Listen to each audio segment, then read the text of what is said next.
White Yueji rarely dreams, but one day she unexpectedly dreamed that she married a man. The wedding night with that man felt so vivid.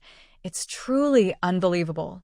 "Come home with me," Zhao Ye shouted angrily at her. White Yueji looked into Zhao Ye's handsome, confident face. At this moment, he was filled with a cold, fierce aura, and his eyes seemed to want to tear her apart. Suddenly, flashes of her memories flooded her mind like thunder. She quickly accepted these memories, and her breathing became rapid, her face pale and shocked. How is this possible? How did she end up inside her cousin's story? She had always been the perfect daughter. Beautiful, smart, excelling in everything, leaving her peers far behind. Her cousin, who was from her uncle's family, had admired her since they were young. At some point, that admiration turned into jealousy, and eventually, it became resentment. Her cousin named a female supporting character in her novel after her. She didn't know about this at first.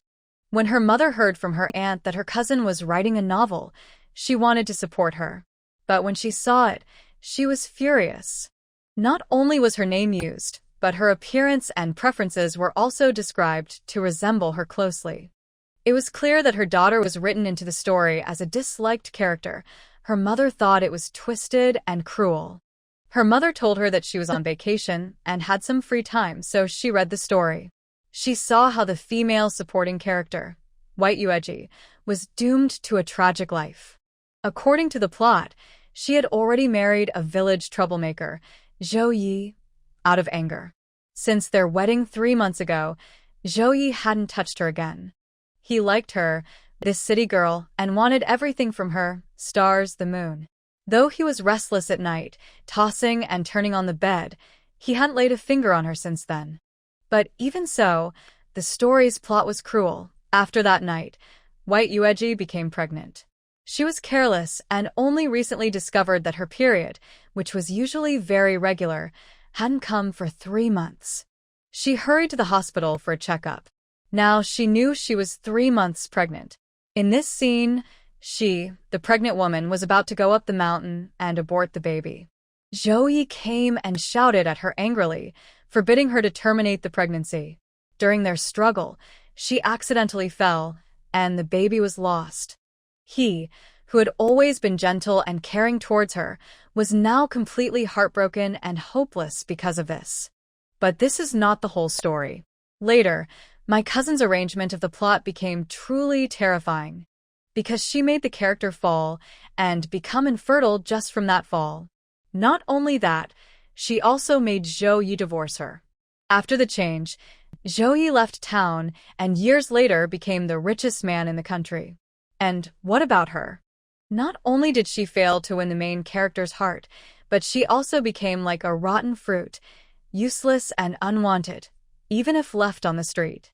In the end, she was working as a cleaning lady in a restaurant, barely hanging on, when she looked up and saw Zhao Ye on TV, full of confidence.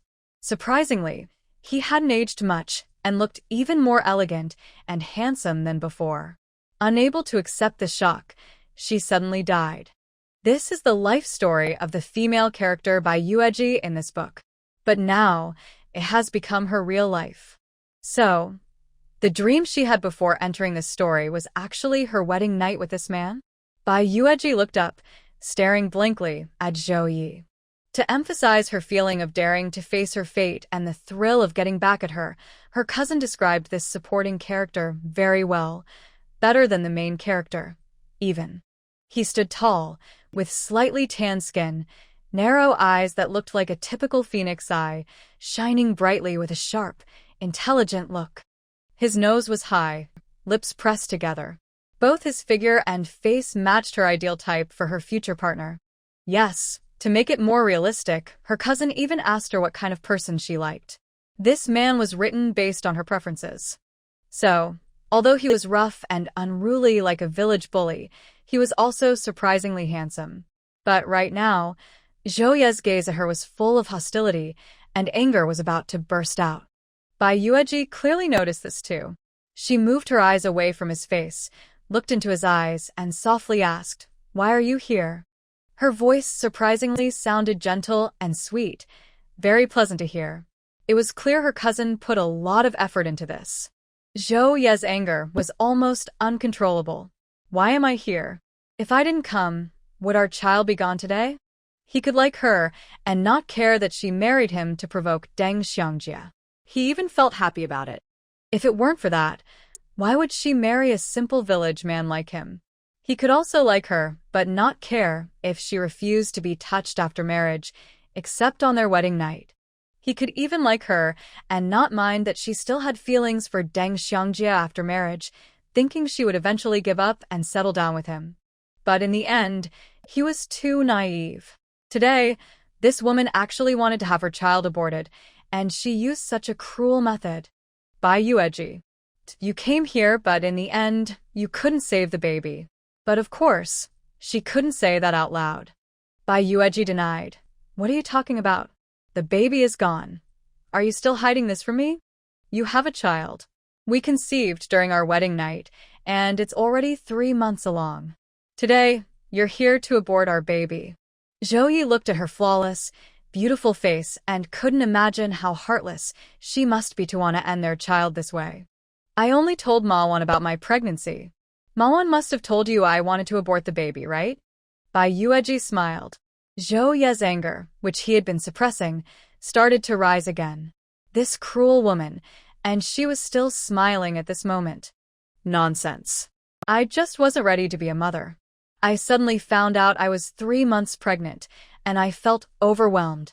That's why I came up the mountain to get some fresh air, Bai Yueji said.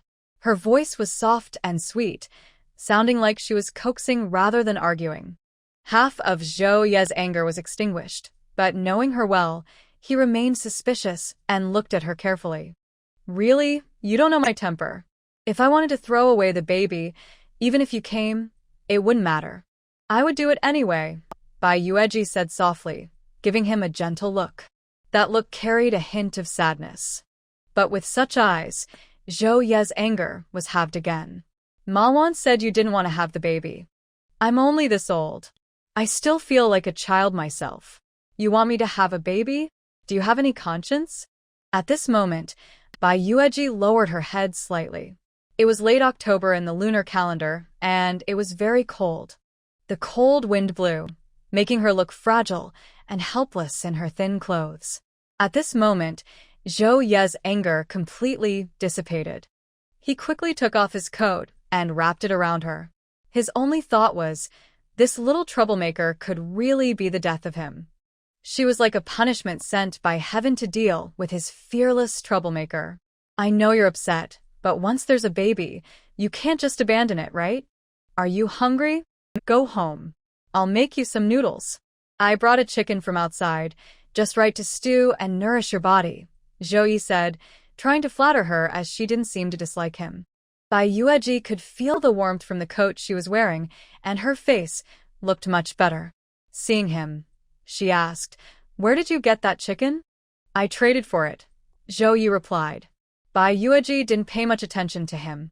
She looked down at her belly and asked, Zhao Ye, do you think I will really give birth to this baby? She hesitated a bit about having the baby, mainly because she was afraid of the pain. In this era, there was no painless option. She also found it strange that she felt everything was normal, as if she had accepted the story setting. Zhao Ye's face tightened as he looked at her. Of course, we should have the baby. It's our child. Do you really want to give it up? Bai Yueji looked at him, and Zhao Ye hesitated. Maybe she was willing to give up the baby. If he hadn't come today, he didn't know what she might have decided. Are you ready to be a dad? Bai Yueji asked. Zhao Ye answered without hesitation. Of course, I am ready. Once the baby is born, I'll have to take care of it. Can you support us both alone? His parents had passed away early due to illness. He had an older brother and sister-in-law, but they weren't really around much. That meant if she had the baby, she wouldn't have anyone to help. She'd have to stay at home to take care of the child, and he would have to earn the family's living expenses. Hearing this, Zhao Ye wasn't worried or anxious. Instead, he looked happy. I can support you both. I won't let you and the baby go hungry. I'll work hard to give you a good life. He felt a little excited. Was his wife planning to stay with him properly? Maybe she was finally ready to settle down with him. Bai Yueji understood he knew what was going on, so she didn't say much. She knew Zhao Ye had other ways to support the family without relying on farm work. It's getting late. Let's go back, Bai Yueji said as she stood up. But looking at the steep mountain path, she worried she might fall. If she fell, she might never be able to have children again. Without hesitation, she said, "Hold me tight. It's a bit steep coming up, and I think it'll be even steeper going down." Zhao Ye immediately stepped forward to support her. He was very happy inside. Slow down, wife. Let's take our time. It's okay. When her good friend Ma Wan arrived hurriedly, trying to take Bai Yueji, who was having a miscarriage, back to the youth center in front of the whole village, she saw the scene of the couple helping each other down the mountain, talking and laughing as they came down. Ma Wan. The two older young workers who followed exchanged glances. The older one asks, "Ma Wan, didn't you say Bai Yueji had an abortion and wanted to divorce Zhao Ye?" Manhwa n'est pas Stephen. She knows Bai Yueji's temper well and is sure that even if Zhao Ye came, she wouldn't stop her from having an abortion. She didn't expect to see this scene. But she reacts quickly, pretending to relax and say, "It's good that you're okay. It's good that you're okay." "Brother Dong, I was worried too." While they're talking, Zhao Ye and Bai Yueji come over. Bai Yueji naturally recognizes these three people. The woman is her good friend Ma Wan, and the two men are the young workers from the youth work unit, Dong Jiqing and Qin Jiqing. After her miscarriage, Zhao Ye was very disappointed in her, but he still carried her down the mountain. At the foot of the mountain, they met these three. Thanks to Ma Wan's arrangement, she was carried back to the youth work unit. Her blood-stained appearance was seen by everyone, and news of her pregnancy and deliberate abortion spread throughout the Nyoming Brigade. The entire Nyoming Brigade already had a bad impression of her, and now it dropped even further because people started gossiping that the girl worker was raped by a local man and then had an abortion, risking her life. Some people even came to watch the spectacle, and officials from government agencies came to investigate. In short, she made a complete fool of herself. Of course, all of this was exactly what her good friend Ma Wan wanted to see. Dong Jiqing's real name is Dong Jian. He is an old young worker from the youth work unit who went to the countryside in 1968. He is a veteran of the third batch of young workers, elected as the leader among the male young workers, honest and kind. Qin Jiqing's real name is Chen Song. He is good friends with the male protagonist Deng Xiangjie in this era's story, and neither of them are very good people. When they approached, Bai Yueji deliberately asked, "Wan, brother Dong, brother Qin, why are you all here?" Zhao Ye was still supporting his wife. He glanced at the three young workers, nodded at Dong Jian, and ignored the other two. "We heard from Ma Jiqing that something might happen to you," Dong Jian said. Ma Wan looked at the two holding hands, her face showing some awkwardness. She smiled at Bai Yueji and asked, "Yueji, are you okay? I was really scared. I thought you might have gone crazy on the mountain." I'm perfectly fine. "Why would I go crazy?" Bai Yueji still held Zhou Ye's hand and said to Dong Jian, "Brother Dong, I made you come all this way for nothing. I'm pregnant, and I didn't react right away. Wana said she likes to come up the mountain to get some fresh air when she's upset, so I came too. It's nothing serious." Her soft, sweet voice was very calming. But Zhou Ye's gaze suddenly swept over Ma Wan. When she saw his sharp, narrow eyes fixed on her, she couldn't help but feel a little nervous. She had been working in the countryside for 2 years and knew Zhou Ye well. He was the most aggressive troublemaker in the village, always fighting fiercely. See? It really works. Just a bit of mountain air, and many things seem clearer, Bai Yueji said with a smile, as if she hadn't noticed anything. Dong Jian didn't catch on and said, "That's good if you're fine." Chen Song secretly glanced at Ma Wan with some displeasure. He remembered they had agreed Bai Yueji would have a miscarriage and cause a big joke, but now it was just like this? "You all should go back. We're leaving too." Bai Yueji waved her hand, not wanting to argue with these people. She left with Zhou Ye, but she didn't ask him to support her anymore. Zhou Ye wanted to, but his wife didn't allow it, and he didn't dare. He was still unsure about her attitude. Seeing the couple seem to have made up, Dong Jian was a bit surprised. But he wasn't the type to gossip about others. He told Chen Song and Ma Wan, "I have some things to do, so I'll go now." Once Dong Jian left, Chen Song didn't hold back. He looked at Ma Wan and asked, "What's wrong with you? You promised Bai Yueji wouldn't cause any trouble and turn everything upside down?" Ma Wan was just as confused. "Today's situation surprised me too. I thought she would just abort that bastard in her belly." She had whispered to Bai Yueji, telling her to find a quiet place up the mountain to think carefully about whether to continue her relationship with Deng Xiangjia. After saying that, she looked at her belly with a sigh, wishing she didn't have this child. Originally, Bai Yueji listened to her and married Zhao Ye, a simple countryman, just to make Deng Xiangjia regret. She thought that if she could control her pregnancy, it would be easy to ruin her reputation.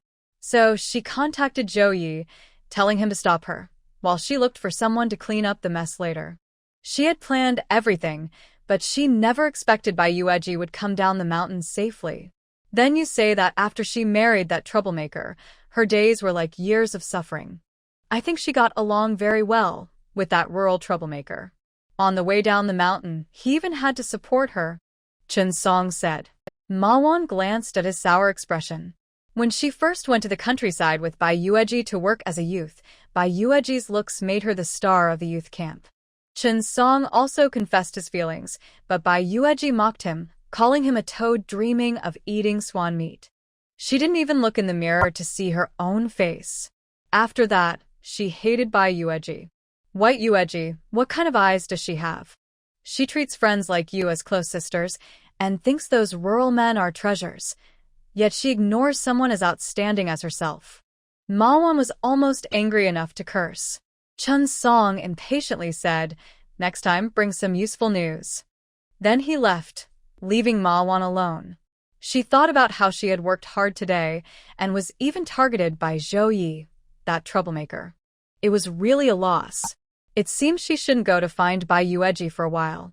She would wait a bit longer and then ask her what's really going on. Bai Yueji and Zhao Ye had already reached home. Their so-called home was just a simple mudbrick house, surrounded by a fence. It had 2 rooms, an east room and a west room. Outside the west room, there was a small space for a kitchen, very basic, with just a stove and a pot, along with some spoons, bowls, and basins. From just a glance, you could see how simple the kitchen was. As soon as Zhao Ye got home, he went to the water jar to fetch water, worried that his wife might have had an abortion. He ran all the way up the mountain, sweating in the cold weather. Cold sweat. He was so scared. But he didn't bother to clean himself up. He told Bai Yueji, "Wife, you go inside and rest. I'll boil water and prepare the meal. After lunch, I'll take care of this chicken. You'll definitely get to eat tonight before bed." Bai Yueji was a very easygoing person. She never fought or competed, but she was good at studying, and her salary after graduation was high. She didn't need to struggle for anything. Her natural elegance seemed innate. Although she was a bit worried that her parents might not handle her absence well, she was someone who accepted things as they came. So, on her way back, she truly planned to start adapting to life here. Inside the house, Bai Yueji looked at the furnishings. There was a Kong bed, and besides that, there were wardrobes and storage cabinets. She knew Zhao Ye was left with nothing when his older brother and sister-in-law divided the family assets. It was more like a forced separation. This mudbrick house, along with the things inside, was all built by Zhao Ye himself. It seems like there isn't much here, and it doesn't seem worth much money. However, Bai Yueji doesn't think the same.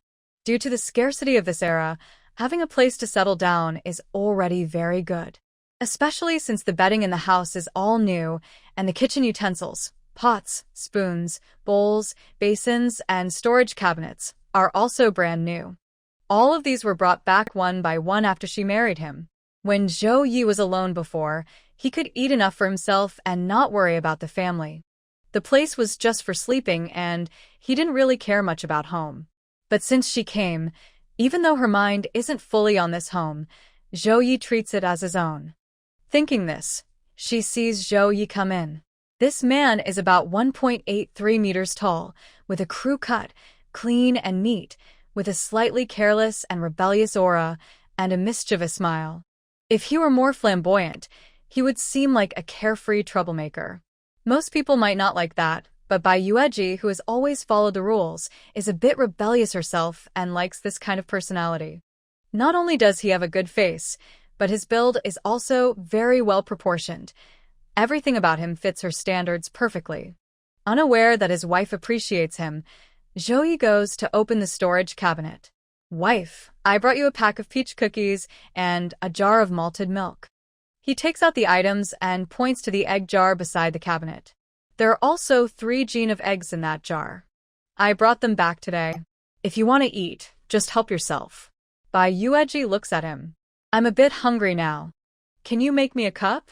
Zhao Ye doesn't hesitate and goes to pour hot water into a thermos for her to make malted milk, then hands her the peach cookies. Eat quickly, honey, to fill your stomach first. When the water boils, I'll make you egg noodles. She looks into his delicate, handsome eyes and raises an eyebrow. Our little life is pretty good, huh?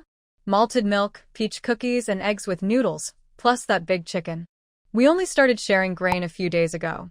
I remember our work points weren't enough, and we could only get a few dozen genes of grain at most. Now we're eating so well. Does the family have enough money? Enough. Don't worry, honey.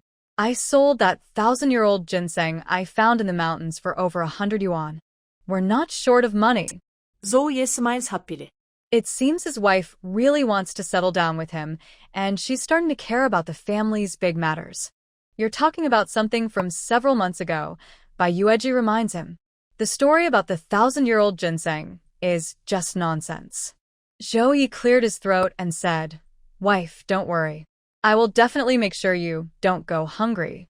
He knew he couldn't tell his wife everything, in case she reported him.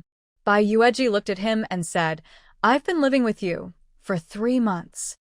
I know you have your ways. I won't ask too many questions. But when you go out in the middle of the night, you should think about me and the kids. Hearing this, Zhao Ye's heart felt warm and excited. He looked at her and asked nervously, Wife, are you really willing to stay with me? Now that you have a child, what do you think? Bai Yueji took a sip of the tasty milk drink and looked at him softly. I used to be a bit naive, but when I went to the mountain today, I thought a lot. I believe it's more important for us to live our simple life together. Let's forget about everything else. Yes, everything else is in the past. Everything is in the past. Zhao Ye was very excited and hugged his wife tightly. Finally, Zhao Ye felt like the clouds had parted and the sky was clear. He had waited for this day for a long time. Bai Yueji leaned gently on his shoulder, letting him hold her. The man smelled a bit sweaty, but there was another scent. Very pleasant. After a while, she said, I'm going to cook. I'll do it. Wife, you don't need to do anything. As long as I'm home, you don't have to work. Zhao Ye said. Though he enjoyed holding her, he was also worried she might go hungry. Now, if she was hungry, she'd be hungry for both of them. He let her drink some milk drink and eat a peach pastry to soothe her stomach, then grabbed eggs and noodles before heading out. Cooking noodles was easy. Just boil water, add the noodles, and cook for a little while. Before that, Zhao Ye filled the electric kettle at home. His wife was different from him. He could drink cold water in winter, but she was particular and only drank boiled water. Now that she was pregnant, he couldn't be careless. He also poured a basin of hot water to remove the feathers from the chicken, then started cooking the noodles. Soon, he brought in 2 bowls of noodles. Bai Yueji's bowl had 2 fried eggs on top, one of which was his. 10 minutes ago, Bai Yueji drank her milk drink. She didn't touch the peach pastry and put it away. But she couldn't eat such a big bowl of noodles alone, so she shared a good portion with Zhao Ye. Wife, you don't need to serve me. I have enough to eat, Zhao Ye said, surprised. His bowl had less noodles now. Although he made money from his business outside, he now had a wife and children, so he had to be careful with food. If he ate less, his wife and kids could eat more. Bai Yueji said, There are so many. I can't finish them. After helping him serve quite a few, she also gave him a fried egg, then looked at him. Eat up. Zhao Ye smiled warmly and scooped the egg back onto his wife's plate. Forget about the noodles, but the egg is not for you. You should eat it. Feeling warm inside, she now started to care about him. She said she couldn't finish the delicious, smooth noodles, and she was willing to let him have the egg. It showed she was really beginning to trust and think about him. He felt a little like visiting his parents' graves to talk to them, to let them rest assured. The old couple was most worried about him before they died. His older brother also ignored their worries and kicked him out shortly after they were buried. But he didn't mind. Honestly, he was grateful to his brother and sister-in-law. If they hadn't kicked him out, he wouldn't have had the chance for what came next. Bai Yueji didn't know what was on his mind. He loved her and had given her a big bowl of noodles, but she couldn't finish it. Maybe this was a pregnancy craving? Zhao Ye was happy to see her appetite was good. Wife, there's still some noodles hanging in the cupboard. If you want to eat, just eat. I've already ordered more. 5 jin of flour will be delivered next time. When it arrives, shall we make dumplings? Yes, rest for a bit. I'll go stew some chicken. Zhao Ye tidied up the dishes. Bai Yueji wanted to tidy up too, but seeing him, she decided to leave it to him. She put the bag of peach crisps into the storage cabinet and also saw what was inside. Before she arrived, the original owner and Zhao Ye kept their things separate. They didn't eat together and each had their own. So she didn't know what was in his cabinet, but she didn't expect him to have stored so much food. Right now, most households were probably struggling to get by, just waiting for the grain distribution in a few days.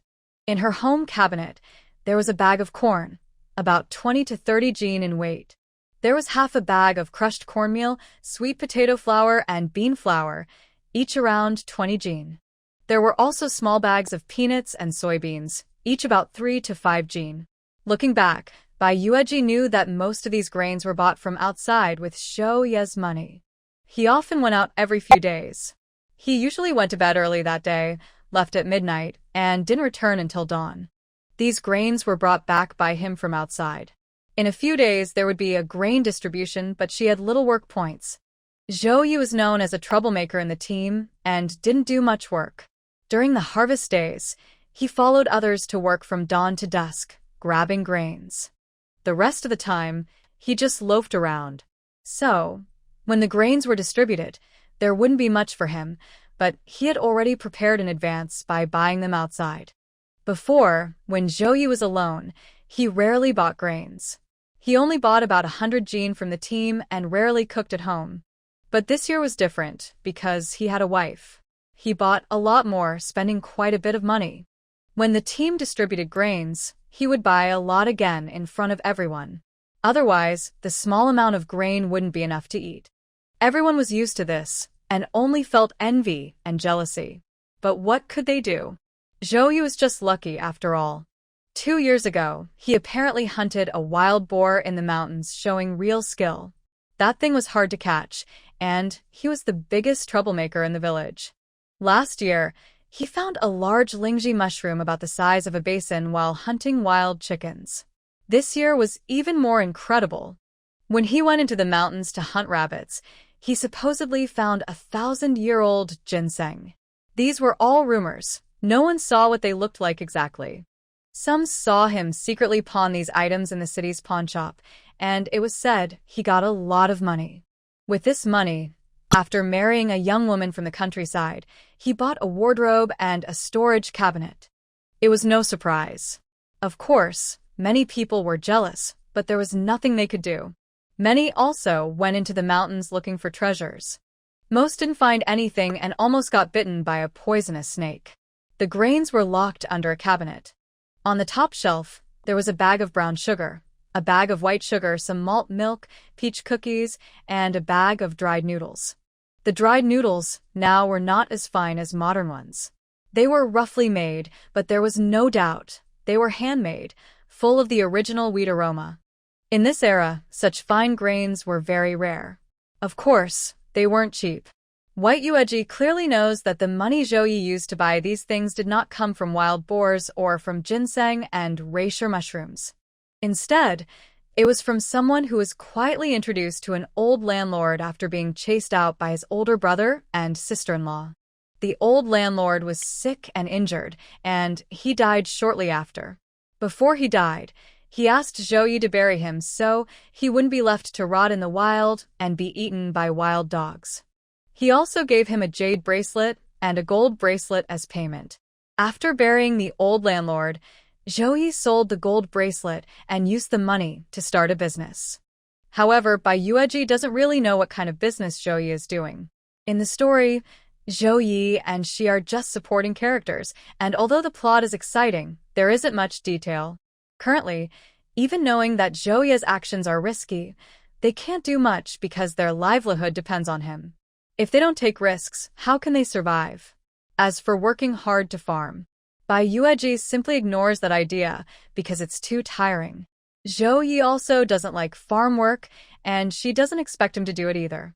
She isn't pregnant yet, and even if she were, what farm work could she do? Until the college entrance exams resumed, nothing major happened, so they just go with the flow. After Bai Yueji finished counting the family's stored grains outside, Zhou Ye had already cleaned almost all the feathers from the chickens. Knowing his wife is very clean, he carefully removed all the feathers from the hen until it was spotless, then washed it before cooking. It's said that a man who can cook is the most handsome, and watching Zhou Ye busy in the kitchen, Bai Yueji felt quite moved. After boiling the chicken, Zhou Ye saw his wife watching him and grinned widely.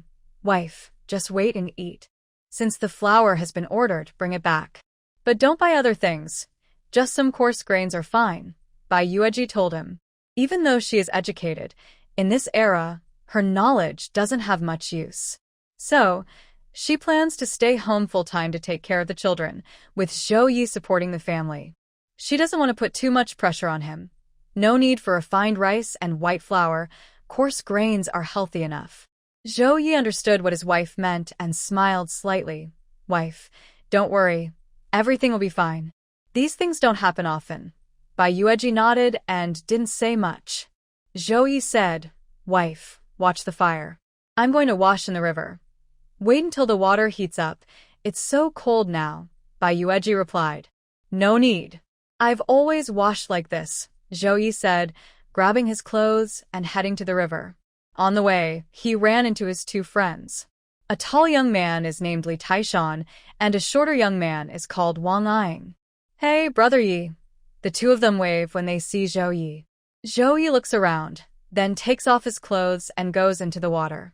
He dives in and, when he comes up again, he's next to Li Taishan and Wang Ying. "Why are you two here taking a bath?" Zhou Ye asks, wiping his face. Li Taishan laughs. "We thought it's been a while since we last washed." Wang Ying says, "Brother Yi, tonight there's a gathering at the East Village, at the usual place. Are you coming?" Zhou Ye replies, "Don't call me for these things anymore. I can't go, or my wife will be mad at me," he says casually. Wang Ying chuckles. "Brother Yi, don't pretend to be tough. Everyone knows what your relationship with Bai Jiqing really is. She doesn't care whether you go out to play or not." Li Taishan also laughs. "Exactly." Zhou Ye looks at them. "What do you know? My wife is pregnant now. We'll live honestly together from now on. Of course she cares about me." Li Taishan and Wang Ying are surprised. "Bai Jiqing is pregnant? No way. Isn't she your fake wife?" Zhou Ye only found out today from Manhwa that his wife is pregnant. It's normal that they don't know. "Fake wife. We're a real married couple," Zhou Ye says angrily. Li Taishan and Wang Ying exchange a surprised look. They thought Zhou Ye was just a troublemaker, but it turns out he really succeeded. Wang Ying gets a bit excited. "Brother Yi, if you can chase someone like Bai Jiqing, do you think I have a chance to pursue Ma Jing?" Seeing his sneaky, mischievous face, Zhou Ye thinks, "Can you compare to me?" With that look and reputation as a troublemaker, it's not easy to find a partner in the village, let alone marry a cultured young woman. Dream on. But thinking of Ma Wan, that mean and vicious woman, Zhou Ye knows she's behind his wife's abortion on the mountain. If she dares to scheme against his wife and child, he won't let her get away. Without hesitation, Zhou Ye says, "Of course there's a chance. What's wrong with you? Why can't you pursue Ma Jing?" Wang Ying gets very excited. "Brother Yi, do you really think so?" "I really do. You're from the Wang family, honest farmers, with a good background. Even though you're poor, what's wrong with that? The poorer, the more honorable," Zhao Ye says. Wang Ying is overjoyed. Brother Yi, you're right. Li Taishan said, Brother Yi is right, but do you think Ma Jiqing would look at someone like you? Wang Ying was suddenly hit with a cold splash of water, making him angry. He kicked him underwater, hitting Li Taishan's vital area. The water was infused with hidden force, almost causing Li Taishan to sink. It was Zhao Ye who quickly supported him, helping Li Taishan catch his breath. Li Taishan cursed angrily. Wang Ying, are you looking for a fight? Wang Ying replied, Want a fight? Who's afraid of whom? Enough, enough. Why are brothers arguing over such a small thing? Zhao Ye said, seeing Li Taishan recover. Wang Ying looked suspiciously at Li Taishan and asked, You don't also like Ma Jiqing, do you? He immediately thought it was very possible and warned, Let me tell you, if you dare to compete with me for Ma Jiqing, we can't be friends anymore. Li Taishan looked disgusted. Someone like Ma Jiqing, I don't care for her. Remember what you said. Wang Ying snorted and started asking Zhao Ye, Brother Yi, is Bai Jiqing really going to settle down and live a good life with you? My wife has always been willing to live with me, Zhao Ye boasted, glancing at Wang Ying. Call her sister-in-law, Bai Jiqing. Wang Ying ignored Zhao Ye's bragging and asked, Brother Yi, how did you win over your sister-in-law? Honesty can open any door, Zhao Ye said. That's all I can tell you. You'll have to figure it out yourself. Why are you getting so literary? What does that even mean? Wang Ying, who couldn't read big characters, looked confused. Li Taishan, who had heard his grandmother sing opera, didn't hold a grudge and translated for him.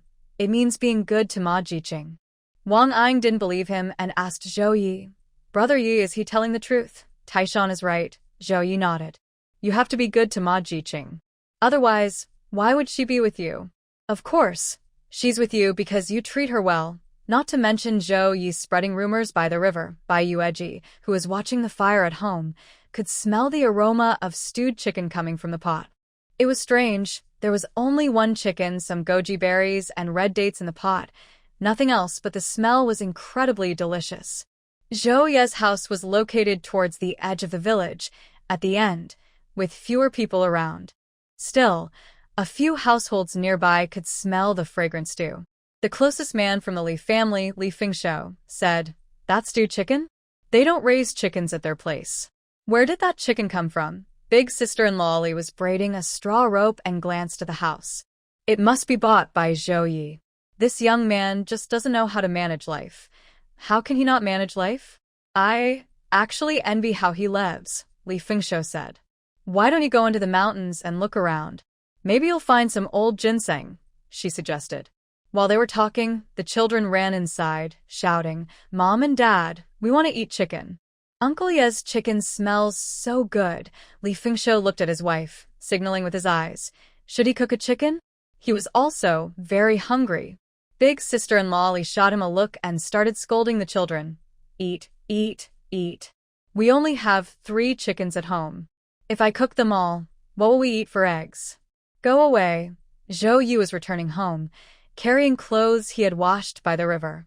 The chicken was still simmering in the pot, slowly cooking over low heat. The bones of the chicken would become very tender. Why did it take so long? Bai Yueji asked him. He had finished washing and looked refreshed and energetic. She realized that if she liked someone, she would find everything about him satisfying. Zhao Ye hung his changed clothes on the fence to dry and smiled. I just chatted with Li Taishan and Wang Ying for a while. Bai Yueji knew very well who Li Taishan and Wang Ying were. Both of them had ended up in jail later. I don't interfere with your friendships, but remember, you now have a family with a wife and children. It's different from when you used to eat your fill and not worry about the family. I don't care about your past, but if you don't understand how to take care of the family now, you should know that, she said. Although she liked his handsome, mischievous look, she was never a love-struck fool. She wouldn't agree if he went behind her back to drink, gamble, or do other bad things. Zhao Ye immediately said, Wife, you're wrong about me. When you're not at home, I don't go to those places. The place is noisy and full of spitting, and it's suffocating. Now that you're here, I want to take good care of our family. Next year, I'll work harder in the fields to earn more points. He didn't go out often, maybe a few days in winter, but usually only 2 or 3 times a month. The money he earned in these few days was enough for a month's living expenses, with some left over. So he was too tired to work in the fields all the time. But now he had a plan. If work started next year, he would definitely go and work more. There is no woman who doesn't fall in love with a man who works hard, earns money, and cares for the family, and Bai Yueji is the same. Don't say she's practical. This is a normal expectation. No one likes a lazy person who doesn't take care of the family, although there are such people, but she wouldn't be one of them. So Bai Yueji was very happy with his answer. You can also sneak some rest, just don't overwork yourself. Well, this person's values aren't very strict. She tells him to work hard, but also reminds him to take breaks. Zhao Ye's mouth almost split from ear to ear. His wife is very clever, like him. They both know how to avoid losing out. Of course, she also cares about him, and he understands that. They ate once around 3 o'clock, but at 6, Zhao Ye cooked another bowl of noodles for his wife, with a chicken leg on top. This was chicken soup noodles, and Bai Yueji shared half with him, even scooping out several pieces of meat from the pot. Zhao Ye wanted to say he wasn't hungry, but she said, "Eat with me. It tastes better when we eat together." Zhao Ye's face immediately turned a little red. His wife's sweet words made him want to try. After finishing the big chicken leg and the chicken soup noodles, Bai Yueji also scooped another bowl of chicken soup, which had several pieces of chicken in it, and said to Zhao Ye, "Should I take this to Sisterly? She advised me before, saying you're not a bad person and that I should have a good life with you." Several neighbors had also given her advice, but only Sisterly did so. Recently, during the harvest season, she even gave Bai Yueji a handmade straw hat. Zhao Ye smiled and said, "Just do what you think is best, wife." It seemed Bai Yueji was starting to settle into the community. She took the bowl of chicken soup to the Li family. When she arrived, she overheard 2 children arguing. "We want chicken soup. We want chicken meat." Sisterly looked like she wanted to hit someone. Seeing Bai Yueji unexpectedly, she asked, "Bai Jiqing, what are you doing here?" Bai Yueji smiled and said, "Sister-in-law, I brought a bowl of chicken soup for Man Song and Man Ku. Could you get me a bowl?" "No need, no need. These little monkeys see food and want to eat everything," Sisterly quickly said. "Just take it back and eat with Zhao Ye. There's more at home." Bai Yueji smiled. "I've thought things through these days. I realize what you told me before is right. Zhao Ye isn't a bad person. I want to live a good life with him from now on." Sisterly was very happy to hear that. "Really? That's great. You listen to your sister-in-law, and you should live well with Zhao Ye. He's capable.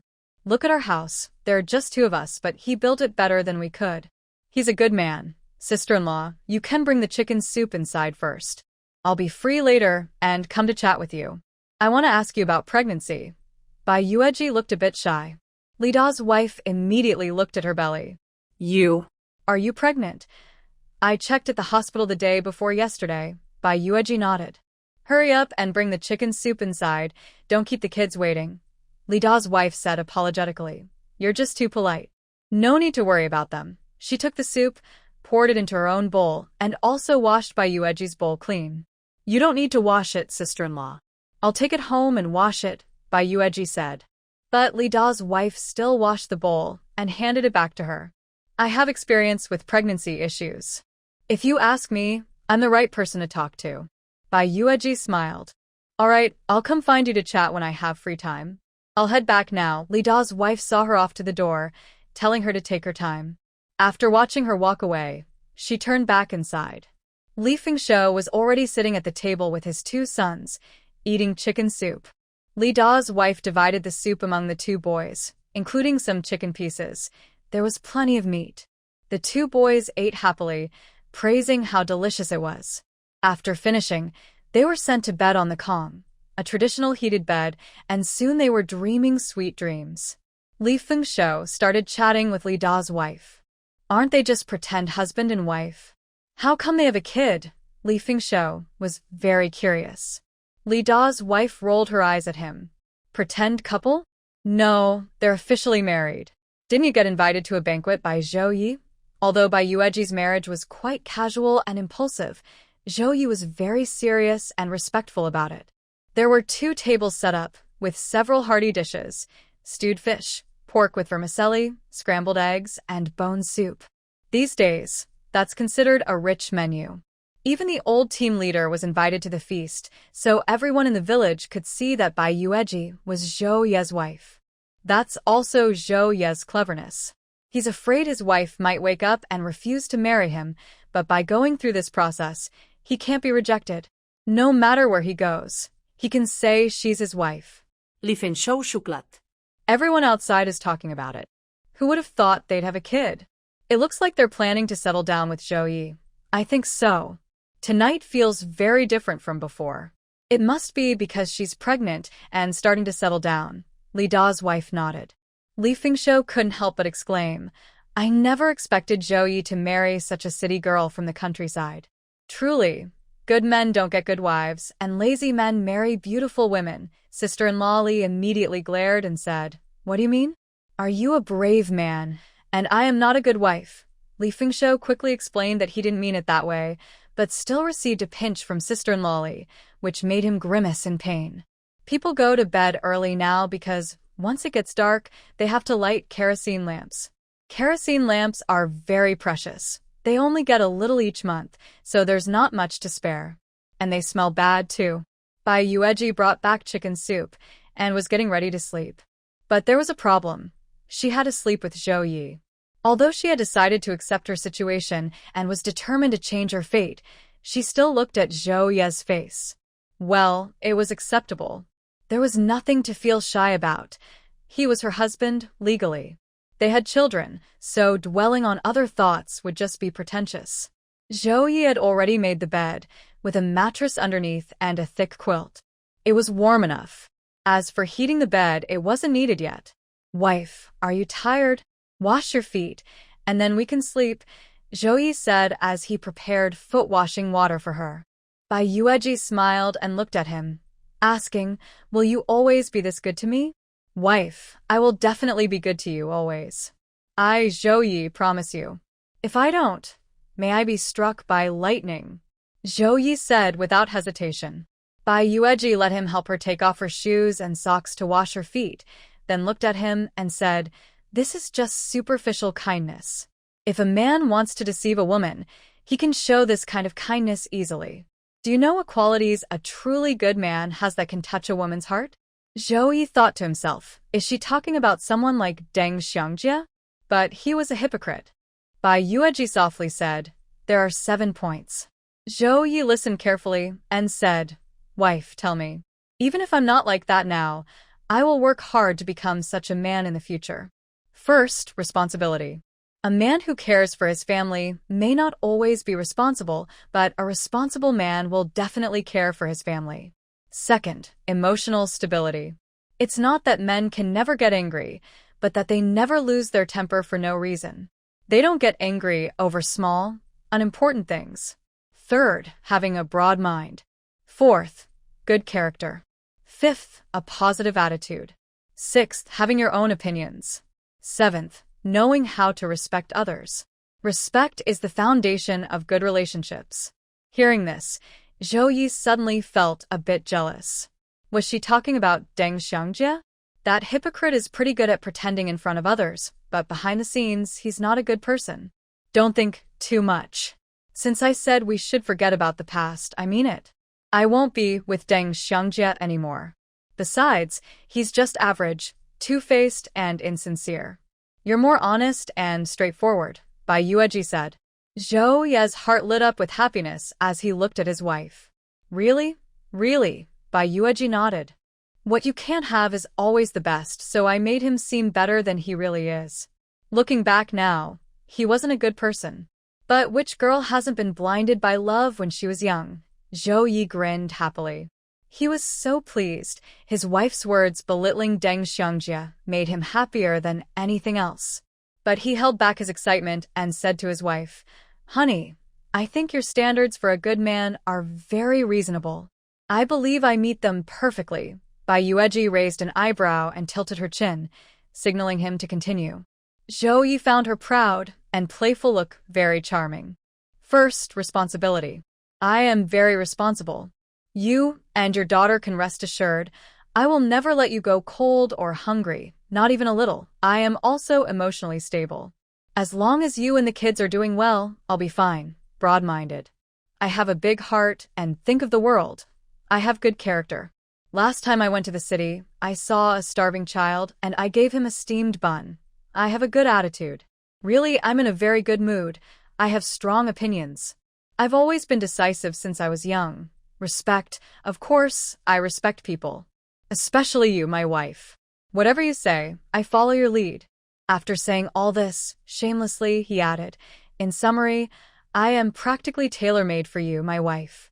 You should marry me, talking big about yourself, boasting about your own qualities. Haven't you ever seen someone with such thick skin? Bai Yueji said with a look of disdain, but her eyes twinkled with a smile. Her soft, playful voice also carried a hint of teasing. Zhao Ye grinned widely. Bai Yueji said, go brush your teeth. Brush twice a day, morning and evening, with some warm water. Just once in the morning is enough, right? Zhao Ye asked in surprise. Many people don't brush their teeth these days. He brushes once a day and considers himself very clean, with a mouth full of neat, white teeth. Evening too. And if you don't take a bath, you need to wash your feet or don't sleep with me.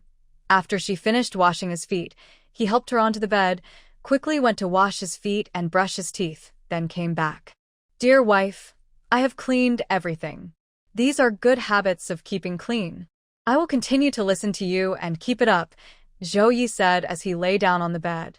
Bai Yueji felt his breath close to her and shifted her attention, saying, we don't have much firewood left at home. I see others starting to gather firewood, but we haven't yet. Zhao Ye held her hand under the blanket and said, I plan to go gather firewood tomorrow. Bai Yueji let him hold her hand and said, I'll go with you tomorrow. Zhao Ye played with her hand under the blanket and said, no need. I can go alone. I'll drag the cart over, and we can carry enough hardwood for 3 trips. Bai Yueji replied, since there's nothing else to do, let's carry some more.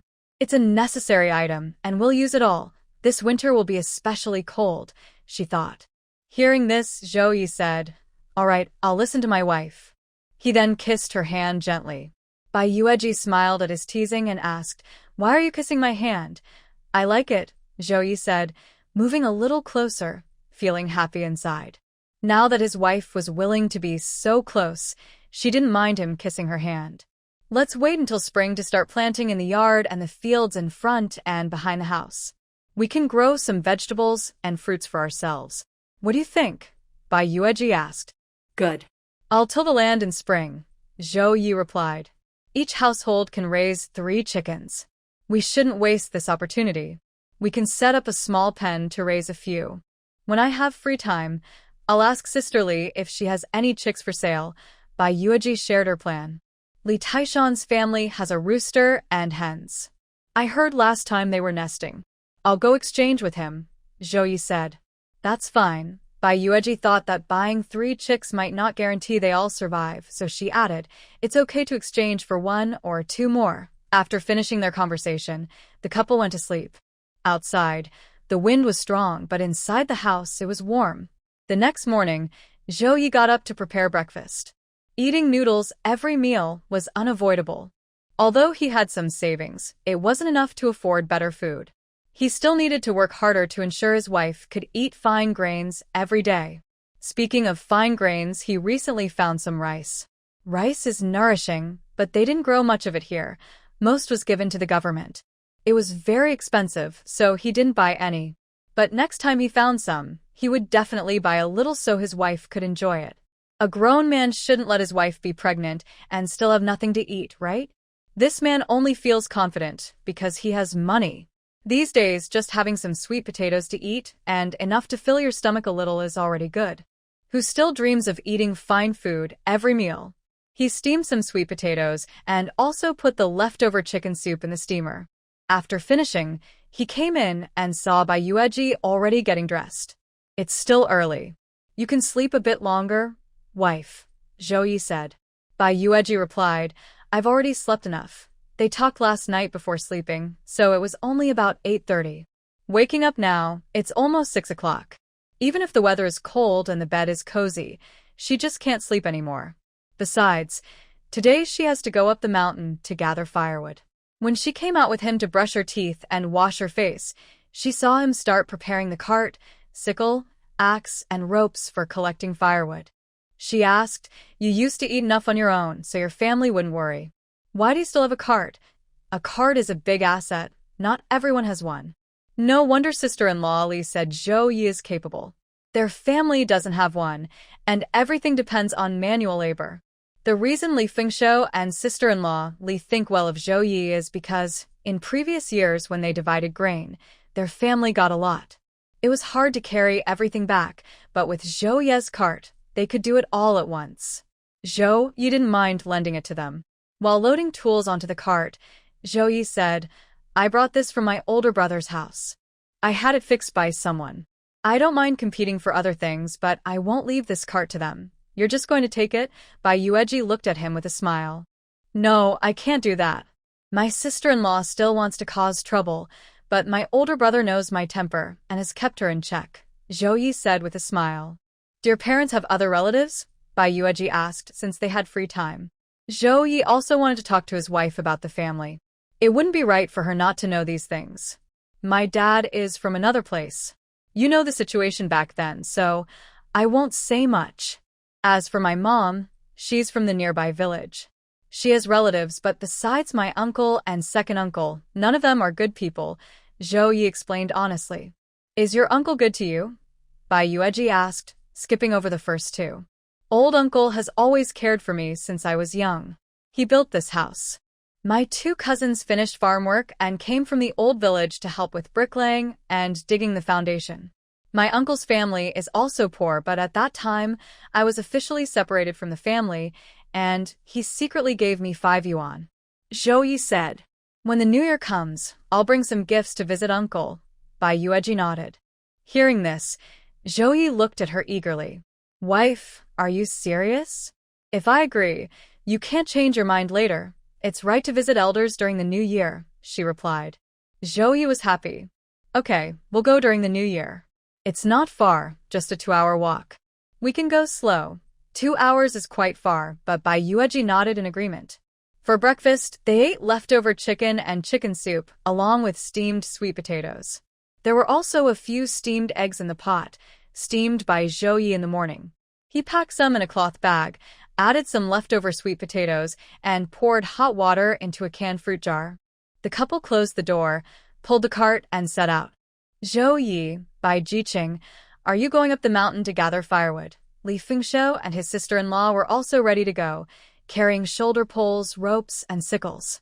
"Yes, if we don't go now, it will be too late. The firewood will be gone, and we'll have to go even farther," Zhou Yi said with a smile. "We're going too, together," Li Fengshou said. So, the two families went together. Li Fengshou and Zhou Yi walked ahead, chatting about this year's grain delivery issues. Zhou Yi listened and occasionally asked questions, but he didn't go to deliver the grain himself. Li's sister-in-law and Bai Yueji walked behind. "Seeing you all like this makes me really happy. No matter what others say, I think Zhou Yi isn't bad. If you've chosen him, Bai Jiqing, just put your heart at ease," Li's sister-in-law said. Bai Yueji smiled. "I've also come to understand now. I no longer want things that aren't meant for me. I should cherish what I have right now." Li's sister-in-law found her words a bit fancy, but understood her meaning. She smiled and said, "That's the right way to think. By the way, Bai Jiqing, how old are you this month? Just call me by my name," Bai Yueji said. "Exactly 3 months." Li's sister-in-law calculated the time and was surprised. "So, you're pregnant from your wedding?" Bai Yueji blushed shyly. Li's sister-in-law knew that young wives in the village were quite shy, unlike some older women who would joke about anything without feeling embarrassed. Of course, sister-in-law Li is also quite reserved. She smiled and said, 3 months old now and very quiet. I didn't see you react at all. If you hadn't told me, I wouldn't have known. How is it when sister-in-law had a full warehouse and storage? Bai Yueji asked. Sister-in-law Li suddenly opened up. You don't know how hard it was for me back then. We hadn't separated yet, living together with my in-laws in the old house. You should know that old couple, right? The old son is a treasure. The eldest son is a troublemaker, and they are very biased. When the warehouse was full, I only had a little porridge to eat the day after I gave birth, just half a bowl. I worked hard to give birth to the eldest grandson of old Lee's family, but I only got half a bowl of porridge. 3 days later, they still made me work in the fields. They said old Lee's family didn't lack ancestors, just a child to be born.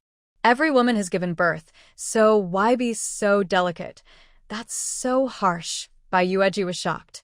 Yes, it's really harsh. How big must the grudge be?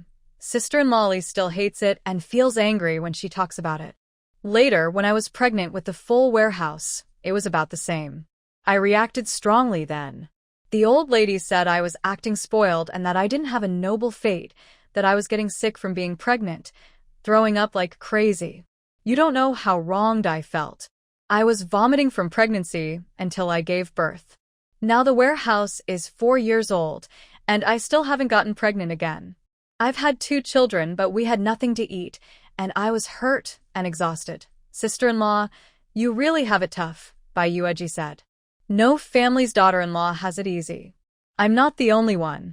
I just accept this fate. But do you know why I couldn't stand it and forced Fengshou to have a family split?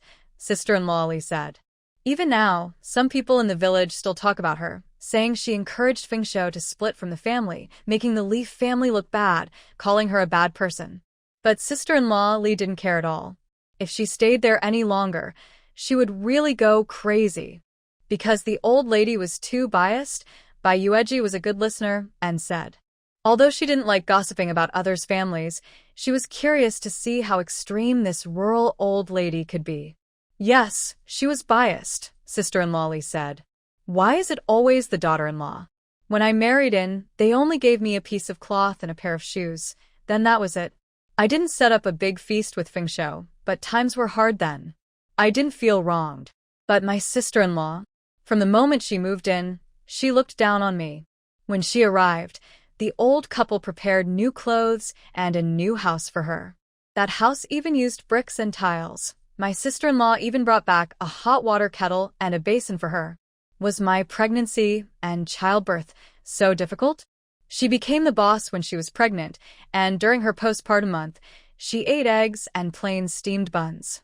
I wonder what I did to the Li family that I have to stay there working like a beast? I was so angry when I heard that, Bai Yueji said. Li Saozi wiped her tears. She felt so wronged. I couldn't take it anymore, so I forced Fengshou to split the family. That's all in the past, Bai Yueji advised. Yes, it's all over now, and things are getting better, Li Saozi said. But I can never forget it. From now on, that old couple can forget about me taking care of them. Don't even think about it. I won't listen to what those villagers say either. Let them talk. It's their mouth, and we can't control what they say, Bai Yueji said. When they reached the mountains, the 2 families parted ways and went to their own work. Li Fengshou told Li Saozi, "You really are something. Didn't you want to teach by teaching some pregnancy tips? Instead, you just complained to her and even cried in front of me." He was walking ahead with Zhao Ye not far away, so he could hear everything, and it made him feel very awkward. Luckily, Zhao Ye was honest and understanding, saying, "It's hard for officials to judge family matters." Li Saozi cursed. "What's wrong? Isn't what I said the truth? I tell you, if your parents think they can rely on me to take care of them when they get old, they are wrong. Don't even think about it." "It's not true," Li Fengshou said. "Hopefully it's not," Li Saozi snorted. Meanwhile, Zhao Ye and Bai Yueji continued talking. Bai Yueji knew that being a daughter-in-law these days was not easy, but she didn't expect it to be so hard. She understood that this was a common situation. It was normal for mothers-in-law to make things difficult for their daughters-in-law. Zhao Ye cleared his throat. "Wife, do you want some water?" "No, thanks." Bai Yueji shook her head. Although she felt a bit emotional, she wasn't worried about conflicts with her mother-in-law because she didn't have one. Seeing that she was unaffected, Zhao Ye relaxed and started gathering firewood. He climbed a tree to chop some dry branches, while Bai Yueji focused on her own work. She picked up some dead branches and fallen wood, bundled them with grass vines, and placed them on the cart. As they were busy, others arrived, many bringing their families to gather firewood. Seeing Bai Yueji and Zhou Yi working together to gather firewood surprised everyone a little. However, Zhou Yi and Bai Yueji didn't pay much attention. Today, Brother Zhou and Sister Zhou also came over to gather firewood. Sister Zhou couldn't help but complain. That trailer I wanted to keep for you back then, and you said forget it. If we had a trailer, we wouldn't have to trouble ourselves so much. Just a couple of trips, and it would last until next year. Brother Zhou also thought about that trailer, but he knew his brother's temper better. If you don't let him take the trailer, do you believe he would just turn against you? Want to split the house and property? Don't you know what kind of person he is? If it weren't for him helping us during Mom's last days, do you really think he would give up everything and let us kick him out? Sister Zhou snorted. Your dad and Mom were the ones we saw off at the end. What effort did he make? The family property is ours, of course. Then what was he doing when he went in? You don't know? It was because Dad and Mom didn't have money for treatment, and he took the blame and was imprisoned. The old team leader knows this well, and everyone in our village knows it too. Let's just accept it. Sister Zhou snorted again.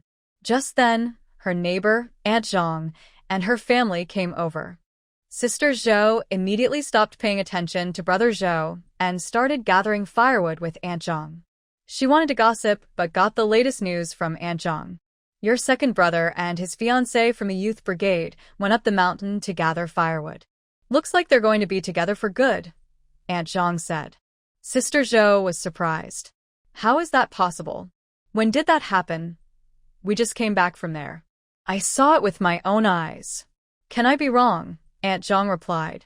She also wanted to ask Sister Zhou, aren't they just pretending to be a couple? What's really going on? Have they really started a life together? Sister Zhou said. I don't know. Our relationship with second brother's family isn't very good. But I don't think so. Bai Jiqing is very sharp. Besides Deng Jiqing, who else would she look at? Aunt Zhang asked. But what's going on with him now? Sister Zhou thought for a moment. Bai Jiqing wouldn't do anything without a reason. Maybe he's trying to provoke Deng Jiqing again. That's how he married second brother in the first place. It's probably about the same now. Aunt Zhang nodded. Once I go down the mountain, I'll find out what's really happening. There's no need to go down the mountain. Sister Zhou raised her chin, signaling her to look in another direction. It was Ma Wan. Ma Wan and two other young women from the youth brigade also came over to gather firewood. Aunt Zhang's eyes lit up. Looks like the gossip is coming to me. If I ask Ma Jiqing, I'll definitely find out. She's a real talker. Many things about the White Rose are learned from Ma Jiqing's words. She pretended to come over to gather some dry branches and fallen leaves, greeting Ma Wan and a few others, then focused on talking to Ma Wan. Ma Wan immediately sensed what they were there for. She smiled at Zhou Daisaw and said, Sister Zhou, you're really a good sister-in-law. But don't worry, the White Rose will definitely be well taken care of by Zhou Yi. She's pregnant now, and the baby inside her is already 3 months old. This news caused a big stir. The impact was so huge that Zhou Daisaw and Sister Zhang almost couldn't react. Nowadays, every family has several children. Getting pregnant and having babies is common. Only those who can't conceive are considered unusual. But what made this news shocking was the person involved. It was Bai Jiqing, as beautiful as a swan. When she first came to the countryside, the whole village was excited. All the young people went to see her. They were all stunned. They'd never seen anyone so beautiful. But a swan is a swan, not something villagers can dream about. She already had someone she liked. I heard she could have stayed in the city instead of coming to the countryside, but she chose to come with Deng Jiqing. Later, because she couldn't get what she wanted, she became the subject of jokes in the village. Her reputation fell sharply over these past 2 years. But a swan is still a swan. She absolutely wouldn't be interested in the countryside's frogs. So, when the news spread that she was really pregnant with a frog's child, it was shocking. How is that possible? Are you kidding us? Sister Zhou immediately said. Ma Wan smiled and said, She told me herself. Can you believe it? Now, they are seriously living their lives together. From now on, don't talk about Bai Jiqing and Deng Jiqing anymore. That's all in the past. Sister Zhou and Sister Zhang looked at each other, unable to believe it. Didn't Bai Jiqing say Zhao Ye was a troublemaker? How could she like him? Sister Zhang asked. Ma Wan gave a meaningful smile. I don't know about that. I have to go now. I'll chat with you two another time. Sister Zhang went home and told her husband, Zhang Dagan. He was honest and simple. Don't worry about this. Just get busy. It's almost snowing. Sister Zhang was disgusted. I'll never understand you. Big Sister Zhou is also talking to Big Brother Zhou about this matter, feeling very puzzled. Why does Bai Jiqing care so much about this?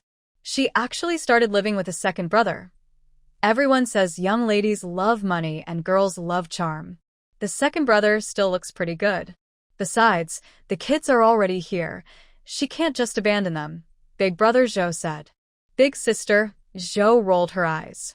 But no matter what, the story of Bai Yueji and Zhou Ye going up the mountain to gather firewood together spread throughout Niumeng Brigade today.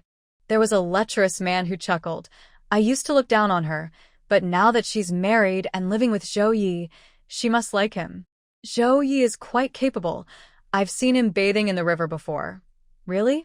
Is he well off? All I can say is, men might feel insecure when they see him, but women will scream in excitement. The man spoke with obvious envy. Bai Yueji originally didn't know about this. She and Zhou Ye had been busy for a few days, stocking the backyard woodhouse full of firewood, enough to last until next spring without needing to gather more. At this time, the village announced that the long-awaited day for grain distribution had arrived. Because of a good harvest this year, she and Zhou Ye only had a few work points, probably enough to get about 50 jin of grain, so Bai Yueji didn't plan to go. Zhou Ye went with Li Fingshou, bringing a cart and some money. He planned to buy more grain from the team. Even though they had stored some before, it wasn't enough. Now he wasn't alone, he had a family to support. It was also when Zhou Ye went to get his grain that Ma Wan came to see Bai Yueji. Why are you here? Not getting grain anymore? Bai Yueji asked her. I asked someone to get it for me. It's just a little grain anyway, Ma Wan said, then looked at her. Yueji, have you really decided?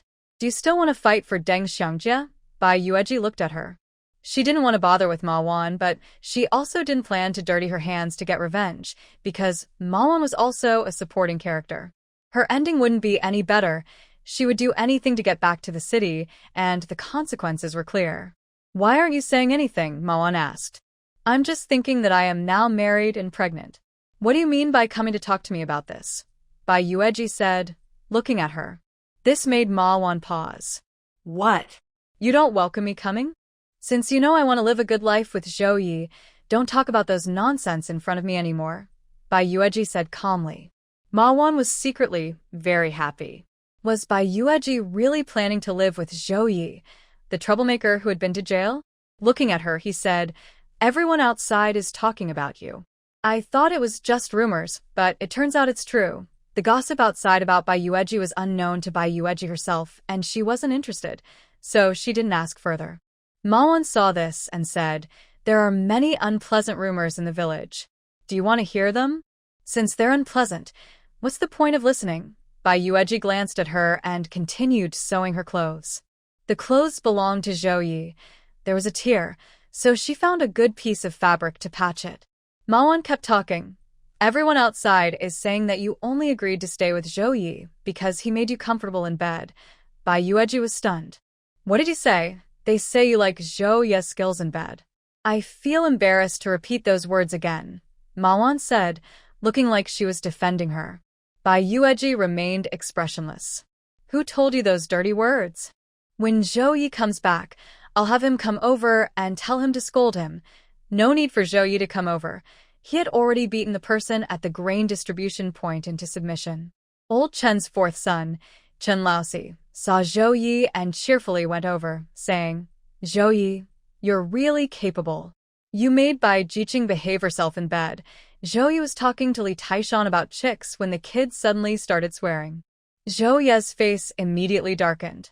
He had been busy gathering firewood these days and had no time to look for trouble, so he didn't know about this. What do you mean? Zhou Ye asked directly. Li Taishan, who knew what was happening, quickly told Zhou Ye, Brother Ye, it's this kid. He's been swearing outside and talking about you. He repeated what Chen Laosi had been saying outside. Is that true? Zhao Ye looked at Chen Laosi. Chen Laosi was a bit afraid of him. In their area, no one could fight Zhao Ye, especially since Zhao Ye had been in prison before. But in front of so many people, he couldn't show fear. I was just praising you. Don't you know how many women want? F your grandfather, Zhao Ye interrupted, punching out. Not enough. He kicked Chen Laosi far away. The brothers from the Qin family, who had come together, saw their younger brother being beaten and weren't happy. Zhao Ye, what are you doing? Do you think we're dead or something? Stop talking nonsense. Get in there, Zhao Ye said straightforwardly. The eldest, second, and third brothers from the Qin family couldn't hold back anymore and jumped in. Zhao Ye has been used to fighting since he was young. He sold himself to take the blame and earn money to treat his mother's illness, which led him to spend 2 years in prison. During that time, he also trained for 2 years, but he's not afraid at all. When the old team leader arrived with his people, Zhao Ye and the Qin brothers had already been separated by Li Fengshou, Li Taishan, Wang Ying, and others. During the 1-on-3 fight, Zhao Ye was injured quite a bit, but the Qin brothers didn't fare much better. They didn't get any advantage at all. This made all the Qin brothers secretly amazed. They are used to farm work and are quite strong, but they never expected Zhao Ye, who looks thin and lazy, to fight like a fierce tiger. Not only them, but others also realized it. If they had known Zhao Ye was so good at fighting, they would have been more careful. Today, they saw it for themselves. He fought off 3 brothers without fear. Oh, and there was also old Qin who got beaten and was holding his stomach, too scared to go back into the fight. The old team leader frowned and said, "What are you doing? Why are you like this? Do you think I, the old team leader, am dead?" He looked at Zhao Ye, then at the Qin brothers, especially the 4 Qin brothers. "Are you guys bullying the smaller one?" "Old team leader, you're wrong," Chen Laohan spoke up. "It wasn't me or my brothers who started it. It was Zhao Ye." He had been watching coldly just now, but now that the old team leader was here and his sons hadn't gained any advantage, he had to explain. "Zhao Ye, did you start the fight?" The old team leader asked Zhao Ye. Before Zhao Ye could answer, Li Taishan chimed in, "Old team leader, if Yiga fought, it's because old Chen 4 was talking trash. Just these past few days, all the dirty words about us from the Niumeng team came from his mouth." Who can stand that? Exactly, who can take it? Wang Ying added. They had heard about it earlier and thought Zhao Ye had lost his courage in prison. Could he really tolerate this kind of thing? It turns out he didn't even know about it. Once he found out, he directly confronted old Chen 4 in front of old Chen's family. The brothers weren't afraid of him at all. This is the Zhao Ye from back then. Actually, he's even fiercer now. The old team leader had also heard about the troublemakers in the team. He glanced at old Chen 4 and then at Chen Laohan, asking, "Do you know about this?" Chen Laohan certainly knew. Even if old Chen 4 did something, Zhao Ye shouldn't have hit him. Zhao Ye's mental strength is truly exceptional. He can smile even after a fight. He looked at old man Chen and the Chen brothers, then glanced at some others who were talking too much. Finally, his gaze swept over the others and he said, "Today, in front of the team leader, I want to make this clear. You can say what you want, but if anyone dares to talk about my wife again, I will go to settle the score myself. If you think I am easy to bully, just come at me anytime. I am ready to fight back."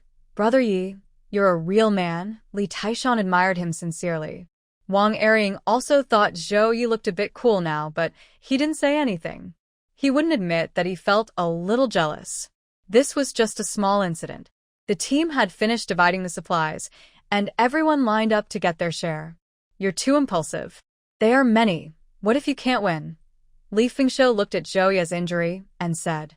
Zhao Ye touched his wound. "Am I scarred now?" Li Fengshou sighed. "At this point, you're still worried about that." Zhao Ye thought it was a big problem. If he got scarred, what if his wife didn't like him anymore? "But honestly, you are really brave." Li Fengshou was starting to admire Zhao Ye. He fought alone against several brothers without fear. Truly a man. Zhao Ye didn't think much of it. He was used to it. But he was worried that when he went home, his wife might think he had bad habits because of the fight. Meanwhile, Zhou's older brother and sister-in-law were also there. They saw Zhao Ye fighting, of course. But Zhou's older brother didn't get involved, and his sister-in-law was just watching the show. She had thought that the second brother, trying to fight several brothers, would get beaten badly. But surprisingly, the Chun brothers didn't take much advantage. This must be something he learned in prison, Zhou's older brother said.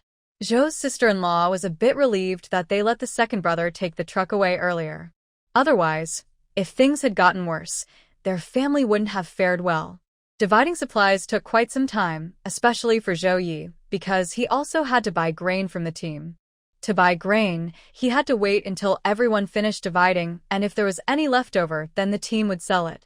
So Zhao Ye waited until the very end, and Li Fengshou stayed with him, chatting along the way. It wasn't boring. Finally, everyone finished dividing. Zhao Ye went to the team leader to buy grain. The team leader asked how much he wanted. Zhao Ye asked for 100 jin of corn. The corn here costs 9 cents per jin, so 100 jin cost 9 yuan. He also bought 20 jin of soybeans, which are more expensive, 15 cents per jin. 20 jin cost 3 yuan. There are also other grains like millet and peanuts, which Zhao Ye took some of. However, Zhao Ye mostly took potatoes and sweet potatoes. Potatoes cost 4 cents per pound, and he took 200 pounds.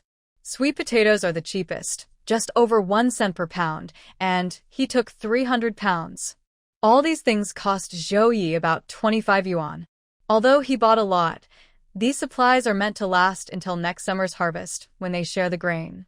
The remaining team members were surprised when the old team leader casually mentioned the price of 25 yuan, and they couldn't help but be amazed. 25 yuan was quickly handed over.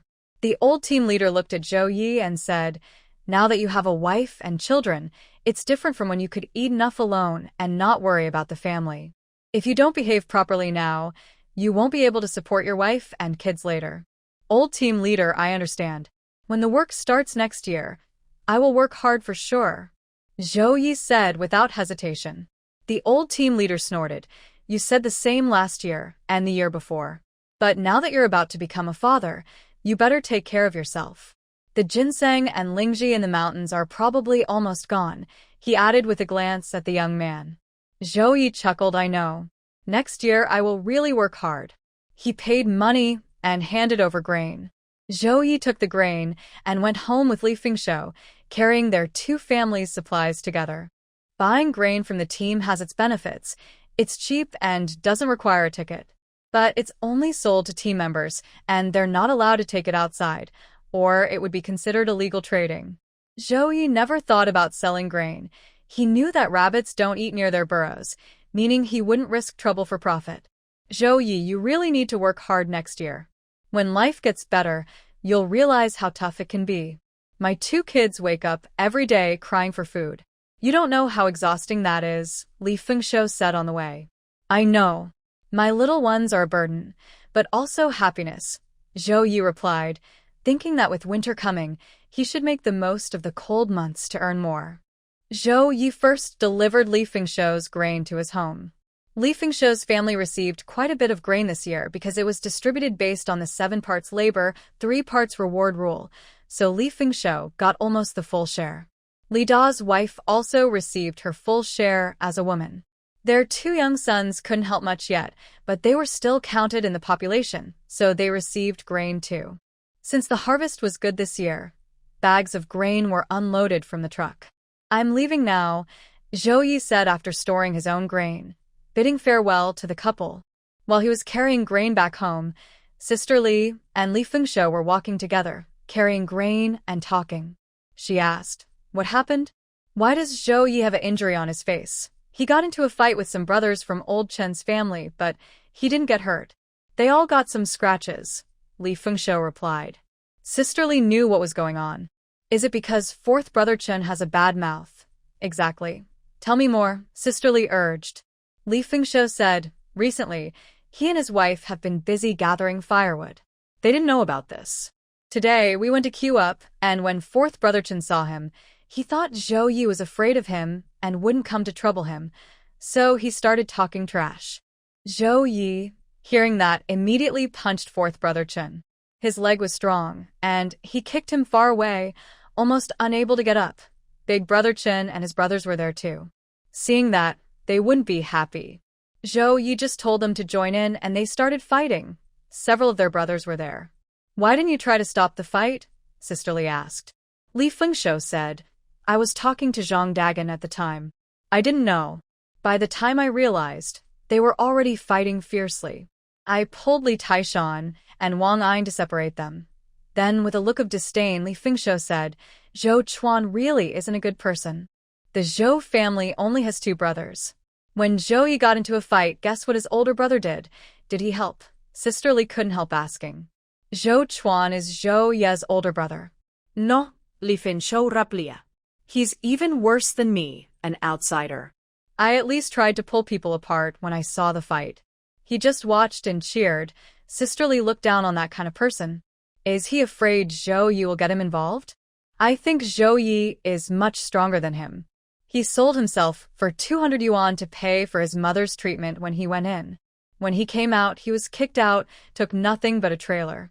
Now look, he has a house, a wife. Who knows who will laugh at whom in the future? Do outsiders know the real reason Zhou Ye went in? Li Fengshou asked. Sister Li shook her head. I don't know. I'll ask around someday. If she doesn't know, I'll tell her. There are quite a few gossips in the village. Originally, Zhou Ye sold himself for 200 yuan to pay for his mother's treatment. But later, someone spread rumors that he committed a crime and was imprisoned, which made his mother angry and die. Sister Li thinks if Bai Yueji doesn't know about this, she should have a talk with her someday. At this moment, Bai Yueji was looking at Zhou Ye standing in front of her, especially at the injury on his face. Zhou Ye felt he needed to explain. Wife, this really isn't my fault. I didn't mean to start a fight.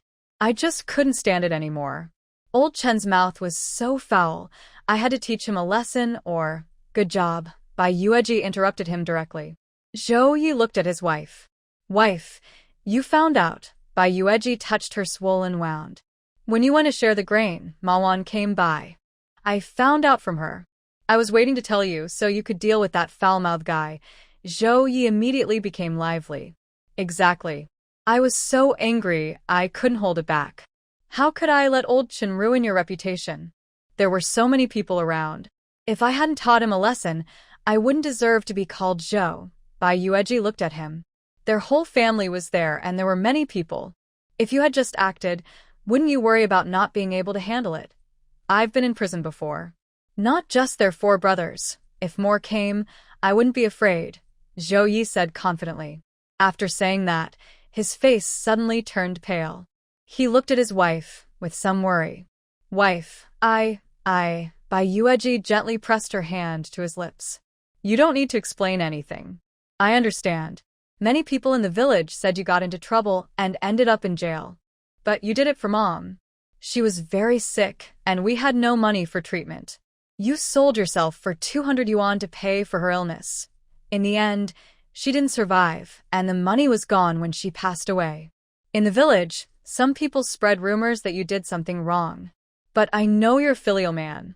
I believe your parents understand that too. They all know you're respectful and caring.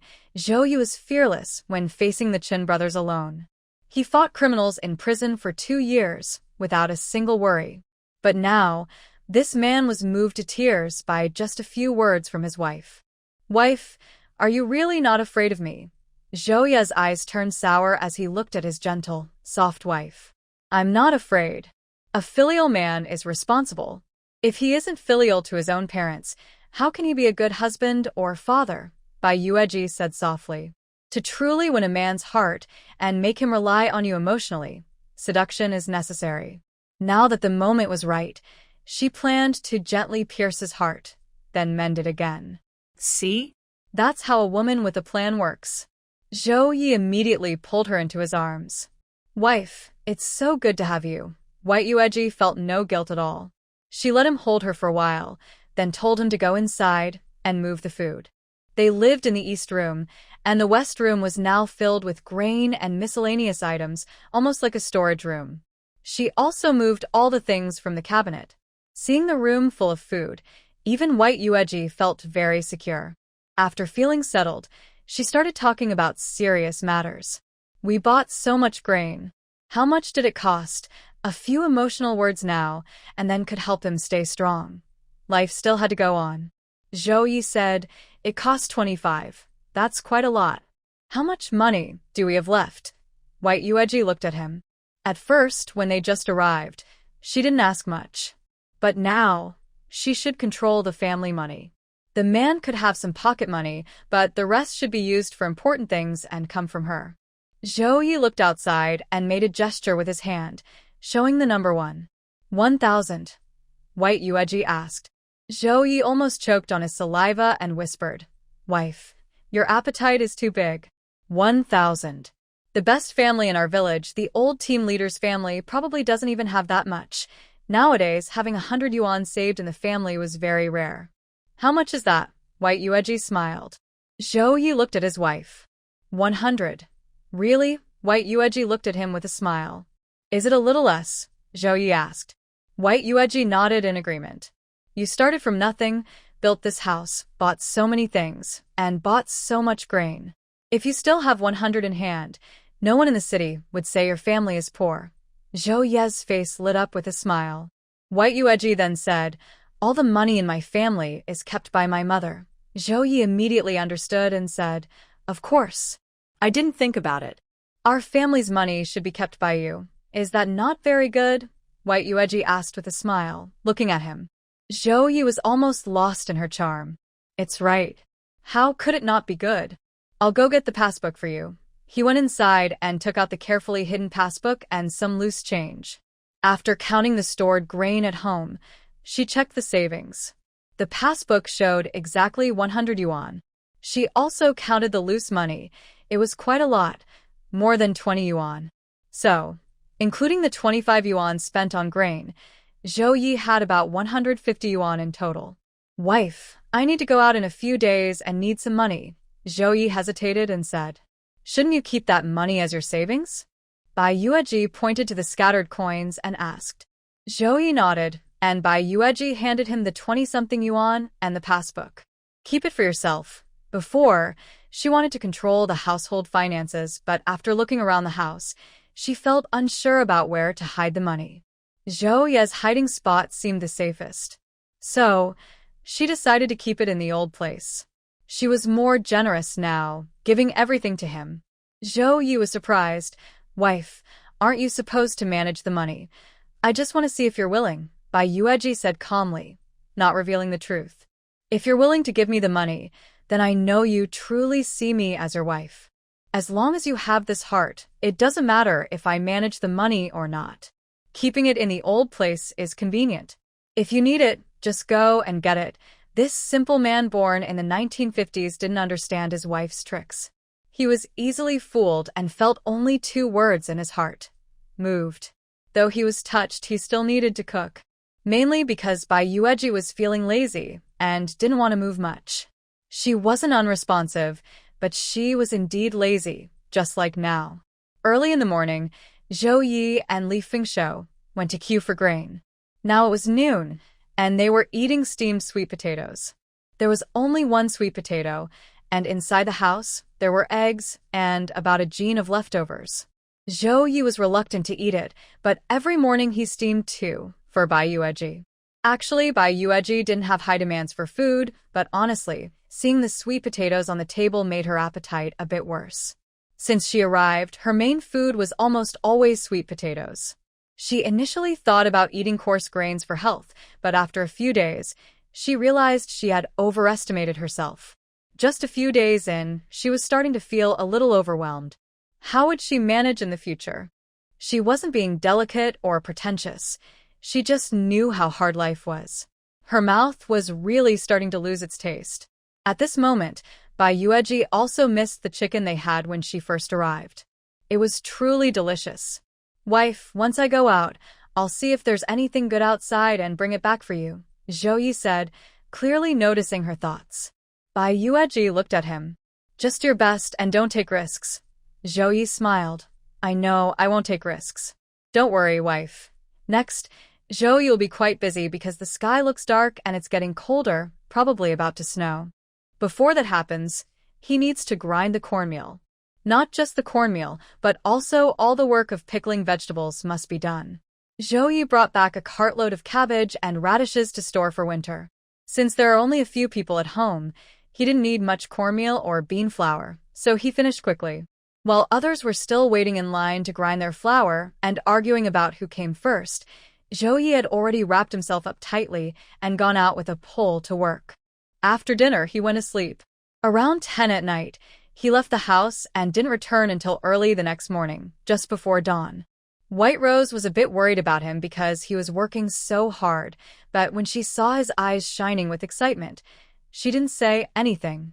He was naturally adventurous and loved doing these things. After working so hard for 7 or 8 days, it started to snow in the evening. "Wife, come out and see, it's snowing." Zhao Ye finished feeding the 5 little chickens and stepped outside. He swapped the chickens with Li Taishan's family, trading 7 eggs for them. As soon as he stepped outside, he saw the snow falling. White Rose came out of the house. It was very cold, especially after they divided the grain. The temperature changed every day. The day before yesterday, her family stove was already burning so they could sleep because it was too cold otherwise. "It's snowing," White Rose said with a smile. Her health had improved a lot lately, mainly because of the food Zhao Ye brought back during these days.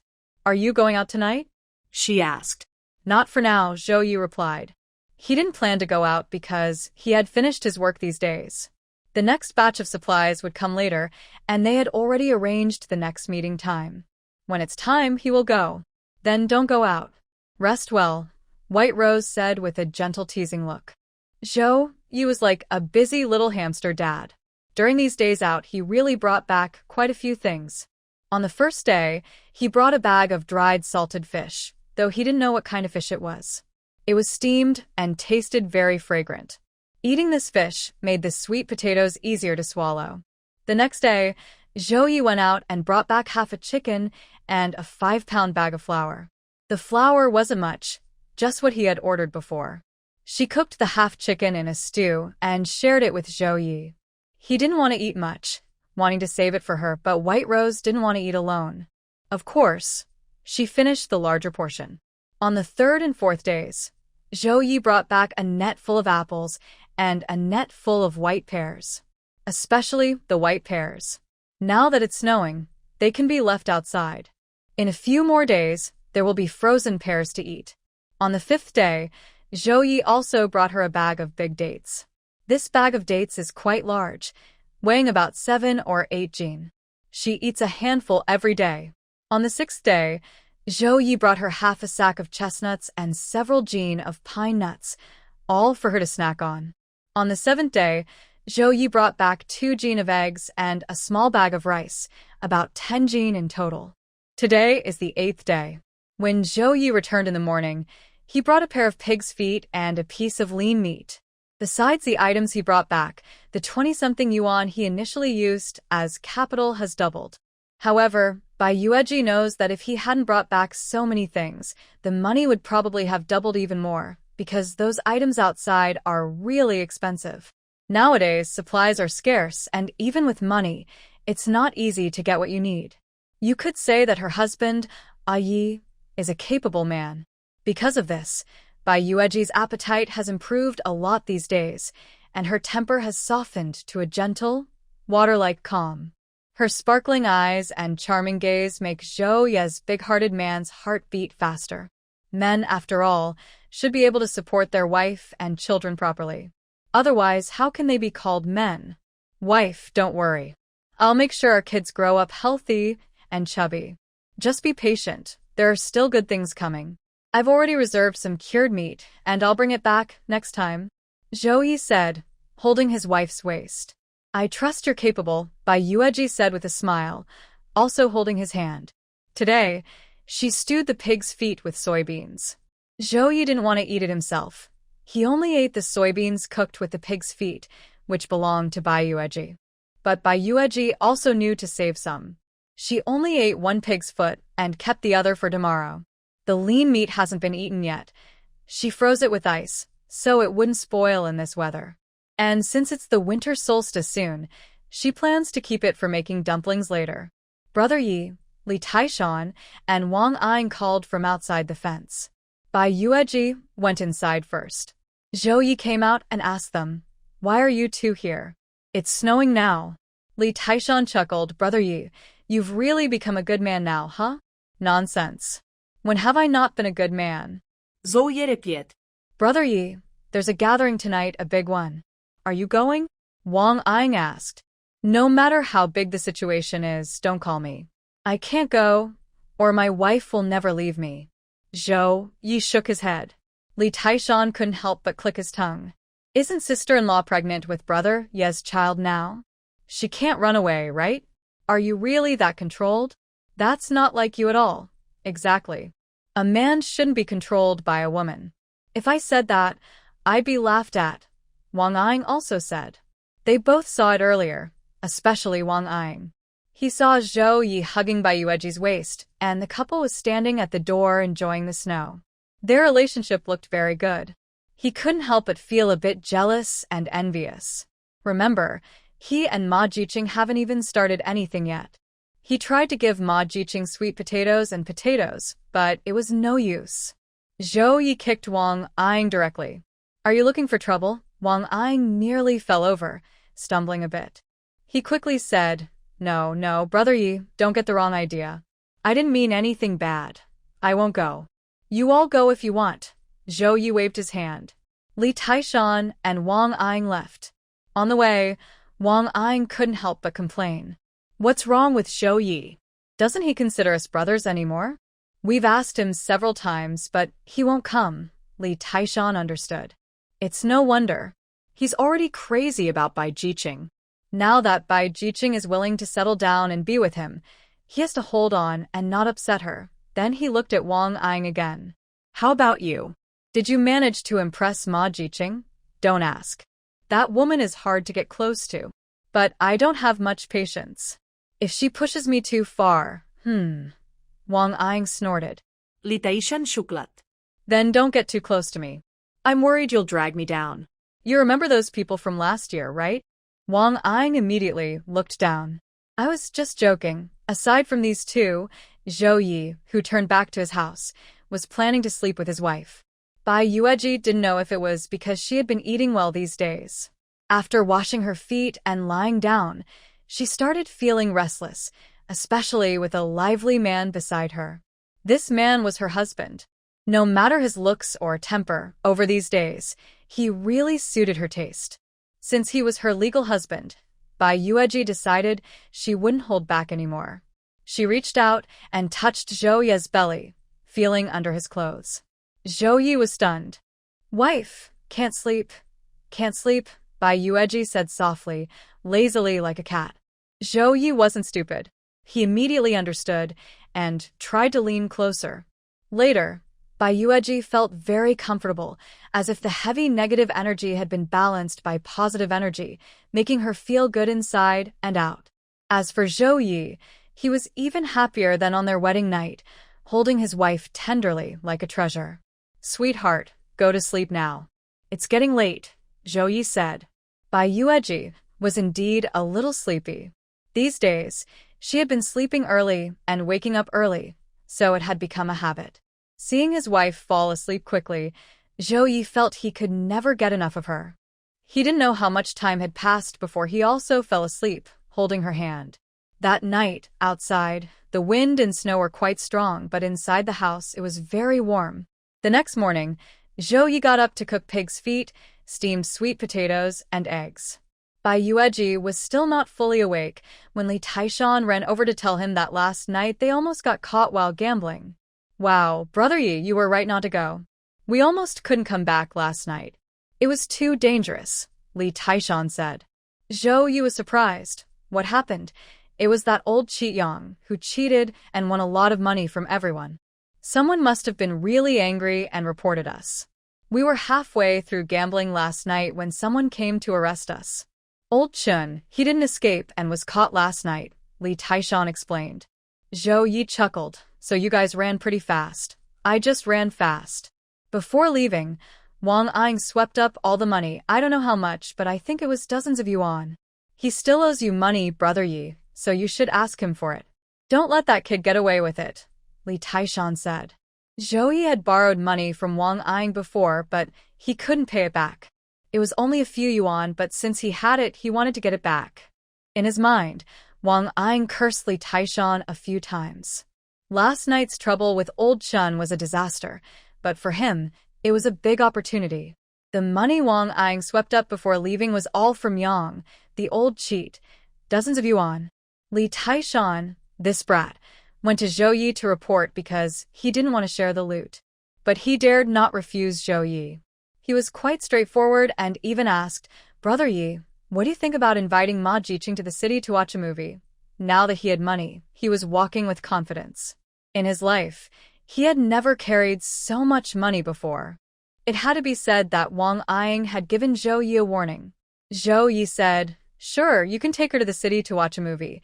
He also wanted to take his wife to the city to see a movie and planned to ask her about it when he got home.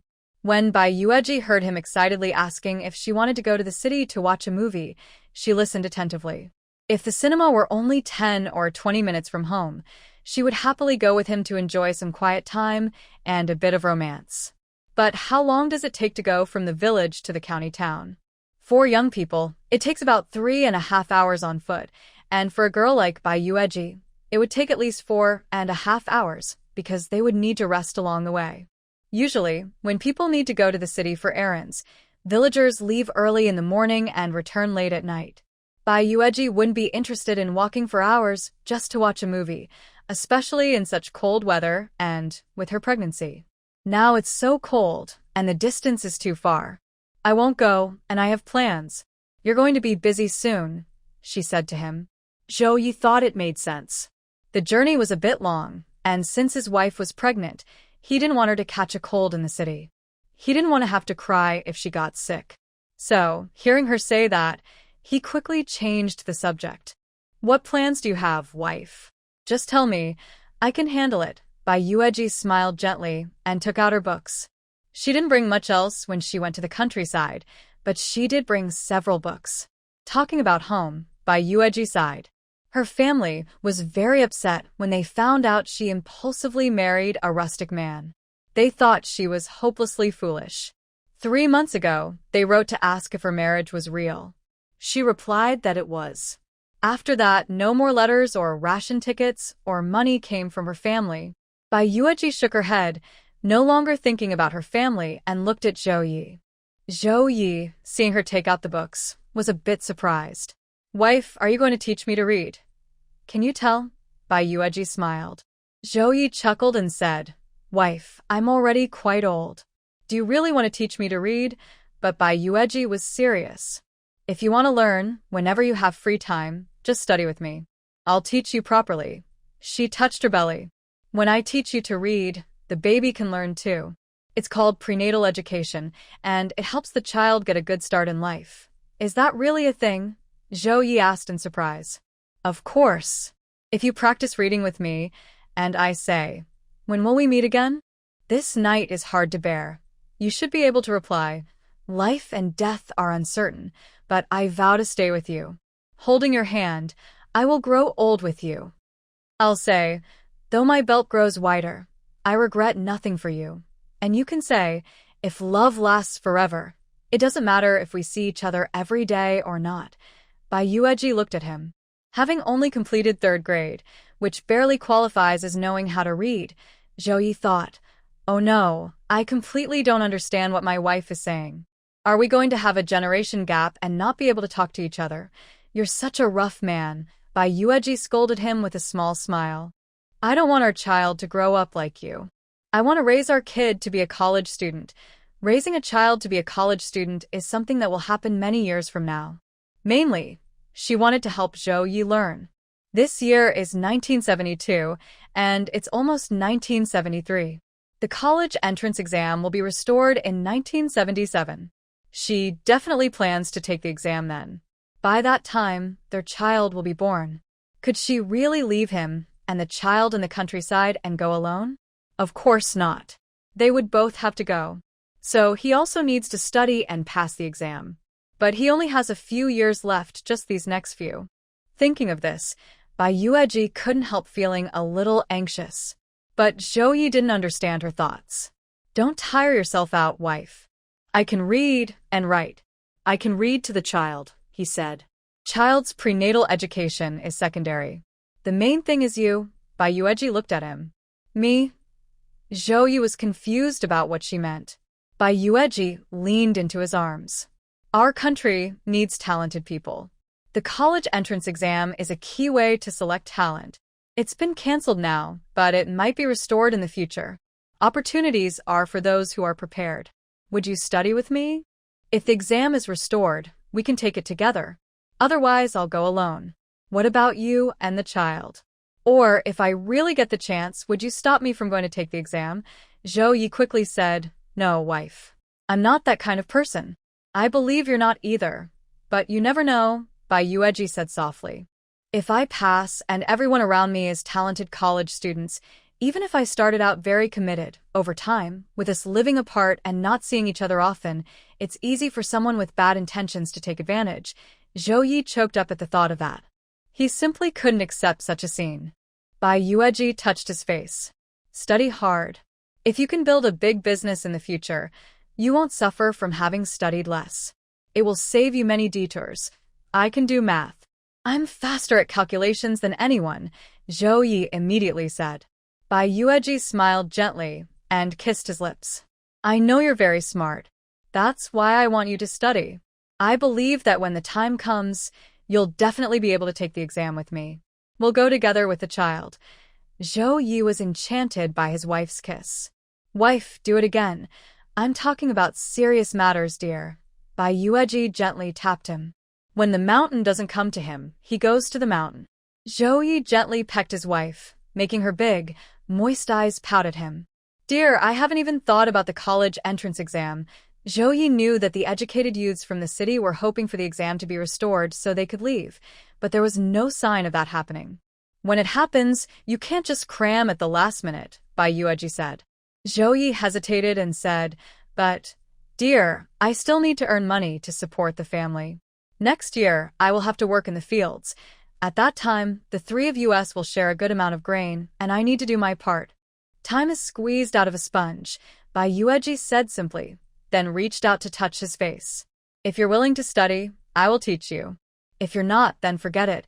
If I study hard, will there be any reward? Zhao Ye asked. Bai Yueji shot him a sidelong glance. What reward do you want? This is for your own good. Zhao Ye, a typical bachelor, said, If there's no reward, I won't study. I'm just a lazy man. If you want me to study, you're asking for my life. Bai Yueji could see that he was just after benefits. This was a typical case of wanting something before giving.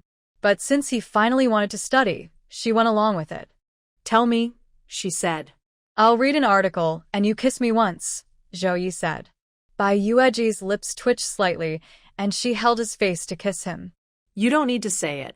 Sometimes just looking at you makes me want to kiss you. I really like it. But as for studying, you need to make up your mind and read more. You'll never regret it. Zhao Ye, holding his wife's face, looked at her with burning eyes. Dear, say that again. Read more and you won't regret it, Bai Yueji casually said.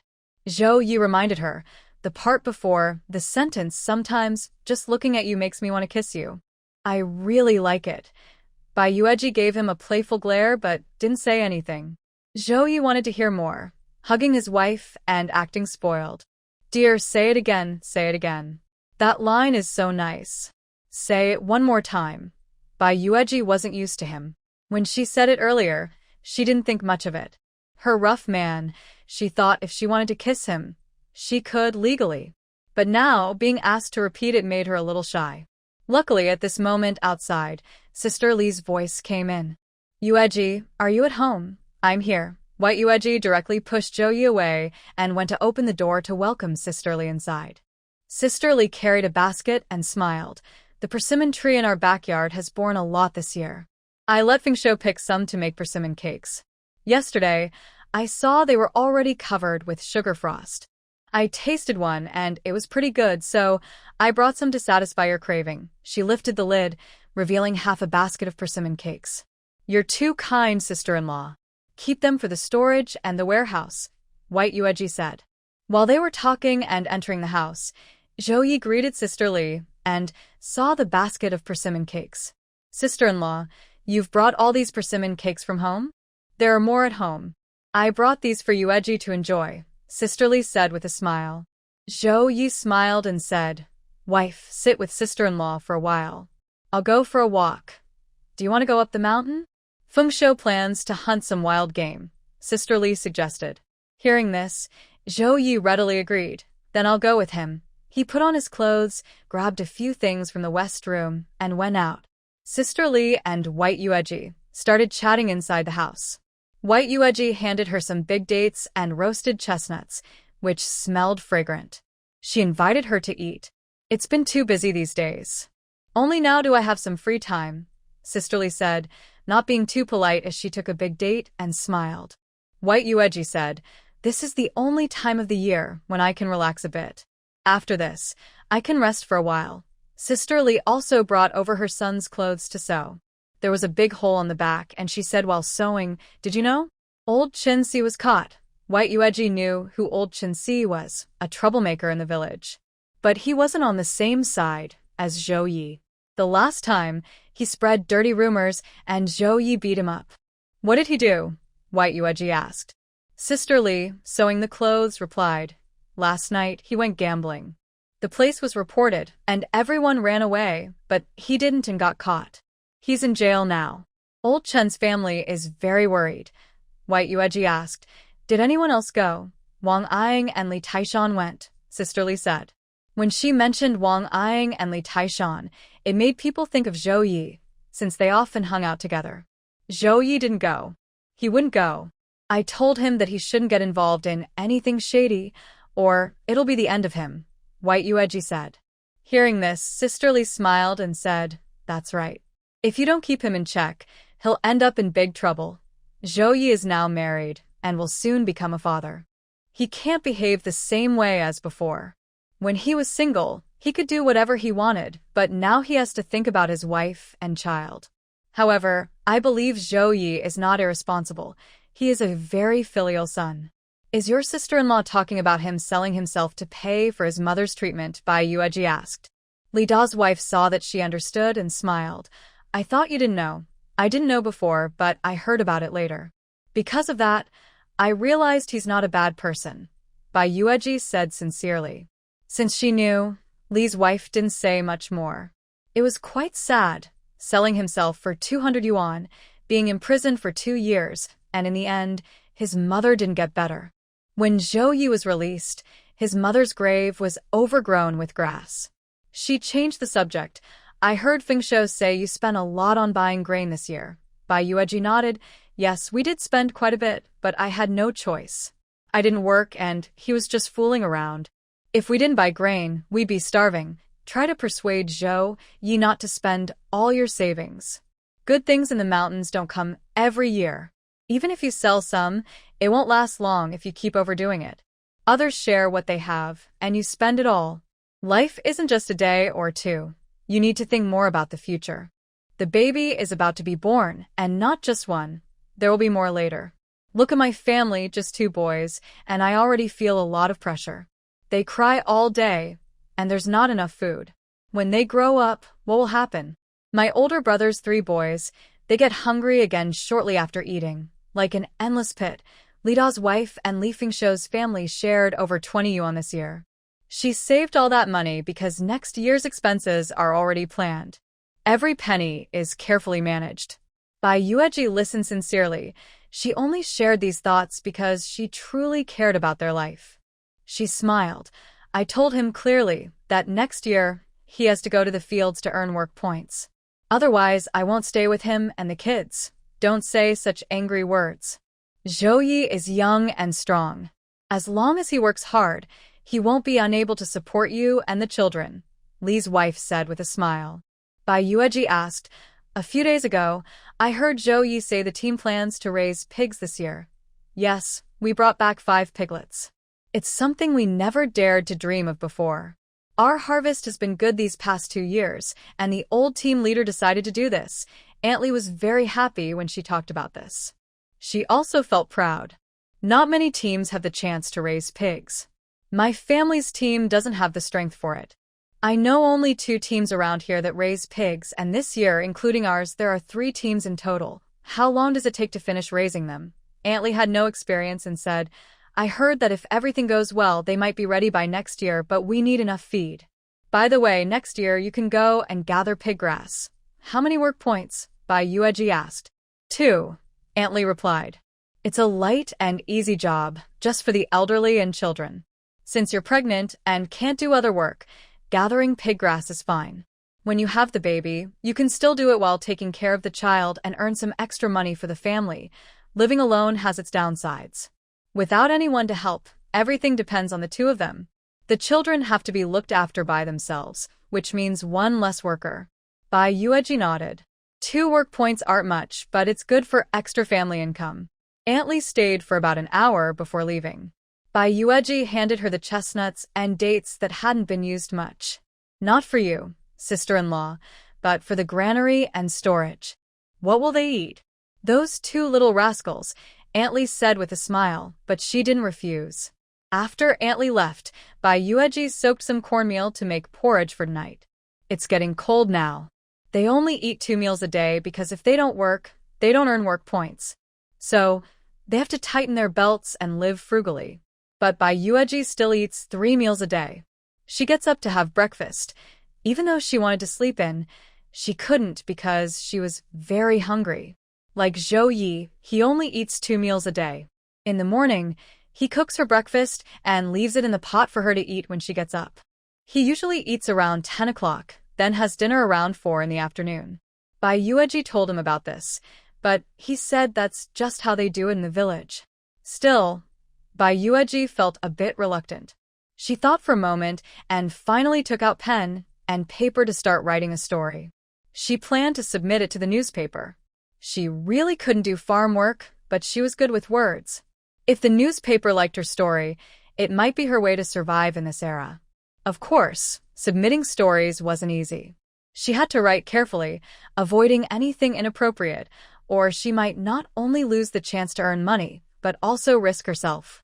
Once she started writing, she got completely absorbed. At the youth cadre office, a group of young farmers is sitting together, eating roasted sweet potatoes and casually asking Deng Xiangjie about the outside world, as he just returned from giving a speech. This year, Deng Xiangjie published an article that was printed in the city newspaper. Its main idea was very progressive, so it was passed along from person to person. Deng Xiangjie received many awards and was even personally invited by the local leader to speak at other communes. Now his speech is almost over, and it has started to snow, so he is heading back. However, Deng Xiangjie still looks very confident and proud. Several older farmers like Dong Jian and others who came with him, such as Chen Song, are gathered around, asking about his experience giving speeches outside. Deng Xiangjie is generous and cheerful, sharing his thoughts about what he saw outside. Recently, I've traveled to many places and seen a lot. I've come to realize that our Nyoming brigade is quite good. Some other brigades have many problems, but we don't. Before, I thought Nyoming was very poor. But after I went out, I learned that the whole area is poor. Some places are so poor that even the commune is struggling to get by. There's no way they could build a kiln factory or anything like that. There are no other side businesses to develop either because the authorities keep a close watch.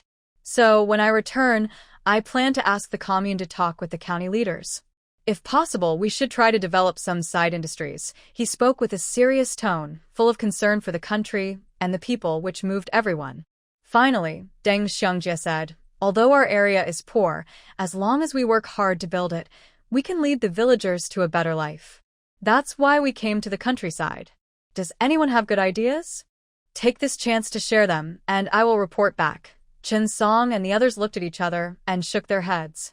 They had no good suggestions, just trying to get by each day. Their original hopes had long been worn down. Dong Jian thoughtfully suggested, this year, Nyoming started raising pigs. I think if they do well, it will boost the farmers' confidence. Maybe we can talk to the old team leader and ask the team to negotiate with the commune.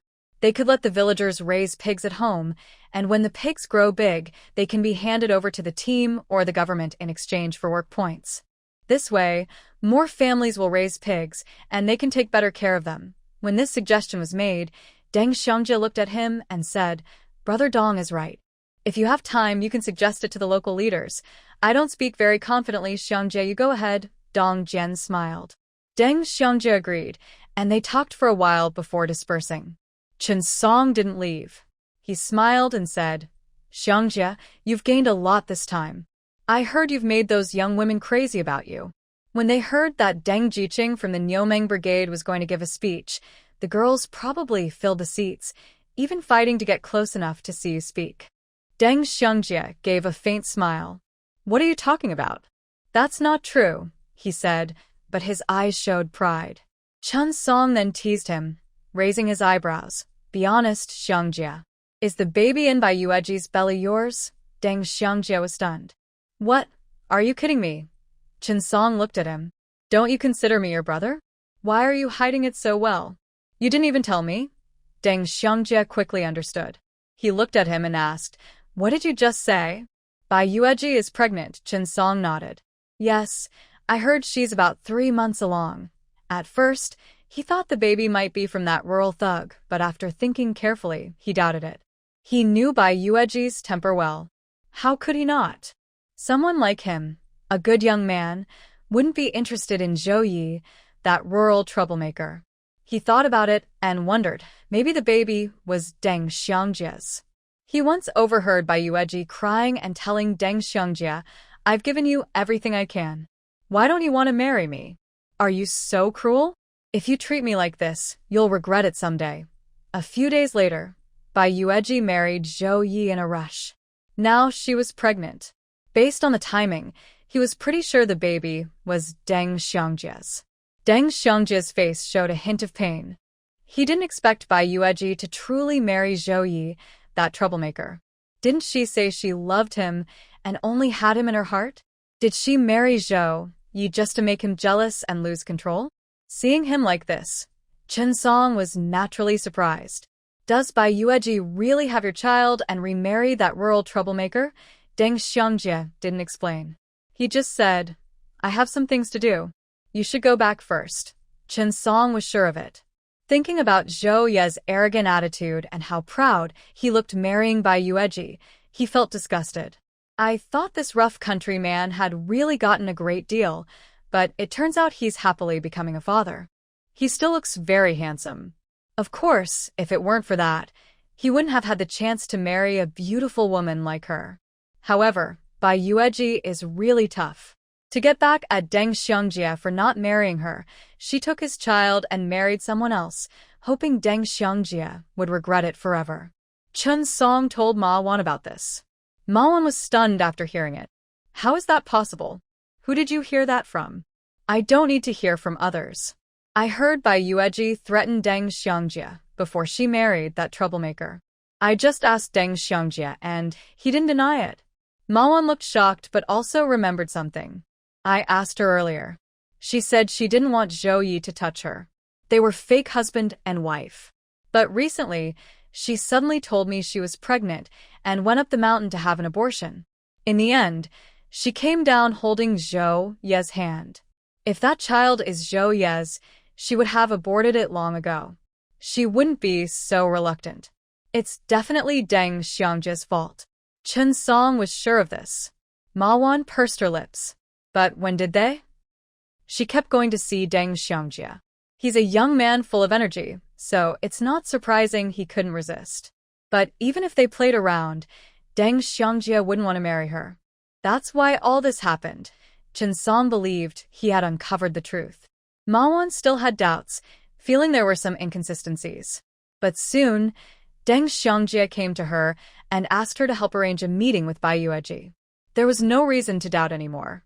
Seeing how anxious Deng Xiangjie was after learning Bai Yueji was pregnant with his child, Ma Wan went to find Bai Yueji. When she arrived, Bai Yueji had just put down her pen. She had written everything in one go, read it over, made 2 corrections, and polished it again, feeling it was very good. But she was writing a book, not just a short piece, so it naturally took time. When Ma Wan called her outside, she came out. Is Zhao Ye at home? Ma Wan looked into the house after seeing her. Something wrong? Bai Yueji didn't invite her in, speaking calmly. Ma Wan whispered, Deng Xiangjia is back. He wants to see you. He's waiting for you at the bamboo grove at the village entrance. Bai Yueji's face was calm. Tell Deng Xiangjia that we've long gone our separate ways. Now I am married. It's best for everyone to keep their distance. Don't send messages to him for me anymore. Ma Wan never expected Bai Yueji to speak so frankly, but after saying her piece, Bai Yueji turned around and went back inside, even shutting the door. Ma Wan had no choice but to come and tell Deng Xiangjia what happened. Yueji is quite impulsive and tends to say things in anger. Her parents only have her as their daughter. She was willing to risk everything and come to the countryside for you back then. Her feelings don't just disappear easily. But she's still upset now. Maybe you should go back first, Ma Wan suggested. Deng Xiangjia's face remained calm. Tell her again that if she doesn't come, I won't leave. I'll wait here for her. Ma Wan felt a bitter ache in her heart. All three, Ma Wan, Deng Xiangjia, and Bai Yueji, came from the city and moved to the countryside, all from the same district. Deng Xiangjia was always outstanding since he was young, and Bai Yueji, being an only child, was also very special. Of course, this wasn't something to be proud of. Many secretly called the Bai family a family without future prospects. Though looked down upon by families with sons, Bai Yueji's childhood life was carefree. She was loved by her parents and could always get new clothes every year.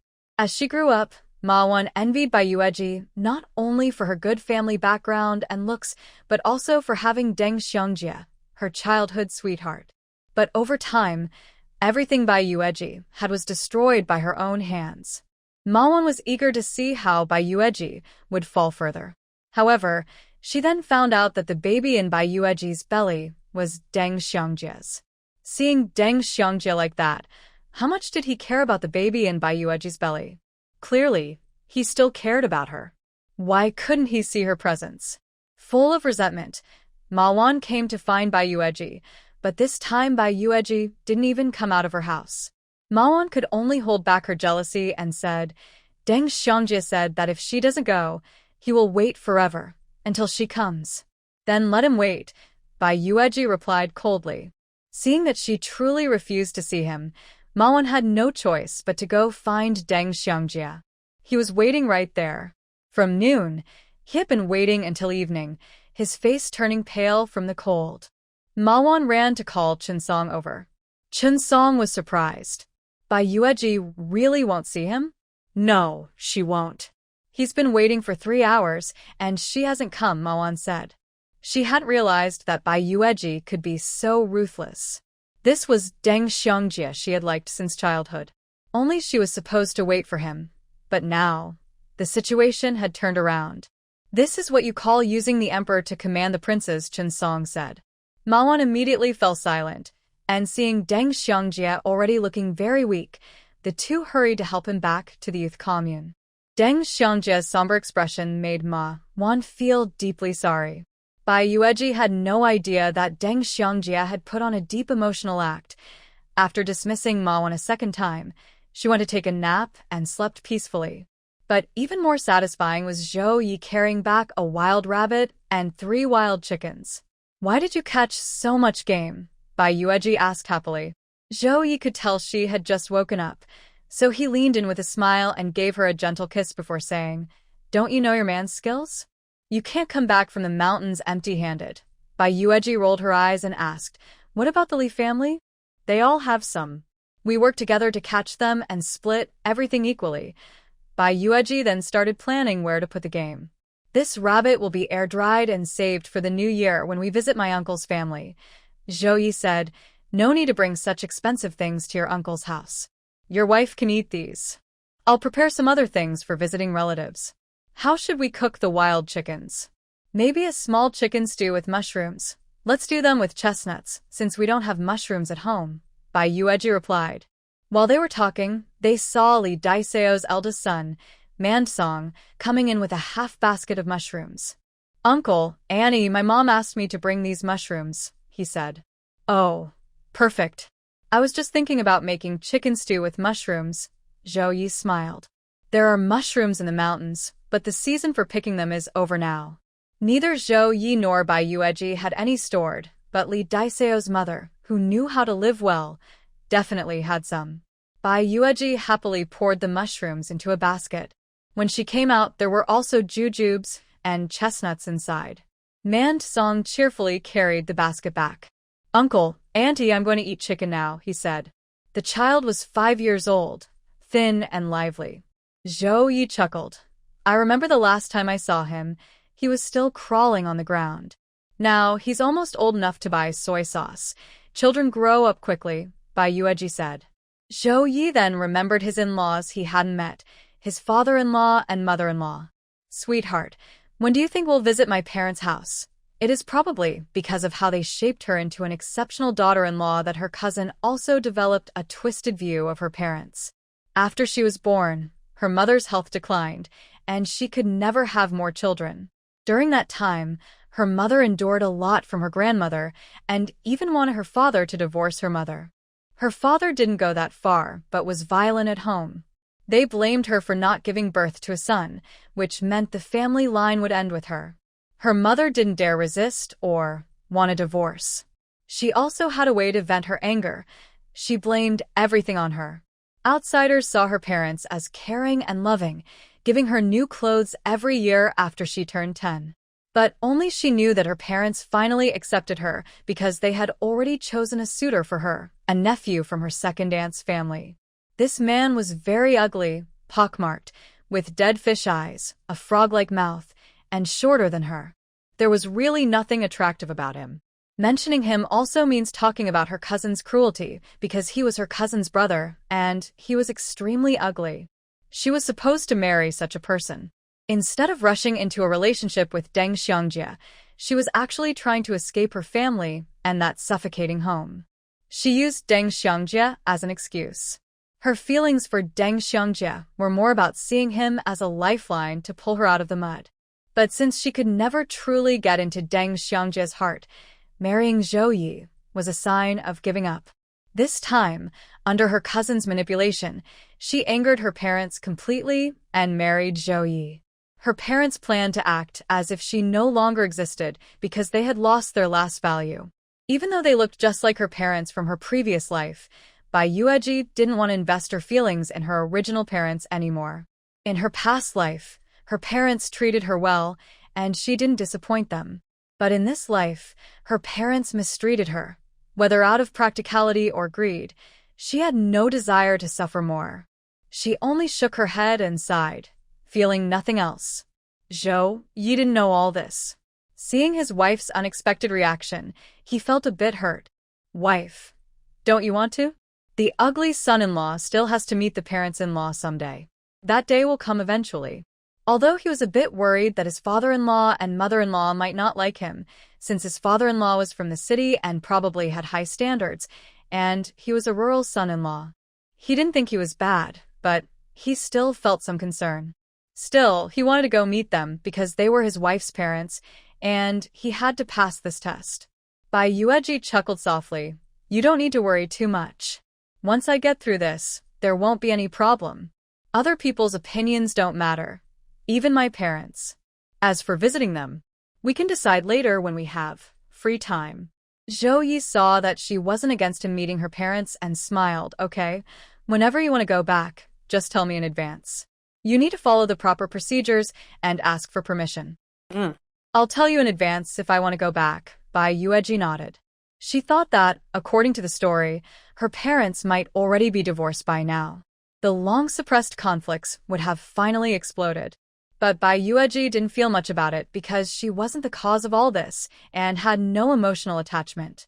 Zhou Yi listened to his wife's words and agreed to do whatever she decided.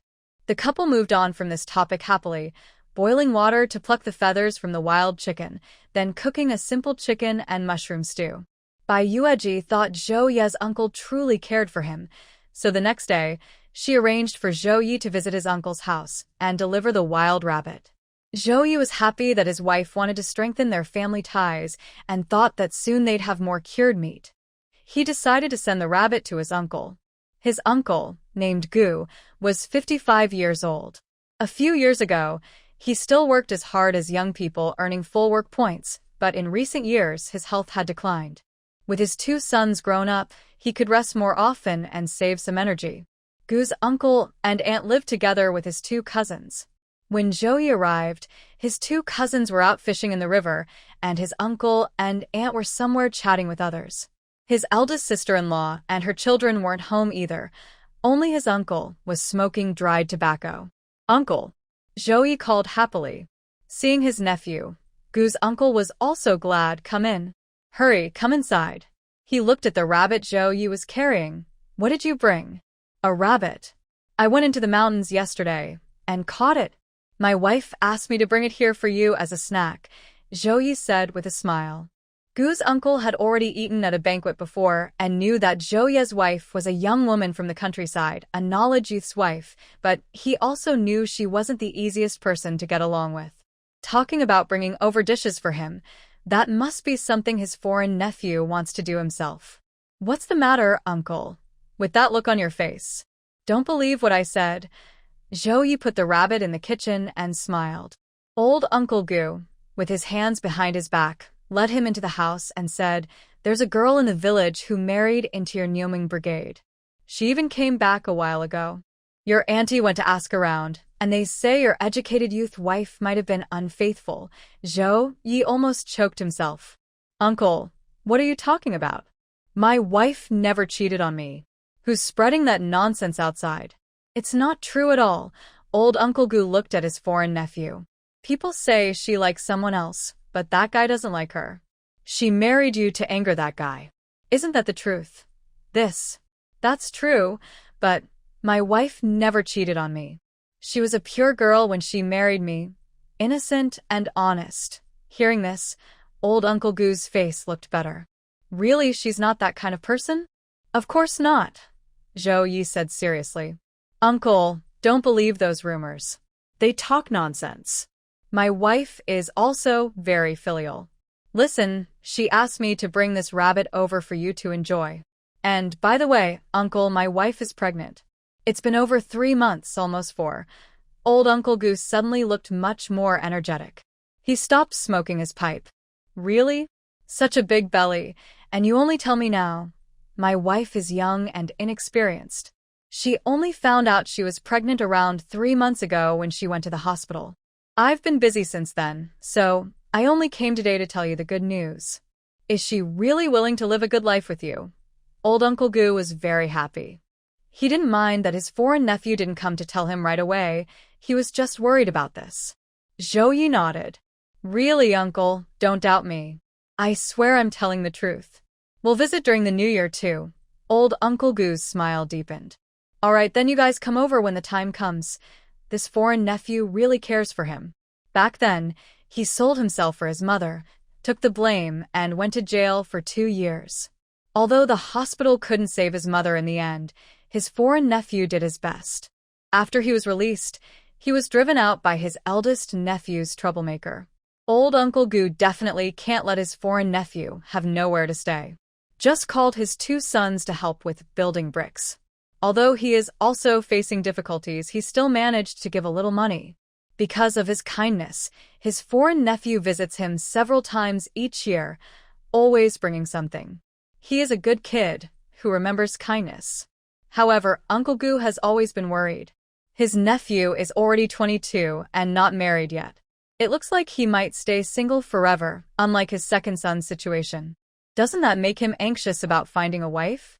When the wedding feast was announced, he had already started planning for his nephew's future.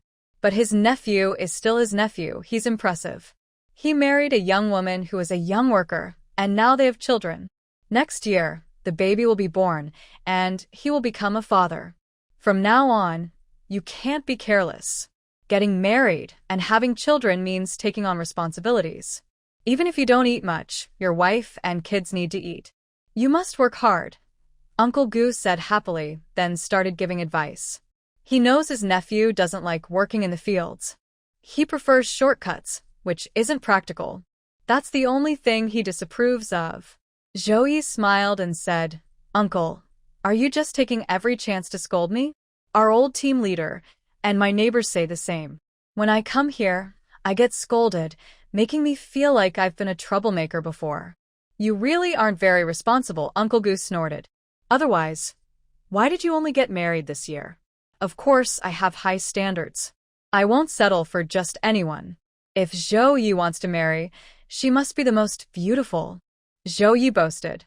Uncle Gu, being older, liked to see young people full of energy. He smiled and said, "Really that beautiful?" Zhao Ye said, "Definitely." Uncle Gu nodded and said, "Then you'd better work hard to earn points. Other girls are like flowers when they're young, but after marrying you, they might feel neglected. If that happens, people will say she's unlucky to marry someone like you. Do you want people to think your wife chose you because she saw your good qualities, or to say she's settling for a second-rate man? A good young woman married to a loser like you? Uncle, don't get me started. My wife is my life. I will treat her well. I won't let her suffer any unfairness. But now, all this talk is empty. Just watch us live a happy life," Zhao Ye said confidently. His wife must live beautifully and happily. Uncle Gu smiled and said, "I'll just watch and see." Zhao Ye then asked about his uncle's wife, 2 cousins and their wives, as he hadn't seen any of them. Where did everyone go? The house is so quiet. Your uncle's wife doesn't know where she went to chat with someone. Your sister-in-law from Guangxia took the kids back to her parents' house to visit. As for your older brothers from Guangxia, they went fishing early this morning after setting out their nets yesterday. They should be back soon. Don't leave yet. Wait until they bring the fish back, then you can take some home for your wife to eat." Just as he was speaking, they heard his aunt's voice outside. "Old man, is Zhao Ye here? Probably heard you came, so she came back early. Usually, she only gets home around midnight." Old Gu laughed. "Oh, my aunt is back. What did she eat? She looks younger every time I see her," Zhao Ye said with a smile as he saw his aunt. "You little guy, you're grown up now, still joking around," his aunt scolded with a smile. "I was at your Uncle Lin's place making rope with her. When I heard you came, I came back." Old Gu, smoking a dry pipe, said, "He even brought a fat rabbit. It's pretty big, probably several pounds of meat. Must be for you, old uncle, to enjoy with a drink," his aunt said with a smile, then asked Zhao Ye, "Zhao Ye, where's your wife? Why didn't she come with you? She's at home." "I was thinking of bringing her over during the new year, but I decided to let her stay and rest while she's pregnant," Zhao Ye replied with a smile. His aunt looked happy. "Your wife is pregnant?" "Yes, over 3 months now, almost 4, Zhao Ye said with a smile. His aunt was surprised. "So far along? Why didn't you tell me earlier?" This kid was worried about coming empty-handed, so he waited until he caught this rabbit before bringing the news. Old Gu chuckled. His aunt, feeling close to her nephew, whispered, "I heard from the girl at old Zhao's family when I visited. People in our village talk a lot, and my daughter-in-law thought I wasn't a proper person. But later, she found out I was helping my mom get better, and she thought I was a good, filial man. She said a filial man wouldn't be bad, and she wants to have a good life with me." Hearing this, Zhao Ye's aunt felt relieved and said, "Tell your wife when you go back. Once she has the baby, I'll come over to help her postpartum. She won't be alone. I'll take care of her. No mother-in-law, no worries about being left alone or eating cold food."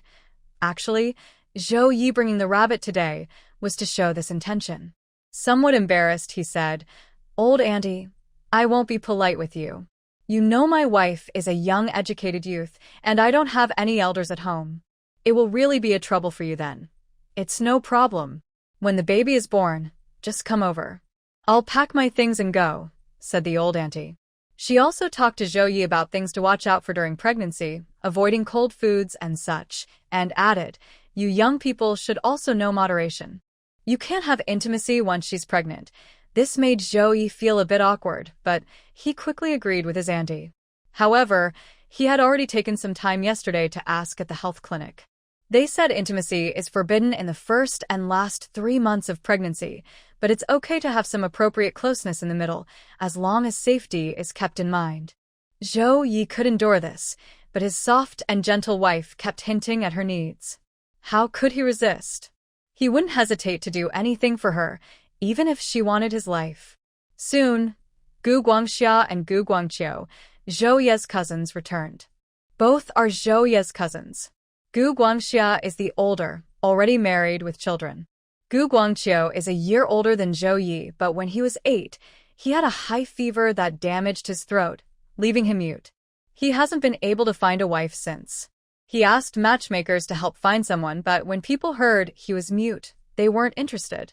Some matchmakers try to set him up with widows or women 10 years older, even suggesting marrying a girl as young as 7 or 8 with a child. Gu's parents didn't want that, and Gu Guangqiu also refused, so the matter was delayed. Now he's 23 and still unmarried. Early marriage was common in this era, and by now, children would be grown up. Gu Guangxia, who married early, already has a 7-year-old child. The brothers carried back a wooden bucket filled with 7 or 8 big, fat fish. Seeing Zhao Ye, Gu Guangxia said, "You're just in time. Take a few fish home for your wife to enjoy. Then I won't be polite with you, Brother Guangxia and Brother Guangqiu," Zhao Ye said happily, pleased with the fish. "There's no need to be polite," Gu Guangxia said with a smile. Gu Guangqiu also patted his cousin on the shoulder. Since he couldn't speak, he didn't say much. Zhao Ye hadn't been here for a while, so he chatted happily with his cousins. It was already afternoon when he finally left, carrying 3 big, fat fish to go home. He didn't walk for long before Guangxia's wife returned with her son and daughter. Her family home wasn't far away. Seeing her husband still busy preparing rabbits, she asked, "Where did you get the rabbits?" Zhao Ye came to share good news today. His wife is pregnant, and he brought these rabbits, Gu Guangxia said while busy working. Guangxia's wife, feeling hungry, asked, "So, do we have rabbit meat to eat tonight?" "Not now. The rabbits are dried and saved for the new year. By then, Zhao Ye and his wife will come over," said the old auntie, who was twisting hemp rope inside the house. Guangxia's wife was a bit curious, but also interested in gossip. She asked inside, "Has Zhou Biao's younger brother and his wife started a good life? Didn't Zhao Meixiang say some time ago that his wife wasn't behaving properly?" "That's just gossip. Don't listen to it. Zhao Ye and his wife are very happy now," replied the old auntie. Guangxia's wife smiled and said, "Mom, I hope they are doing well." The old auntie knew her daughter-in-law well, but didn't say much. Then Guangxia's wife leaned in and whispered, "Mom, I heard from my mother that there's a girl in our team who would be very suitable for the second son." The old auntie was a little excited. The marriage of her second son was very important to her and her husband. She asked, "What are her conditions?" "She is divorced," Guangxia's wife said right away. Hearing this, the old auntie's expression darkened a little. She glanced at her eldest daughter-in-law. "Mom, don't blame me for not finding a good match. You know the second son situation. Good girls are often not willing. The ones who are willing ask for a huge bride price. We can't afford that, or he might still be single," said Guangxia's wife. The old auntie believed her second son was a good boy, but she knew he couldn't say much about it. Still, the situation was tough. He's already 23. He can't wait any longer, or he might end up single forever. How old is he? Why did he get divorced? Does he have children?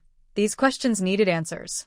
Guangxia's wife replied, "He is 3 years older than me. But as the saying goes, a girl 3 years older is like holding a treasure. 3 years is acceptable, right?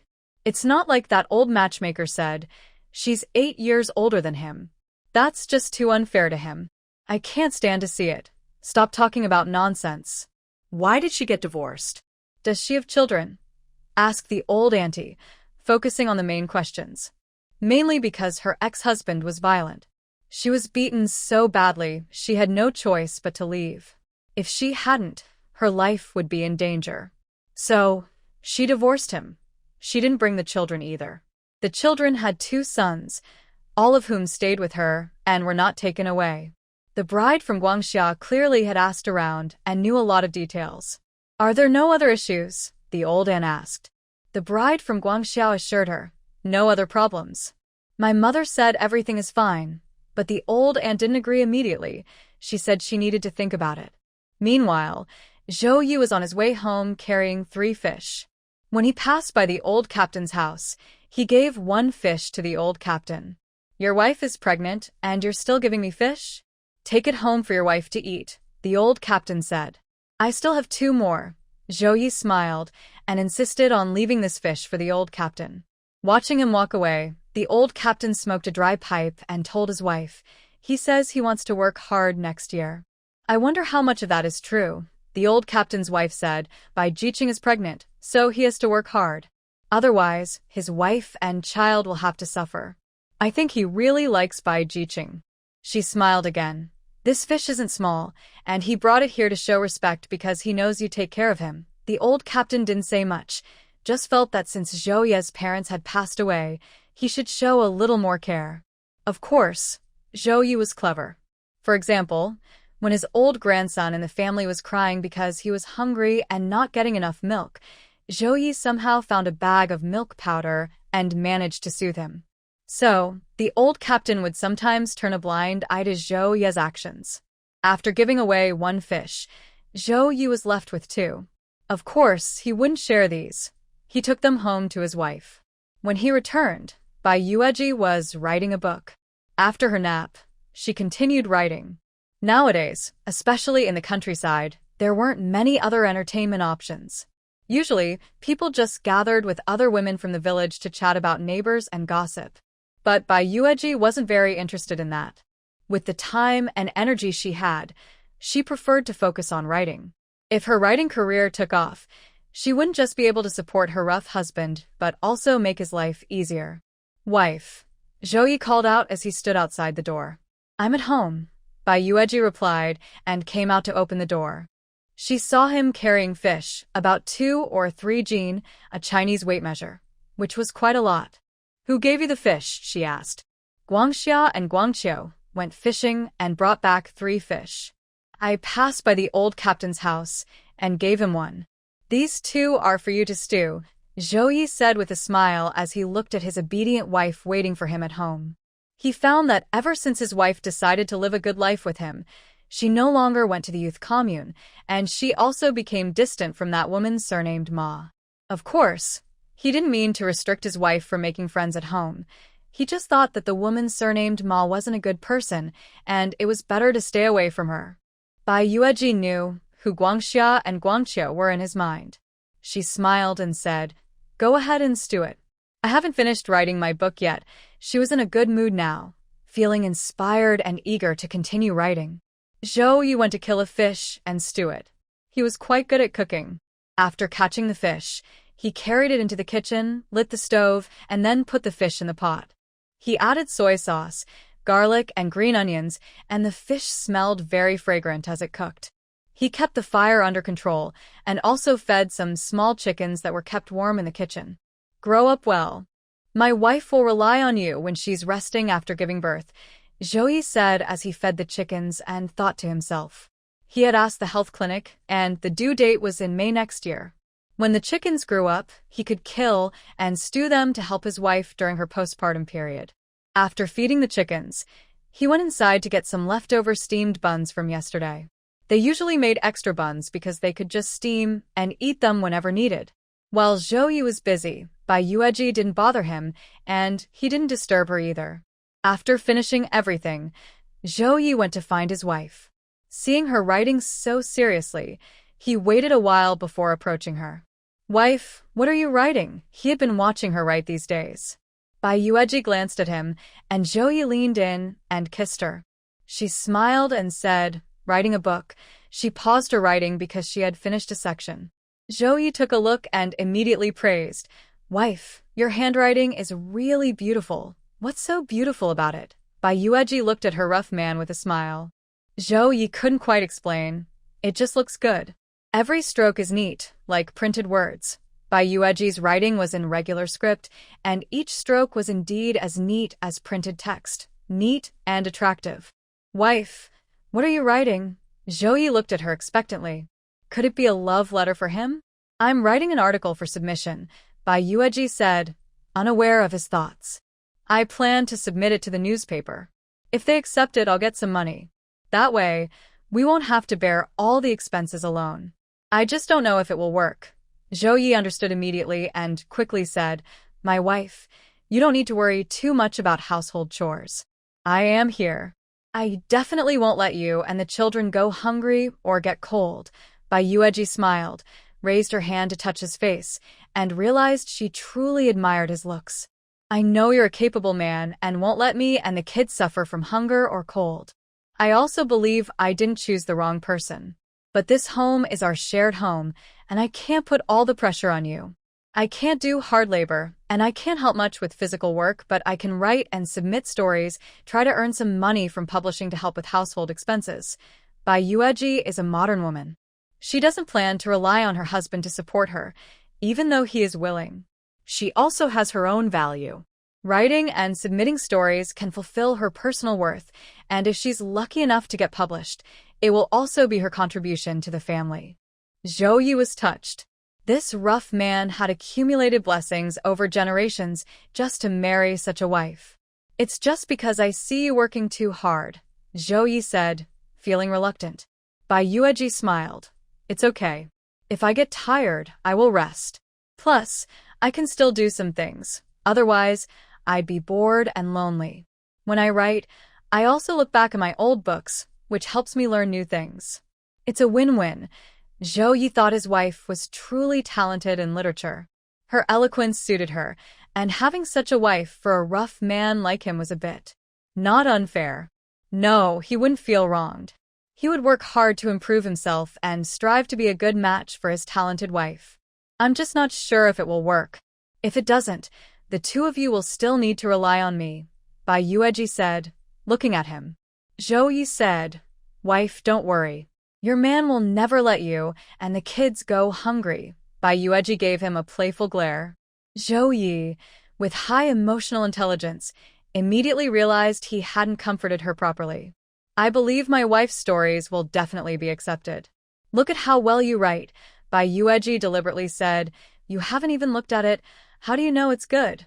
Wife, let's not talk about anything else. Just your handwriting. I've never seen such beautiful writing in my life. Even a rough man like me finds it soothing. It makes me think highly of scholars. You cultural folks must be extraordinary. Anyone who can write like that doesn't need to say much. If you submit your work to a newspaper, it might even cause a stir in the whole office. Zhao Ye's flattery made Bai Yueji, who wanted to tease him, smile involuntarily. You're not serious at all. Zhao Ye smiled as he held his wife in his arms. I'm not being disrespectful. Everything I say comes from my heart, with sincerity. Bai Yueji leaned against him and asked if her older uncle and his wife had been cold on the way. When he mentioned this, Zhao Ye repeated what his aunt had said. She said, when you have the baby, tell her, and she will come to help you with the postpartum care. Is it okay to trouble the elders like that? Bai Yueji hesitated. It's fine. They're elders. I can bring more things to them later. You don't need to worry about it, Zhao Ye said. Bai Yueji nodded. Although she didn't want to trouble others, she really had no experience with childbirth. The due date is next May, and Zhao Ye might have to go to work then. She's alone at home with the baby and might need some help. This time I went to share the good news, and my uncle and aunt kept asking, Are you sure your wife wants to live happily with you? I answered so much that they finally believed me and were genuinely happy, Zhao Ye said with a smile. Bai Yueji smiled too. Zhao Ye sighed again. It's Guangqiu. When he was a kid, he had a fever that damaged his throat, and he became mute. Now he's tall and strong, but he still hasn't found a proper wife. He's a year older than me, and I'm about to become a father, but he's still single. Bai Yueji asked. He just can't speak, but it should be okay, right? People look down on him. Zhao Ye shook his head. The matchmaker said he's a widower, 8 or 10 years older than him. His children are already 7 or 8 years old, and he's still single. His parents haven't agreed to any matches. They want to find a young girl for Guangqiu. Is it hard to find someone? Bai Yueji asked. Definitely. Even if someone is interested, they ask for 100 yuan bride price, Zhao Ye said with a grimace. All this was told by his aunt. She said it was about marrying a girl, but it sounded more like selling a daughter, and they were raising the price. His uncle and aunt were worried about this. But when it came to Guangqiu, Zhao Ye only mentioned it briefly to his wife. Bai Yueji didn't say much. For a girl's family, everyone wants a healthy, strong partner. Not being able to speak is a big problem. It was mealtime, and Zhao Ye went out to bring in fish and steamed buns, then ate at the small table. Bai Yueji, who liked to keep things clean, didn't object. Especially since there was no heating this year, and it was very cold downstairs. "Is the fish tasty, wife?" Zhao Ye asked with a smile. White Yueji smiled and said, "It smells quite nice." "Your cooking skills are good, that's for sure," Zhao Ye laughed. "By the way, honey, were the apples I bought the other day tasty? Should I bring some next time I visit? They're a bit sour, but okay," White Yueji replied. "If you see some, buy a few, and also some white pears." She wanted to eat these fruits every day to supplement her vitamins. Zhao Ye agreed, and the couple talked while eating steamed buns. The fish stew was very tasty with rice. White Yueji ate 3 buns and noticed that since she was pregnant, her appetite had grown. She ate 3 buns, some fish, and a bowl of radish soup, all finished. But shortly after, she grabbed a handful of pine nuts and started shelling and eating them. If another man saw his wife eating so much, he might worry, but Zhao Ye was very happy. He thought it was good that his wife had a strong appetite. Having a strong appetite was good. It meant her body was healthy and the baby inside was growing well. "Read a book," White Yueji said while eating pine nuts. Zhao Ye took out a book and started reading, but he hadn't studied much, so he stumbled over words and read some incorrectly. White Yueji didn't mock him. She corrected his mistakes and helped him remember, even giving him paper and a pen to write. Maybe influenced by his wife's handwriting and knowledge, Zhao Ye was very serious and didn't act carelessly. The couple sat peacefully, one eating pine nuts, the other reading and writing. The atmosphere was very harmonious. When it was almost time, they brushed their teeth, washed their feet, and went to bed. "Honey, if the bed isn't warm enough in the middle of the night, will you be cold?" Zhao Ye asked. White Yueji shook her head. "It's okay. You're warm and sleeping with you isn't cold." He was like a big heater, radiating heat. Plus, their quilt was a large cotton blanket and the mattress underneath was thick, so it was very cozy. Zhao Ye smiled, leaned over, and kissed her. "Sleep early." White Yueji fell asleep quickly and woke up the next morning. She didn't want to get up unless she was hungry. After breakfast, she took out her manuscript to write. Suddenly, Sister Li and another sister-in-law came to visit. "This is the second wife of the old team leader's eldest son. Just call her Sister Dashan," Sister Li said with a smile.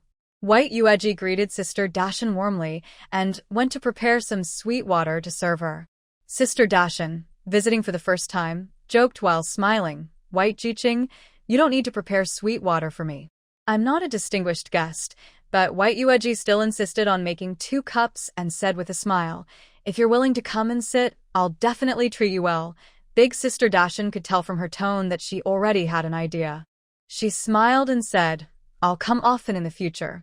You better let me finish all your white sugar." Bai Yueji smiled. "If I bought it, isn't it for eating?" She then went to get chestnuts, pine nuts, big dates, and the persimmon cakes that Sister Li gave her to satisfy her craving. "These persimmon cakes were brought by Sister Li to help me satisfy my sweet tooth, but Sister Li's skill in making persimmon cakes is truly excellent." Sister Li smiled and said, "I just made them randomly." Big Sister Dashan laughed and talked about the house. "Zhao Ye really has talent. This is the first time I've been here, but the house is really beautiful. Isn't it?" "My house isn't as grand," Sister Li said with a smile, but she wasn't jealous because she was careful with her money and saved up steadily. He must have help from his uncle. Without that, he couldn't have built such a house, Bai Yueji said with a smile. "Where did Zhao Ye go so early in the morning?" Big Sister Dashan asked. "He's restless. He went up the mountain with Fingshou, just trying his luck," Sister Li replied, then looked curiously at the envelope and manuscript on the tea table on the bed. "What are these?" "I wrote a book. Once I finish it, I plan to have Zhao Ye send it to the newspaper. If they accept it, I'll get some money," Bai Yueji explained. Big Sister Dashan and Sister Li were both surprised. "Can we see it?" Bai Yueji took it out for them to look at. Sister Li, who hadn't learned to read, and Big Sister Dashan, who only attended a basic literacy class, couldn't understand Bai Yueji's writing, but they could tell the handwriting was good. "Your handwriting is really beautiful. I can't read, but it looks very nice," Sister Lee said admiringly. Big Sister Dashin, who had attended a literacy class, could see the quality of the writing clearly. It's beautiful. Compared to your handwriting, my husband Dashin's handwriting looks like a dog's paw prints. He's even a scorer. Bai Yueji smiled. You two sisters-in-law aren't annoyed. Sister Lee asked, can this really make money? Big Sister Dashin understood and said, yes, it can. If the newspaper accepts it, I heard a good article can earn 3 or 4 yuan. One article can earn 3 or 4 yuan. Sister Lee was surprised. Then why don't the young people at the youth center write? They probably aren't accepted easily. Otherwise, they would have written already. But I only heard about this, Big Sister Dashin explained. Bai Yueji nodded. It's not easy. The newspaper has high standards. I'm just trying, and I don't know if it will work. If I'm not accepted, don't laugh at me. We wouldn't laugh at you. We're proud of you, they said warmly. This really isn't easy. If it doesn't work, I'll try again. What if I get chosen? Sister Lee said. Sister Dashan also said the same. Bai Yueji smiled and started talking about other things. They discussed some village matters, mainly Sister Lee and Sister Dashan talking, while Bai Yueji just listened. As they talked, Sister Dashan mentioned the youth village. I heard that next year, more young people will come, with 2 spots available. Really? Our team's young people are already settled. Will there be enough space? Sister Lee asked in surprise. It should be okay to squeeze in, Sister Dashan said casually.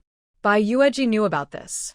Next year, 1 male and 1 female youth from Shanghai will go to the countryside. The girl's name is Yang Ruoqing, who is Deng Xiangjie's official partner.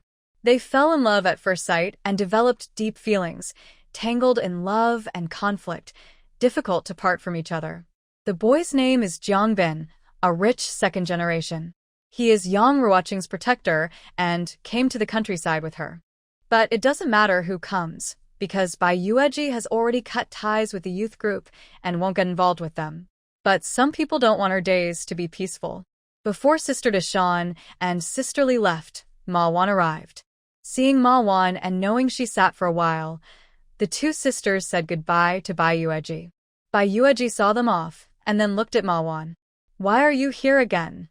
The word, again, showed her displeasure toward Ma Wan.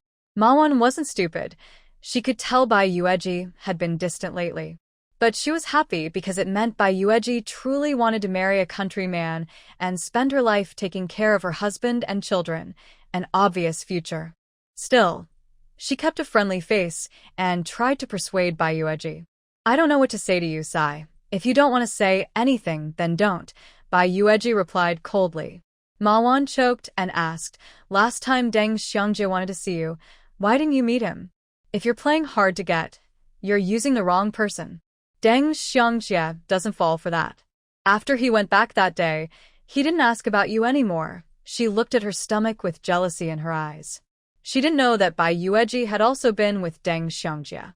Bai Yueji knew Ma Wan liked Deng Xiangjie too, but Ma Wan was just a devoted girl who gave silently without asking for anything in return, hoping only to get a glance from him, a tragic side character. Deng Xiangjie probably knows everything, but he has never said much about it. As a man, he should enjoy being admired secretly by the girls around him. Bai Yueji is also impatient with Ma Wan and doesn't bother to respond to her. If there's nothing else, I won't entertain you. I'm busy. Ma Wan is unhappy and asks, are you really planning to cut ties with me? Bai Yueji looks at her and says, Ma Wan, I don't say everything clearly, but that doesn't mean I'm a fool who doesn't know I'm being played with.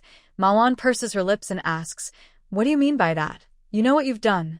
You pretend to do things for me, but you talk badly about me outside. Do you really think I don't know? You act one way in front of me and another behind my back.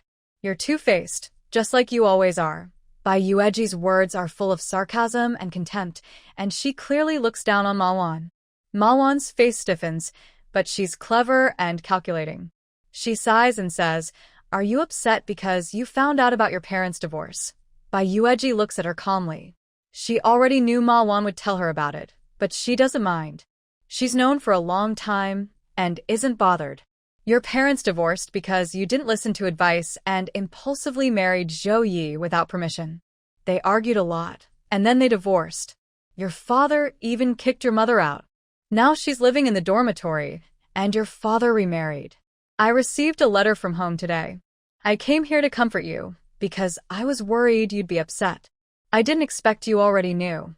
Manhwa speaks with sympathy. She's very happy. The Bai family is falling apart and has become a topic of gossip in their neighborhood.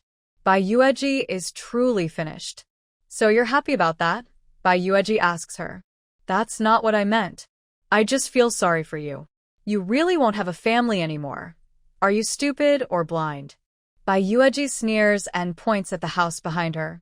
This is my home. No matter how bad the weather outside, this home can shelter me from the storm. Manhwa looks at her. I used to think those rumors were false, but now seeing how you're not surprised or upset about your parents' divorce, I believe it. Your parents wanted to keep you at home to find a husband for you, but you didn't want that, so you followed Deng Xiangjie to the countryside, right? Bai Yueji's face is calm. I thought you cared deeply for Deng Xiangjie, but it turns out you had your own motives all along. It's not that impressive. Manhwa snorted coldly. She also realized that Bai Yueji's life might not be as good as she previously thought. But then she thought, since Bai Yueji has no son and is just a childless woman, would her father be happy? Bai Yueji calmly said, These are my personal matters. There's no need for outsiders to comment. If there's nothing else, just go back to where you came from. Since things had reached this point, there was no need to pretend anymore. Manhwa said, You think that because you're pregnant with Deng Xiangjie's child, you can threaten him? I advise you to give up. Deng Xiangjie is just playing with you. Dream about him marrying you if you want. Bai Yueji frowned and looked at her. If you dare spread more rumors, I'll have Zhao Ye talk to you when he returns. Manhwa didn't want to provoke Zhao Ye. She had heard that on the day of the grain distribution, Zhao Ye had fought with Old Fortune and others without losing. But being scared like this would make her lose face, so she said, You're rude. Bai Yueji sneered. Someone like you only deserves to be treated this way. Fine, get lost. Don't come back. I don't welcome you. Do I want to come? Do you really think you're so important? Manhwa snorted and turned to leave. In her eyes, Bai Yueji's life was just like this. Parents divorced, her family broke apart. She married a rural thug, and the only thing worth mentioning was that she was pregnant with Deng Xiangjie's child. Manhwa pursed her lips, wondering whether Zhao Ye didn't know or did know, and still wanted to accept this child. If he knew and was willing to be the father, she couldn't interfere, or she'd be resentful. But if he didn't know, then? Thinking this way, Manhwa arrived at the bamboo grove at the village entrance. Deng Xiangjie was waiting there. Seeing Manhwa, he asked, Did Bai Yueji come with you?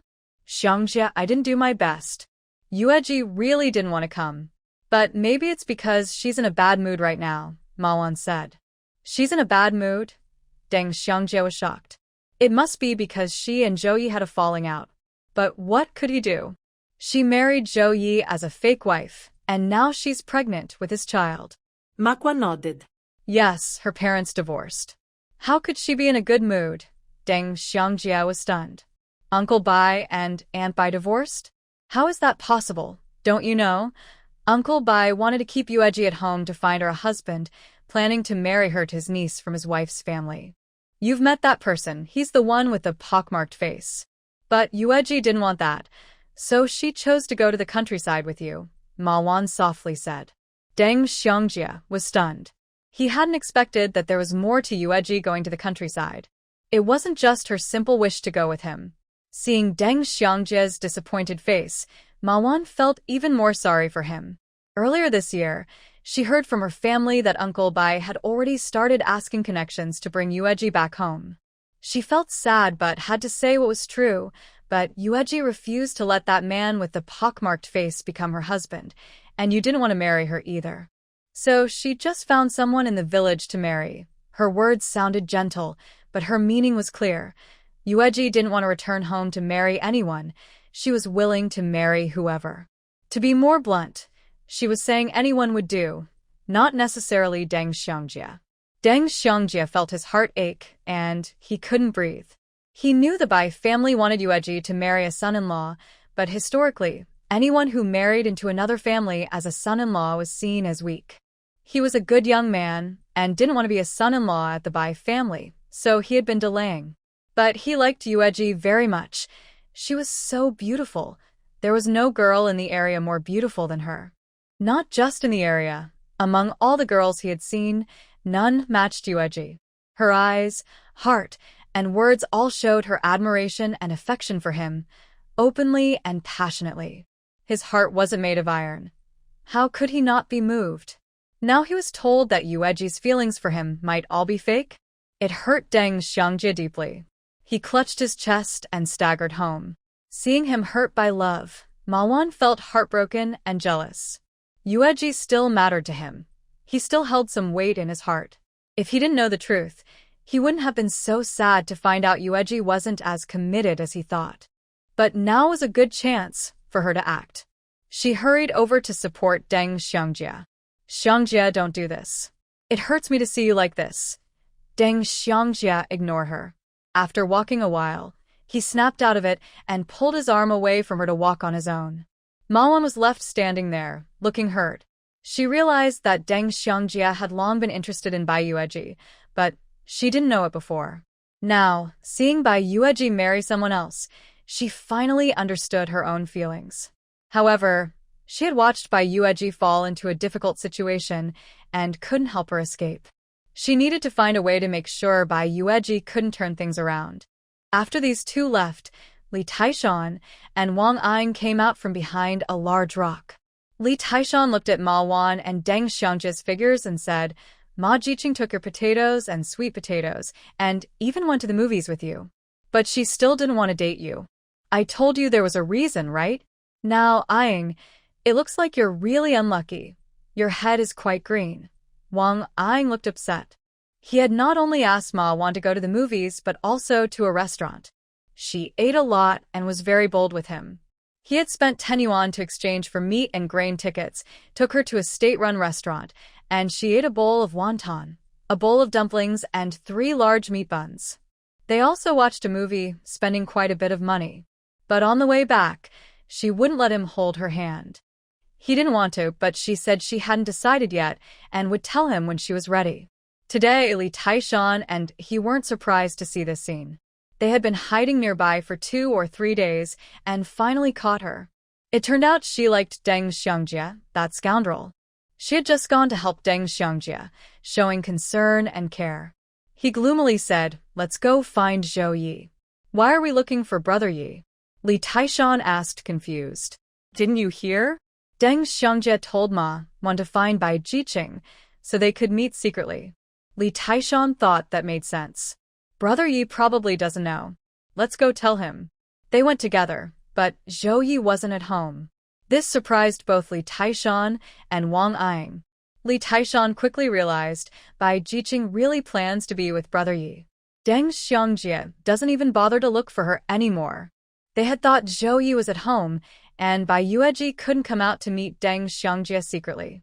But Zhou Yi wasn't there, and Bai Yueji didn't go out either. Wang Ying was also surprised. He knew Bai Yueji used to be very fond of Deng Xiangjie, which everyone in the Niumeng brigade knew.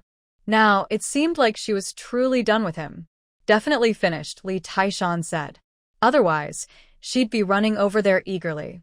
Wang Ying didn't say anything. When Bai Yueji came out and told them Zhou Yi wasn't home, it didn't seem like she was sick or unable to go out. There was no reason to hide. When it comes to training his wife, you really should learn from Brother Yi. You spent so much money, but ended up with nothing. Look at Brother Yi. Bai Jiqing has settled down and is living with him. Li Taishan said this, feeling a bit envious. He thinks Zhou Yi is truly capable, drinks the strongest wine, fights the fiercest battles, and marries the most beautiful woman. He is a role model for us all. Wang Ying was not convinced. Can he compare? Bai Jiqing's stomach was already big because of him, so of course he stays with him. That's crude, Li Taishan said with disdain. If Brother Yi hears you say that, he won't be happy. Wang Ying only dared to say this because Zhou Yi wasn't around. If Zhou Yi had given him a few more guts, he wouldn't dare say it. In the afternoon, Zhou Yi went home. Today, he didn't get much. He and Li Fengshou each only carried a wild chicken. But it's better than nothing. At least he could stew it for his wife to help her recover.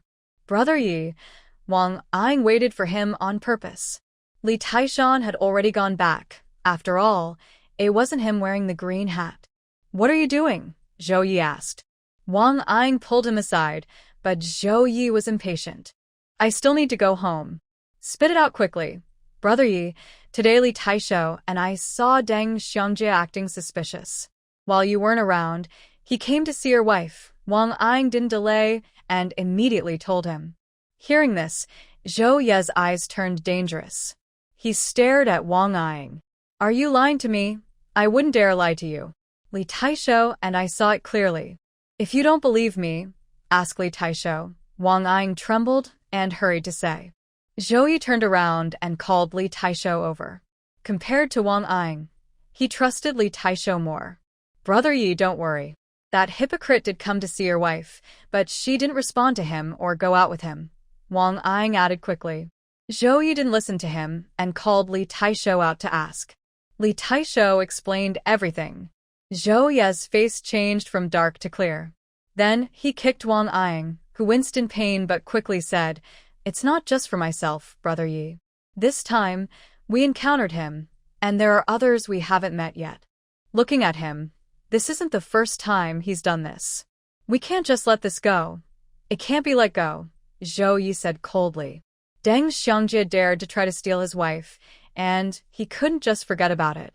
He had been planning to deal with Deng Xiangjie for a long time. Zhou Ye didn't delay. Without even going home, he came directly to the youth commune to call out Deng Xiangjie. Seeing Zhou Ye, Deng Xiangjie walked over expressionless, then looked at Zhou Ye without saying a word. He simply couldn't understand how he lost to such a rural man. What's so good about this person? I've heard he's lazy, loves to fight, and is a troublemaker. Zhou Ye didn't waste his impression in his mind. When Deng Xiangjie stabilized himself, he didn't hesitate and threw a punch. Deng Xiangjie isn't shorter than him, they're about the same height. But he's a scholar, never fought before, so he's no match for Zhou Ye. He was knocked to the ground by that punch. Why did you hit him? Chen Song, who was hiding in the shadows watching, immediately stopped Zhou Ye. He ran over to help Deng Xiangjie up, and both glared angrily at Zhou Ye. Old youth worker Dong Jian also heard the noise and ran out from the youth workers' area. Seeing Deng Xiangjie being supported and his face swollen from Zhou Ye's punch, he looked at Zhou Ye and said, Zhou Ye, what's going on? Why did you come to the youth workers' area and hit someone? Although Zhou Ye had a good impression of Dong Jian, it was only a good impression. Today, since it involved his wife, he wouldn't give face to anyone. He ignored Dong Jian and stared at Deng Xiangjie, saying, Deng youth worker, if I hear about similar things again, one punch won't be enough to settle it. Everyone in the brigade knows my temper. If you don't believe it, try it. After mocking him, he said nothing more and turned to leave. Once Zhou Ye left, Dong Jian also reacted and frowned, asking, Xiangjie, what's going on? Did you go find by youth worker? Deng Xiangjie didn't speak, but his expression was obvious. No matter what happened between you and by youth worker before, she is now Zhou Ye's wife. They had a proper wedding. You should be more careful in the future. Dong Jian didn't want to get involved further and just reminded him before leaving. Chen Song helped Deng Xiangjie inside and asked, Xiangjie, why did you go find Bai Yueji? Are you really being controlled by her with that trick of hers? Deng Xiangjie's face was dark. He didn't know why, but he refused to explain. Chen Song was a bit surprised, saying, truly a cunning woman. She's willing to be ruthless and even have your child recognize her as a mother just to get back at you. Meanwhile, Zhou Ye had already taken the wild chicken from Li Taishan and was heading home. Wang Ying felt frustrated and said, Brother Yi, is she trying to steal you away? You just hit her once, and that's it. Li Taishan took over the conversation, clearly looking down on Deng Xiangjie. Just a punch to warn him. That's enough. What else do you want? Didn't you see he can't take a hit? Wild brother just threw one punch, and he was on the ground. Zhou Ye glared at Wang Ying. With your limited courage, not only does Ma Jiqing look down on you, but I guess other girls do too. Li Taishan nudda. Exactly, he's a coward. He's just hoping Wild Brother will stand up for him, but He himself doesn't dare to fight Deng Jiqing, the guy who cheated on him. He still held a grudge about the last time Wang Ying didn't share the loot with him. Zhou Ye didn't bother with them. It was getting late, so he decided to go home. Little did Bai Yueji know what he had done. If she knew, she would only say, "That's satisfying." Seeing his wife in such a good mood, Zhou Ye felt happy. Although he already knew she was determined to have a good life with him, today he truly saw her resolve. "Why are you smiling like that?" Bai Yueji looked at him, her lips curling into a smile too. Zhou Ye said, "Nothing. I just think it's wonderful to have such a lovely wife." Bai Yueji rolled her eyes at him and said, "Kill the wild chicken and freeze it."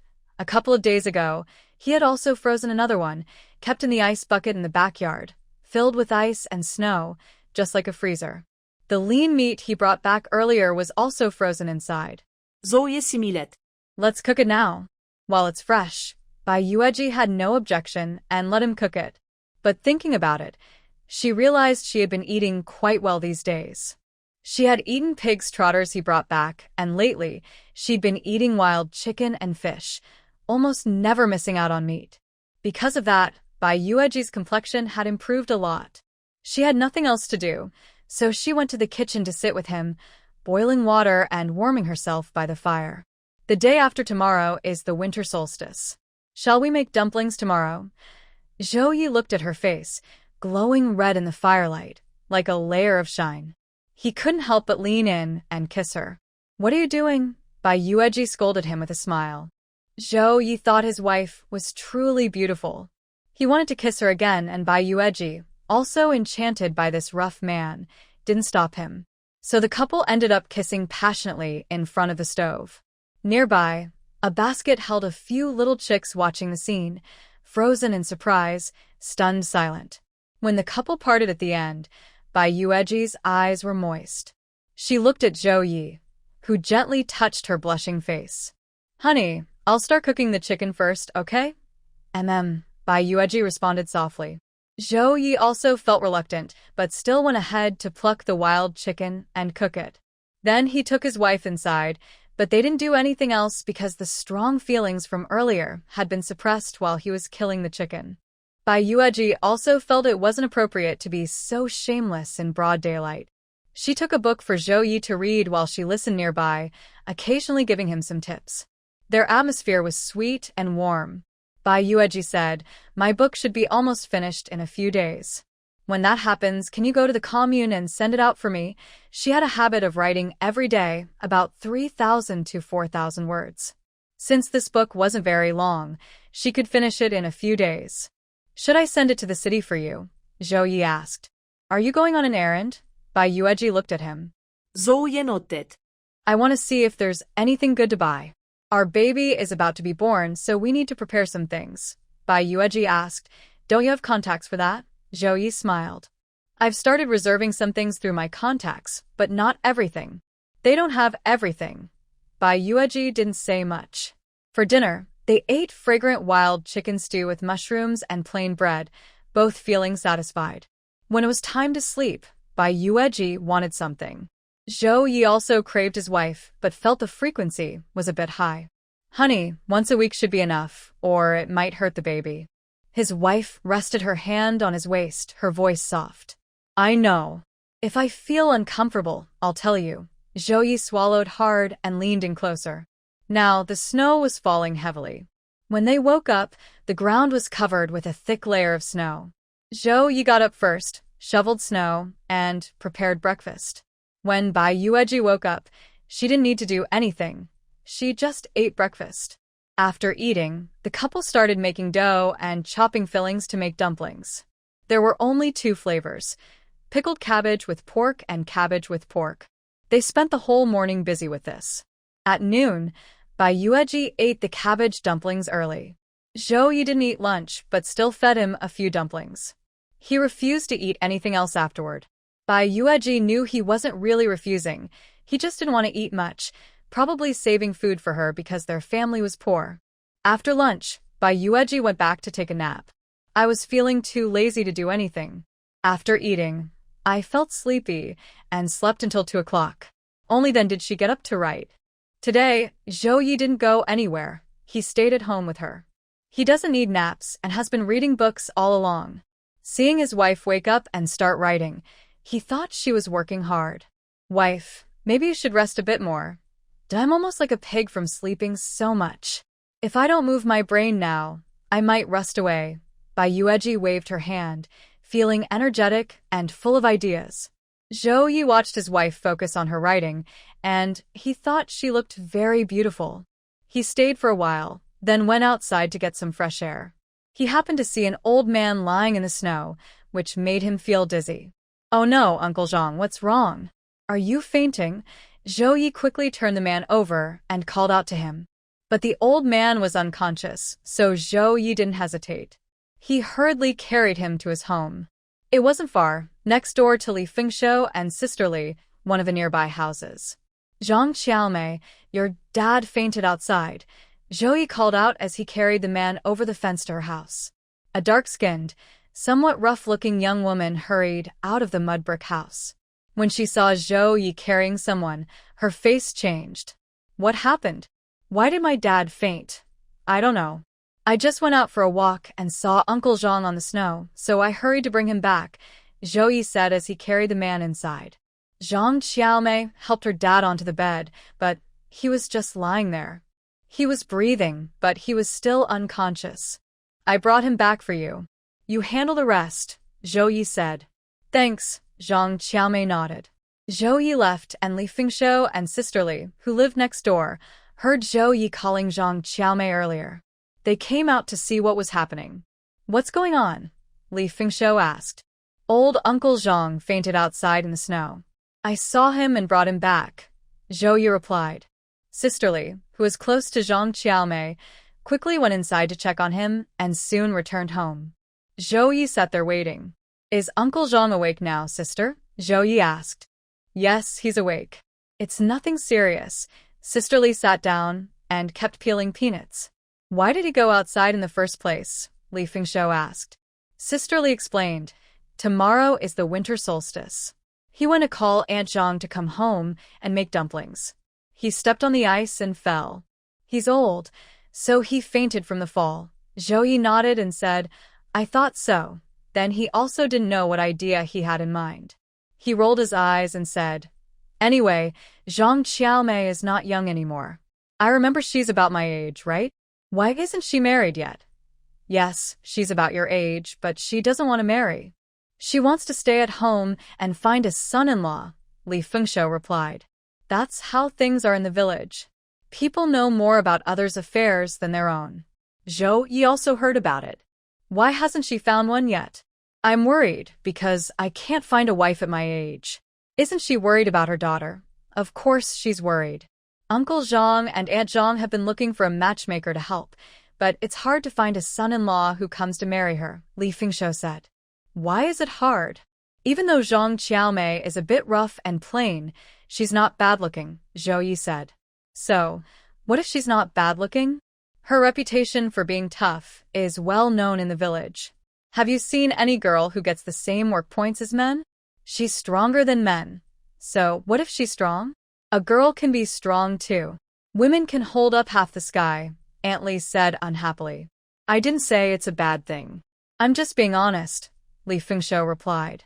She's too fierce. She never loses in a fight. She's like a hot chili pepper. Who could handle that in a man? She's an only daughter. If she weren't fierce, she'd have been bullied to death long ago, Zhao Ye said casually. But that doesn't mean she can't find a husband because of that. There are plenty of men who want to live off a woman. Matchmakers have introduced some, but none of them are suitable for Zhang Xiaomei. Her requirements for a son-in-law are high, Li Fengshou said with a smile. Matchmakers aren't good either. Sometimes they introduce guys with big noses and small faces, or old bachelors 10 years older than her. What kind of people are those? Who would want them? It's just wasting time, Aunt Li said irritably. Li Fengshou said, What kind of man do you think she can find? She wants a son-in-law, but who would want to marry into someone else's family? Anyone willing to be a live-in son-in-law. I don't need to say more, right? And with her situation, most men who are willing to marry and are not interested. Only old bachelors and some unattractive men are left, Zhang Qiaomei has to support Uncle Zhang and Aunt Zhang. She's their only daughter, born when her parents were already older. Now they're in their 50s and, because of health issues, they can't do heavy work anymore. They can only do light chores. In a few years, they might not even be able to do light work and will have to rely on others. People who are willing to become a live-in son-in-law are usually lazy and want to rely on the woman's family for support. Their family can't even support themselves, so how can they support a grown man? That's why Li Fengshou's words sound harsh, but they are the truth. It's also the reason Zhang Qiaomei hasn't found a son-in-law yet. Old sister-in-law Li didn't say much. Everyone in the whole team knows the situation of old Zhang's family, so there's nothing more to say. Why insist on hiring a live-in son-in-law? Why not marry someone nearby? That way, they can still take care of her parents. Zhao Ye listened and said, Uncle Zhang and Aunt Zhang do want that now, but Zhang Qiaomei is very firm. She wants to wait and find a son-in-law for the Zhang family later, Li's sister-in-law replied. Zhao Ye didn't say anything more. After this little incident and spending some time outside, Zhao Ye went home and casually discussed this matter with his wife. So, you want to suggest her to your brother Guangqiu? Bai Yueji looked at him and said. Zhao Ye immediately laughed, holding his wife's face and kissing her red lips. No wonder we're in the same bed. I say something, and you see it right away. Wife, what do you think? Bai Yueji honestly said, I haven't met your brother Guangqiu or this girl, so I don't know, she added, but as for a live-in son-in-law, I think uncle and aunt wouldn't agree. Although she hadn't met her husband's uncle and aunt, any parent wouldn't want their son to become a live-in son-in-law. Their son isn't bad. The only issue is that he might lack some words. If they are willing, they could spend more on the bride price and still marry her, so there's no need to become a live-in son-in-law. Zhao Ye said, Wife, you're still too young. Things in this world can be negotiated. Nothing is fixed. This matter just needs both families to make some concessions. How? Bai Yueji looked at him. Zhao Ye explained what he thought at Li Fengshou's house. Zhang Qiaomei wants to take care of her parents and delay the Zhang family's plans. Isn't that simple? If Guangqiu can marry her, just let him move to old Zhang's house. I saw that their house is quite spacious, and in the future, the children won't lack a place to live. He can transfer his household registration to our Niuming brigade, and in the future, any children born can be adopted by old Zhang's family. They would surely agree. Bai Yueji smiled. Let your brother Guangqiu move here? That's the same as a live-in arrangement. Old Gu's family won't agree. It's not easy for Brother Guangqiu to find a wife who is perfect in every way, but Zhang Qiaomei is a good person. Besides being a bit tough, she has no other big problems. The children they have in the future will carry the Gu family name, and she will be adopted into the old Zhang family to continue the lineage. Although she will live here, it's not like she's moving in as a daughter-in-law by force. The two places are not far apart, so visiting relatives is simple. Finding a marriage that is perfect and completely satisfying is not easy. Not everyone is as lucky as I, Zhao Ye. At the end, he praised his wife again. Bai Yueji couldn't help but smile and say, You're not very serious. While the couple was talking, they heard someone calling outside. It's Zhang Qiaomei, Zhao Ye said immediately. Wife, go see who it is. Bai Yueji went out with him and saw Zhang Qiaomei outside the fence. She's of average height, often comes to earn work points, so her skin is dark from the sun. But her eyes are bright and sharp. She's clearly a clever person. Seeing Zhao Ye and Bai Yueji come out, Zhang Qiaomei greeted her with a smile. Zhao Ye, Bai Jiqing. Let me introduce you, Zhao Ye said to his wife. Bai Yueji looked at Zhang Qiaomei and said, Hello, just call me Yueji. Do you want to come inside and sit for a while? Zhang Qiaomei replied, I won't go in. I brought you some eggs. Not many, but you can keep them to eat. She handed over a basket with about 7 or 8 eggs. These days, with only 3 chickens at home, and it being winter, the hens don't lay much, so these eggs are quite a lot. Bai Yueji smiled and said, I heard Zhao Ye say it. That was an act of bravery. He just likes doing things like that, not for the eggs. I know, Zhang Qiaomei said. It's my way of saying thank you. Compared to Bai Yueji's gentle voice, Zhang Qiaomei's voice sounded rough, but she didn't mind. She knew she couldn't compare to a delicate girl like Bai Yueji. We appreciate your kindness, but you can keep the eggs. Take them back to Uncle Zhang to help him stay healthy. He's getting old, and he needs to be careful about falling, Bai Yueji said, pushing the eggs back. We still have eggs at home, Zhang Qiaomei said, looking at her. I'm pregnant now, so eggs are good for me. I also have some at home. Zhao Ye exchanged them with the villagers. Otherwise, I wouldn't be so polite. If you make tofu at home later, bring me a piece, Bai Yueji said with a smile. Good tofu, Zhao Ye nodded. Zhang Qiaomei then carried the eggs back home. Old Uncle Zhang had gone to sleep. Old Aunt Zhang was a bit surprised when she saw the eggs brought back. Zhao, you didn't take your eggs? No, he didn't want them. I brought them back for Dad to eat, Zhang Qiaomei replied. Aunt Zhang was very pleased. He's quite a good guy. Thinking back to when. Mom, just stop it. Zhang Qiaomei knew what her mom was about to say and interrupted her directly. Aunt Zhang muttered, what's the big deal? Long ago, your dad. And I thought he was good. His parents are gone, and they live close to us. Even if he doesn't become a son-in-law, if you marry him, you can still help take care of us. Zhang Qiaomei rolled her eyes. The family had considered Zhao Ye before, but she never thought about it seriously. Because Zhao Ye isn't the type to become a son-in-law, and he's capable. The house he lives in was built by himself, and he has high standards. He wouldn't look at someone like her. Zhao Ye likes girls who are fair and soft, like the young women from the countryside, gentle and sweet, with nice voices. Next time you make tofu, bring some over, Zhang Qiaomei said without paying attention to her mom's words, turning the conversation. Aunt Zhang didn't say much about Zhao Ye. Now he's married after all. You're already this age. The new year is coming, and when it passes, you'll be 23. When will you find the right time? Maybe you shouldn't worry about me and your dad. You're capable, and if you marry well, you can have a good life. Or think about Li Taishan. He's okay, even if he's a bit irresponsible. You're capable, and you could have a good life with him. Mom, I'm going to make dumplings now. I've already rolled out the dough and left it there. Zhang Qiaomei waved her hand. Aunt Zhang held on stubbornly. What do you think of Li Taishan? I think he's okay. If you're fine with it, I'll ask around. All right. Zhang Qiaomei was about to refuse, but saw her mom's face and nodded. Ask him if he's willing to marry into our family. If he is, I'll consider it. Aunt Zhang pursed her lips. He probably wouldn't want to marry into our family. Li Taishan really didn't want to. The next day, on the winter solstice, he came to talk to Zhao Ye and complained, this Zhang family really has a good plan. They want me to marry into their family, as a son-in-law. They're dreaming. What's going on? Zhao Ye asked when he heard this. Li Taishan briefly explained, and Zhao Ye understood. Aunt Zhang and Uncle Zhang were really worried. Someone like Li Taishan was even considered.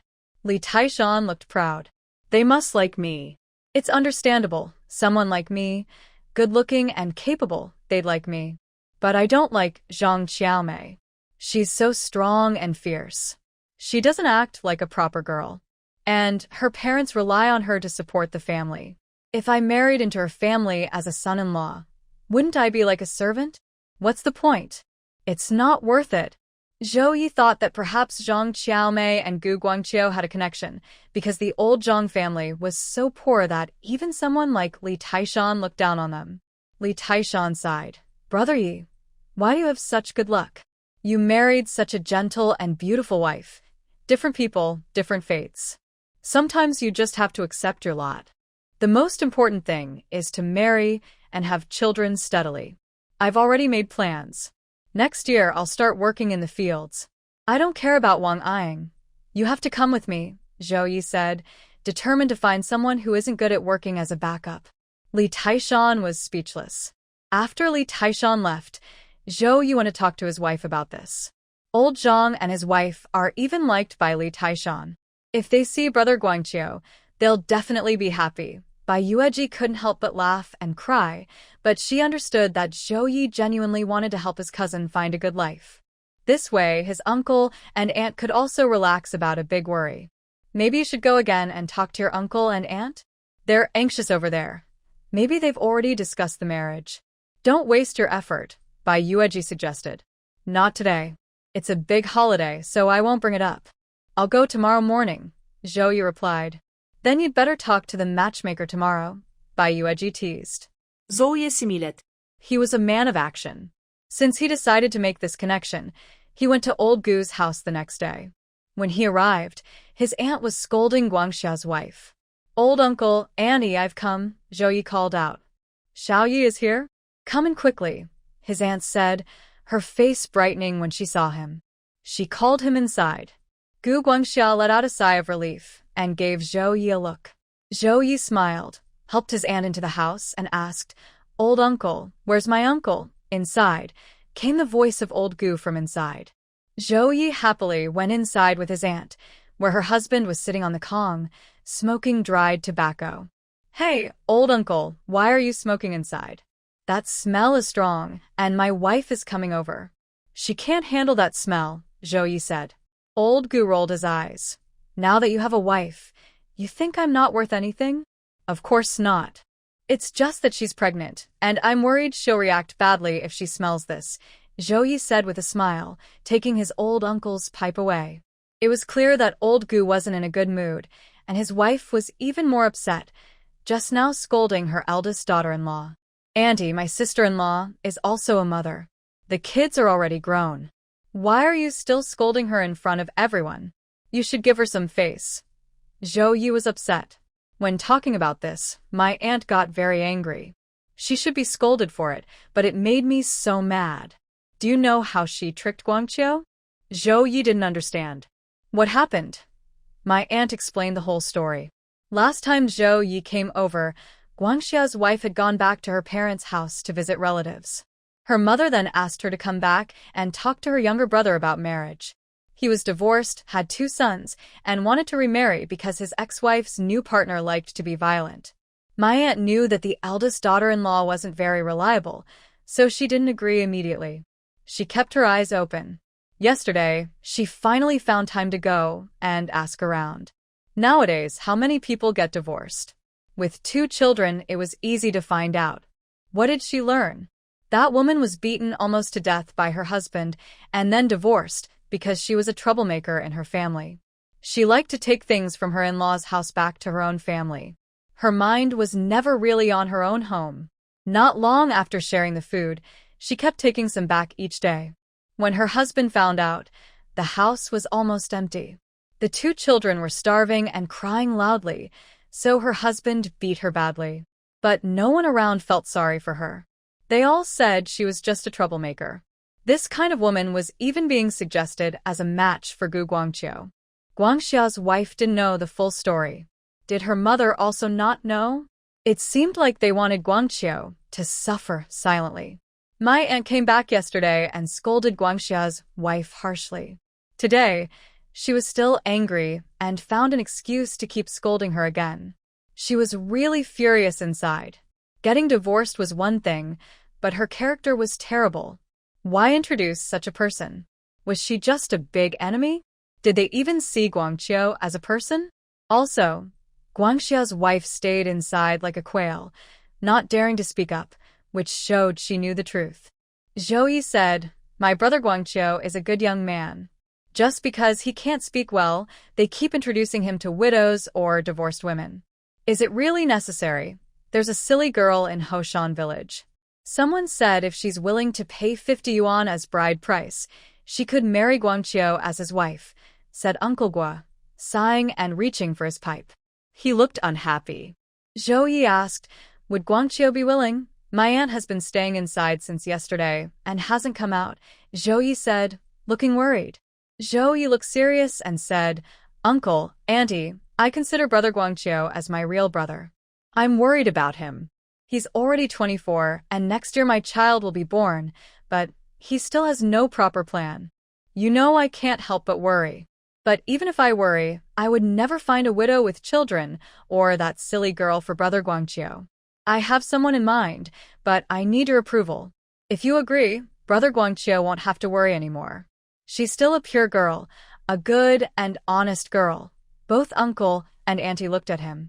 Zhao Ye, what are you talking about? Zhao Ye explained, I found someone for Brother Guangqiu. She's neither a widow nor a silly girl, but her family situation is special. She's an only daughter, and her parents are quite old. They want to find a son-in-law to help take care of her. You little brat, you want Brother Guangqiu to marry into someone else's family? Uncle Gu couldn't listen anymore, and was about to get angry. Stop. Let Zhao Ye finish first. Andy Gu stopped him, giving him a sharp look. Go on, Zhao Ye. Zhao Ye had expected his uncle's reaction and wasn't surprised. He continued, yes, her family wants a son-in-law to move in, but Uncle Annie, this is something we can discuss. Her parents only have one daughter. They are willing to let her marry, but she is very filial and doesn't want to leave. If she marries out, her parents won't have anyone to care for them, so they want to find a son-in-law. And she's capable. She earns her own work points. Really? What does she look like? Annie Gu asked. She's about your height, pretty average, neither beautiful nor ugly, just okay to look at, Zhao Ye said. Her parents aren't in good health and can't do heavy work, so she's the main worker at home. I need to be honest with you, if Brother Guangqiu and she get along, he will need to help take care of her parents too. Helping to care for them is right, but marrying into someone else's family just isn't okay, Uncle Gu said directly. Uncle, I said this is something we can discuss. I think Brother Guangqiu is really discouraged right now. Look at the people he's been introduced to. None of them are suitable. I believe this girl is a good match for him. That's why I came here. I'm thinking about Brother Guangqiu, Zhao Ye explained. What does her family think? Uncle Gu looked at his nephew. Zhou Yedao said, I wouldn't dare go to her house to talk. I would first come to see uncle and aunt to explain the situation of the girl's family, but she doesn't want to get married. No. Old Uncle Gu refused. There's no way he would let his son marry into another family. Aunt Gu also wasn't very willing. Zhao Ye, does that girl really not want to marry? She doesn't want to. Otherwise, with how capable she is, she wouldn't have delayed this long. She's just a year younger than Brother Guangqiu, Zhou Ye said, looking at his uncle and aunt. Actually, I think we could let Brother Guangqiu transfer his household registration to our Niuming team, but that wouldn't be considered marrying into another family. It's just out of respect for his father-in-law and mother-in-law, so he lives there. Later, any children born would be adopted by old Zhang's family, and the rest would keep the Gu family surname. I'm not sure about this myself, but I think I should come ask you. Guangqiu's happiness in life depends on this. If he misses this chance, it might be hard to find someone like this again. It's not a big loss. Sometimes you have to give up something to gain something. After saying this, Zhou Ye looked at his uncle and aunt. Old Uncle Gu was annoyed. Living in someone else's house, that's the same as marrying into another family. There's a difference, and Gu hesitated a bit, showing some interest. Zhou Ye said, all children born from someone who marries into another family have to carry the wife's surname. But Guangqiu's future children would be adopted by old Zhang's family, and the rest would keep the Gu surname. Also, Guangqiu isn't a man who relies on others. He was a strong worker in our team. Who dares say he's marrying into another family? Is there such a thing as marrying into another family? Look, Guangqiu's son is already 7 years old, and Guangqiu still hasn't settled down. Uncle, aren't you worried? And compared to the other girls I mentioned earlier, that girl is a pure, honest girl. She only asks that the man move in, and that one child carries the mother's surname. I think no plan is perfect. Sometimes you have to take a step back. Aunt, what do you think? I want to see if that girl is suitable. Aunt Gu hesitated and said. Old Uncle Gu didn't say anything, also considering. Ask Guangqiu. If he's willing, tomorrow you and Aunt can come together, Zhou Ye said. He's in the house. I'll call him. Aunt Gu wanted to go call him, but Zhou Ye went straight to find Gu Guangqiu. Gu Guangqiu looked worried and silent, unable to speak much or say anything to Zhou Ye, only nodding in response. Guangqiu, I found a girl for you, a pure and honest girl, Zhou Ye said with a smile. Gu Guangqiu was surprised and looked at him. You know my taste, right? Do you believe me? Zhou Ye said with a smile. Gu Guangqiu nodded. Although his younger cousin was a bit careless with farm work, he had never cheated him. Let me tell you about that girl, and you can decide if you're interested, Zhou Ye said.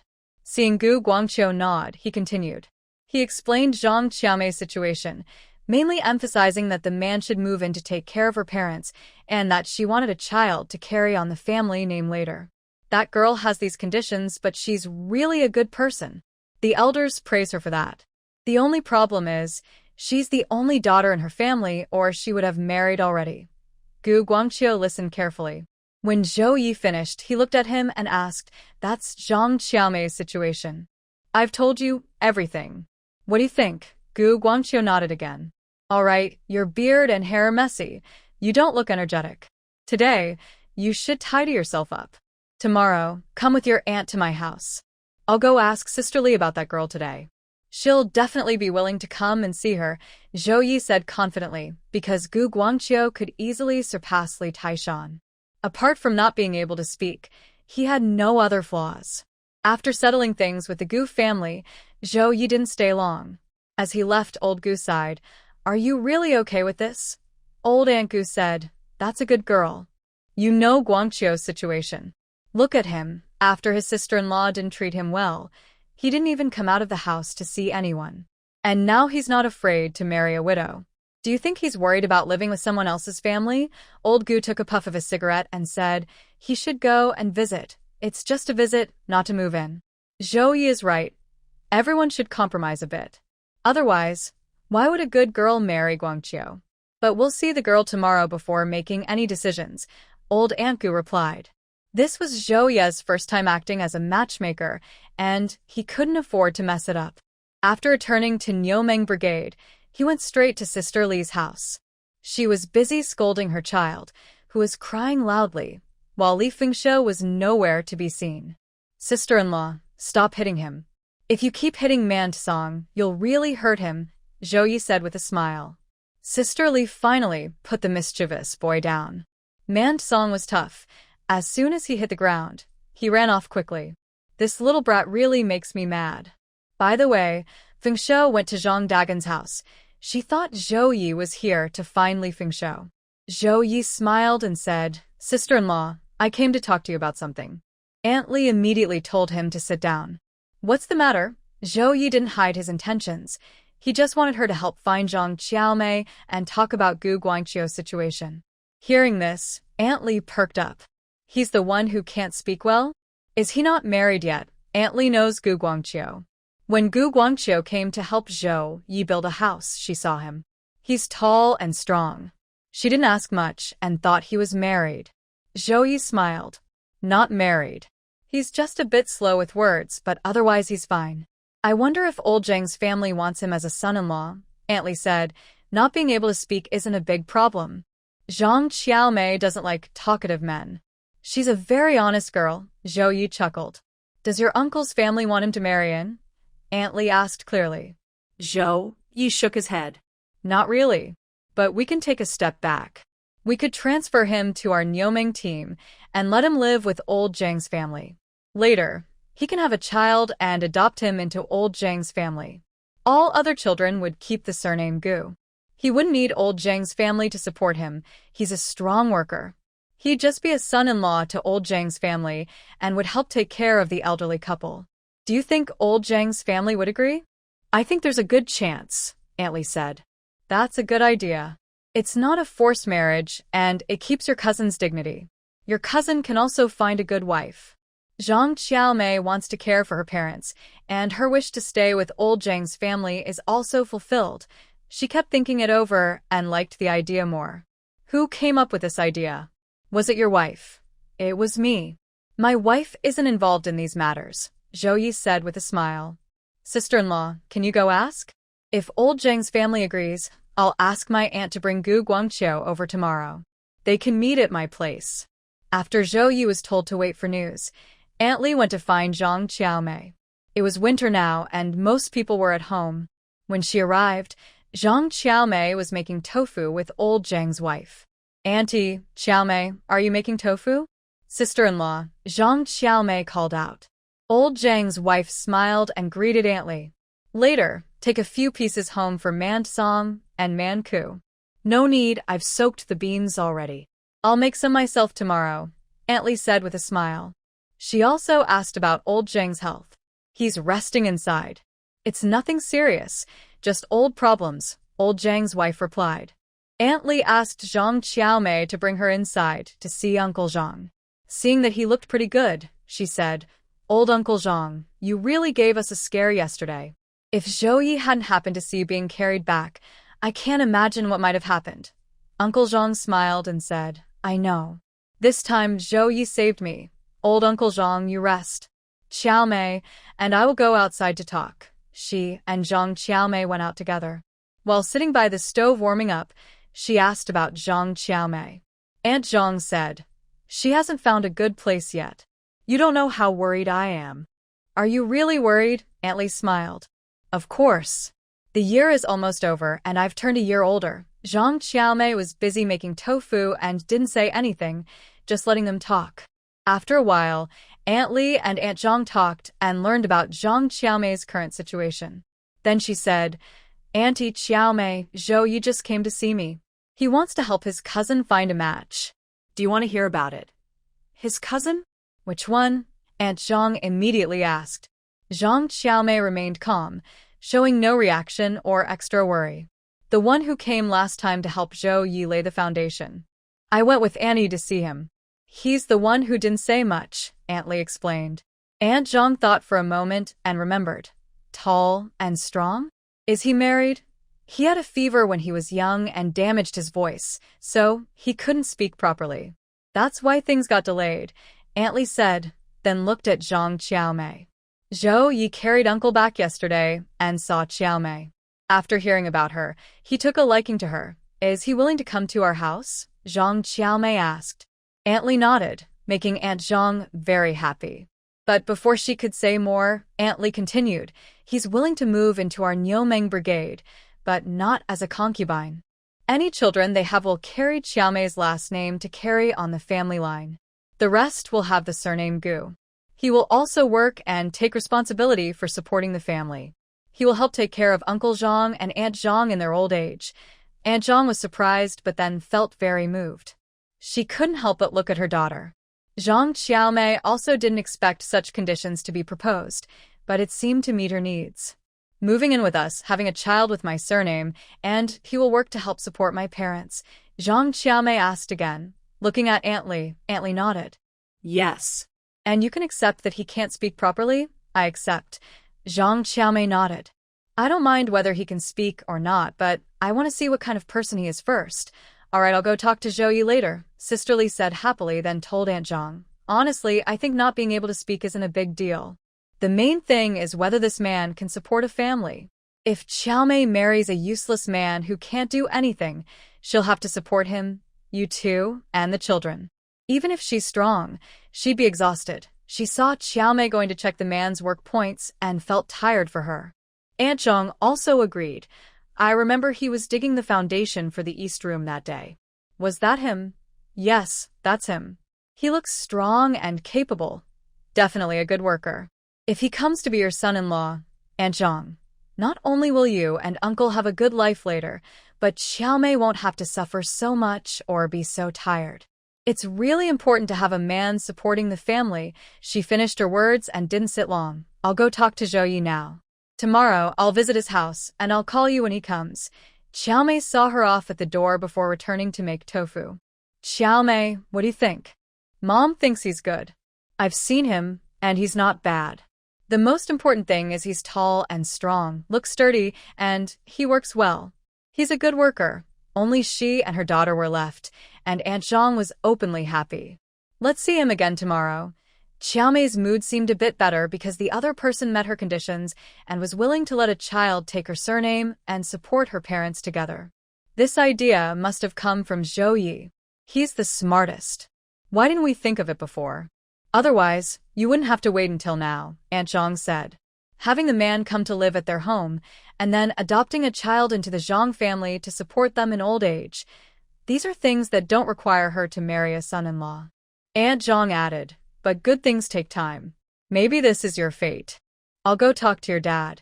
Qiaomei continued making tofu, thinking that if the other side was still suitable, she was willing.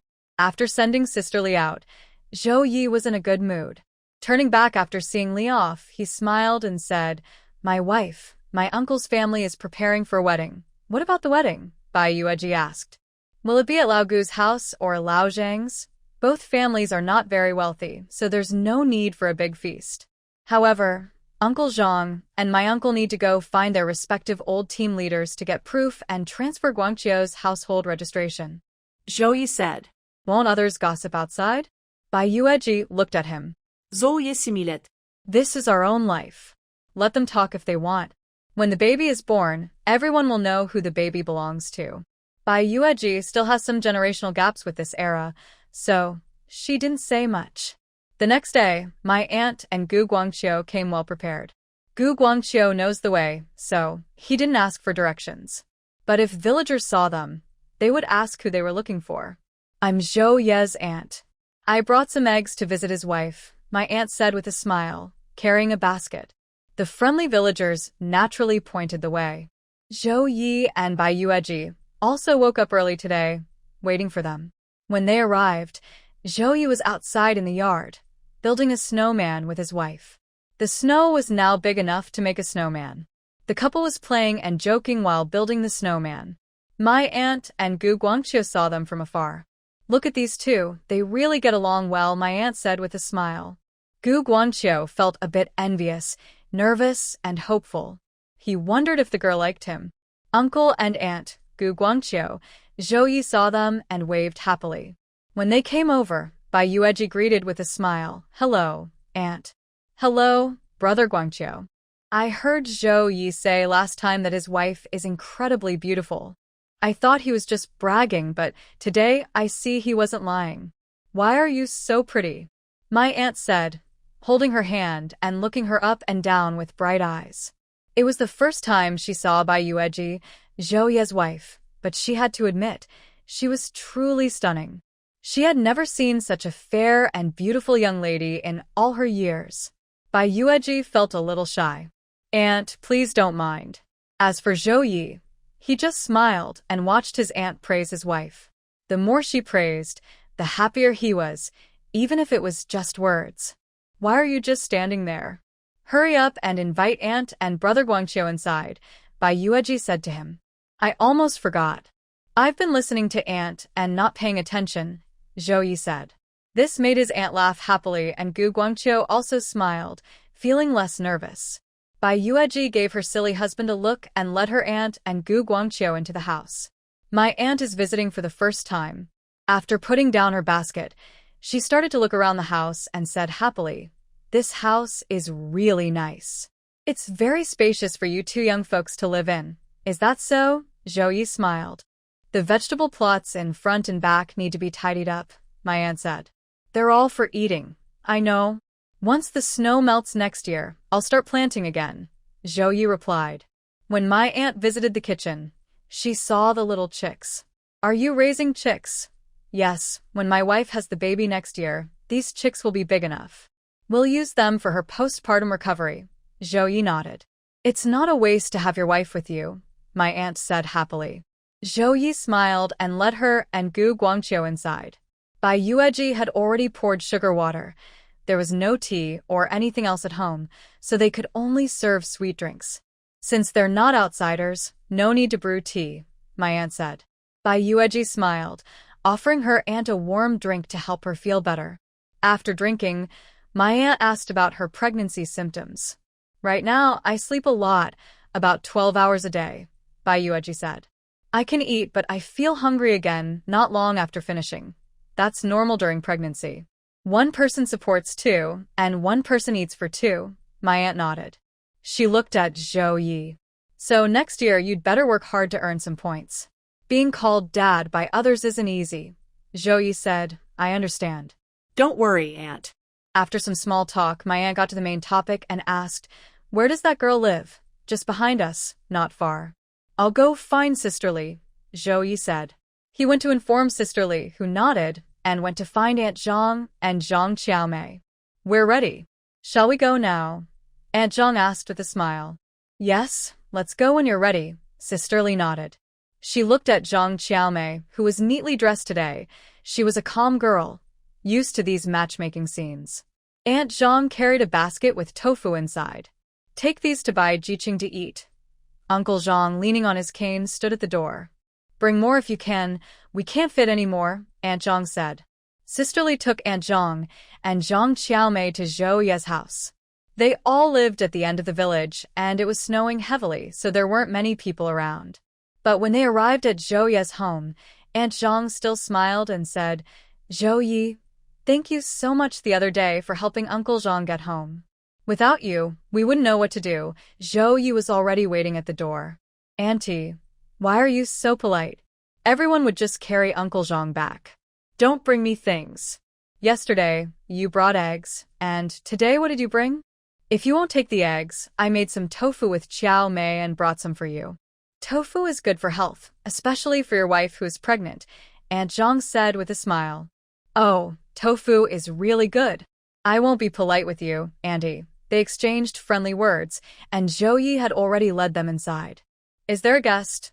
Sister Li asked on purpose. I am Xiao Ye's uncle's wife. This is my second son, Guoguangqiu. We're not strangers. Please sit down, Auntie Zhou said happily. Auntie Zhang also saw Guoguangqiu. She recognized him from earlier. Her face brightened with happiness, and she smiled. I know your second son. When Zhou Ye was building this house, he and his brother came to help dig the foundation and make bricks. He's just good for physical work and not much else, Auntie Zhou said with a smile, looking at Sister Li and Xiao Mei. Before she could ask more, Bai Yueji introduced her. This is Sister Li. She often visits us and has shared many tips about pregnancy. This is Xiao Mei, Auntie Zhang's daughter. She's very capable and earns her own share of work. She is very capable, but women naturally have less strength than men. When we're young, it's okay, but as we get older, doing so much can cause health problems, Auntie Zhou said, glancing at Xiao Mei and speaking to Auntie Zhang. It's not easy. Without brothers to help, she has to do everything. Sometimes I feel tired for her. In the end, it's really my husband and I who are to blame for dragging her down, Auntie Zhang said. Auntie, there's no blame. Raising children is what parents are supposed to do. I feel like we're old friends. Why don't we sit in the next room for a chat? Sure, let's go sit. Auntie Zhang agreed, already experienced in visiting. I'll go too. I like listening to older folks talk. It's good for my knowledge, Sister Li said with a smile, and she followed.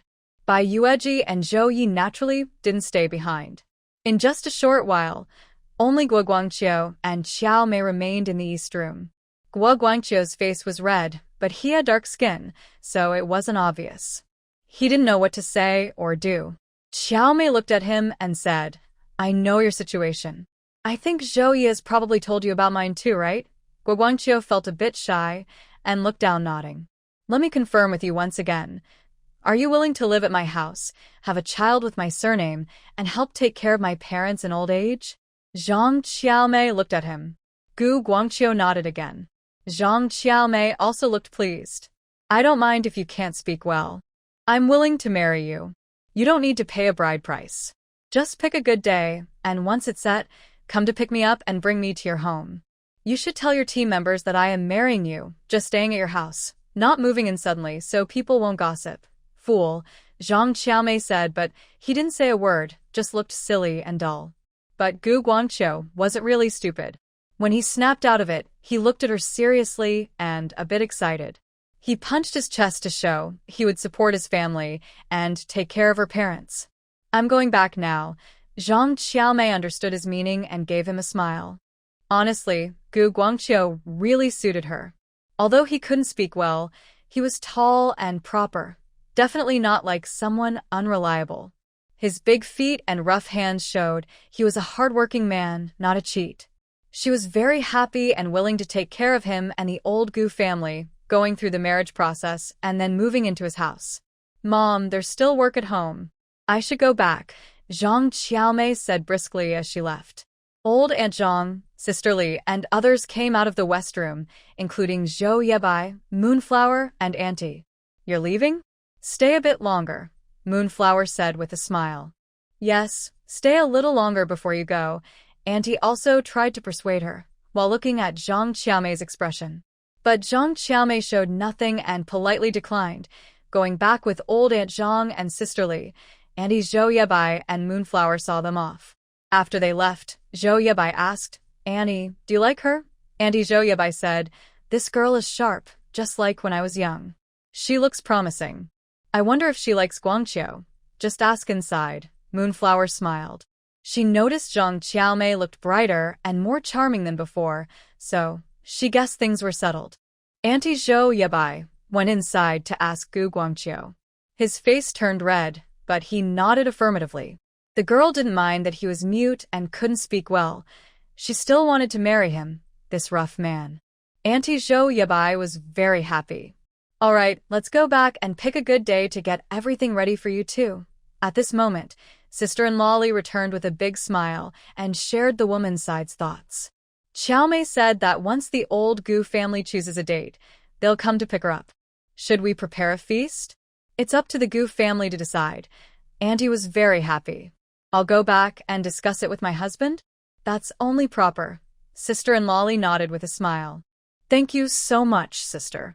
I'll definitely give you a red envelope when the time comes, Annie said, holding her hand. No need, no need. It's just Zhou Yi running back and forth. I'm just passing the message. Sister-in-law Li quickly waved her hand. After sister-in-law Li left, Annie's face was full of joy. She said to Zhou Yi, Xiao Yi, you've helped your uncle and auntie solve their biggest worry. Don't blame me, auntie. I just brought Guangqiu over to be our neighbor. Zhou Yi smiled. No blame at all. If Guangqiu marries a widow or a simple girl, people will still laugh at him, auntie said. I've set my eyes on this girl.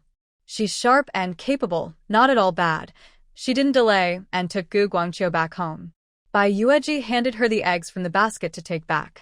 These are just for exchanging with neighbors nearby. Keep them for yourself to eat, auntie said.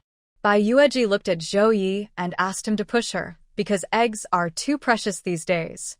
But Zhou Yi said, Auntie's kindness, keep them. Annie smiled and said, we'll go back first. Once the date is set, Guangqiu will come over.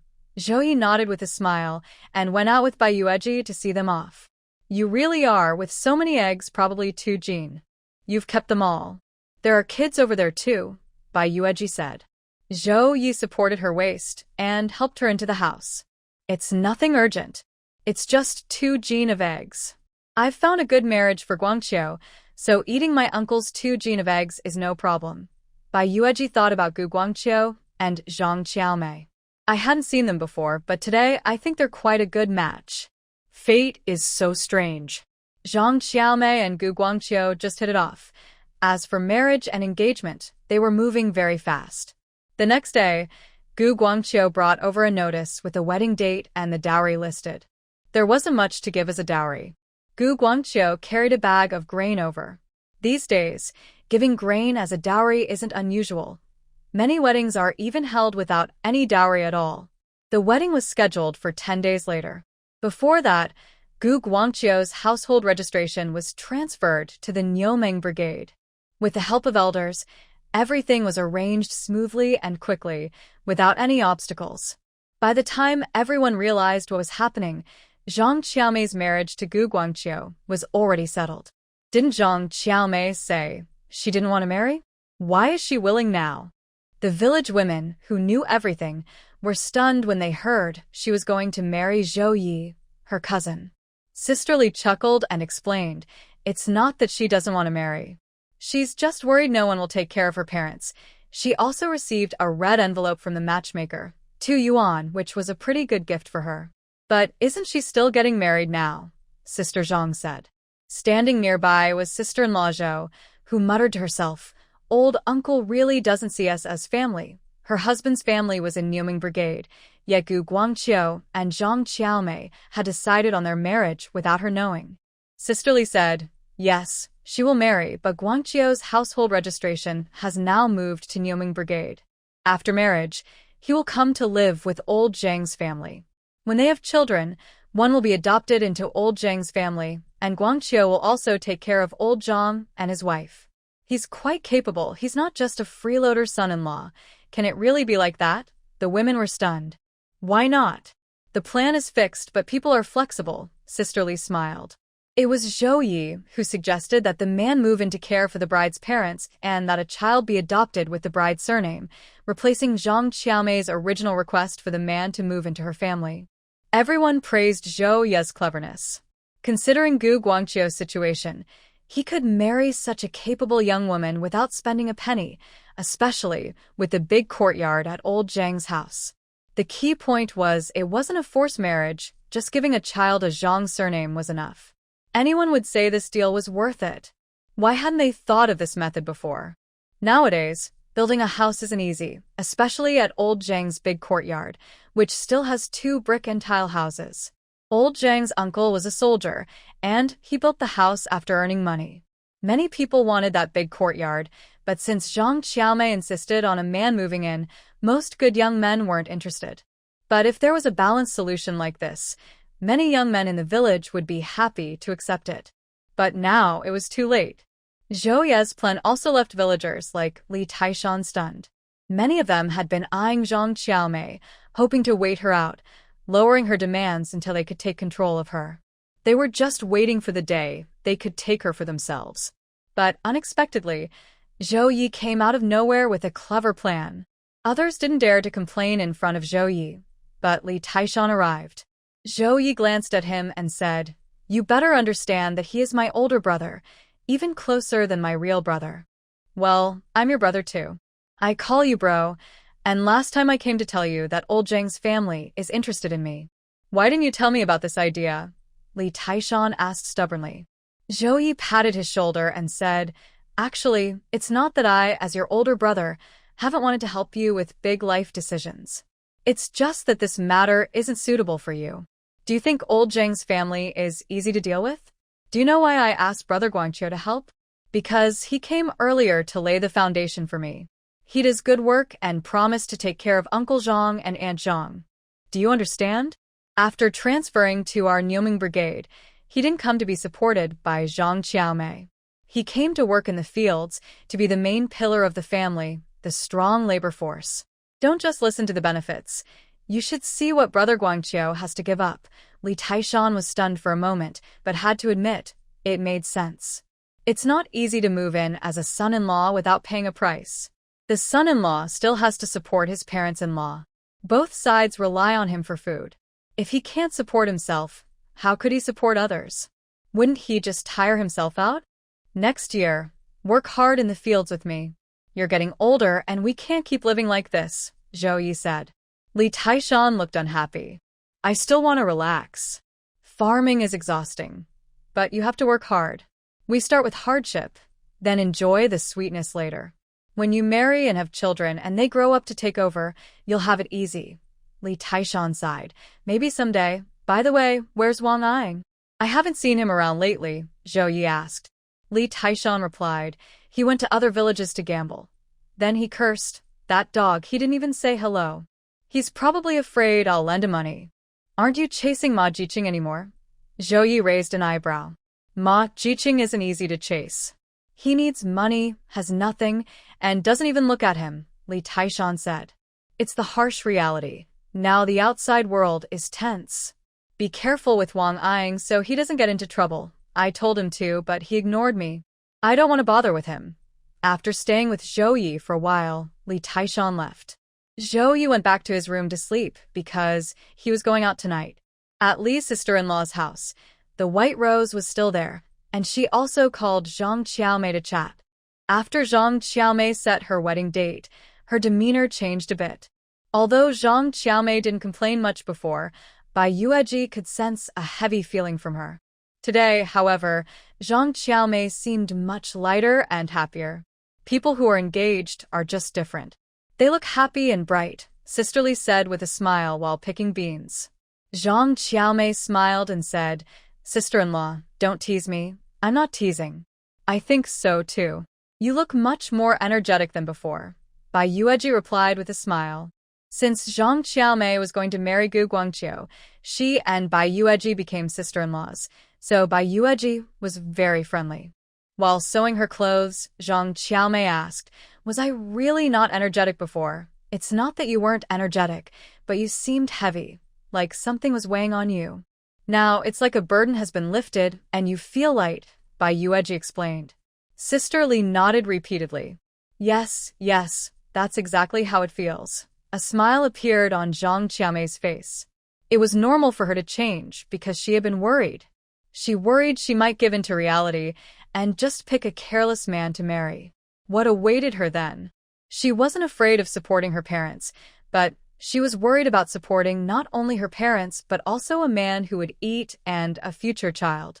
If all this burden fell on her shoulders, even if she thought she was capable and no less than a man, she would still feel exhausted. But now, things are different. One day, she saw Gu Guangqiu carrying a bag of grain as a dowry. The bag was heavy, about 50 jin, around 25 kilograms, but he didn't even frown and carried it straight into the house. He wasn't very talkative and was rough, but Zhang Qiaomei liked him more and more. Thinking of him as her future husband, she felt hopeful about the future. Sister Li and Bai Yueji also saw her smile and exchanged glances with happy faces. Who are you making this clothes for? Bai Yueji teased. Zhang Qiaomei was working on hand sewing. Her stitches were neat and tidy, showing her skill. For my dad, she said simply. Sister Li said, last year, the old woman came to visit me, and I saw her making a vest for old Zhang. But that size wouldn't fit him. It's for a strong man. Zhang Qiaomei rolled her eyes and said, I know you're asking on purpose. It's really nice. Sister Li smiled and said to Bai Yueji, Zhou Ye's cousin won't have a hard life in the future. Look at this caring wife. She's already making clothes for him. Bai Yueji also smiled but was happy for Gu Guangqiu and Zhang Qiaomei. Your future days will be good too. Zhang Qiaomei laughed.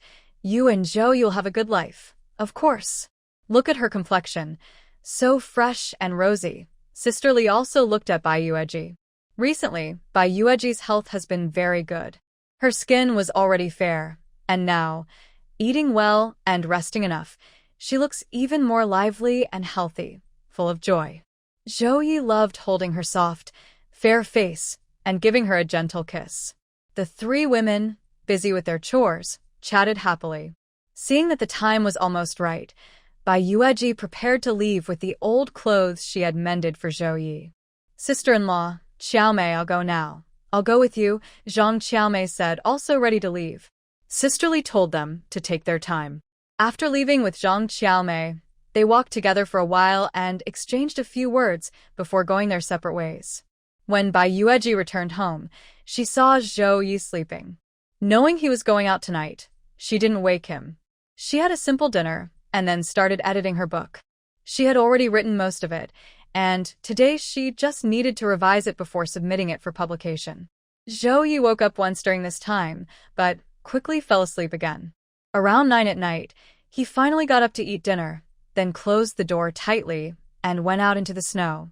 The snowstorm outside was quite strong, but Zhou Ye still had to go out at this time. Honestly, Bai Yueji felt a little reluctant. However, her submission was still pending, and their family had limited resources. She couldn't help but feel worried. Only he could go out and bring back some good things to help. Now that she was pregnant, she couldn't just eat potatoes and sweet potatoes every day. Wild game from the mountain wasn't always available, and in the past 2 days, he went up the mountain and came back empty-handed. Although leaving at night with a carrying pole was a bit difficult, Zhou Ye didn't mind. How often did he go out?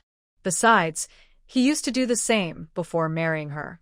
He went to the trading spot, bought the preserved meat he had reserved last time, about 4 pieces, each weighing around half a kilogram. But just buying preserved meat wasn't enough. He also needed fresh pork to bring back for his wife. However, today there was no pork, only beef. Where did the beef come from? There are still so many. Could it be that someone died from illness? Zhou Ye asked as he saw him carry the meat. Beef is rarer than pork, so he wanted to bring some home for his wife. He needed to ask clearly if someone died from illness. He definitely wouldn't want that. It's not dead from illness, just old, so they slaughtered it. No ticket needed. 1.8 yuan per jin. How much do you want? The strong man asked. Since beef has less fat and is cheaper than pork, Zhou Ye considered his options. When is the next trade? Zhou Ye asked. After the new year, on the 15th day of the first lunar month. Does that mean he has to wait until after the new year? Zhao Ye didn't hesitate. He cut a slice of the meat. The strong man raised an eyebrow. So much. Can you handle it? Zhao Ye nodded. No problem. Since he planned to go next year, he needed to buy more to bring back. The strong man didn't mind. He cut about 20 jin of beef, divided it into several parts as Zhao Ye requested, then exchanged money for the meat. Zhao Ye also bought some other things like eggs. He asked for a bamboo basket to hold 5 jin of eggs and also bought 2 jin of salted duck eggs. He saw some milk candies and bought a pack to sweeten his wife's mouth. The apples were gone, but there were white pears, which his wife liked to eat frozen, so he bought a bag. He also bought some dried shrimp and kelp, a good amount. Some were for his wife to take home, and others were for sale, items that are hard to find outside. After packing everything carefully, Zhao Ye quietly left. He went to a place, separated the items to bring home: dried meat, 2 large pieces of beef, milk candies, white pears, dried shrimp and kelp, and wrapped them in cloth. He looked around to make sure no one was watching, then climbed a nearby big tree like a monkey to hide the goods. The basket of eggs and salted duck eggs he hung on a branch. After coming down, he packed the remaining beef and other miscellaneous items, then set off to sell his goods. Before leaving, he carefully erased all footprints, being very cautious. Since he had buyers lined up, he didn't need to visit every household, which made things faster. Around midnight, he started selling his items. By about 3 in the morning, he returned to the big tree, took down his packages and the basket of eggs and duck eggs, checked everything, and once satisfied, he headed home. After a long night of fussing, he got home around 5 or 6 in the morning. Since it was cold outside and few people were around, Zhao Ye took a detour to walk back home. Bai Yueji went to bed early last night and woke up when she heard the noise. "Darling, it's me," Zhao Ye whispered outside the door. Bai Yueji put on her cotton jacket and came to open the door. "Come in quickly." Zhao Ye carried a package and a bamboo basket inside, then hurriedly closed the door. "Honey, go back to bed and stay warm." Bai Yueji saw snow on his eyebrows and on his head, and his face looked a bit pale from the cold. She quickly poured hot water for him. "Drink some hot water to warm up. I'm fine, you go back to bed," Zhao Ye said as he took the water. Bai Yueji nodded and went back to her warm bed. She wrapped herself in the quilt and watched him. Her strong man really wasn't easy to take care of. After drinking the hot water, Zhao Ye felt better and smiled. "Honey, did you sleep well last night?" "Not with you gone. I'm not used to it. I kept tossing and turning before I could fall asleep." Bai Yueji looked at him. Hearing this, Zhao Ye felt very warm inside. His wife was so sweet and lovable. "Look what I brought back for you." Zhao Ye leaned in to smell her, then placed the basket and package on the bedside table. He opened the bamboo basket lid. Inside was a big basket of eggs and salted duck eggs. "How much is this?" Bai Yueji looked at the eggs. 5 jin of eggs and 2 jin of salted duck eggs. Zhao Ye smiled, then took out more things from outside: several pieces of cured meat, a bundle of seaweed, a bag of dried shrimp skin, some milk candies, and a white pear. But the most important were 2 pieces of fresh meat. "Beef," Bai Yueji said when she saw the meat. Zhao Ye similait. "My wife, you really have good eyes. These are beef." I picked out 2 pieces, and the beef here is tender. "Why so much?" Zhao Ye said. "Not much, about 10 jin. 10 jin of beef is quite a lot." Bai Yueji looked at the milk candies again. "No need to buy milk candies. I'm not a kid anymore. Just eat them, honey. The milk candies are strong with milk flavor. Just like drinking milk," he said, taking out some money from his pocket. "I didn't earn much this time, but I bought some things." They went out with nearly 50 yuan. They didn't earn much this trip, but they brought back these things: 10 jin of beef, 5 jin of eggs, 2 jin of salted duck eggs, several pieces of cured meat, and other items, all earned. "Rest first, I'll steam some buns," Bai Yueji said, getting off the bed to busy herself. She couldn't let him come back from work and have nothing hot to eat. "Wife, don't get off the bed." "I'll come to you," Zhao Ye said. He gathered all the supplies that could be stored in the cabinet, but fresh beef and white pears needed to go into the ice chest in the backyard. Zhao Ye went out to wash the pots and boil water. After brushing his teeth and washing his face, the water was boiling. He poured hot water into the family's kettle, steamed the leftover plain bread, and took half a piece of cured meat to steam as well. Of course, eggs were a must. After finishing these chores, he returned to the room and saw his wife sitting on the bed, watching him. "What's wrong, wife?" he asked. "You don't let me do anything," she replied. Zhao Ye smiled and leaned in to kiss her. Bai Yueji scolded him lightly. "I haven't brushed my teeth yet. I don't mind." "My wife smells really nice," Zhao Ye said happily, holding her in his arms. It's too cold in the morning, so since she just woke up, she didn't need to come out and work. He did some chores casually, and it was all the same. Bai Yueji looked at him and asked, "Aren't you afraid I'll become lazy and spoiled?" "What's wrong with being a little lazy? Laziness can be a blessing. Besides, I'm here to support you. As long as I'm around, my wife can be as lazy as she wants," Zhou Yi said with a wave of his hand. Bai Yueji was silent. Hearing this, she felt somewhat at ease with her laziness. It could only be said that her rough man's way of loving his wife was truly genuine. The steamed mixed flour bread was ready, and the cured meat was sliced. It was very appetizing. After breakfast, Zhou Yi went back to sleep, while Bai Yueji started writing her new book. Whether her manuscript would be accepted or not, she was determined to keep trying on this path. She couldn't let Zhou Yi carry everything alone. Although this rough man truly spoiled her, she wanted to do her best not to become a burden to him, especially since they were expecting a child. Relying only on Zhou Yi was not enough. He was very capable, but she still hoped for a better life. Her demands weren't high. She just wanted to have eggs regularly, maybe 3 or 5 meals with meat each month. From her experience here, if she had to wait a whole year to eat meat like the villagers, she probably couldn't stand it. There were other things she wanted too, like kelp, dried shrimp, malted milk, candies, and milk powder. Relying solely on Zhou Yi wasn't enough.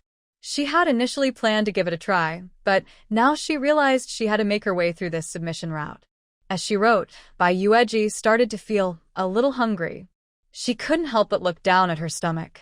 She had finished 3 mixed flour buns for breakfast, and Zhou Yi had only eaten a small piece of the cured meat, which she had fed him. The rest she ate herself. Yet, after just an hour, she was hungry again.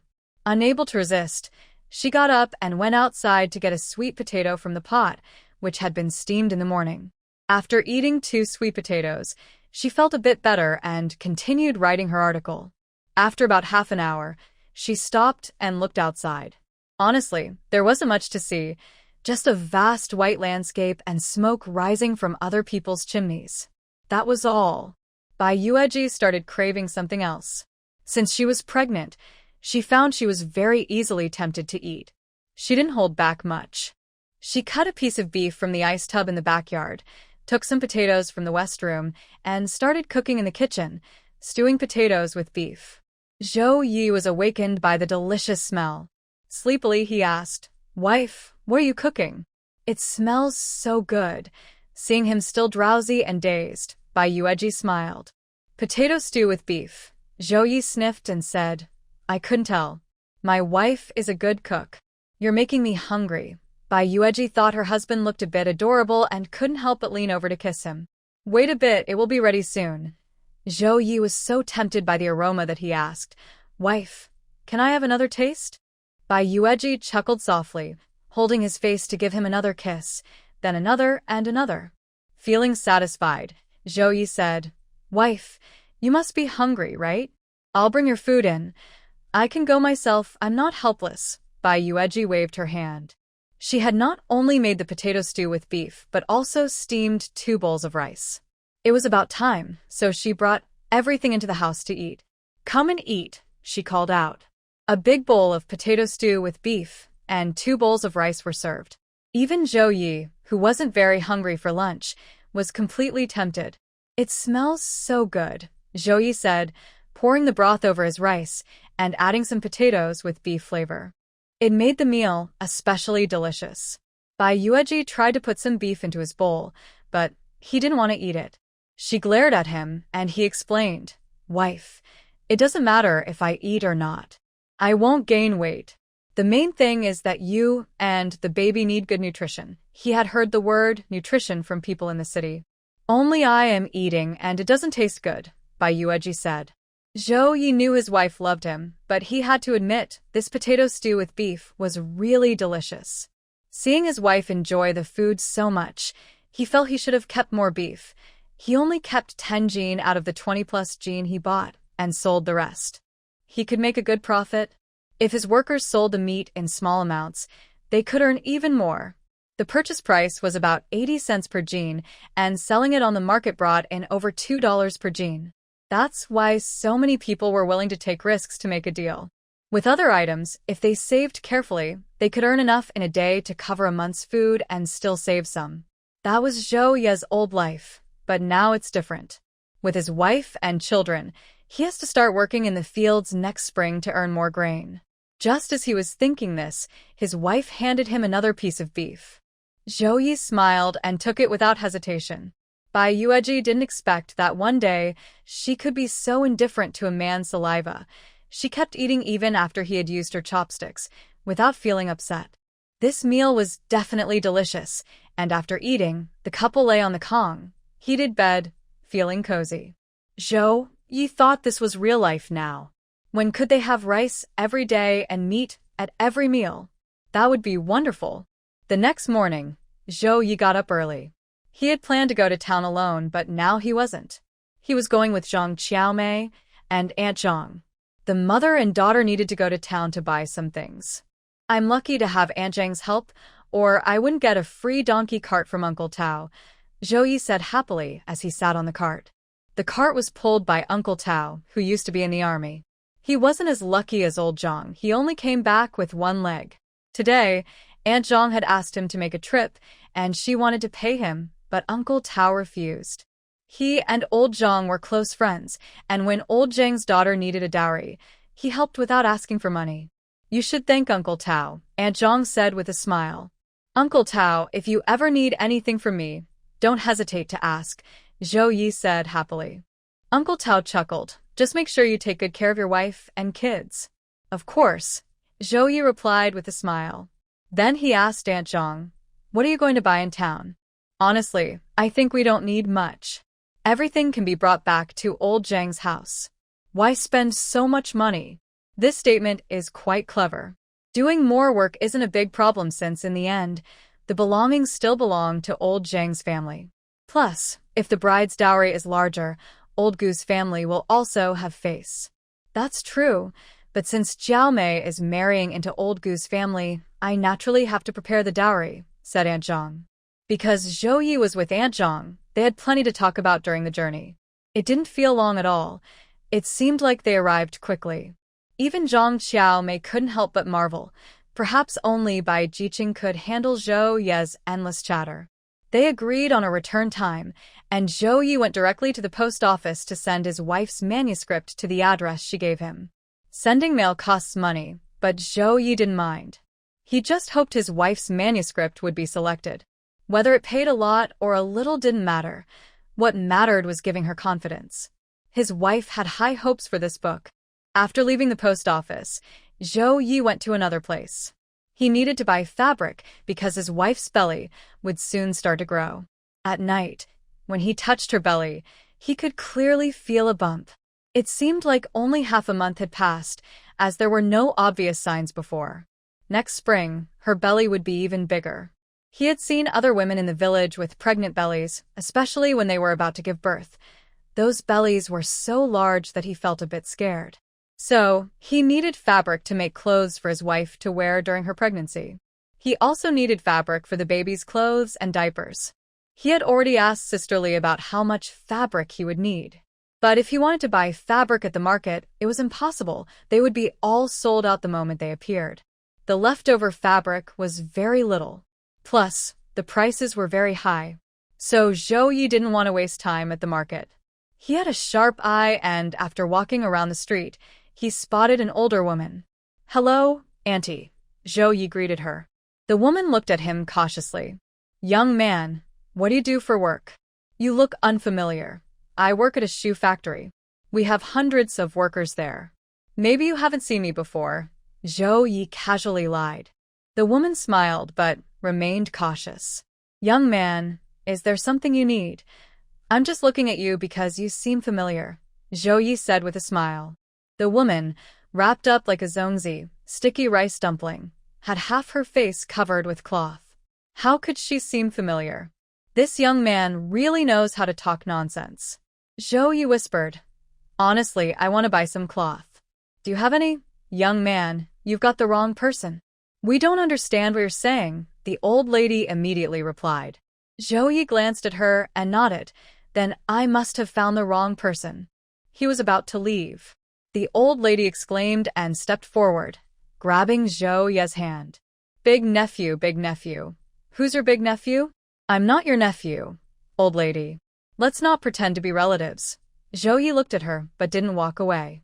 The old lady smiled. Young man, I think you look familiar, like my big nephew. Want to chat for a bit? She looked around as she spoke. Zhao Ye followed her to a corner to talk. The old lady smiled and asked, young man, do you want some cloth? I want cheap cloth. I can't afford the expensive ones. The old lady smiled. You're a worker, right? You get a salary every month, so how come you can't buy cloth? Workers aren't anything special. I earn about 20-something yuan a month, and I spend every penny carefully, Zhao Ye said, then looked at her. Old lady, do you have cloth? She nodded. How much do you need? Zhao Ye asked. It depends on the price. What's your price? The old lady looked around and made a hand gesture, 2 fingers, then 5 fingers, meaning a yard of cloth costs 2 yuan 50 cents. Zhao Ye was about to leave. The old lady quickly held him back. Young man, what are you doing? I can't afford it. Your sky-high price, not to mention, I might have nothing to wear. Even if I had nothing, I couldn't buy such expensive cloth, Zhao Ye said. The old lady asked, is it that expensive? The supply and marketing cooperative sells a yard for 450, and cheap ones are about 3 yuan. I sell for 250. How much cheaper do you want? I only gave you this price because you look familiar. And if you think it's too expensive, you can try to bargain. Why turn around and walk away? Old lady, I don't know how to bargain. Zhao Ye shook his head. So, forget it. You can sell to someone else. The old lady held onto him tightly. It was a cold day, and she didn't want to miss a customer. Just tell me what price you want. Zhao Ye made a gesture for 8. The old lady looked surprised. Young man, are you joking? 8 cents a yard? You won't find that price anywhere. You're selling plain woven cloth from our area, right? Zhao Ye shook his head and said, I'm not talking about the machine-made cloth from the supply and marketing cooperative. When I say 8 cents a foot, that's the market price. I've bought it before. Auntie, don't try to cheat me. I'm honest and stubborn. If you're not willing to sell, just forget it. Auntie replied, I really can't sell it for 8 cents. If you truly want to buy, take a yard. I'll give you a better price. Zhao Ye asked, how much for a yard? Auntie said, 3.5 yuan. That makes it just over 8 cents per foot. Zhao Ye said, 3 yuan. Auntie replied, that's too low. Zhao Ye insisted, I want 2 yards for 3 yuan. Hearing this, Auntie's face showed some hesitation and struggle. You really want 2 yards? Yes, Zhao Ye nodded. All right, come with me. Auntie agreed. She also said, you said you can't bargain, but this is the lowest price I can give. I won't make a profit from you. Auntie stopped joking. If I wasn't so poor, I wouldn't bother bargaining. I see you're also having a hard time, especially in this cold weather, Zhao Ye said. Auntie thought to herself, he's so poor, yet he can buy 2 yards of cloth, but she also saw that Zhao Ye was clever and hard to cheat. Still, this was the cheapest price she had ever offered, and buying 2 yards was reasonable. Zhao Ye took the 2 yards of cloth, examined them carefully, and found no problem. He paid and received the cloth in one hand. Although he felt relieved after finishing the deal, he was a bit upset about spending 6 yuan. It was different from when he was single. Back then, he didn't need to spend so much. But now, he had to make sure his wife and children had enough to eat and wear. Holding the 2 yards of cloth, Zhao Ye walked while feeling the weight of his responsibilities. He bought the cloth and, of course, didn't need anything else. He headed straight to Uncle Tao's place to meet up. From leaving until he returned, it only took about an hour, half an hour earlier than planned. Uncle Tao, smoking dried tobacco, looked surprised when he saw Zhao Ye carrying the 2 yards of cloth. What do you want to do with 2 yards? Will it be enough to wear? 2 yards are cheap, Zhao Ye said. Uncle Tao looked at him, speechless, thinking he must have so much money he doesn't know what to do with it. Old Zhang's wife and Zhang Xiaomei also came back quickly. Zhang Xiaomei carried 2 cotton quilts on a pole, looking thick and warm. Zhao Ye helped carry them onto the donkey cart. Old auntie, are you buying a big quilt for your sister-in-law? Old Zhang's wife smiled. It's just good luck, I happen to get some. Everyone has their own sources, after all. Zhao Ye didn't ask too many questions and simply asked, how many jin is this one? 1 bolt weighs 8 jin and the other 4 jin, Aunt Zhang smiled. These 2 quilts are for Qiao Mei's dowry. They are quite presentable. Nowadays, most families only provide a set of clothes as dowry. It's rare to see a family give a quilt. And she managed to prepare 2. With these 2 big quilts, if they're not impressive, what is? The villagers who haven't married yet will be so jealous they'll regret it, Zhao Ye chuckled. Aunt Zhang wanted this effect. She smiled happily and said, I don't care about others.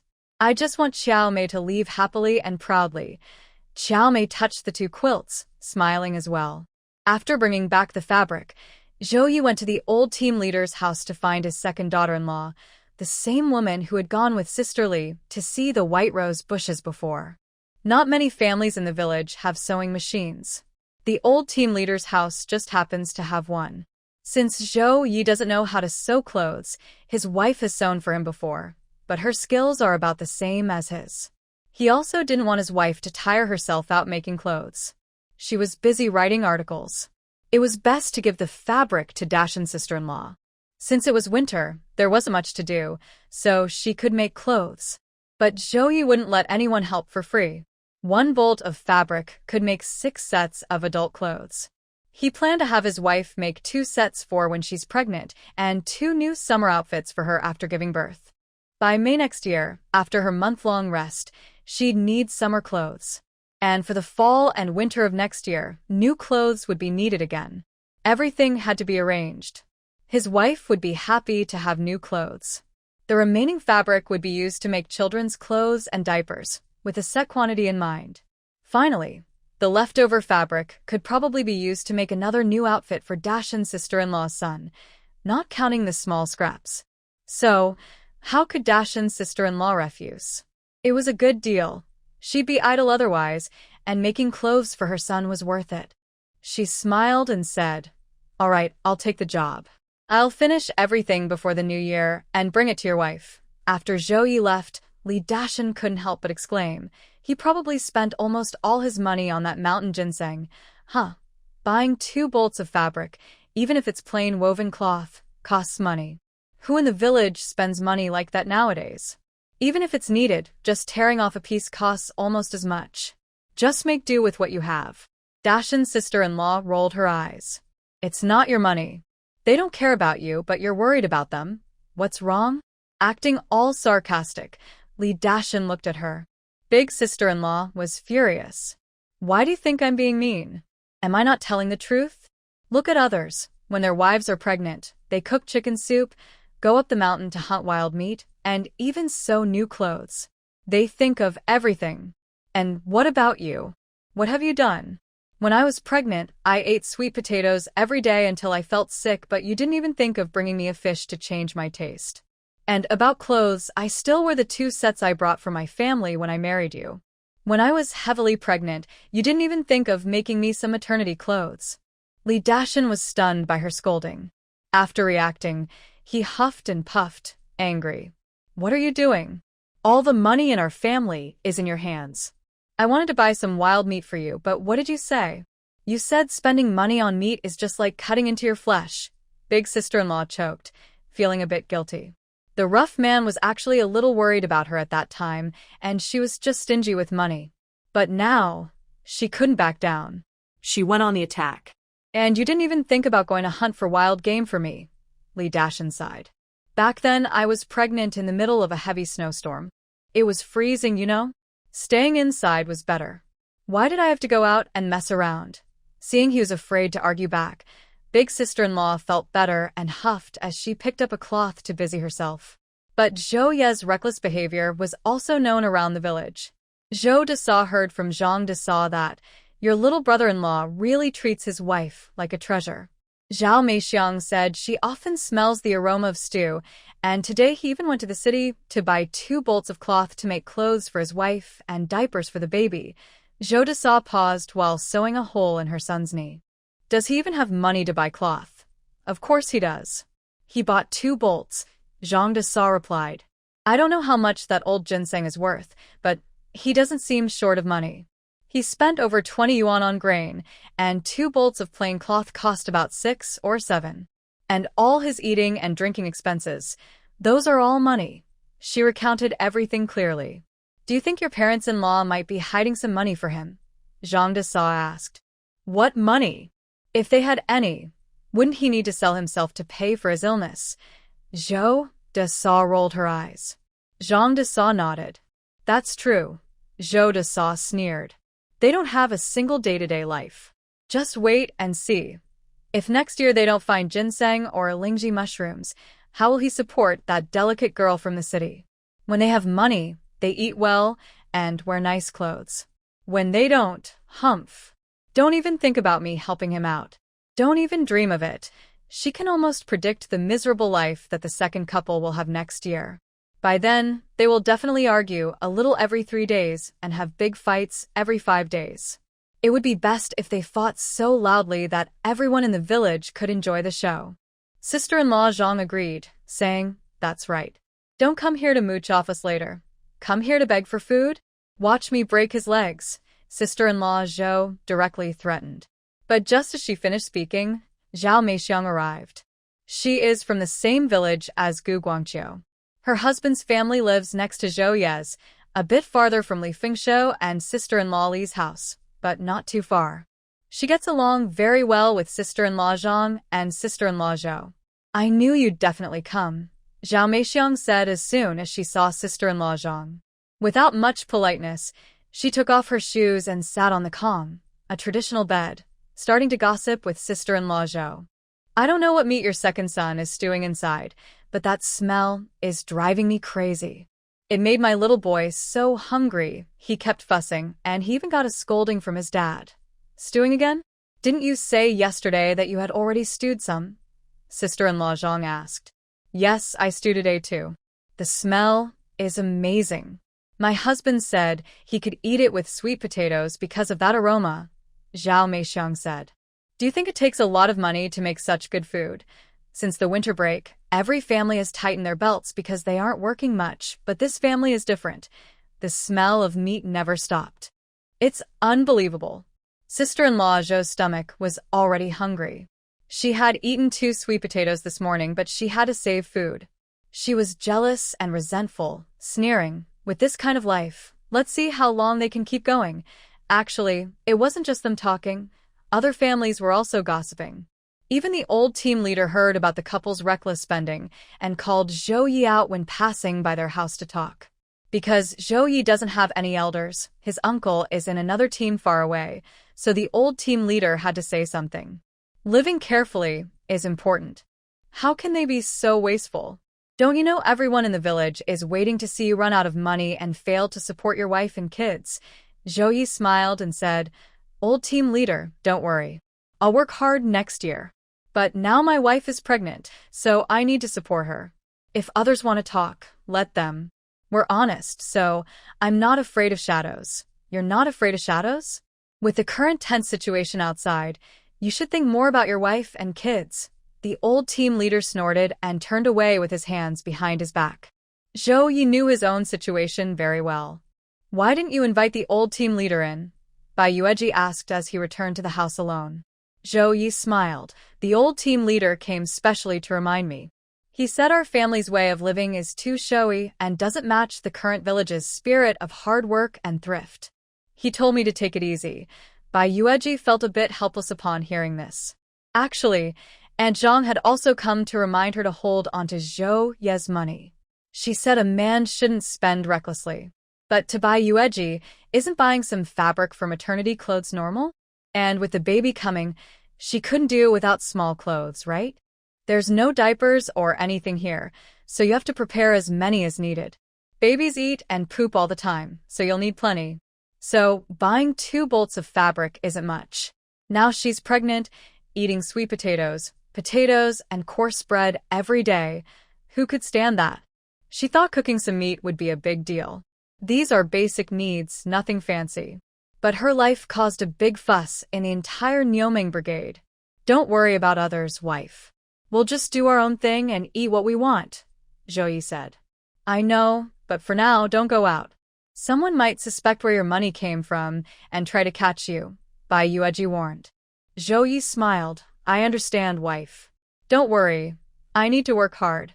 If my manuscript fee comes through, then we'll have plenty of money, and I'll have a good reason to spend it, Bai Yueji said seriously. Zhou Ye didn't want to pressure his wife. It's okay, don't worry. I'll think of something. Those manuscript fees are just extra, a bonus. It's not just extra. If I get selected, according to the publisher's prices, a short story collection could earn around 10 or 20 yuan in royalties. That's almost as much as a monthly salary, Bai Yueji explained. Zhou Ye was surprised. Really? I thought it was just a couple of yuan. Bai Yueji shot him a look. You think I'm joking about sharing the family's finances? Zhou Ye immediately said, Of course not. I know my wife's abilities. I support you. But whether the manuscript fee is a lot or a little doesn't matter. The most important thing is that you rest well and don't get too tired. I won't get tired, Bai Yueji said, then looked at him. Remember, don't go out during this time. Although she had been fine until now, the situation was very different now. There might be some butterfly effects, so it's better to stay put until things settle down. But honestly, some people are watching Zhou Ye, trying to see if he has other connections. Just that old ginseng root, can it really sell for so much money and support such a life? They don't quite believe it. So late at night, they stay awake, watching to see if Zhou Ye makes any moves in the middle of the night. Married women definitely wouldn't come to wait. Only the idle men in the village who haven't married yet are there. But they wait, and nothing happens. Instead, they end up witnessing the wedding day of Gu Guangqiu and Zhang Qiaomei. Early in the morning, Gu Guangqiu arrives with a donkey cart to pick up the bride. Of course, he didn't come alone. Gu Guangxia came with him. Many people are gathered outside Zhang's house. Wow, old auntie, you and your husband prepared so much dowry for my sister-in-law. Zhou Ye walks over and laughs. Bai Yueji didn't come. Even though it's a happy event, only one person came. It's cold and snowy, and she's not feeling well, so no one blames her for not being there. Old Auntie Zhang modestly smiles. It's not much, just 2 cotton quilts, one 8-jean and one 4-jean, and a new outfit for Qiaomei. We also made a new outfit and a pair of new shoes for Guangqiu. Everyone saw the dowry being loaded onto the donkey cart from old Zhang's house. Everyone was very jealous. Especially the young men who haven't married yet and the idle men who can't find wives. They could only envy and be jealous. So much dowry. If they had married Zhang Qiaomei earlier, they would have saved a lot of money. But now, it's too late to say anything. Zhang Qiaomei, dressed in new clothes, sat on the donkey cart with her dowry, accompanied by Li Dasa and Ashan and others. She left with Gu Guangqiu. Uncle Zhang and Auntie Zhang smiled and went over to share roasted sunflower seeds with the children. Both elders had happy faces. Their daughter was married off, and it was a big relief for them. Zhou Ye, come help out too. Share some roasted sunflower seeds with the kids and get a bit of childhood joy. Auntie Zhang called Zhou Ye. If it weren't for Zhou Ye introducing her, Qiaomei might still be single. Besides not being good at talking, Gu Guangqiu is a good husband, nothing else wrong with him. Auntie Zhang is now more satisfied with her son-in-law, seeing him more favorably. She even thinks Zhou Ye is very clever. Zhou Ye happily agrees to help, smiling and telling the kids to stand properly. Don't push, don't push. Annie has prepared a lot, everyone gets a share. Line up properly. And on the other side at Gu's house. Although the old Gu family is not very wealthy, they can still set up 2 tables. On the day Zhang Xiaomei was brought back, they arranged the tables immediately. Old Uncle Gu explained the situation to relatives and friends at the table. The Gu family here is quite large, and everyone understands Gu Guangqiu's situation. The news has already spread, so there's no big problem. After the meal, the elders witnessed and arranged a simple division of the family property between Gu Guangxia and his brother Gu Guangqiu. The Gu family didn't have much savings, only about 30 yuan and some grain, so the division was quick, done in less than an hour. Although Gu Guangqiu plans to live with Zhang Xiaomei at Old Zhang's house, he will still send grain back each year for his parents' care. Gu Guangxia has no objection to the division, but his wife is unhappy. What's wrong with you? Gu Guangqiu finally got married, and you're always scowling at everyone, Gu Guangxia said, pulling her back into the house, annoyed. His wife cried, "This isn't fair to us. We have to take care of the elders, and Gu Guangqiu will also send grain back every year. Why should the division be equal? Gu Guangqiu isn't neglecting his parents. He will send grain every year," Gu Guangxia said angrily. "And what do you mean by equal division? He only got some grain and money, but we still have this yard. When the children grow up and get married, they'll probably live with the second brother. This is your son's home too. I don't care. I just think it's unfair," his wife cried. "The money and grain shouldn't be divided with that mute guy. He's now just a son-in-law." Gu Guangqiu earned full work points at home. "He has no wife or children, and we haven't taken advantage of him these years. Now that the family is dividing, you still won't let him share the money or grain. That's too much," Gu Guangxia said sternly. His wife was crying, feeling wronged. Gu Guangqiu and Zhang Xiaomei didn't know the full situation here, but they could guess a little because Gu Guangxia's wife was clearly upset. Gu Guangqiu handed over all the money from the division to Zhang Xiaomei for safekeeping. As for the grain, it would be taken to Old Zhang's house the next day.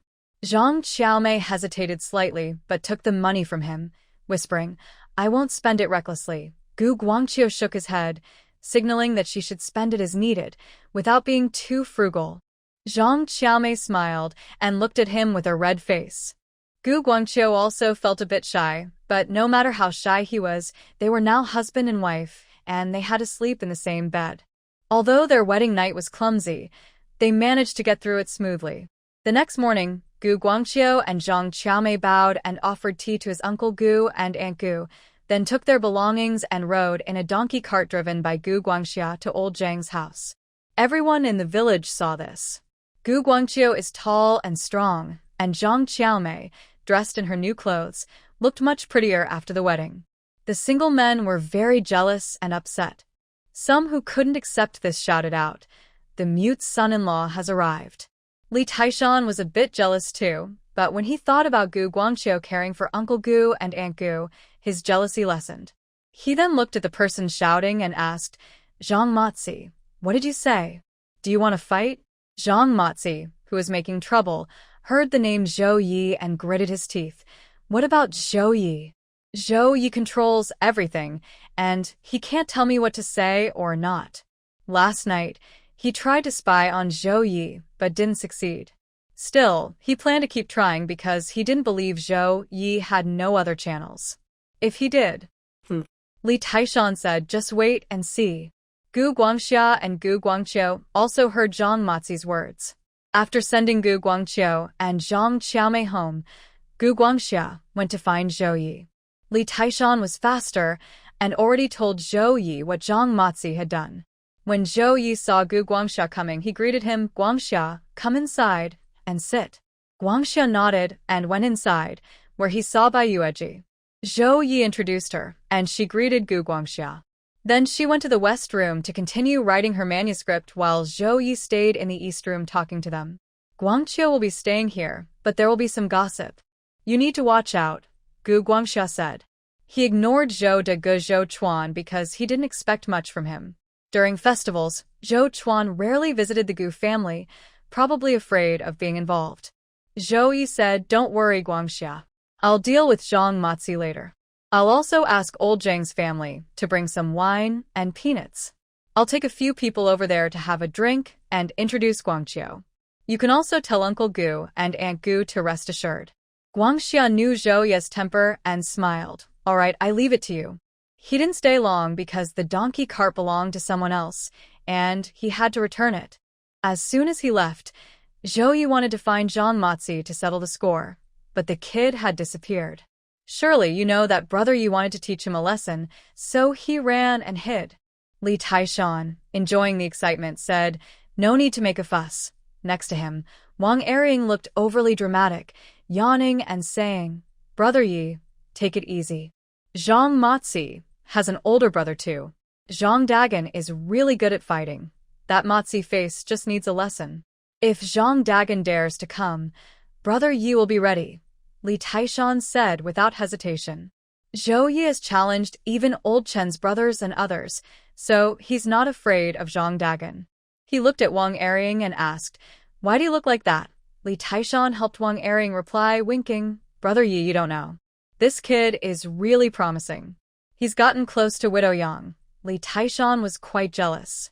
But Wang Erring did get close to Widow Yang, which also costs money. Still, he didn't waste his money. Now he's exhausted. Zhao Ye looked down on him. Wang Erring said, "I just can't resist women." "Where's Ma Jiqing?" Zhao Ye asked. "Have you given up on her? That woman is hard to get. I took her to the county town and spent quite a bit of money before she let me hold her hand," Wang Erring said, gnashing his teeth when talking about Ma Wan. "Brother Yi, give Erring some advice."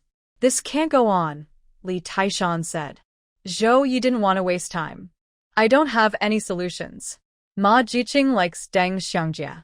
If it really doesn't work, just give up. By the way, I'll go to Brother Guangqiu's for a drink at noon. Do you want to come?" Wang Erring wanted to go home and rest, but Li Taishan decided to go and share the joy of the groom. Zhao Ye not only told them but also went to talk to Li Dashan, Li Fingshou, and Uncle Tao's son, Tao Weipian, who was driving the donkey cart. After thinking for a moment, he decided to give his older brother some face. He went to his older brother Zhou Chuan and told him about this matter. "I'm not going. My uncle doesn't treat me like family. You all go," Zhou Chuan said, refusing without hesitation.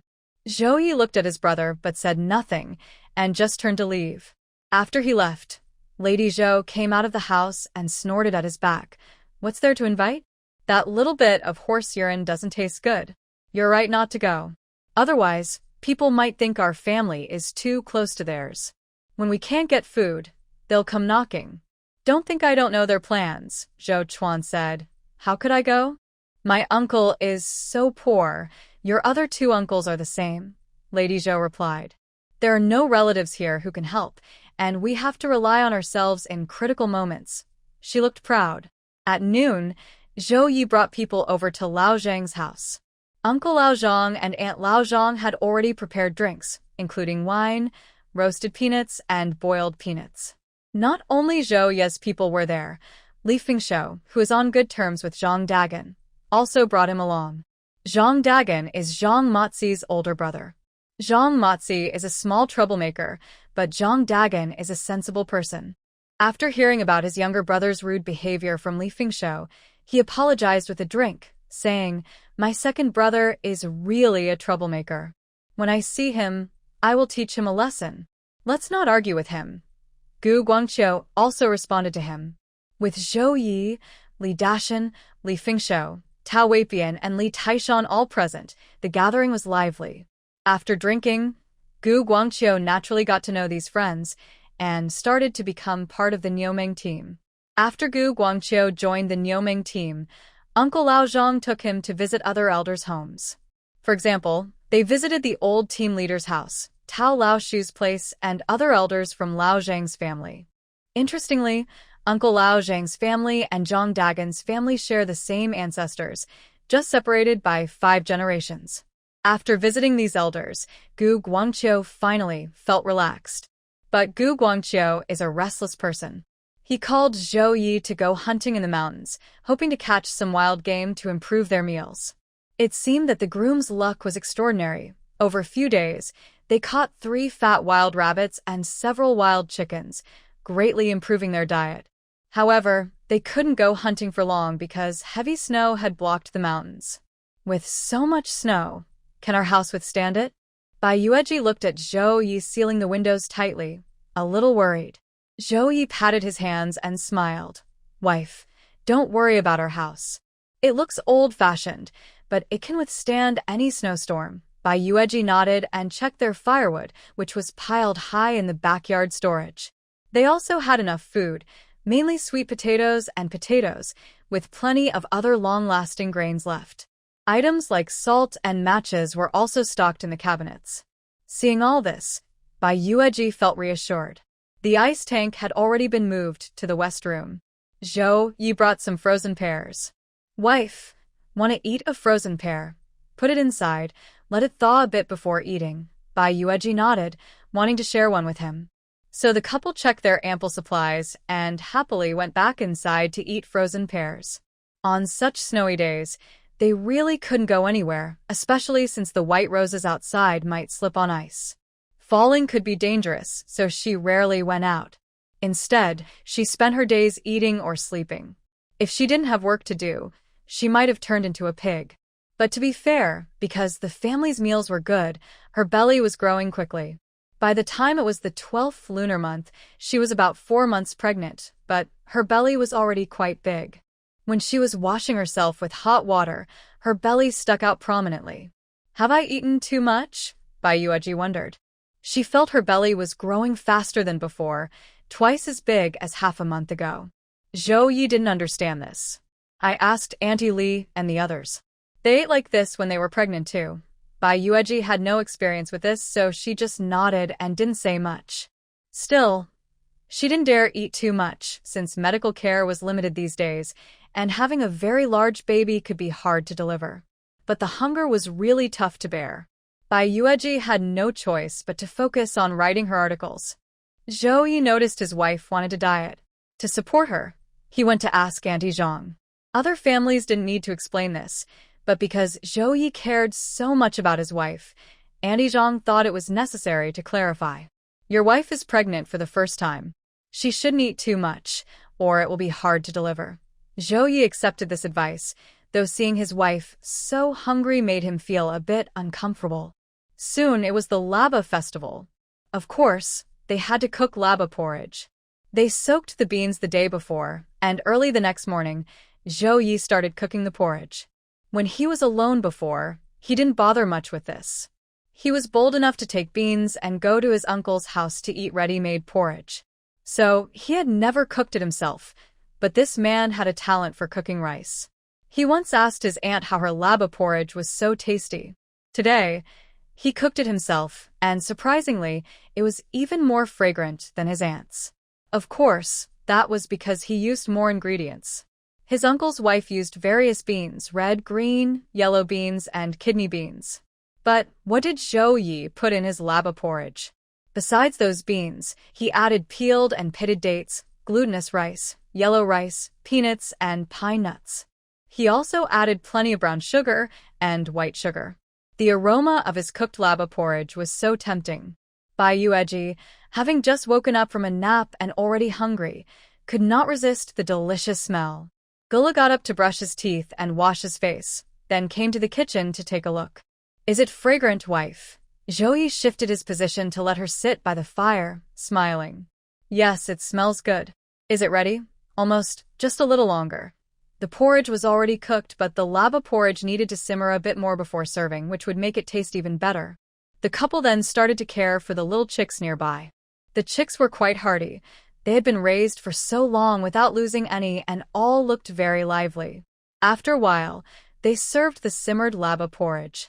This pot of porridge was thick, sweet, and rich, really stimulating the taste buds. Bai Yueji blew on it and ate, finishing 2 bowls straight away. The sweetness is just right, soft and delicious, melts in your mouth. Chef Zhou did a great job. She praised generously. Zhou Yi smiled and asked, would you like another bowl? Actually, Bai Yueji could have another, but she shook her head, no more. Zhou Yi had eaten quite a bit too, so he packed the leftovers and went out for a walk. After all, during the Laba festival, it's customary to visit other people's homes. Bai Yueji stayed in the house to write, but Sister Li and Sister Dashan came over to visit her. "Did I disturb you?" Sister Li asked with a smile. "Not at all. I've been alone at home for many days." "I'm happy you came to visit," Bai Yueji said happily, inviting them inside. Sister Dashan also brought over 2 sets of maternity clothes she had made for her. "Take a look and see if these are okay. If not, I can make some adjustments."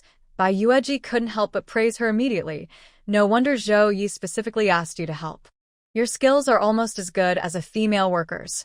The maternity clothes she was wearing now were loose enough, but they wouldn't fit later. Sister Dashan, who had been pregnant and had children herself, knew how big they should be and made them just right. Sister Dashan was very pleased with the compliment. She was confident in her sewing skills and smiled.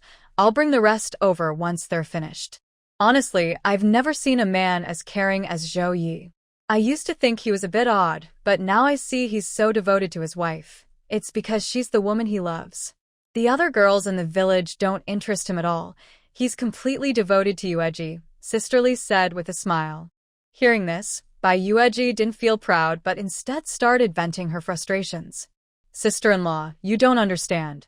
If I had known he bought these 2 bolts of fabric from the city, I wouldn't have let him. He spends money so recklessly, without thinking. And now, after the baby is born, there will be even more expenses to consider. Buying these 2 pieces of cloth just seems like a waste of money, especially since they want me to make summer and autumn clothes. I already have enough clothes and don't need new ones. It's just too much trouble." Although Bai Yueji's complaints were mostly nonsense, her words made Sister Li and Sister Dashan agree. They thought Bai Yueji was starting to act more like a grown-up. She then began to talk about how to live her life. As Bai Yueji said, there will be many expenses when the children are born. There's always something to buy. If she keeps wasting money now, what will she do later? People in the countryside rely on the weather for their crops.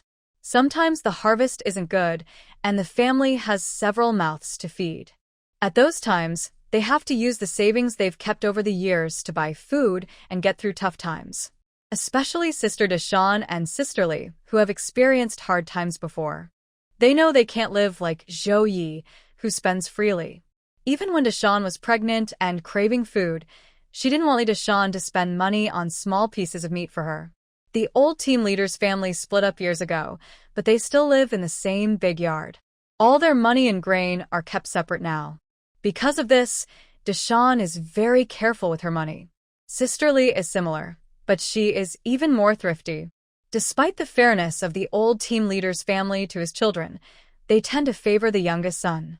So, they have to rely on themselves for everything. For example, Li Fengshou rarely eats the wild rabbits and birds he catches. He mostly keeps them for storage, and if there's extra, he will pickle it to sell if the market buys it. They are all practical about living. As the conversation went on, it turned to Sister Li's sister-in-law. "Are you sure your sister-in-law really wants to marry someone from the city?" Sister Dashan asked. Li Fengshou is the oldest, then his younger brother, and then a sister. The Li family in the city also has some complicated relatives.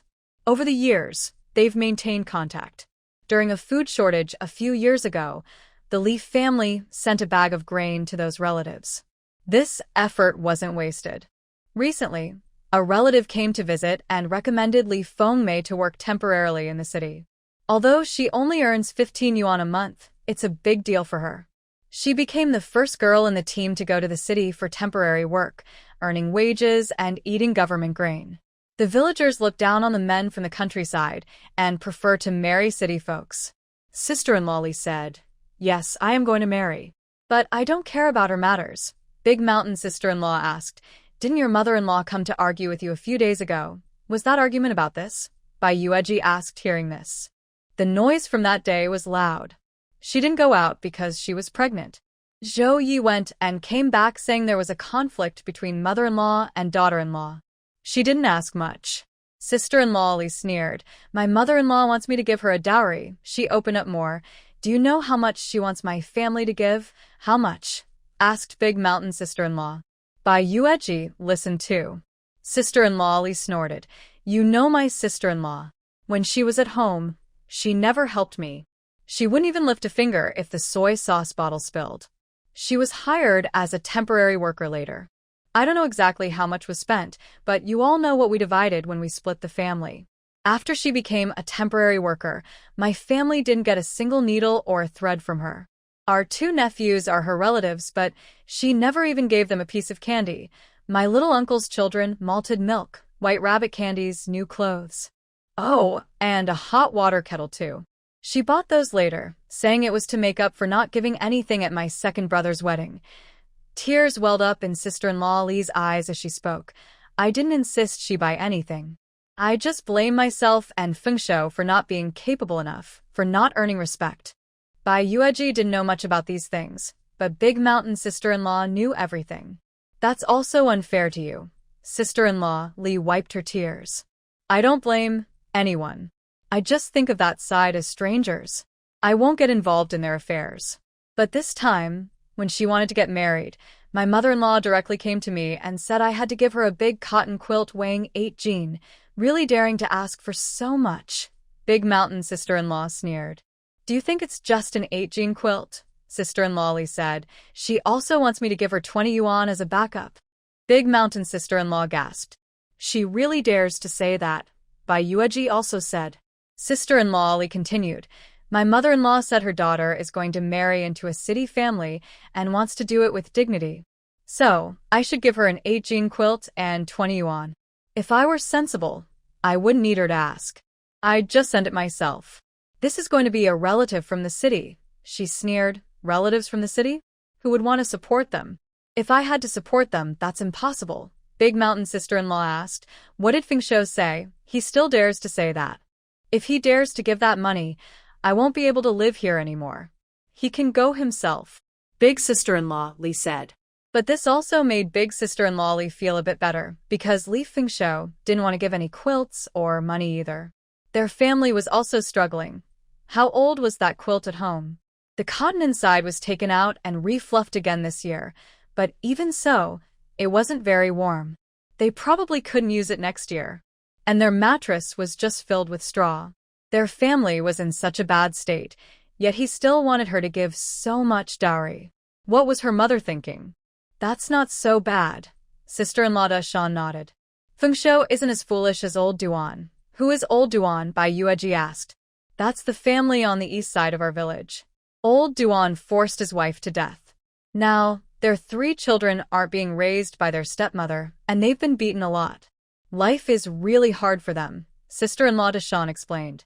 Bai Yueji asked why they forced the wife to death. Li Big sister-in-law and sister-in-law Deshan started telling her about the old Duan family's troubles. Old Duan and old Duan's wife were extremely biased and unfair, but no matter how much their parents mistreated or favored them, old Duan remained loyal and respectful. The last straw was when he secretly took money from the family to give to his younger sister for her wedding dowry. That was the final straw. His younger sister was getting married, and their family held a funeral instead. They tricked the children out of the house, and she hanged herself from the beam inside the house. When she was found, she had already died. Later, they found a widow to marry him. She was fierce. She immediately beat 3 children when she entered the house. Old Duan was also cut with a knife by her. Old Duan and his wife wanted to divorce her, but she hanged herself, saying she wanted everyone to see how old Duan's family had pushed 2 daughters-in-law to their deaths. Bai Yueji was stunned and wide-eyed. So fierce. Of course she is. She's been married twice before. This is her 3rd marriage, sister-in-law Deshan said. The whole old Duan family is under her control now. She doesn't go to work, just stays at home. Old Duan's life is now very hard, but he deserves it. His previous wife worked herself to the bone and still couldn't please him. He also took all their money to support his parents. Now that's karma, she finished. I also told Fengsho, if he wants to learn from old Duan, he can just secretly take money, without telling me. He's so scared he's trembling, Li Big sister-in-law snorted. Those 3 children are really pitiful, Sister Deshan said. That widow keeps hitting or scolding them. It's so sad. I saw her yesterday in the cold weather, just wearing a thin blanket, being chased out to shovel snow. They looked starving, like refugees. I heard they weren't given any food either. There's nothing we can do. Her stepmother is just like that, someone replied. The conversation shifted quickly from family gossip to the cold winter this year. Fortunately, this year we borrowed your family's cart to bring back more firewood. Otherwise, it might not have been enough, Sister Li said to Bai Yueji. She and Li Fengshou rely on carrying firewood by hand, but Bai Yueji and Zhou Ye use a cart. After bringing home several loads, they had enough. After finishing her own chores, Bai Yueji went to ask Sister Deshan if she could borrow the cart. Sister Deshan was hardworking, so she agreed to bring back an extra load of firewood. Now, in this heavy snow, she felt very grateful. Sister Deshan asked, I don't have enough matches at home. Do you have some extra? If yes, can you share? I have some, Bai Yueji said, then went to get half a pack. Matches were bought in packs of 16 boxes, costing 3 yuan and 20 cents per pack. Zhou Ye bought 2 packs. One pack was unopened, and the other had just been opened. Here, take half a pack for your sister-in-law, Bai Yueji offered. Okay, Sister Deshan nodded. She didn't have money on her, but remembered there were no matches at home. She said, next time, I'll bring some clothes to repay you. Bai Yueji said it was fine and asked why Zhang Qiaomei wasn't here. Li Desa, who lived next door, knew the situation. We just called her, but old Zhang's old cold leg acted up. She's busy boiling mugwort poultices for her father. Bai Yueji asked, is it serious? No, it's just an old problem, Li Desa replied with a smile. But I think Xiaomei is really feeling more relaxed now. Her husband's stature tells me he's a good worker. Before, Xiaomei had to handle everything herself. Now, with a man sharing most of the burden, she's much less stressed. It's true that Zhou Ye's marriage proposal was a good match, Sister Deshan added. Bai Yueji smiled. Yes, they really like each other. Li Desa and Sister Deshan stayed for almost 2 hours before leaving. Bai Yueji was hungry, so she went to serve herself a bowl of laba porridge. Soon after, Zhou Ye returned. Where did you go? Bai Yueji asked. I visited old Zhang's house for a while and also went to Uncle Tao's home to sit. Zhou Ye said. Bai Yueji looked at him and asked, what's wrong? Are you feeling a bit down? Zhou Ye shook his head. It's not that I'm unhappy. I just don't understand. Wife, with us being so poor now, why don't the common people raise some livestock? Seeing the big black donkey at Uncle Tao's house, Zhou Ye was actually envious. He also wanted to raise one, but it wasn't allowed. Uncle Tao had special permission from the organization because of the special situation, so he could use this donkey to earn some work points to support his family. In his free time, he could also send it to others and make some money. But others weren't allowed to do the same. Of course, their Niumeng team had relatively good conditions, with a government-owned ox and a few pigs this year. Compared to outside, they were doing quite well, but even so, they were still very poor. Zhou Ye thought, why not let the common people raise some livestock themselves? Bai Yueji didn't expect him to have realized these ideas at this moment. No wonder he's destined to become a future millionaire. Do you feel like you have strength but no place to use it? Bai Yueji asked him. Yes, Zhou Ye nodded. Even if we raise some livestock, it wouldn't interfere with farming. Why can't we raise animals? Bai Yueji didn't usually comment on such matters, only saying, things will get better in the future. Fortunately, Zhou Ye was just complaining and didn't dwell on it too much. Soon it was the end of the year. Gu Guangqiu came with the repaired fishing nets he had patched up recently. Where did these fishing nets come from? Zhou Ye asked with a smile. Gu Guangqiu gestured that they were from his father-in-law's stock, very old but repaired by him, ready to go fishing. Zhou Ye, being restless, was happy to go fishing with him. But the river was frozen, so they had to break the ice first. The two brothers took turns breaking the ice, working hard in the cold, sweating a lot, but the effort paid off. They caught 7 or 8 fat fish. Don't we need fatty fish for the New Year's Eve dinner? Gu Guangqiu also brought 2 fish to his parents' house. At the gate, he saw his sister-in-law, who rolled her eyes and turned back into the house, ignoring him. Gu Guangxiu thought something was wrong with her, but when he saw his brother, he understood what was happening and told Gu Guangqiu, don't worry about your sister-in-law. Since you're back, you should stay for dinner today. Gu Guangqiu shook his head. He was just there to deliver fish to his parents. Old auntie went to visit someone and chat, while old Uncle Guo was not at home either, as he was gathering with other elders to smoke and talk. So, Guo Guangqiu left 2 fish and went back. Old Uncle Guo and old auntie only found out later that the second son had visited. Both fish were for their son's respect. They planned to keep both and not give any to the older brother. Mainly because Annie didn't want to give the older daughter-in-law an easy advantage.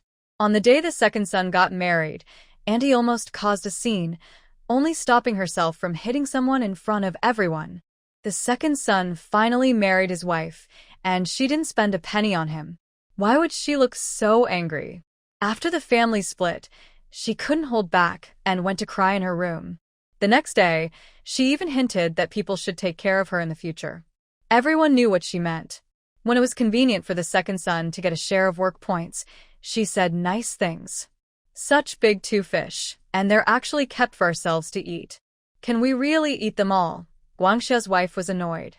She expected the mother-in-law to give her one, but surprisingly, she didn't. Guangxia didn't want to bother with her.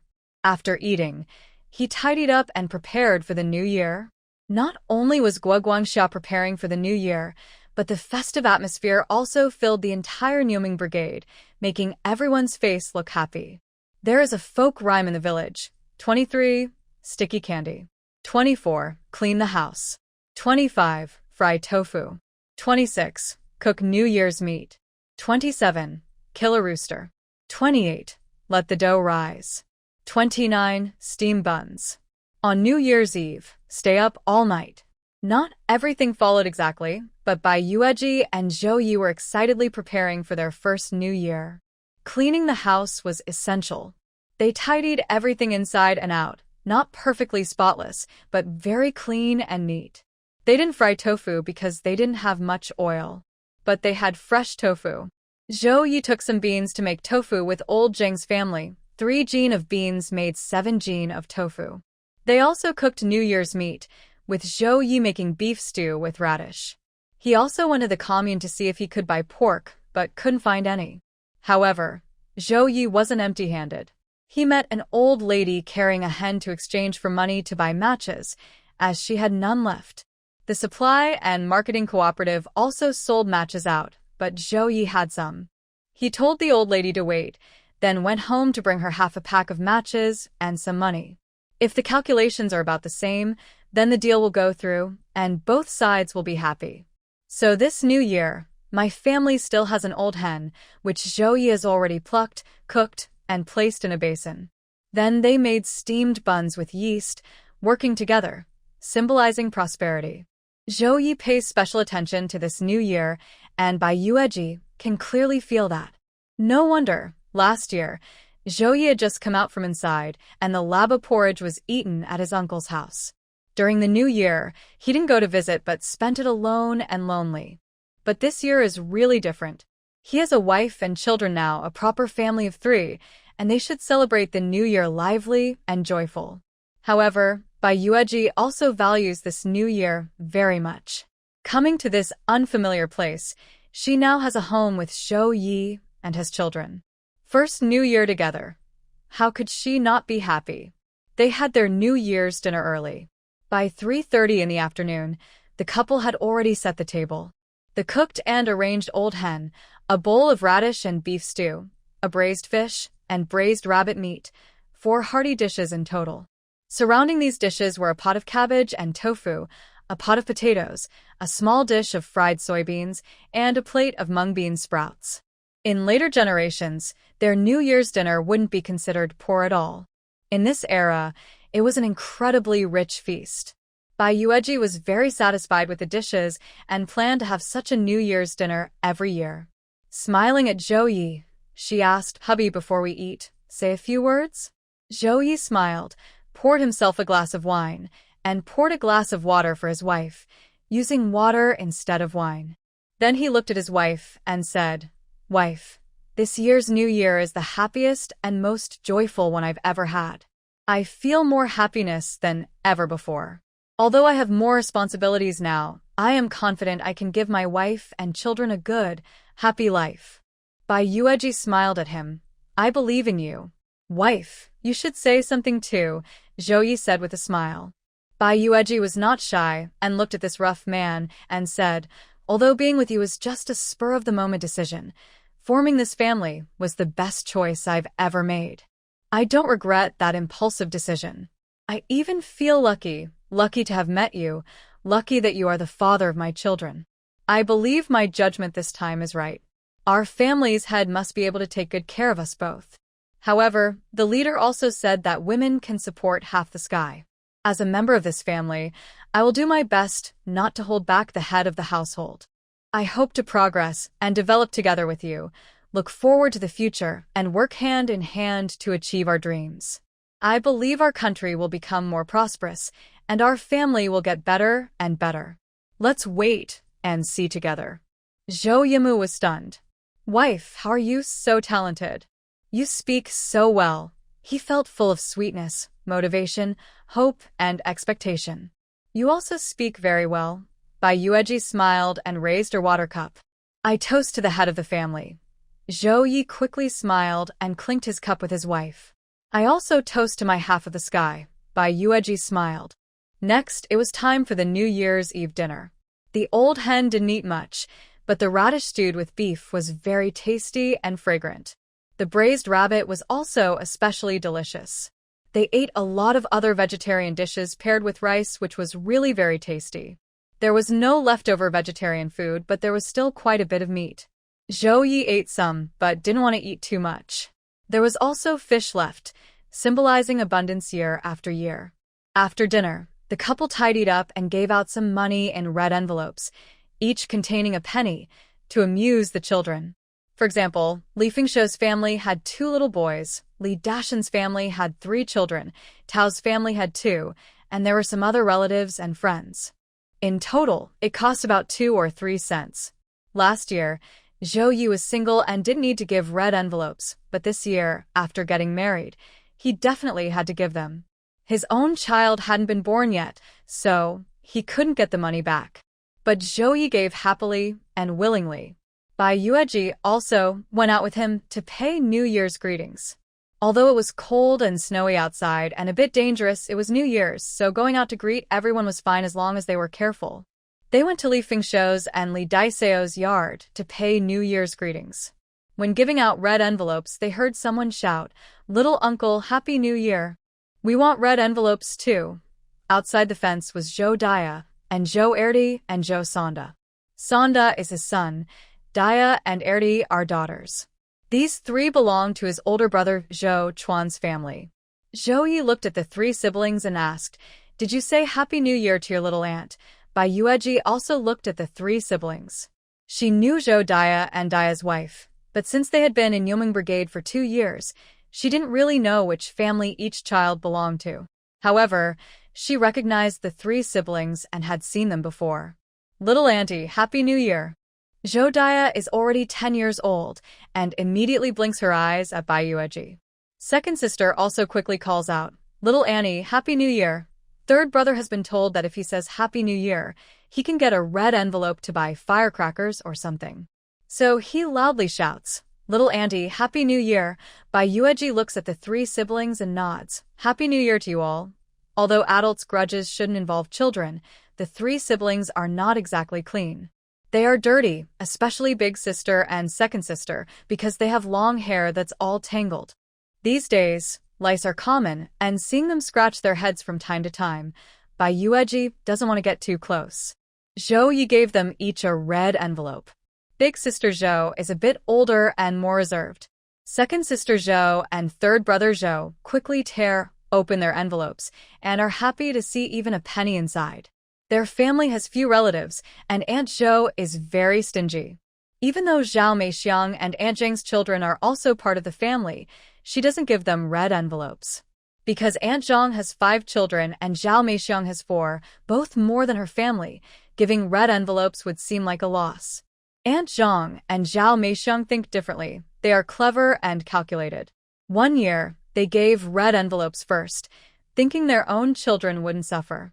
But after giving out 3 red envelopes, Aunt Zhou didn't give any back to their children. They lost a lot of face over it. Because of this, Aunt Zhang and Zhao Meixiang didn't talk to Aunt Zhou for a while. But since they are close friends, they eventually made up. Still, don't expect red envelopes for the new year. So, the three siblings didn't have many people giving them red envelopes. But today, Aunt Zhou specially sent them out to visit Uncle Zhou and wish him a happy new year. Uncle Zhou always gives them red envelopes when they visit, except for the 2 years he was away. Since big sister Zhou and second sister Zhou can remember, that's how it's always been. The siblings take their red envelopes and don't say goodbye. They turn around and go to old Zhang's house to visit Gu Guangqiu and ask for a red envelope. The adults see right away that they're just following someone's instructions to get red envelopes. Kids don't understand much. Aren't they just being told to do so? But during the new year, they don't mind a few cents here and there. Gu Guangqiu and Aunt Zhang are generous and willing to give, so they're not stingy about small red envelopes. Everyone exchanges New Year greetings, then they go to old Zhang's house to gather. After all, old Zhang's house is spacious. Although the house was spacious before, it was always quiet. This year it was different. Gu Guangqiu, the son-in-law, came to stay, so Zhou Ye, Li Fengshou, Li Dashan, and others all came over and were chatting inside. Next door, Bai Yueji, Dashan's wife, and Li Daisao, as well as Zhang Qiaomei, were also gathering together. As for Uncle Zhang and Aunt Zhang, they happily went out to visit relatives for the new year. No one dislikes lively celebrations. With so many people at home now, the elderly couple felt very happy. While talking, Li Daisao looked at Bai Yueji's belly and asked, "By the way, I feel like your belly is a bit big, Yueji." Although she was dressed warmly for winter, it didn't seem normal for her belly to be so large after just a few days apart. It looked like it had grown a lot. Dashan's wife also noticed and asked, "How many months are you now?" 5 months, Bai Yueji replied. Her pregnancy was very accurate, so she didn't need to estimate based on her period. Dashan's wife looked at her belly and paused, surprised. "Could you be mistaken about the date?" Bai Yueji shook her head, feeling comfortable with them after knowing them well. "No, I'm not mistaken. I got pregnant on our wedding night." She also thought her belly was a bit big now. Medical technology was quite basic, so she was careful with her eating. Even when she was hungry and felt anxious, she didn't eat much. Still, her belly grew quickly. So, honestly, she wanted to ask for advice from these experienced women. Zhang Qiaomei listened nearby, thinking this could be useful for her too. "I was 5 months pregnant before, and my belly was just a small bump," Li Daisao said. "Me too. I only started to get bigger at 6 months. Your belly looks like it's almost as big as mine at 7 months, Dashan's wife said, but as she spoke, she felt something was off. "Qiaomei, go stand at the door and keep watch. Yueji, take off your coat so we can see." Zhang Qiaomei went to stand at the door. Li Daisao and Dashan's wife looked at Bai Yueji's belly, even lifting her clothes, but her belly was really large. "Are you really 5 months pregnant?" they asked again. "Yeah," Bai Yueji nodded. Dashan's wife and Li Daisao exchanged worried glances. They both felt uneasy. The message in their eyes was clear. A 5-month belly this big. What will happen when she gives birth?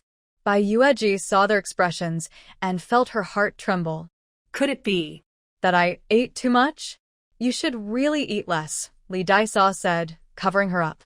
Did you call Lao Li Pa to come take a look? Dashan's wife asked. Who is old Li Pa? White Yueji doesn't know. Sister-in-law Lida says. She's the midwife who delivered Taishan. Almost all the children in our village were born with her help. Her storage is full of supplies. Sister-in-law Dashan adds, my children were too. Not to mention the younger ones, Fengshu Dashan and Qiaomei, she probably delivered them too. Yes, Zhang Qiaomei, the person involved, nods. Whenever someone in our village has a baby, they usually ask her to come, not just our village. Other villages with difficult births also send a special cart to invite her. Last year, in Daeh Brigade, there was a woman who had trouble giving birth. 2 experienced midwives couldn't help, so they traveled a long way to invite old Li Pa. She helped with the delivery, and the mother and baby are safe now. That family is said to have only 1 child for 5 generations, and they even gave her a big red envelope with 5 yuan. That's how good she is, sister-in-law Deshawn explains. There are many stories about old Lipa, but the main point is she is a master midwife. In all these years, she has never had an accident. White Yueji couldn't wait until after the new year. Her belly was too big, and she was a little worried. She had been eating carefully, but her belly still grew quickly. Today, when sister-in-law Li and sister-in-law Deshawn saw her round belly, they were clearly shocked. They repeatedly asked her if she was 5 months along, just to be sure.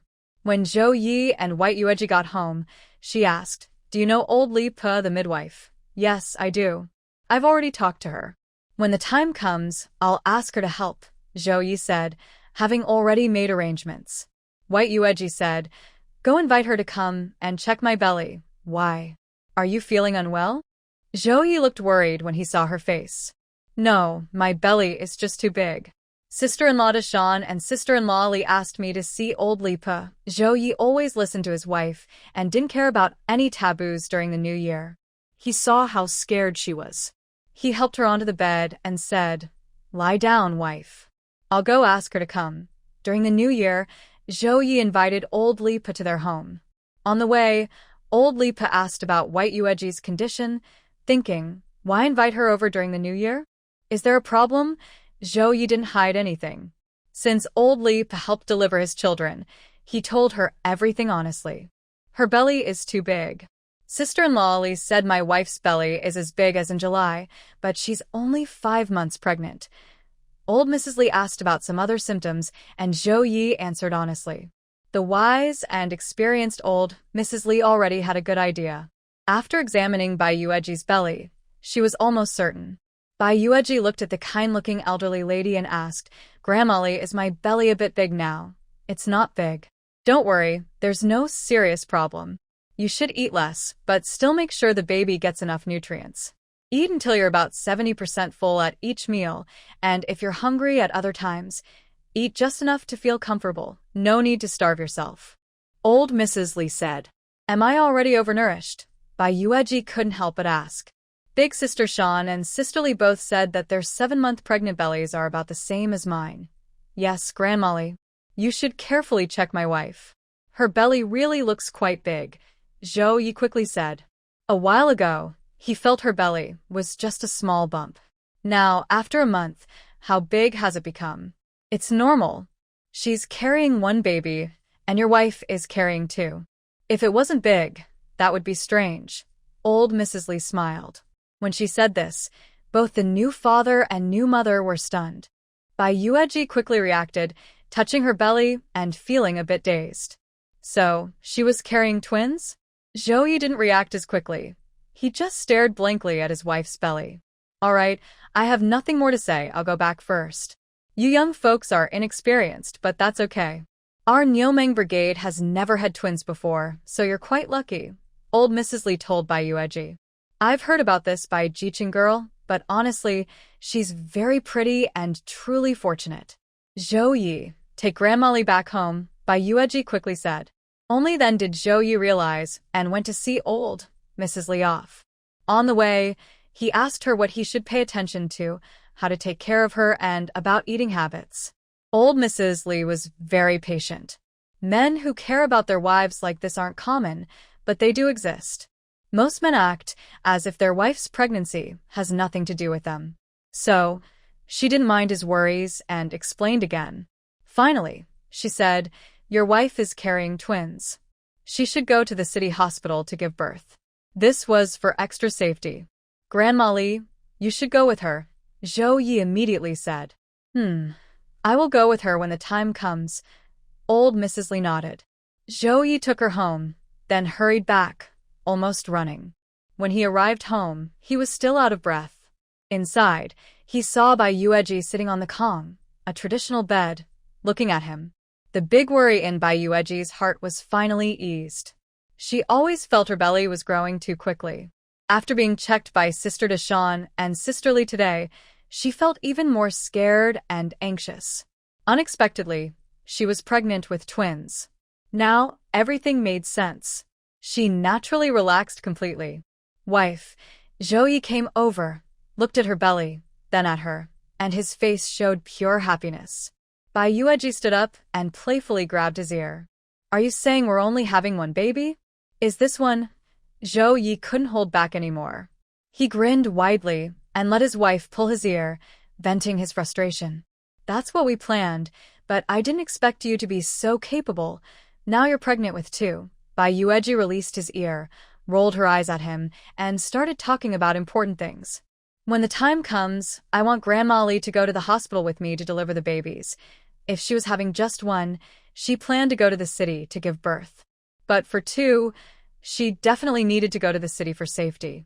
Zhao Ye nodded. That's necessary. Grandma Li told me the same. She'll go to the city with us. As for the transportation to the city, it would be Uncle Tao's donkey cart. Since Bai Yueji was pregnant with twins, her belly size was no longer a concern. As old Li's wife said, it's unusual for twins not to have a big belly. But the old lady also advised that she must ensure proper nutrition but not eat too much, just the right amount. So Bai Yueji ate until she was about 70% full. If she was hungry, she would eat some bean sprout cakes. These cakes were made by Zhao Ye, steamed cakes filled with crunchy, tender bean sprouts from yellow beans, which tasted especially good. Soon it was the 5th day of the Lunar New Year. Zhao Ye, Guo Guangqiu, and Zhang Xiaomei came to visit Old Guo's family to celebrate the New Year.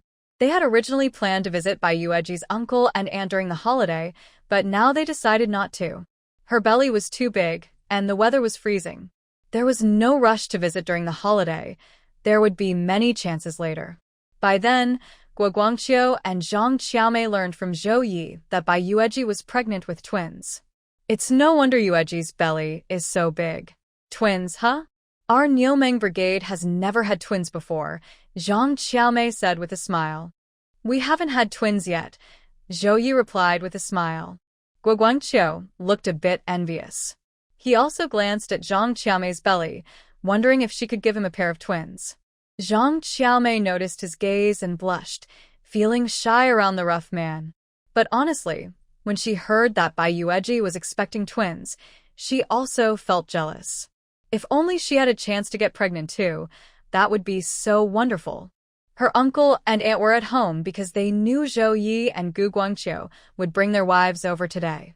The old couple saw that Guo Guangqiu's demeanor had become more mature and steady after marriage, and his complexion was much better than before. It was clear he was doing well with his in-laws. They felt reassured. Didn't you say you would bring your wife over? Why didn't she come? Asked Uncle Guo. Aunt Guo rolled her eyes and said, Xiao Ye's wife is pregnant. The road is so far and it's cold and snowy outside. We can visit next year during the New Year. Zhao Ye smiled and said, We originally wanted to bring my wife, but on New Year's Eve, we asked Grandma Li from our village to come and see her. That's when we found out she was expecting twins, so she had to stay home. Uncle Guo and Aunt Guo both looked surprised. Twins? Really? Yes, her belly is bigger than usual for her pregnancy month, so we were worried. But it turns out she's expecting twins, Zhao Ye said with a smile. Next year I'll bring her and the children to visit uncle and aunt. Good. It's best to keep your wife at home. Don't go outside in this weather, Aunt Guo advised. Zhao Ye nodded happily. Guo Guangxia came back from outside and was happy to see them. Of course, he came to gather together. Guo Guangxia's wife was at home, but hearing Zhao Ye, Guo Guangqiu, and Zhang Xiaomei talking, she didn't plan to come out. She only sent the two kids out to get red envelopes.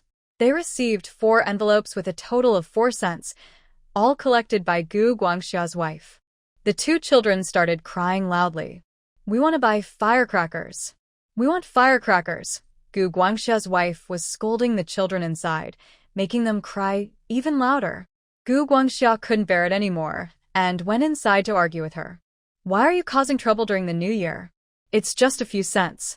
Why can't you let them buy firecrackers? Do you have to make the kids cry? Don't you know what day it is today? Today? Is there some big official visiting us or what? Guo Guangxia's wife sneered. Her words were loud and clear, and everyone in the house heard everything. Zhao Ye was stunned. His sister-in-law, though a bit snobbish, had been okay over the years and didn't cause much trouble. But today, what's going on?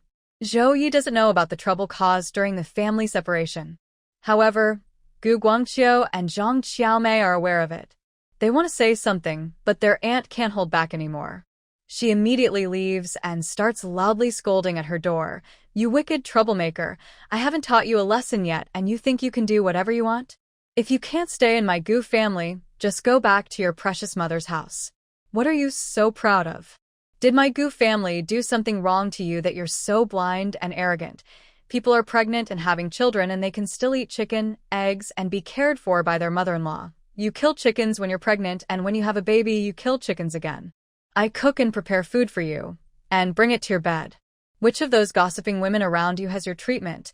I haven't said anything bad about you. You really want to leave? Fine, if you can't stay in my Gu family, go back to your mother's house. Don't think we're so eager to keep you. I was blind to marry you, a troublemaker, to Guangxia in the first place."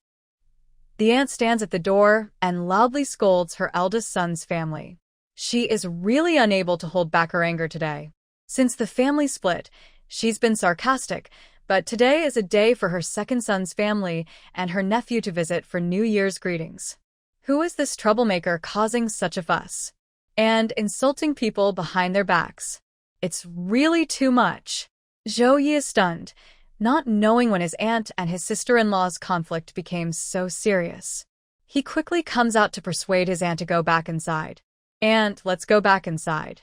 I still need to learn from you. Your cooking skills are the best.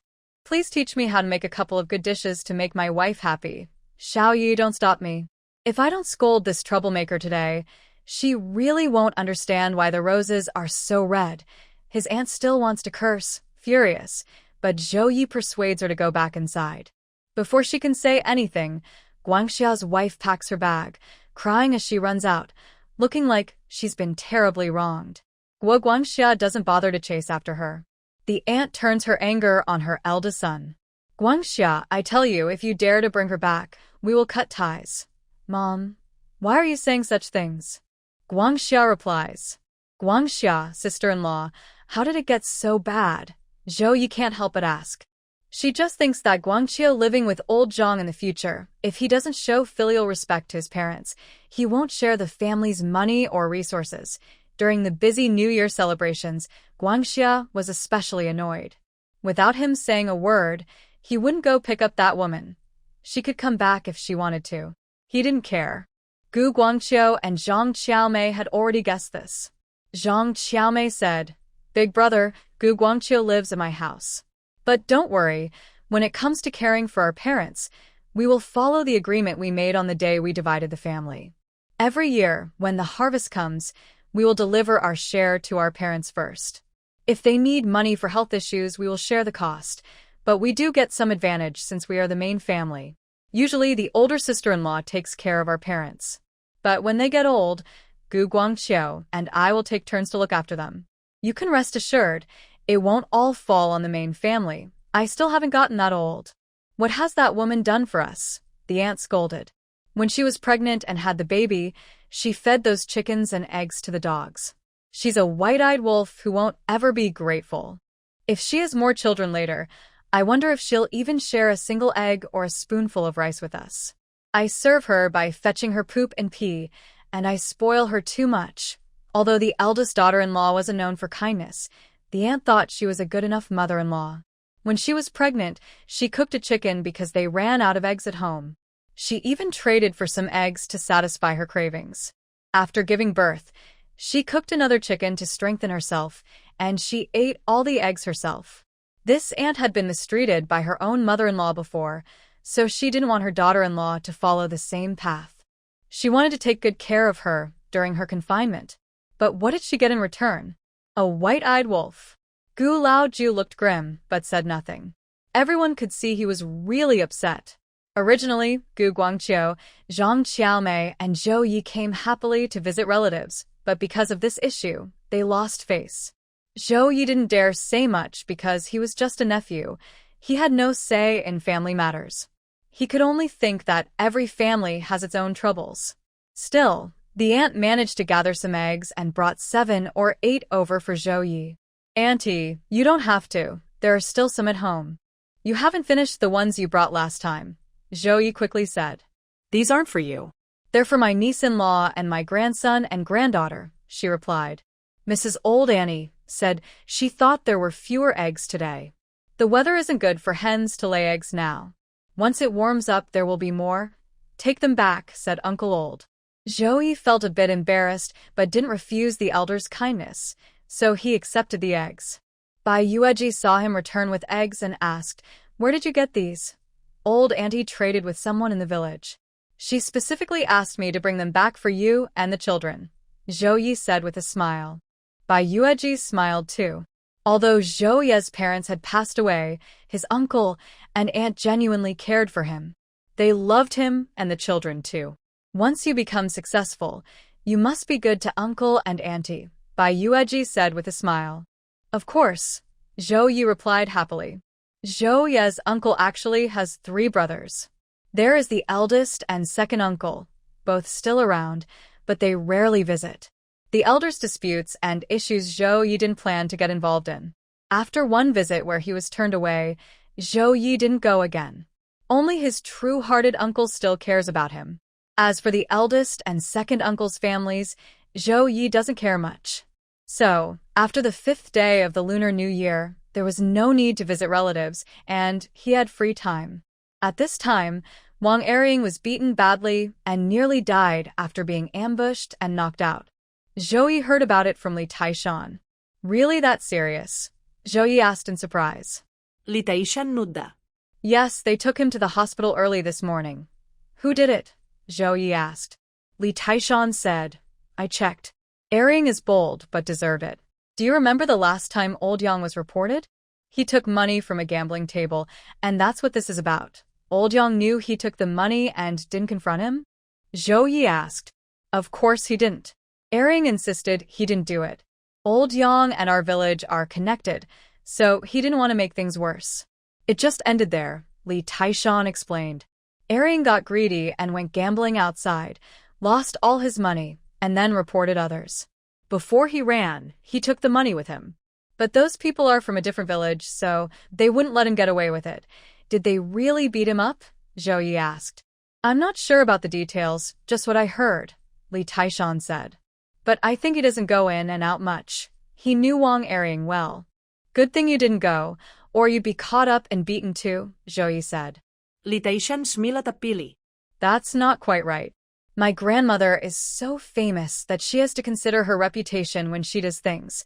When talking about his grandmother, Li Taishan looked at him with envy and said, A few days ago, I went to wash my grandmother's feet, and she told me that my sister-in-law is expecting twins.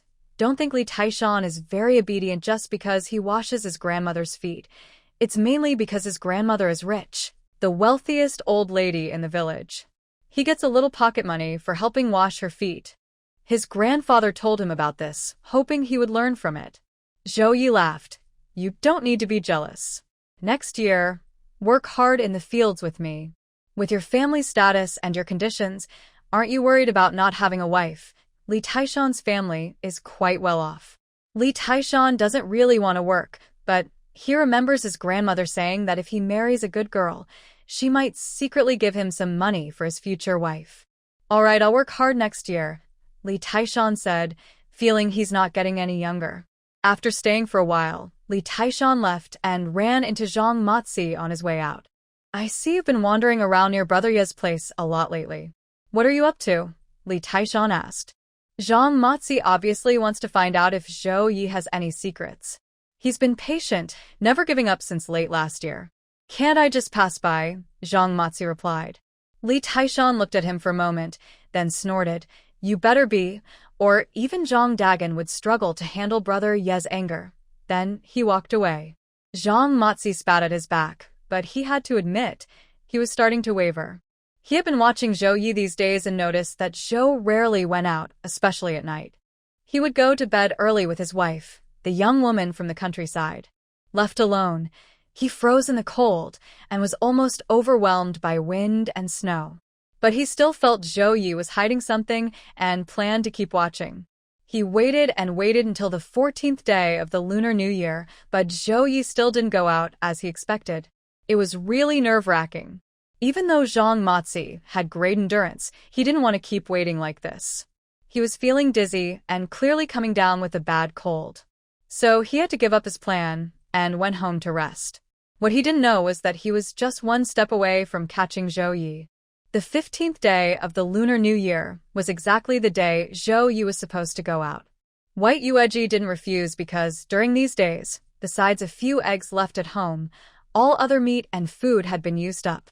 Last year, at the end of the year, Zhao Ye traded an old hen with an old lady, and that hen was almost entirely eaten by White Yueji. Zhao Ye only drank a bowl of soup and didn't eat anything else. White Yueji also wanted to control her diet, but there wasn't much good food at home. By the time the old hen was eaten on the 7th day of the new year, she had finished it all. There were other things too, but no matter how much they saved, it was only a little. How long could they keep eating like this? So, when Zhao Ye wanted to go out, she didn't stop him, just told him to be careful outside. Zhao Ye left late at night.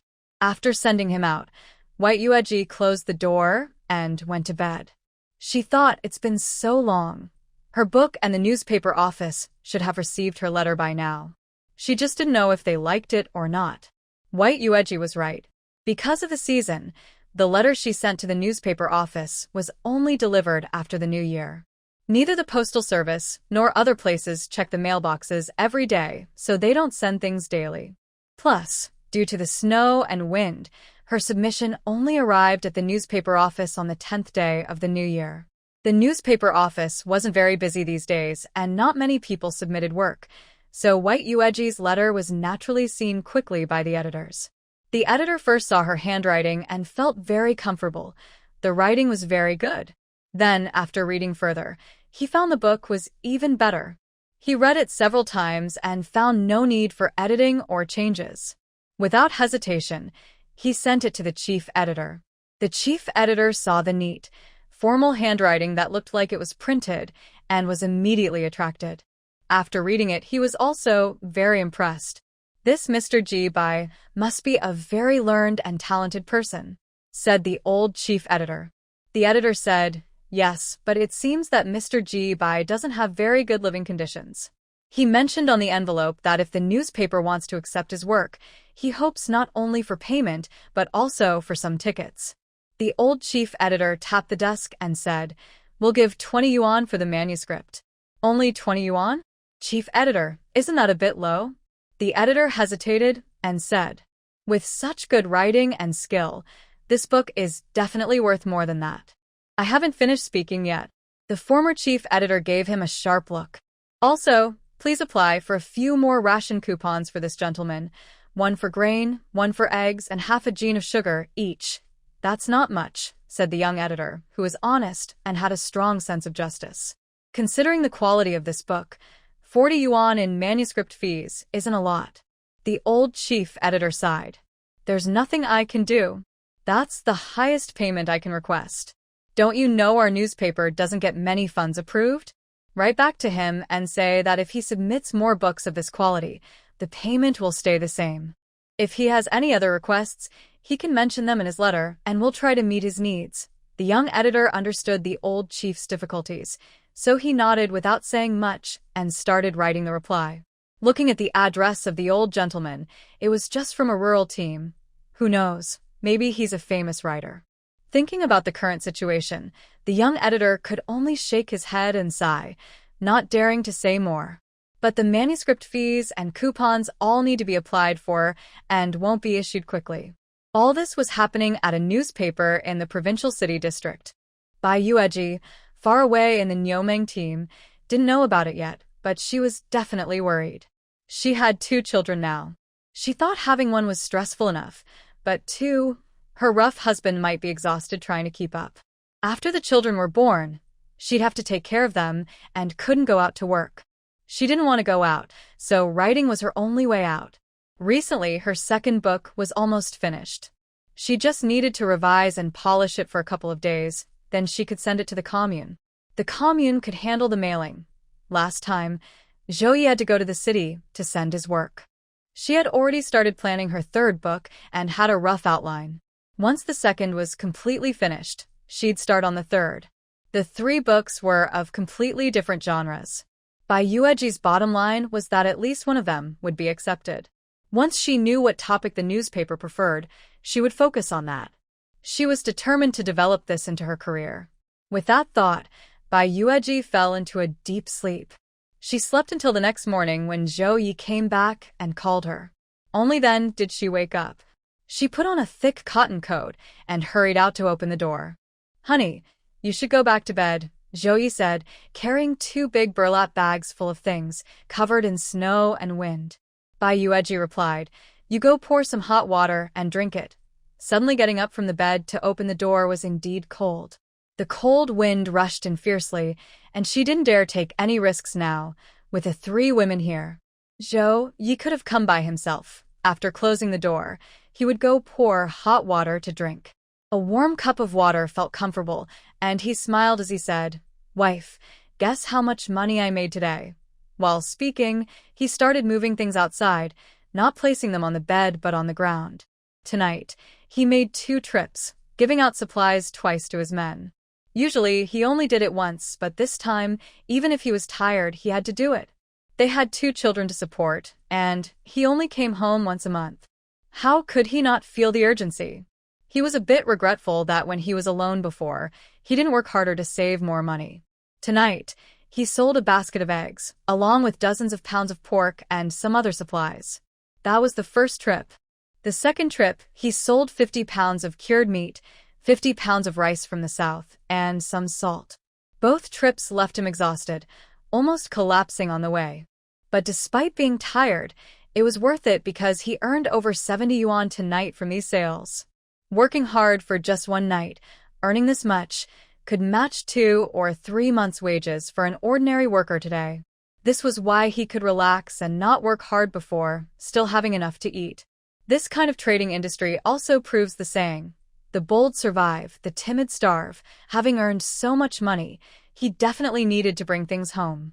A 20-pound bag of flour, a 10-pound bag of rice, and inside, a duck wrapped in a plastic bag, frozen and ready, making a hard sound when placed on the ground. There were about 7 or 8 pieces of cured meat. If he could store these, he wouldn't mind buying a few more. But tonight, he brought back more than just cured meat. There was fresh pork, a big piece of the best pork belly. "How many pounds is this piece of meat?" Bai Yueji swallowed and asked. 12 pounds, Zhao Ye smiled, knowing his wife would definitely like this piece of meat. Bai Yueji loved it so much, she adored it. She was already thinking about braised pork belly, meat dumplings, buns, and more. Of course, Zhao Ye didn't just bring back these. He also brought a basket of eggs, similar to the 5-pound bamboo basket last time, and some salted duck eggs. Salted duck eggs are great for porridge, very fragrant. But what surprised Bai Yueji most was that Zhao Ye had also brought back a net full of apples. "I know you love to eat, so I specifically bought this type of fruit, which is a local brand." Zhao Ye smiled and handed her a bag of apples. Bai Yueji looked at him with a smile, took the apples, and placed them on the bed. The remaining items were some small things, like dried shrimp from last time, seaweed, salt, and matches, essential supplies. Zhao Ye had bought quite a bit at once, so he could store them in the cabinet and use them slowly. How much did all these things cost? Bai Yueji asked as she looked over everything. Zhao Ye sat down and took out a small notebook to do the math. Flour here costs about 1 yuan and 20 cents per jin. 20 jin of flour cost 2 yuan and 40 cents. Rice costs about 1 yuan per jin, and 10 jin of rice is 1 yuan. He started calculating one by one, and the total was accurate without any mistake. Although his education level hasn't improved much, he's good at doing the math. From his calculations, Bai Yueji understood why they made so much money. Because flour costs about 1 yuan and 60 cents per jin on the market, and rice costs about 1 yuan and 40 cents, so the profit on grains is relatively low. She casually asked about meat and other items, and Zhao Ye answered easily. He earns at least 60 to 70% profit, and sometimes up to 80% of the cost. So even though he bought so many things tonight, after adding everything up, he still made over 70 yuan, with about half of it left. But if he hadn't worked so hard tonight, bringing back these items would have been the best he could do, and he wouldn't have much money left. "Are you tired?" Bai Yueji touched his face. Her rough man had been frozen quite badly. Zhao Ye smiled. Not tired, I'm happy. He started organizing the items, putting things in the cabinet or in the west room as needed. Then he washed the pots and boiled water to make breakfast. They even had a little treat. He cracked 3 eggs to make a bowl of egg custard. After a hearty breakfast, Zhao Ye went back to sleep. Meanwhile, Bai Yueji began cooking. She had been craving good food for a long time. She never thought that this dieting expert of hers would end up craving meat so much. She originally planned to make braised pork, but that dish would have a very strong flavor, and she was worried the neighbors would find out. To keep a low profile, Bai Yueji decided to make only meat buns and dumplings. She was like a busy little bee, diligently preparing the fillings. Having meat made cooking much easier. There was some leftover red carrot from her house, which Zhao Ye had traded from old Zhang's family. Her family didn't grow carrots, but old Zhang's family did. She took out some red carrot filling, chopped cabbage filling, as well as potato and pickled vegetable fillings. There were 4 flavors in total, and she even separated them all. First, she wrapped the dumplings and set them aside. Then she steamed quite a few buns. But making so many dumplings and buns, in total, only used about 2 pounds of meat. Eating buns this dry isn't very good, so Bai Yueji boiled some sweet potato porridge. Eating the porridge with the buns tasted really wonderful. However, she was so busy that Zhao Ye didn't wake up, showing how tired her rough husband was last night. Bai Yueji didn't disturb him and ate her buns with sweet potato porridge. I must say, the flavor was amazing, especially the filling she made for the buns. It was really fantastic. She finished a bowl of sweet potato porridge and 3 buns easily. Getting up so early and working all morning, she was already exhausted. Just after finishing, she yawned deeply. Bai Yueji wasn't someone who would feel wronged herself. She got on the bed and slept with Zhao Ye. She only slept a little, woke up around 2 o'clock, and had been sleeping for over an hour. When Bai Yueji opened her eyes, she saw Zhao Ye was also awake and looking at her. "How long have you been awake?" she asked lazily. In winter, the most comfortable place was the bed. The bottom part was freezing cold. Zhao Ye smiled and leaned over to give his wife a sweet kiss, saying, "Just woke up." When he woke up and saw his wife was still sleeping, he lazily stayed on the bed, watching her. She was beautiful everywhere, and everything about her made him cherish her. How lucky was Zhao Ye? Bai Yueji felt a little shy. "I look greasy, haven't even washed my face." "Please don't mind," Zhao Ye said. "My wife is naturally beautiful." "Where's any grease?" The couple joked around on the bed for a while. Bai Yueji then said, "Let's go upstairs and eat the buns. I kept them warm in the kitchen for you. Are you hungry too, wife? Want to eat with me?" Zhao Ye asked.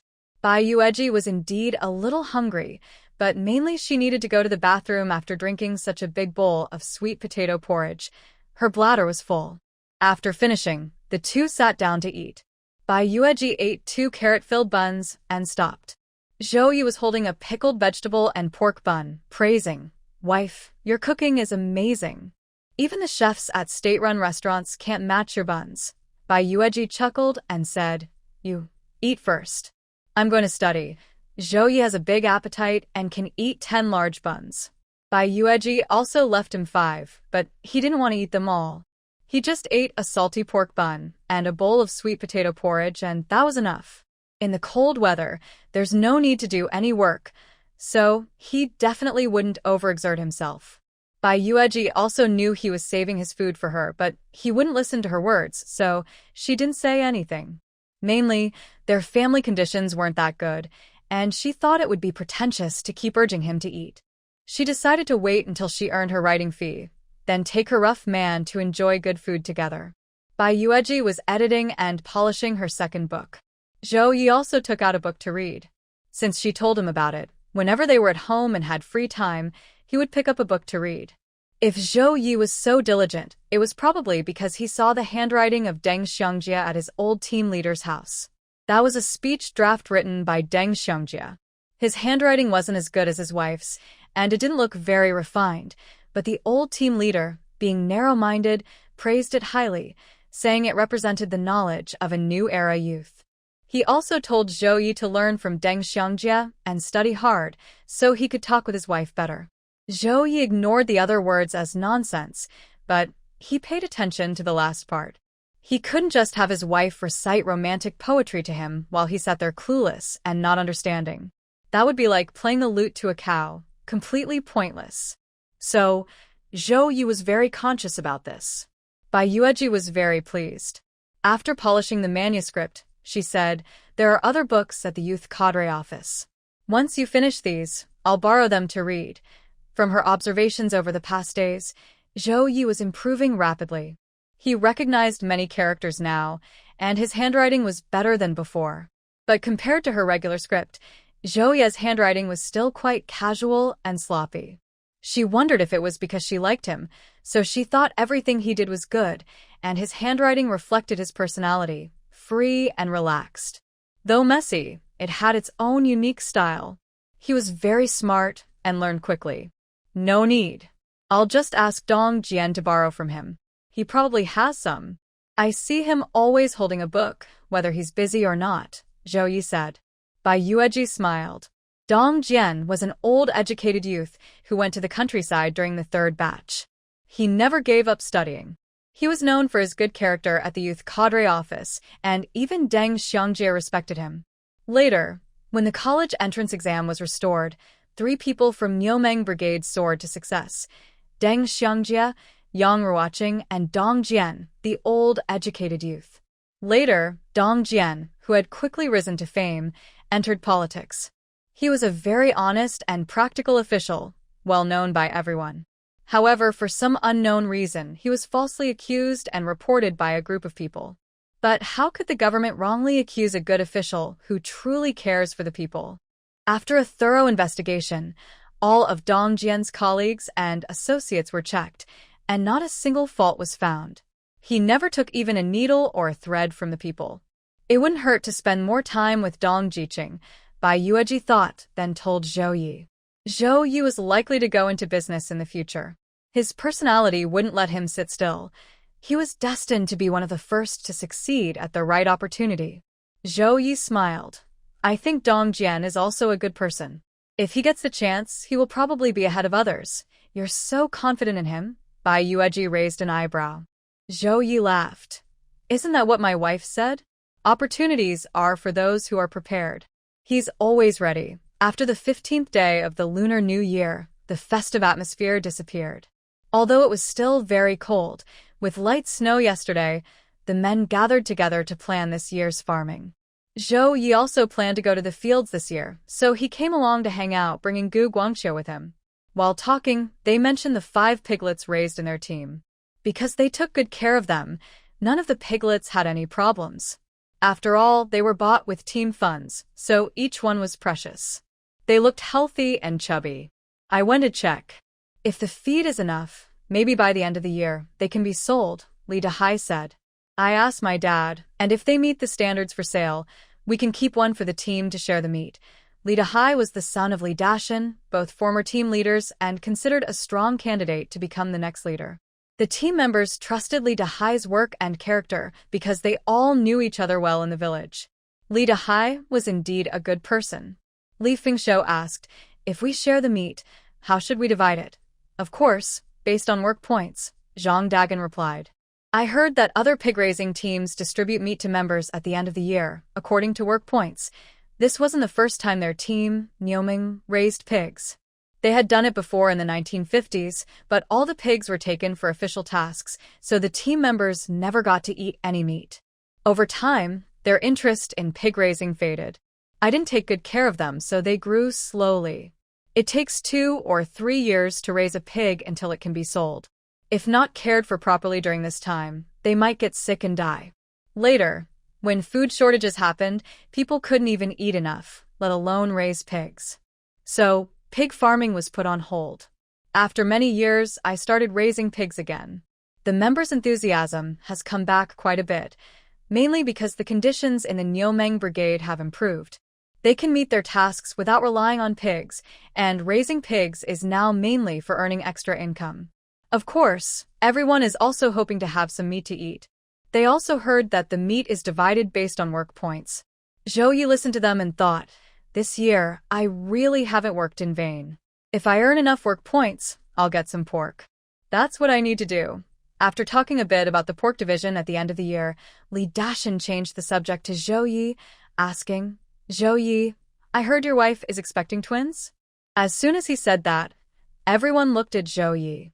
Zhao Ye smiled and said, Grandma Li said that, so it should be correct.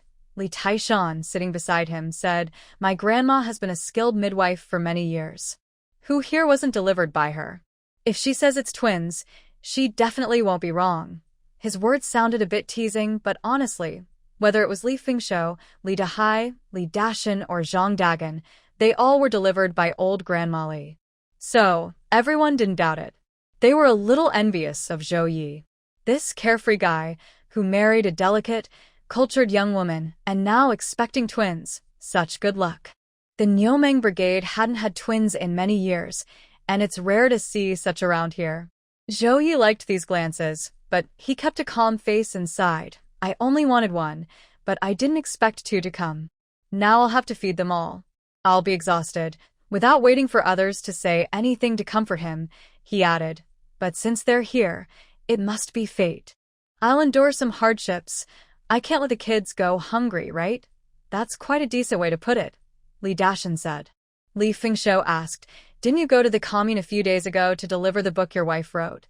Li Dahai then looked at Zhao Ye and asked, what book? Be careful now, the outside world is tense.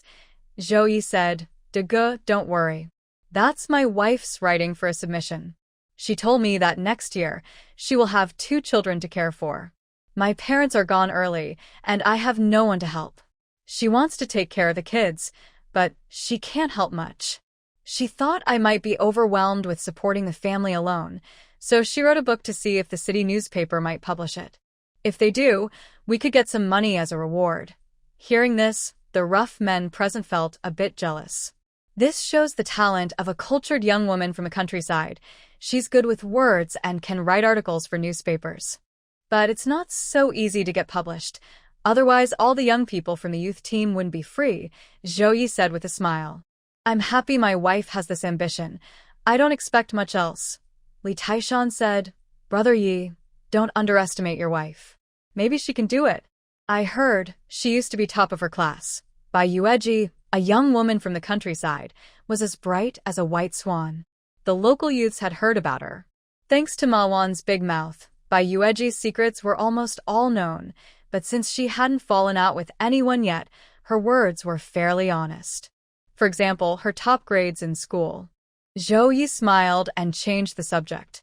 He didn't want his wife to be the topic of bragging among these rough men. The conversation moved quickly to other things, like Wang Ying being beaten up and hospitalized. Everyone watched as Li Taishan, the big mouth, didn't hold back. Wang Ying's secrets were all exposed. But now, Wang Ying had been taken back by Uncle Tao's donkey cart and was still recovering. By the way, I haven't seen Zhang Matzi around lately, Li Taishan asked after mentioning Wang Ying. Zhang Matzi is Zhang Dagan's younger brother. He's sick. Still not better, and lying in bed. Why? Do you need to see him? Zhang Dagan replied. Why would I need to see him? Li Taishan said. Serves him right. I told him to watch outside Brother Ye's house. What? Zhao Ye froze. Zhang Matzi watching outside my house. What's going on? Don't go spreading rumors, Zhang Dagan said. Li Taishan said. How am I spreading rumors?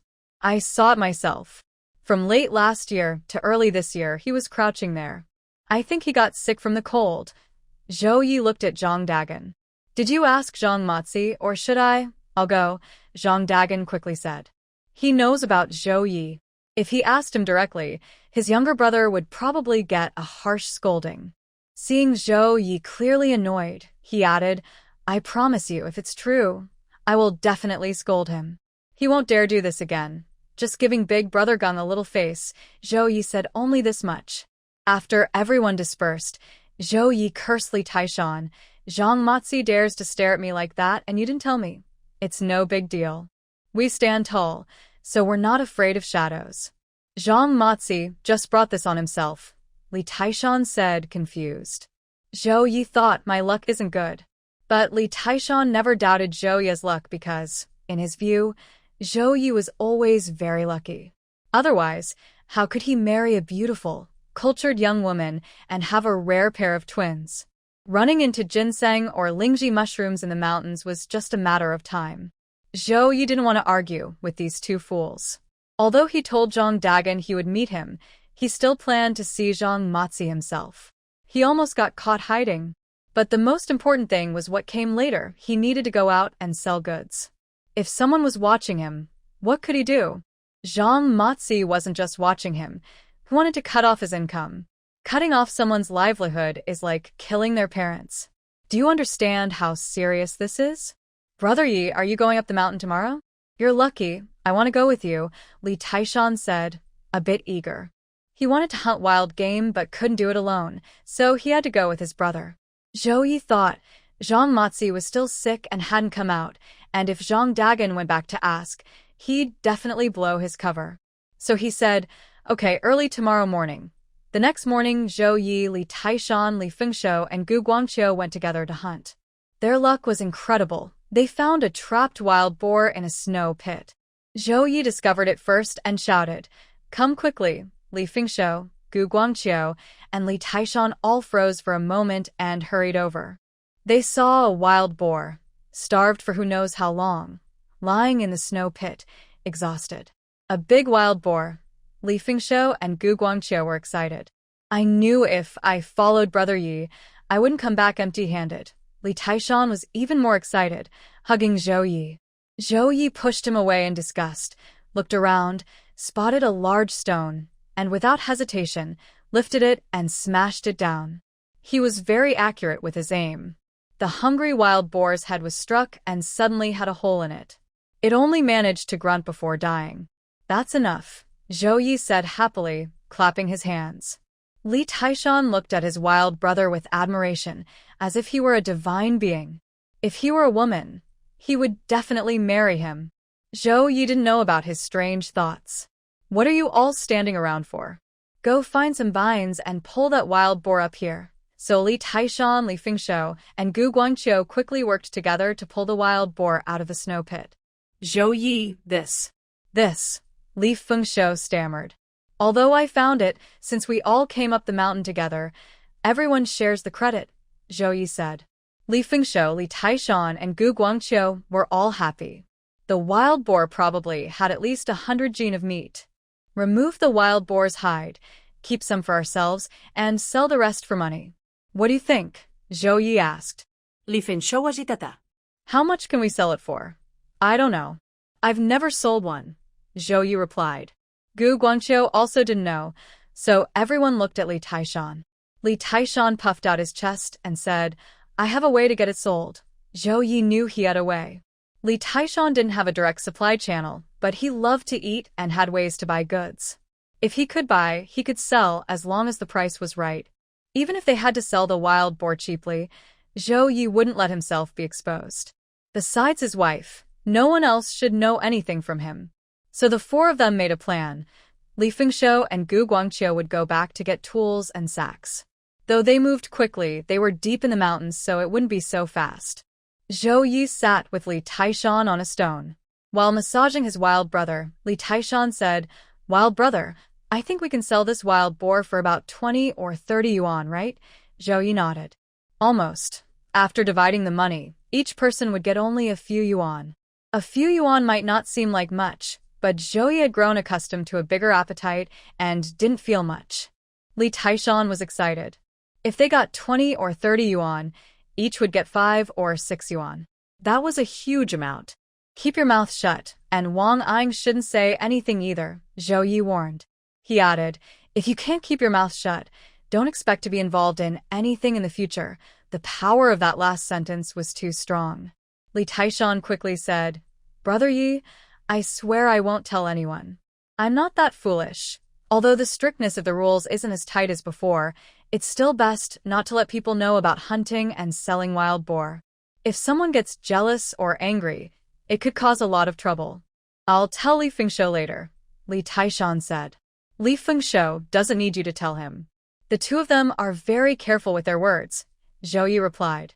After about 3 hours, Li Fengshou and Gu Guangqiu finally brought the sharp knife and the sack. They went back to eat dinner and also brought a few sweet potatoes for Zhao Ye and Li Taishan to eat. Did anyone find out you were gone? Li Taishan asked quickly. No. Li Fengshou and Gu Guangqiu shook their heads. They were very cautious.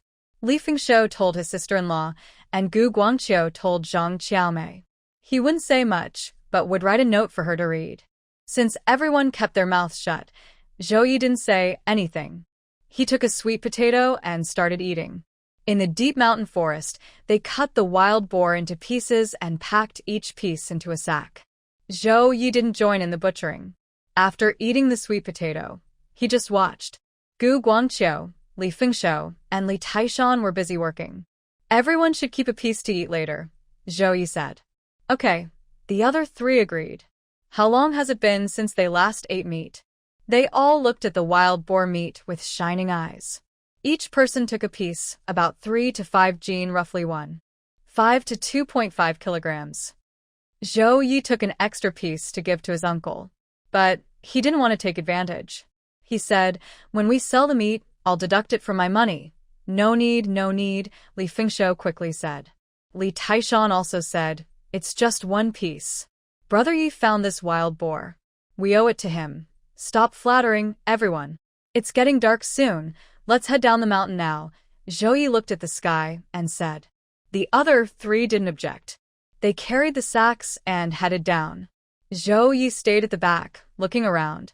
There was no blood stain, because the blood had already coagulated quickly in this weather, and the scene had been cleaned up.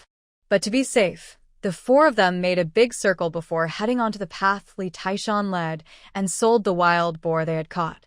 Is it 5 yuan and 30 cents in total? Li Da's wife counted the money Li Fengshou brought back and asked happily. That's right, Li Fengshou nodded.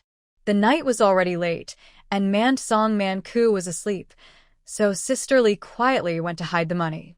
5 yuan and 30 cents, this was a pretty big income. Only after Sister Li hid the money did she go to bed, eager to hear Li Fengshou talk about what happened. Li Fengshou was a bit excited today because it was his first time doing this. Seeing his wife come up, he held back his excitement and started to tell what happened. I used to hear Li Taishan say that Zhou Yiyin was lucky, but today, I really saw how lucky he is. We were about to choose that path, but he didn't like it because it was hard to walk, so he chose the other way. Guess what? That's when he found that wild boar. Li Fengshou said with admiration. Li Taishan and Li Fengshou are actually from the same old family, just a bit distant. But in the Niumeng Brigade, the Li family is a big family. Even the old team leader's family has the surname Li. Sister Li asked, didn't you notice any movement? No. Li Fengshou shook his head. Zhou Yiyin saw it too. He was the one who broke it. But the money was split evenly, not a penny more. Honestly, he's a bit careless, but he's good at this. No wonder Li Taishan always calls him Brother Yi. Sister Li smiled. Zhou Yiyin's luck really is something else. Just look at his wife having twins at once. That shows how lucky he is. We never even thought about twins. Most importantly, in Niumeng Brigade and nearby areas, no one had heard of anyone having twins, so they just thought she was very pregnant. Plus, the couple's diet was as good as a landlord's, so everyone thought she just ate too much, which is why she looked like that. No wonder they could find lingji and old ginseng in the mountains all the time. Their luck is extraordinary, Li Fengshou said. The couple chatted for a while and then went to sleep together. That night, the happiness wasn't only with the couple. Over at old Zhang's house, Gu Guangqiu and Zhang Qiaomei were also very happy. 5 yuan and more was a lot back then, almost like free money. Anyone would be happy.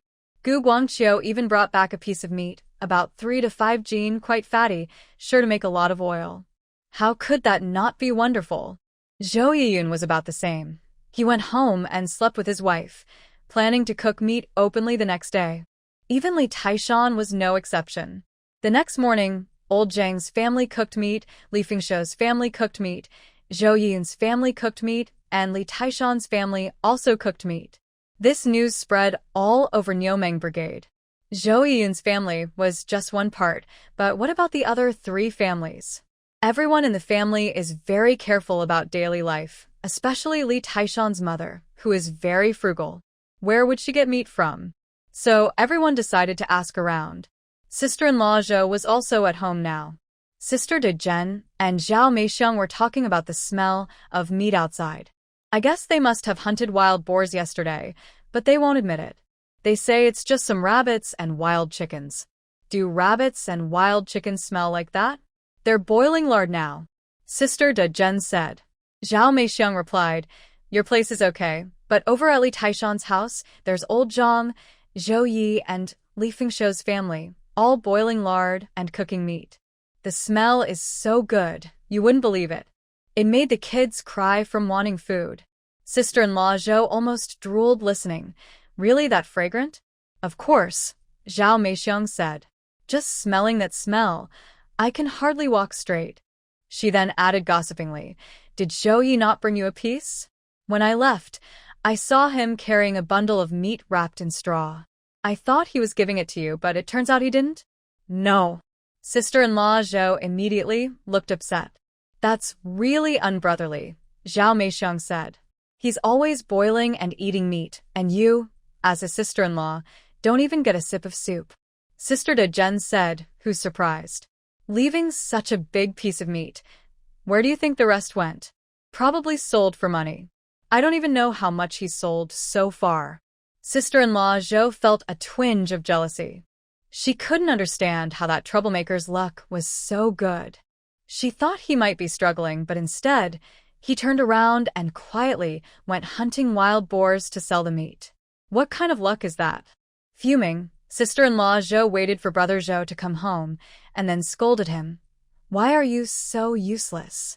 Can't do anything right, like a waste. If you had a bit of ambition, I wouldn't have to eat plain food every day. Others don't have to do anything and still get to eat meat, making their wives fat and happy. I was blind to marry a man like you. Brother Zhou was also annoyed with his brother's bad luck. Where did that troublemaker's luck come from? Everyone thought he must have spent all his money, but then he hunted a wild boar again, sold the meat, and even ate some. He was secretly jealous, but when he got home, sister-in-law Zhou scolded him fiercely. Was he happy? They immediately started arguing and insulting each other. The last two people even started fighting over this matter. Sister-in-law Zhou slapped him, then got angry and pounced on him, scratching him a few times. You can't do anything on the bed, but you're the top in beating your wife off the bed. You're a coward and a useless loser. Do you think I won't fight back? While the couple was fighting fiercely, Zhou Ye was already at his uncle's house. The wild boar meat he brought over wasn't much, just over 3 jin, about 1.5 kilograms, but it was definitely a fatty piece. Knowing it was wild boar meat, Uncle and Auntie were both surprised and happy. Auntie quickly asked, did you leave any at home? Of course, Zhou Ye said with a smile. This is for you guys. Brother Guangqiu also wanted to take a piece, but I stopped him. This piece is enough for you to eat. Annie smiled and said, that's enough, that's enough. You brought such a big piece here. Take care of yourselves, Zhou Ye said with a smile. I'll go back now. I'll come visit you again when I have time. Be careful on the way. Knowing his wife was pregnant with twins, the couple didn't keep him longer. After Zhou Ye left, Auntie immediately cut the meat and started rendering pork fat. The smell was so good it drifted out, making neighbors come over to ask what was going on. What special day was it that they were rendering pork fat? Don't think this is an exaggeration. This was how life was these days. No family could have meat without secretly hiding it behind closed doors. But Uncle and Auntie didn't plan to do that. They didn't care. Because this was a gift from their nephew to show respect, and they wanted both families to see it. Gu Dejiu and Gu Erjiu had certainly heard about the nephew from Niumeng Brigade bringing a big piece of fatty meat to their third brother. But they both acted very proud and aloof. Their family was very poor, so poor it was almost ringing. Their younger sister had once been blinded by the sickly man from the Zhou family and was willing to marry him. She married and worked like a beast, which made her sick. Not long after the sickly Zhou man died, she also passed away. They left behind 2 sons. The older one was doing okay, with decent conditions, but he was a bit unkind. He never visited them. Looking at that, they wondered, why did they still look down on them for being poor? As for the younger one, he wasn't a proper person. Only the third brother treated him as a treasure. They didn't want more nephews like that who would come to mooch off them now and then. They didn't want to marry into that family at all. But they didn't expect that he would bring such a big piece of fatty meat for the third brother. Last time you came empty-handed, and now you're deliberately carrying meat for the third brother. Who are you trying to impress? Do you really think we don't care? Uncle Gu said. Uncle Gu's second brother also shared this view, mainly criticizing the young man's lack of respect for elders and kindness to the young. The rest was just showing disdain. They simply didn't care. But no matter what they thought, Zhao Ye didn't know. In the past, he did cherish having uncle's care, but now things are different. He is no longer the fragile boy he once was. He is now a husband and father. He only has one uncle, and the other two can stay wherever they like. When Zhao Ye returned home, he saw Zhou Ye, Zhou Erye, and Zhou Sandan playing in the yard. What are you all doing here? Zhou Ye asked when he saw the three siblings. They were almost drooling from the smell of stew coming from the kitchen. We heard you caught a wild boar, Zhou Ye said. Why did you come here? Zhou Ye asked. Zhou Ye's eyes twinkled. We came on our own. After the new year, she was 11 and more mature. She knew her parents didn't get along well with her uncle's family. If her parents had told them to come and take advantage, her uncle would definitely have chased them away with a broom. Zhou Ye smiled. He knew who had sent these kids. He said, "Want to eat some meat?" Yes, Zhou Ye, Zhou Erye, and Zhou Sandan nodded eagerly. Zhou Ye nodded back. All right, go get some grain in exchange. Don't think I won't take care of you. Others might not give you grain, but if you bring some, I'll trade a little for you to try. The three kids looked surprised, not expecting him to say that. Zhou Sandan was almost drooling from the delicious smell of the meat. He tugged at his older sisters. What are you waiting for? Go back and get the grain to trade. Zhou Ye and Zhou Erye were older now. Kids from poor families often had to take charge. They knew if they went home to get grain, they'd likely get scolded by their parents. Today, their parents were fighting. Uncle, we're afraid to go, Zhou Ye said nervously. Today, my dad and mom fought. Fought? Zhou Ye raised an eyebrow. Yes, Zhou Ye nodded. It was pretty fierce. My dad slapped my mom twice, and my mom scratched his face and neck until they bled. They even broke a bowl during the fight. The unfortunate thing is that the bowl still belongs to her. From now on, she can only share one bowl with second sister. Zhou Ye smiled and said, Why fight over such a small thing? Are you bored? Although he said this, he knew very well in his heart that his big sister-in-law, who is very particular, couldn't get meat or soup, so she took out her anger on her older brother. Let them fight, the fiercer the better. Feeling in a good mood, Zhou Ye said to the two girls and a boy, You don't have food or meat to eat, but my little brother isn't so unkind. I can give you a chance. What's the chance? Asked second sister. You can eat meat, but in exchange, you need to come here and help clear snow and do chores. I can give each of you 2 pieces of meat. To get 1 piece, you need to clear snow for 10 days. 2 pieces for 20 days. When there's no snow, just come and sweep the floor. Bai Yueji, who just came out of the kitchen, was speechless. My rough man really says anything. Seeing her come out, Zhou Ye immediately went to support her. Wife, take it slow. What are you doing? Bai Yueji asked. Nothing much, just exchanging with them. Zhou Ye replied, then looked at second sister and third sister. Think carefully if you want to agree. Also, third egg, if you can't sweep the floor, spring will come soon. You need to catch 20 earthworms to feed the chicks. Think about it now. If you agree, you can eat meat. If not, go back quickly. Bai Yueji was silent. Of course, she knew that the 3 siblings were playing in the yard, but she didn't interfere. They were Zhou Ye's nieces and nephews, and she was waiting for Zhou Ye to handle it when he returned. But she didn't expect it to be handled this way. Little uncle, I agree. When spring comes, I will catch 20 earthworms for you, but I can't count, said third egg. That's easy. When you catch them, your little uncle will keep track. When he's not home, your little aunt will do it, Zhao Ye said. Third egg nodded. Okay, but I want 3 pieces of meat. Zhao Ye waved his hand. No bargaining. If you think exchanging earthworms for meat isn't worth it, then forget it. Third egg wanted to eat meat. All right then, second sister and third sister hesitated a lot. Zhao Ye asked, how are you two thinking? There's no free lunch in this world.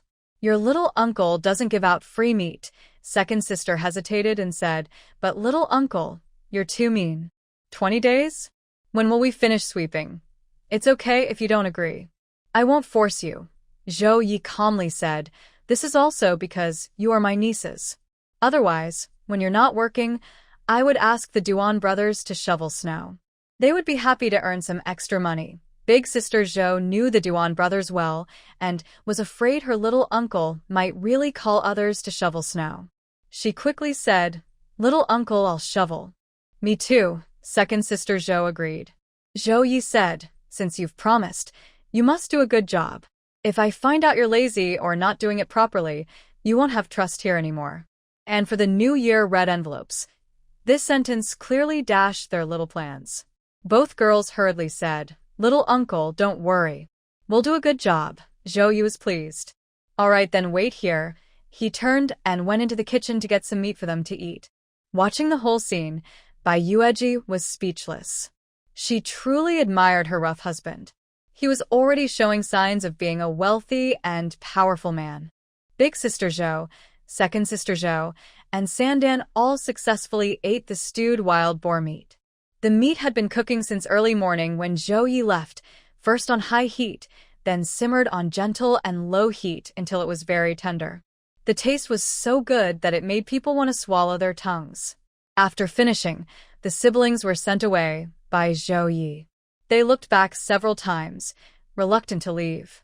Zhou Ye didn't care. The meat was for his wife and children to eat.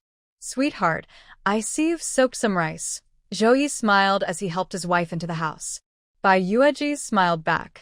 Steamed rice with stewed pork and potatoes. She had quite an appetite now. Just thinking about it made her hungry. It was amazing. Earlier in the morning, she had only eaten a bowl of boiled dumplings and 3 meat buns. During the stew, she also ate 2 sweet potatoes. And now, less than an hour later, she was craving steamed rice with rich meat gravy. But before they could eat the meat, a loud quarrel erupted from Li Fengshou's house nearby. The noise was so loud that it could be heard from afar, showing how fierce the argument was. Sweetheart, you stay at home and rest. I'll go see what's going on, Zhou Ye said. Bai Yueji nodded. Go ahead. She thought it was probably caused by Li Fengshou's biased parents. She was right. Li Fengshou's mother was causing a big fuss in his yard right now. She kept rolling in the snow, refusing to get up even after being advised to do so. Instead, she sat in the snow, crying loudly. Oh my heavens, I carried my son for 10 months and gave birth to him. Now that he's married, he forgets his mother. He eats well and drinks good wine, but he doesn't even send us a bowl of soup. Does he still see us as his parents? Dear villagers, please judge for me. I raised this son with tears and hard work, and he's so filial to us. If I had known he would turn out like this, I should have kept him in the diaper and stopped him from growing up. She cried and blew her nose forcefully. Her nose was so forcefully wiped that she flicked a big gob of mucus, which hit Sister De Jen standing nearby, watching the scene and eating snacks. Oh, old lady, you just flicked mucus all over me. Sister De Jen jumped up and exclaimed loudly. Next to her, Sister Zhou and Zhao Meixiang quickly moved away because it was really disgusting. Li Fengshou's mother didn't care about that. She continued crying loudly. Heaven, why did I give birth to such a rebellious son? I might as well have given birth to a stick. I've never seen such unfilial behavior. He won't even share a single piece of meat with us. Li Da's wife was so angry she started crying. Why do you say we didn't send him meat? That must have been half a pound. Did he eat it all for the dog's stomach? Fengshou is your own son. How could you slander him in front of so many villagers? You're ruining his reputation. Are you happy now? Your heart is so cold. "You shameless woman! How dare you talk?" Li Fengmei, Li Fengshou's sister, wanted to get the dowry she didn't receive and pointed at her nose, scolding. "My brother used to be very filial. It was only after marrying you, this troublemaker, that he became so unfilial." Li Da's wife didn't dare hit the old woman on the ground, but she was furious. Suddenly, she slapped her without warning. "Shameless woman, who are you calling? You have a foul mouth. Let me show you how I can give you a good lesson." Li Fengmei screamed, but she was tough. She tried to fight her sister-in-law, but she was no match for the experienced farm woman. She was quickly pushed down and held, with Li Da's wife sitting on her, pulling her hair and slapping her. Li Da's sister-in-law, Li Fengmao's wife, couldn't just watch. "Sister-in-law, what are you doing? Let go of my sister." She tried to step in and pull her away. But Sister Deshan and Zhang Xiaomei were not about to let that happen. They immediately stepped in to stop her. Aunt Deshan said, "Oh, Feng Mao's wife, are you pregnant? You shouldn't go over there or something bad might happen." Feng Mao's wife proudly replied, "I'm not pregnant, I just gained a little weight." "It's not easy to put on some flesh these days," Zhang Xiaomei said. "Don't lie. You're definitely pregnant. You should stay put." Li Fengmei was being hit and slapped by sister-in-law Li Da, and she screamed loudly. "You wicked woman!" Li Fengshou's mother saw her daughter being beaten like that and couldn't just watch. She crawled up to help, but was stopped by Li Fengshou, who was holding her back. "You're a bastard. Your sister is being beaten like that and you're stopping me." His mother was furious and grabbed his face roughly. At that moment, Li Fengshou's face was marked with blood. If he hadn't dodged, he probably would have been cut with several cuts. People watching nearby were gasping. This wasn't how a mother treats her son. It's more like how enemies do. Li Fengshou's patience was clearly at its limit. He shouted angrily outside, "Li Fengmao, if you don't come and take your mother away, I'll break your legs. Don't think you can hide and be safe." Li Fengmao, waiting outside for the outcome, immediately tried to run away, ignoring him completely. His older brother was no good. He shared a lot of wild pig meat, but only took a little for himself. His family wouldn't have enough to eat. But causing a big scene was not an option. "Where do you think you're going?" Li Fengmao turned around and was caught by Zhao Ye, who grabbed his collar and pushed him over. "Zhao Ye, what are you doing?" Li Fengmao was surprised and angry. "Didn't you see how bad this has gotten? Didn't you hear your brother calling you? And you want to run away?" Zhao Ye said.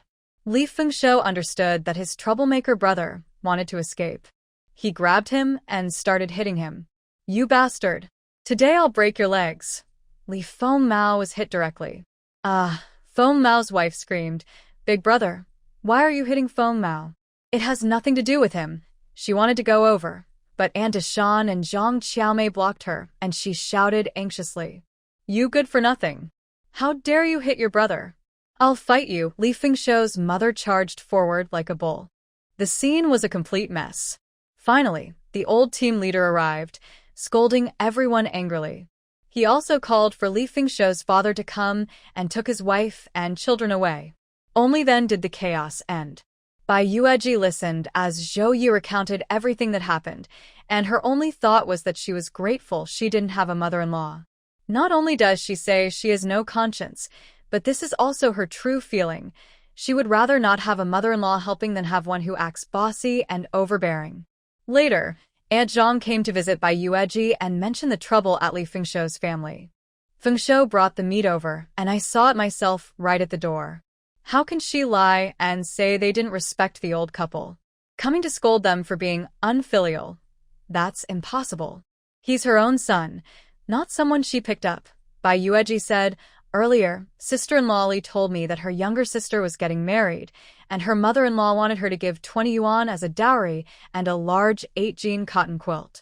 Sister-in-law Li didn't mind. Now, the fight over the meat is also partly because of the dowry, and Zhang clearly had also heard sister-in-law Li mention this and looked down on it. 8-jean for a quilt and 20 yuan as a dowry? She dares to ask for so much." When Fengshou and his wife were separated, it was mostly his wife's family helping out. Fengshou's parents are really off track. The second son is the treasure, and the first son is just a burden. They will regret it sooner or later. Regret? Bai Yueji didn't quite understand this. Of course, Aunt Zhang said. With Li Fengmao and his wife, can we really count on them? When the time comes, it'll be Feng Shou and his wife who have to take care of everything. Sister-in-law Li probably wouldn't want that. Aunt Zhang replied, what can she do if she doesn't want to? Not taking care of her own in-laws would make her the talk of the village. The elders, no matter how they are now, will still need to be cared for when they grow old. Bai Yueji nodded. That's true. It is necessary to support and care for the elderly, even if the elders didn't act kindly when they were young. When they grow old, the younger generation must take care of them. That's clear. But it's also important to recognize that there are different ways of aging. Some just get by with casual care to block gossip, while others genuinely want to show filial piety and give thoughtful, wholehearted care. These are two very different ways of living in old age. Don't think that being an elder gives you the right to do whatever you want. It's not that they won't be repaid. It's just that the right time hasn't come yet. However, these words are not something a young wife like Bai Yueji can say openly. She didn't speak them out loud, but everyone has their own way of weighing things in their heart. That morning, Dia came over early to sweep the snow. Since that day she ate the meat, she has come every day to shovel snow. At first, she just wanted to slack off and do a careless job, thinking that since she had eaten the meat, her brother-in-law wouldn't dare to scold her. But her brother-in-law is very clever. He took out the red envelopes for the new year and started talking about them. Now, even with a little courage from Zhou Dia, she doesn't dare to slack off anymore. Zhao Meixiang saw Zhou Dia coming to shovel snow, and she immediately told her sister-in-law. So, her sister-in-law dragged Zhou Dia over to Zhou Ye and Bai Yueji. She was holding a bamboo stick, hitting Zhou Dia while pulling her along. Many people watched as she did this. Li Taishan's mother tried to stop her, saying, "Oh, Aunt San, what are you doing? The girl is already grown up. You shouldn't drag her out and hit her. A young lady needs to keep her dignity." Her sister-in-law said, "She's my daughter. If I want to hit her or scold her, that's my business." Then she kept hitting Zhou Dia, shouting, "You little brat. I'll beat you to death. You've gone to someone else's house and become so disrespectful." She dragged Zhou Dia to the gate of Zhou Yi and Bai Yueji's house. The noise was loud, and many onlookers gathered. Her sister-in-law was hitting Zhou Dia outside the fence, making her cry out loud. "Just wait. I'll beat you to death, you spoiled brat," she shouted, ignoring her and hitting harder while cursing. "You didn't do any work at home, and early in the morning, you come here to work for others. Do they not have enough hands or feet? Are they disabled or what? Why do they need you to come and show such kindness? Just wait. I'll beat you to death." Zhou Yi was inside reading with Bai Yueji. When he heard his sister-in-law's words outside, he couldn't stay calm. Bai Yueji also came out and saw Zhou Dia being beaten badly by her mother. Although she didn't have much good feeling for Zhou Dia, just saw her as a passerby, seeing her mother beat her like that, she felt some sympathy. Her sister-in-law even took off her cotton-padded jacket and hit her. "Oh, so you came to beat my daughter at my house? If you want to hit your daughter, go home and do it. And Zhou Dia, after you finish, you'll have to come back tomorrow to continue shoveling snow. Before her brother-in-law gives you meat, this is something you agreed to," Zhou Yi said coldly, glancing at his sister-in-law and speaking to Zhou Dia. Her sister-in-law's face turned pale and then red. "I've never seen someone so shameless." Before Zhou Yi could speak, Bai Yueji couldn't hold back and said coldly, "Who's shameless? You'd better explain clearly. Your family and my family have long been separate. When my family eats meat, your children come to ask for some. Adults have to work to earn points for food. Zhou Yi told them to use their own labor to exchange for meat and to let the children be self-reliant. Is that too much? Or do you want your children to come and eat free meat? Speak honestly. Who is being shameless?" When Bai Yueji spoke, the crowd watching was also a bit stunned. Who would have thought that the usually gentle Bai Jiqing could be so fierce when confronting others? She talks quite quickly and sharply. The key is that her soft voice sounds very refined, yet her words are so sharp and pleasant to listen to. But Bai Yueji couldn't stand Zhou De openly and secretly criticizing Zhou Ye. She treasures her husband very much, so she wouldn't let others insult him. There's no need for Zhou Ye to step in because it's too embarrassing for a man to argue with a woman. He just needs to watch. Zhou Ye looked at his wife with admiration, as if she were a goddess descending from heaven. Truly, how is his wife so beautiful? He loves her so much. Zhang Qiaomei, as a sister-in-law, said, who said otherwise. Adults need food, so they have to work for points. Dia wants to eat meat, so she can help her little uncle sweep the snow. What's wrong with that? Yes, children rely on their own labor to eat. What's the problem? Who are they bothering? Dia is brave enough to eat this meat herself. She earned it. Or do the adults just want the children to come and eat for free? Li Taishan's mother also chimed in. Next to her, Zhao Meixiang helped Zhou De.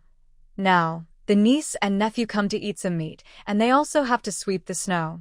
Now they're the niece and nephew to eat meat, but when we split the family, they weren't the eldest brother and sister-in-law. Bai Yueji said calmly, giving Zhao Meixiang a side glance. People tend to associate with those similar to them. Those who stir up trouble and gossip are the same. But my family's affairs don't need such people to judge. If they're bored, they can go up the mountain and see if they can get some wild game. Don't just get jealous when you see others eating meat. Zhao Meixiang, who was jealous and angry, was immediately embarrassed by her sharp words. Zhou De, who hadn't gained any benefits and felt ashamed, finally left defeated.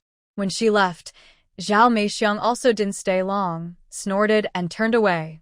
Bai Yueji then thanked Li Taishan's mother and Zhang Qiaomei for supporting her. Thanks for helping out with this matter. Don't mention it, Zhang Qiaomei smiled. Yeah, no need to be so polite. Taishan's mother smiled warmly as she looked at her, focusing on her belly. Oh, so these are twins. I heard they are less than 6 months old, just over 5 months. Honestly, her belly is really big. They didn't stay long and soon parted ways.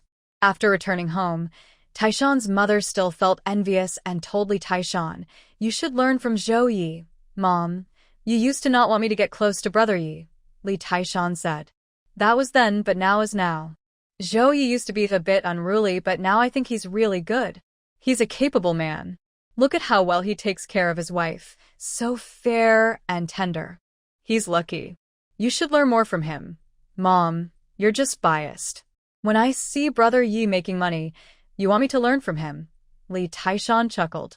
You're so disrespectful. Taishan's mother pinched him directly.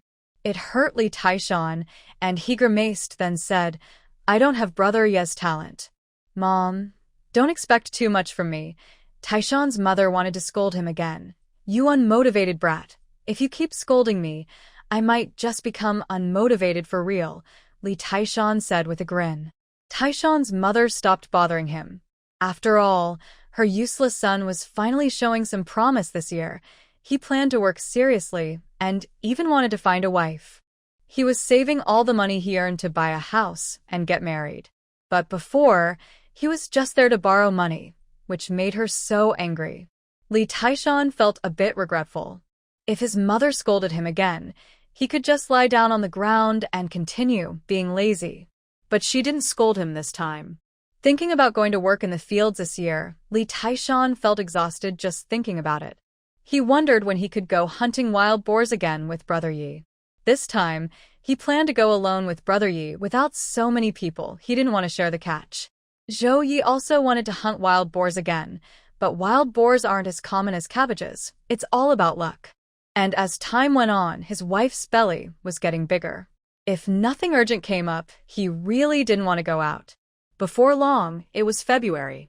That day, Zhang Matzi finally managed to block Zhou Yi. Seeing Zhou Ye's face turn pale, Zhang Matzi tried to run, but Li Taishan and Wang Ying stopped him. They smiled and said, Matzi, are you feeling better? Seeing this delay, Zhou Yi had already come over and put his arm around Zhang Matzi's shoulder. Why run? It's been a while since we saw each other. We should catch up, right? Zhang Matzi's face turned pale. Wild. Brother Wild, my older brother is still waiting for me to go back. Let Jen wait a bit. Come on, follow me into the small woods, Zhao Ye said, pushing him into the woods. Li Taishan and Wang Ying didn't go in, they waited outside. Wang Ying complained to Li Taishan, "You guys are so inconsiderate. You have meat to eat, but you didn't invite me." Li Taishan ignored him. "What are you talking about? You're just lying on the bed. When we go hunting, why would we call you? Besides, when you had money, you never invited us for a bowl of soup. You spend it all on women," Wang Ying said, "and when you guys got the meat, you didn't share any with me. We barely have enough for ourselves, how could we share with you? If you went with us, it would be easier to split." Wild Brother said everyone who shows up gets a share, Li Taishan replied. Wang Ying sighed. He really lost out this time. If he hadn't been beaten and couldn't get out of bed, he might have gone with them. After a while, Zhou Ye and Zhang Matzi came out. Zhang Matzi was hunched over, almost unable to walk properly. "Remember this. Next time, if I catch you staring at me like a criminal, it won't be so easy to brush it off," Zhou Ye said, glaring at him. Zhang Matzi, clutching his stomach, forced a strained smile. It was all a misunderstanding. "Get lost," Zhou Ye said coldly, giving him a quick glance. Zhang Matzi didn't dare stay any longer and left quickly. Zhou Ye then said to Li Taishan and Wang Ying, "You guys head back." Wang Ying hurriedly asked, "Brother Ye, when will we go back to the mountain to hunt again? Want to hunt wild boars?" Zhou Ye smiled. Wang Ying nodded eagerly, like a chick pecking at grains. "I missed out last time." "Missing out? There's no way." "We didn't refuse to take you," Zhou Ye said. Wang Ying asked, "I know, but when will we go again? Do you think wild boars are like vegetables in the field that you can just pick whenever you want?" Zhou Ye rolled his eyes. "All right, go back now. I'm heading back too. I still have to study." Li Taishan looked surprised. "Study? What are you studying? Your sister-in-law is so educated." "I need to read more books, or else I'll be a big rough guy who doesn't understand anything." "What if your sister-in-law looks down on me?" Zhou Ye waved and walked away. Li Taishan looked thoughtful. In love, even a strong man like Wild Brother can be so humble and insecure. Wang Ying said, "Did you take the wrong medicine?" Li Taishan said seriously, "Ying, you're not young anymore. You should be more sensible. Come work with us in the fields this year. He can't suffer alone. He must bring someone to share the burden." Wang Ying said, "What do you mean by that? Are you going to farm this year?" "I've been farming every year," Li Taishan replied. "That's true, but before, I was just pretending. Lately, I haven't been feeling well or moving easily." Wang Ying asked, "Are you possessed by something unclean? Do you want me to pick some pomelo leaves to wash you?" "What do you mean?" Li Taishan responded, unhappy. Wang Ying said, "Zhou Ye is different. He has a wife and children to support. If he doesn't farm, his wife and kids might have to run away." "What are you thinking? I'm planning to get married this year too," Li Taishan said proudly. "When that happens, Brother Ye, I'll be living happily with my wife and kids. Only you, Ering, are left out. Ma Jiqing definitely won't count on her. She doesn't like you at all. Widow Yang runs a business, and you think you can live with her? She's getting old. She should think about her future." He spoke confidently and convincingly, but only to make himself feel important in front of Wang Ying. Wang Ying was stunned. How could Li Taishan change so much in such a short time? He looked so surprised that his jaw nearly dropped. Li Taishan then walked away proudly. In the blink of an eye, Bai Yueji's belly was already over 6 months along.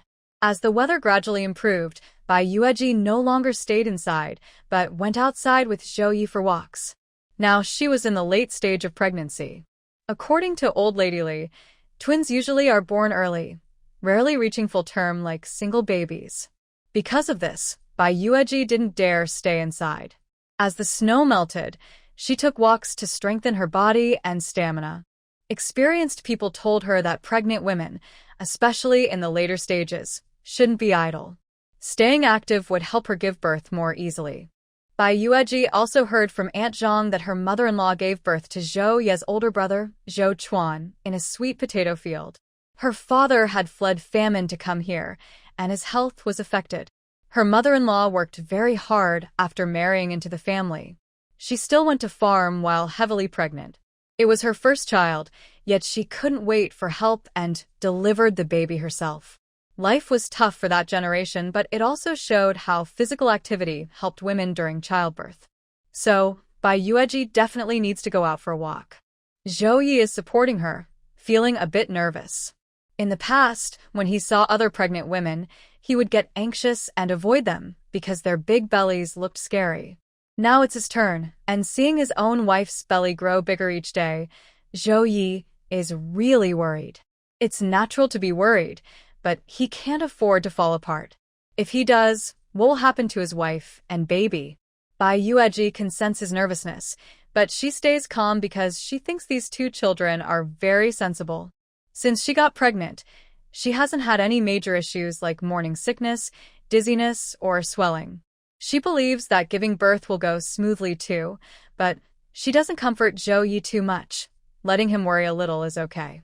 Women can be a bit stubborn sometimes. If they are too understanding, no one cares for them. I heard from Sister Lee and the others that soon we can go pick wild vegetables.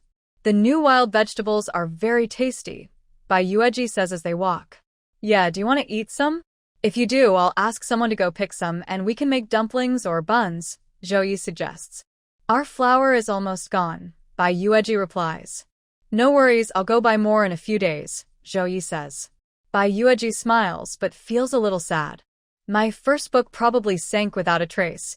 It's been so long, and she hasn't received any reply. It's obvious she wasn't chosen. Zhou Ye is most worried about this. Money doesn't matter much. What matters is that she gets selected, so she can feel comforted. But she wasn't chosen. He quickly comforts her. It's okay. It's not easy to get selected. It's normal not to be chosen. No one knows your talent better than I do. Let's try other types of books. Bai Yueji nods. My second book, and I'm working on a third, are all different genres. She still doesn't fully understand the market demand, so although she feels a bit disappointed, she's prepared for it and not too upset. As they talk, Bai Yueji looks ahead and smiles. Before they realize it, they've reached the foot of the mountain. Why are you smiling, wife? Zhou Ye asks, feeling relieved seeing her smile. Last year, we were on this mountain. Do you think I would throw the baby down and scold me? Bai Yueji glances at him. Zhou Ye also remembers and feels awkward. I misunderstood you, wife. Sorry, he was really scared at that moment. When Manhwa mentioned he had run over quickly to stop his wife, he was overwhelmed. Bai Yueji smiled but also felt a deep sense of emotion. Her cousin was truly too malicious. After she got pregnant with twins, she pushed her down so hard that she not only lost her babies, but also broke Zhou Ye's heart and shattered her own fate into pieces. But she felt a bit embarrassed now that she was here. Her destiny was her own to control, and no one could interfere. She wondered where her cousin was now. If she saw how happy she was now, she might become jealous again. Back then, I wasn't thinking clearly, my mind was all over the place. I felt insecure. But after you came, I saw how nervous and anxious you were, how much you protected and loved me. I don't know why, but my heart just settled down. Bai Yueji looked at him. Zhou Ye felt warm inside. Wife, don't worry. I won't let you regret being with me. I know. My husband, the father of my children, is a capable man, Bai Yueji said sweetly, giving him a quick look. Zhou Ye felt very comforted. For a man, what could be happier than being trusted and relied on completely by his wife? The couple strolled around for a while before turning back slowly. Mostly, Zhou Ye was asking if his wife wanted anything else to eat, and he would try to find a way to get it. But Bai Yueji didn't make things difficult for him. In this era, he was already better than 99% of men. Since she came to live with him, he hadn't let her suffer much. He was especially generous with food. She liked to cook plain rice, and other men might complain about her being wasteful, but he never said a word. Late at night, he would go out and bring back some snacks or candies to sweeten her mood. So Bai Yueji had no particular demands. She just let him handle everything. As they walked back, they saw Li Taishan running over, panting heavily. Brother Yi, sister-in-law, we finally found you. Why did you come here? We went out for a walk with your sister-in-law, Zhou Ye replied. Is there something you need? Bai Yueji glanced at Li Taishan. In the past, she didn't want Zhao Ye to have contact with Li Taishan or Wang Erying. But after getting to know him, she found Li Taishan was actually quite a good person, loyal and kind. However, she really didn't like Wang Erying. The postman arrived looking for you. It seems your sister-in-law's manuscript was accepted by the newspaper, and they sent a reply back. There's also some payment involved, and she needs to sign for it personally. They're waiting now. Li Taishan said excitedly. Really? Zoyasket, grabbing Li Taishan. Really? My sister-in-law is amazing. Li Taishan said admiringly. Honey, did you hear that? I thought we might have missed out, but the letter just arrived. Let's go quickly, Zhao Ye said excitedly. Bai Yueji smiled, feeling a bit excited too. It was a happy surprise, but she stayed calm. Zhao Ye and Bai Yueji walked a bit slower. First, they sent Li Taishan to tell the postman they found the person and that she was here. When Zhao Ye and Bai Yueji returned, a crowd had gathered around old Zheng's family, Li Fengshou and his wife. During Li Taishan's search for Zhao Ye, he had loudly announced everything, and now even the old team leader had been alerted.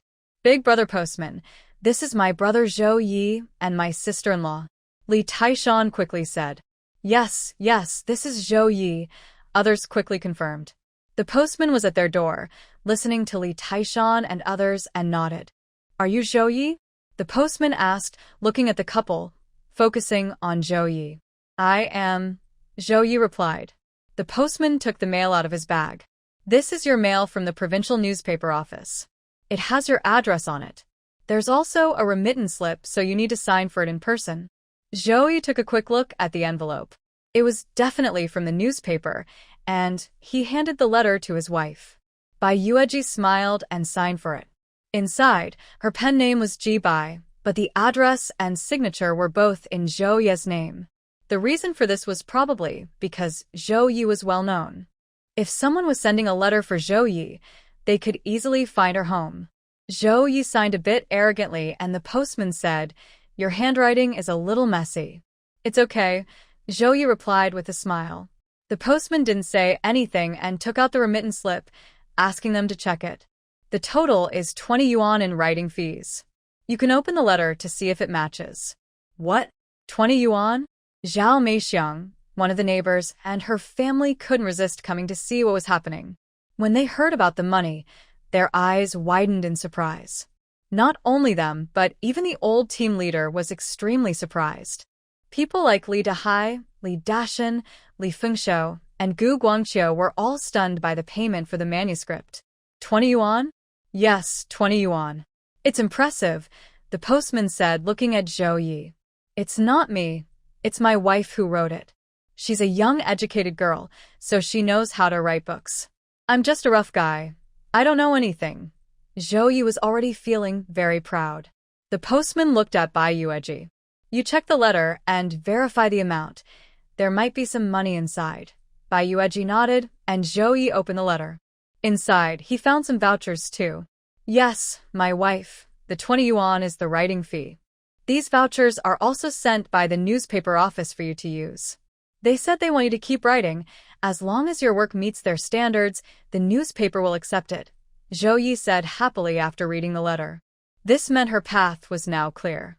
Bai Yueji smiled slightly, feeling relieved because it meant that as long as she wrote one book each month, she would receive a payment, easing the pressure on the family. The postman left quickly, as it was getting late. Once he was gone, others naturally asked questions. But Zhao Ye was the one who should handle it, so Bai Yueji went back inside to drink some water. Yes, this is the manuscript my wife wrote. I submitted it myself, just like the last time I went to town with Aunt Zhang. Yeah, not at the commune office. That was for the second book. With my wife's talent, she should get noticed, but who knows? Luck. Actually, getting noticed also depends a lot on luck. Not every book is that lucky. Zhao Ye happily explained to everyone about his wife's submission, but he didn't get too proud or overconfident. He kept some humility. He didn't want to put too much pressure on his wife. Still, Zhao Ye became the envy and jealousy of all the rough men in the village. How could his luck be so good? He could casually find lingji, ginseng, wild boar, and other treasures in the mountains. He married a beautiful, educated young girl, and she even got pregnant with twins. The key was, her writing skills were excellent. He could earn 20 yuan just for writing a manuscript. What kind of talent was that? This wasn't just a wife. She was a treasure, truly a lucky and blessed wife. A regular worker's monthly salary was much less. For example, Li Fengmei from their team is just going to the city to be a temporary worker, earning only 15 yuan a month. People are so proud now and no longer interested in local men. They want to marry someone from the city. In the end, Zhao Ye's wife only needs to write articles. That's not just writing articles. It's a very mentally demanding job. I thought it was easy to do. If that's the case, why don't more young people from the youth corps write? My wife earns her hard-earned money, Zhao Ye quickly said. What hard-earned money? It's just sun and rain, no big deal, Zhao Meixiang, his mother-in-law, said, almost envying her. Others agreed. Even the old team leader looked at Zhao Ye and said, your wife must be supporting you. Old team leader, you're wrong. My wife only started writing to help share the family burden.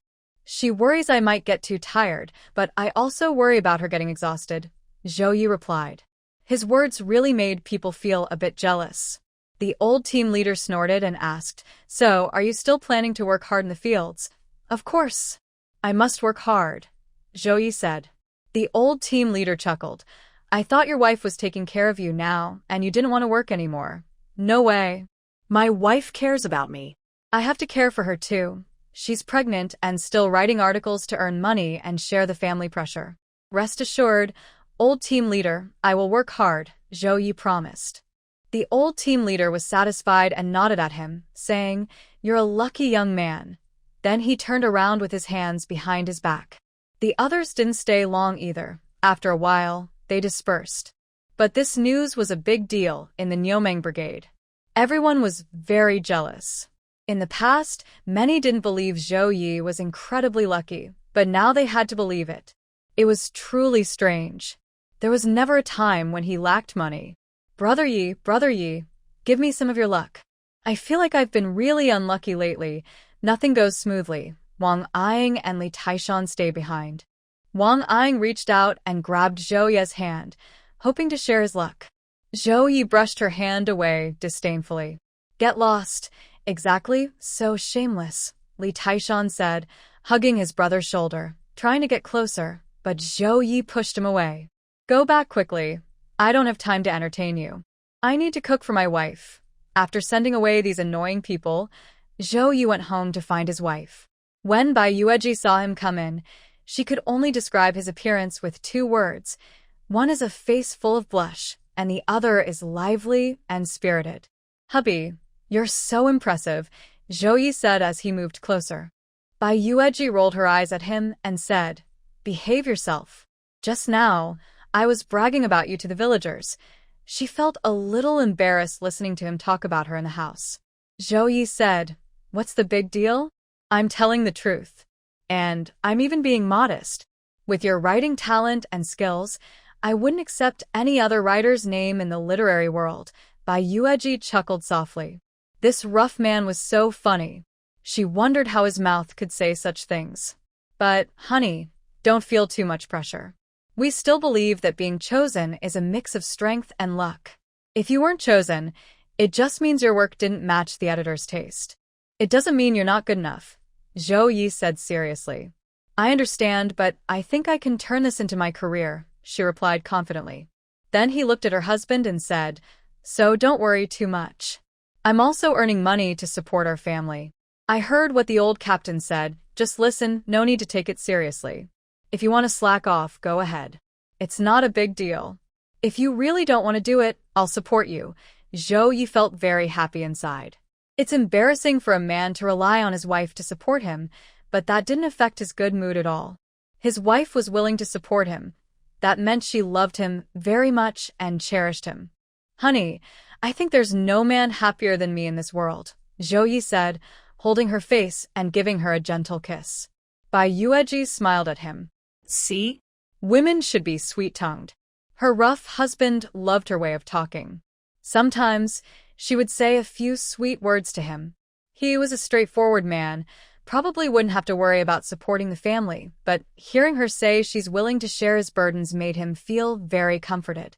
Compared to being tough, that's the wisest choice. I've heard of praising good men, but never heard of insulting or criticizing good men. This is called soft overcoming hard. Honey, don't worry. I will take good care of you and our family of 3. You earn your money, and I can't be too useless. If I relied on your soft support all the time, even the old captain would look down on me, Zhao Ye said seriously. I've always known you're a capable man. The white rose touched his face and said, I just want you to know that you're not alone in supporting everything. If you're tired, just tell me. I have the ability to share your burden. Zhao Ye decided to visit his parents' grave the next day to burn some incense and talk to them about how thoughtful his wife is.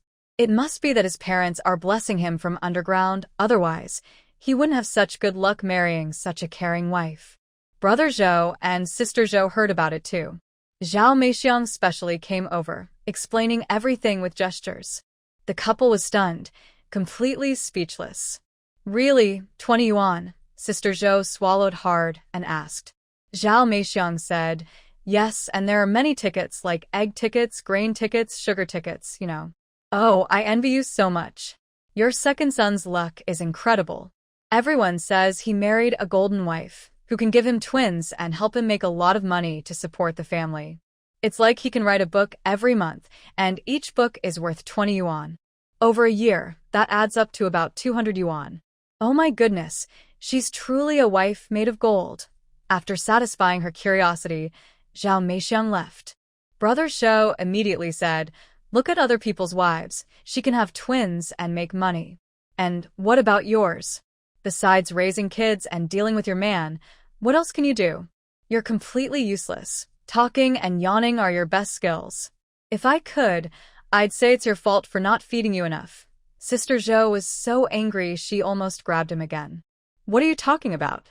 If I had such skills, would I look at someone like you? Tell me, what are your good points? What else can you do? And do you still dare to look down on me? Go take a look at yourself and see what kind of person you are. Brother Zhou snorted and said, talking about this now is pointless. We should think about how to make peace with the second son. We used to look down on him, but now he's living a good life, no worries about money. Maybe in the future, no one will look down on anyone anymore. Sister Zhou also wanted to reconcile. In the past, she didn't want to interact with the second son because she was afraid he'd rely on her and take advantage of her. But now, seeing how well he's doing, she thought, he's living a very comfortable life. Sometimes, she could smell the aroma of meat, and she thought, his life must be very happy.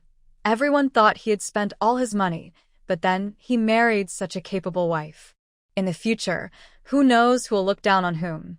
Once the second son's wife has her baby, you can help her take care of the postpartum period and wash the diapers.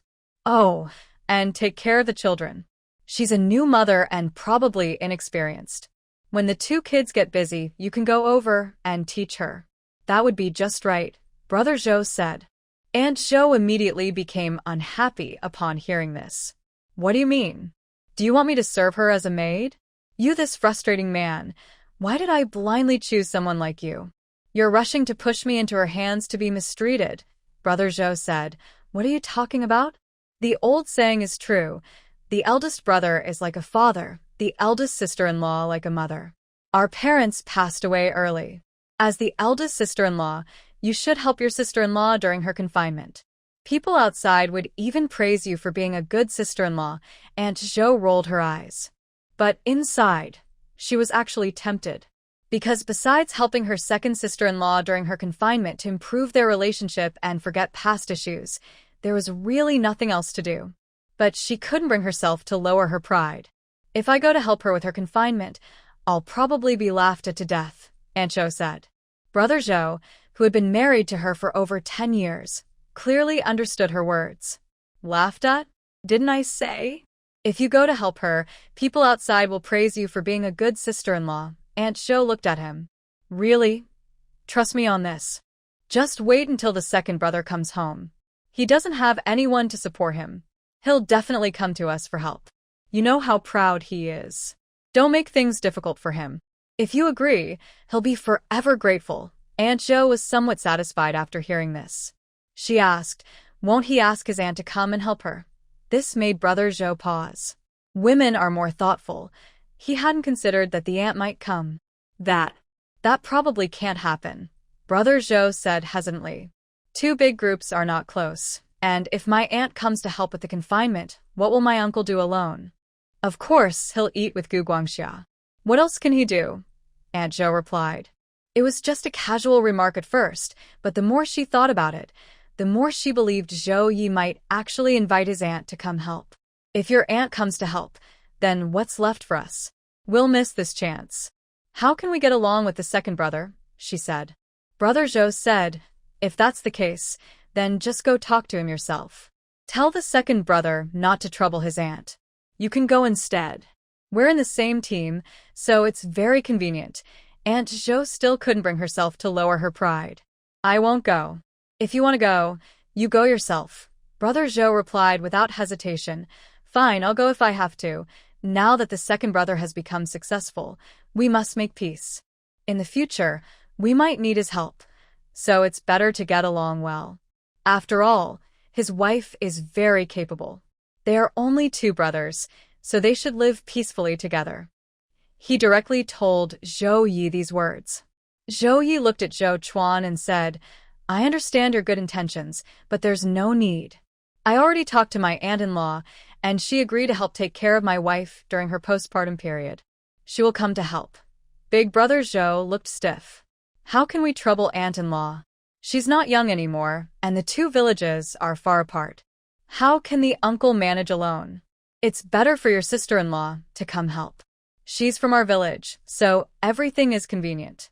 Plus, she has experience since she raised her younger siblings, so she would be the best person to help. That would be too much trouble. My sister-in-law isn't used to doing these chores. She already scolded me once when her younger siblings came to my house to work for food. I can't ask her to come help. Zhou Ye shook his head and walked away. He didn't bother with Zhou Chuan and just left. What kind of joke is it to ask his sister-in-law to help take care of his wife? With her personality, if she saw his wife eating well and having good food, she might get jealous and show it in her words. Would that be helping or just causing trouble? So, there's no need to consider it. Even if he didn't go to work himself, he wouldn't ask his sister-in-law to help. However, Zhou Ye still talked to Bai Yueji about this. Bai Yueji said, with aunt-in-law here, there's no need to trouble your sister-in-law. And even if she weren't here, I would pay someone like old Zhang's wife to help. Zhou Ye understood that his wife wouldn't even want his sister-in-law to come, even if she paid. He agreed, though. There's no such thing as a free lunch, especially for his older brother and sister-in-law. They suddenly offered to help with postpartum care, probably because they saw his wife could earn money and hoped to get something in return later. They might be planning something. But Zhou Ye didn't care much for his older brother and sister-in-law. Honestly, even if he was less mature before, he never took advantage of them, right? Since he can remember, he has often gone into the mountains to hunt wild game and bring it home. But I won't talk about those old stories now. Zhou Yedao said, Wife, don't worry. I won't let her bother you. After giving birth, there are certain rules. You must not let the new mother be upset, angry, or cry, or it might cause health problems later. Bai Yueji nodded happily. She didn't hide her coldness or distance from this relative. She thought everyone could just live their own lives, and that was fine. No matter what Brother Zhou and Sister Zhou thought, life went on as usual. The reaction in the village was like that, and over at the educated youth camp, it was even more obvious. But the only person who truly thought Bai Yueji was impressive was Dong Jian, the educated youth. What's so special about that? Maybe she just got lucky, like a cat catching a mouse, Chen Song said, feeling proud. He had now heard that Bai Yueji was pregnant with twins. Most importantly, he knew Bai Yueji had no relation with Deng Xiangjie. The child in her belly was definitely Zhou Yedao's. If Deng Xiangjie told the truth, it was probably because that day Zhou Yedao found out he was still trying to see his wife and came to beat him up. Deng Xiangjie realized that Zhou Yedao was not a good person. Though he felt a bit regretful, he didn't dare let Chen Song keep talking nonsense, or he might get beaten again.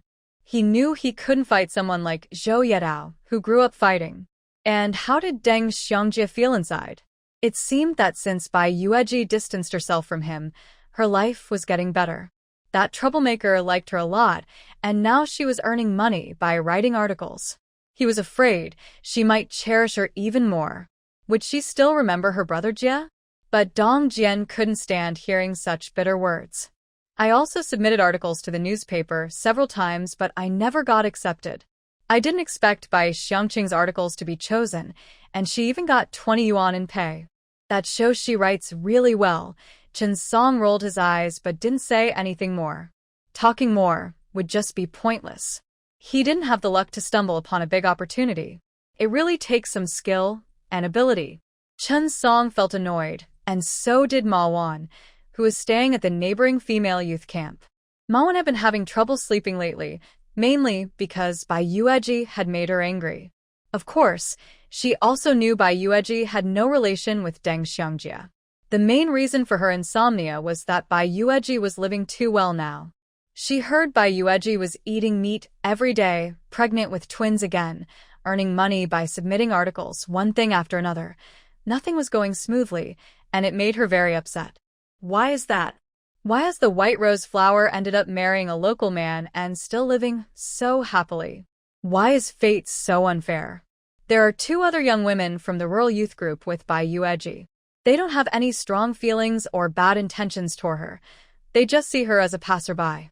But I have to say, they're a bit surprised that Bai Yueji managed to submit her work and get it accepted. That takes real talent. So, they found a time to come and visit Bai Yueji, hoping to learn from her.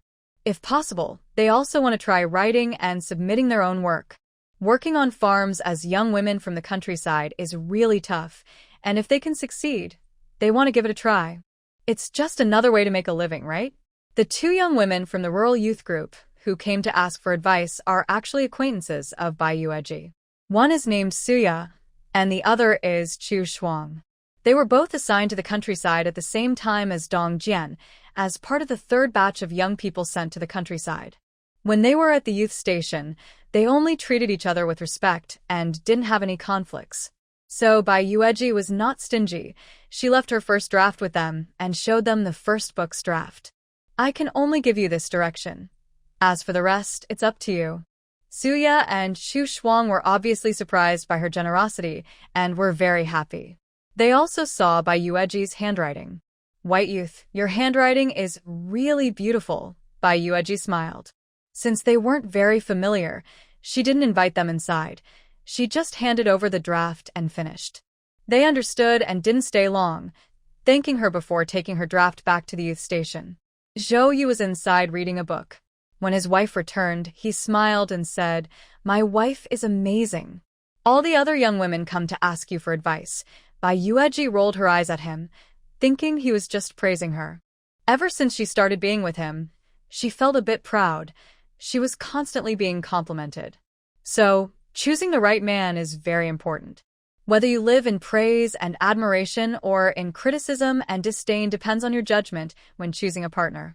It's okay to be picky before marriage, but after marriage, you need to try to be more tolerant to keep things going smoothly.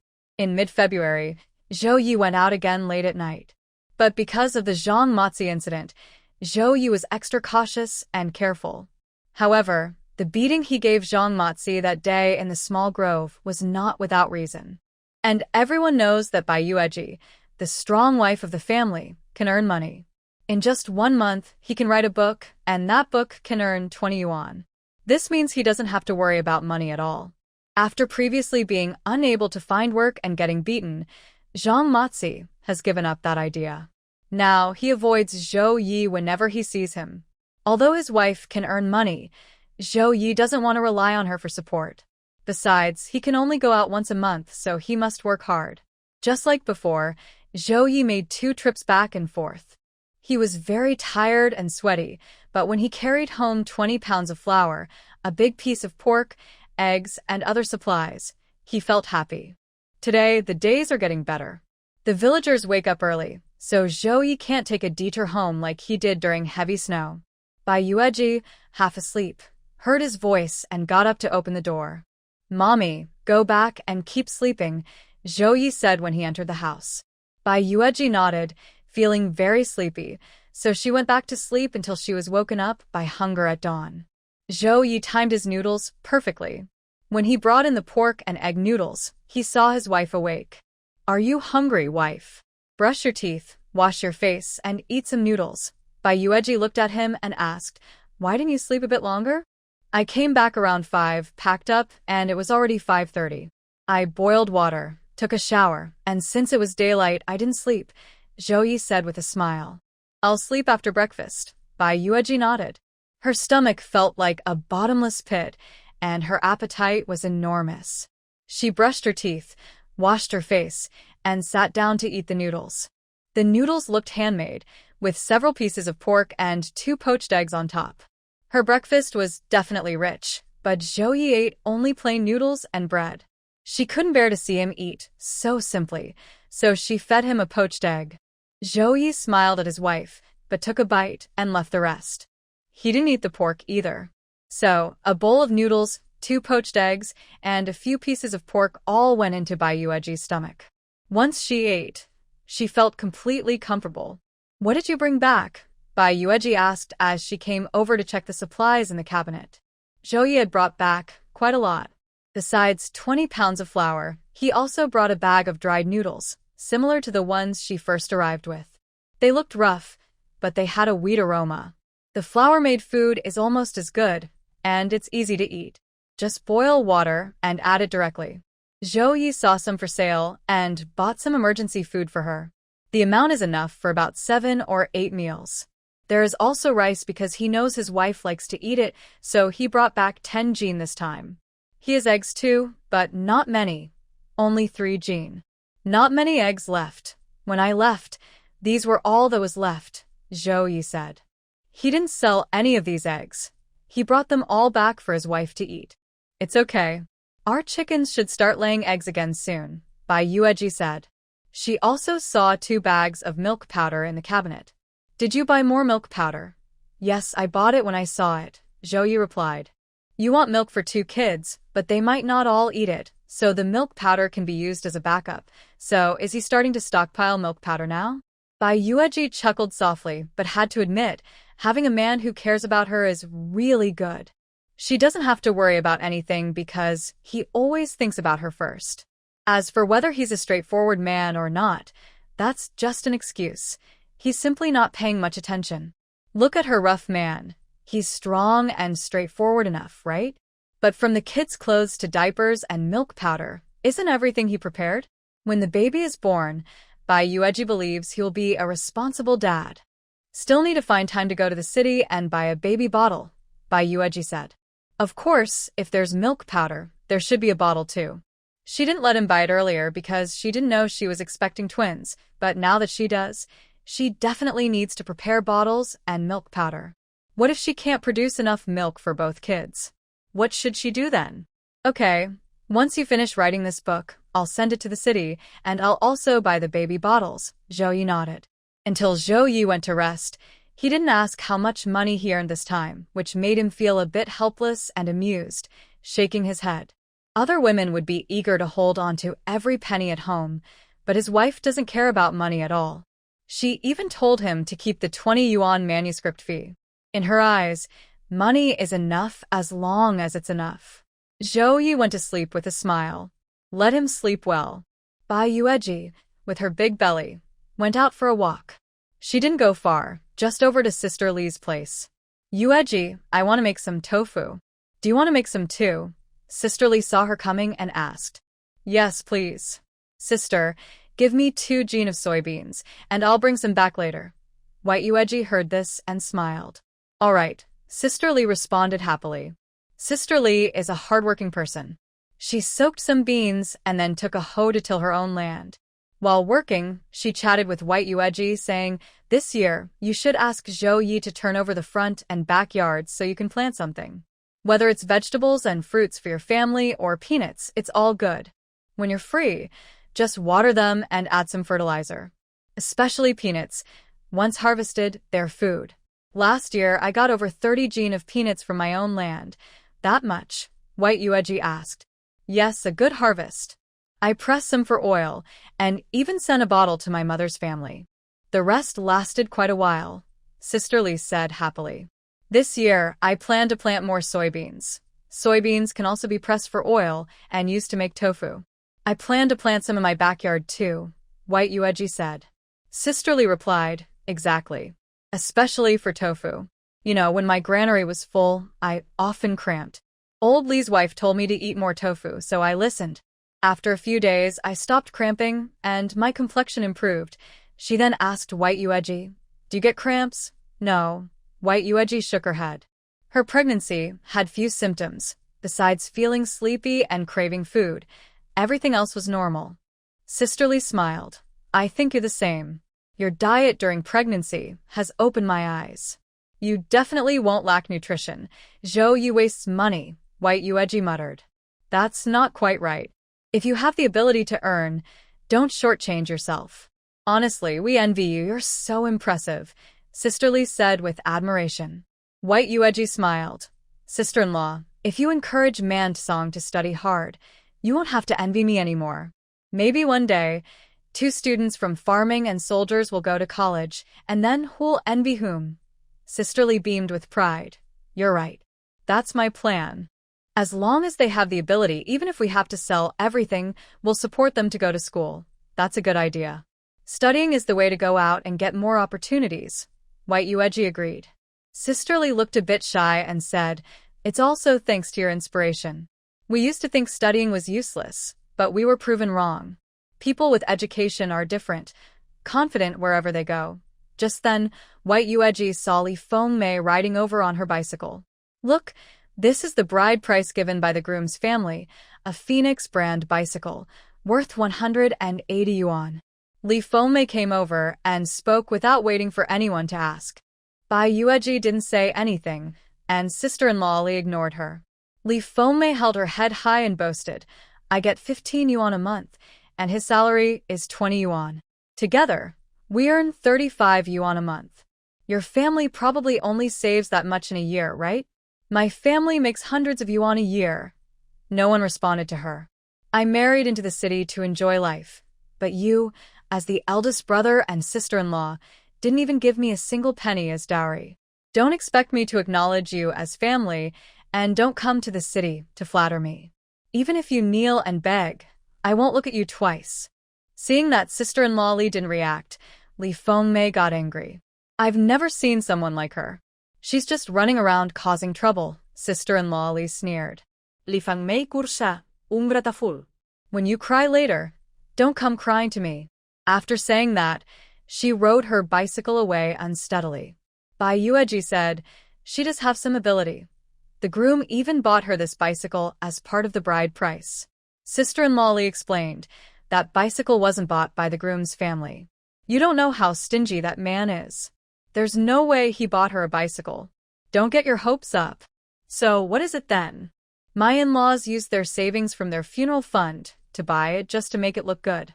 They said it was from the groom's side. Bai Yueji asked, so, it's like giving something for free? Exactly. She really thinks I'd be happy about this marriage. I'd rather stay far away. Bai Yueji laughed. I heard Zhao Ye came back and said, she got slapped by you that day?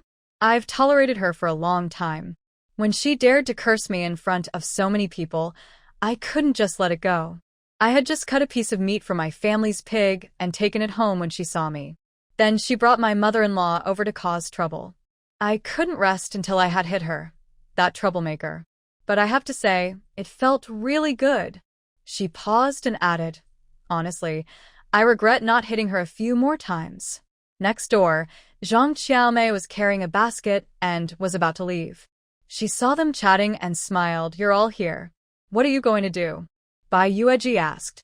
Digging wild vegetables, Zhang Qiaomei replied. Sister-in-law Li said, it's too early for that. What time is it? They probably haven't grown yet. They've sprouted on the back hill. I went there yesterday with Guangqiu and saw them, very tender. I'm just going to dig some. Zhang Qiaomei smiled. Back hill slope? It's not far. Do you have extra? If yes, I'll go with you, said sister-in-law Lida. Yes, there's plenty, Lida immediately replied. Then I'll go with you, she said. She didn't dig the land anymore, leaving it for Li Fingshou, and went to get a basket and small shovel.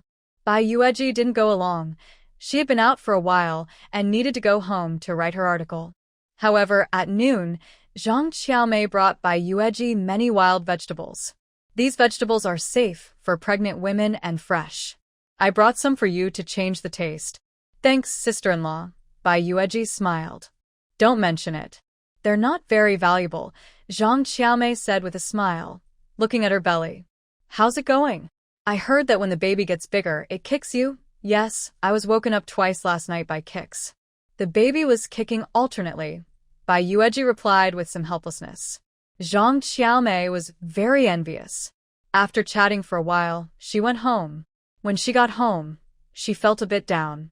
She and Gu Guangqiu had been married for a while, but she still hadn't gotten pregnant. If Gu Guangqiu wasn't often away from home, it might be understandable, but after marriage, they were quite active in intimacy.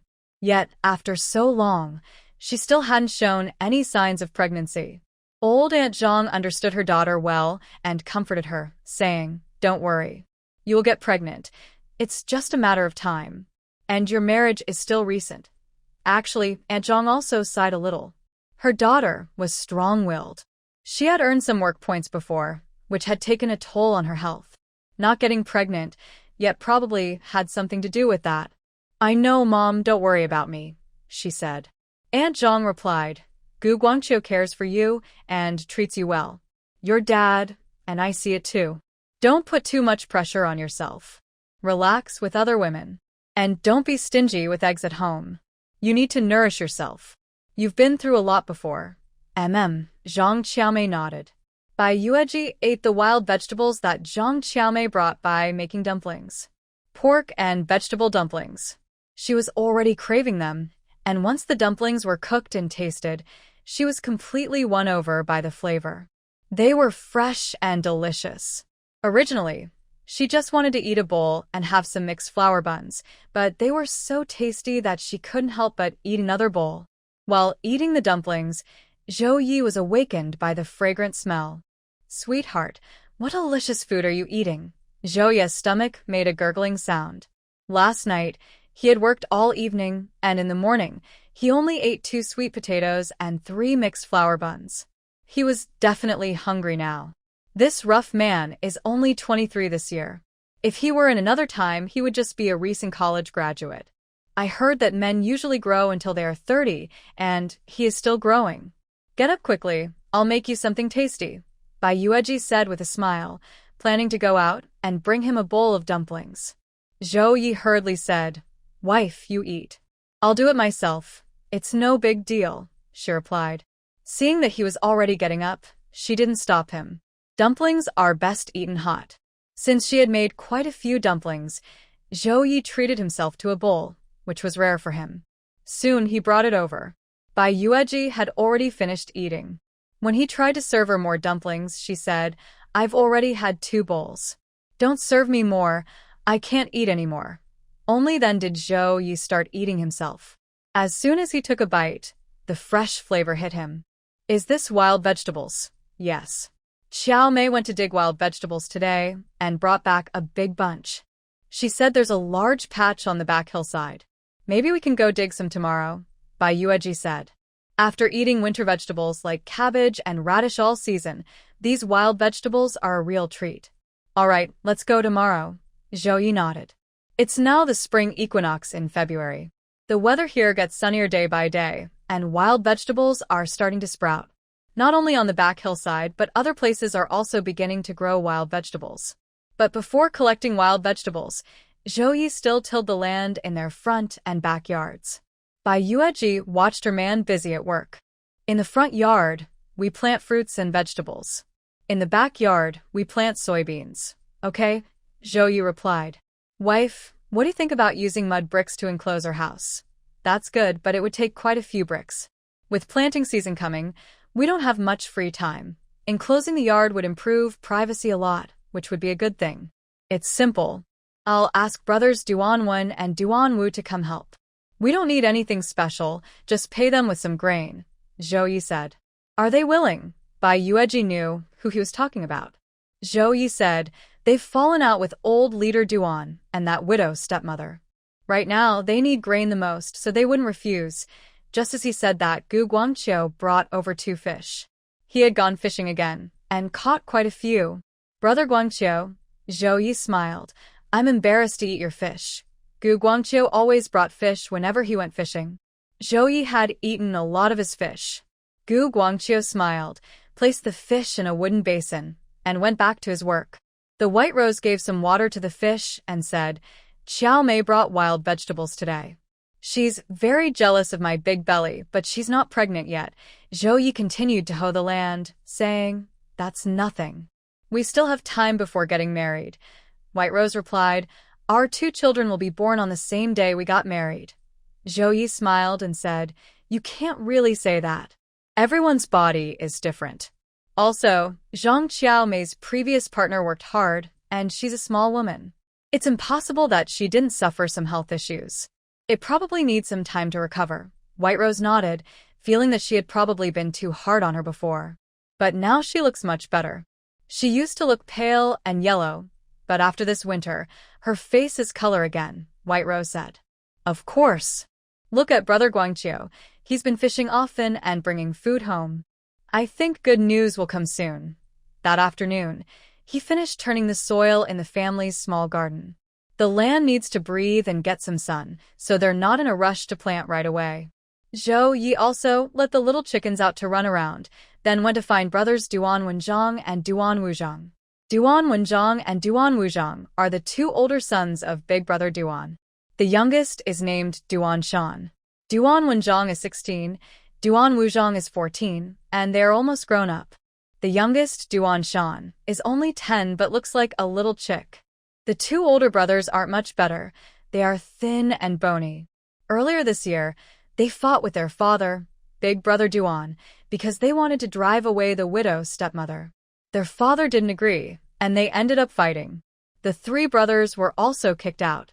But the old team leader had long disliked how the widow was mistreating them, so he arranged for them to live in an empty house in the village. That house belonged to families without sons. After the old people died, the house was taken back by the government. The house was old and broken, so the old team leader asked Li Dahai and his sons, Li Dashan, to repair it. It's now decent enough to block the wind and rain. The brothers now live inside. The old team leader also arranged for them to get grain on credit for emergencies. They can work in the fields to earn work points, which can later be used as collateral. All of this was recorded officially, and everyone in the village knew. Only a few bad-hearted people had objections, but most people supported the leader. That's why the old team leader was respected and trusted by over 300 households in the Niomeng Brigade. As long as people worked hard to live, the leader would help solve their problems whenever they faced difficulties. Zhao Ye came over and saw the 3 brothers working together to build a fence. He smiled and said, Duan Wen, Duan Wu, I have a small favor to ask. I'll give you a pound of coarse grain a day. Would you be willing to help? Yes. Duan Wen and Duan Wu were a bit surprised but nodded without hesitation. They agreed without asking many questions. Zhao Ye similet. Uncle Yi, if you're asking us to do this, it must be something important, Duan Wen said. Duan Wu nodded as well. Zhao Ye is a peer of their father, Duan Laoda, so they all call him uncle. Mainly, everyone in Nioming Dadue knows Zhao Ye is very lucky these days. Zhao Ye smiled and told them about building a brick wall around the yard. If you're willing, you can go tomorrow. But I want to be clear, once you go, you have to work hard for me. If not, I'll ask you to leave. As for the grain, I'll settle it on the same day, no delays. Okay, we'll go early tomorrow. Duan Wen and Duan Wu said immediately. Uncle Yi, can I go too? I want to earn some grain. Duan Shan asked. You're too young. Let your brothers come instead. Zhao Ye replied. When winter comes, if I need help, I'll call you to help clear snow. Getting up early in winter to clear snow is pretty cold, but having someone to help is really nice. As for paying the grain, that's settled once the work is done. The next day, Zhao Ye and Bai Yueji went out with a basket to pick wild vegetables.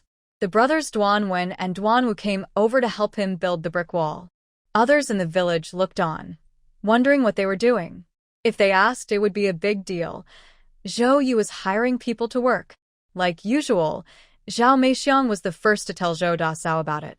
Ever since Zhou Dasao had to lower himself to serve his sister-in-law during her confinement and was rejected, he hadn't felt comfortable. He even argued with Zhou Gij about it, mainly criticizing him for rushing to serve others and ending up being rejected. In the end, it was just about saving face. Zhou Gij understood her feelings, so he didn't argue this time, but said he'd look for another chance later. Zhou Dasao snorted and said she didn't care about making peace with them. But she was listening carefully, waiting for Zhao Meixiang to tell her about the second brother and his wife. She heard that Zhang Qiaomei had sent some wild vegetables over, and after eating radish and cabbage all winter, fresh wild vegetables would taste especially tender and delicious. She thought about whether she should pick some herself and have her daughter send them over. Wild vegetables weren't worth much, and it could be a favor. Before she could act, she heard this news. Where did he go to work himself? This brick-making still requires spending grain to find Duanwen, right? Is it because they have so much grain they can't finish eating? Sister Zhou's first reaction was to ask. Exactly. It must be because they have a strong family background to be so wasteful. The couple went to pick wild vegetables. Wild vegetables are nothing special. Can't they just make their own bricks? If this were in the past, your second son would definitely be a landlord exploiting the common people, Zhao Meixiang said. How much does he give? 1 jin of coarse grain a day, Zhao Meixiang replied. Sister Zhou's eyes widened. 1 jin? A day, just 1 jin of grain? Do they still have so much left? I heard my husband say he went to buy grain from the old team leader again. He bought 100 jin of corn and 100 jin of sweet potato flour, Zhao Meixiang said. The team has a grain warehouse. These grains are leftovers after last year's public grain distribution to the villagers. They are kept in case of emergencies. If the harvest is bad, these grains can be used for emergencies. If the harvest is good and new grains are collected, the old grains can also be sold to the government for money. The money will eventually be distributed, and every transaction is carefully recorded. Not only can Zhou Yi buy grain, but if other families are short, they can also go to the old team leader to buy some. When life is hard, they can even buy on credit. But only villagers from Nyoming Brigade are allowed. Outsiders are not welcome. Nowadays, everyone is tightening their belts and being careful with money. Someone like Zhou Yi is hard to find anywhere else. Your second son is really generous. Last year, when they distributed grain, he bought so much money's worth. And this year, he bought so much again, spending so much money without blinking. No wonder his fiancée, who's an educated girl, doesn't need to work and can enjoy the benefits sent from the newspaper office. People with education are just different, Zhao Meixiang said with a hint of envy. But this envy is not something she can have, since she can't even read a single character. Sister Zhou couldn't help but say, how come they just don't know how to live their lives? Even with so much money, they don't save some. They spend everything they have. I feel worried for them. Don't worry about that. Their life is so good. What are you worried about? Zhao Meixiang replied. Sister Zhou said, no, I have to ask Zhou Chuan to go talk to him. How can they waste grain like this? If he wants to make bricks and build a wall, it's simple. Just talk to his older brother. His older brother will go. And Gu Guangqiu hasn't started work yet. Even if he's free, he can help. Zhao Meixiang understood. Are you really planning to reconcile with your second son's family? And Zhou looked tolerant. Zhou Chuan only has this younger brother. Zhao Meixiang came over to gossip with Aunt Zhen about this matter. After Aunt Zhen's winter passed, and she gained weight, she was pregnant and feeling very sick and nauseous. Otherwise, she wouldn't miss out on all the lively events happening lately. Zhou Yi is lucky to have married such a wife. He doesn't need to go begging her family for help, and maybe in the future, he can even support her family. Of course, he wants to marry into this family. Last time, I overheard her complaining about her sister-in-law's pregnancy and postpartum care. Maybe she wants to help take care of her sister-in-law's postpartum, Aunt Jen said, but I noticed her face has been so dark these days, probably because Zhou Yi rejected her. Zhao Meixiang smiled. Really rejected? Then why is she so eager to help build the mud bricks? It's because Zhou Yi and his wife are doing well, Aunt Jen replied. Zhou Yi didn't know about all this. He was happily digging wild vegetables with his wife. There were plenty of wild vegetables in this area, fresh and tender, definitely very tasty. Bai Yueji's belly was big, so she couldn't squat down easily, so she watched while Zhou Yi dug. They talked and laughed as they worked. After filling a big basket, they headed home. But by then, the whole village had already heard about it. Some people looked down on Zhou Yi, saying he was trying to do capitalism. Li Taishan was watching the fun nearby. Zhou Chuan, Guo Guangqiu, and Li Fingshou came over to help build the mud bricks along with Duan Wenzong and Wenzhong's brother. It was lively. When Zhou Yi and Bai Yueji returned, they saw the busy scene and raised an eyebrow. You really are something. Building mud bricks is just a small task. Why call us all over to help? Do you need to use up grain to bring these half-grown kids to do it? Can these bricks even be good? Zhou Chuan said.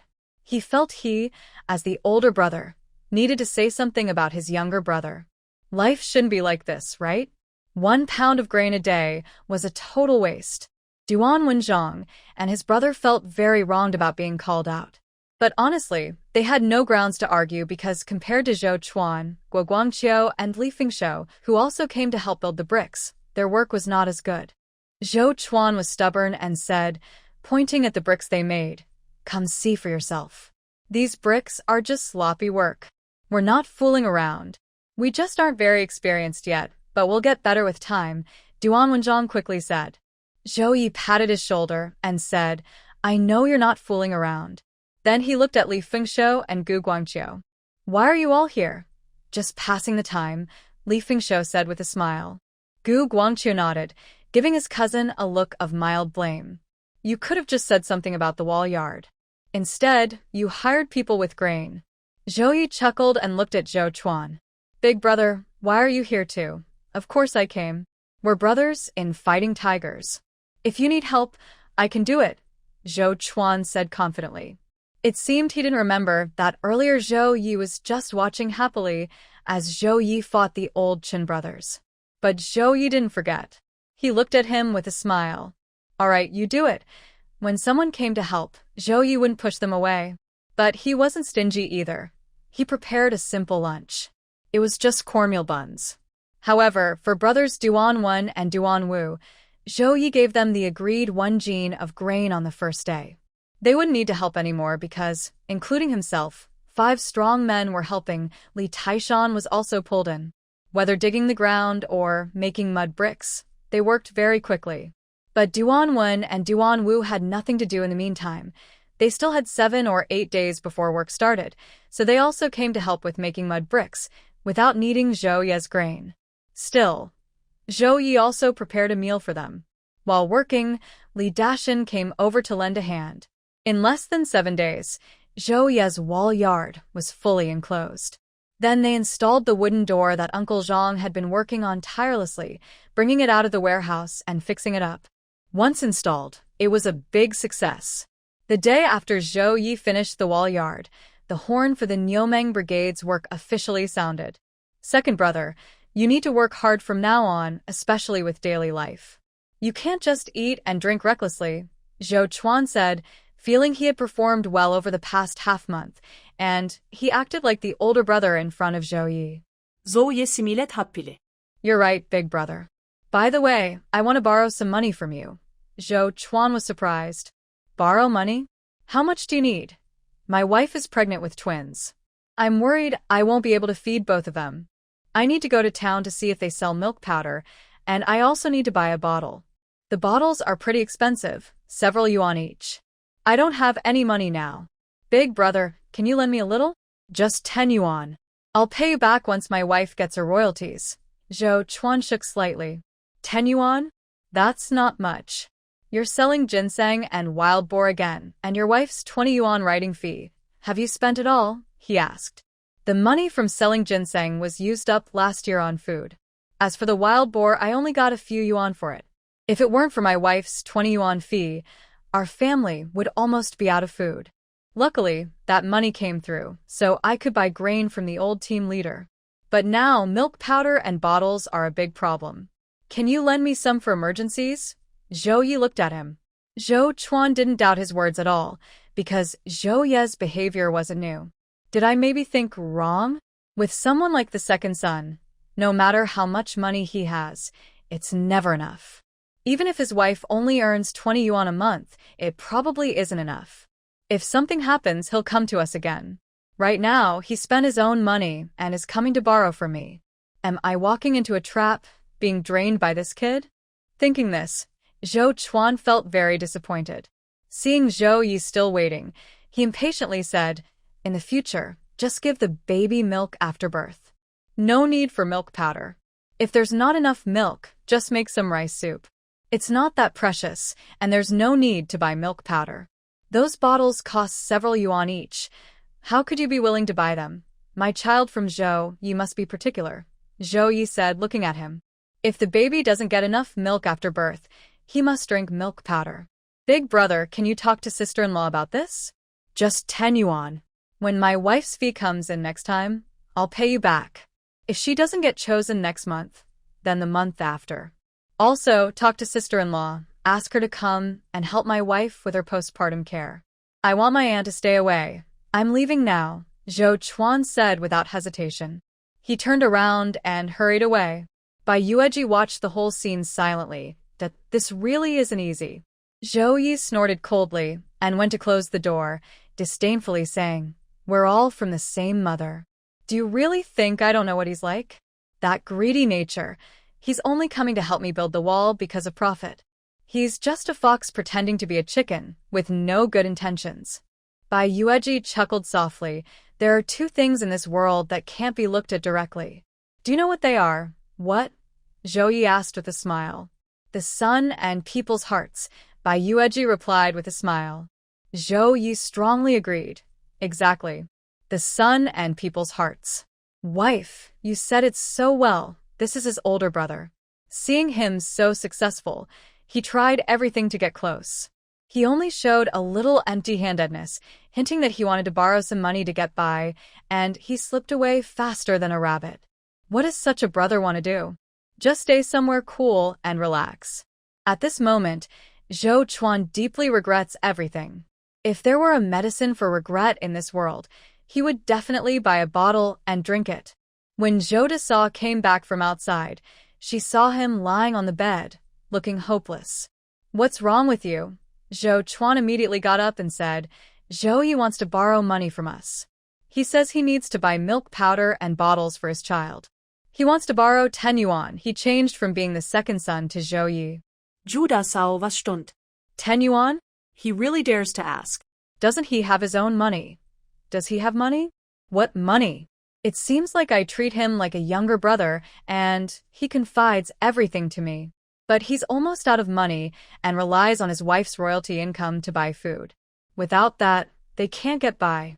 The 20 yuan he has now is mostly spent on food, and there's not enough left for milk powder and bottles. He just wants to borrow from us." His face was full of anger, like an innocent girl betrayed by a scoundrel. Zhou Desau, was stimmt? "We were too optimistic," Zhou Degu regretted.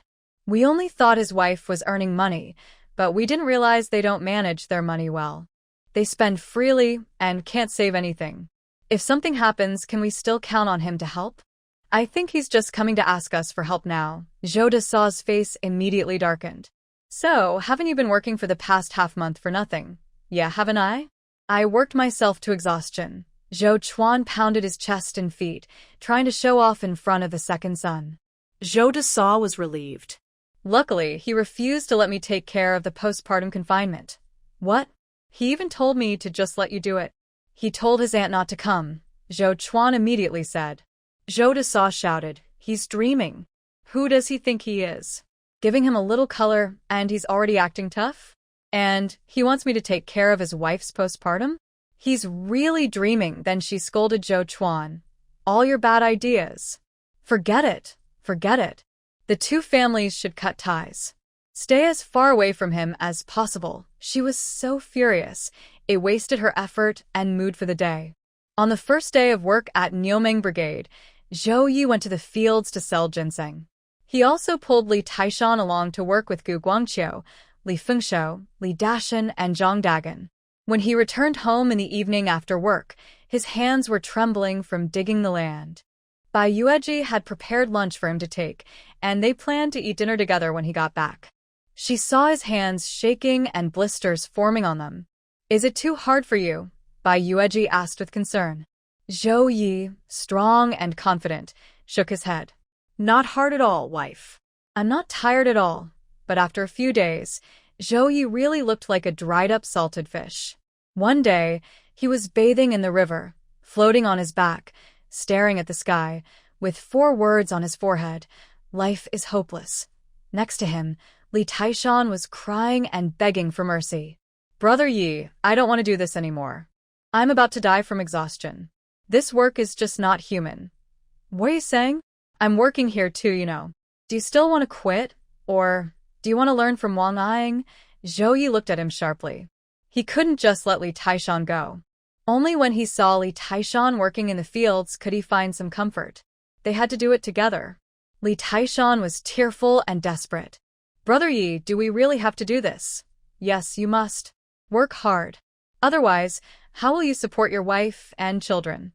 You won't be able to marry a wife like your sister-in-law if you don't work hard while you're young. If I share some of the burden with your sister-in-law, I still grit my teeth and do it. You're not worse than me, so why won't you work?" Li Taishan wiped away bitter tears. "This is just too hard. It gets better after the hardship." Zhou Yi closed his eyes. "Hang in there. I don't think you're the kind of person who lacks perseverance. Work hard with me. Brother Yi, if you become successful in the future, will you take me with you? Show me some results first. With your current state, I can't even take you along." After making big plans for Li Taishan and soaking in the water, Zhou Yi felt much more relaxed.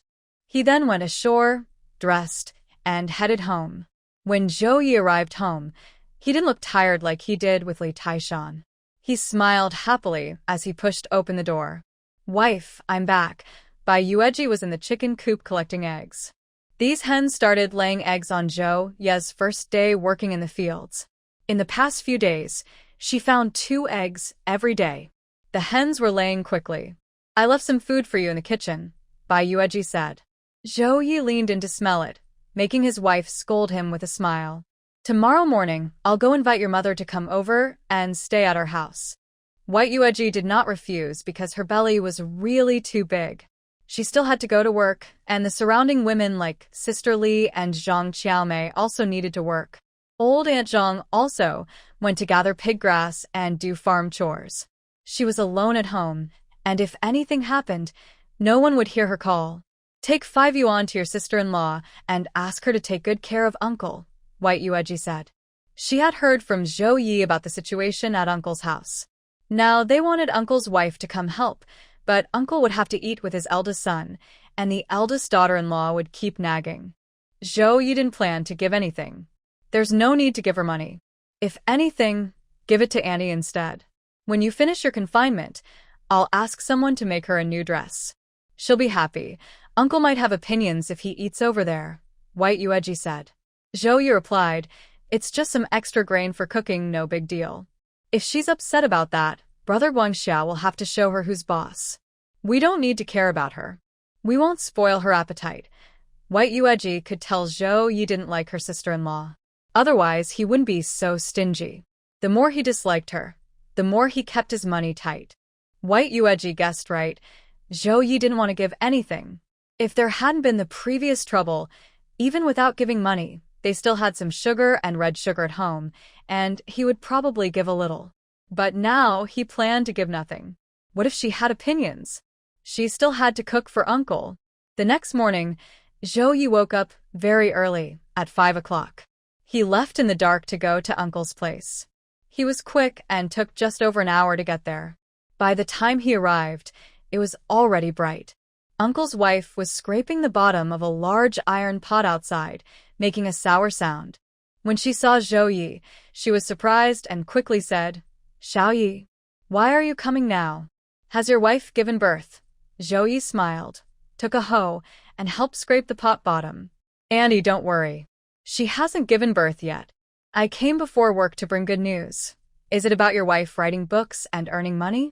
I heard she can write a book a month, and each book earns 20 yuan, plus tickets and stuff. Annie immediately asked. Is that what Zhao Meixiang's big mouth said? Zhao Ye looked like he was losing interest. My auntie smiled happily. Isn't that right? You were talking so much that everyone in the Niumeng team knows you married a lucky wife. Not only does she bring good fortune and help the family prosper, but she also makes money. She's like a fairy falling from the sky, just perfect for your good luck. Zhao Dazue's 2 sentences were pretty smooth. They were a bit exaggerated, but not far off, Zhao Ye said with a smile as he scraped the bottom of the pot. My auntie was very pleased. Your wife is clearly a lucky person. If you can marry someone like her, it shows you are also lucky. Zhao Ye and his auntie chatted happily for a while before he brought up the main matter. I'm here to ask you, auntie, to go stay at my house in advance. I'm working now and my wife is pregnant and alone at home. I can't rest easy. It's said that having an elder at home is like having a treasure. During times like this, you need to come and watch over us. Andy replied, I was planning to go over in the next few days anyway. Everything is packed and ready to go. If you go, then old uncle will have to eat with brother Guangxia. Does my sister-in-law mind? Zhao Ye asked. Auntie snorted. Don't worry. I'm going to help take care of your wife after she gives birth. She wouldn't dare object. She then whispered, I heard from Zhao Meixiang that your wife is writing a book and earning 20 yuan a month. She even came to tell me, Mom, you just focus on taking care of your sister-in-law. Dad will eat with us, no need to worry about anything. Her words, imitating Guangxia's wife's tone, made Zhao Ye laugh. All right then. Annie, just pick a convenient day to go. Bring 2 sets of clean clothes, and don't bother bringing anything else, Zhao Ye said with a smile. Yes, you should go back soon. You still have to work and don't miss work, Annie nodded. Zhao Ye went back to work, and Annie called Guangxia out to put the iron pot away. Guangxia's wife also hurried out to cook and eat. Since she ran back crying to her parents' house last time, and even after her parents told her not to come back, Guangxia didn't dare act recklessly anymore. There were definitely opinions, and she was scolded behind closed doors for wanting to replace her with another wife for the children. But in front of old Uncle Gu and Auntie, she was a bit more restrained. Because she could see that Auntie wasn't someone who would spoil her. Mom, who are you talking to outside the door just now? Guangxia asked casually while brushing her teeth. Zhao Ye came over, Auntie replied. His wife is now pregnant, and he needs to go back to work. His wife is at home alone, so he feels uneasy and comes to ask me to stay over there. Guangxia's wife immediately said, That's no problem. Relatives should help each other, right? Mom, you can go there today. Dad, I will take care of him. Washing clothes and cooking are just small chores. She personally went to ask Zhao Meixiang, who confirmed with her own eyes that she saw the 20 yuan fee and the tickets. This is a big deal. Being able to write books and earn money is quite an achievement. This family bond must be maintained. It can't be broken. Guangxia was a bit speechless. Why is his mother so greedy? His aunt glared and said, Since you care so much, let your dad take the grain over and you can help with it. No problem, it's a small matter. Guangxia's wife said kindly. Mom, just take care of your cousin's wife while you're there. No need to worry about the family. His aunt nodded and then told old uncle about it. Old uncle said, Give some eggs to Zhao Ye's wife to eat. But he didn't need to say much because his aunt had already arranged with someone she knew to save some eggs for her. She planned to give more to her nephew's wife to help her recover after childbirth. Now that spring has started, hens are laying eggs again. She directly exchanged a big basket, probably several pounds of eggs. Someone asked if she was going to serve her nephew's wife during her postpartum period. She said yes, she would go today. This news reached the ears of the second aunt and the third aunt. Without hesitation, they each brought their prepared eggs to visit the aunt. The basket of eggs I exchanged for you. Take it to Zhao Ye's wife for her postpartum recovery. This is a little gift from me, your eldest aunt, said the first aunt. The second aunt wasn't willing to fall behind. This basket of eggs is also from me. Take it to Zhao Ye's wife. She needs extra nourishment during her postpartum period.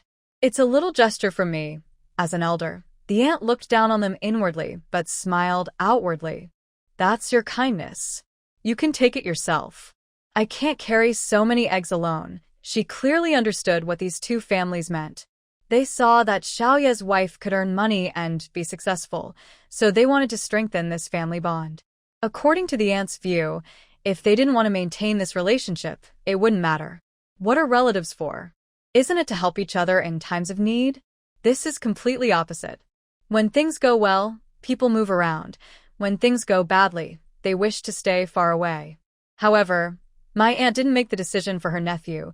She left it to him to choose whether to pursue these two family ties.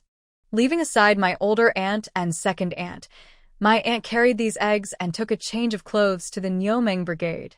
The two aunts, my older and second, clenched their teeth and returned home with the eggs they hadn't given away. Gu Dejio and Gu Erjio decided to pursue the younger nephew's family, so they arranged a time to go together. As elders, they are now showing kindness, and the younger generation should gratefully accept it. Their attitude was shared with by Yueji by my aunt. When my aunt saw the enclosed courtyard wall, she was very pleased and said, "This wall is really good. When the door is closed, you can even take a bath in the yard." Bai Yueji was afraid to bathe outside, so she used a small bathroom built in the backyard. "I really appreciate the trouble my aunt has gone through this time," Bai Yueji said with a smile. My aunt said she was being too polite. Why make a fuss among family? It's all part of the duty. As elders, we should help when the younger ones need it. Otherwise, what are elders for? Bai Yueji smiled. It also depends on whether the aunt cares for us. There are many elders outside who bully the younger generation. Those people are just clueless. They don't understand what they're after. When they get old, they'll still rely on the younger ones. If they don't behave well now, who will want to take care of them later? Bai Yueji thought this aunt was very wise. No wonder Zhao Ye asked her to come over, and she told her she could trust her. She wouldn't cause her any trouble. Today, when I knew I was coming, Zhao Ye's older and second aunts also brought eggs, hoping I'd bring them along. But I couldn't carry them, so I told them to bring their own if they wanted, my aunt explained. Bai Yueji calmly said, "There's no need for the older and second aunts to be so polite. With the eggs you brought, plus what Zhao Ye and the village exchanged, I have enough to eat." My aunt smiled when she heard this. Bai Yueji then talked about Zhou Dege and Zhou Desa. When we built this courtyard wall, my older brother also helped out a lot. But Zhou Ye told him we wouldn't be able to live together or save money. He wanted to borrow some to buy milk powder and bottles, but Zhou Ye ignored him. The other day, I heard from a neighbor's wife that Zhou Dege was pointing at Zhou Ye and scolding him in the field, even threatening that he wouldn't have that brother anymore. My aunt immediately scolded with a stern face, saying, "This isn't good stuff at all, just like his two uncles." As soon as they hear you're willing to help, they rush over, but as soon as they see you need help, they pull away quickly. In my aunt's eyes, she doesn't see her nephew Zhou Chuan as a good person at all. She remembers when he got married, her family even gave him 10 yuan, but he turned out to be ungrateful. She's worried he might cause trouble for her family, but she's really fed up with him. Bai Yueji smiled and said, "Auntie, don't be angry. We know what kind of people they are. Zhou Ye and I only recognize our uncle and auntie. I've never heard Zhou Ye mention the other uncles. We've handled things this way before, and it will be fine in the future." My aunt replied, "They will probably come again. When that happens, we'll deal with Zhou Chuan and handle them the same way." Bai Yueji agreed. But before she could act, Aunt Gu and Aunt Gua came over smiling, each holding eggs, and hurriedly ran away as if chased by someone. Bai Yueji didn't even realize anyone had been there until she heard Tai Shan's mother talking while she was out for a walk. They said Zhou Ye's aunt and second aunt, each holding eggs, asked me for directions. I just pointed the way, and then Zhou Chuan's wife came over and invited them into her house. I don't know what they talked about inside, but when they came out, they left without looking back. Bai Yueji understood immediately. It must be Zhou Desa, big sister-in-law, told them her family was trouble. But that made things easier. Bai Yueji told her aunt everything and then didn't worry about it anymore. She was too tired to care much now because her belly was too big. She needed to walk more to stay healthy and prepare for childbirth. Since the Nyomeng Brigade and nearby villages had never had twins, everyone thought twins were like something from legends. Knowing she was carrying twins, everyone looked at her more. She was very sure it was twins because her belly was so big. That day, Bai Yueji went out with her aunt to pick wild vegetables. She loved doing this. Wild vegetables are not only fresh and tender but also rich in vitamins and minerals, which she needed now. After eating them, she felt much more relaxed and energized, which meant her body was getting what it lacked. When she and her aunt arrived, they saw Ma Wan, Chu Shuang, and Suya also picking wild vegetables. Bai Jiqing, Auntie, you're here. Chu Shuang and Suya greeted her with smiles. Yes, you all are here to pick wild vegetables too. White Rose smiled. As for Ma Wan, just ignore her. Ma Wan also didn't talk to her. They had completely fallen out. There was nothing left to say, especially since she was now very jealous of White Rose. Seeing her pregnant belly, she secretly thought with resentment, she's been through so much just to give birth once, and White Rose is having 2 babies. She might not survive it. Try looking at my niece-in-law's belly with that kind of stare again, and I'll pluck your eyes out, the aunt scolded Ma Wan. Ma Wan suddenly realized she had been staring too nastily at White Rose's belly, which exposed her. But she didn't admit it. I've never seen anyone pregnant with twins before. What's wrong with looking? If I'm not allowed to look, I'll just stay home and not come out. The aunt almost slapped her. Auntie, let's go over there to pick. There are lots of wild vegetables, White Rose said, linking her arm. The aunt then came over and said, Who is she? Her eyes aren't right when she looks at you. She's a former friend of mine. I used to think she was a friend, but she thought I was a fool. Don't worry, Auntie, we're no longer friends now, White Rose explained. The aunt said, Good, ending a friendship with someone like that is best. She's clearly mean-spirited. Those 2 over there seem okay. White Rose smiled. Suya and Chu Shuang soon came over to join them, chatting as they picked vegetables. White Jiqing, your writing is really good. We read your articles several times at home.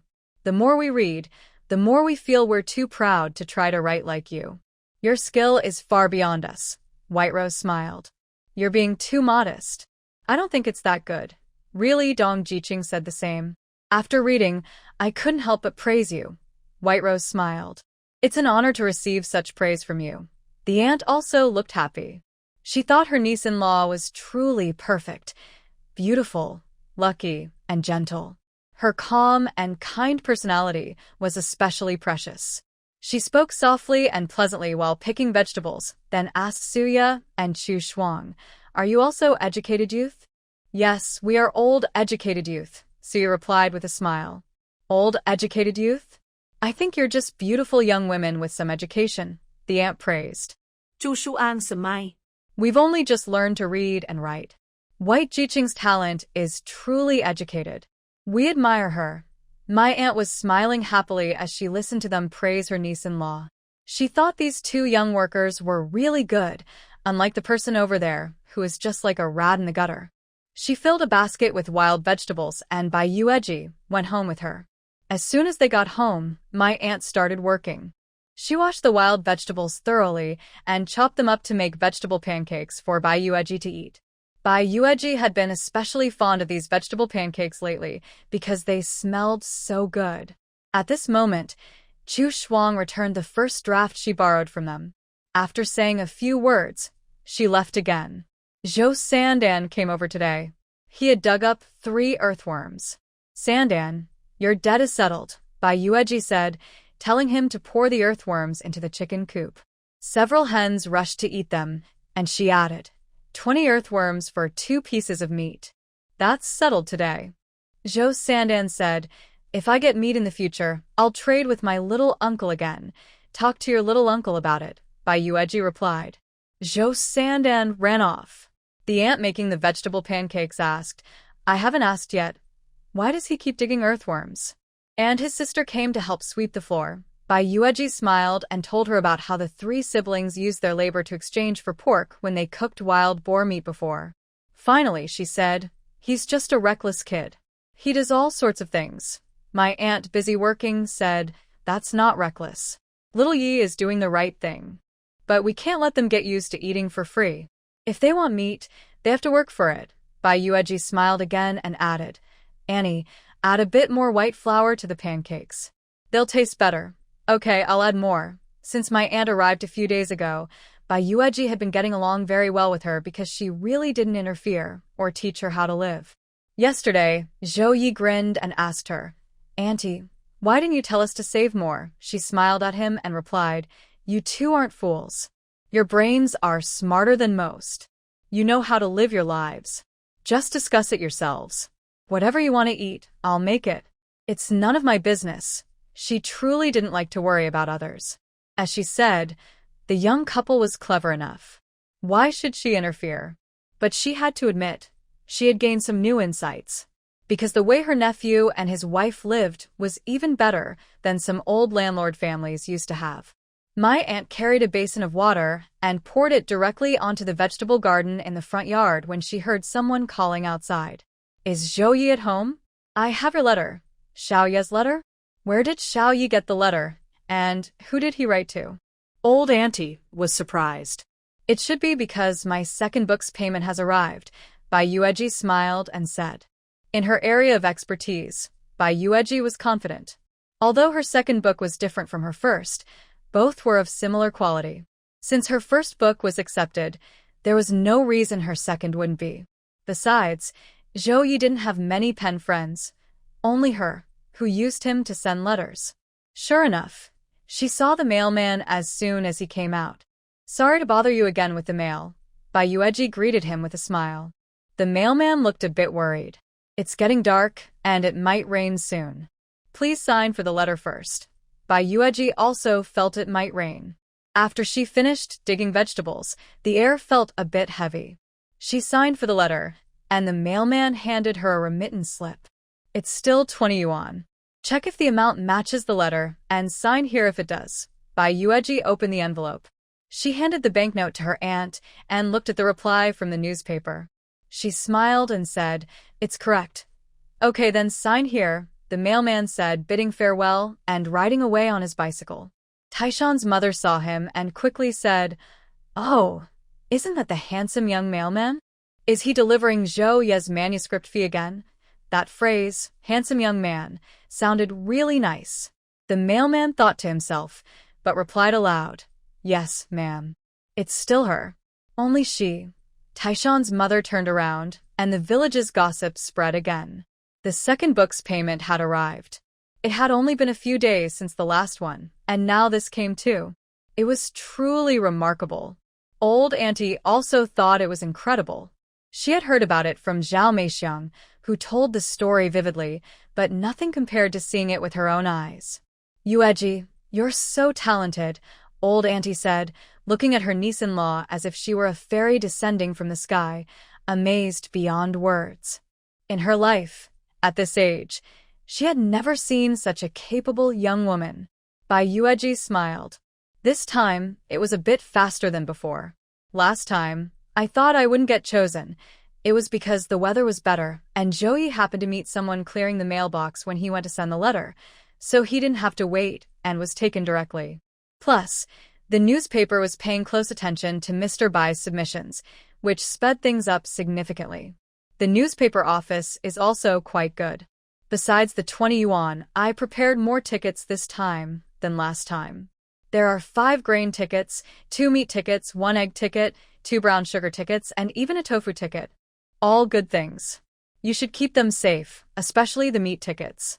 When you're resting after giving birth, you can use them to buy meat to eat, my auntie said happily. Bai Yueji nodded. As for the tofu, egg, and grain tickets, they aren't useful in the countryside now, but she will need them when she goes to the hospital to give birth. She'll need to bring money into the city to buy food at the hospital. Just having money without tickets isn't enough. The brown sugar tickets are rare, but her family isn't short of sugar. When Zhao Ye went out late at night to get things, he brought some back. Her family has several unopened packages of brown and white sugar, each weighing a jin, about half a kilogram. If villagers need brown sugar tickets, she doesn't have to ask. Taishan's mother will come directly to her. Yueji, did the newspaper give you any brown sugar tickets this time? Yes, Bai Yueji nodded. Would you exchange one for Annie? Taishan's mother asked with a smile. Her gaze on Bai Yueji was obvious. She couldn't hide her intentions. Even Sister Zhou was still outside, ruining her reputation as a sister-in-law, saying that no matter how much she earns, she's just a leaky bucket that can't hold anything. Taishan's mother sneered. If her family's Taishan could marry such a daughter-in-law, she would treat her like a treasure. It's typical to complain about what you can't get. Bai Yueji simply exchanged one ticket. One ticket can buy a certain amount of brown sugar, so that ticket is worth that much money. In other words, if she doesn't have a ticket to buy brown sugar, she'd have to spend twice as much to buy a ticket from someone else, and then buy the sugar. She exchanged it at the proper price because that was the best she could do. Sometimes people pay even more, but they might not want to exchange. Nowadays, brown sugar is a nutritious and rare item, very popular. However, when Aunt Zhang came to exchange a ticket, Bai Yueji didn't take her money. This is the last one. Auntie, just take it. You don't need to pay me. No, I must pay, Aunt Zhang quickly insisted. Bai Yueji smiled. If you need more next time, I'll take your money. Just this once. Her family ate a lot of fish from Guguangqiu, and every time she made tofu, Aunt Zhang would come specifically to ask if she wanted some to cook together. Just take it. Don't be polite, her auntie said with a smile. Aunt Zhang felt a bit embarrassed. I'm taking advantage of you. By the way, Annie, Zhou Ye plans to find some time to go to the city and send me some books. He also needs to buy some milk powder to stock up. If you're buying brown sugar, ask him to get some for you too, and he can bring it back later. White Yueji said. Okay, I'll tell him when he returns. Annie Zhang nodded. She stayed for a while and then went back. Sister Deshan also wanted to come and exchange a red sugar coupon, but there were none left. I'm late, she said helplessly. White Yueji replied, if you need it urgently, I still have a little in my cabinet. Want me to share some with you? No need. You're about to have the baby. You should prepare for yourself. I'm not in a rush. If there's more next time, can you save one for me? Sister Deshan asked. Sure, White Yueji agreed. After seeing Sister Deshan off, White Yueji started eating the wild vegetable pancakes made by her husband's mother. They smell so good and taste delicious. Auntie, your cooking skills are unmatched. You should try some too, White Yueji said. Auntie smiled and waved her hand. You eat. I'm not hungry. She looked at the sky. The weather isn't very good today. It might rain. Yes, it's quite stuffy. It looks like rain is coming. But until Zhou Ye and the others finished work and came back, it hadn't rained yet. Zhao Ye, before you guys returned, the postman also brought the payment for the second book of Yueji, Auntie said as she poured water for him to wash his face and hands, smiling. I heard about it. Zhou Ye grinned widely. He and Li Taishan had finished work together. They passed by Taishan's house first. Taishan's mother was outside chatting with someone, and when she saw him, she loudly told him about it. Auntie, look at my wife. Isn't she amazing? Zhou Ye said with a big smile. Amazing, Auntie nodded. You should praise me like this. Of course she's amazing, no flaws at all, perfect in every way. Zhou Ye laughed loudly. Inside, White Yueji listened to his words and couldn't help feeling a bit embarrassed. This bold, unashamed man. Zhou Ye quickly said, Kids, don't bother your mom. It's not easy for her to carry you too. You should be more caring and gentle with her, okay? He gave 2 gentle pats, both on the right side, as the left side also seemed to be irritated, so he patted there too. Bai Yueji's belly was like a football field. Zhou Ye saw the obvious movements inside her belly, but was frightened. Don't talk to them now, Bai Yueji muttered. The 2 little ones inside her sometimes kicked her, but the most active time was when their father talked to them. They seemed to sense he was their dad and liked him very much. Zhou Ye cleared his throat. Wife, don't worry. When they come out, I'll spank them to give you some relief. After chatting for a while, they heard their aunt call everyone to eat, so they came out for dinner. There was wild vegetable soup, wild vegetable pancakes, and 2 egg pancakes which Bai Yueji ate. Zhou Ye had worked all day and could only eat some wild vegetable pancakes and drink the soup. Bai Yueji felt a little reluctant, but she understood that was just how things were in this tough time. The family's meals were already considered good in their collective. Zhou Ye didn't mind at all and ate happily. He drank 2 bowls of the wild vegetable soup with the pancakes, feeling satisfied. This wild vegetable soup is really fresh. Their aunt also thought life was simple and good, especially now when resources were scarce and many families had to tighten their belts to get by. The pancakes they ate contained a lot of white flour, making them taste quite good. After it rains, mushrooms will grow on the mountain. When that happens, we can go pick mushrooms and make mushroom soup, which will be delicious, their aunt said. Zhou Ye replied, "Aunt, you should pick more mushrooms then. When my wife is postpartum, I'll make her chicken with mushrooms. Okay?" She nodded and looked at the chickens in the coop. "These 5 chickens, later, will kill 2 for soup to strengthen our bodies, and the remaining 3 will lay eggs. Leave the 3 chickens for now, and we can trade their eggs later," Zhou Ye said. "No, keep them for laying eggs," Bai Yueji said. She was quite happy about collecting eggs every day and planned to raise 3 chickens specifically for egg laying, not for eating. "I see they lay eggs quite diligently. If you want to make chicken stew for your wife, there's no rush. Just look for a neighbor with a spare rooster. After she gives birth, the first chicken stew should be made with a rooster," their aunt advised. "Really? That's how it is?" Zhou Ye was confused. My aunt nodded and said, "Yes, the first chicken after giving birth must be a rooster to help produce milk." While eating, we suddenly heard thunder in the sky. "Hurry up and eat, it's going to rain," my aunt quickly said. Not long after finishing the meal and washing the dishes, it started pouring outside. My aunt lives in the west room, Bai Yueji and Zhou Ye are in the east room. Since it's raining outside, they stay inside and don't bother each other. Bai Yueji just touched his face and looked at her rough man. "You've worked all day, you must be tired." Zhou Ye enjoyed his wife's affection. "I'm not tired. Just thinking about you and the kids gives me strength." Bai Yueji knew he was probably tired. Since doing farm work, he looked visibly worn out. Farm work in the fields isn't easy. Anyone who does it knows that. Especially since there's no extra money or food from these chores. The family's meat and fish are always reserved for her first. But now that he's a husband and father, he has to work in the fields too because he can get a little more grain during harvest. Bai Yueji leaned in and kissed him. Zhou Ye carefully held her and responded to her kiss. It was just a simple, comforting kiss, nothing more. Outside, the rain was heavy and the temperature had dropped because of it. It kept raining until the next morning. Spring rain is as precious as oil. This first big rain of the year will surely bring a good harvest, my aunt said happily as she brought in laba porridge and 2 flatbreads. This year's laba porridge wasn't as good as last year's cooked by Zhou Ye, but it was still a very fragrant 8-treasure porridge. Bai Yueji wanted to eat it yesterday, so my aunt soaked some beans and other ingredients, then cooked it early this morning. The flatbreads were made separately, meant as snacks for Bai Yueji. After breakfast, if she was hungry, she could eat them to fill her stomach. They were made with white flour, cornmeal, wild vegetables, and even had an egg inside. This luxurious way of cooking was taught by Bai Yueji. But since she wanted to eat it, my aunt made it affordable for their small family. Zhou Ye said, "We must have a good harvest this year.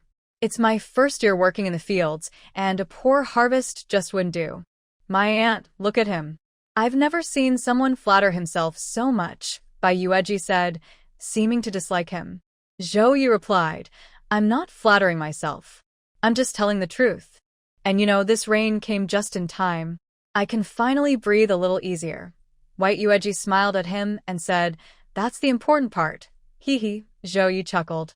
The old Annie just watched the 2 young people joking, and she liked to see this when she was older.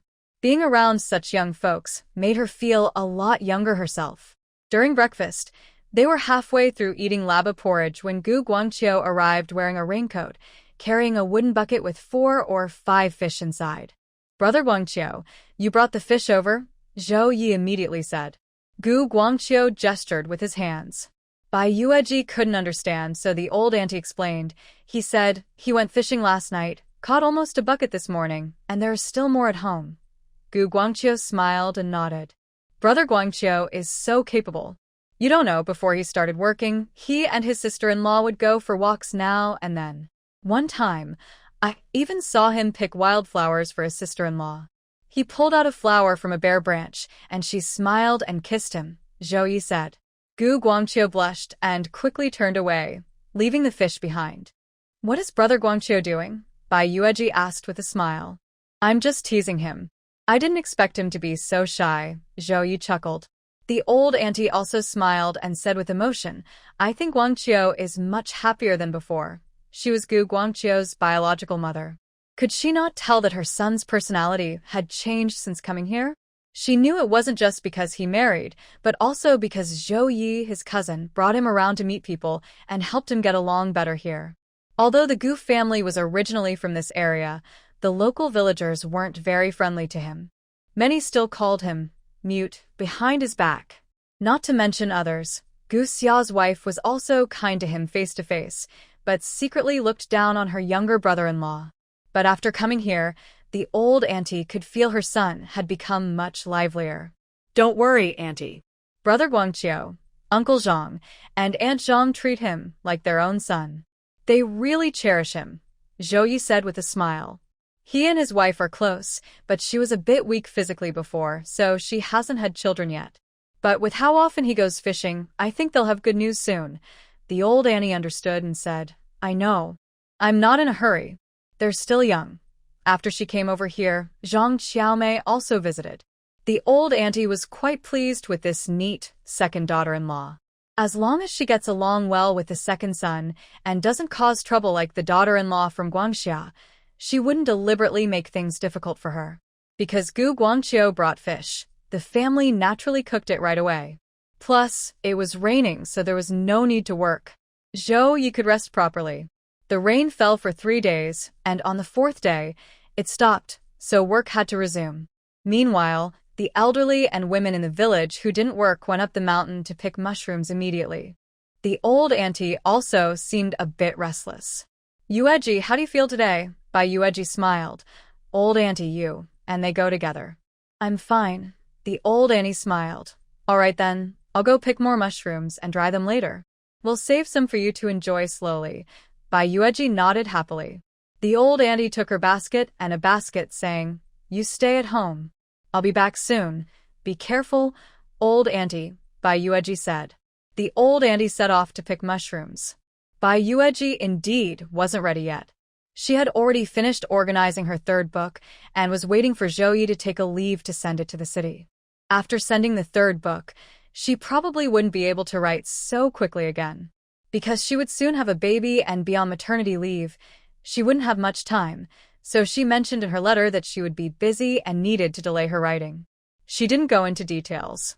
It was her personal matter, so there was no need to tell the publishing house too much. The old auntie went out in the morning and came back at noon, carrying a full basket and a basket of mushrooms. She took the water Bai Yueji poured for her and smiled. Honestly, your mountain here is really good. I only went for a morning, and look at how much I brought back. That's because you're so capable, old auntie, Bai Yueji smiled. The old auntie drank the water and said, Go rest now. I'll steam some buns for you. But Bai Yueji had already steamed them. Her old auntie had gotten up early and prepared the steamed buns, so they just needed to be heated up. She also made a simple egg flour vegetable soup. Zhao Ye wouldn't come home for lunch because his work was far away. He left early in the morning with prepared buns and cakes, ate outside at noon, and then rested for about half an hour before continuing work. Otherwise, who would understand how hard this work is? Bai Yueji and the old auntie ate lunch together, then spread out the mushrooms they collected to dry. The freshly picked mushrooms didn't need washing. They could be dried directly, but they still needed to be sorted carefully.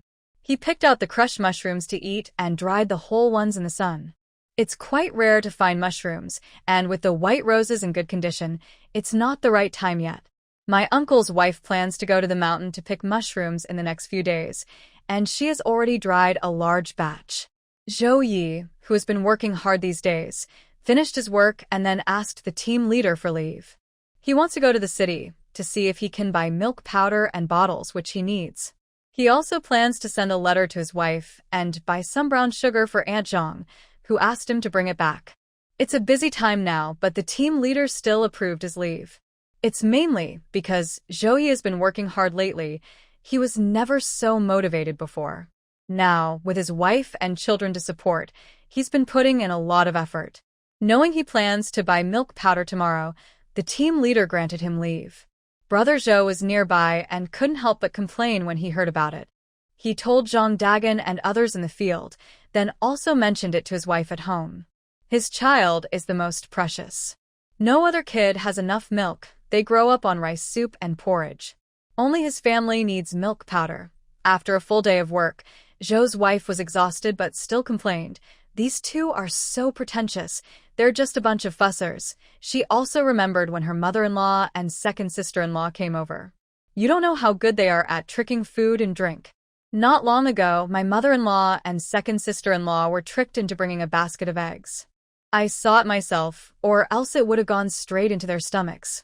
When was that? Brother Zhou asked. Not long after her mother-in-law came. They heard Zhao Meixiang went back and thought the couple was doing well, so they came over with eggs to visit relatives.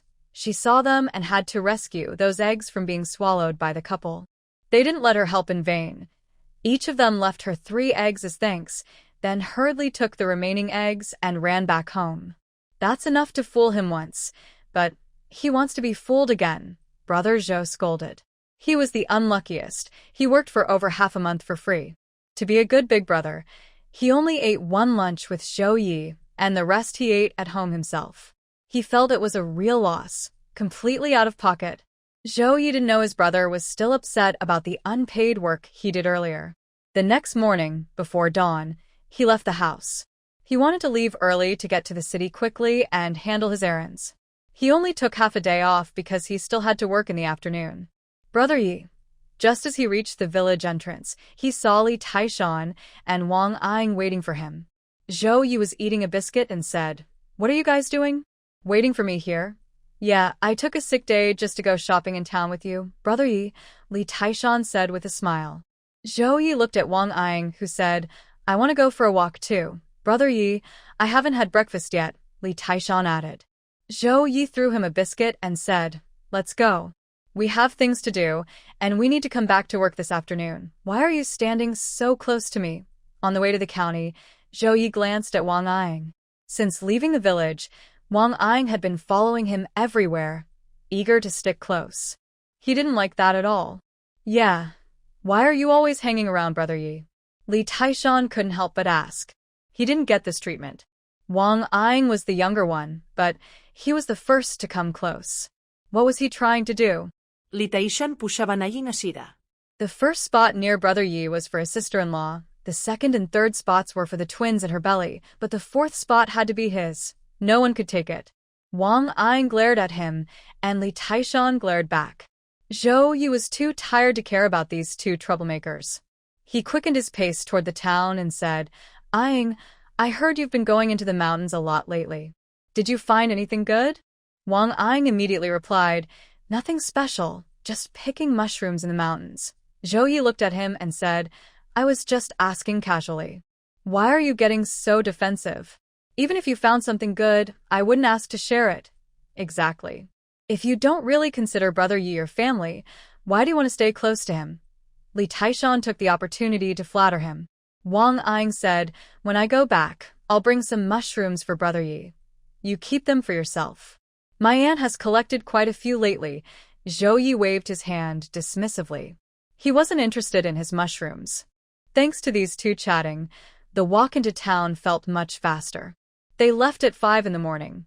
The men walked quickly, and by around 8 or 9, they reached the town. When they arrived, Wang Ying said he needed to leave. "Taishan, follow him quietly. Don't let him notice," Zhou Yi whispered to Li Taishan, giving Wang Ying a quick look. Li Taishan looked confused. Why should I watch him? He wondered, thinking he was just going to the post office to send a letter. I feel like he found something good in the mountains. You should go and check it out, Zhou Yi said. Li Taishan widened his eyes. Really? If he hadn't found something valuable in the mountains, Why would he come to the city with us? Also, he looked so nervous when I asked him questions. That's a sign he's hiding something. Li Taishan, who isn't very educated, muttered to himself, thinking Zhao Ye's words sounded fancy and formal. But he didn't hesitate. After agreeing with Zhao Ye on where to meet later, he quickly followed behind. He noticed Wang Erring was quite cautious, constantly looking around and checking his surroundings. Soon, Wang Erring arrived at the pawnshop near the county town. He went straight inside. Li Toshan watched in surprise. Why is Wang Erring going into a pawnshop? Does he have something to pawn? And this time, Wang Erring really did have something. He pulled out 2 old yuan notes from his pocket. How much are these worth? Wang Erring asked. The pawnshop worker's eyes lit up as he examined the notes carefully. These 2 old yuan notes can be exchanged for 20 yuan, he said. Wang Erring's heart was pounding. I heard they might be worth more. That's not always the case. These old notes vary in value. Some from certain years can be worth 40 yuan, while others are only worth 5. Yours are pretty good, the worker explained. All right, I'll exchange them. Wang Erring agreed. The worker wrote a receipt for him. You can come back within 20 days to redeem them, but after 20 days, you can't. He handed over the money and took the notes. With 2 10-yuan bills in hand, Wang Erring was walking on air. Li Taishan saw him leave without saying a word and quickly slipped into the pawnshop after him. He was clever this time, causing trouble for the staff. Hey, what are you doing? Why did you exchange money with my reckless brother? You know he'll just waste it all. The worker couldn't help but ask, who are you? I'm his brother. I want to buy back what he pawned. I'll pay you, Li Taishan said. What's going on? Someone wants to sell. Someone wants to buy back, the worker said impatiently. Seeing that Li Taishan wasn't a kind person, he added, it's 20 yuan. You need the receipt to redeem the notes. Li Taishan left without saying a word, his heart pounding. Wang Erring, that guy, actually managed to get hold of old yuan and even sold him for 20 yuan. Where did he get it from? We must go find Brother Yi and ask. Zhao Ye didn't know any of this. He had already sent his wife's manuscript and withdrew the money from the remittance slip, depositing it into the savings book. He also added some other money to make a round total. Now there was 150 yuan in the savings account. That doesn't include the emergency money at home for supplies and expenses. After finishing his work, he came to the supply and marketing cooperative to buy baby formula. There's no receipt needed for the formula, but since it's been half a month since the last delivery, all the formula was sold out. Zhao Ye wasn't too surprised because formula is rare and it's not easy to buy. Otherwise, during his last trip outside, he heard that 2 packs of formula were so popular that they were all taken to stockpile at home. They didn't have formula now, but they did have bottles, though they were very expensive. 1 bottle cost 3 yuan. But he had to buy it. He looked around and saw there wasn't much else good to buy, so he decided to go home. At this moment, Li Taishan ran over to find him, panting heavily. Brother Yi, why are you here so quickly? Where's Wang Erring? Did he get lost? Zhao Ye asked, since they had agreed to meet at the city gate. Li Taishan said, he didn't get lost. Brother Yi, do you know what I found out when I went with him? Zhao Ye signaled him to be quiet, then took him to a quiet corner outside the market. Why are you so excited? What did you find? Brother Yi, Wang Erring got really lucky. He actually found old yuan in the mountains, 2 of them. I saw him go into the pawnshop myself, and I even asked about it. He exchanged 20 yuan. Li Taishan said excitedly. Zhao Ye was surprised. Really? Of course. That guy hid it so well. I wonder if he has any other old yuan. Zhao Ye said, you think old yuan is just a cabbage or something.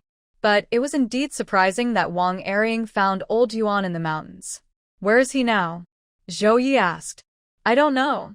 I stopped watching after he left the pawnshop. But judging by his behavior, he's probably at the state-run restaurant enjoying some good food. Zhao Ye looked at the sun. Let's not bother him. It's getting late. Let's head back. Just go home so soon? He's got so much money now. Li Taishan quickly said. It's none of our business. He won't share with us. Zhao Ye waved his hand.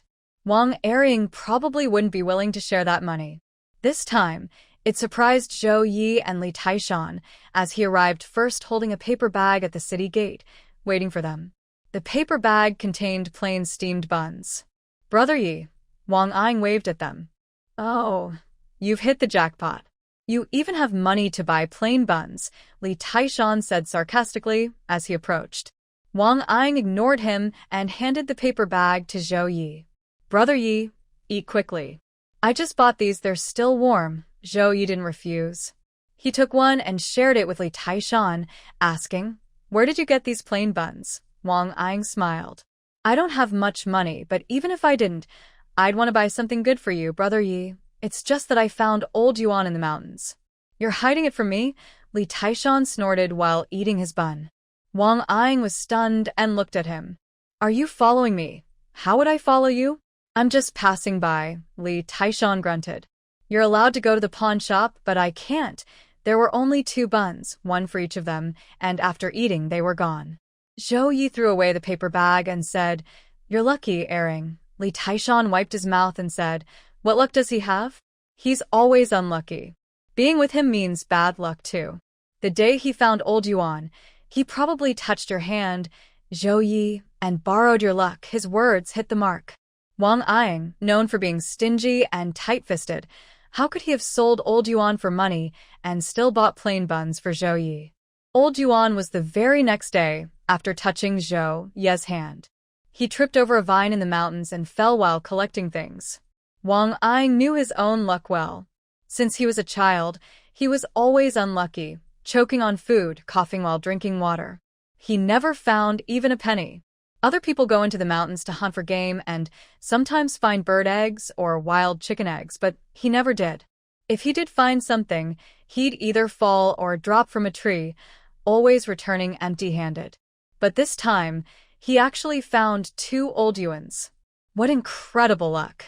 Even someone like Wang Ying, who always thought highly of himself, knew this wasn't something he could normally have. Then he remembered the day he touched Zhao Ye's hand. Now, everything made sense. This is definitely because he borrowed Zhao Ye's luck that he can have such good fortune.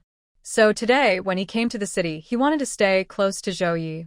In his eyes, Zhao Ye radiates the aura of a lucky child.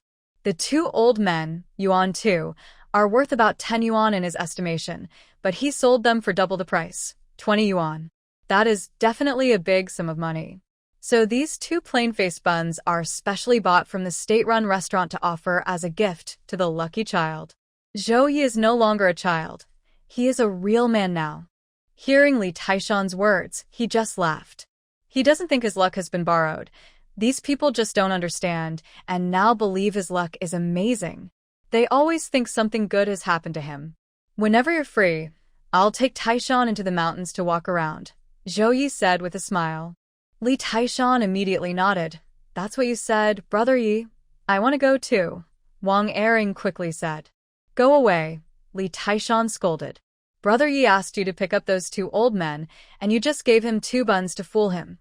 Wang Erring was so angry, he wanted to hit him. On the way back to the Niumeng Brigade, the 2 almost argued over who should get closer to Zhao Ye, almost drawing lines on the road. Zhao Ye didn't bother to care about them and walked his own way. "Brother Yi, why don't we just go into the mountains this afternoon? Since we're resting, we might as well take a day off. We can still earn some work points in the morning," Li Taishan suggested. "Go to work." Zhao Ye refused to be persuaded. "There's no room for discussion." Li Taishan sighed. "All right, then let's go to work." He looked at Wang Erring. "Do you want to go too?" "I have a stomach ache," Wang Erring said directly.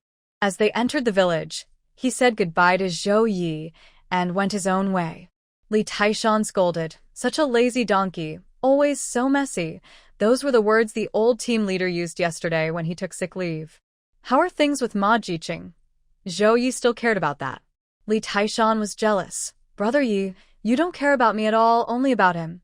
"Stop being disgusting." Zhao Ye kicked him. Li Taishan chuckled. "I'm not disgusting, Brother Yi. Really, if I were a girl, I would definitely marry you." Zhao Ye kicked him again. "Speak properly." Li Taishan got serious and said, "I don't know. But now he has money, so he'll probably go find Ma Jiqing again. That woman is willing to take him to the city to watch movies and eat good food, so she'll go with him. If he doesn't have money, she won't be interested. She's very materialistic, Zhao Ye said. What's so special about being snobbish? He wants to marry a cultured young woman from the countryside, so he must show some effort. If she doesn't look at his advantages, does she care about his ancestors or his face? You could leave him far behind. Li Taishan laughed. That's true. Then he asked, so, what does sister-in-law see in brother Yi? Why would I tell you what she likes about me? Zhao Ye snorted, thinking to himself that his wife thinks he's great and is crazy about him. Every day, she kisses him and touches him before bed, and she loves to smell the fresh scent after he's showered. At first, he worried if he had any bad smell, afraid it might bother her. But his wife told him it's fine, that he smells clean and fresh, and she feels calm when she smells him. Zhao Ye realized she's crazy about him, so crazy that she not only loves to touch and kiss him, but also loves his scent. But he wouldn't talk about their private moments openly. He keeps it to himself. After saying goodbye to Li Taishan, Zhao Ye took the bottle home. Bai Yueji had just finished lunch and was already asleep. When she woke up, she saw the bottle. She thought Zhao Ye was at home, but when she came out, she didn't see him. He went to work, said her aunt, while fertilizing the vegetable seedlings in the garden. Getting up so early and working through noon without a break. How tiring, Bai Yueji said, holding her belly. Her aunt smiled. It's okay. Zhao Ye is still young and can handle it. Don't spoil her so much. I feel like you're spoiling your son, Bai Yueji blushed. That's not true. It's not like that. Her aunt smiled but didn't press her further. But she saw everything clearly. This niece-in-law truly knows how to pamper her husband.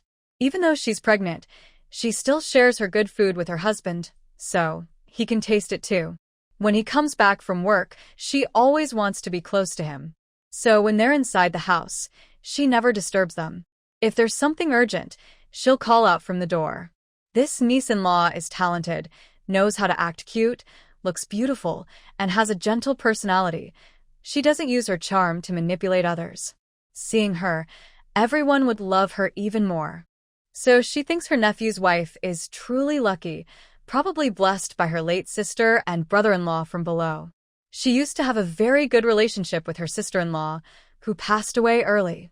Otherwise, she'd definitely enjoy the happiness of having a son. Zhao Ye worked until evening before returning home, but in that single afternoon, he earned 4 work points. Men can earn up to 10 points.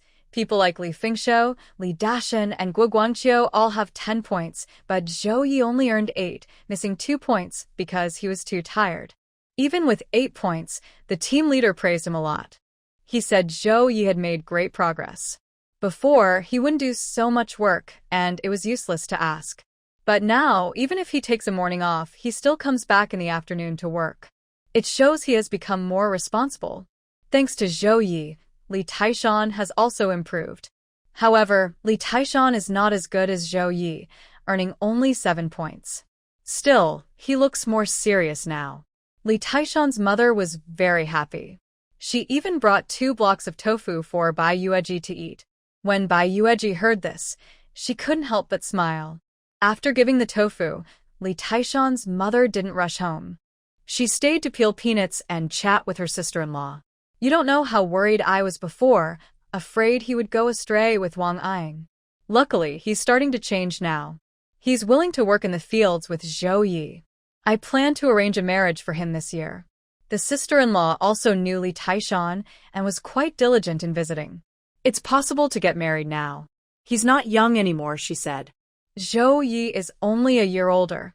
Zhao Ye is about to become a father this year, but he's still the same as before. It's like he hasn't grown up. Before Zhao Ye got married, he was just like him, without a clear mind. Once he gets married, he'll change for the better. I think so too. I've found a girl, but she's busy now. After the summer harvest, when things slow down, I'll go see her. Hearing this, the sister-in-law said, You'd better watch carefully. You can't marry just anyone. If you bring home a troublemaker, it'll ruin everything. Finding the right wife is very important. That really hits home for me. It's so important. I must choose carefully. Although she looked down on Li Taishan for choosing the youngest son, she couldn't be picky about others. The Li family in Nyomengde team is a big family. Their conditions are quite good too. Now that her son is finally starting to be responsible and hardworking, she definitely wants him to find a good wife. Honestly, I wish I could find a daughter-in-law like Yueji, but I don't have that luck, Li Taishan's mother said honestly. The sister-in-law smiled and said, "You're really dreaming. Look at all the wives around. Can you find another one like Zhao Ye's wife? Only someone as lucky as Zhao Ye could meet such a girl." Li Taishan's mother couldn't hide her envy. "You can't find a second person like him. How is Zhao Ye so lucky? He always seems to meet good things. That kid is so filial. A filial child usually isn't unlucky," said the old aunt. They talked for a while, and when it was almost time, Li Taishan's mother finally went back. The old aunt smiled at Bai Yueji and said, "She really dares to think. She even wants to find a daughter-in-law like you. If our ancestors hadn't been good people, they wouldn't be able to invite a phoenix into the family." Bai Yueji thought Zhou Yu was just like a kind older aunt, straightforward when praising someone, and she smiled. "There are many better than me outside. Yes, many. In my life, I haven't seen anyone better," the old aunt said happily as she went to put away some peanuts, saving them for stewing pig's trotters later. Zhou Yu went outside to take a bath. The water in the river was still quite cold, but he didn't mind. He just loved swimming. For him, swimming was a way to relax. If he didn't splash around in the water, his shoulders would really become stiff and hard. Last time, he went out for trading in mid-February, but this time he only went again in late March. The trading times there aren't fixed, sometimes in the middle of the month, sometimes at the end, sometimes at the beginning. Before leaving, Zhou Yi told his old aunt in advance, but not to do anything inappropriate. He just said he wanted to buy some good things for his wife to stock up on. Over the past days, their white rice and flour were almost gone, and since he could only go out once a month, he had to go. "Is it dangerous?" "I heard it's pretty strict lately," said the old aunt. His niece's family had enough white rice and flour, and she knew he was buying from outside. She wasn't surprised he wanted to go, but she was a bit worried. "Even if it's strict, it doesn't matter to me. I'm just going to buy some things," Zhou Yi said. "My wife probably needs this in the next few days. If I don't go now, it'll be too late," the old aunt asked again. "Are you sure you're not doing anything else?" "Old aunt, what are you thinking? I have a wife and kids to support now. I haven't done anything wrong, and even if I did, I wouldn't do it. If I got caught because of this, my life would be over. I'm not crazy enough to do something illegal," Zhou Yi denied. The old aunt was satisfied but still warned him, "We common folks need to be honest and steady, you know." She wouldn't interfere with how they lived, but involving anything inappropriate was a no-go. "I understand." Zhou Yi nodded and said, "I'm working now. My wife gets some money from writing every month. If I were lazy and didn't go to work, she could support me. I don't need to do that. The 20 yuan monthly writing fee can support a family, but life needs to be simple, and it's hard to save money. His wife has said she is willing to support him. That's shameless, to say such a thing." Old auntie rolled her eyes at him. Zhou Yi smiled and said, "That's just an analogy." Old auntie relaxed and said, "Then go quickly and come back safe. Remember to be careful on the road. If anything happens, just leave your things and run." "I understand," Zhou Yi replied with a smile. Zhou Yi went out to trade. Old auntie was still worried and came to find Bai Yueji to confirm if her nephew was just going to buy things. "Don't worry, old auntie. He doesn't need to do anything unsafe. He just wants to bring back some good things because he knows it's not easy for me to be pregnant." Bai Yueji touched her belly. I'm Kidian twins. With the little food at home, the nutrition isn't enough, and the babies might have weaker immunity when born. Old auntie didn't understand much about immunity but knew it was for the children, so she felt relieved. "That's good. I'm just worried Zhao Yi might go astray. He hadn't taken the right path before, but the elders didn't know that." Bai Yueji smiled inwardly and comforted her with words. "His heart is with this family. He cares about me and the children, so he won't do anything bad." This made old auntie completely at ease. She smiled and said, "It's getting late. Go to bed early. Old Andy, you should sleep early too. He won't be back until 4 or 5 in the morning." As for Zhao Ye, he had already arrived at the trading spot. On the way, he was very cautious and alert, especially after the incident with Zhang Matzi. Who knew if there were still other troublemakers like Huang Matzi or Li Matzi? Even if there weren't, he treated every trip as an adventure, staying very alert. Tonight, what he told his old aunt wasn't entirely false. His wife really was involved in something these days. So he needed to prepare more things to bring back. Today, he had to bring back more eggs. Usually, he carried 3 or 5 jin, but tonight he took 10 jin. This was the amount he wanted to bring home. Then there was rice and white flour, especially white flour. He took 30 jin of that. As for meat, since the weather was clear today and meat doesn't store well, he only took 5 jin. He would salt and cure it before bringing it home, or it would spoil. Other than before, the items are the same, like kelp and dried shrimp. This time, I only have a jar of malt extract, no milk powder. Zhao Ye couldn't help but ask the person in charge. The person said, "If you want, I can ask someone. If there's a next time, I will bring it to you." "How much do you need?" 10 or 8 bags, I want them all, Zhao Ye said directly. "The kids will drink milk for a long time, so any amount of milk powder is enough." Okay. Zhao Ye looked for a place to hide the items he was taking home and started packing his goods. He still packed twice, but surprisingly, he felt less tired than before. This must be because farm work is really tough, he couldn't help but sigh. After that, he took all the bought items home. When he arrived, it was almost 5 o'clock. His aunt was the first to get up and open the door for him. After checking outside to make sure no one saw, she closed the door. "Aunt, please keep the things tidy. I need to take a quick nap because I have to go to work later," Zhao Ye said. "I'll do it. You go rest," she nodded. Zhao Ye went to sleep. After a long night of tossing and turning, he was very tired. He was quite easygoing and fell asleep almost immediately. Bai Yueji blinked and looked at him vaguely before continuing to sleep. Her belly was too big now, so she had to get up 2 or 3 times during the night. Last night, she even got up in the middle of the night to make herself a glass of egg water because she was really hungry. Zhao Ye felt like he had just closed his eyes, and then it was already bright. But he was the kind of person who recharged in 5 minutes and had energy all day. He felt much better. His aunt had already prepared breakfast. While the meat was still fresh, she chopped some for making meat patties and also made dumplings for her to eat together. She and Zhao Ye ate wild vegetable pancakes. Zhao Ye ate a pancake and took a sip of the soup. The soup was from boiling the dumplings, with some meat flavor and oil foam, very fragrant. His aunt was the same. Bai Yueji felt a bit embarrassed. "Aunt, next time make more, okay? I can't eat alone. There's enough for 3 people here. Eat while it's hot." Don't worry about this. "I also find these wild vegetable pancakes tasty," she said with a smile.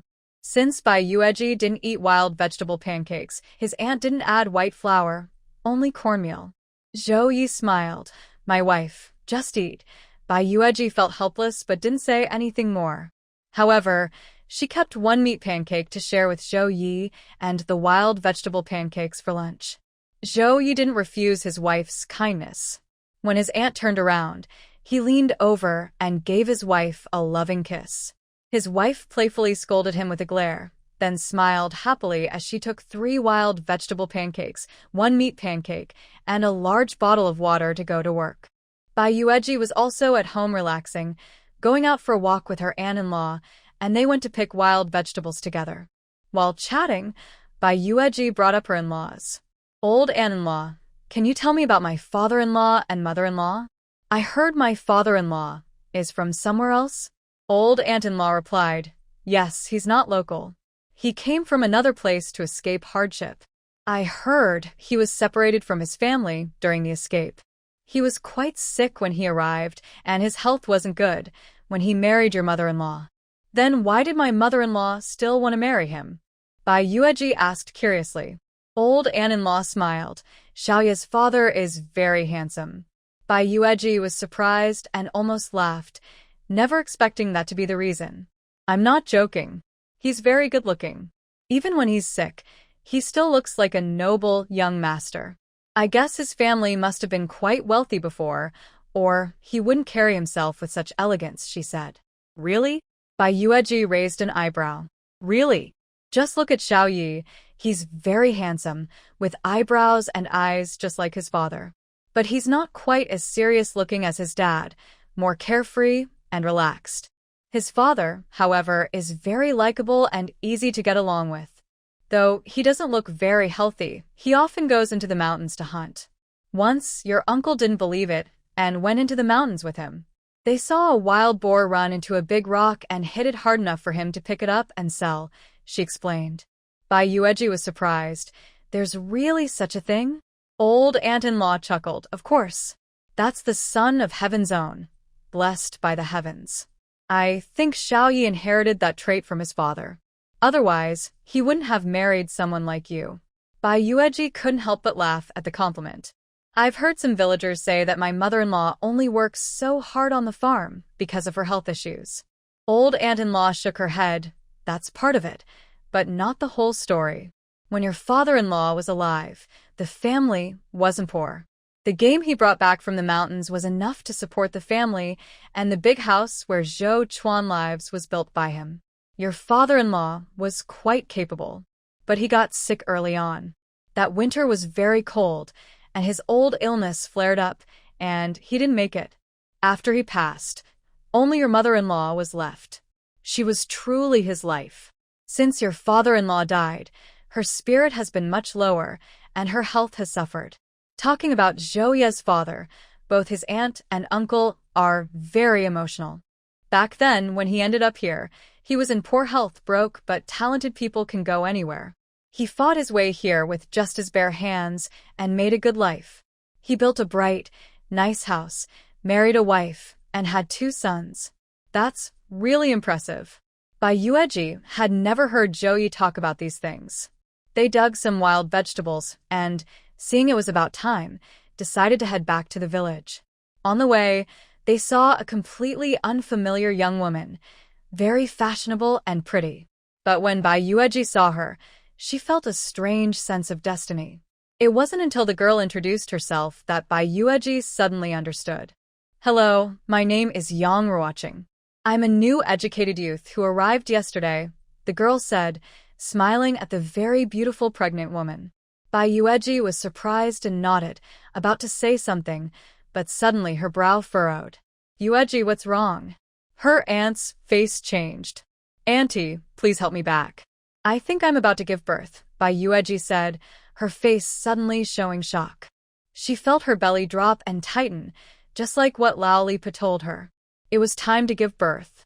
She thought there would be some signs beforehand, but it came so suddenly. Her aunt was very anxious. She helped Bai Yueji and called out to Li Taishan's mother, who had just come out of her house. Big sister, come quickly. My niece-in-law is about to give birth. Li Taishan's mother brought out a basin of water, set it down, and hurried over to help Bai Yueji. Don't be afraid, don't be afraid. Your Annie has given birth 5 times. Just stand still, and the pain will pass, she said. Bai Yueji's face was a little pale, but after standing for about a few minutes, the pain gradually eased. Older sister, help her back home first. I'll go call my mother-in-law, Li Taishan's mother said. Auntie, you should also call Zhou Ye to come back, Bai Yueji quickly added. Li Taishan's mother was stunned. Why call Zhou Ye? He can't help with the birth anyway. I need to go to the hospital to give birth, and he has to come with me to pay. He has to run around, Bai Yueji explained. Li Taishan's mother suddenly remembered she was pregnant with twins. Oh, I forgot. He really needs to come with me. I'll send someone to call him. Bai Yueji nodded and went home with her aunt. Yang Ruoqing watched everything silently. She didn't move, unfamiliar with these people. She didn't go to help, worried that if something went wrong, she'd be blamed. Because in these remote mountains and waters, there are often troublemakers. Lie down on the Kong heated bed. I'll go call Aunt Zhang to get a donkey cart, her aunt said. Bai Yueji nodded and said, Old auntie, take your time. Don't rush. I don't have that much time. She had already been informed about the situation. Now she was having contractions, and it was likely that she would give birth very soon, possibly even tomorrow. Old Auntie went to find Aunt Zhang. Recently, Aunt Zhang hadn't gone out much because she knew Bai Yueji's situation was urgent these days. If anything happened, she could help too. When old Annie came to talk to her, Bai Yueji set aside the beans she was holding and said, "Go home and pack the things she needs to take to the city. I'll go find Uncle Tao now." Old Annie nodded and went home. As soon as she arrived, she saw Li Taishan's mother helping old Lady Li over, and they brought her in to see Bai Yueji. "How are you? Does it still hurt?" Lady Li asked as soon as she saw her. "After we got home, the pain came back," Bai Yueji said, her face looking pale. Lady Li washed her hands and checked her, then said, "You're about to give birth. We need to go to the city quickly." "Has the donkey cart been called?" "My in-law went to call it," old Andy replied while starting to pack clothes, including the baby's clothes, milk powder, and bottles. They also packed a quilt because she would feel very cold after giving birth. They brought brown sugar too, so she could drink it when she felt weak. When Zhao Ye and Li Taishan, both sweaty, ran back, Bai Yueji was already on Uncle Tao's donkey cart. "Wife, how are you? Does it hurt?" Zhao Ye asked, wiping his sweat hurriedly. "I'm fine, just some contractions coming and going." "Now it's not hurting," Bai Yueji said, handing him a purse filled with money and tickets she had prepared earlier. "Lie down properly. We're going to the hospital now," Zhou Yi said, holding the purse. Uncle Tao, Zhou Yi, Bai Yueji, and old Lady Li all went to the hospital together. Li Taishan still wanted to go along. "Why do you want to go too?" Li Taishan's mother stopped him. "Since my sister-in-law is about to give birth, I want to go and see if I can help," Li Taishan said. He was immediately scolded and pinched by his mother. "Go back to work right now," she snapped. It was embarrassing enough that his sister-in-law was giving birth, and he was just a bystander. How could he be so eager? Li Taishan was forced to go back to work. Li Taishan's mother and Aunt Zhang comforted old Auntie. "Don't worry too much. Your niece-in-law is lucky. She'll probably give birth to 2 healthy nephews for you," they said. Old Auntie nodded. After they left, she prepared candles and paper money to pray at her parents' grave. "Auntie Guzi, Uncle Gu, please watch over Zhao Ye's wife in heaven. She is about to give birth to twins for old Zhou's family." The news that Bai Yueji was about to give birth spread throughout Niumeng Brigade. Zhou Chuan and Zhou Dasa both ignored it when they heard. Gu Guangqiu borrowed a bicycle from the old team leader after work in the evening and went into town with Li Taishan. He brought dinner prepared by his mother-in-law, including wild vegetable meat pies and brown sugar porridge. The brown sugar porridge was stored in fruit canning jars. These jars were usually bought by Zhou Yi from the commune for Bai Yueji as snacks, and they kept the jars afterward. He only brought 2 jars of hot brown sugar porridge. When they arrived, Bai Yueji was in the delivery room, and old Li Po was helping inside. "Brother Yi, how is your wife doing?" Li Taishan asked quickly when he saw him. "She's inside giving birth," Zhou Yi replied. "Don't worry, Brother Yi. Your wife is very lucky. She'll be fine soon," Li Taishan said, looking at the delivery room to comfort him. Gu Guangqiu handed Zhou Yi a basket, signaling him to eat first. Although Zhou Yi had no appetite, he didn't hesitate because he needed to eat enough to have strength. He ate 2 wild vegetable meat pies like chewing wax. He left the rest and told them, "It's so late. I'll stay here to watch, you 2 can go back." Just as he said that, old Li Po came out. Seeing Gu Guangqiu and Li Taishan's grandson, she asked, "Why are you 2 here?" "We brought food for Grandma and your wife," Li Taishan said. Old Li Po took the bamboo basket and was pleased to see the brown sugar porridge inside. Seeing Zhou Ye's pale face, she said, "Your wife is fine, but it won't be so quick. You should find a place to rest for a while." Old Li Po brought the brown sugar porridge to feed Bai Yueji. Bai Yueji was covered in sweat, her face very pale. She never expected childbirth to be so painful. This was truly risking her life. "Eat some porridge to regain strength," old Li Po urged, trying to feed her. Earlier that morning, Bai Yueji had eaten 2 meat pies and a bowl of wontons. After arriving here, Zhou Yi bought meat buns with soup for her. That evening, She ate dumplings and noodles. But now she was hungry again and didn't want the brown sugar porridge. She wanted meat pies. They made her feel full and ready to handle the upcoming labor. Grandma Lee, I'll save the brown sugar porridge for after I give birth. I'll eat the pies first. All right. Old Mrs. Lee fed her wild vegetable and meat pancakes, eating some herself and sharing with the nurses in the delivery room. The nurse declined, but Mrs. Lee still insisted she take some. The nurse couldn't refuse and accepted the pancake, feeling hungry by this time. The pancake tasted very good, made from pure white flour and meat. It was clear that the family of the pregnant woman was quite well off.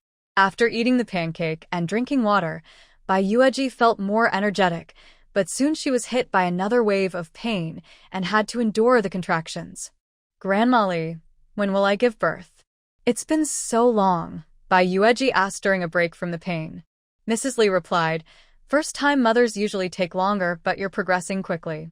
You're already at 6 centimeters, and when you reach 10, you'll be able to give birth. Yes, you're progressing fast.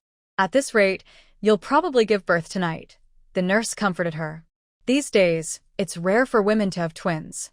Bai Yueji tried to calm herself, focusing on letting go of her worries and trusting her body to complete this important task.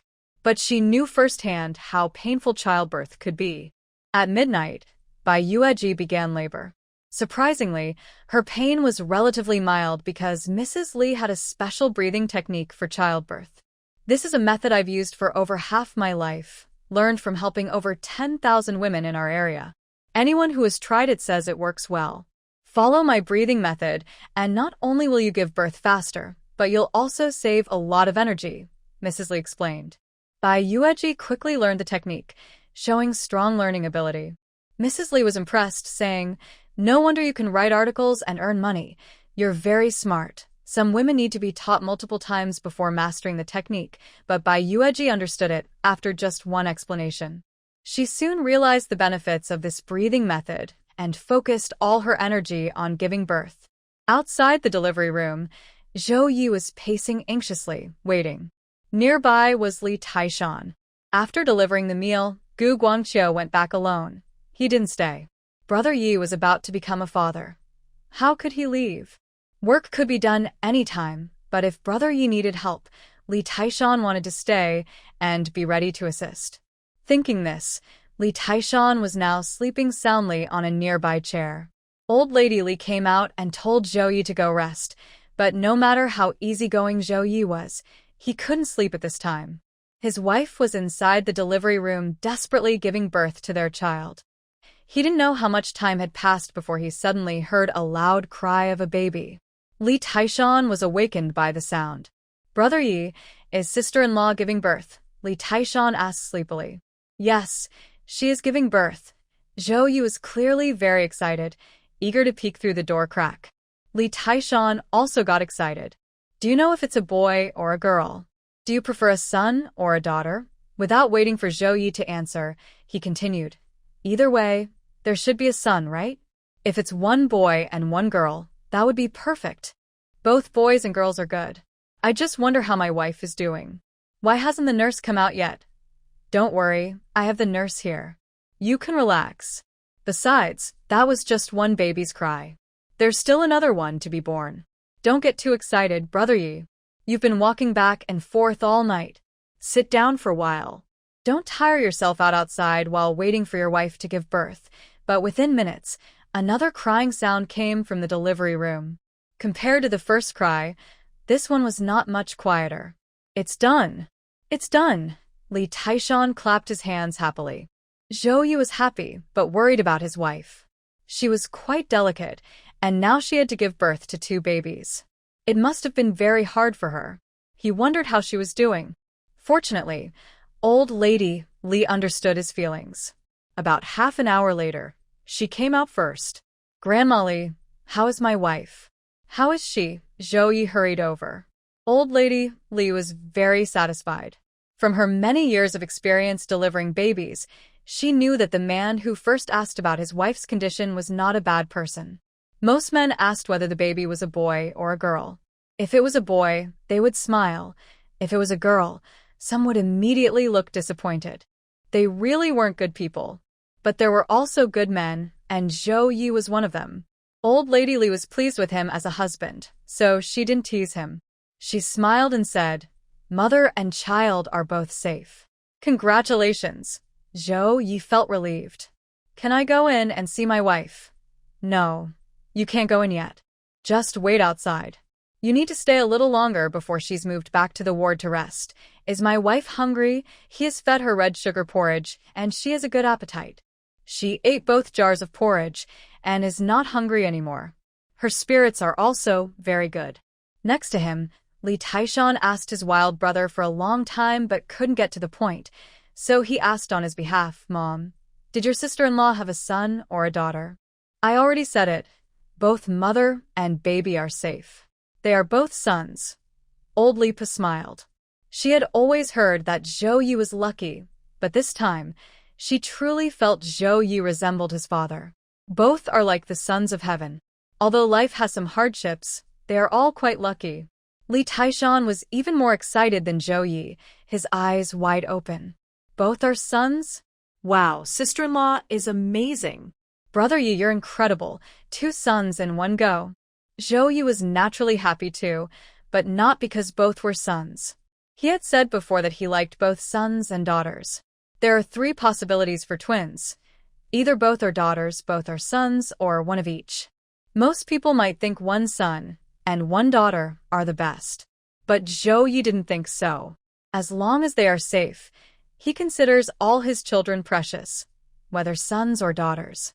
Soon, Zhou Yi successfully saw Bai Yueji and the 2 children. "Am I amazing?"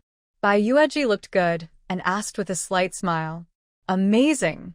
My wife is the best, the most amazing wife in Yomeng Brigade." Zhou Ye's eyes welled with tears as he kissed her hand. Bai Yueji smiled. "I think I'm pretty impressive too." She never expected she could give birth naturally to a pair of twin boys. How could she not be proud? Listening to the couple's conversation, old Li Pe and the nurse both smiled. Li Taishan also smiled, but he was teasing his big nephew in his arms. The other one was in the nurse's arms. After bringing Bai Yueji to the ward, Zhou Yi carefully carried his wife onto the bed to rest. "Wife, go to sleep now," Zhou Yi whispered softly. Bai Yueji was indeed tired. After giving birth to 2 children, her strength was almost drained. She was a bit worried even when she didn't see him, but now that he was beside her, even if he did nothing, she felt reassured. Since she arrived here, Zhou Yi had become her spiritual support. So, she relaxed and soon fell into a deep sleep. Zhou Yi carefully covered his wife with a blanket. Over there, Li Taishan was already urging him. "Brother Yi, come look at our 2 sons. They really look funny, like little monkeys. All babies look like that when they're born." "This is already quite good," the nurse said. "Go see them. Your wife is fine." Old Li's wife smiled. Since seeing his wife, his eyes were full of her. He hadn't even had a chance to look at the 2 sons yet. No wonder this city girl, who came from a big city, was so touched. She truly made him feel at ease. After settling his wife, Zhou Yi finally had time to look at the 2 sons.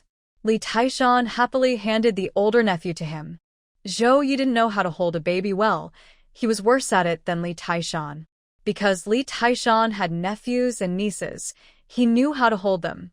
"Hey, Brother Yi, don't be so nervous. Look at me. You have to hold him like this," Li Taishan said proudly, finally having something he could do better than his brother. Zhou Yi, serious and focused, copying him. In fact, at home, he had also practiced with pillows, but those were just pillows. These were his live sons. Fortunately, they were his own, so he quickly learned how to hold them properly, and did it quite well. "Grandma Li, which one is the older, and which one is the younger?" Zhou Yi looked at the 2 boys and asked. "The chubbier one in your arms is the older. The second one is a bit thinner, but he has the loudest voice," Grandma Li smiled. Zhou Yi looked at the 2 boys.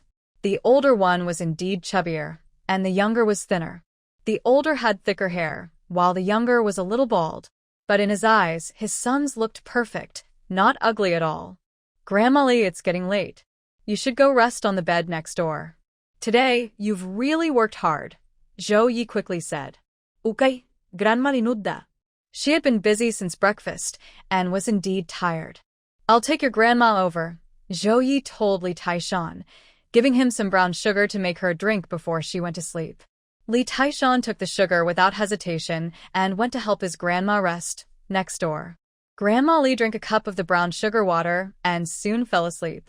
Li Taishan came over again to watch the children with his brother, smiling and asking, "Brother Yi, are you happy?" Zhao Yi smiled.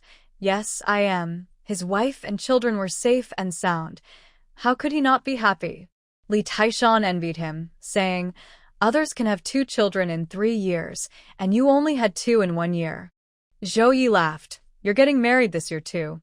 When that happens, you should work hard." Li Taishan didn't dare to think about such a happy thing.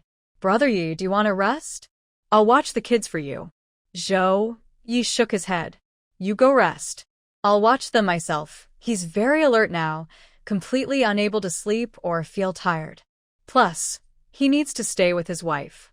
If she wakes up in the middle of the night and wants water or something, he can help her. However, Bai Yueji slept straight through until noon the next day, only waking up because she was hungry. Old Uncle Tao left yesterday after bringing them to the hospital, and he came back early this morning to bring breakfast. The breakfast was prepared by old Auntie Tao, including egg porridge for Bai Yueji, as well as meat pies, egg pancakes, vegetable pancakes, and other foods. Knowing that Grandma Li and Li Taishan were also here, she prepared food for them too. Old Uncle Tao was not only here to deliver breakfast, but also to pick up Zhao Yi, Bai Yueji, and their 2 children to go home. But since Bai Yueji was still sleeping and they knew she could go back in the afternoon, there was no rush. Still, when they heard Zhao Yi had 2 sons, even he couldn't help but feel proud. Especially after seeing the 2 children, they were truly adorable and easy to like at first sight. Because Bai Yueji was still sleeping, everyone didn't wake her up. Grandma Li had told them to let her sleep well after childbirth, as deep sleep helps recovery faster. Grandma Li also had to stay busy at the hospital. This time, she helped deliver the babies and gained a lot. Her breathing method impressed the nurse, who was next in line to become head nurse. She wanted Grandma Li to teach this breathing technique to the maternity ward staff. The hospital's maternity ward would present her with a banner. Grandma Li agreed, because sharing her breathing method could help many more mothers. It was a good deed that would accumulate merit. Why not?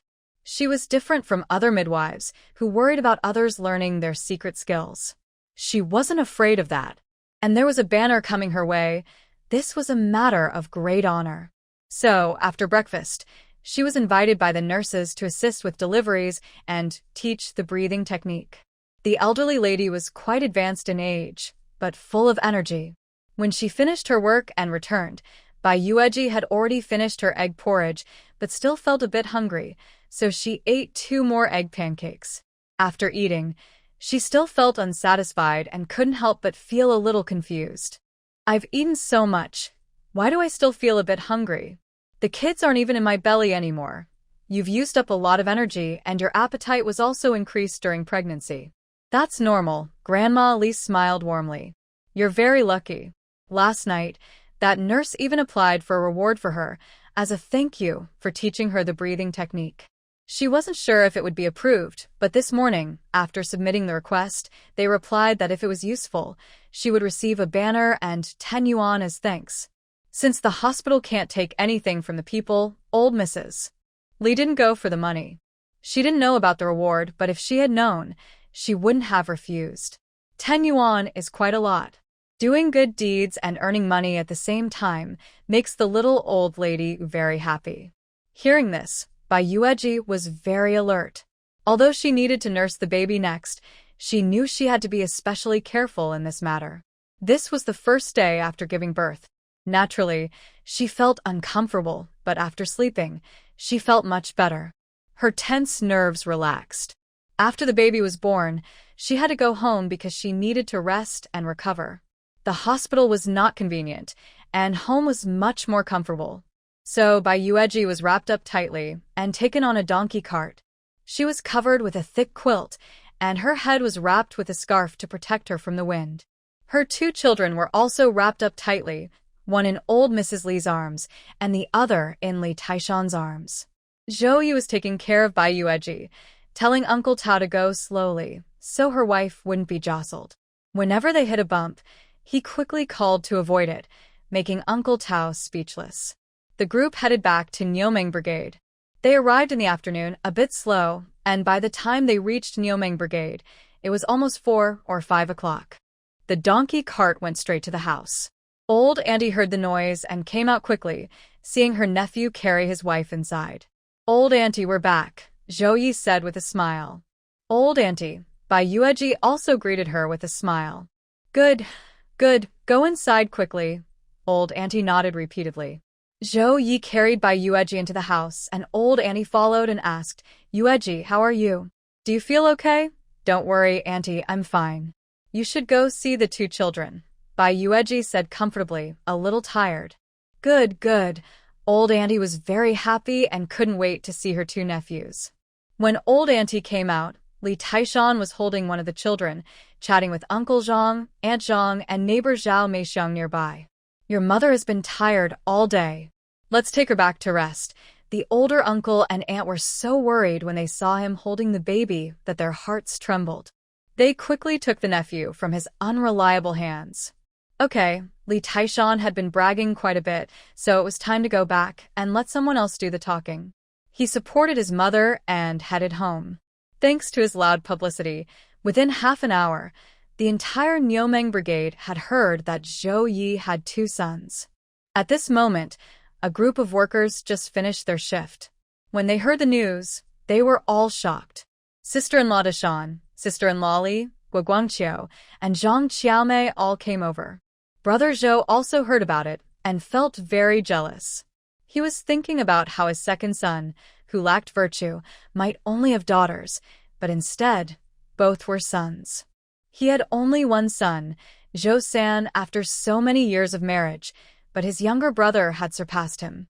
He went home with a sour face and argued with sister-in-law Zhou, saying, "Why are you so useless? Look at how capable they are. They got married last year and already have two sons.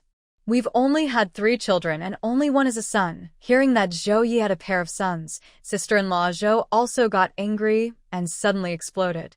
"If your own seed isn't good, blame me? We're brothers. Look at their skills and abilities. And look at you, a useless waste. I was blind to marry someone like you. Their wife and children live well, while yours are eating plain food.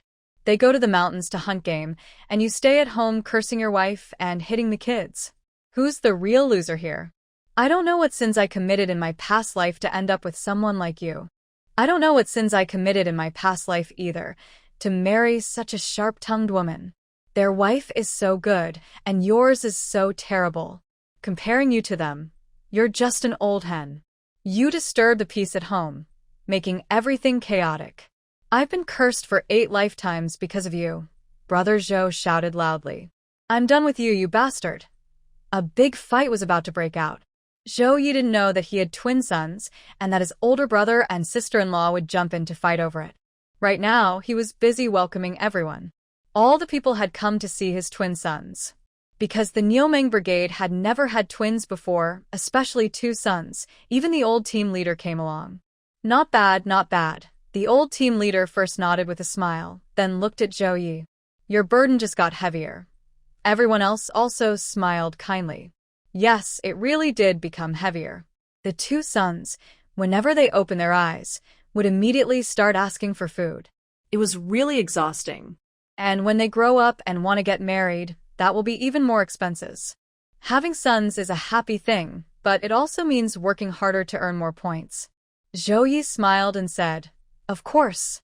I'll go to work tomorrow and do my best." The old team leader patted his shoulder and walked away. The children had mostly finished watching, and Gu Guangqiu, Zhang Qiaomei, Li Fingshou, and sister-in-law Li also left. "There's no need to make such a fuss. Everyone just came to see," Zhou Ye said as he sent everyone out and then turned back into the house, feeling helpless. Bai Yueji also smiled. It was indeed a big event in the village. Since the old auntie and uncle held their 2 nephews, she couldn't stop smiling. Hearing this, She gave him a sidelong look and said, "Why wouldn't it be special? It's very rare. I've never seen such a good-looking baby right after birth. When they grow up, they won't have trouble finding a wife." Zhao Ye chuckled, and Bai Yueji also couldn't help but laugh. But who doesn't like their children to be admired? As for the two little bundles that everyone in the village was so fond of, they were now sleeping peacefully on the kong, a traditional bed. Despite being watched by many villagers, they weren't disturbed at all. The old auntie and uncle thought it was about time and said, "Yueji, shall I make you a bowl of noodles?" "Yes," Bai Yueji nodded. The old auntie went to prepare the noodles. She had just made fresh noodles and also gave Zhao Ye a bowl. She cracked 3 eggs for Bai Yueji and 2 for Zhao Ye. But Bai Yueji's bowl had several pieces of lean meat, and it wasn't too salty, just right. "Hurry up and eat." The old auntie quickly brought the noodles over. "Old auntie, why did you crack 2 eggs for me too?" Zhao Ye asked with a smile. The old auntie said, "You've worked hard today. Eat something nice, then have a good rest. Tomorrow you'll need to go back to work." Mostly because there were enough eggs at home. Bai Yueji was born just in time. Zhao Ye had just brought back supplies from outside when she gave birth. The supplies hadn't been used much yet. He brought back about 10 jin, around 5 kilograms, of eggs, which was enough for her postpartum recovery, and there was also pork and other food. "Old auntie, what about you?" Bai Yueji asked. "I've already eaten," the old auntie replied. But Zhao Ye still insisted on feeding her a salted duck egg, which made her roll her eyes at him. Bai Yueji smiled. She was indeed hungry, so she let the noodles cool a bit and let Zhao Ye feed her. Now her whole body was weak, and she couldn't move much. After finishing a bowl of egg and lean meat noodles, Bai Yueji felt much warmer. Zhao Ye cleaned up the dishes and asked, "Old auntie, when will you cook chicken for my wife?" "Don't rush, wait 5 more days. She's too weak now and can't be nourished. Let her rest and recover," replied the old auntie. Zhao Ye said, 5 more days? Won't that be too late?" He knew childbirth involved a lot of blood loss. The old auntie chuckled. "It's not a problem for your wife. She has eggs and pork to eat." She then asked, "Are there any meat coupons left?" "1 left. Then go cut some meat tomorrow. Fresh meat will help her regain strength." Zhao Ye agreed. Bai Yueji listened to their conversation. When it came to postpartum care, she knew she had to follow the old auntie's advice because she really didn't know anything. After giving some instructions, the old auntie left, telling them they could rest and sleep now. Bai Yueji finally had time to touch her husband's face. "Thank you for your hard work," she said. She knew he hadn't slept for almost 2 days and nights. "I'm the one who should thank you. It's really you who suffered during the birth of our 2 children," Zhao Ye said affectionately. Bai Yueji smiled. Giving birth was indeed very difficult, but now that it was over, she felt much more comfortable. Compared to the pain during labor, the current discomfort was easy to bear. "Are you tired? Rest quickly," Zhao Ye said. Bai Yueji nodded. She was really exhausted now, especially after eating and drinking well, so she quickly fell asleep. Zhao Ye looked at his wife and then at their 2 children inside. He felt like he had the whole world. Feeling satisfied, he soon fell asleep as well. He hadn't slept for so long. How could he not be tired? But as a man, he wouldn't say he was tired.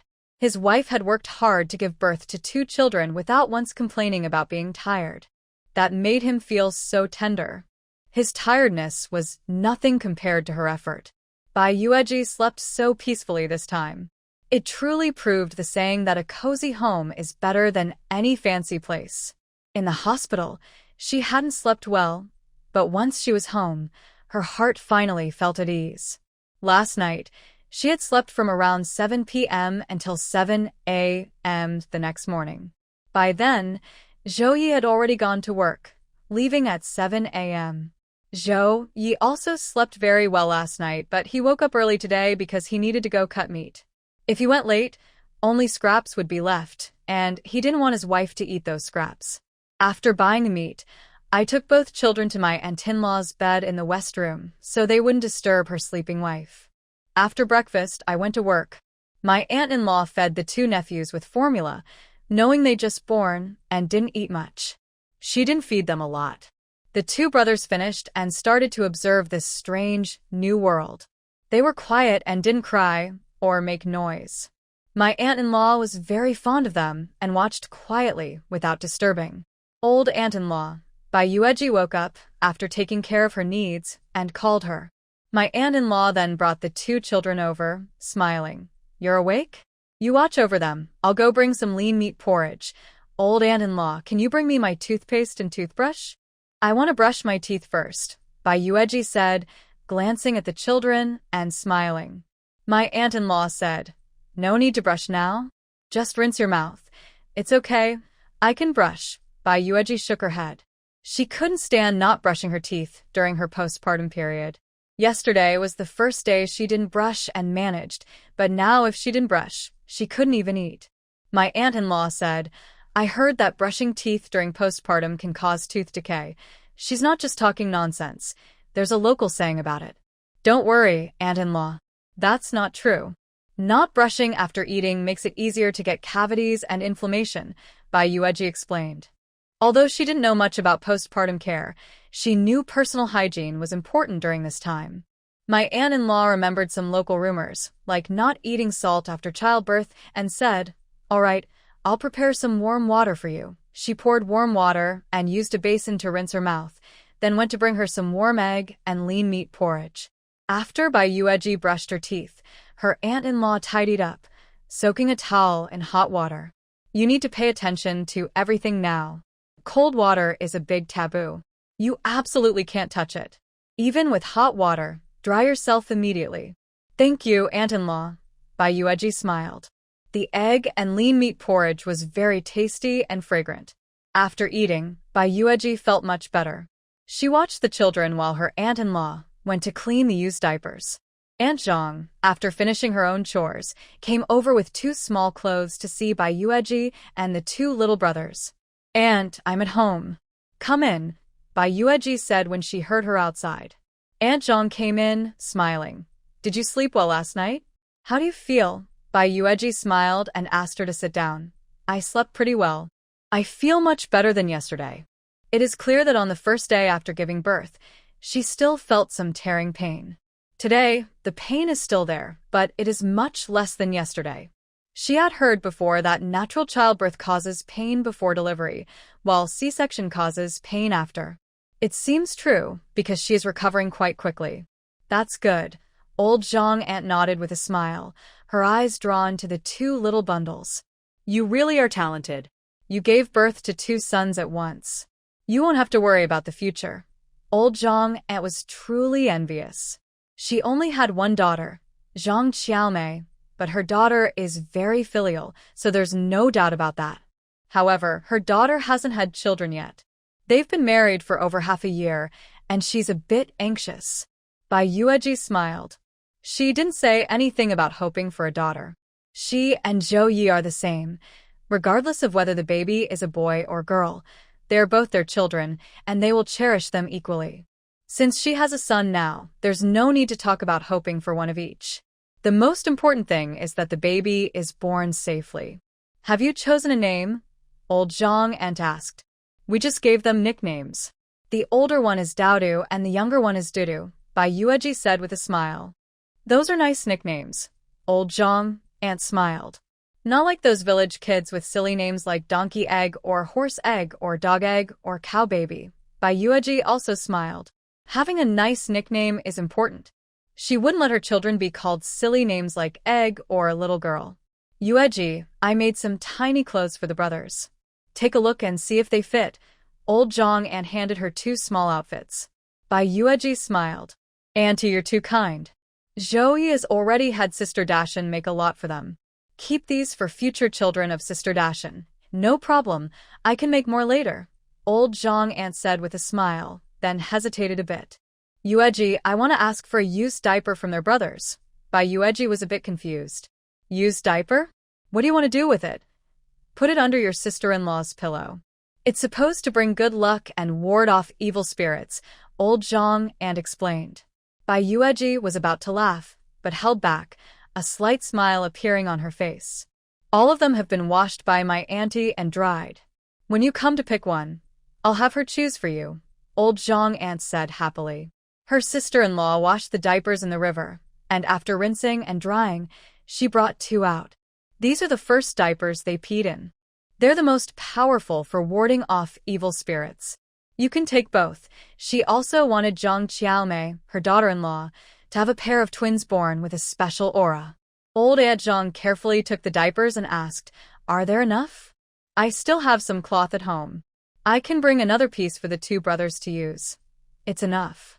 "I also brought quite a few from home," said the aunt. "But don't tell others, or everyone will come asking for some, and it won't be enough. I won't tell anyone." Aunt Zhang nodded, taking the 2 pieces of cloth back to the yard to dry in the sun. When Uncle Zhang returned and saw this, he asked, "What's that?" Aunt Zhang replied, "Diapers from Dodo and Duda's first pee, dried and placed under Qiao Mei's pillow." Hearing this, Uncle Zhang said, "That's very precious. Use 2 clips to hold it so the wind doesn't blow it away. Go inside and get them." So, the diapers of Dodo and Duda fluttered in the wind in old Zhang's yard, giving off a calming, pleasant smell. At least Uncle Zhang and Aunt Zhang felt at ease seeing this. Whenever Bai Yueji thought about it, she couldn't help but laugh. The aunt chuckled and said, "Your sister-in-law has been married for half a year. It's normal for her mom to be anxious. Plus, our Dodo and Dudu are like little immortals. Such innocence isn't rare, but we're not sure if it will work," Bai Yueji said with a smile. "It will definitely work," the aunt confidently replied. When Zhou Ye returned from work, Bai Yueji told him the story. The shameless Zhou Ye simply said, "That's not just a diaper. It's good luck. Borrowing good luck will bring blessings to Brother Guangqiu and his wife." The aunt strongly agreed. "That's right," Bai Yueji thought to herself. "Well, if you say it's good luck, then it's good luck." During dinner, Zhou Ye mentioned again how he saw his eldest brother looking defeated today, with many scratches on his face, all from cat claws. "He must have fought with my sister-in-law at home." "Why would they fight?" Bai Yueji asked while eating egg noodles.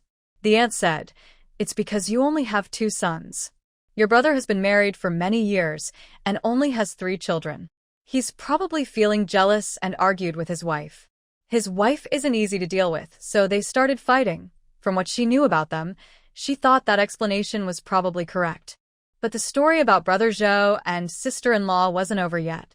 Because this time, sister-in-law Zhou was beaten quite badly by Brother Zhou, who slapped her several times, making her head buzz. Could she just leave it at that and go back to her parents' house to find her brothers?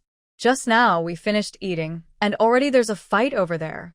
Sister-in-law Zhou's 3 brothers are beating up Zhou Chuan all by himself. Li Taishan ran over and said, Brother Yi, your older brother is being beaten by sister-in-law Zhou's brothers." Zhou Yi raised an eyebrow when he heard this. Annie said, "Don't go. It's their family matter. It's none of our business."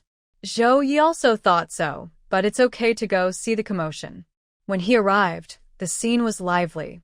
Zhou Chuan has lost face both inside and outside. In front of so many people, he was beaten up and his nose was swollen and he was even stepped on. His 3rd younger brother was making a fierce threat. "My sister married into your Zhou family to serve and take care of you, and now you beat her like this? Do you think we, the Wang family, are easy to bully? You're mistreating my sister. Today's beating is to teach you a lesson.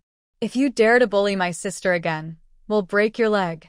After saying this, Wang Laoda and Wang Lao Er let go of him. Zhou Chuan felt his face was completely lost. He pointed at the Wang brothers and said, "Remember this."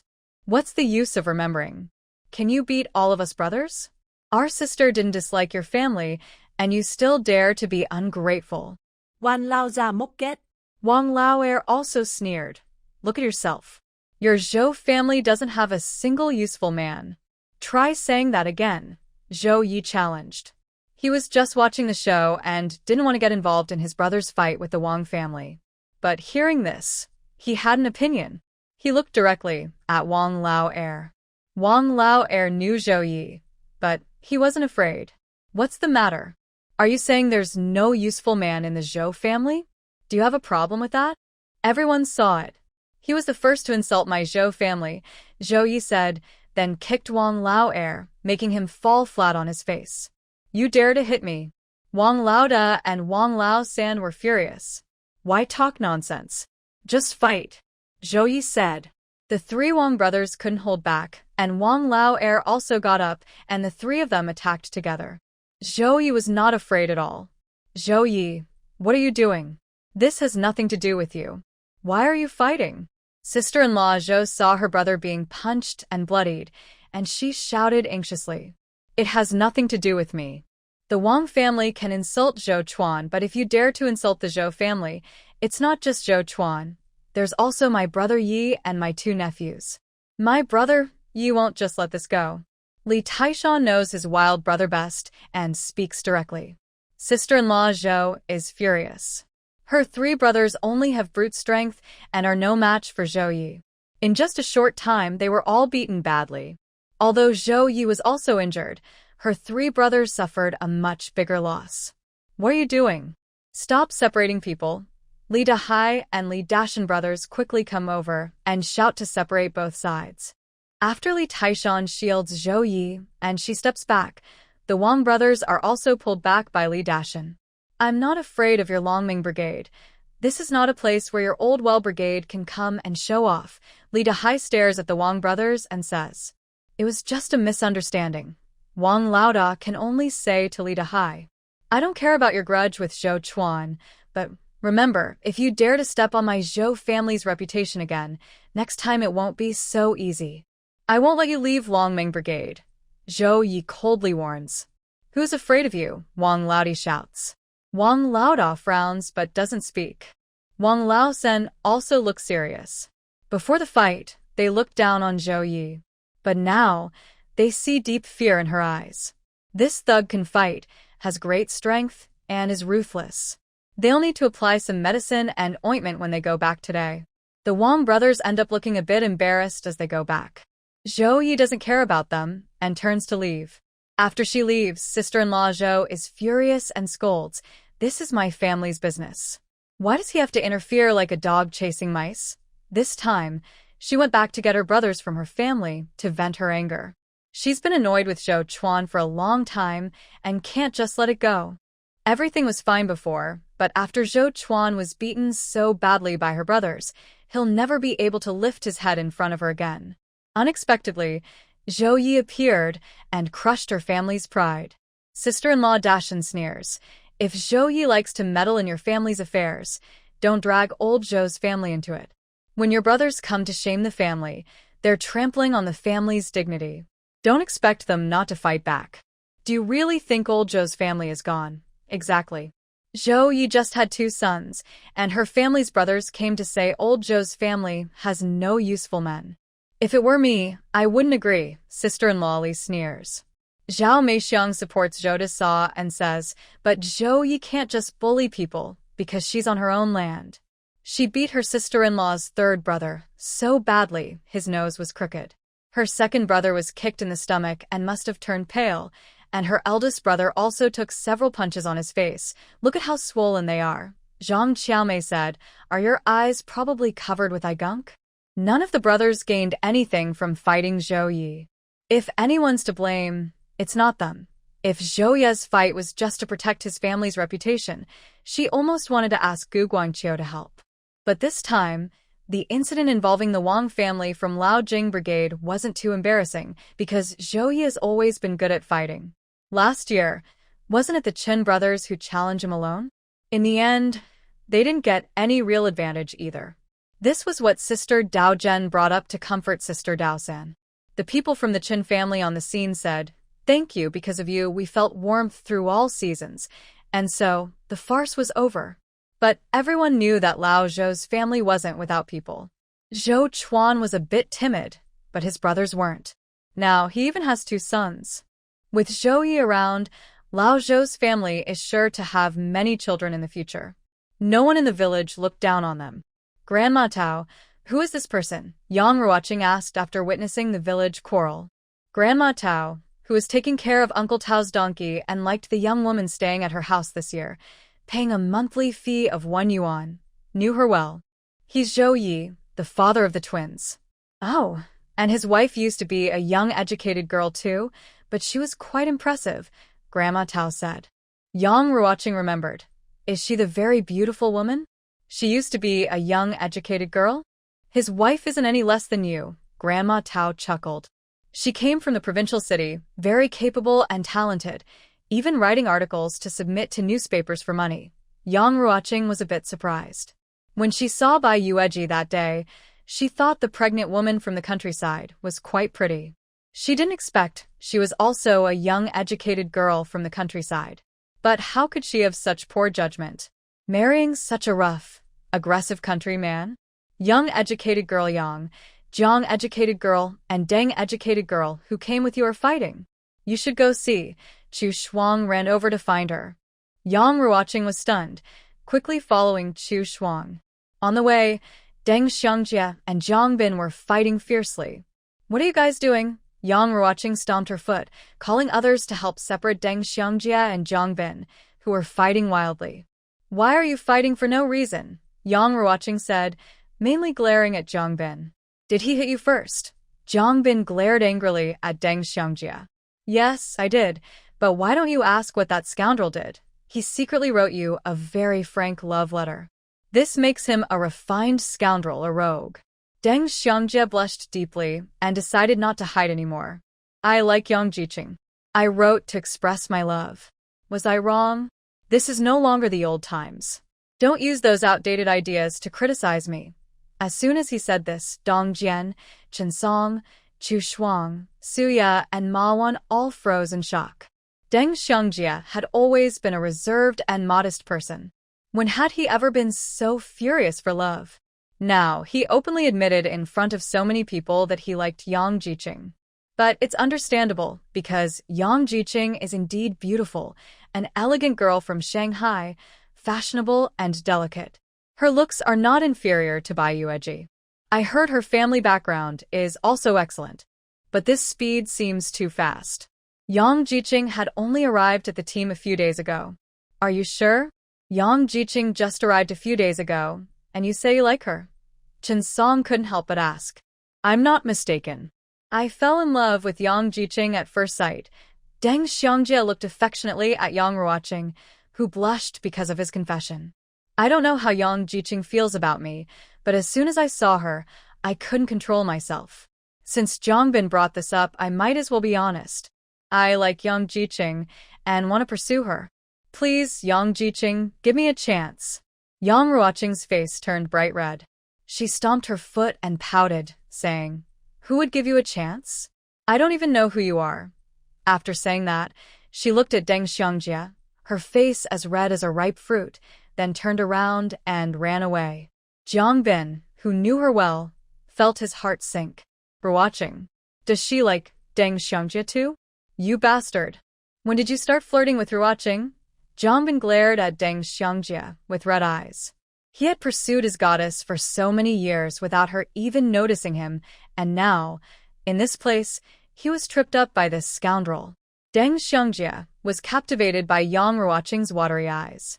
He knew she was also interested in him, so he just coldly glanced at Zhang Bin.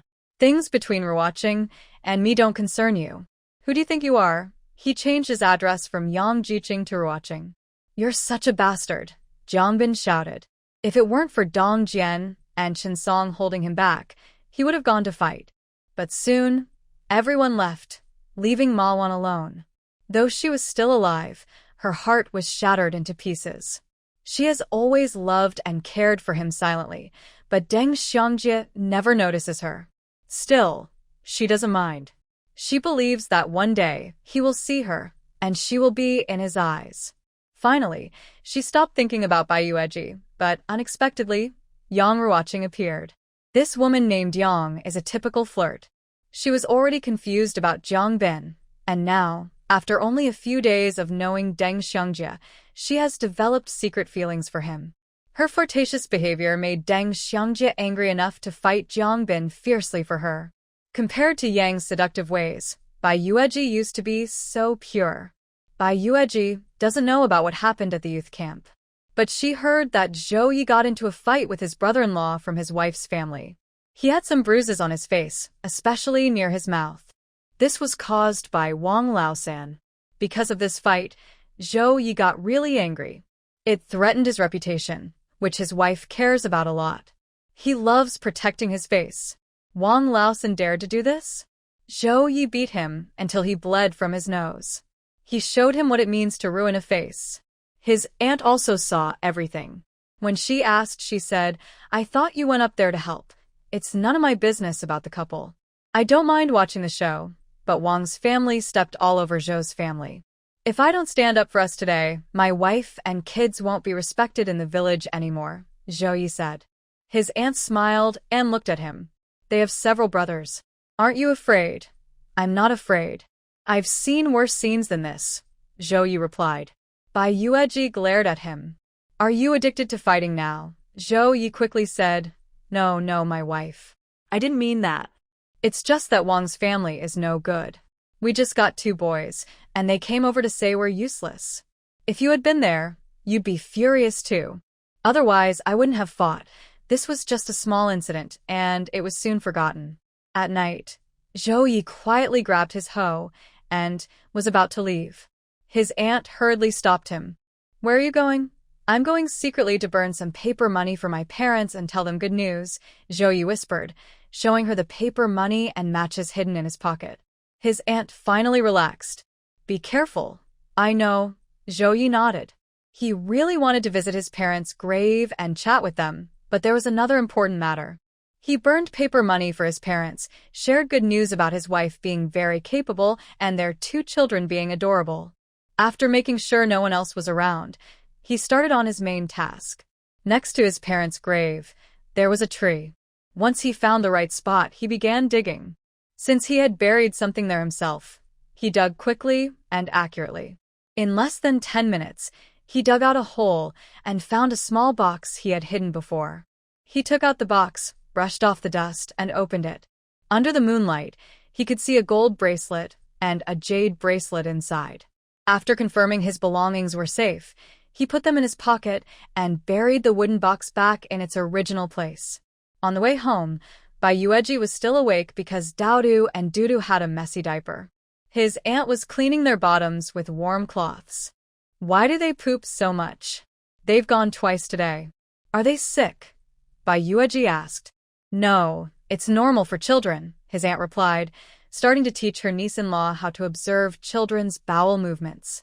She explained what kind of stool was normal and what might indicate discomfort. Since children can't say how they feel, parents can tell a lot from their stool. These are skills and knowledge that need learning.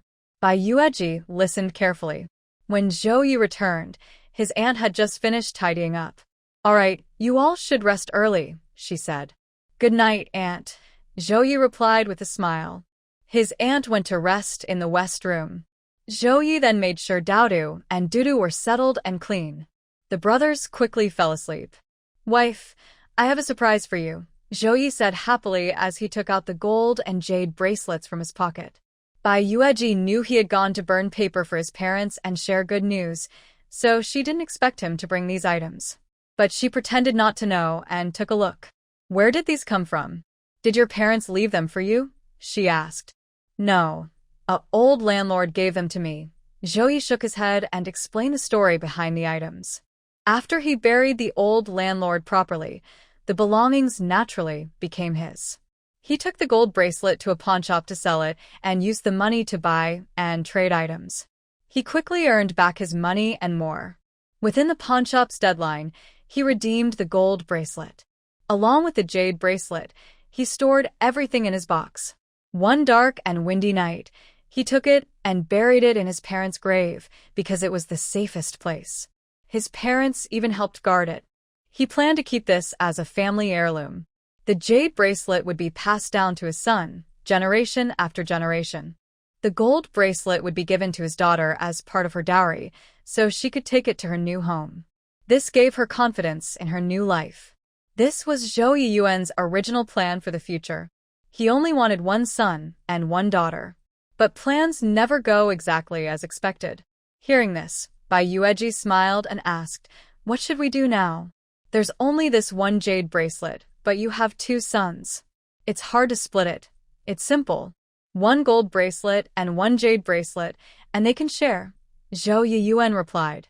Bai Yueji looked at the jade bracelet carefully and said, "From what I see, this jade bracelet is very valuable, probably made of high-quality Hetian jade." She used to like jade and would often go shopping for it. The quality of Hetian jade bracelets she saw, worth hundreds of thousands, might not be as good as this one in her hand. The gold bracelet is also very valuable, but it's hollow. Gold is still worth a lot these days, but it can't compare to the jade. Is it more precious than the gold bracelet? Zhou Yiyuan didn't understand. He just thought the jade bracelet looked nice and wanted to keep it as a family heirloom. Bai Yueji smiled and told him to put it away. It's too early to call it a family heirloom. Hide it back in your original place. Originally, because her twin sons had slipped away in the mountains, Zhou Yiyuan gave up on this idea. That was the start of his wealth. When he made money in the future, if he didn't have the jade or gold bracelets, he'd have to find other ways. Darling, you don't like it. Zhou Yiyuan felt his wife wasn't very interested and looked a bit disappointed. Bai Yueji touched his face and said, "How could I not like it? I've always trusted this rough man. These things are just outside objects to me. They're not as attractive as you. Besides, we only have a small piece of land, and keeping these isn't safe." She didn't need to say the last part. Zhou Yiyuan was already overwhelmed by her sweet words. So he quietly went out again, hid the jade and gold bracelets back, and asked his parents to watch over them. When he had the chance to make more money in the future, he planned to buy a matching jade bracelet for his 2 sons to pass down as a family heirloom.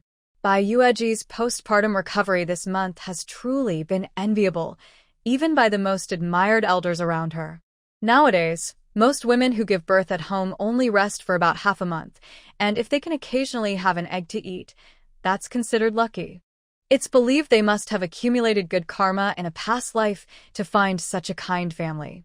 But everyone knows Bai Yueji didn't worry about eggs during her postpartum period. In fact, on the 5th day after she returned from the hospital, the big rooster raised by Li Taishan's mother was sacrificed at Bai Yueji's Temple of Internal Organs, which helped her produce milk.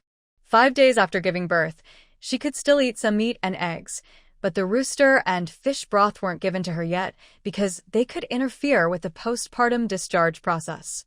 After 5 days, her condition improved greatly, and she felt much better.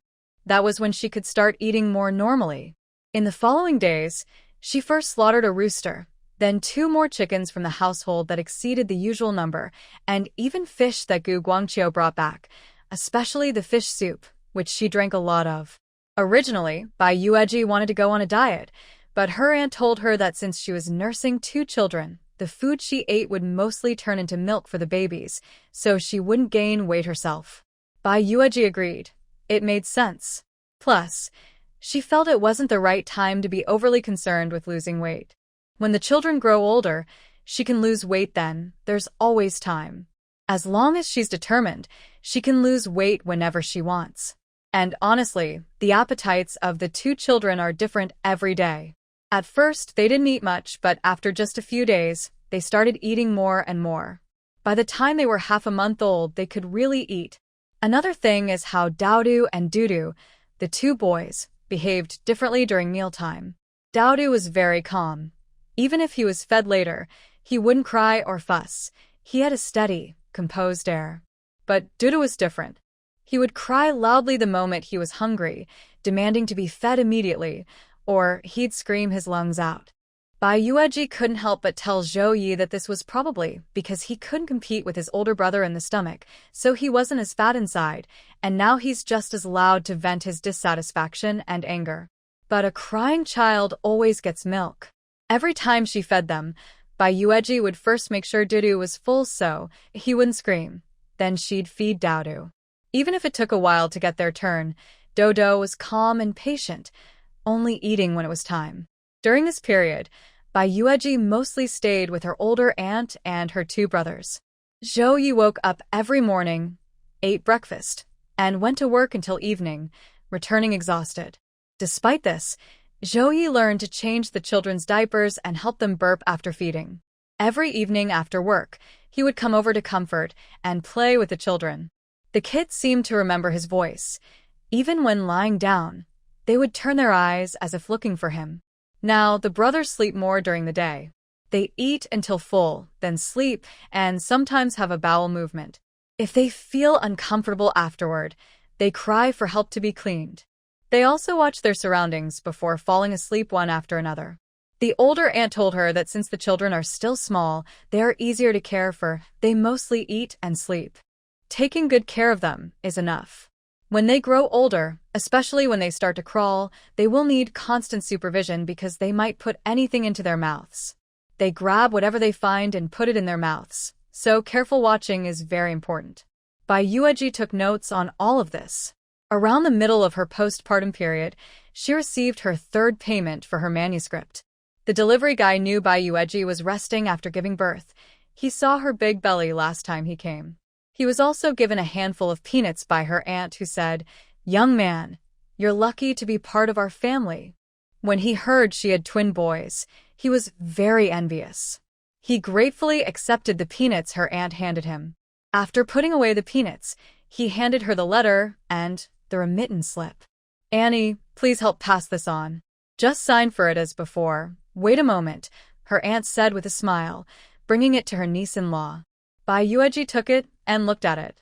The money was the same amount as before, and the bills were the same, but this time there were a few more cloth tickets. She had mentioned these in her last letter. They were meant for her aunt to make clothes. She had only asked out of curiosity, but surprisingly, the newspaper office actually sent them. However, Bai Yueji didn't know that the chief editor of the newspaper felt a bit guilty toward her. The 3 books she sent so far were of very high quality. Even if each book earned 40 yuan, that was quite reasonable. The clothes were very popular once they were printed and released. Recently, we received many letters from readers sent to the newspaper, showing how well-liked they are. However, we couldn't get the necessary approval. So, we had to do our best to meet Mr. Ji Bai's request using these tickets. White Yueji doesn't know about this, but since the tickets are available, she can prepare to bring cloth back to make clothes for her aunt. But she needs to do this quietly, or her aunt might not want it. Her aunt often says she's not here just to take care of her postpartum period, but to enjoy life. She claims there's no such good food at home. White Yueji is very grateful to her, truly. Since her aunt came, she doesn't have to worry about anything, whether it's the children's diapers or 3 meals a day. This made White Yueji want her aunt to stay permanently. But she's not that bold. Her aunt is quite old, and no one is taking care of her family on her side. She's been staying here, and people outside might gossip about it. After thinking it over, she decided to let it go. The cloth for making clothes for her aunt doesn't need Zhao Ye to do. Li Dashan is about to go to the city with Li Dahai to report. Any notices from the team usually send the 2 of them. Unless it's a major matter, then the leader would go himself. Li Dashan mainly just accompanies, but Li Dahai is the main focus. Zhao Ye asked Li Dashan to handle the cloth, and Li Dashan brought back a piece to give to his wife. Sister Dashan thought the rough man had made it for her and was a bit touched. But after feeling touched, she realized, was this hidden money? Don't think too much. Zhao Ye asked me to do this. Also, tell you, it's to make 2 summer outfits for his aunt, Li Dashan said. Sister Dashan rolled her eyes and said, "I thought you finally woke up and bought me something." Li Dashan was speechless. If he hadn't, he'd be in trouble. Her aunt doesn't know that her nephew and his wife are making clothes for her. Otherwise, she'd definitely want to hit her nephew. She really doesn't think helping here is any hardship. Her nephew's family has good food. They eat whatever she eats. Since coming here, she's been eating white flour, meat, and eggs, more than she ate in the past few years. Every day, she just cooks, washes her nephew's grandson's diapers, and does laundry for the whole family. If she hadn't refused, my niece's wife wouldn't want her to wash diapers, clothes, or do chores. She was worried her elderly mother might hurt her back. My niece's wife wanted to pay someone $1 to help. Washing clothes for a month for just $1. If Bai Yueji said so, any girl's family would happily let their daughter do it, and they'd guarantee it would be very clean with no dirt left. Where could you find such a good deal? But my aunt wouldn't agree. She came here to help, so there was no need to find someone else. Later, my niece's wife had 2 kids and couldn't find time to help, so she could have asked others, but with my aunt here, she didn't need to and she wouldn't get tired. Both my nephew and his wife are very respectful and grateful to her. So, after my aunt arrived, she felt very comfortable. However, when Bai Yueji finished her 30-day postpartum rest, my aunt planned to go back. Including this month, she had stayed quite a while. Now that my niece's wife was doing well, she had already taught her how to care for the children, and now she just needed to learn to do it herself. But my aunt was also reluctant, especially because she was very fond of Daodu and Dudu. In the blink of an eye, the boys were a month old. Thanks to Bai Yueji's good diet, her milk was enough and nutritious, and she managed to feed both of them well, making them chubby. Most importantly, the brothers' skin looked like their mother's, very fair and lovely, which made people very fond of them. Old Aunt Zhang now came every day just to see the boys, almost wanting to take them home to raise. But aside from that, both Zhao Ye and Bai Yueji were very sad to see my aunt leave. My aunt smiled and said, "In the future, I'll come to visit you. You can't find me annoying, okay? Old aunt, you should come stay for a few days every month. My sister-in-law is pregnant now, and you should visit her sometimes," Zhao Ye said. It's quite funny and a bit sad. Because shortly after Aunt Zhang took Daodu and Dudu's diapers home to put under the pillow, Zhang Qiaomei found out she was pregnant. She was 10 days late with her period before realizing it. Everyone in the Zhang family was very happy about it. Because of this, Aunt Zhang brought Bai Yueji 2 jean of eggs she had saved up with great difficulty to help her. Actually, she wasn't giving them to Bai Yueji to eat, but to help her produce good milk for Daodu and Dudu, since they were the real heroes. Bai Yueji could only laugh at this. But isn't that a good reason? Everyone was hoping my aunt would come and stay for a while. My sister-in-law is pregnant, so you must come visit her often, aunt. White Yueji nodded in agreement. Old Auntie Ma still understood their meaning and smiled, saying, "All right, if you don't mind me bothering you, I'll come over often." White Yueji then happily took out 2 sets of clothes that Sister Dashan had made for old Auntie Ma. "Auntie Ma, try these on and see if they fit." Only then did old Auntie Ma realize she had new clothes, and she immediately went to scold Zhao Ye. "You little rascal, I told you not to prepare anything. Do I have no clothes to wear?" Zhao Ye was hit several times but laughed. "Auntie Ma, your clothes are patched so many times. Just change into these new ones. Wear something new for a change. I'm too old for new clothes. If I wanted new ones, I would have made them last year from the fabric you gave me. You wasted your money." She hit him again. Last year, Zhao Ye also gave her some fabric to make clothes, but Auntie Ma thought she was too old for new clothes and decided not to. Instead, she made summer outfits for her grandchildren with that fabric. But this year, her nephew directly made clothes for her. "Auntie Ma, just accept these. It's our little gesture, and if you don't take them, we won't have clothes to wear either." "Sister Dashan made these according to your measurements," White Yueji said with a smile. The couple surprised her first, and Auntie Ma could only accept. Feeling the fabric and craftsmanship, she knew these clothes weren't cheap. The next morning, after breakfast, Zhao Ye borrowed Uncle Lao Tao's donkey cart to take Auntie Ma back to the village, dressed in her new clothes. Auntie Ma wanted to walk back herself, but Zhao Ye insisted on sending her with the donkey cart. On the way, Auntie Ma told Zhao Ye, "Xiao Yi, I want to say a few words. Don't think I'm bothering you. According to my wife, Auntie Ma's words are golden advice. You should listen," Zhao Yi said with a smile. Auntie Ma also smiled. Even though she didn't understand all the idioms, she knew her nephew's wife meant well. She said, "Auntie Ma knows you're all capable and smart people. But no matter how you live your lives, remember to save some money each month for emergencies. Things are good now, so there's no worry, but who knows when times might turn bad. Saving a little each month can help you get through tough times. And there's Daodu and Dodo. They'll have many expenses in the future, because their generation had experienced hardships. Although people's lives are now busy, compared to their generation, today's generation is considered quite happy. Because of those past experiences, my aunt is very careful about daily life, especially about saving food and emergency money. Her savings include not only food but also money for emergencies. My cousin's parents passed away early, so she and my uncle have to tell my nephew these things. Zhao Ye wouldn't forget to be polite. He smiled and said, "Don't worry, Andy. We are careful with money. Even though it might seem like we spend freely since you've been here, that's mainly because my wife is pregnant and needs a lot of care. Other times, we are cautious and plan ahead." I've read stories about crickets and ants. My aunt smiled and asked, "Tell me, what's the story of the cricket and the ant?" Zhao Ye explained vividly. The story is about a singing cricket and hard-working ants preparing for winter. After finishing, he said, "Don't worry, Auntie. I won't be like the cricket." My aunt smiled and said, "That's good to know." She didn't say much more, just a few words to keep it simple. Zhao Ye took his aunt to her door before heading back on the donkey cart. Neighbors saw her return, looking fresh and new, and couldn't help but ask, "You're back? That new clothes you're wearing, did your nephew make them?" "My nephew's wife just finished her confinement, so I came back," she replied with a smile. She looked at her new clothes and added, "My nephew's wife made them. There are 2 sets and I still have one in my bag. Young people just don't know how to save money. I didn't even know she made new clothes for me, or I wouldn't have let her." Though she was complaining, her face kept a smile.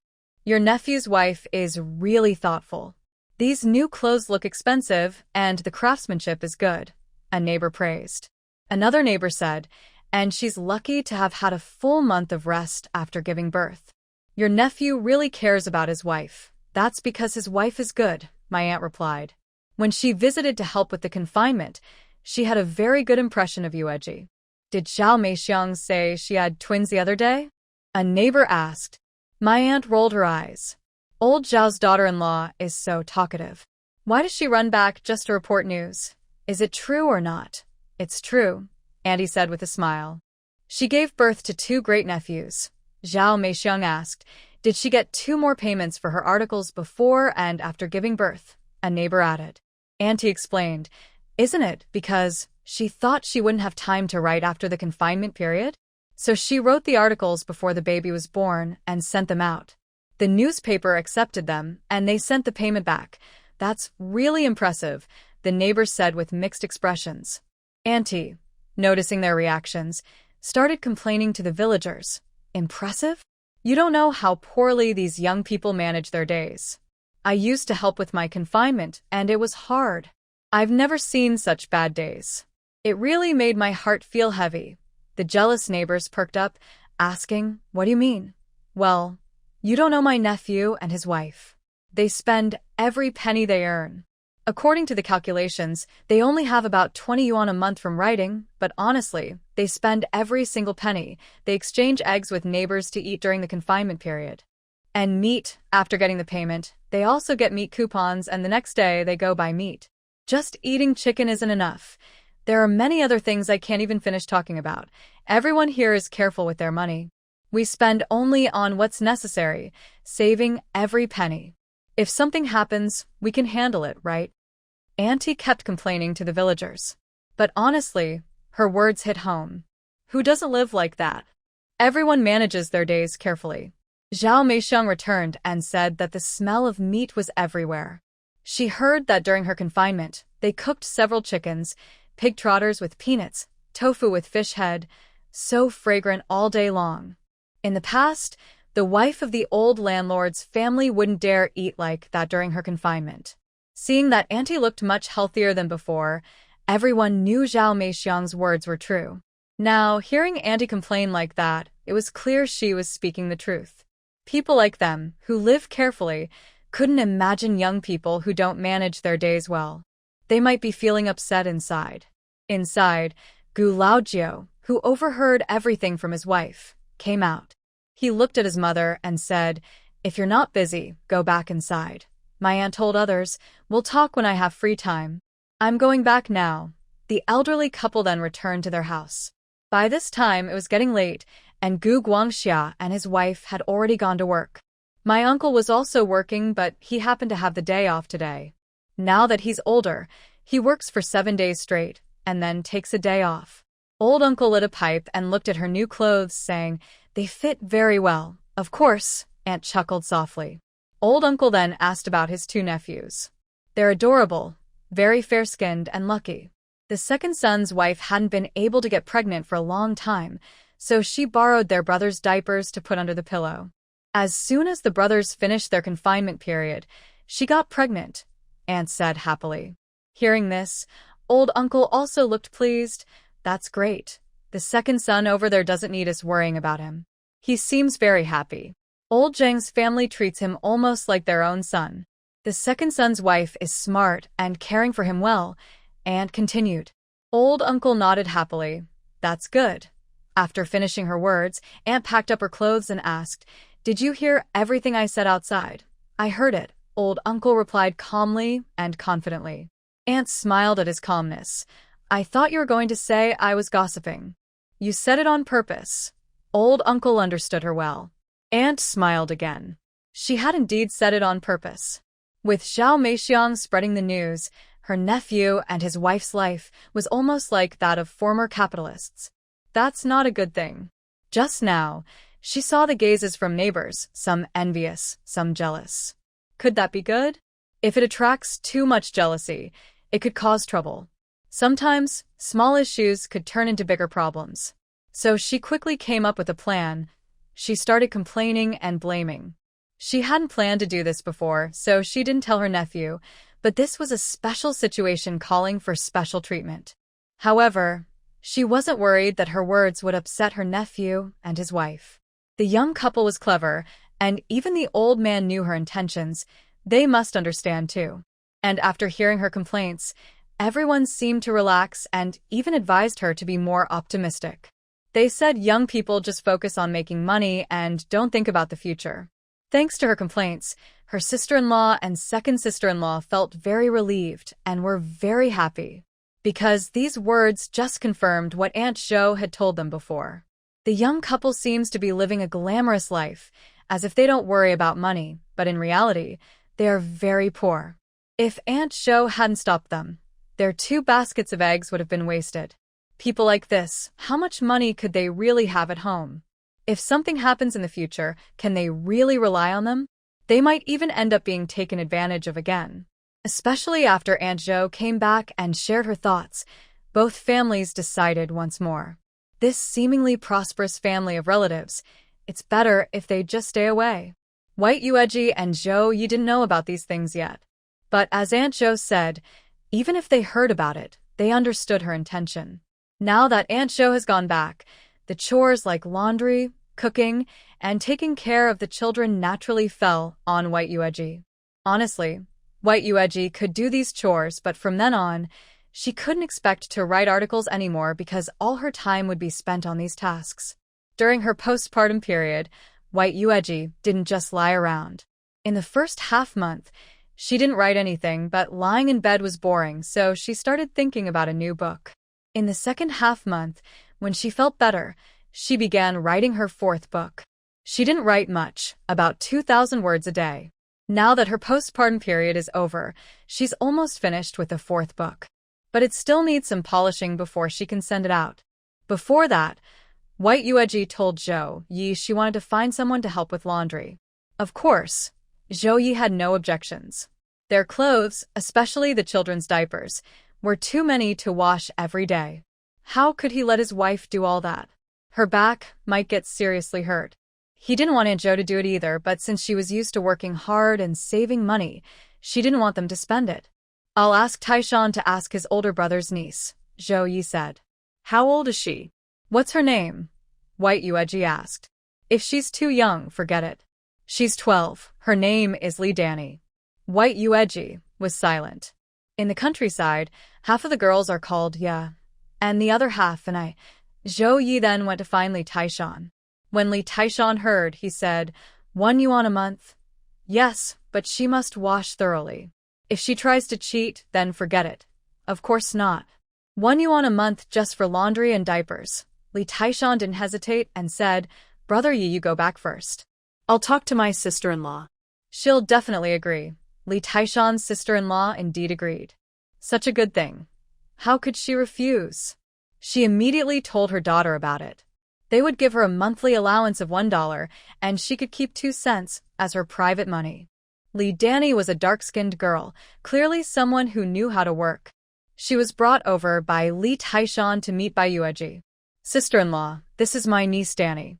From now on, you can give her the clothes to take care of. She can also help sweep the yard. Just washing clothes is enough. Bai Yueji smiled and said to Danny, so, starting tomorrow morning, will you come over? Okay, sister-in-law, don't worry. I will do my best, Danny nodded. She calculated that she could save 2 cents a month, which would add up to over $2 in a year. She still had many years before she got married. She was willing to keep washing clothes. After she married, the money she saved could buy her a new dress. Bai Yueji only didn't know what was in her heart. If she knew, she would surely feel surprised at how mature the girl was. But it wasn't only Danny who thought this way. These days, many girls of her age started thinking about the future. As for Bai Yueji herself, she was only a few years older and already a mother of 2 children. Bai Yueji smiled and simply let her go back. The next day, Danny came over to wash clothes and diapers in the river. Following Bai Yueji's instructions, the clothes and diapers had to be washed separately, using fragrant soap. She wasn't the only one washing here. Others were doing the same, so they saw everything. Danny didn't hide anything. Annie has to take care of 2 kids, so she doesn't have time to wash these. She asked me to help. Helping for free, asked Li Taishan's sister-in-law, who is also Li Fengmao's wife. No, Auntie gives me $1 a month. What? She pays you $1? Another sister-in-law nearby widened her eyes. Danny nodded. Yes, Auntie is busy. She has to take care of 2 children, and she's the only one managing everything at home. She really can't handle it all. Soon, this matter spread through the village. Zhao Ye's wife is indeed lucky. She can earn money and has skills, but honestly, she really doesn't know how to manage her life. Isn't that right? Every family manages life like this. I have 7 children, and they all grew up like this.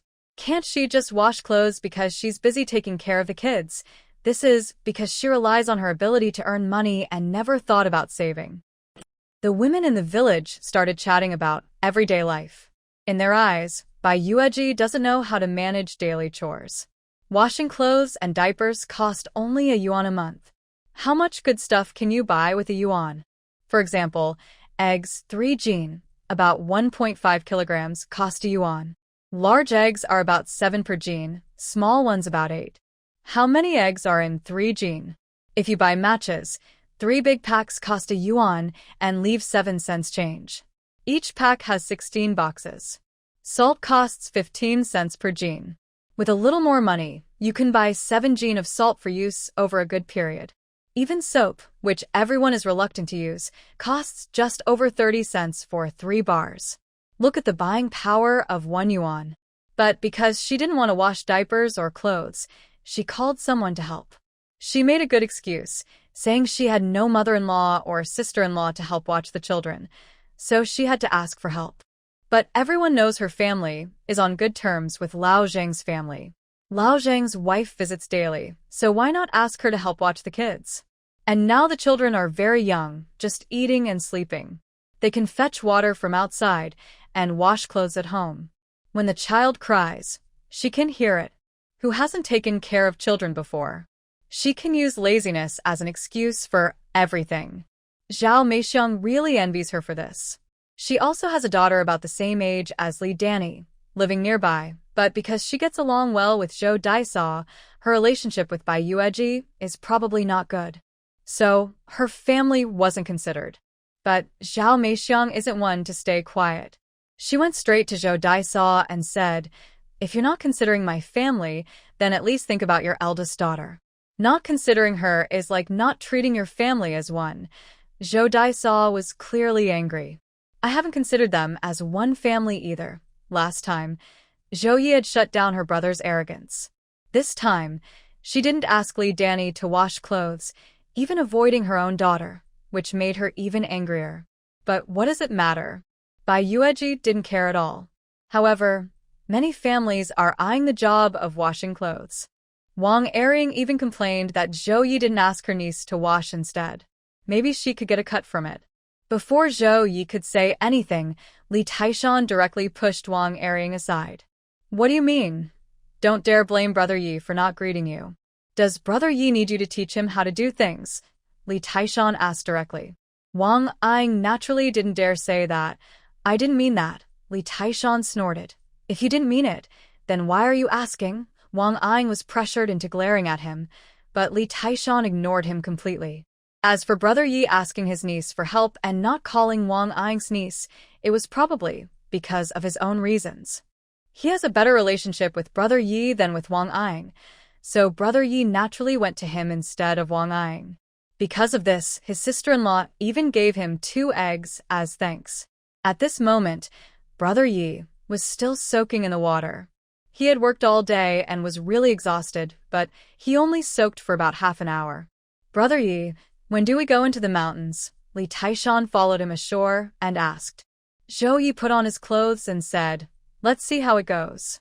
There's no rush to go into the mountains now. Wang Ying followed and said, Brother Yi, find some time. I'll take you to the place where I found the yuan data coins. Maybe we can find something else. This made Li Taishan's eyes light up.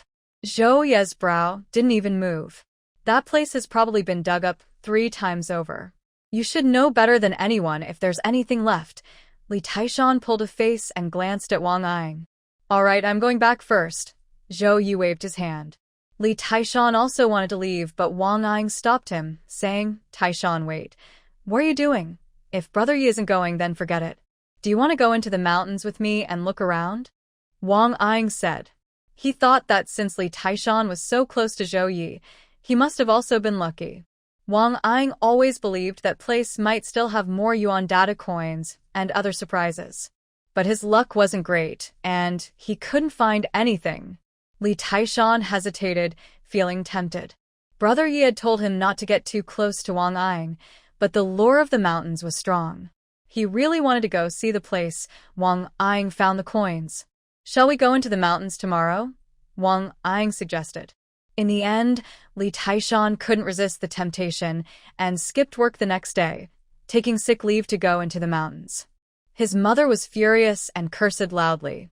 She scolded Wang Ying, saying, that bastard is going to corrupt my son, but no matter what, Li Taishan went into the mountains. He went there properly, but he returned with his head swollen like a pig's. Zhao Ye almost didn't recognize him. Brother Yi, I'm sorry, it's me, Taishan. Li Taishan squinted his eyes and spoke with a swollen mouth, slurring his words. He was so swollen that he looked terrible. Next to him was Wang Ying, who wasn't much better. How did this happen? Zhao Ye recognized him and was stunned. Li Taishan wanted to cry, but couldn't. He deeply regretted his choices.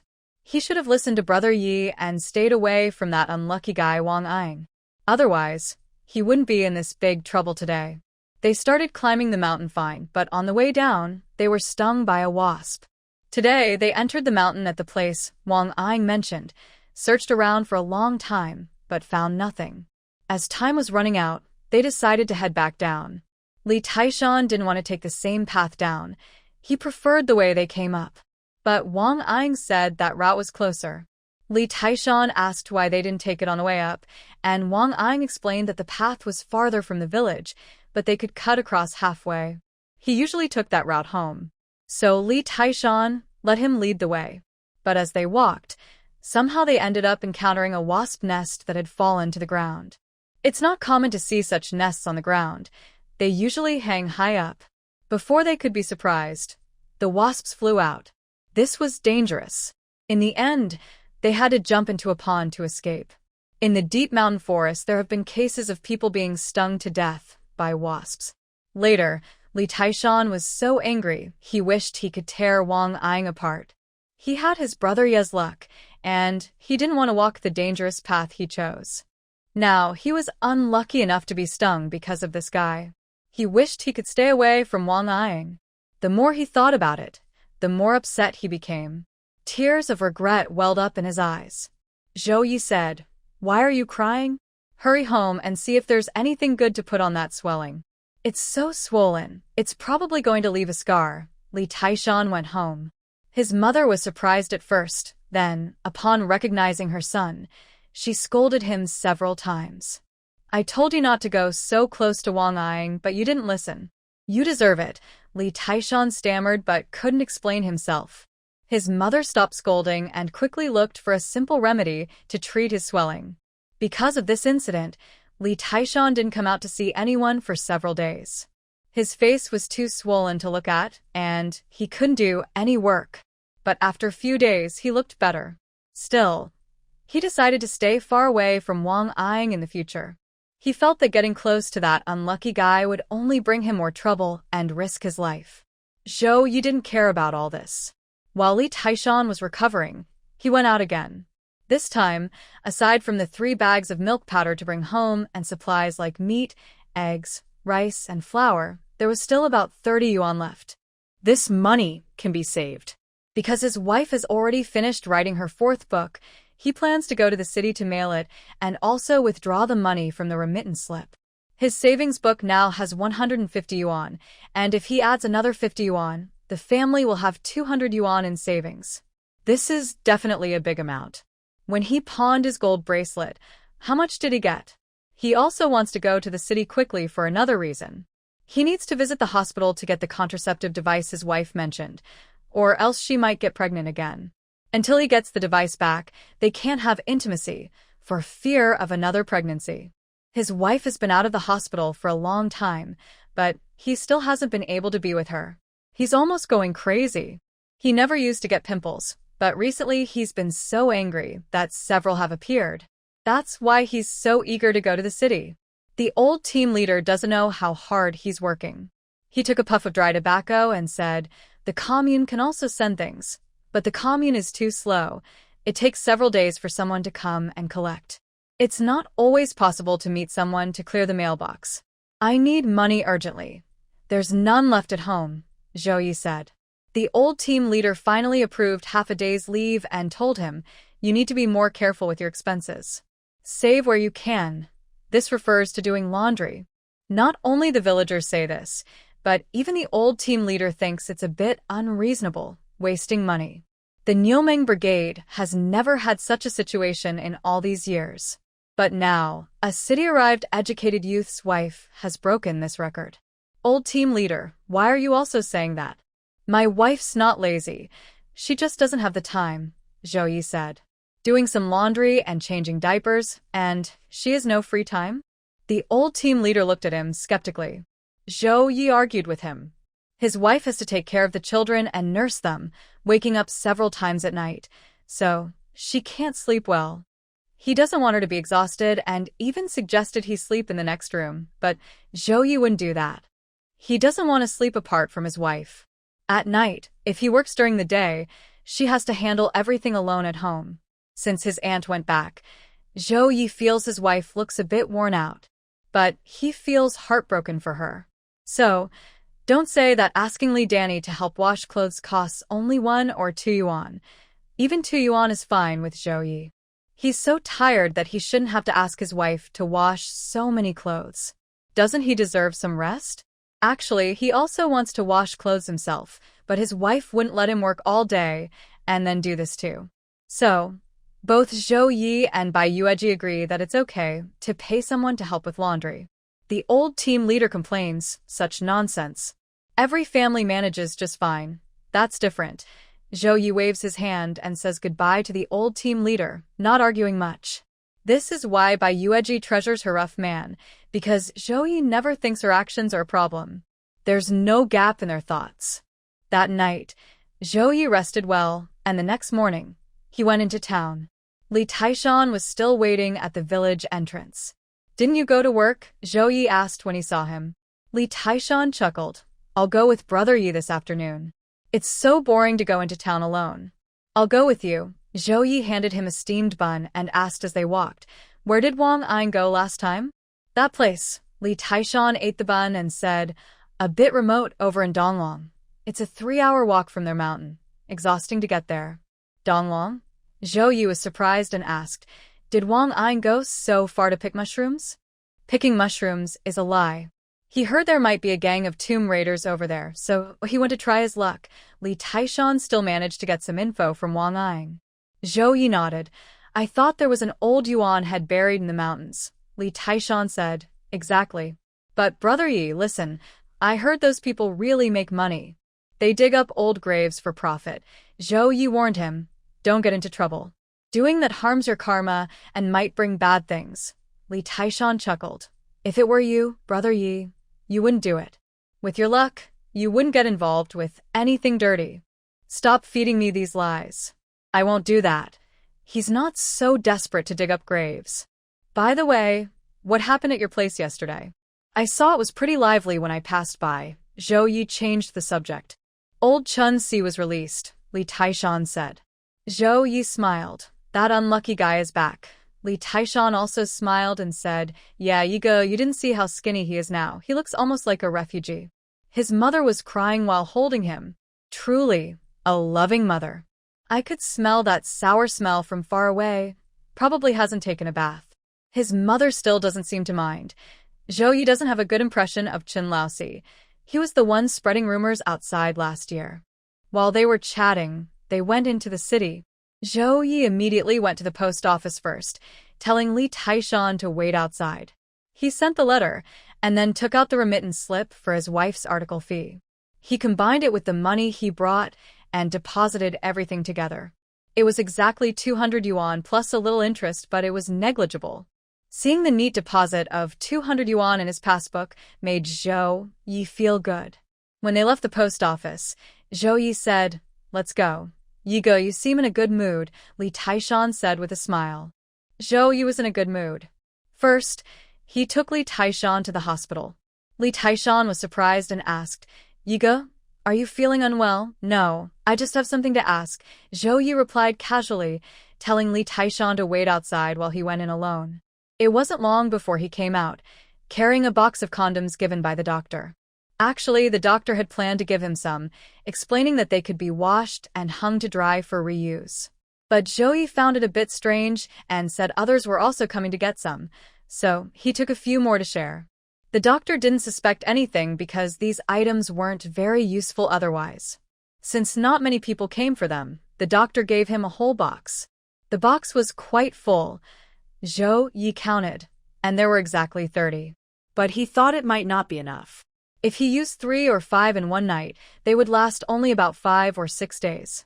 He wanted to take a few more boxes, but the doctor said to come back when they ran out, as there were other patients waiting.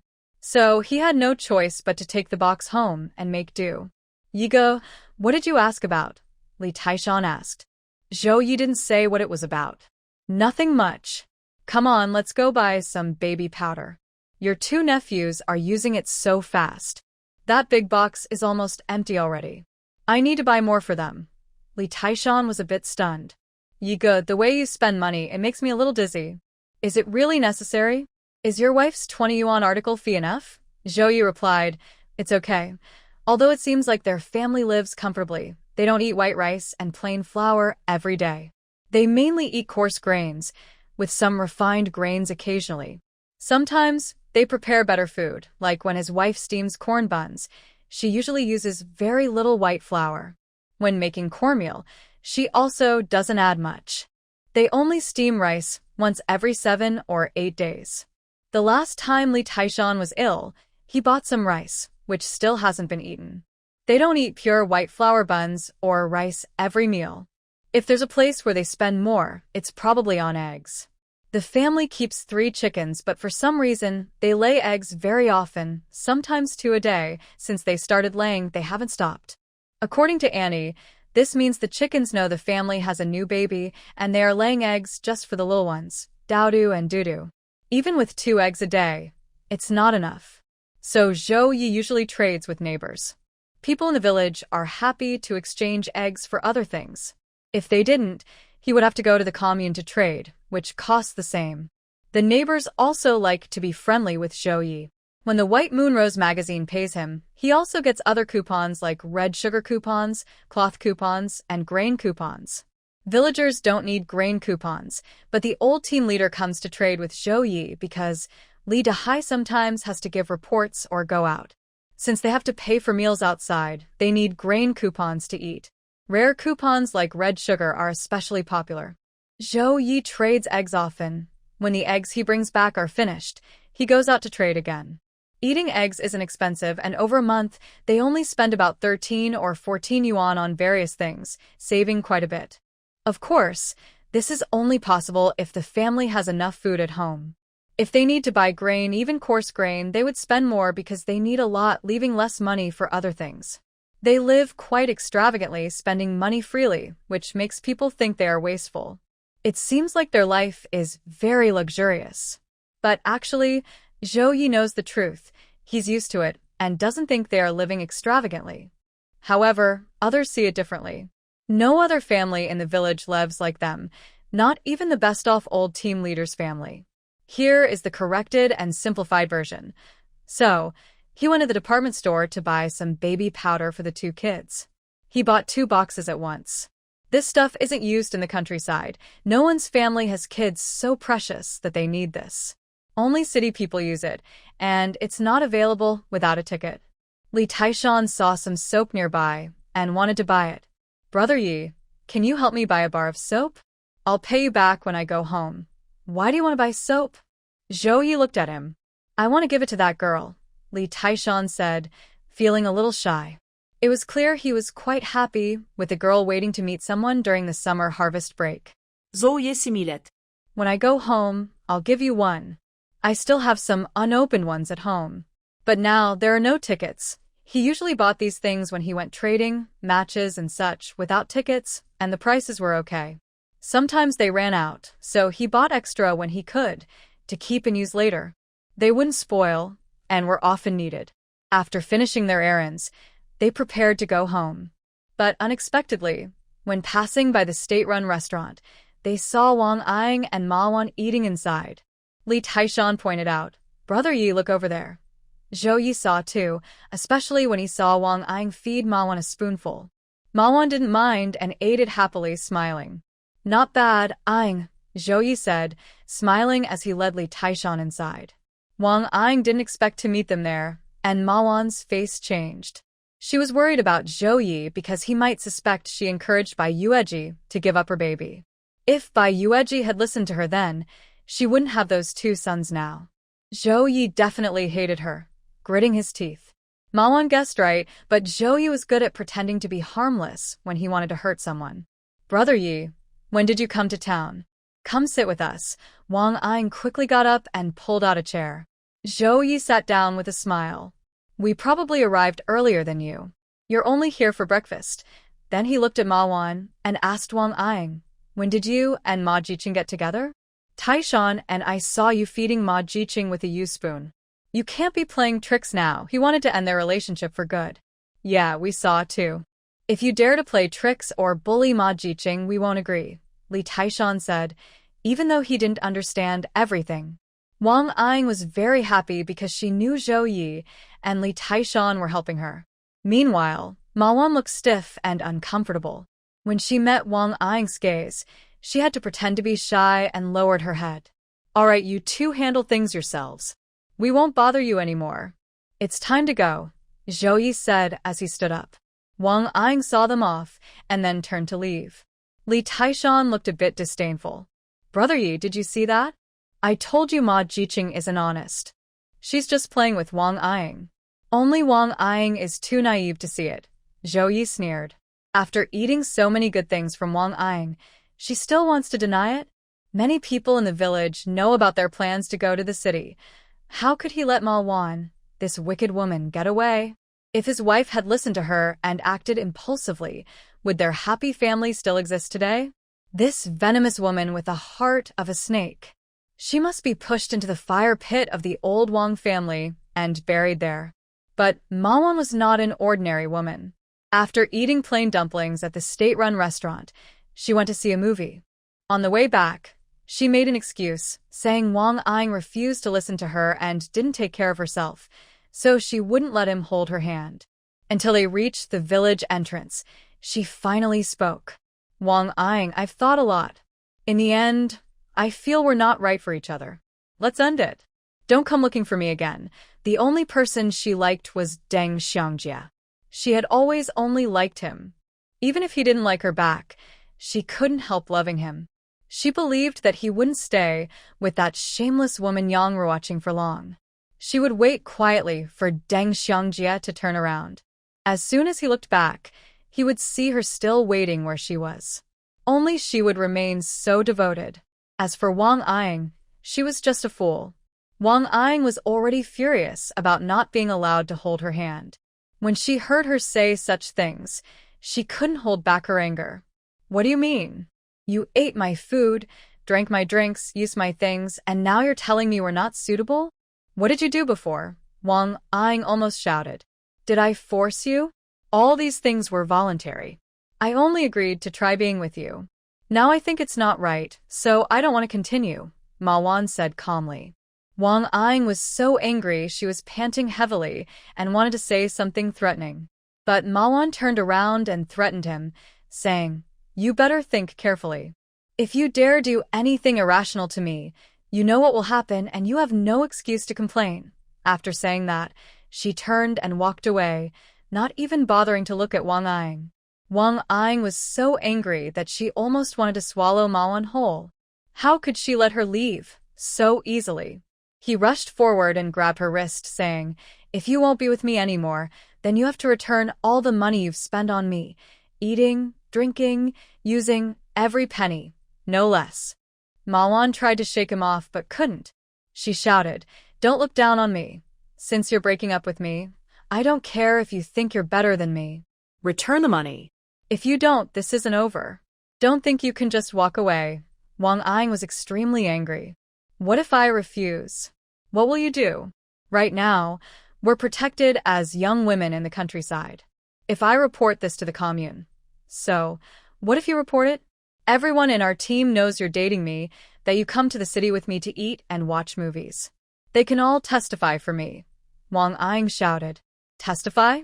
For what? Are you trying to force me to agree? If the commune doesn't support me, I'll go to the county. Let's see if they'll support me.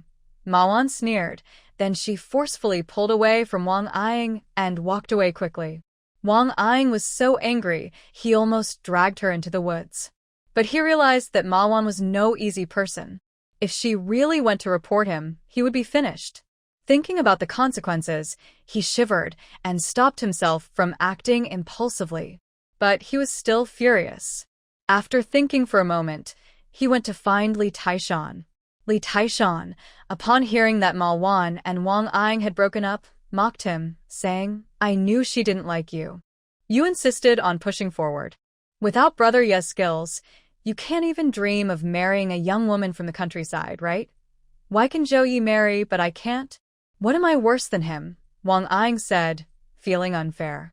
Li Taishan looked at him in surprise and said, You still dare compare yourself to Brother Ye? Your face is really big. If you had even a grain of rice, you wouldn't say such things. Wang Ying was furious. Are you my brother? When I'm like this, you won't give me any advice, and you're even mocking me. Li Taishan replied, What advice do you want? You guys are already split up. And I tell you, don't be impulsive. Otherwise, risking your life isn't worth it. I didn't expect her to be like that. I no longer care about her. If she wants to break up with me, that's fine, but she must return what she owes me, Wang Ying said. Li Taishan was reminded and remembered. Yes, you're right. You can split up, but after you took her into the city and spent so much money, if she doesn't want to be with you, you should get your money back. Otherwise, you're being taken advantage of. Wang Ying gritted his teeth, but this woman won't pay back. He relayed Ma Wan's words to Li Taishan. Li Taishan wasn't surprised. That woman really isn't a good person. Do you have any good ideas? Li Taishan said. It's simple. Go argue with your mom. She's the best at this. Let her go to the youth camp and cause trouble. Ma Wan must pay back the money she spent on you. Wang Ying said, My mom would beat me to death. She didn't know he had spent so much money on Ma Wan. Just tell your mom that if she can get all the money back, then it's hers. She'll be the first to ask for the money, and she won't have time to hit you. Wang Ying looked at him and said, Why do I feel like you've become smarter? That was a really good idea. Li Taishan, feeling handsome, shook his hair and ignored him, walking away. He wouldn't tell Wang Ying that he had become smarter because he spent more time with Ye Ge. Otherwise, Wang Ying might come after him too, which would only increase his competition. And that's how this matter started. Wang Ying's mother found out that her son had spent so much money on Ma Wan, the female youth worker, and that he had been broken up with. She couldn't accept that and insisted on getting all the money back, every penny. The next morning, during work in the fields, a commotion broke out. "Pay back the money, Ma Wan. Immediately return the money you owe my son. If you don't, you'll have to marry into my family. My son spent so much money on you, and we won't give any bride price." Wang Ying's mother was a tough woman. She stormed over and shouted at Ma Wan, who was pulling weeds. Everyone else was stunned. "What's going on? What are they talking about?" Wang Ying's mother couldn't hold back and explained loudly, "You all know that my son, Ying, is dating Ma Wan, right? He took her into the city many times for good food and fun. All that money was paid back with my son's life." She was referring to the time they took money from a gambling table and got beaten up and hospitalized. These words, she couldn't bear to eat or wear the money herself. Even I, her own mother, never spent a penny on her. All that money went into Ma Wan's stomach. Every time she went to the city, Ying would take her to a state-run restaurant to eat plain steamed buns or large white dumplings filled with meat. After eating, Ying would take her to see a movie. Every time she went to the city, she demanded that our Ying do the same. I even heard from Ying that they not only held hands but also kissed. Ying treats her like a wife. But guess what? She suddenly refused to be with him. I ask you, are there still people like this? She spent so much money on Ying, was held and kissed by him, and then suddenly said she wouldn't be his girlfriend? Is there anyone like that? Is she playing with my Ying? She's ruined his reputation. How will he find a wife in the future? Ma Wan's mother's words completely tore down her dignity and painted her as a shameless flirt. Ma Wan isn't stupid. She can see through all this. She's so angry she's trembling. She knows Ying isn't a good person. She didn't want to break up with him in the way she did yesterday. She secretly planned to introduce Chu Shuang and Chunya, two old educated youths, to Ying, hoping to escape this mess. But Chu Shuang and Chunya didn't fall for her tricks and kept their distance, only sharing the simple act of going to pick wild vegetables. Plus, Ying was eager to confirm their relationship, so she had no choice but to confront him directly. But she didn't expect today's scene, being humiliated in front of so many people. Still, she wouldn't just stand there. She said, "Watch your words." "What do you mean I was hugged by Ying? I wasn't even touched by a finger. If you dare to slander me again, I will report you for defamation and harassment of a young rural girl." Ma Wan's words worked on Ying, but had no effect on his mother. "Report me?" "Go ahead. Report to the commune. Report to the county. Just leave now. I'll go with you. I want to see if the leaders, who are honest and simple, will help you threaten us villagers. If they don't, I'll run straight into the main gate and crash myself." Ying's mother shouted angrily. Nearby villagers looked on with mocking and disdainful expressions. They also heard about Ma Jiqing being involved with Wang Ying. Surprisingly, Ma Jiqing spent a lot of money on Wang Ying, and it seems like he quickly turned his back on her. The main point is that after spending so much money, with Wang Ying's personality, he probably took advantage of Ma Wan too. They talked about whether she had kissed or hugged him, and it all seemed true. Chu Shuang and Suya, who were working nearby, stayed silent. No one knew the situation better than they did, since they lived with the city youth. Ma Wan was really angry. She knew she was up against a tough opponent, but she couldn't keep going like this. It felt like everyone was blaming her. I saw that Wang Ying was sincerely pursuing me, so I started to have some feelings for him. I thought about seeing how things would go, maybe even marrying him. If it didn't work out, I'd just forget it. It wasn't my idea to go to the city. He asked me to go.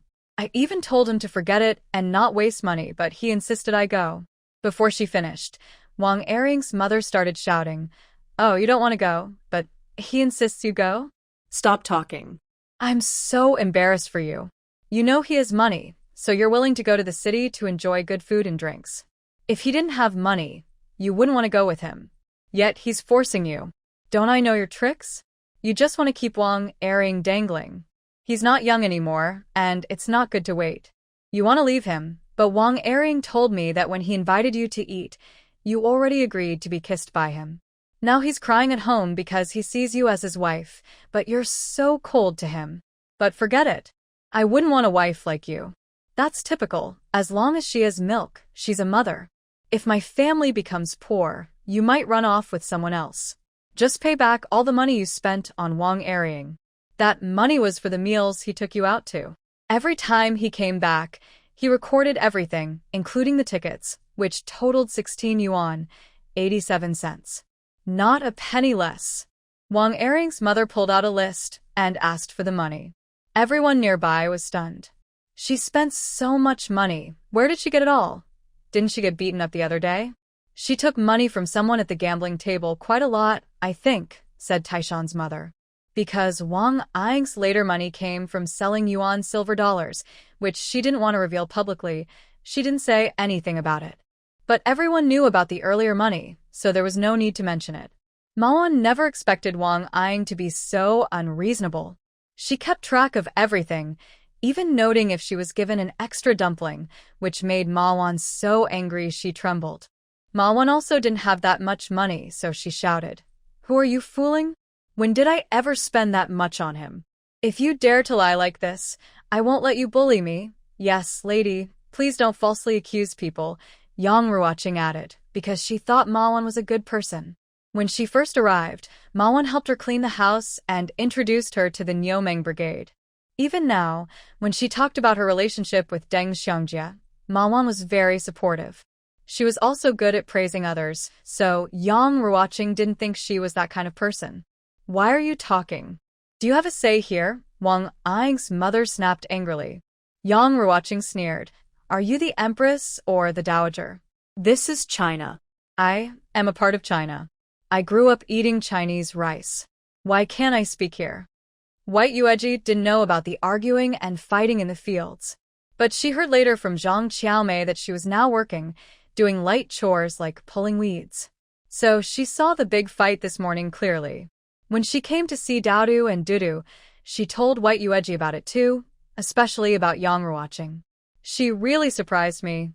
She looks so delicate and weak, but she's so fierce." Wang Erring's mother is famous for being a shrew, but she was completely overwhelmed by her.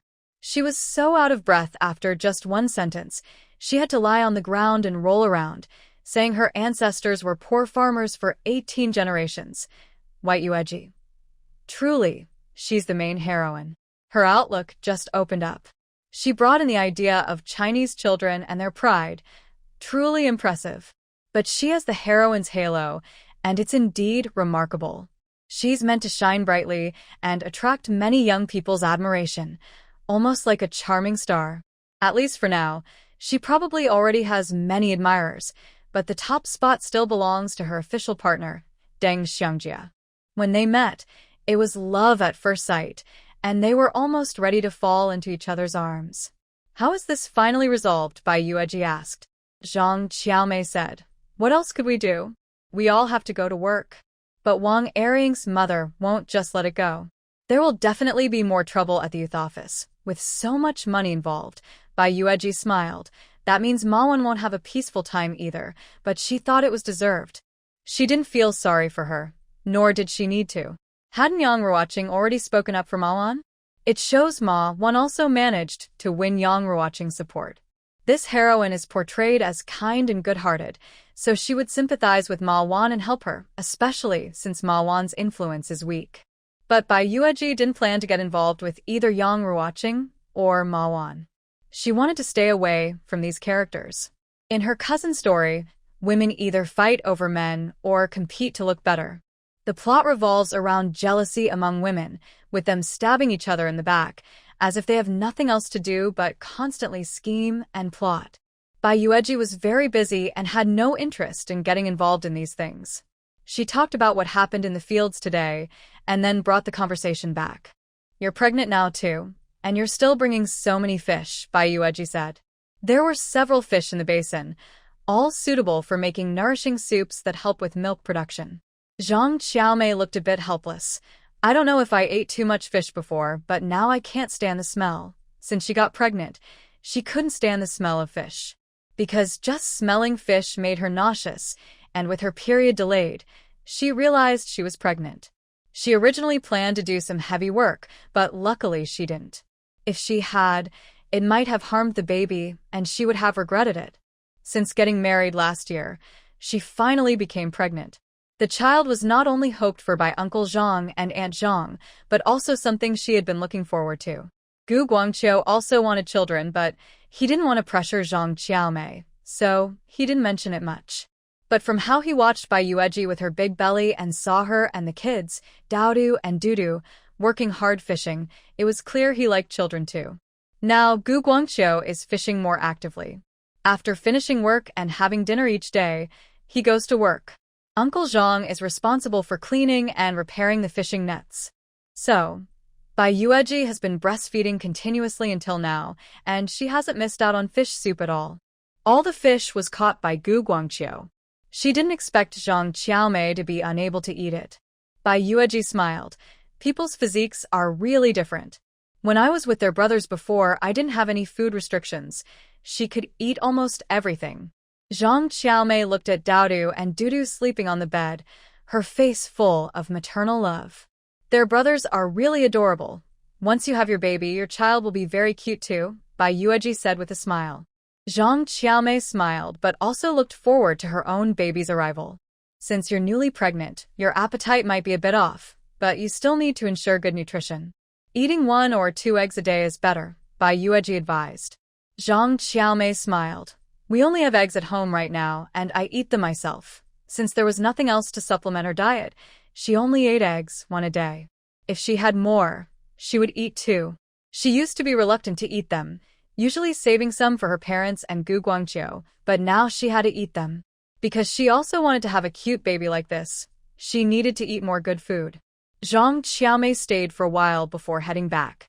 She also brought back a gene of beans because Aunt Zhang wanted to make tofu and came to pick some beans to do so.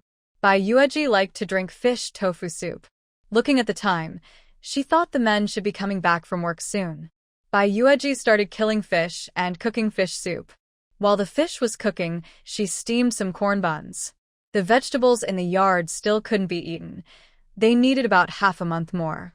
Zhao Ye had planted a lot greens, small cabbages, and about 7 or 8 tomato plants, which were growing very vigorously and had small tomatoes already. The other plants included peas and cucumbers.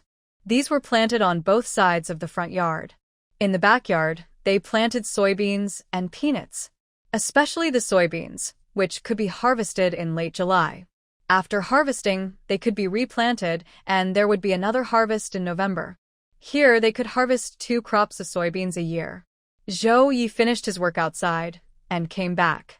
Bai Yueji noticed he had gotten quite tanned recently. The rugged man, now darker, looked even more striking with his bright, sharp eyes. When he looked over, Bai Yueji couldn't help but feel a little excited. Zhao Ye washed his face and then smiled as he leaned in to kiss her. Time to eat, Bai Yueji said with a smile. Zhao Ye was indeed very hungry, his stomach growling loudly. This morning, I ate sweet potato rice, and at noon I had corn porridge. My wife felt sorry for me and brought me a boiled egg. But I've been working until now. Can I not be hungry? Bai Yueji gave me a corn bun and also served a bowl of fish soup. Honey, I can do it myself. You eat too. Should we take a break tomorrow? Bai Yueji asked, feeling a bit sorry. Field work is really tough. Look at how exhausted I am. No need, I'm not tired, Zhao Ye said with a smile. This year, our family of 4 has to share food, and if I don't work hard, some people in the village will have opinions. My wife didn't go to the fields and the 2 kids are still small, so it's basically white team's food. I have to work. There's also pork to be shared this year, so I'll definitely work. When the grain is distributed, we won't need to buy any, which saves money. Bai Yueji really feels sorry for me, so she let me eat more fish because it's nourishing. Honey, how many days do you think it will take? Zhao Ye asked while eating. Bai Yueji understood what he meant and blushed. Maybe a few more days. This rough man brought back the condom from the hospital but didn't get to eat meat because Bai Yueji is on her period. Last night, Zhao Ye ran outside and took 2 cold showers in the yard, which helped calm his temper. Seeing how hard he was working, Bai Yueji decided to treat him tonight. He was so surprised. He didn't expect his wife to have such a surprise waiting for him. I won't describe the process in detail, but that night Zhao Ye felt very comfortable and happily held his wife in his arms to sleep. The next morning, he got up and cooked porridge. He ate corn porridge and also made noodles with shrimp shell broth, plus an egg. "Uncle, I'll get the clothes," Li Danny called outside. "Come in, they're right there." "Just go get them yourself," Zhao Ye said while busy in the kitchen. Li Danny came in, put the clothes into 2 buckets, and also swept the yard before going to the river to wash clothes. Seeing his wife get up, Zhao Ye brought out the noodle soup and smiled. Li Danny is quite diligent. Our effort wasn't wasted. Bai Yueji was also pleased. Yes, she's quite diligent. The clothes and diapers she washed were very clean, with no signs of laziness. "Honey, are you hungry? Eat quickly," Zhao Ye said. Bai Yueji gave him an egg and looked at him with meaning, saying, "Here's an egg to give you some energy." Zhao Ye looked at his wife. "Why are you looking?" "I'm not weak," Bai Yueji scolded him with a playful smile, recalling how he teased her last night. Zhao Ye gazed at his beautiful wife, swallowed hard, and suddenly wondered if he should skip work today. Bai Yueji smiled and playfully nudged him, then went inside to cook a few egg pancakes for his lunch. He was reluctant to leave, as he had kept some eggs for her, but there was no need to save eggs. He could get more from the village. Zhao Ye ate a bowl of corn porridge and was fed a fried egg by his playful wife. But the fried egg wasn't the most important thing. What mattered was that he could enjoy this playful teasing many times, which he liked very much. He also went into the kitchen to hug his wife's waist. This energetic young man had tasted sweetness last night and had made an appointment for more tonight. Bai Yueji scolded him several times for his boldness. The work horn sounded several times, and Zhao Ye reluctantly said goodbye to his wife, carrying the egg pancakes and boiled eggs she made for him. Today's work was tough. Since starting, there had been no easy tasks.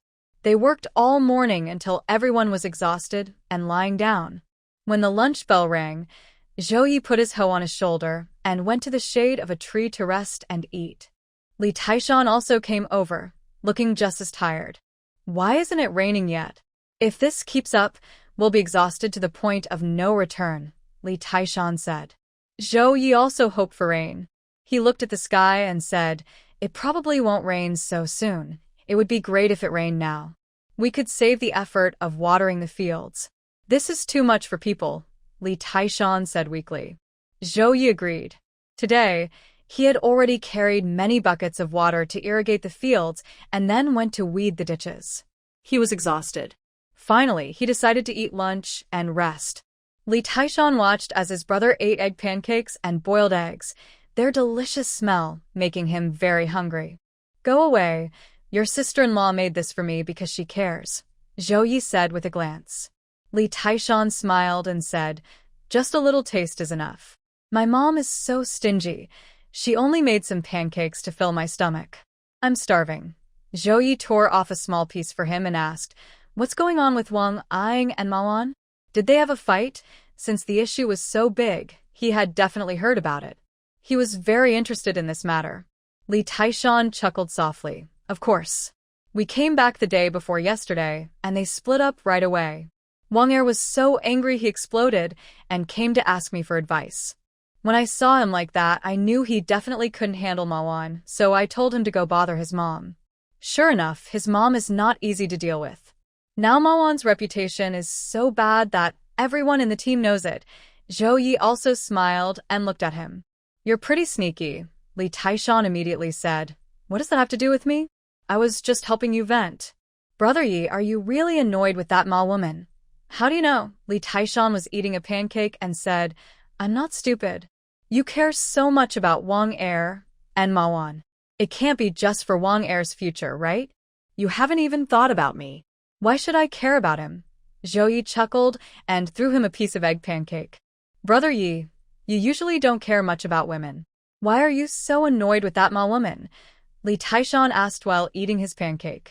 Zhao Ye told him what happened before. Li Taishan stopped eating his pancake and gritted his teeth. That woman is really extremely mean. It was so close. His brother's happy family was almost ruined by that woman. So what now? They've broken up with Wang Heir. Whether they get the money back or not, she won't marry into the Wang family, Li Taishan said. Zhao Ye remained calm. Let's see how it goes. I think she's the kind of person who might ruin herself.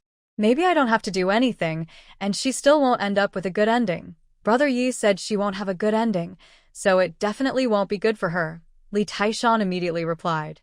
Then he asked, Brother Yi, what do you think of me? Zhao Ye looked at him with a smile. Keep working hard, and your future will be bright. Li Taishan let out a sigh and lay down on the grass. This life is really exhausting. When will it ever end? Yeah, when will it ever end? Zhao Ye also wanted to know, but he couldn't think of anything. He just lay down asleep. Just as he closed his eyes, the bugle for work sounded again, and everyone went back to work. At this moment, someone pushed a bicycle over 3 or 4 people from who knows where. Everyone was a bit curious, but didn't pay much attention. They continued working on their tasks. A few people observed the workers, but their faces showed no emotion. The middle-aged man wearing a straw hat stopped when he reached the edge of the field, closest to Zhao Ye. This uncle, please stand to the side. If you stay here, the dirt I dig for the water channel might splash onto you, Zhao Ye immediately said. It's only about 2 meters away. As for calling him uncle, that was Zhao Ye's deliberate choice. He's quite old, so calling him uncle is normal. But he has poor eyesight. Clearly, he's a visiting supervisor or a leader. What's with your tone? Someone nearby quickly scolded. Zhao Ye looked confused. The county leader waved his hand and stepped back a bit, then looked at the young man with dark skin, who clearly was a hardworking person, and asked, Which team are you from? Numing team. I heard that your Numing team has had good results over the years, the county leader said. That's right. Uncle, you came to learn from us because our team has good results, right? Zhao Ye asked sincerely. Yes, the county leader nodded with a smile. Well, you might not be able to learn everything from us.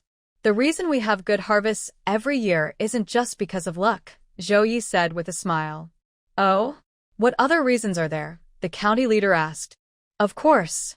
Look at how everyone works together so well. That's thanks to our old team leader's good leadership. It's not that I want to criticize other teams, but honestly, some are lazy and messy. We're different. This year, we even raised pigs, which we didn't do before. Among so many neighboring teams, we're always in the top ranks. But we still have room to grow and improve in the future. Zhao Ye talked confidently, showing no sign of fatigue from working with Li Taishan earlier, but instead full of hope for the future. Good, the county leader said with a smile. The old team leader, having received news from his son Li Dahai, rushed over quickly. From afar, he saw the county leader talking to Zhao Ye. When Zhao Ye saw him approaching, his smile deepened and he pointed at him, saying, Uncle, see, this is our old team leader. We all like him, because he's a good leader. If you want to learn something, ask him. I still need to work. I need to earn full work points. The sweaty old team leader stepped forward to greet the visiting city leader, saying, Sorry for the delay, leader, we didn't mean to be rude. What? Leader? Uncle, are you a leader? Zhao Ye heard this and immediately widened his eyes, looking shocked. He thought his acting was at least a 9 out of 10.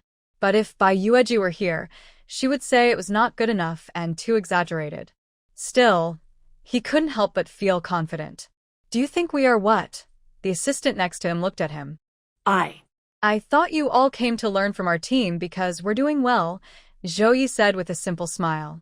The county leader smiled kindly at the old team leader. Old Captain Li, you are a good leader and the members all respect you. So you should stay on for a few more years. Don't retire so soon. The country still needs talented leaders like you to keep shining in your role. The leader's words clearly showed he was pleased and valued the old captain, who was very excited. I won't let the leaders down. I'll work for 3 more years, the old captain said happily. The leader nodded and told him he could leave without seeing them off, but the old captain insisted on walking a little way with them. When the leader and his group disappeared from sight, the old captain turned back to find Zhao Ye. What did you say to the old leader? The old captain asked, smoking a dry pipe and looking at Zhao Ye. Zhao Ye smiled. I didn't say much. I just told the truth. Fengshou, come here. Tell him what you said to the old leader, the old captain said to Li Fengshou. Before Li Fengshou could speak, Li Taishan, excited, said, Me. I can talk now. Go away. The old captain didn't ask you to speak, Li Fengshou said, annoyed, ignoring Li Taishan. He quickly told the old captain everything Zhao Ye had just said. Not only Li Fengshou, but also Zhang Dagan, Gu Guangqiu, and other men from nearby villages heard Zhao Ye's words. They all thought the county leaders were visiting other teams to learn good ideas, so they all straightened up and looked busy, trying to seem hardworking. The county leaders saw this and were very pleased, especially with Zhao Ye's words, which clearly praised the old captain's work. The old captain called Zhao Ye aside to talk privately, away from others. He looked him over carefully. Be honest. Did you see through the leaders' identities from the start? It must be you, sir. You're so sharp. You see through everything, Zhao Ye said with a grin. Of course he recognized them right away. When they arrived, he could tell at once. Could other old team leaders be so impressive? Li Taishan, who leaned over, was very impressed and said, Brother Yi, you know he's a leader, yet you still dare to speak like that. If he knew the other person was a high-ranking official from the county, standing right in front of him, he would have been too nervous to speak properly. Why not dare? I'm just telling the truth. Are we going to work hard? The old team leader is really good to our team members, just like the brothers from the Duan family. Every one of them was cared for by the old team leader. Even the houses were repaired by Dahai and Ashan. I don't know if others are jealous of the old team leader, but I only trust him, Zhao Ye said. The old team leader knew that Zhou Juanqing's second son had always been very sweet-talking, but he was still warmed by his sincere praise. So, the old man's face lit up with a smile, something he rarely showed openly. Hurry up and work. Don't think that flattering will earn you extra points. If you don't work well, your points will be deducted. The old team leader quickly scowled again. I know. It's hot today. Old team leader, you should find a tree to rest under, Zhao Ye said with a smile. The old team leader snorted and turned away with his hands behind his back. Li Dashan wasn't working here. Only Li Dahai was. He called others to work and happily asked Zhao Ye if he wanted some sour plum water he brought. Everyone only realized at this moment that Zhao Ye had just praised the old team leader in front of the county officials, especially because he spoke honestly before knowing their identities, which made it more meaningful. But the others looked at Zhao Ye with suspicion. Was this sneaky guy really clueless, or pretending not to know? Li Taishan, who knew the truth, felt very proud. When the officials came, his brother Yi recognized them immediately. His sharp eye was worth learning for 10 years, because he hadn't noticed anything from start to finish.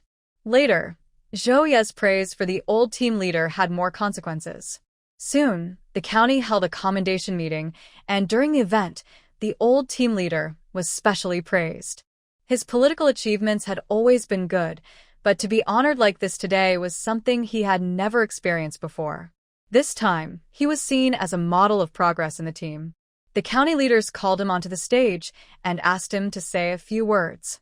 The surprise was so sudden that when he went on stage, the old man's wrinkled face turned slightly red with excitement.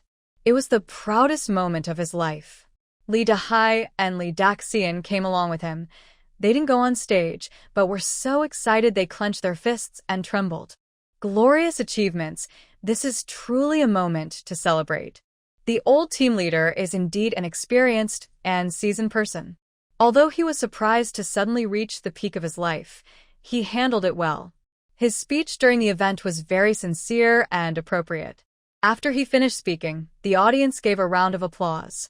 The old team leader was helped off the stage by Li Dahai and Li Dashan. Although he has experience, his legs are a bit uncooperative. After the meeting, the leaders of the commune praised and complimented the old team leader. Other nearby team leaders also came over to greet him, eager to learn and improve themselves. It seemed like the old team leader's life was entering a new, better phase, full of energy. This was the effect of Zhao Ye's words in front of the county leaders. Definitely impressive. The old team leader's wife, Sun Laohan, had always looked down on Zhao Ye and also on Bai Yueji, the young woman who didn't seem to settle down. Today, she brought Bai Yueji half a basket of eggs she had saved.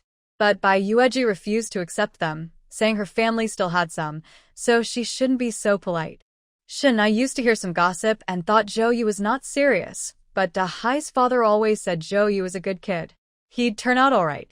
Look at him now, married to you, living happily, and they even have 2 sons. It's really something to envy.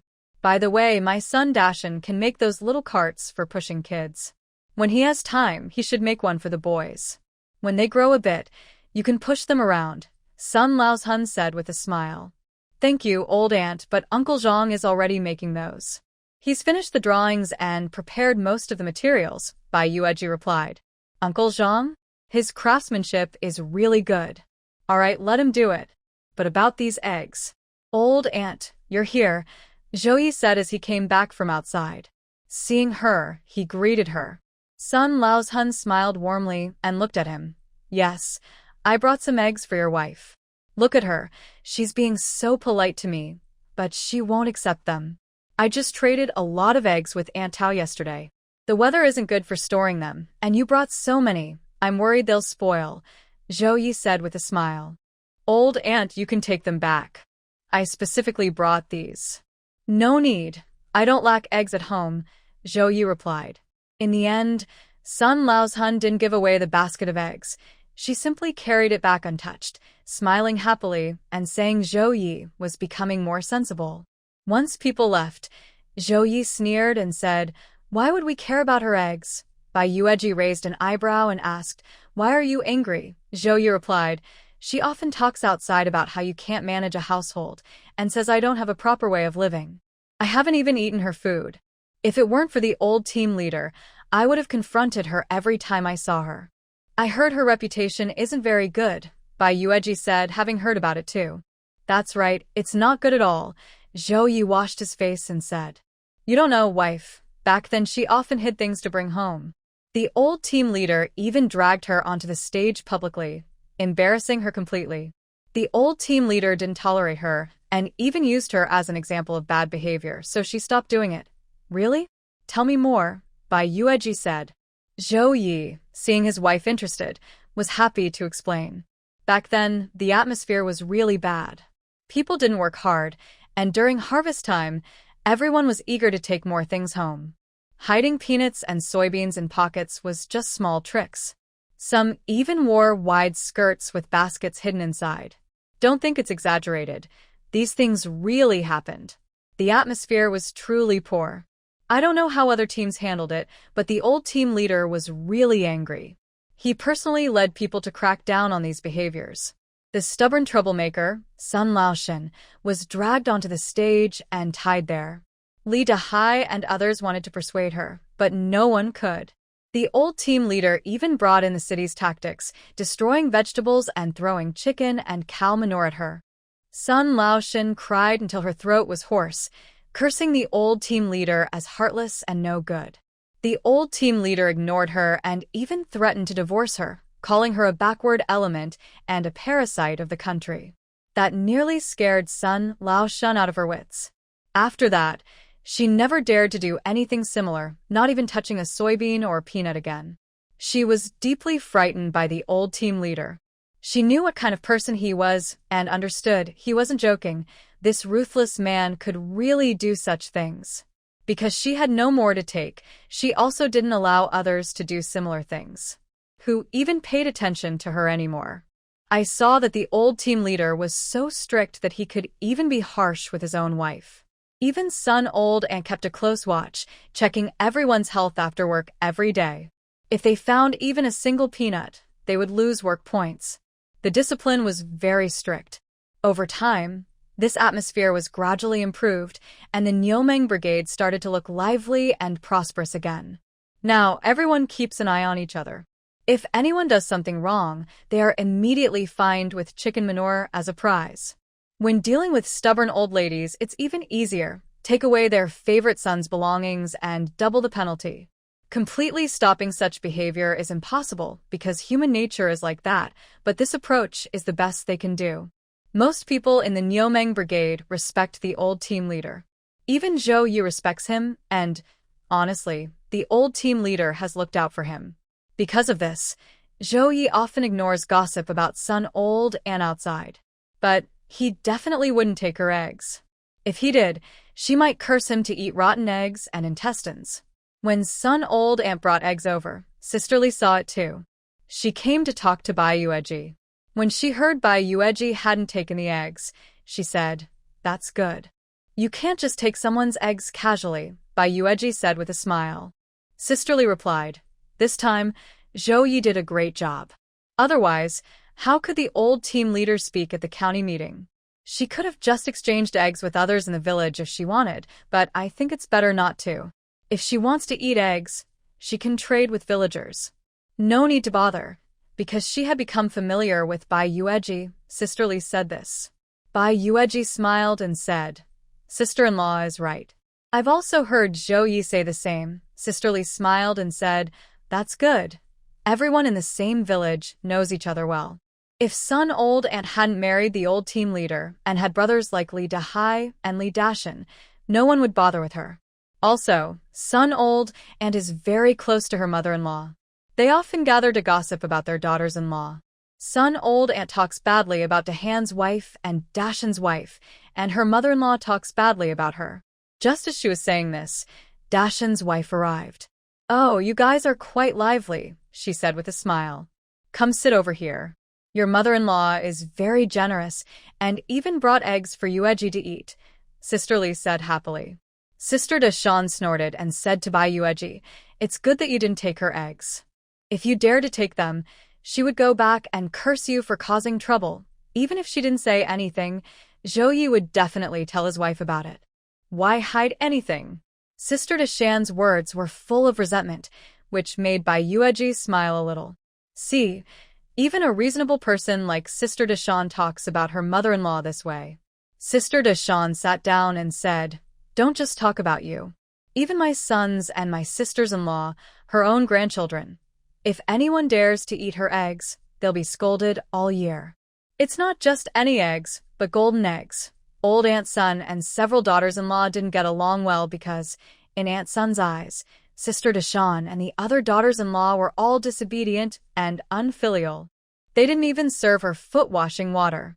When she married in, she divided the whole family, and none of the eggs they raised were given to her as a sign of respect. Old Aunt Sun kept a lot of anger and complaints about these daughters-in-law. But Sister Dashan's sisters-in-law didn't take her seriously. They went about their days as they pleased and ignored her. If she caused trouble, they would pretend not to hear, letting her scold and curse in the yard. When she got tired, she would go back inside. "Only her precious daughter and grandchildren get to eat her eggs," Sister Lee said. Exactly. Early in the morning, she already took the eggs over. Her mother-in-law had another daughter who married into another team nearby, about an hour's walk away. That daughter was her favorite. When she was pregnant and had her baby, her mother-in-law asked for eggs. If they didn't give her any, she would squat by the chicken coop and take the eggs herself. They had to work, and the kids were watching. If the kids dared to stop her, they would be beaten. Not just eggs, but hens too. When her precious sister-in-law was postpartum, their family had to give her a chicken. If this little sister-in-law was kind and well-behaved, it would be fine. But she was exactly like her mother. Before she got married, she was so useless she wouldn't even help if a bottle of soy sauce fell. She didn't help her sisters-in-law at all and did nothing at home, acting like an empress and bossing everyone around. When her sister-in-law entered, she bossed her around. When her niece grew up, she bossed her too. Everything good in the house was for her. Eating lazily and bossing others around, let's not talk about that. The main point is, whether she's at her parents' house before marriage or already married and at her husband's home, this little sister-in-law has often caused trouble and disagreements. Big sister-in-law has suffered because of her. When she first married in, she thought she was a good person, but she quickly learned otherwise. Later, she even heard her say to her mother that her second brother, after marrying, forgot about his mother, probably because of outside influence. Since then, big sister-in-law has truly disliked this little sister-in-law from the bottom of her heart. In my mother-in-law's eyes, granddaughters are more precious than grandsons. Grandsons are common, but granddaughters are treasures, she said with frustration and complaints. If anything happens in the future, I definitely won't serve her. Let her daughter come back to take care of things. I want to see if her little darling can handle it, she sneered. Sister-in-law nodded. Just like my mother-in-law, don't expect me to serve her in the future. I know her tricks. She just thinks she can bully me. She wants to come to my house to grow old. Don't get involved in this, or you'll regret it, someone warned. I definitely won't get involved. Let her dream on. During this, Bai Yueji couldn't join the conversation, just listening quietly. Originally, sister-in-law Li only planned to do that, but unexpectedly, things happened so quickly. In late June, it rained, and when Li Fengshou's mother was out, she slipped and fell, breaking her leg. This was a big problem. She had to stay in bed, unable to do anything. Oh, this is like a death sentence. How can I lie here all day? Oh heavens, she wailed on the bed. Li Fengshou's father didn't want to take care of her, so the job fell to Li Fengmao's wife. Fengmao's wife didn't want to do it either. She was willing to take the good chores, but the bad ones had to be shared with the main household. Li Fengmao came to ask Li Fengshou to let his sister-in-law help take care of her. Why bother? Your wife can do it, no need for your sister-in-law, he said. After the wild boar meat incident, Li Fengshou's feelings toward his parents cooled completely. The accusations and dirty words thrown at him felt like a heavy rain. They even cursed him to be childless and grandchildless. Are these parents? Even enemies wouldn't treat him this way.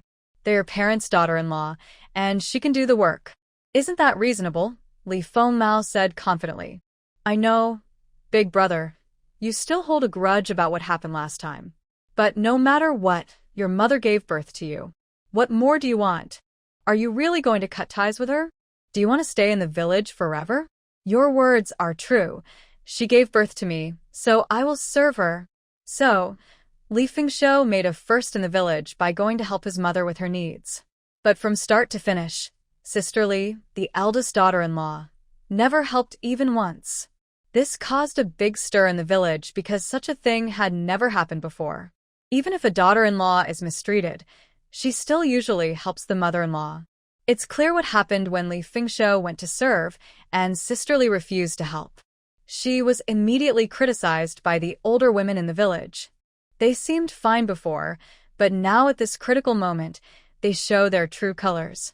Such unfilial behavior. That's right. We can argue all we want, but now that her mother is in trouble, she must put aside her pride and help. Let Fengshou do it. He's her son, but it's still not easy. Exactly.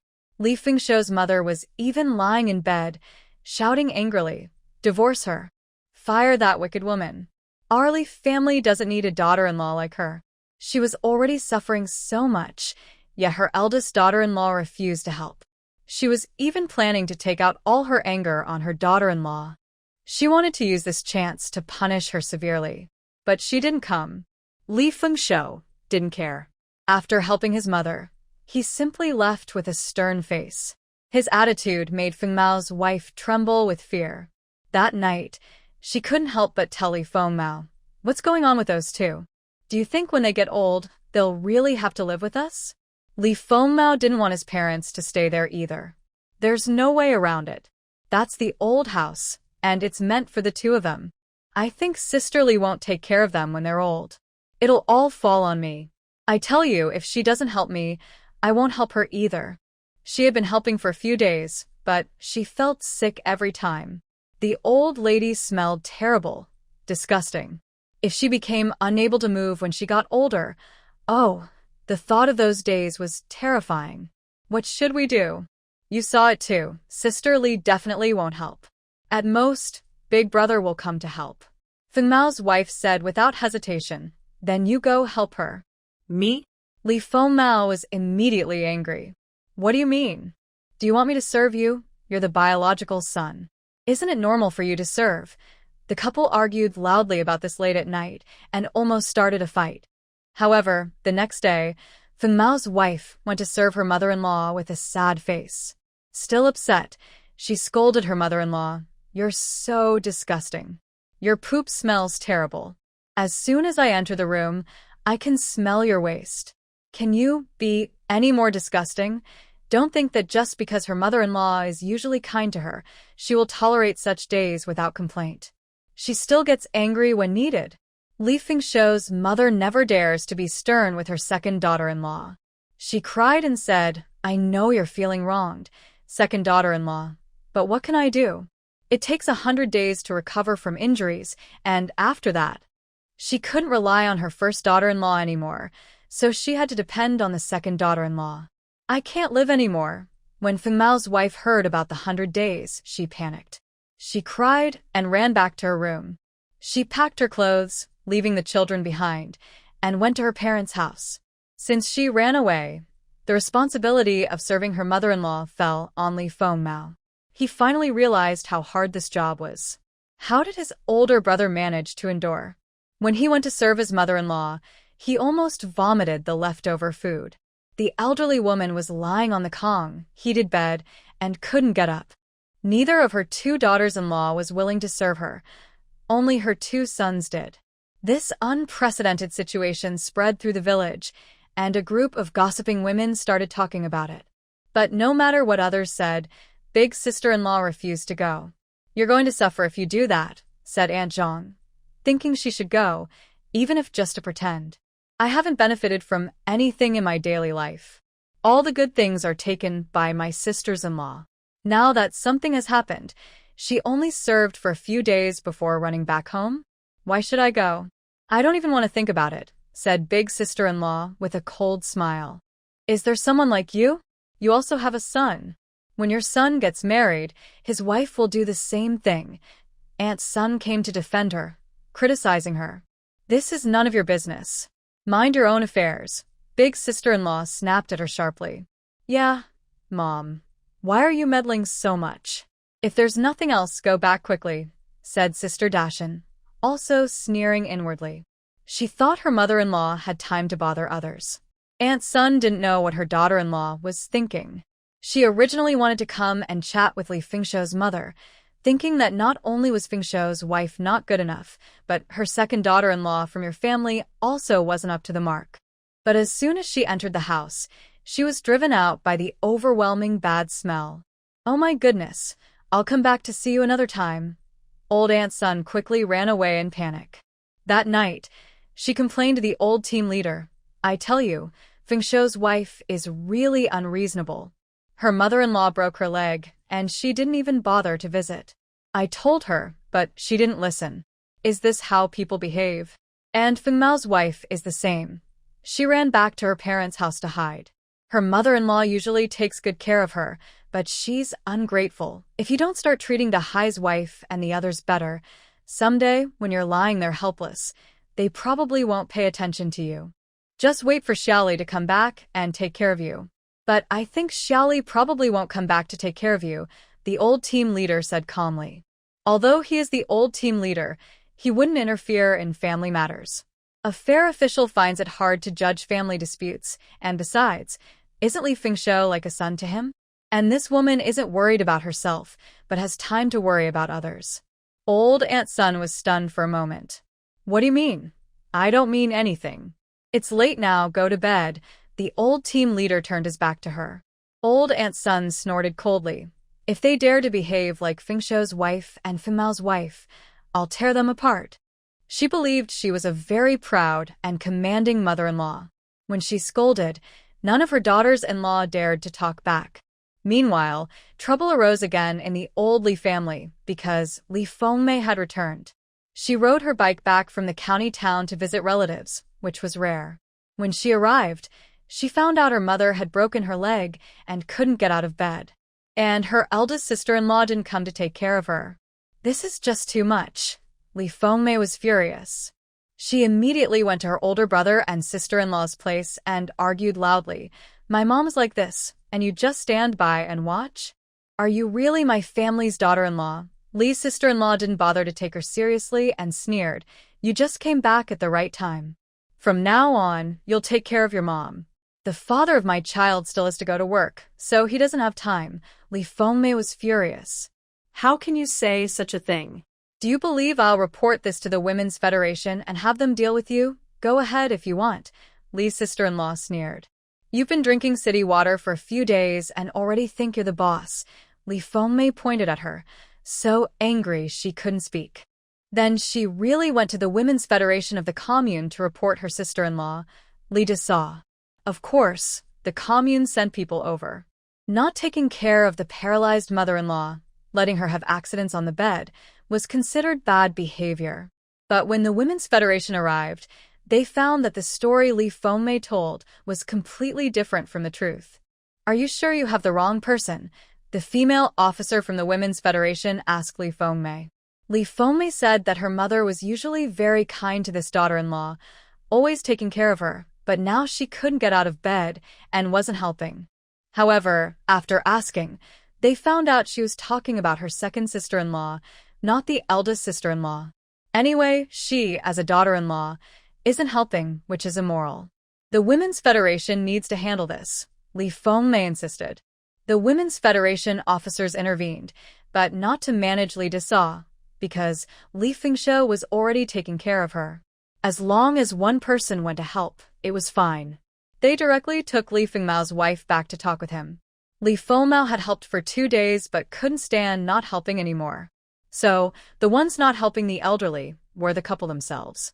You really are good at messing things up, Li Fengmao scolded his sister. You're already married. Why are you still interfering in your family's affairs? His wife also scolded. Now, the Women's Federation people came looking for them, and everyone at her family's side knew she wasn't helping her mother-in-law, so she ran back to hide. Li Fengmei also turned against them. What's wrong? Mom always loved you the most. Now that she's like this, you all do nothing. Do you have a conscience? If you have a conscience, then go help her. Don't just stand there and talk, her sister-in-law snapped. Exactly, you're back now, so stop talking nonsense and go help, Li Fengmao added. I'll go. Li Fengmei was so angry she almost fainted. She went to help her mom, but within 10 minutes, she vomited 3 times. Her mom said, Xiao Mei, why don't you stay at home? Li Fengmei almost vomited bile. Hearing that, she was so furious, she felt like she was on fire, trembling as she said, Mom, I need to pee. Then she ran out on her bike, as if chased by ghosts, saying, There's something in town I need to do. I'll be back later. Her mom was heartbroken, crying silently. How did she become so disliked? Everyone in the old Li family knew about the big team's affairs. At first, everyone was just criticizing and talking about it, but as the weather warmed up, everyone continued working and had no time to pay attention to these things. However, the sky didn't clear for long before another rain started. It rained for several days, and these 2 rainstorms helped cool down the hot weather. When the rain stopped and everyone had rested enough, they naturally went back to work to earn their wages. The white roses also breathed a sigh of relief. Finally, it was time to work, so they quickly sent Zhao Ye out to the fields with all his strength, telling him not to bother her anymore. In recent days, he almost took her life. As for Zhao Ye, who was living happily, he looked so lively that Li Taishan kept muttering, Brother Ye, just tone down your expression. Tone down? What's wrong with me? Zhao Ye glared at him. Still asking what's wrong? With that look, you might as well write full and satisfied on your face. This full man doesn't understand hunger. He's so envious he could die. Zhao Ye touched his face and asked, Is it that obvious? Li Taishan nodded confidently.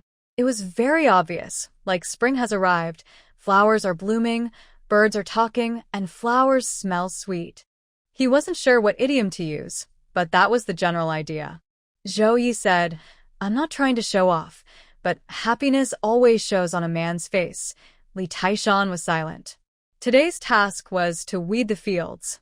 After several days of rain, the grass was growing rapidly, and if not pulled out, it would eat up the fertilizer in the soil. This job was much easier than watering. But only for these few days, because with the sun so strong, in a few days, the places where the water channels are inconvenient will need to be manually supplied with water, which is exhausting. Also, there will be more work ahead because the summer harvest is coming next month. Wang Erring rarely came to work today and asked, Brother Yi, what are you guys talking about? Oh, today is a good day. Even Erring is here to work, Li Taishan said. Wang Erring rolled his eyes at him. Zhao Ye asked, Have you gotten your money back? Yes, I have, Wang Erring nodded. Zhao Ye had only asked casually, not expecting him to really get the money back. Really? So much money? Did she really pay it back? Is she that rich? Li Taishan was also surprised and quickly asked. Wang Erring looked down on him. She doesn't have that much money. The new female educated youth, Yang Ruoqing, helped pay it back. Li Taishan was even more surprised. So much money, and she just helped pay it back. I'm not sure if she was the first to support me, but anyway, my mom took the money away. Wang Ying said this with some pain. The money was in her mother's hands, so there was no way to get it back. But it's okay. At least I didn't let Mawan get the better of me. After eating so much for me, she just wants to break up. She really has a big imagination. Fortunately, I still have money left. I have quite a bit of leftover from the yuan coins. These days, I plan to visit Widow Yang for some fun. I think spending money there is more worthwhile. That girl from the youth brigade, I think she's gaining a lot of fame lately, Li Taishan said. Old Chen saw her once and was smitten. Even Huang Yukai got into a fight over her. Old Chen and Huang Yukai fighting? Zhou Yi asked curiously. Yes, during the rainy days, one went to deliver fish and the other to deliver yellow eel. They argued and started fighting outside Lao Tao's house. But she didn't care for either of them and never came out. Li Taishan's family lives close to Old Chen's, so he knows the details. Yang, the youth from the brigade, is so pretty, and her family is quite rich. She's from a big city. If he could marry her, their children would have a big city family background, Wang Ying said. If he hadn't suffered so much because of Ma Wan, he might have tried to pursue Yang Ruoqing. After all, he is so outstanding. As they talked, the conversation shifted to Zhou Yi. By the way, Brother Yi, you still haven't met your father-in-law and mother-in-law, right? Zhou Yi remained calm. That's something for later. The kids are still young. He didn't like his in-laws much because he had already heard from his wife about the White family's situation. His wife was an only child, and her parents wanted to keep her at home to find a husband, even choosing a toad for her to marry. She was originally an only child and didn't need to go to the countryside, but she insisted on signing up herself, desperately wanting to leave. It was really to escape that family. White Yueji didn't hide anything from Zhou Yi. She was honest about everything. But hearing all this made Zhou Yi feel heartbroken. He wondered what kind of life his wife had lived before. Was she really his biological sister? Growing up in such an environment, she was still so kind and talented. How rare was that? But perhaps it was fate that she came to Niumeng Brigade to marry him and start a new little family. After Bai Yueji finished explaining the family situation, she added, I don't have my family to rely on, so if you bully me, I have nowhere to complain. If you want to bully me, just go ahead. Zhou Yi truly did bully her, making her hum and complain. He cares deeply for his wife. No need for anyone else, not even his parents-in-law. If they don't treat his wife like a daughter, he can do without them. His wife with him is worth 1,000 soldiers. Zhou Yi was working in the fields, while Bai Yueji stayed at home to take care of the children. Dudu and Daodu were born at the end of March. Now it's late June, and they are already 3 months old. Bai Yueji was worried she couldn't breastfeed both of them alone, but it turned out that as long as her diet was good, she could feed them just fine. Even with their big appetites, she could supply enough milk. Her meals were really good. After her confinement period, Zhou Yi brought home several old hens to stew for her, about one every 10 days. During the rainy days, he also brought back several pig's feet, which she used to make pig's feet with peanuts and a piece of pork belly for dumplings. She also had eggs and fish caught by Gu Guangqiu, which she never ran out of. So her nutrition was definitely enough, but even with all this, she didn't gain much weight. As Auntie Lao said, everything she ate turned into milk for the 2 little brothers. Because of that, Daodu and Dudu, who are now 3 months old, are chubby and healthy. In the meantime, Uncle Zhang had already prepared the baby stroller, and Bai Yueji wanted to pay him, but he refused to take the money. She knew he really liked the children, so she didn't insist, but she kept it in her heart. Seeing that the weather was nice today, she took the children outside for a walk. Daodu and Dudu loved going outside, especially Dudu, who cheered happily when they stepped outside. Because Zhao Ye often carried them out to chat with others and other people frequently visited their home, the brothers weren't shy or afraid of strangers. When Bai Yueji pushed the children out, a group of kids gathered around. Li Fengshou's family's full barn and granary came over, asking, "Aunt, you took Daodu and Dudu out?" "Yes," Bai Yueji smiled. Not only the Fengshou family but also Dasha's children and other kids came to see. A big group of children gathered around, looking at the scenery. "Why do they look the same? Their clothes are even identical," a child asked. "Of course they look the same. They are twins, and our team only has this pair," Man Ku proudly said, acting like they were his younger brothers. In fact, the brothers also liked twins. They often visited the little brothers and even told their mother they wanted a pair of twin brothers. "Who is Daodu and who is Dudu?" a curious child asked. Man Ku couldn't tell, as they had looked many times and still couldn't tell them apart. Luckily, the children quickly lost interest. "He's so chubby. Yeah, and he's so fair. Both white and chubby like a doll in a New Year picture. I wish he was my younger brother. My mom would love a son like that," said a little girl. "Dream on. That's my aunt's. She said she would give us a younger brother," Man Ku immediately declared. "Look, he's blowing bubbles with me," a child pointed out. "That's nonsense." "I'm blowing bubbles," another said.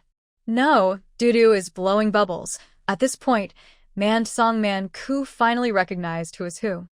That was the children's innocent talk, which made Bai Yueji want to laugh.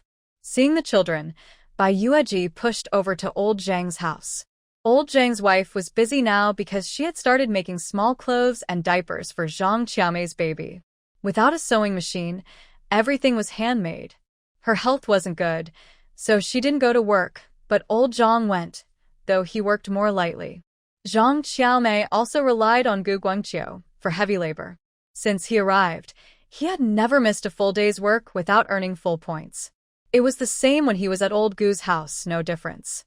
Old Zhang's wife was happy to see her bring Daodu and Dudu over. Wow, Daodu and Dudu came to see Grandma Zhang. Daodu and Dudu looked familiar to her and smiled at her. Dudu was friendly and would smile at anyone, not afraid of strangers. But Daodu was shy around unfamiliar people. After being surrounded by many children, he only recognized Man Ku, who often visited their home. There were many unfamiliar children, so he was quite reserved. But Dudu was playing and blowing bubbles with them. Bai Yueji smiled and asked, "Auntie, you've started making small clothes? Since I have nothing to do, I might as well start making them. How is your appetite now, sister-in-law? Auntie Qiao's appetite isn't very good, but she likes the sour potatoes I make, saying it's good for the stomach." Old Zhang's wife smiled and said, "She thinks her daughter is likely to have a grandson this time. Of course, if it's a granddaughter, she would also be happy. But since she hasn't had a son herself, she really hopes for a grandson. And it would be nice to have a grandson with the same family name as old Zhang's family. But it's still early to think about that. She'll wait until her daughter gives birth safely." Bai Yueji smiled and said, "I heard from Zhao Ye that the old team leader plans to have our team raise goats to increase income. Yes, if the harvest is good this year, we might start raising goats. Our area is quite suitable for it." Zhao Ye said that Uncle Zhang used to raise goats when he was young. He even drank goat milk. But after they formed a collective, they stopped. If the team starts raising goats, Uncle Zhang has experience and can help a lot. Hearing this, Annie Zhang's face lit up with a smile. The old team leader specifically talked to Uncle Zhang about it. Uncle Zhang agreed that if the team needs him, he will take good care of the goats. Now, her husband can only earn 6 work points a day because he can't do heavy labor.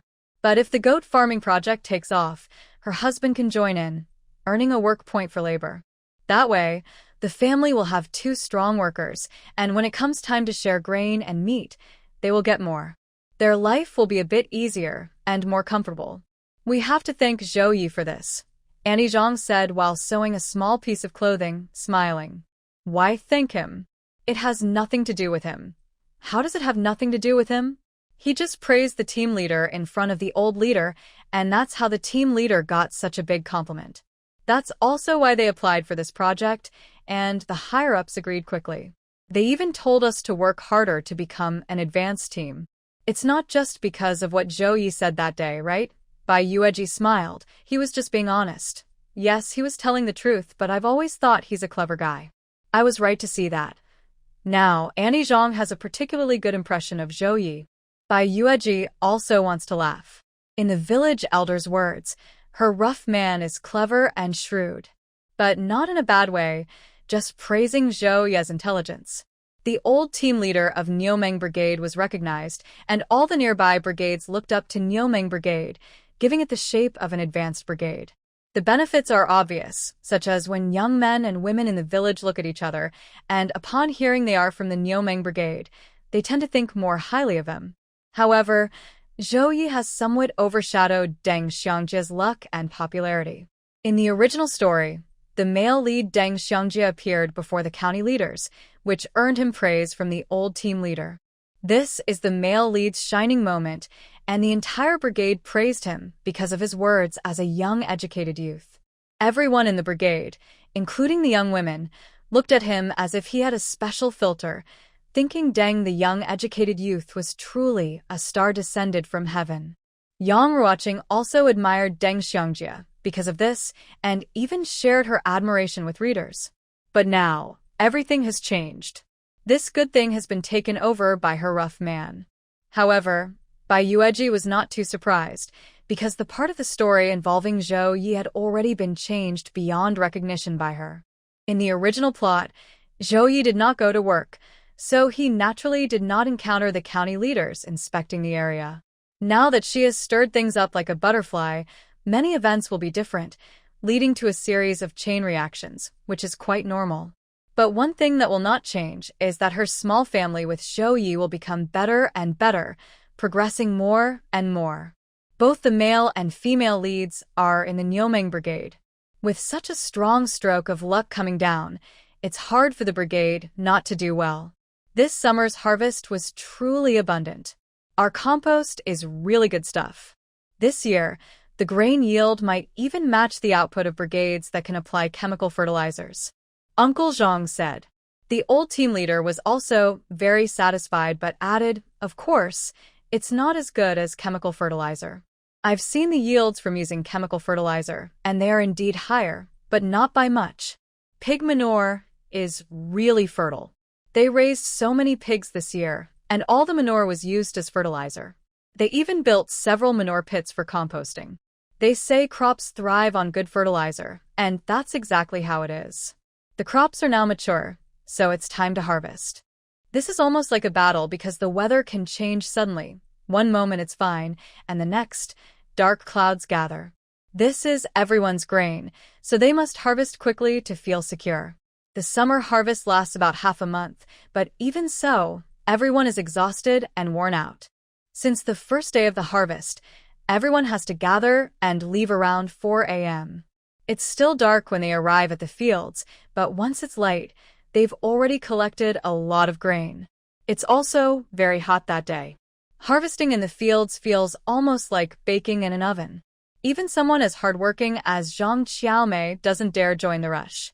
It's too hot and tiring, and if she gets heat stroke, it wouldn't be worth it. Other pregnant women are similar, though some very strong ones don't mind the heat and go straight into the fields with their hats on. During summer harvest, the work points are higher. Before, men earned 10 points for full effort, but now they earn 12, gaining 2 extra points. Women used to get 7 points for full effort, now they earn 9. The old team leader did this to motivate everyone to harvest quickly. Other teams are doing the same. Most people don't want to miss out on earning so many work points. Zhao Ye is the same. Usually, he earns 8 points for farm work, but now he's earning 12. When cutting wheat, he's far ahead of others. He's not just cutting wheat, he's working hard on everything, not saving any effort. Everyone notices his effort. Although no one says much, they all see that Zhao Ye is really trying hard now. He used to be lazy and not work very hard. But now, he never falls behind, never misses work, and is very diligent in harvesting. Still, he doesn't live as simply as before. Everyone works together, and at noon, they share the lunch brought over. His lunch is so good that others look at their own food and feel it's tasteless. This is because Bai Yueji is responsible for making the lunch. Since she has to take care of her 2 children, she can't personally deliver the food, so she prepares Zhao Ye's lunch and asks Aunt Zhang to bring it along with her own. She feels very sorry that Zhao Ye is so busy with the harvest, he can only lie down and sleep after returning home. He plays with the kids, and in no time, he's asleep again. He's exhausted. Getting up so early and returning so late, even the ox isn't this tired. So, she doesn't hold back on the food.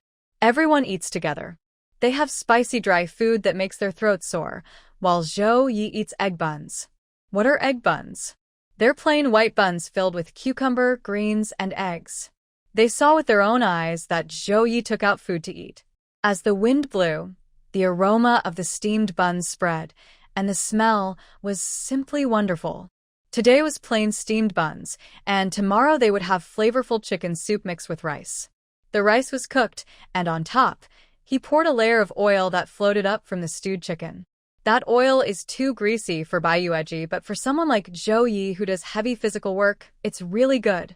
A little bit of chicken soup and oil was poured over the rice mixed with millet, making the meal smell especially sweet and tasty. There was also chicken meat added on top. She ate chicken legs and wings, while the remaining chicken breast and other parts were for Zhao Ye. But it wasn't just chicken, there were also cucumbers, boiled eggs, and tomatoes. In the following days, they had egg pancakes, scallion pancakes, and other simple foods. In the past 2 weeks, her lunch, sent by Aunt Zhang, has been very hearty. The men were very jealous, but it was just envy. If they had to eat like him, they felt they couldn't handle it. They were used to being frugal, so no one dared to eat like Zhao Ye. For example, Guo Guangqiu and Uncle Zhang also had good meals with eggs, and Li Dahai and Li Dashan's meals weren't bad either, but they couldn't compare to Zhao Ye. Because Zhao Ye could clearly feel his wife's love and concern, he worked even harder. He worked from early morning to late at night for half a month and finally harvested the first batch of grain this year. They stored the dried grain in the warehouse, and everyone's face showed happiness, including Zhao Ye. Now that the grain was stored, even if the weather was bad and it rained suddenly for 10 or 15 days, they weren't worried. The worst thing was if the grain didn't get stored and was soaked in water, that would be a real disaster. When it was time to pay the grain tax, Zhao Ye really didn't want to go. He was exhausted after these past 2 weeks and wanted to rest. Li Taishan and others enjoyed the lively scene. After paying the grain tax, the most important thing for the villagers was how to share the grain. Since last year's autumn harvest, they hadn't started sharing grain again until now. Even the most frugal families had run out of food, and everyone was looking forward to this harvest. Zhao Ye, let's go! Li Fengshou and Guo Guangqiu called out to him. Wait at home for Dad. Dad will bring back grain for you to eat, Zhao Ye said happily, kissing Daodu and Dudu. The 2 brothers also liked being close to their dad and smiled happily. Zhao Ye kissed his wife too. Go quickly and come back soon. White Yueji also smiled. Honey, tonight you can't refuse me. Zhao Ye was thinking about this matter. Because he felt very tired. For the past 2 weeks, his wife wouldn't let him get close, but tonight, it must happen. White Yueji looked at him with a bit of annoyance. Really? Is he that eager? Zhao Ye nodded confidently. Yes, especially eager. They had made plans to play poker tonight, so he happily took his trailer and went with Gu Guangqiu and Li Fengshou to the grain drying yard. The men went to divide the grain, while Sister Li brought a bowl of chicken soup to White Yueji with several pieces of chicken inside. Sister-in-law, what are you doing? Why are you bringing chicken soup and chicken? White Yueji asked. Sister Li smiled and said this time, it's been a hard harvest, so I thought I'd kill a chicken to help him recover. Lately, Li Fengshou has indeed been working very hard.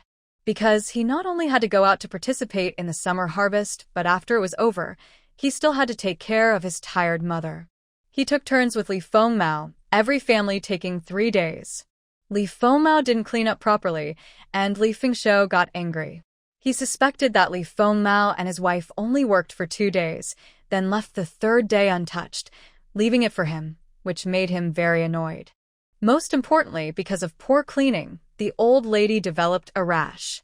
Oh, that was truly a torment. She didn't curse her second son and his wife, but vented her anger on Li Fengshou. During the days he cared for her, she cursed him with all sorts of harsh words.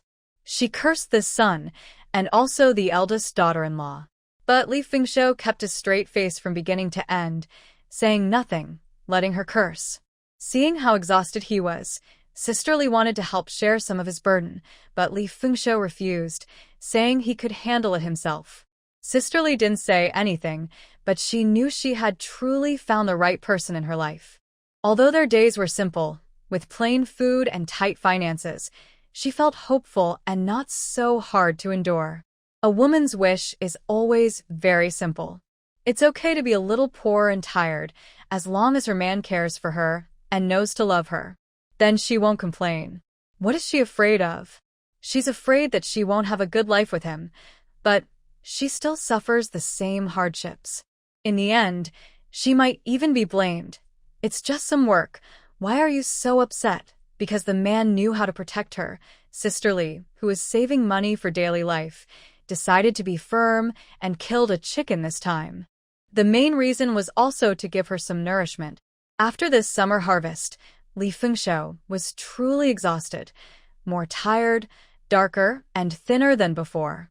But since they made chicken soup, they definitely wanted to bring a bowl over here. Just keep it for Brother Fengshou to eat. There's no need to bring it over. Sister Li, smiling, said, only my family can eat your food, but I can't bring you a bowl of chicken soup. The brothers from the granary came over and ate a lot of what was here. In the yard, there were tomatoes and cucumbers, but because she was careful with her daily life, she didn't plant many, mostly soybeans and peanuts. The children didn't have enough to eat, so they came here. Sometimes they even ate and took some home, which made her feel a bit embarrassed. Bai Yueji smiled, but didn't refuse again. She poured some into her own bowl and was about to wash the bowl, but Sister Li stopped her. I'm going back now. Bai Yueji saw her off and then turned around to scoop some flour and cornmeal, planning to make chicken soup with cornmeal tonight. At the grain drying yard, everyone was busy dividing the grain. Since it was just summer harvest, each household didn't get much. The real big harvest was in the fall. But this year, Zhao Ye worked hard, and with more people in his family, according to the 7-to-3 labor ratio, he received quite a bit of grain. However, Zhao Ye wasn't very happy about it. After all, he was exhausted just for this small amount of grain. He could only comfort himself that it was better than nothing. After all, he was usually free, so earning some grain was better than nothing. Seeing this scene of grain division, Yang Ruoqing, a new educated youth, also felt emotional. People in the countryside really have a hard time eating, she said. She also participated in the summer harvest, but she caught a heat stroke on the first day and had to rest for several days before going back. She then realized how tough the summer harvest was, especially after she cut her hand with a sickle, which made her unable to continue working. So this time, she came to buy grain, otherwise she would have no food to eat. Next to her, Deng Xiangjie smiled. It's not easy for sure. Is your hand feeling better? Much better. Yang Ruoqing smiled at him. Their relationship was very good, but it didn't stay peaceful for long. They argued because Yang Ruoqing heard some things and was upset with Deng Xiangjie. No matter how Deng Xiangjie explained or apologized, it didn't help. She just refused to listen. Deng Xiangjie said, "Are you being unreasonable?" She kept saying, "I'm unreasonable, I'm unreasonable. I don't want to argue about reason. I came here to fall in love with you, not to argue about reasons." "Why you? You're even so cute when you're angry," Deng Xiangjie suddenly blurted out. Angrily, Yang Ruoqing stomped her foot, ignored him, and ran away. While they were having a misunderstanding and talking about breaking up, the members of the Niumeng brigade started working again. It's not like after the summer harvest they could relax. Farmers only have free time during the cold winter months when they can stay indoors. Led by the old team leader, the team members quickly planted the second batch of crops and then began manually fetching water to irrigate the fields. The men were responsible for fetching water, and the women for watering the seeds and seedlings. Because the men are strong workers, fetching water was very tiring, so they earned more work points. Watering was also not easy, but comparatively easier, so they earned fewer points. After finishing these tasks, they could finally take a short break.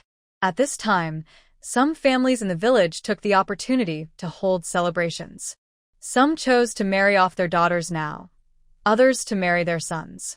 For example, Li Taishan was taken by his mother to a matchmaking meeting. He had met the girl before and was very satisfied with her. But the girl wasn't very happy with him at first because her mother had someone check him out, and he seemed a bit irresponsible. However, this year he had been working hard, which showed he was serious about getting married. Li Taishan also came to see her, gave her a bar of soap, and then blushed and ran away. He didn't seem like a bad person. She didn't know how Li Taishan bragged to Zhao Ye when he got home, but she blushed and hurried away. Since they had met each other before, and the conditions at old Li's family were quite good, plus Li Taishan was showing signs of improvement, the marriage was decided. The wedding date was set for the end of the year. That's a popular time for many people to get married. Zhao Ye watched Li Taishan, who kept secretly smiling after the matchmaking, and said, "That's enough. It's just marrying a wife, no need to be so happy. Brother Ye, now you can talk. When you made up with your sister-in-law before, I saw you weren't less happy." Zhao Ye couldn't really argue with that. "I want to go for a walk in the mountains. Do you want to come along? It's midsummer now, and the wild game in the mountains is plentiful. He needs to go find some good stuff to bring back for his wife." Yes, yes. Upon hearing this, Li Taishan had no reason to refuse. He was eager to go into the mountains with his wild brother. So, the next day, Zhao Ye went into the mountains with Li Taishan. He originally wanted to invite Gu Guangqiu to come along, but Gu Guangqiu took Zhang Qiaomei back to the Gu family home during the summer harvest break. The new grain harvest was coming in, and they needed to deliver some to Uncle Gu and Aunt Gu. "Why are you carrying this big sack?" Zhao Ye brought a shoulder pole, a basket, and a sickle. When he saw Li Taishan not only carrying the basket, but also holding a large sack, he asked. Li Taishan said, "I thought if we find something good, I'd have a place to put it." Zhao Ye was speechless. He felt a strange trust from his little brother.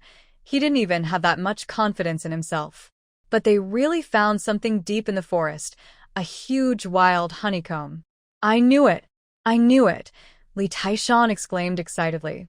Compared to Wang Ying's unlucky trip into the mountains, where they didn't find anything and got stung by wasps until their heads swelled like pigs, this was a big win. With Wild Brother, they found such a large wild honeycomb.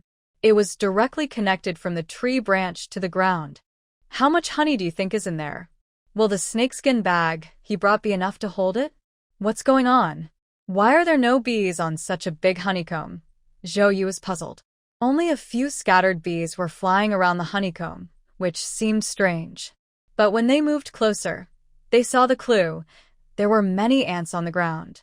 The honeycomb had been targeted by an army of ants. Ants are also enemies of bees. If they are attacked by ants, the bees become very anxious. Since the honeycomb was being watched by a large ant army, the bees had no choice but to move away. So such a big honeycomb was just left here. But it seemed like they had recently moved it, because there weren't many ants. "Wild Brother, how much do you think we could get for this honeycomb?" Li Taishan excitedly asked as he took out the snakeskin bag. "Money? Keep it for yourself to eat," Zhao Ye replied, inspecting the bag. "Is this bag clean?" "Don't worry, Wild Brother. I had a feeling we'd find something good today, so I specifically picked a clean snakeskin bag my mom washed and saved." Zhao Ye sniffed it and confirmed it was indeed clean and free of strange smells. "Let's go. We'll come back later to harvest the honey. First, let's go hunt some wild game," Zhao Ye said, handing the bag back to him. "Such a big harvest, and you still want to hunt wild game?" Li Taishan asked. "If we take this honeycomb back, we've already gained enough for today," We're here to hunt wild game, after all, but placing such a large beehive here, what if others come by and think it's theirs? What if they claim it? Li Taishan was reluctant to leave the hive. Zhao Ye said, then you stay here and guard it. I'll go hunt. Since it was rare to have a chance to come into the mountains, he couldn't just take the hive and go without catching some meat. Brother Yi, will you share with me? Li Taishan looked at him hopefully. Depends on how much I catch. If I get a lot, I'll share some. If not, then you get nothing. Li Taishan felt relieved after hearing that. His brother was confident he could hunt well. Zhao Ye returned after more than 3 hours. He carried 2 fat rabbits and 7 or 8 wild chickens tied with vine branches on his shoulder. In his basket, there were about half a basket of wild eggs, which was his harvest from 6 bird nests. These wild chickens eat seeds and bugs from the mountain. They lay eggs reliably. He checked them carefully, except for 1 or 2 bad eggs he threw away. All were good. While hunting, Li Taishan had been sitting on a tree, resting against the trunk. He only woke up when he heard movement and saw the game Zhao Ye brought back. He was drooling at the sight. Jumping down from the tree, he said, Brother Yi, you caught so much meat. I want a rabbit. Dream on. I'll keep 1 rabbit for myself, send the other to my aunt, and give you 2 wild chickens. That works too, Li Taishan grinned. Zhao Ye had already prepared his catch. They used a sickle to carefully cut down the big beehive and put it into a snakeskin bag. As for the army of ants below, they paid no attention because they had already been dazed by the honey poured over them. They had no time to bother with the 2 people stealing their hive. Carrying everything, the 2 headed down the mountain. Since honey would seep out of the bag and be sticky and uncomfortable, Zhao Ye told Li Taishan to carry it. Li Taishan held a piece of honey in his mouth and ate it. He was happy to be ordered around by his brother, feeling no regret and willing. He decided he would stick with his brother for life. He didn't need to eat meat with him, but he could enjoy the broth when his brother ate meat. They set out in the morning. After some delays along the way, they got home around 4 in the afternoon. They brought everything back to Zhao Ye's house. Brother Yi, I'll go wash up first, Li Taishan said, feeling sticky and uncomfortable. Wash up first, then bring a clay jar. Zhao Ye handed him 2 wild chickens. Okay, Li Taishan replied with a smile as he took the chickens. White Yueji came out of the house and saw the things Zhao Ye had brought back: wild rabbits, wild chickens, half a basket of wild eggs, and a large beehive. How did you get such a big hive? Come here, wife, try this. Zhao Ye smiled and broke off a piece for his wife. White Yueji tasted the honey, and it was truly sweet to her soul. Did the bees sting you? She asked, noticing something. Zhao Ye smiled. The ants chased the bees away, so we got lucky. White Yueji smiled, knowing her rough man was lucky, but she didn't expect it to be this good. She went to get gauze and a clay jar to filter the honey. There were only 2 clay jars at home, but even when filled, they still had plenty of space. She took out some clean, preserved fruit jars she had saved. They had quite a few jars, all bought last year by Zhao Ye for treats, 6 jars full, but there was still a lot left. I'll ask Aunt Zhang, White Yueji said, handing him a pot to pour the honey into. Old Zhang's family had quite a few clay jars, so she brought over 3 and called Aunt Zhang to come get some honey. Aunt Zhang was surprised when she saw it. How did you get such a big hive? Didn't the bees sting you? This hive was targeted by a big ant army, so we moved it. When we arrived, we just happened to find a good chance. Oh wow, your luck is incredible, White Yueji said. Annie, take a jar home, and about the wild chickens, take 2 for your sister-in-law to stew and eat.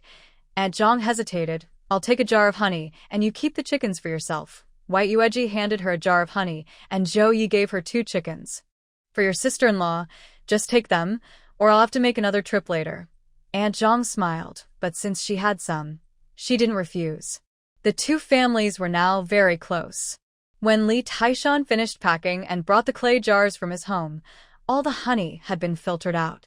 Including the jar he gave to Aunt Zhang, there was enough honey to fill 5 clay jars, each about 3 jin, around 1.5 kilograms.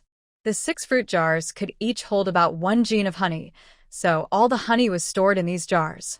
Li Taishan smiled. Brother Yi, Can I have one of those small jars? I want to give it to my partner. She'll definitely like it. Help yourself, Zhao Ye nodded. Li Taishan took a jar of honey home to give to his mother. As for the honey in the fruit can, he planned to deliver it to his girlfriend tomorrow morning. Taishan's mother was very happy with the jar of honey. It's better to go into the mountains with Zhao Ye. You're not allowed to go with Wang Ying anymore. One person gets to enjoy the honey, while the other gets swollen from bites. That's right. I definitely won't go into the mountains with that unlucky Wang Ying again, Li Taishan said. His mother smiled. As for the fact that he brought back one big and one small jar of honey, and the rest belonged to Zhao Ye, Taishan's mother didn't mind. If Zhao Ye hadn't taken her son into the mountains, she wouldn't have even smelled the honey. She also heard her son say that Zhao Ye was just there to look around, and even slept in a tree. Zhao Ye was willing to share 2 wild chickens with him. Thinking of this, Taishan's mother said, "In the future, you should get closer to Zhao Ye. If he needs help, you should be there to help." She really thought Zhao Ye was lucky. He was generous and not petty. It was definitely good for her son to follow him. But did she even need to say that? Li Taishan decided he was going to stick with his wild brother forever. As for Zhao Ye's family, Bai Yueji divided the honey in the fruit cans. Sister Li got 1 jar. Sister Li felt a bit embarrassed to accept it. You should take it to the commune to exchange. The collection station is willing to buy honey. Last time, someone from my family's side got some and exchanged it for a good amount of money. The collection station is willing to buy, but I don't plan to sell. This is good stuff. We'll keep it for ourselves. Bai Yueji smiled and handed her a jar. Keep it for the granary and storage so we can enjoy sweet treats. Next to her, Man Song Man Ku shouted, "Thanks, Annie." Big Mountain's wife also received a jar. She felt a bit shy. I don't have much good to give you. Don't be so polite, sister-in-law. I'm clumsy, and in the future, I'll need your help making clothes for the 2 brothers, Bai Yueji said with a smile. Just bring it over. Big Mountain's wife nodded happily. Zhao Ye respected the old team leader. How could he not give a jar of honey to the leader? The old team leader accepted it. Old Sun's wife was very happy. She wanted to keep this jar for herself, but then she looked at the jar in Big Mountain's wife's hands. When Bai Yueji left, she naturally went over to ask for some. Second brother's family, give me that jar of honey to show respect to me and your dad. Dad has one too, Big Mountain's wife said calmly. Aunt Sun said, your dad's jar should be kept for Shaoli. I'll take it to her tomorrow. Sister-in-law Deshawn said, I need to take this jar back to my parents' house to visit relatives tomorrow. Aunt Sun immediately got angry. What's wrong? We, the older folks, shared one jar of honey, and you're already reluctant? Is this how it's going to be? When I become like Mother Fingshou, you won't want to serve me either. I tell you, marrying into our family is your good fortune. Don't take your blessings for granted. But no matter what she said, sister-in-law Deshawn refused to give up the jar of honey. Why should she give it up? When Li Dashan returned, sister-in-law Deshawn, with red eyes, told him about this matter. She also decided that she would move out and build her own house to live alone. This wasn't a sudden decision. She had thought about it for a long time. Since the family had already split, it was normal for her to move out and live independently now. Li Dashan also couldn't stand his mother. Seeing his wife so upset, he hesitated briefly and went to talk to his father. Because building a new house required applying for land. Old Captain listened to his second son's story and sighed. He knew this was bound to happen sooner or later, so he didn't stop her. He nodded silently and agreed. As for Bai Yueji, after leaving Old Li's family, she also sent a jar of honey to Uncle Old Tao, the donkey driver. Old Tao's wife was at home and was very talkative. She smiled and said, you can keep the honey for yourself. Why did you bring it to Uncle Old Tao? I had a baby before, and Uncle Old Tao didn't ask me for any money for the ride, Bai Yueji said with a smile. She intended to give it, but Uncle Old Tao refused to take it. He thought that transporting a pair of twins was a lucky thing, and he didn't want to take money.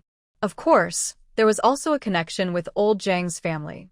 Uncle Old Tao and Uncle Old Zhang were good friends. Now that she had honey, she naturally wanted to send a jar over here as well. Honey was a good gift, suitable for giving as a present. Old Tao's wife happily accepted it. Yang Ruoqing was there at the time. She also wanted to try the honey. Looking at Bai Yueji, she said, "Is there more? If so, I'd like to exchange something. Name your price." Bai Yueji didn't care much for her money. Her face was calm. "No more," she said, then left. Yang Ruoqing watched her leave, feeling hesitant and wanting to ask questions, but in the end, she held back. She decided to find Ma Wan later to ask about Bai Jiqing and her twin sons, whether they were really the children of Deng Xiangjie, that scoundrel. White Yueji didn't know about the misunderstanding between Yang Ruoqing and Deng Xiangjie. If she knew, she would definitely want to scold someone. "You can cut and untangle the mess all you want, but don't involve me." After delivering the honey, she went home. As for Zhao Ye going into the mountains to gather a lot of honey, Wang Ying only found out after he returned from outside. He didn't dare to find Zhao Ye directly, so he complained to Li Taishan, "Why didn't you call me to go into the mountains with Brother Yi?" He also wanted to go into the mountains with Zhao Ye. Li Taishan said, "You can't even see where he is, how could I call you?" In fact, even if Wang Ying was there, he wouldn't want to call him to go together. Now Brother Yi doesn't want to take Wang Ying along, and he doesn't really want to either. He paid little attention to Wang Ying, and the next day, he delivered wild honey to his girlfriend. Her name is Jean Shaoling. Jean Shaoling was also surprised and a little touched. He cares about her deeply and is willing to bring her good things. When she gets married, she will also live well with him. When Li Taishan was delivering honey to his girlfriend, Zhao Ye was also bringing some good things to his uncle and aunt. A big jar of wild honey and a cured rabbit. It was very hot that day. If he didn't salt and cure the rabbit, it would spoil quickly. If she wanted to eat it, she could cut it into pieces and stew it with potatoes. No need to add salt, and the potatoes would be very tasty. When he arrived, his aunt was chatting with someone at the door. "Uncle and aunt," Zhao Ye greeted. "You're here?" His aunt was happy to see her nephew and looked at what he was carrying. "What did you bring this time?" "I caught 2 rabbits. I can't finish them at my place, so I brought one for you and uncle," Zhao Ye said with a smile. His wife had cooked braised rabbit last night, and the smell was amazing. He was really full after eating last night, and this morning he had another big meal. "There's still meat left," a neighbor said enviously. "It's all to honor you 2 elders. Even my own son is like that." "That's right. Even though they are my uncle and aunt, I see them almost like my own parents," Zhao Ye replied. His aunt smiled happily, said goodbye to the neighbor, and took him inside. "How's your wife?" "I'm almost done saving up my eggs, and I plan to visit you guys in the next couple of days when I have free time." Zhao Ye chuckled and said, "Annie, just come over. No need to bring anything special. Yesterday I went up the mountain and collected half a basket of wild eggs. You don't need to bring anything for us, and don't bother bringing supplies either. Just bring some clean clothes, and we have everything else." Annie smiled and looked at the jar he was holding. "What's this?" "Wild honey." Zhao Ye handed her the jar. "Auntie, keep this for yourself. Sometimes, give some to my uncle to drink honey water. It's good for your lungs." Annie opened the sealed lid and saw a large jar of honey. "Did you bring all the honey from the hive?" "No, the hive was big, so I filtered several jars. I even gave one to Aunt Zhang." Auntie smiled. "Where's my uncle?" His voice came from outside the door. "Here, my uncle's back," Zhao Ye said with a smile as he saw Uncle Gu walking in with his hands behind his back. Uncle Gu looked at what Zhao Ye brought. "What else did you bring?" "Keep some for yourself. There's still some at home," Zhao Ye said cheerfully. "Brother Guangxia and the kids are here? Are they visiting relatives?" "No, he went fishing with his net. As for the 2 kids, I don't know where they went to cause trouble," Auntie replied, trying to take the jar of honey back. Uncle Gu looked at it and said, "Pour me a bowl to taste." Auntie poured 3 bowls. They drank honey water and chatted. Soon, Guangxia's wife came back from outside. Seeing Zhao Ye, she immediately smiled. "Cousin is here. How's your wife? And the kids?" "My wife is very well, and the kids are fine." "Thanks for your concern," Zhao Ye said happily. He usually didn't think much of Guangxia's wife, but since she was his brother Guangxia's wife, he kept quiet when she made trouble, but when she smiled and asked about him, he had to respond. He thought, whether I look at her from the monk's side or the Buddha's side, I can't escape her kindness. I've been urging my mom these past few days to come see you all. I haven't even met your wife or the twins yet, so I really should go. Seeing her enthusiasm, Zhao Ye thought, my aunt and second aunt haven't told her that my wife and I are a bit of a trick yet. He smiled and said, that's fine. I happen to be free these days. Come over with Auntie. I'll cook chicken and eggs for you. Oh, no need for that, Guangxia's wife said happily, then asked, I saw Zhao Meixiang come back the other day. She said your wife's royalty check came in again. Uncle Gu didn't reply. My aunt looked at her daughter-in-law and asked, why are you asking about this? Guangxia's daughter-in-law started to shift the blame. I didn't ask about it. Zhao Meixiang told me herself. She said her cousin is living like a fairy, and her meals are so good that people envy them. She only eats rice or plain buns, all from her own words. If you didn't go ask, she would have told you herself, my aunt replied. Doesn't she know what she's saying? Guangxia's daughter-in-law felt a bit embarrassed. She only went to ask after hearing Zhao Meixiang was visiting relatives. Zhao Meixiang was generous and told everything. At this moment, Zhou Yi chuckled. Everyone knows Zhao Dazue. She's always interested in our family's affairs, lives nearby, and if anything happens, our whole team finds out faster than the loudspeaker at our old leader's house. Guangxia's daughter-in-law managed to keep her face straight. Yes, that's just how she is. Xiao Yi, take this rabbit. Cut it in half and give you one part, my aunt said lazily, handing her the rabbit. After the family split, everyone eats separately. Before, my aunt went to help Bai Yueji with her postpartum care, and my uncle shared his ration with Guangxia to cook together.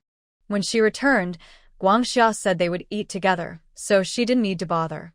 If it weren't for the royalties, Guangxia wouldn't want to do any chores, even simple ones.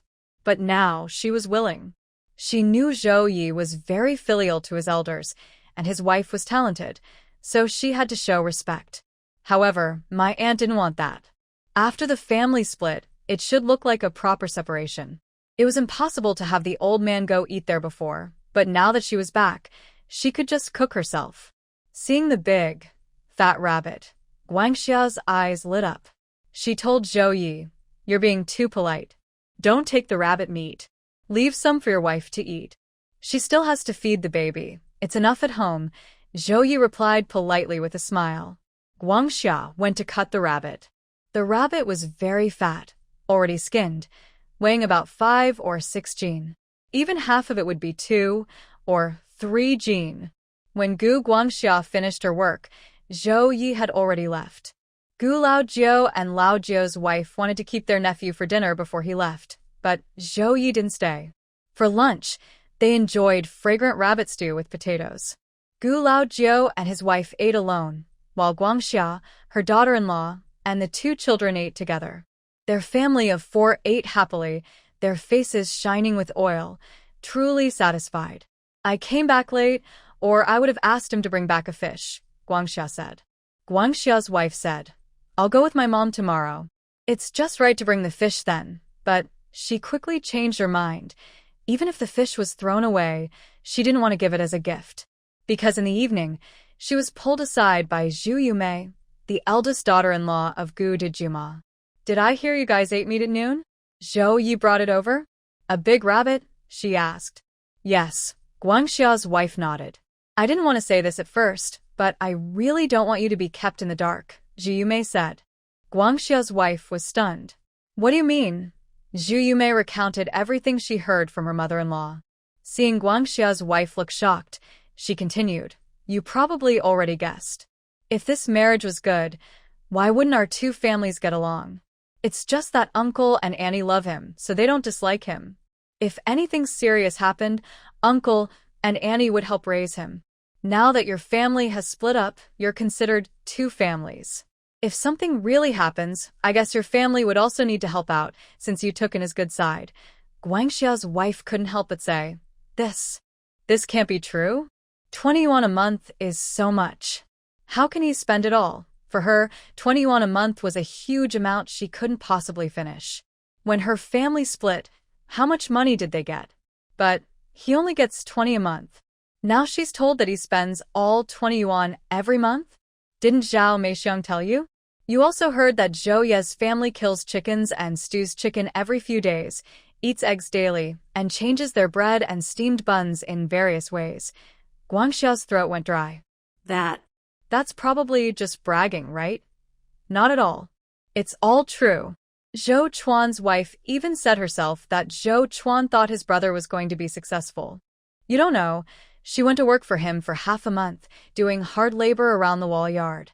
In the end, she almost had to borrow money to buy milk powder and bottles because his child is so precious, and during her postpartum period, she ate eggs, stewed chicken, pig's feet every day. You think that's fake? It's all real. His third aunt, after her postpartum care, came back a bit plumper. She gained weight from eating so well. Where does all this money come from? It's just from his educated youth wife earning it. With this kind of lifestyle, not to mention 20 yuan, even 30 yuan would be wasted. Not a single penny would be left. Do you still think they'll help you out after they get rich? The current good times mean there's not much to say.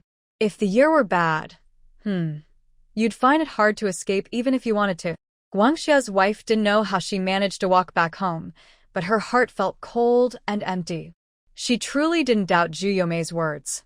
She knew very well what kind of people her eldest and second uncles were. Their nephew was doing so well. How could they just stand by and watch without saying a word? They should have gone over to greet him. She had been a bit puzzled before, thinking those two families actually had some backbone. But it turned out she had known what Zhou Ye was really like all along.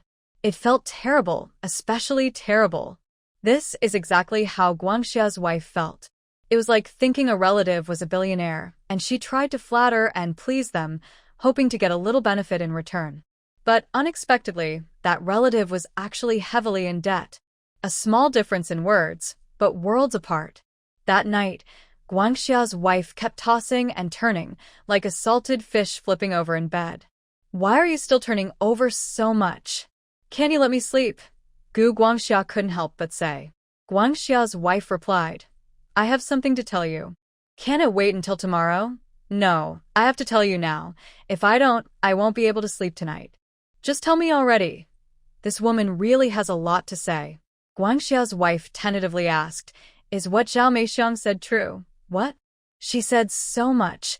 Which part are you asking about? She mentioned how Zhou Ye lives his life, saying he eats meat stew and white bread every day. Hearing this, Gu Guangxia clicked his tongue. It should be true, right?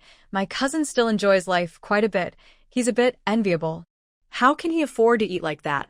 That must cost a lot. Why do you care? It has nothing to do with us. That's his money. He can spend it however he wants, Gu Guangxia said. If he had that kind of money, he probably wouldn't spend it so extravagantly either. But everyone's an adult. His cousin and his wife can live their lives without him interfering. If they were living badly, his parents would definitely remind them. It's not our business, but such a way of living definitely won't leave much savings. If we had a bad year like 13 years ago, who would support him?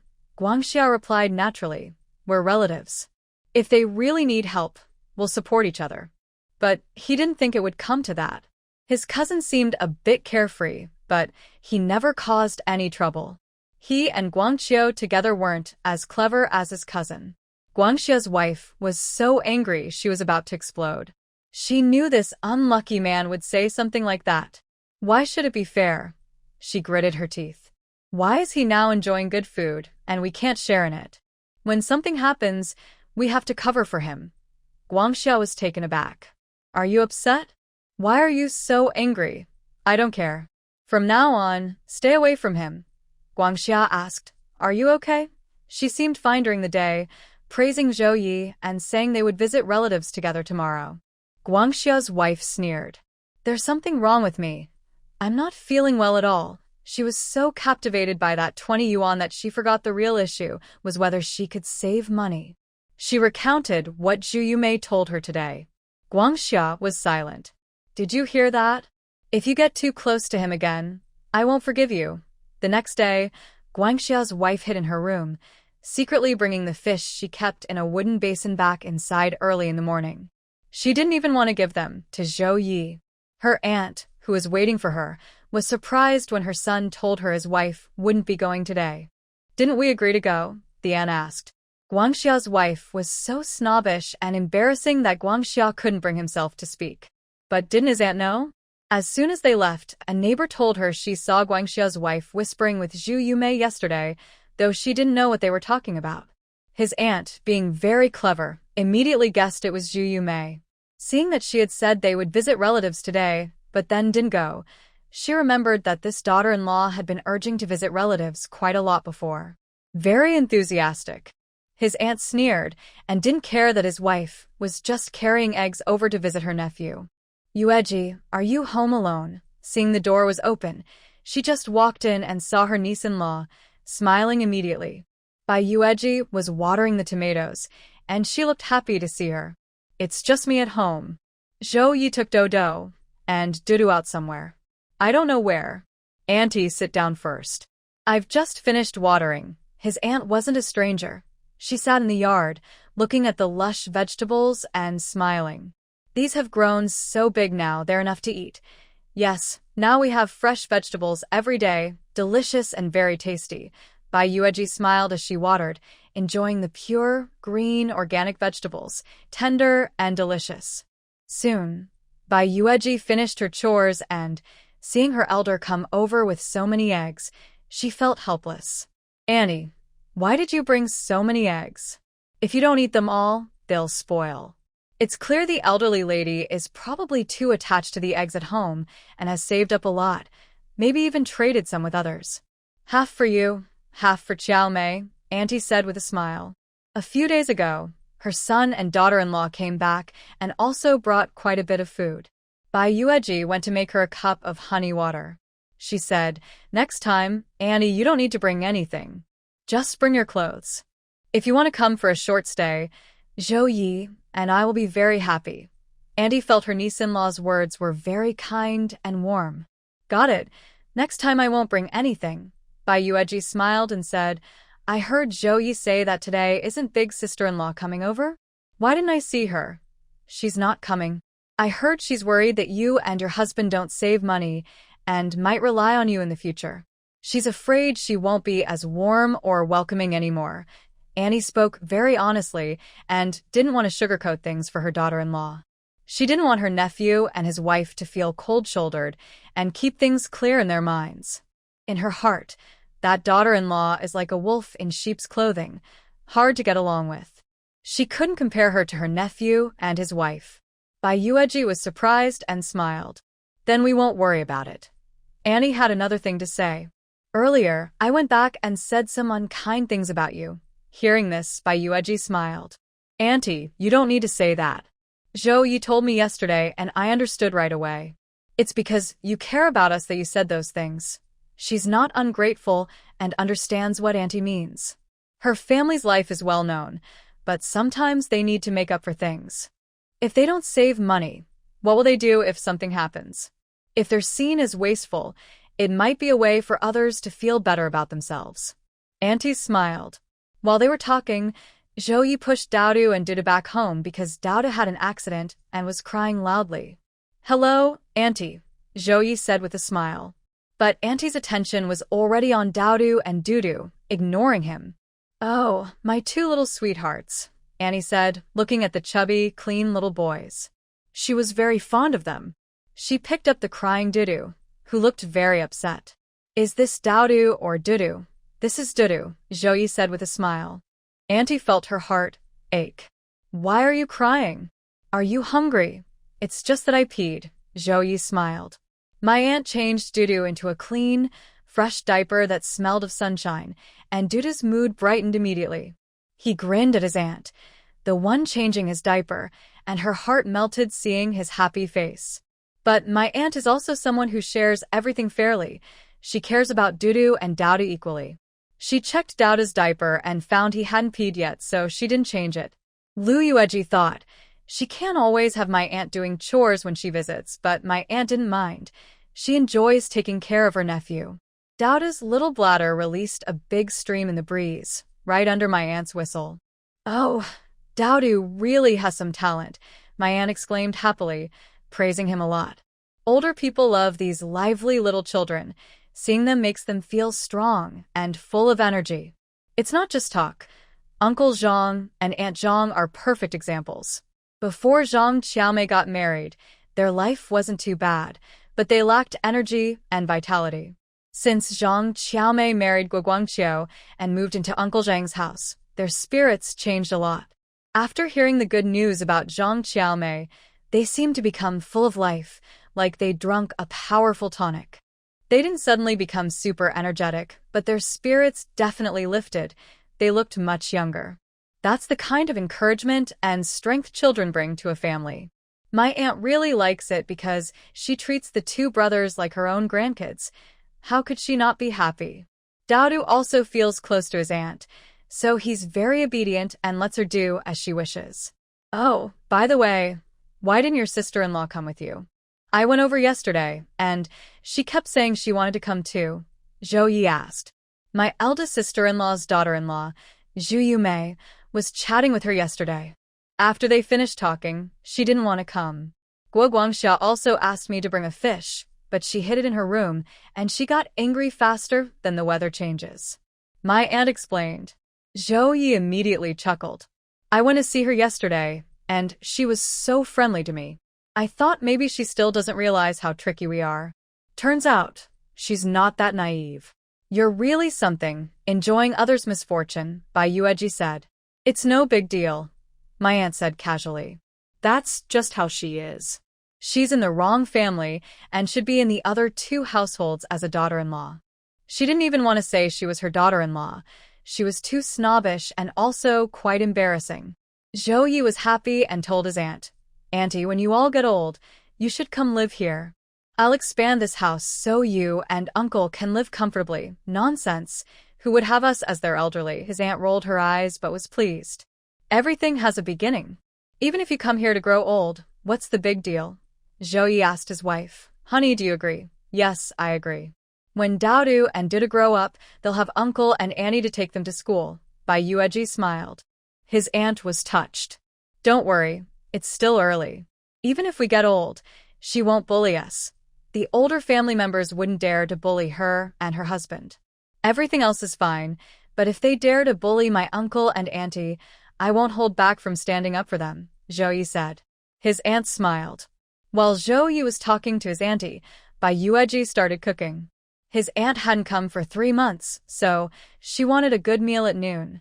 Bai Yueji cooked a wild chicken egg dish, picked from the yard, stir-fried with cucumbers.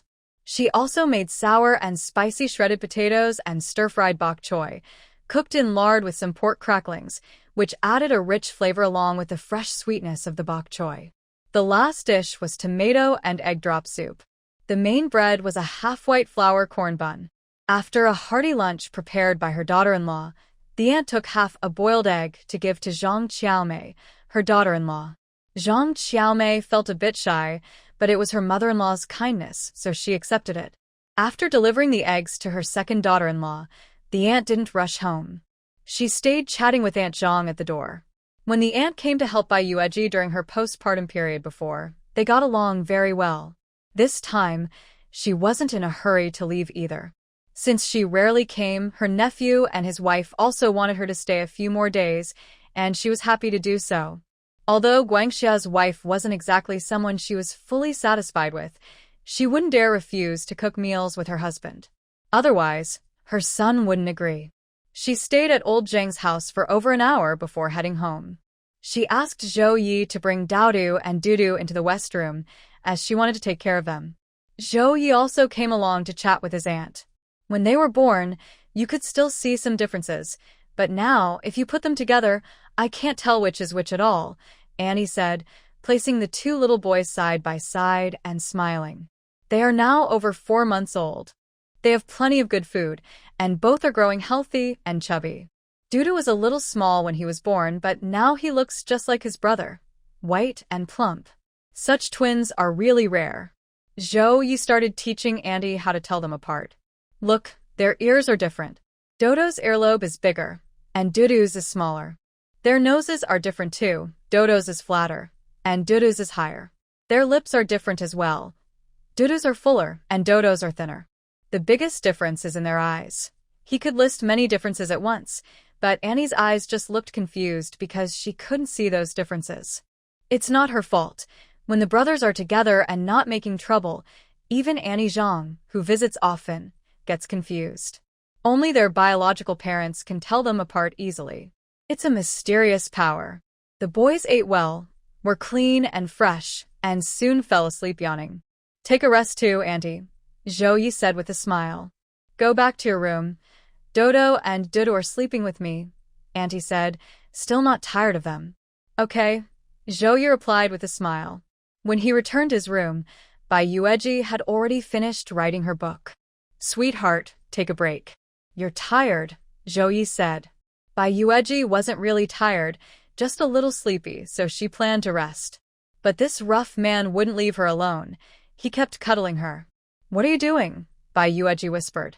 Zhao Ye just wanted to cuddle her closer. She really didn't want to, but this man was quite skilled now. Before she knew it, he kissed her until she felt dizzy.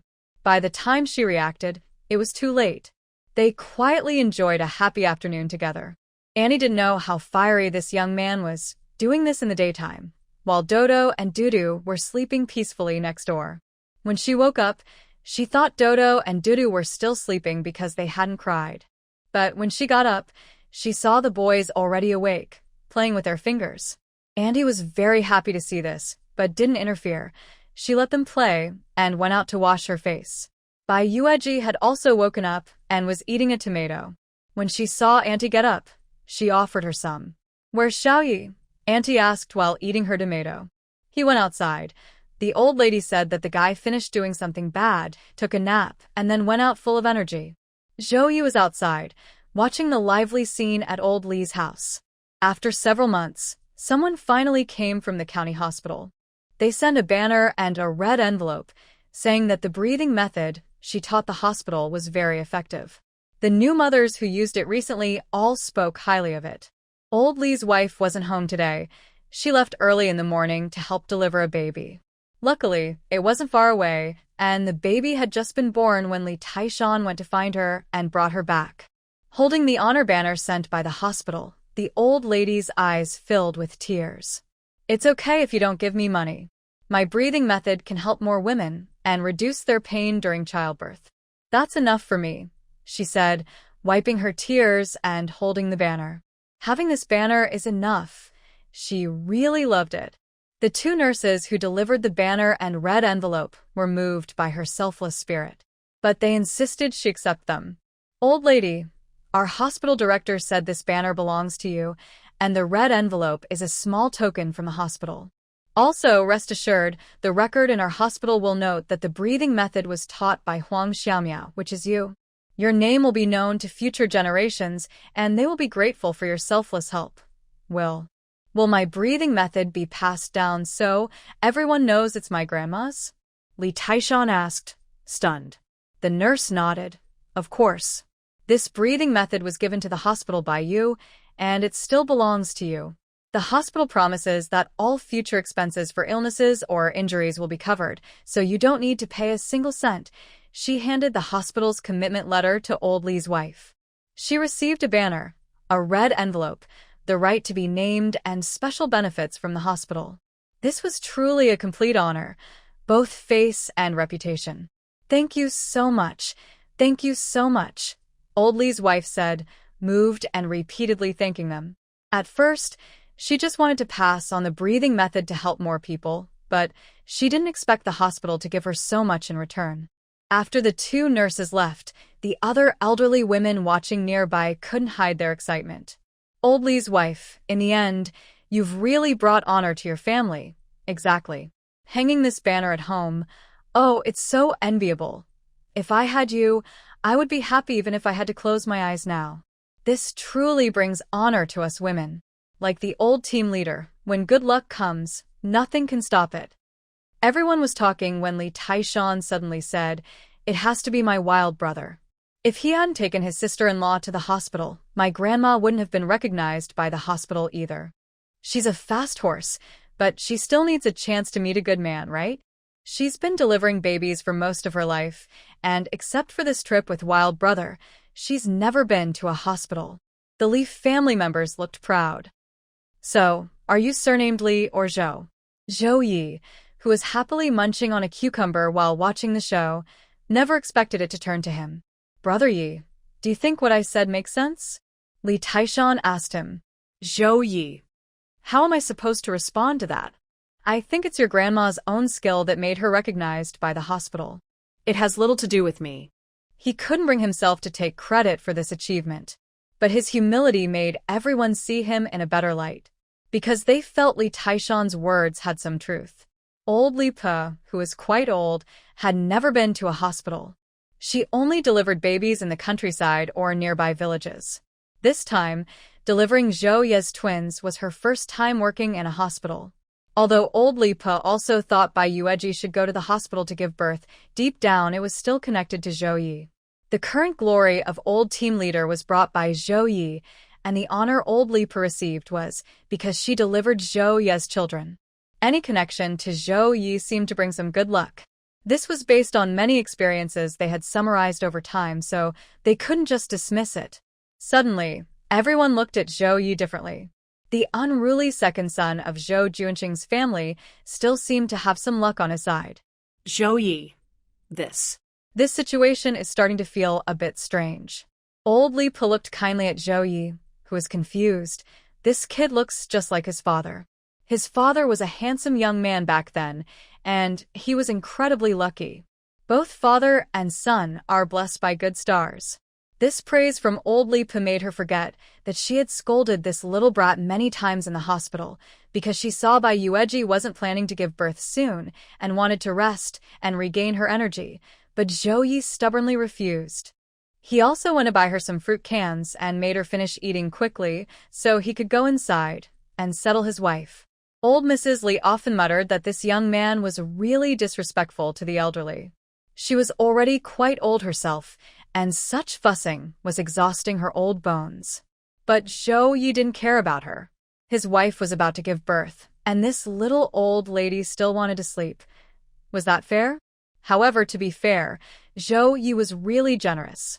After his wife returned from giving birth, he directly gave old Mrs. Li a big red envelope worth 9 yuan and 90 cents. The meaning was to wish her a long life, reaching 99 years old. The little old lady received many thank you red envelopes, some even bigger than this. Because her ancestors had difficulty having children, she once gave a big red envelope to help, which was even larger. But Zhao Ye's red envelope also had lucky words, making old Mrs. Li very happy. Of course, this red envelope was quite valuable. Now that he had received such great honor, and since this was partly because of Zhao Ye, old Mrs. Li naturally wanted to praise him. Once she openly admitted this, everyone watching nearby turned their attention to Zhao Ye. Wang Ying even came closer, wanting to touch Zhao Ye's hand again, hoping to borrow some luck. "What are you doing? What are you doing?" Li Taishan stopped him. "I just want to get a little closer to Brother Yi." Everyone wants to get closer to Brother Yi, but no one like you, wanting to touch him. "Aren't you disgusting?" Li Taishan scolded. "Disgusting." Zhao Ye also disliked it and quickly slipped away. The way people looked at him, it was clear they wished they could give him a couple of incense sticks. He was afraid and wanted to find his wife. What the speaker didn't mean, the listener took to heart. The busy crowd around, including sister-in-law Zhao, also overheard everything. After the event, Zhao Meixiang and her on the way home said, "Your father-in-law's luck is obvious.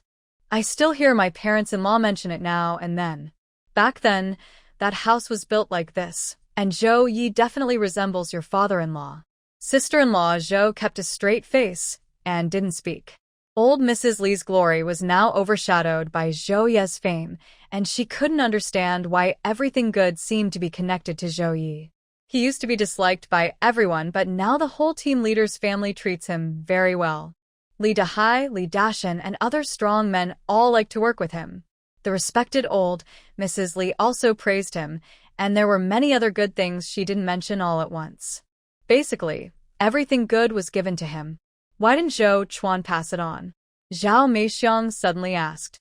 Yes, why didn't Zhou Chuan pass it on? Sister-in-law Zhou couldn't help but think the same. When she got home, she saw Zhou Chuan sleeping. Suddenly, a wave of anger rose in her chest.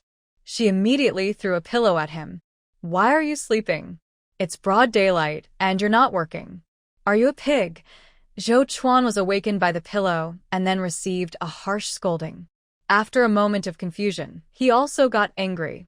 Are you crazy? I was just sleeping and you bother me. What's your problem? Since he was beaten by her brothers at her family home last time, his temper had cooled down quite a bit. But in daily life, couples often argued, and it was normal. How dare you say that? Do you know how well Zhou Ye is doing now? He shouted. What do you mean? Do you want to fight? Actually, Zhou Desau was just deliberately saying this. Zhou Chuan and Zhou Ye are brothers and do look alike. They are real brothers, no doubt about that. But she was still not convinced and retorted, we have the same parents. Why does he have such good luck? He always gets involved in good things. Everyone praises him as a lucky star. And you, the eldest brother, don't even react. She kept complaining more and more. Just a few days ago, Zhou Ye went into the mountains and brought back a lot of meat and a big beehive.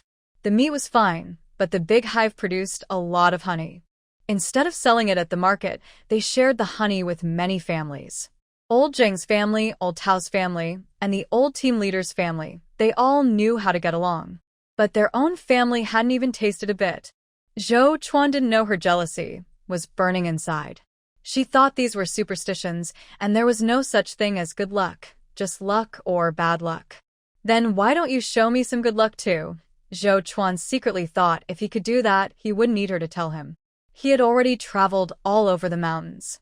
But he was too lazy to argue and just lay down to sleep again. He was really exhausted lately.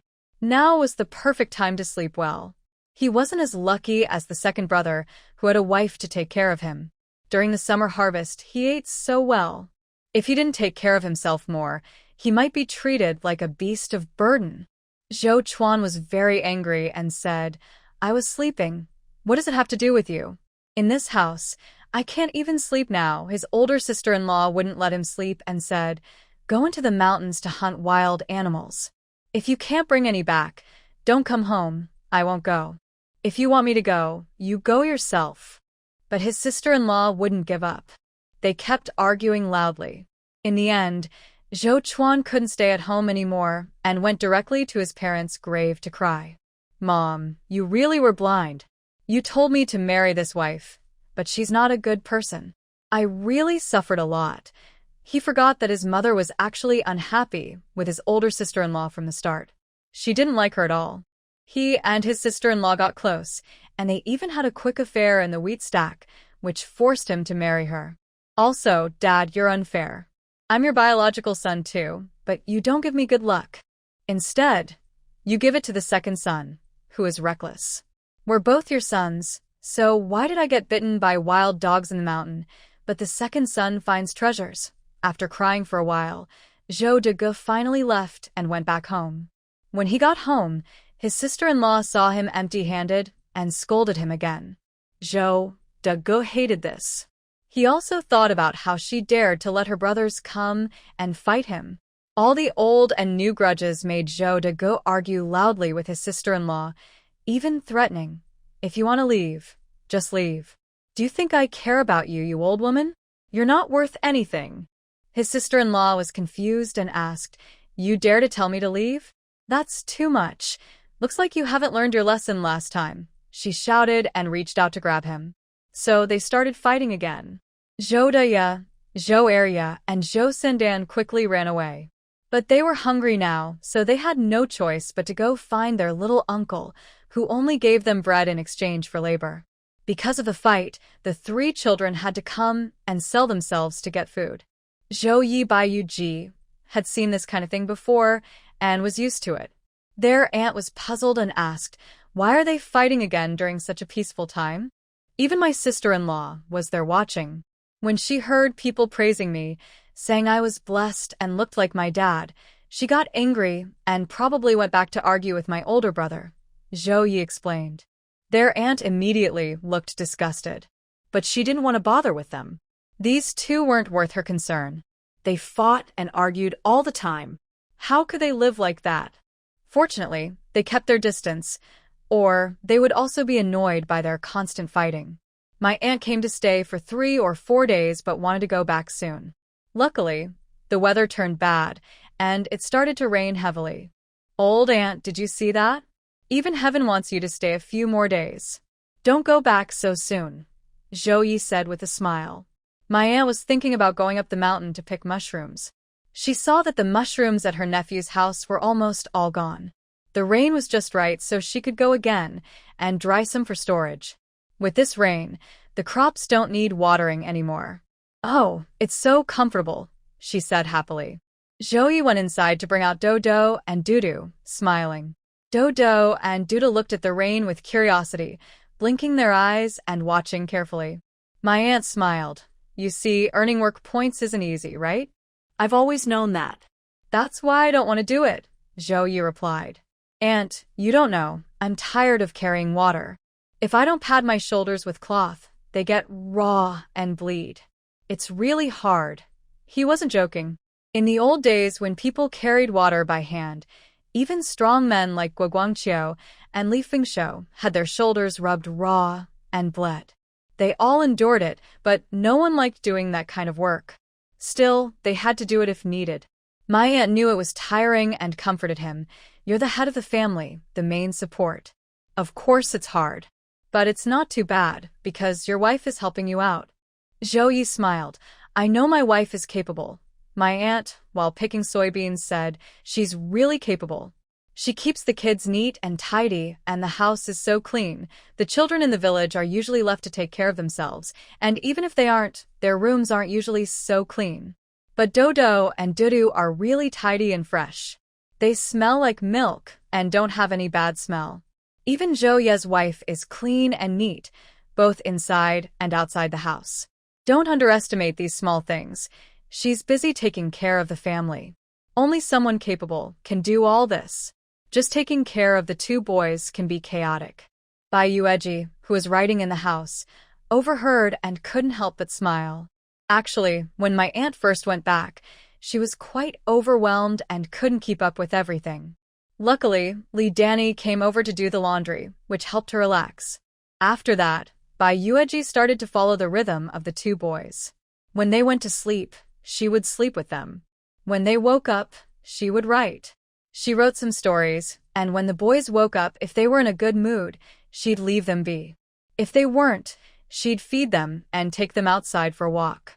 After Zhao Ye finished his work and had dinner, she asked him to take care of the two younger brothers.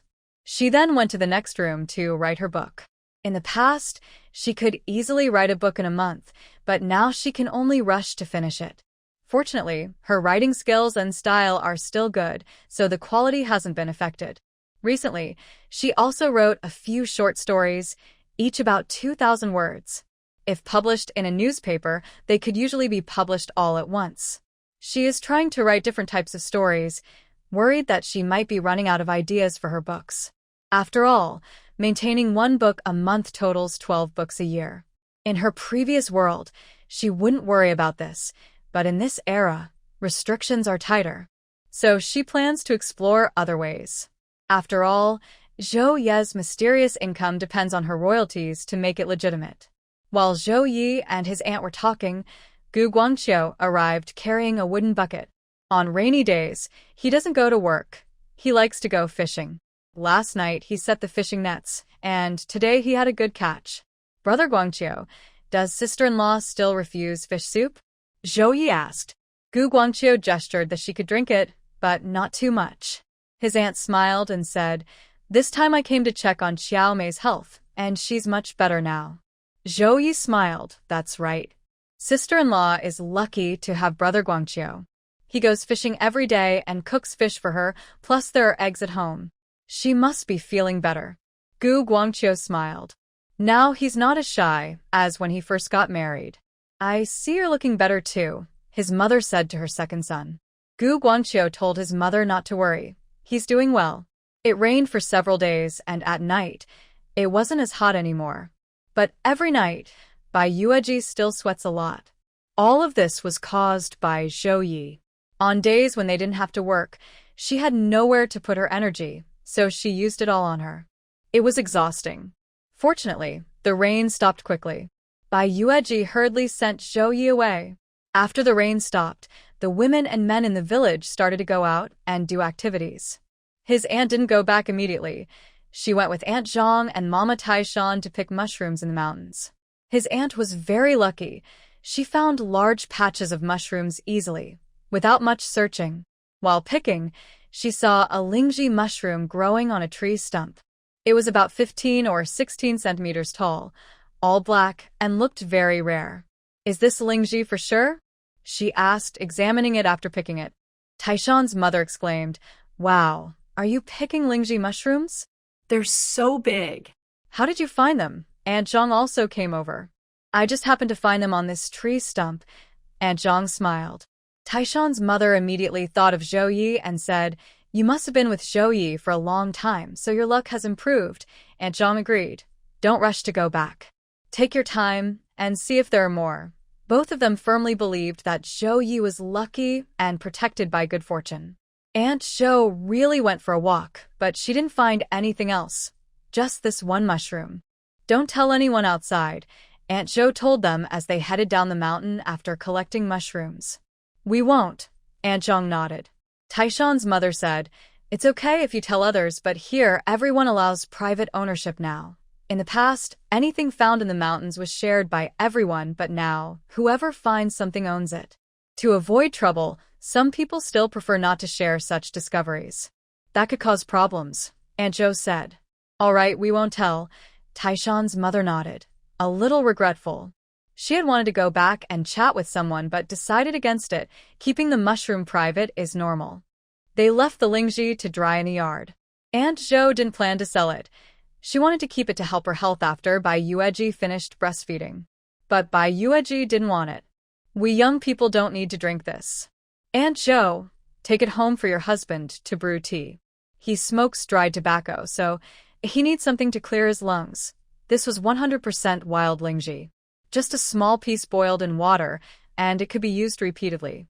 Zhou Ye also said so and boasted, "Aunt Zhou, just take it home. Do I look like I don't have any? I pick lingji freely when I go into the mountains." Bai Yueji couldn't listen anymore and turned to pick tomatoes to eat. "Pick freely? Come with me tomorrow, and I'll see." Aunt Zhou rolled her eyes at her nephew. "Maybe when I have free time I'll go." "I still have work," Zhou Ye smiled. Aunt Zhou also smiled but didn't say anything more. Bringing some home to brew tea for her husband was a good idea. She left the mushrooms for her and her husband to eat and only returned 3 days later. Counting the days, she had stayed about 10 days. During her stay, her nephew and his wife didn't mind her. When she left, they didn't want her to go, but she really had to return. After the autumn harvest, she planned to visit again. The brief cool weather brought by rain quickly returned to normal. The earth was once again baked by the hot sun. It was unbearably hot. Because of the heat, the river became a place for the men to relax after work, and they all went there to soak. While soaking, Zhou Ye overheard the gossip from the other men. The main topic was about Chen Laosi and Huang Yukai. "They haven't missed work lately," Zhou Ye said comfortably while soaking. Li Taishan lay there like a salted fish, but when the topic came up, he perked up. "It's all because of Yang Jiqing. She told them she doesn't like troublemakers who don't work or study. She prefers people who are down to earth." Those two guys, they took her words as if they were law. Since then, they've been working hard, afraid of falling behind each other. A while ago, Zhou Ye saw her walking with Deng Xiangjie, so they must be dating now, right? He was happy to see this. Everyone living their own lives was best. If Deng Xiangjie still had feelings for Zhou Ye's wife, he would have to fight him again. "They've been together for a while now. Everyone knows that," Zhou Ye said. Li Taishan sighed. "Yeah, they're completely obsessed. They don't care if Yang Jiqing has a boyfriend or not. As long as she praises them once, that's enough. They don't dare to hope for anything more. Are they that eager?" Li Taishan nodded confidently. "Exactly that eager." This was a hot topic in the village, especially for the mothers of Chen Laosi and Huang Yukai, who were quite worried. It's good that their sons are becoming responsible and hardworking, but dreaming about a beautiful city girl like Yang Jiqing was just unreasonable. She would definitely leave someday, and now she already has a boyfriend. An outstanding young man like Deng Jiqing. Their sons had no chance. They were also getting older and needed to find a spouse. But their sons were captivated by young Jiqing and refused to give up. They couldn't say much, or she might change her mind. So, both mothers were worried. However, Yang Ruoqing was proud of herself for transforming two rural troublemakers into decent young men. That day, she finally had free time and came to find Ma Wan to ask about Deng Xiangjie and Bai Yueji. Ma Wan saw her and said, "You're dating Deng Xiangjie? Why do you care about those two? This could easily cause misunderstandings, especially with those two people who might think you're interested in them. Many villagers are talking about this now. As long as they learn well and don't behave irresponsibly like before, it's not a big deal if they misunderstand," Yang Ruoqing said casually. Since she was young, she had been used to being the center of attention among men. Even a rich young master, like Jiang Bin coming to the countryside with her didn't surprise her much. "You're really popular. So many people like you," Ma Wan said sweetly, looking envious. But inside, she almost felt like vomiting. She had never seen someone so shameless, so flirtatious and vulgar, yet so proud of their charm. When Bai Yueji came before, many wanted to pursue her, but she never gave them a good look and was very clear in her rejection. She didn't play the game of flirting. But Yang Ruoqing pretended to do it for their good, never rejecting or accepting, just hanging around. She's a complete flirt, wildly shameless. And don't think she doesn't know. She secretly saw Deng Xiangjie and Yang Ruoqing kissing. They had only known each other for a short time, yet they were secretly holding hands and kissing passionately. Who knows if they've done something even more secretive behind others' backs? Thinking this, Ma Wan's eyes fell on Yang Ruoqing's belly. She was instantly jealous and furious. If this flirt dared to get pregnant with Deng Xiangjie's child, she would definitely have it aborted. Yang Ruoqing didn't know her thoughts and just smiled. "It's nothing. As long as you listen to me, you'll gradually become a girl everyone likes. Listen to you. What does she think I am? Does she really think I'm her follower?" Ma Wan sneered inwardly but nodded politely. "You're so capable. Of course I'll listen to you." Yang Ruoqing was very satisfied with her little sister and chatted for a while about other things before bringing up the main question. "I heard you used to be good friends with that girl who married a local man. Why are you suddenly asking about this?" Ma Wan looked at her. "Just asking," Yang Ruoqing said. "I heard she also liked Deng Xiangjie before, but because he rejected her, she was so upset that she turned to that local man." Ma Wan clearly sees Bai Yueji as simply using Deng Xiangjie as an excuse to leave her original family. If she truly loved him, she wouldn't have agreed to marry Zhao Ye as she suggested, nor have 2 children with him. Now, she lives happily and everyone in Nyomeng Brigade praises Zhao Ye as being blessed by good luck. But Ma Wan believes Bai Yueji is that lucky star herself. Since Bai Yueji settled down with him, he has changed from a troublemaker into a popular man. Just seeing her makes her feel jealous and sour. But she keeps this to herself. Xiao Xiao asked, "You already heard about this?" "Who told you?" "Chen Song told me. He also said that Bai Jiqing used to be close to Deng Xiangjie. I wonder if her children are also Deng Xiangjie's." Yang Ruoqing clenched her teeth. This is why she had a big fight with Deng Xiangjie a few days ago and still hasn't made peace. If those 2 children are Deng Xiangjie's, how could she accept that? Ma Wan was stunned by her words. She immediately realized that Chen Song was deliberately trying to make Yang Ruoqing misunderstand. Why would he do that? Does he also like Yang Ruoqing? Thinking this way, she asked directly. Yang Ruoqing wasn't shy and admitted openly. "He wrote me love letters." "Why do you ask?" Ma Wan was surprised to learn that Chen Song really liked Yang Ruoqing. She secretly cursed him as a sly fox, capable of spreading flirtatious rumors to anyone. Although she wanted to see Yang Ruoqing confront Bai Yueji or Zhao Ye, such lies were too obvious and easy to expose, which would only backfire. "That's why I asked, to find out what's really going on," Ma Wan said with a smile. "I tell you this is not true." "Really? It's not true." Yang Ruoqing was happy. "Yes," Ma Wan nodded confidently. "I asked Bai Yueji before. She and Deng Xiangjie have nothing between them. She even wanted to marry Deng Xiangjie, but he never had that intention. So don't let Chen Song mislead you. He's just jealous of Deng Xiangjie and trying to tarnish his reputation. But he's not very smart. He didn't think about what would happen if you went to buy Yueji and she turned around to humiliate you. Luckily, I overheard everything. Yang Ruoqing really wanted to find Bai Yueji. When Bai Yueji delivered honey to Aunt Tao, she almost couldn't hold back her feelings. If she went to see Bai Yueji and got mocked or insulted, she would be speechless, especially since Zhao Ye, the country bumpkin, was not someone to mess with. Thinking about it, she clenched her teeth in anger. Chen Song is just too much. Ma Wan sighed. Don't blame him. He likes you, but you don't like him back. You like Deng Xiangjie. How could he feel good inside? Not only women get jealous, men do too. In the end, he's just a sad person caught in love. Even so, he shouldn't have done this. He made me think it was real, and I feel terrible. So, she realized that her recent argument with Deng Xiangjie was because of this. Deng Xiangjie even asked her to help clear up a misunderstanding by finding another woman for him. That hurt her feelings, so she refused to get involved in their relationship. Yes. I thought Chen Song was telling the truth, Yang Ruoqing admitted with some guilt. She had even gotten angry at Deng Xiangjie, but he was very understanding and showed that he liked and loved her. Thinking about it, she found it easier to accept.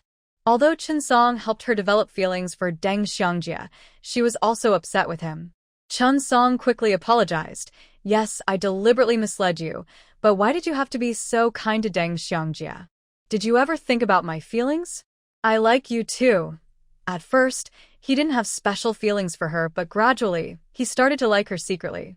He even wrote her love letters, but she never responded. Why could Deng Xiangjie be the one to get her affection? He used to like Bai Yueji, who liked Deng Xiangjie. Now, Deng Xiangjie liked Yang Ruoqing, and she liked him back. Why? Why could he only be beneath Deng Xiangjie forever? He was angry and refused to accept it. Yang Ruoqing was furious. If you like me, can you stop scheming against me? Is that what you call liking? Don't you care about my feelings? Do you know how hard these days have been for me? Do you know how I managed to get through it? Ruoqing, look at me. I may not be as good as Deng Xiangjie, but my feelings for you are just as strong. Why can't you see me? Chen Song shook her shoulders, almost desperate. Before she could say anything, Jiang Bin, who was reminded by Ma Wan, saw this scene and couldn't hold back. He suddenly punched Chen Song, knocking him to the ground. Chen Song, full of anger and resentment, finally found an outlet and got up to fight back. For a moment, Jiang Bin and Chen Song were fighting each other. Ma Wan invited Zhao Meixiang to come over to the youth camp to eat tomatoes. Ma Wan's excuse was ready, because earlier, when Wang Ying's mother scolded her, Zhao Meixiang even helped out by saying Wang Ying wanted to indulge in luxury. So today, Ma Wan wants to thank her and invite her to eat some fruit. Oh no, tomatoes. As soon as the two sat in the yard, they heard noise from the neighboring male youth's area. What's going on? Are they fighting? Zhao Meixiang asked excitedly. I don't know, let's go see. Stop fighting, please. If I cause any trouble because of this, how can I face myself? Yang Ruoqing was crying and upset. Oh, dear, young youth, what's going on? Why are they fighting? Zhao Meixiang hurried over, very excited, asking quickly. Yang Ruoqing was so anxious she couldn't speak clearly, stomping her feet and wiping tears. Older sister-in-law, stop watching the show and go help quickly. They're fighting so fiercely. Ma Wan saw Yang Ruoqing's dramatic attitude and felt like vomiting. Zhao Meixiang didn't delay and, together, each pulled apart Chen Song and Jiang Bin, who were fighting fiercely. They were evenly matched, both covered in bruises, some bleeding from the nose, others bleeding from the mouth. After being pulled apart, they looked at each other with fierce anger, as if they wanted to eat the other alive. What is going on? How did it get to this point? Ma Wan asked. Yeah, guys, you can't do this. You're all youth supposed to get along well.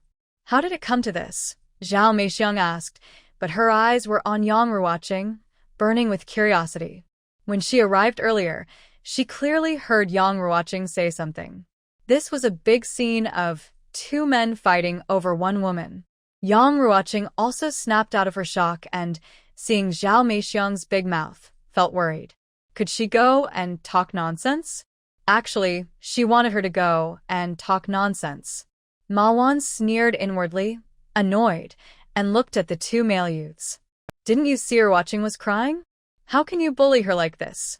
Yes, if you bully young youth, we won't agree, Zhao Meixiang added. Yang Ruoqing glared at Jiang Bin and Qin Song, leaving a parting word, I won't care about you guys anymore, and ran off, without looking back. Jiang Bin and Qin Song, both despising each other, snorted and turned to leave. It didn't matter if they left. Ma Wan was still here. My youth, what's really going on? Tell me quickly. Zhao Meixiang excitedly grabbed Ma Wan's hand and said, Ma Wan, this is really nothing. Don't ask too many questions. Ma Wan looked uncomfortable and said, Sister-in-law, you don't need to say anything. I already know. Even if you don't say it, sister-in-law, I know. They both like Yang Jiqing. It was a fight over Yang Jiqing. We only heard about it from Yang Jiqing. It's not true, sister-in-law, you misunderstood. You don't need to defend Yang Jiqing anymore, Zhao Meixiang said, ignoring her and counting on her fingers. I heard that earlier. Jiang Jiqing fought with Deng Jiqing over Yang Jiqing. Later, Old Chun and Huang Yukai also fought over her. Now Chun Jiqing and Jiang Jiqing are fighting fiercely again. Oh, I wonder how many times I've heard about this? How many times has this happened? Sister-in-law, please don't spread this today, Ma Wan begged. Okay, sister-in-law understands. I won't spread it. I have some other things to do, so I'll go now. Zhao Meixiang hurriedly said goodbye and left. Seeing her excited look, Ma Wan's face only showed a cold smile. There's no need for misleading tricks like Qin Song's. She had plenty of ways to deal with Yang Ruoqing, that flirtatious girl. Ma Wan wasn't idle either. She went to Old Tao's house to comfort Yang Ruoqing. Yang Ruoqing was indeed there. Ruoqing, what should we do? If Sister Zhao saw this, knowing her temper, the whole village might find out about their fight over you, Ma Wan said. Yang Ruoqing's eyes were still a bit red, but she looked even more delicate and charming. Ma Wan secretly cursed the flirtatious girl. Yang Ruoqing asked, why did you let her come over? Just to talk to Qin Song. Even though she hadn't been here long, she knew Zhao Meixiang's nickname was Big Mouth Zhao, the best at spreading rumors. Ma Wan said, I just happened to meet her today. Thinking she helped me before, I invited her to eat tomatoes. I didn't expect this to happen. I was so anxious. You said I was just going to scold Qin Song a little, but why did he end up fighting Jiang Bin? Yang Ruoqing was very annoyed. She had no idea Jiang Bin was such a crazy person. But no matter what she thought, within half a day, everyone in the team knew about the fight between Jiang Jiqing and Qin Jiqing at the youth camp, all over Yang Jiqing. Did they really fight so fiercely over Yang Jiqing? A gossip asked. Of course. If we hadn't rushed over in time to stop them, they might have beaten each other to death, blood all over their faces, Zhao Meixiang said. How many times have men fought over her? From what I know, this is the third time. Zhao Meixiang always answers questions directly. Calling so many men to fight and cause trouble for her, that's just like a fox spirit. Yang Jiqing looks proper, but she's actually good at seducing men. She's really shameless. For a moment, Yang Ruoqing's reputation sank to the lowest point. Yang Ruoqing lives at Lao Tao's house, so she naturally heard these words. She was so upset she cried. Fortunately, Deng Xiangjie hurried back from outside and comforted her in time. Yang Ruoqing was very touched. After going through hardships together, their relationship became stronger and sweeter. The rumor that Yang Ruoqing is a fox spirit also reached Bai Yueji's ears. Li Daisao made tofu and brought some over, mentioning this. Bai Yueji smiled knowingly. She wasn't surprised by this. After all, the main character is a charming woman who is crazy for her and willing to hit walls for her. Once they arrived at the village team, all the single young men, good or bad, secretly or openly liked her. They didn't expect her to marry them, but just to get a compliment or a glance from her. Their mood could stay happy all day. Don't think this is exaggerated. This is the power of the charming female protagonist's halo. Most villagers are simple and honest country folk. They rarely leave the village in their lifetime, so they can't handle such things well. Especially some elderly women who really dislike Yang Jiqing, the woman who attracts suitors. Bai Yueji was also whitewashed after being influenced. Without comparison, there is no harm. Even though she was quite lively before compared to Yang Ruoqing, she seems small. She only causes trouble for herself, but Yang Ruoqing makes young, unmarried men angry for her. However, only the village youth can fully show the charm of the main female character. Later, young people both inside and outside the village are crazy for her. Meanwhile, the male lead, Deng Xiangjie, remains unshakable in his status. Because these supporting characters are just tools to promote the main couple's relationship and to provide moments of revenge and satisfaction. Originally, Bai Yueji was a typical female supporting character who kept making mistakes, but sorry, she herself has arrived. She won't follow the old, irreversible path. Yang Ruoqing, the main female lead, quickly became the center of attention in Niumeng's team, taking the top spot in the public opinion rankings. But no matter what others say, Bai Yueji just listens and ignores it. Everyone is unrelated, so it's best to mind their own business. That night, Zhou Ye was about to go out again. He only made this trip once a month, so how could he not be looking forward to it? However, this time, there was a change of plans. When they arrived at the trading spot, the seller told Zhou Ye, "This won't be the trading location anymore." Zhou Ye was surprised. Why? It hasn't been long since we changed it last time. The trading location isn't fixed. Zhou Ye has changed it 2 or 3 times in recent days. He didn't expect it to change again so soon. "There's nothing we can do," the seller said, shaking his head, and handed him a note with an address and date. "Next time, come here for trading." Zhou Ye looked at the note with some frustration. This place is quite far away, so from now on, he can only make 1 trip a day to earn money. That means less income. But there's nothing he can do. They probably changed the location because they noticed something. To be safe, he decided to go along with the change. That night, Zhou Ye made 2 trips, one to sell pork and another to exchange other goods. He felt it was quite easy, even after starting farm work this year. He remembered the first time he made 2 trips in one night. He was exhausted. Now, if there was enough time, making another trip wouldn't be a problem. He took the money and goods and quietly returned home. It was almost 5 o'clock when he got back. Bai Yueji heard the noise and got up. "Darling, you don't have to get up so early. I'm fine. You go back to sleep," Bai Yueji said, noticing he was covered in dew. He still had to work today, so Zhou Ye didn't insist and went to rest in the next room. He handed the goods he brought back to Bai Yueji to organize.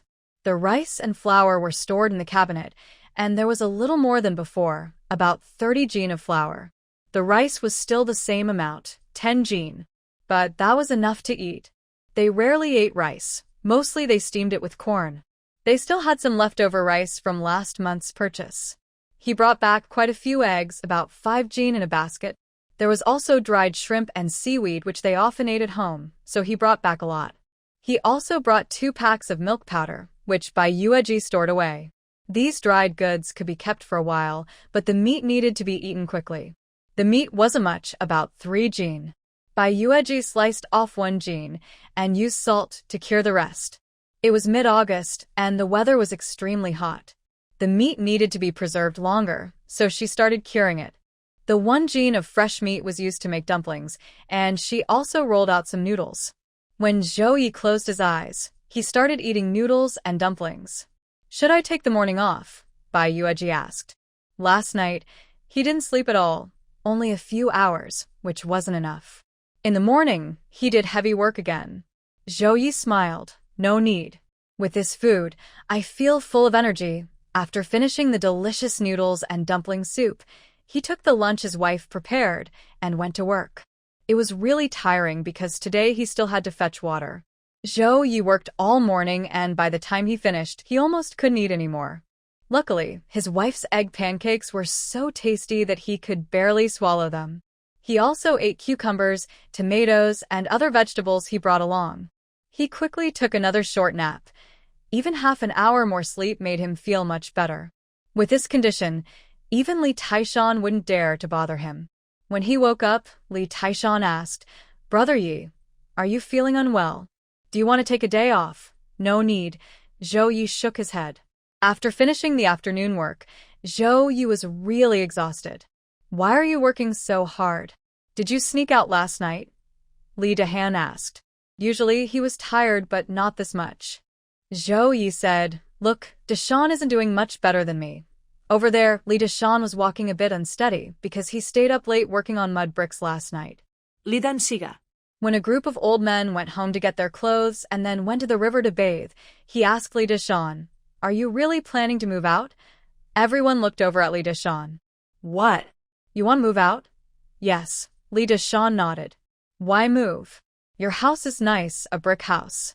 "Moving out means living in a mud house," Li Fengshuo said. "We already separated the family and living together isn't very good." "Moving out is better," Li Deshan said simply. But everyone in the village knew the family matters of the old captain's house. Who would want to move? It was mainly because of his mother. But it wasn't just Li Deshan and his wife who wanted to move. Even Li Dahan's wife was starting to waver. That night, when they went home, Li Dahan's wife complained, "Your mom is too unreasonable. The eggs I raise can't even be eaten now." "What is she doing?" Acting like a traditional old-fashioned parent, Li Dahan was a bit confused. "What happened?" "What happened?" "Your sister is pregnant," his wife said through clenched teeth. "Your sister is pregnant, and our 3 chickens have to serve her."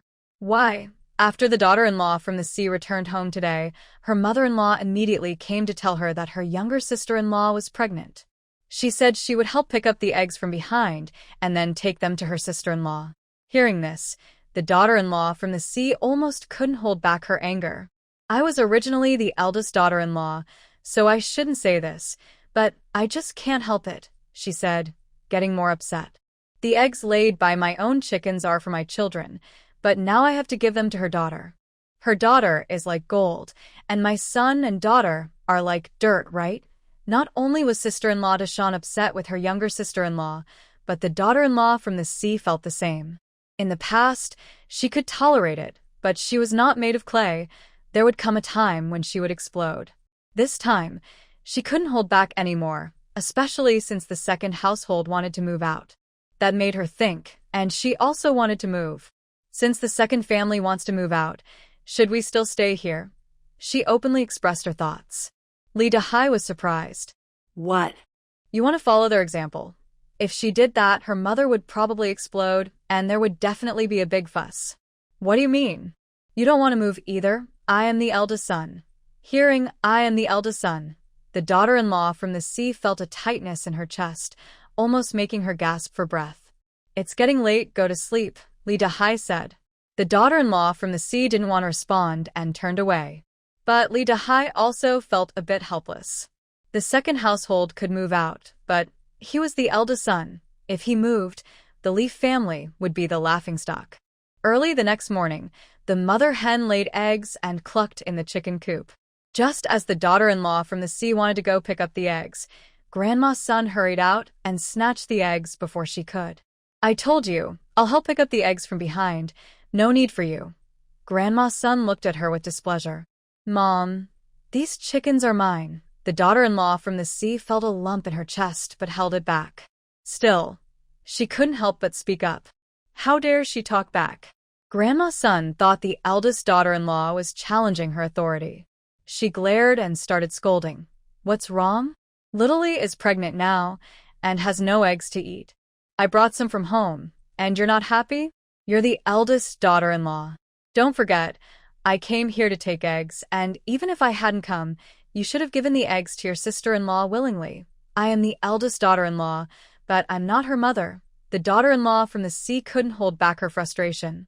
"If Littly wants eggs, does that mean my children don't need to eat eggs too? Your daughter is your favorite, but my children are not considered your favorites?" Sister-in-law Deshan, along with the third sister-in-law from the He River family, heard the commotion and came out immediately. How could old Aunt Sun let the eldest daughter-in-law speak so harshly in front of the other 2 daughters-in-law? If she doesn't put her in her place, she might as well give up being the mother-in-law. What's going on? Are you planning to rebel now? Her voice rose 8 pitches. My little sister-in-law is pregnant and needs eggs. How dare they refuse? I think you just have a grudge against me. Taking this chance to vent, huh? Today, you better clear this up for me. Mom, why are you yelling at the eldest daughter-in-law so early in the morning? And what do you mean by clearing things up? The little sister-in-law is already married. She's having someone else's child. If she needs eggs, it should be from someone who saved them, not from our chickens to raise someone else's child. Sister-in-law Deshawn has a good relationship with the third sister-in-law from the He River family, and she understands the principle that if one suffers, everyone suffers. Without hesitation, she spoke up to support her. Not only her sister-in-law's eggs, but her own and the third family's eggs are the same. When their little sister-in-law gets pregnant, all 3 families' 9 chickens will have to serve her alone. She's not afraid of overloading her stomach. Deshawn's support clearly angered old Aunt Sun, who snapped back in fury. Pointing at Deshawn, she scolded, "You're just a troublemaker. I was blind to think that second brother's wife was good. Since you came in, you've been causing trouble, demanding land and building a house to live alone. You're just a troublemaker." Troublemaker? You don't even know who you're talking about. My family is doing fine, but someone keeps thinking about my chickens and eggs. They say, guard the house day and night, but I can't guard against thieves. I'll just take my knife and kill them all. 1 I'll stew and eat. 2 I'll send back to my mother's house, and that's the end of it. Deshawn has never been someone easy to bully, and she's not afraid even when facing this mother-in-law. That's a good idea. I'll slaughter my chickens later too. I can't feed my chickens or my children, so why should others eat them? This is the new era, and they still treat us like poor farmers. The third sister-in-law from the He River family also joined in fiercely. Even Yang Bailao came out, which made old Aunt Sun shake with anger. The third sister-in-law from the He River family, standing quietly, was too timid to fight back against her mother-in-law's oppression and could only silently cheer for her 2 sisters-in-law. However, the early morning commotion at the old captain's house was definitely a big event that neighbors all watched with interest. When work started, others asked Dahai's wife and Deshan's sister-in-law about what happened. Sister-in-law Li asked Deshan's sister-in-law, "I heard there was a fight early this morning. What's going on?" Deshan's sister-in-law didn't want to hide it. "Don't you know? Yesterday, my mother-in-law took a bag of grain to visit my younger sister-in-law. When she came back, she announced that her daughter was pregnant. From now on, she wants us to pick up her eggs. She's been watching our eggs all morning," Sister-in-law Li asked. "Is her daughter pregnant?" "Why is that so important?" Deshan's sister-in-law replied, "It doesn't matter how important her daughter is, but when she's pregnant, she shouldn't come and take our eggs. She's already married. How can she still cause trouble at home?" said Zhang Qiaomei nearby. "That's her treasure, her precious egg. What do we, as wives, matter? We should kneel and give her eggs to make her happy. That's what we're supposed to do," Deshan's sister-in-law sneered. Dahai's wife also talked to her good sister-in-laws about this matter. "It's not really about the eggs. If she was good, she would give them willingly. Even if we eat less, it's no big deal. But you all know what kind of person my sister-in-law is. Why am I so foolish to go and serve her? My mother-in-law is the same. She often shows her authority by picking fights over trivial things. Now she says we must give eggs, or she'll scold us in front of everyone. I want to move out too, even if I have to leave the family." Other wives said, "Don't talk like that. Your sister-in-law plans to move out, so she's not afraid. Let her cause trouble. In the future, you won't have to live together. But you're different. Dahai is the eldest son, and he probably won't move. If you keep causing trouble, will you still have peace living under one roof?" This was the key point. Dahai's wife's eyes turned red, and tears almost fell. She said through her tears, "I just can't swallow this anger. Their house was not small, a half-brick house, but she would rather live in a mud hut. At least then, she could have peace. Her life was entirely up to her. She didn't want to live like this anymore. Even if they split the family, they would still be controlled and oppressed. She couldn't even decide her chickens and eggs. Old Aunt Sun was also full of anger and frustration, but after collecting eggs from the three families, she came to chat with Mother Fengshou. These past few days, Li Fengshou has been tidying up, so the smell isn't as strong. Of course, it's still there, but bearable. Old Sun brought a piece of cloth to cover her nose and mouth, then started complaining. Old sisters, we are all unfortunate people. When we were young, we were worn down by our mother-in-law. Now that we're old, we thought we could enjoy some happiness, but instead, we married troublemakers into the family. We've never had a peaceful day. What's wrong? What happened? Fengshou's mother was very welcoming to Old Sunday. She was almost going moldy lying on the bed, so having someone to chat with was the best. Especially since they shared the same bad temper, they could sit and criticize their daughters-in-law all day long, especially when something happened. Old Sun started telling the story of today as if performing a play. After hearing her, Fengshou's mother joined in the criticism. I've always thought Deshan's wife had a rebellious streak. Luckily, you have such a good temper. If it were me, I wouldn't forgive her. I would peel her skin off. Old Sun said, I wish I could peel her and make her suffer. It made me so mad. And my eldest daughter-in-law is the same. I knew she had issues with me, and now she's taking it out because of the eggs. What's the big deal? Giving some eggs to my little sister-in-law? Now that Xiaoli is pregnant. Exactly. Just like my eldest daughter-in-law, she's a mean and nasty woman. When Fengmei was getting married, she asked for some dowry, but she refused to give anything. She wouldn't even give a penny. When my little sister-in-law got married, it was another family member joining us. If something happens, we can help each other. Isn't that right? That's right. Old Sun agreed. She sent eggs and some grain to her daughter to help out, and the relatives on her husband's side also held her hand, saying marrying her daughter brought good fortune to their family. Otherwise, this golden phoenix wouldn't have fallen into their home. Her daughter also told her that because her maternal family was supportive, her mother-in-law was always kind to her, and the other sisters-in-law envied her for having such a supportive family. Old Sun felt all this was worth it. Fengshou's mother continued to scold. Look at my eldest daughter-in-law. She's really a wicked woman.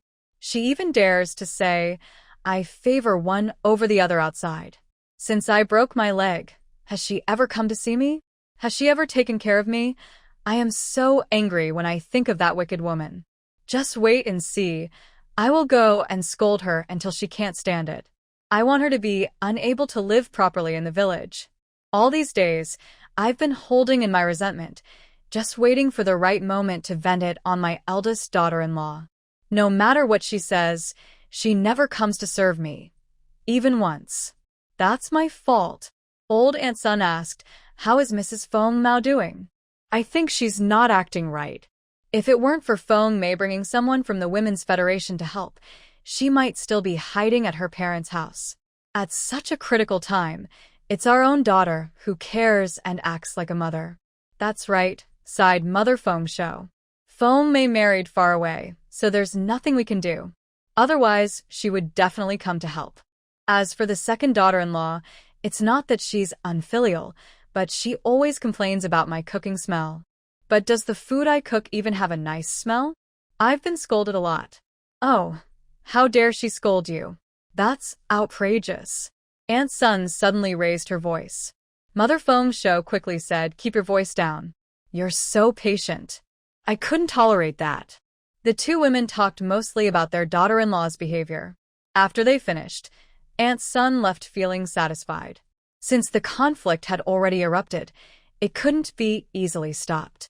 In the following days, Aunt Sun kept causing trouble because she wanted to discipline her daughters-in-law. She absolutely couldn't let them get away with anything. Daughter-in-law Da Hai didn't want to stay silent and started arguing back. Sister-in-law Da Shan didn't need to say anything because she was about to move out.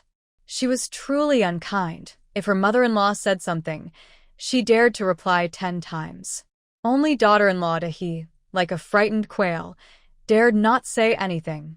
Because of the constant fighting between the mother and daughters-in-law, Li Dashan, after finishing work, didn't even rest. He ate quickly and immediately went to build a brick oven. Li Fingshou, Zhang Dagan, and Li Dehai and Li Dai all went to help. Li Dehai didn't say much, but Li Dai was a bit jealous of his second brother because he also wanted to move out. His wife was honest, but had been bullied a lot by his mother. Just yesterday, he saw her being scolded in the yard. His older sister-in-law and second sister-in-law often argued with their mother, but his wife didn't dare to do that. She was treated unfairly, and he felt upset about it. His wife was honest and simple, with no special skills, but she cared deeply about him and the children. She was willing to save money and eat less so they could have more to eat. Seeing that Brother Tu's mud house was almost finished, Li Dai mentioned to his wife that he also wanted to move out and live separately. "Is that possible?" his wife asked in surprise. She didn't want to stay in this half-brick house. She wanted to live somewhere else, farther from her mother-in-law, and enjoy her own simple life. "If Brother Tu can do it, why can't we?" Li Dai said. "If we move out, even if our place is simple, you won't be scolded by Mom anymore." His wife felt a lump in her throat and tears welled up. She didn't want to show such emotions, but she knew her husband was worried about her and truly couldn't help it. So after Li Dashan, Li Dai also came to ask his father. He wanted to move out too. The old team leader smoked a dry pipe and said quietly, "Your second brother wants to move out and you want it too?" "I want to move," Li Dai nodded. The old leader understood that the family was quite upset now. He sighed. "Wait until after the harvest. It's almost harvest time, and building the mud house is too busy." Li Dai relaxed. "So, third brother, you also want to learn from that troublemaker second brother and move out." Old son Auntie suddenly came in from outside, having overheard everything. Li Dai said, "I think living on my own is good." Old son Auntie was so angry she trembled. She didn't scold her son because she believed her sons wouldn't ask to move out on their own. It was all these scheming women encouraging them. She came into the yard and loudly scolded her daughter-in-law, who was sewing inside. "I thought you were honest, but I didn't expect you to be so cunning, encouraging third brother to move out. You're troublemaker. Come out here, and I'll beat you to death." "Mom, what are you doing?" Li Dai came out quickly, seeing his mother about to hit his wife, and pulled her back. "Let go. This troublemaker is encouraging you to move out. I'll beat her to death." "Who are you going to beat? Who's the troublemaker?" Li Dai also got angry. "If you want to support Shaoli, do it yourself. But what about us three families being exploited? Is this how a mother should behave? Shaoli is your daughter. Are we not your sons? Think carefully. If you end up like Li Fingshou's mother, will Shaoli come back to serve you? Or will my wife and sisters-in-law have to serve you?" Old aunt's son immediately fell to the ground and cried out, "Oh, this is my son, whom I raised with my own sweat and tears." As soon as the daughter-in-law arrived, my own mother was pushed aside. "I forgot my own mother for my daughter-in-law. Have you had enough trouble?" Until the old team leader couldn't bear it anymore and came out with a stern face to stop her. The incident was temporarily over. However, because aunt's son caused such a fuss, Li Dai couldn't wait until after the harvest. He called some good friends and went to build a mud brick house. In the village, everyone has some disputes, just like the model family, the old team leader's family. No family is an exception, so no one should mock others. Thanks to the old team leader's family, the postman also sent back the manuscript fee reply for Bai Yueji, which didn't seem exciting anymore. It only came once a month, so even the most special things became ordinary. But others didn't find it special. Bai Yueji did because her short story route was working. A 2,000-word story could earn her 2 yuan in manuscript fees. These were casual articles, published once, then replaced by new ones, more popular than writing books. The articles she sent had all been accepted, and her results were impressive. Plus, she had a book, and this time, she received 30 yuan in manuscript fees. Others didn't know this, but Zhao Ye knew. He truly thought his wife was amazing. He could stay home as a full-time dad and be supported by his wife. But as a real man, even though he could rely on her, he refused to eat soft rice. Sometimes a bite was okay, but eating it often was not. Other men might not judge, but he was not used to it. Before long, it was September. Starting in September, the Nyomeng Brigade was preparing for the autumn harvest. This was a major event affecting people's livelihoods this year and was everyone's main concern. Compared to this, everything else seemed insignificant. The team members were all mentally preparing because they had to face the harvest in half a month. Bai Yueji asked Zhao Ye to take good care of his health. She knew that summer harvest took about 15 days, but autumn harvest would take 45 days. Most of the crops planted this year were now ready for harvest. They had to gather everything, working early mornings and late nights without a break. If they didn't rest properly and prepare well, they would get exhausted halfway through. At this time, Zhao Ye also went into the mountains and caught a few wild chickens and rabbits to deliver to his uncle and some friends like Gu Guangqiu. The rest he kept for himself. The trumpet for the autumn harvest in Nyomeng Brigade officially sounded on September 15th. Zhao Ye, Li Taishan, Li Fingshou, and Gu Guangqiu all left home at 3:30. This autumn harvest started even earlier than the summer harvest, and the atmosphere was more tense. If they finished late, autumn rain could come easily, and at that point, people would be so upset they might cry until they lost their voice. All the year's grain could be ruined by water, which no one could bear. They rely on this grain to live. This was a lesson learned from past experiences, so whenever it came to harvest, they had to be as careful as soldiers preparing for battle. They set out at 3:30, and by around 4:30 they reached the fields where they needed to harvest. Then everyone worked in the dark, and by the time the sun rose, they had already harvested a lot of rice. They have rice here, but the land suitable for rice planting is limited. Rice needs a lot of water, and the growing process requires almost constant water, making the plants prone to disease. They don't use chemical fertilizers, only farm manure, so the yield isn't high. 1 acre of rice yields about 300 gen of grain. They only plant 1 crop a year, which is more valuable than wheat because they can grow 2 crops of wheat annually. After finishing the autumn harvest, they plant winter wheat, which can be harvested in July next year, just 1 crop. They also plant another crop in March or April, which can be harvested in October. Once the wheat is sown, they mostly leave it alone, unlike rice, which needs constant care. Even though rice is hard to manage, the team still plants it because they have to deliver a certain amount of grain to the government. Rice is a fine grain and worth more money, and it also has standards to meet. As in previous years, the first batch of grain to be harvested in autumn is rice. After the adults finish harvesting the rice, the children take their baskets to gather the leftovers, just like when they harvest wheat. Picking rice ears from the field is considered private, and children love doing it. For example, Zhou Sandan and Man Song Man Ku both come to pick rice. Sometimes, disagreements happen among the children. Some say they saw the rice ears first. Others say they saw them earlier. In families with many siblings, fighting for the best rice ears becomes more intense. Man Song Man Ku's children couldn't compete with Wang Ying's older brother's kids, but luckily, Deshan's children came to help. For example, Zhou Sandan also got into a fight. When he brought a jar of bugs caught in the field to his brother-in-law's chickens, Bai Yueji could see the injury on his face, scratched by nails. Little Aunt, this is the 3rd jar already, and just 2 more jars to go to settle everything. On Wednesday, Egg watched the mother hen happily pecking at the bugs and felt very satisfied. He then remembered to tell his little aunt. Bai Yueji nodded and asked, "What happened to the injury on your face?" "That damn donkey's grandson did it," Zhou Sandan replied, then took his jar and ran off. Zhou Dia and Zhou Area, along with others, were very busy during this time. Big brother Zhou and sister-in-law Zhou went to harvest grain. Dia went to help at the drying yard, and she could earn 4 work points just by helping out for a day. Starting this year, she also joined the labor, pulling weeds and doing other chores. During this busy season, Area took on the task of cooking and delivering food. As for Zhou Sandan, he was still young and had free time, so he went to pick rice ears. But since he was the only one, he needed help from sister-in-law Dasha and others, or else the children from other families would beat him into a little turtle.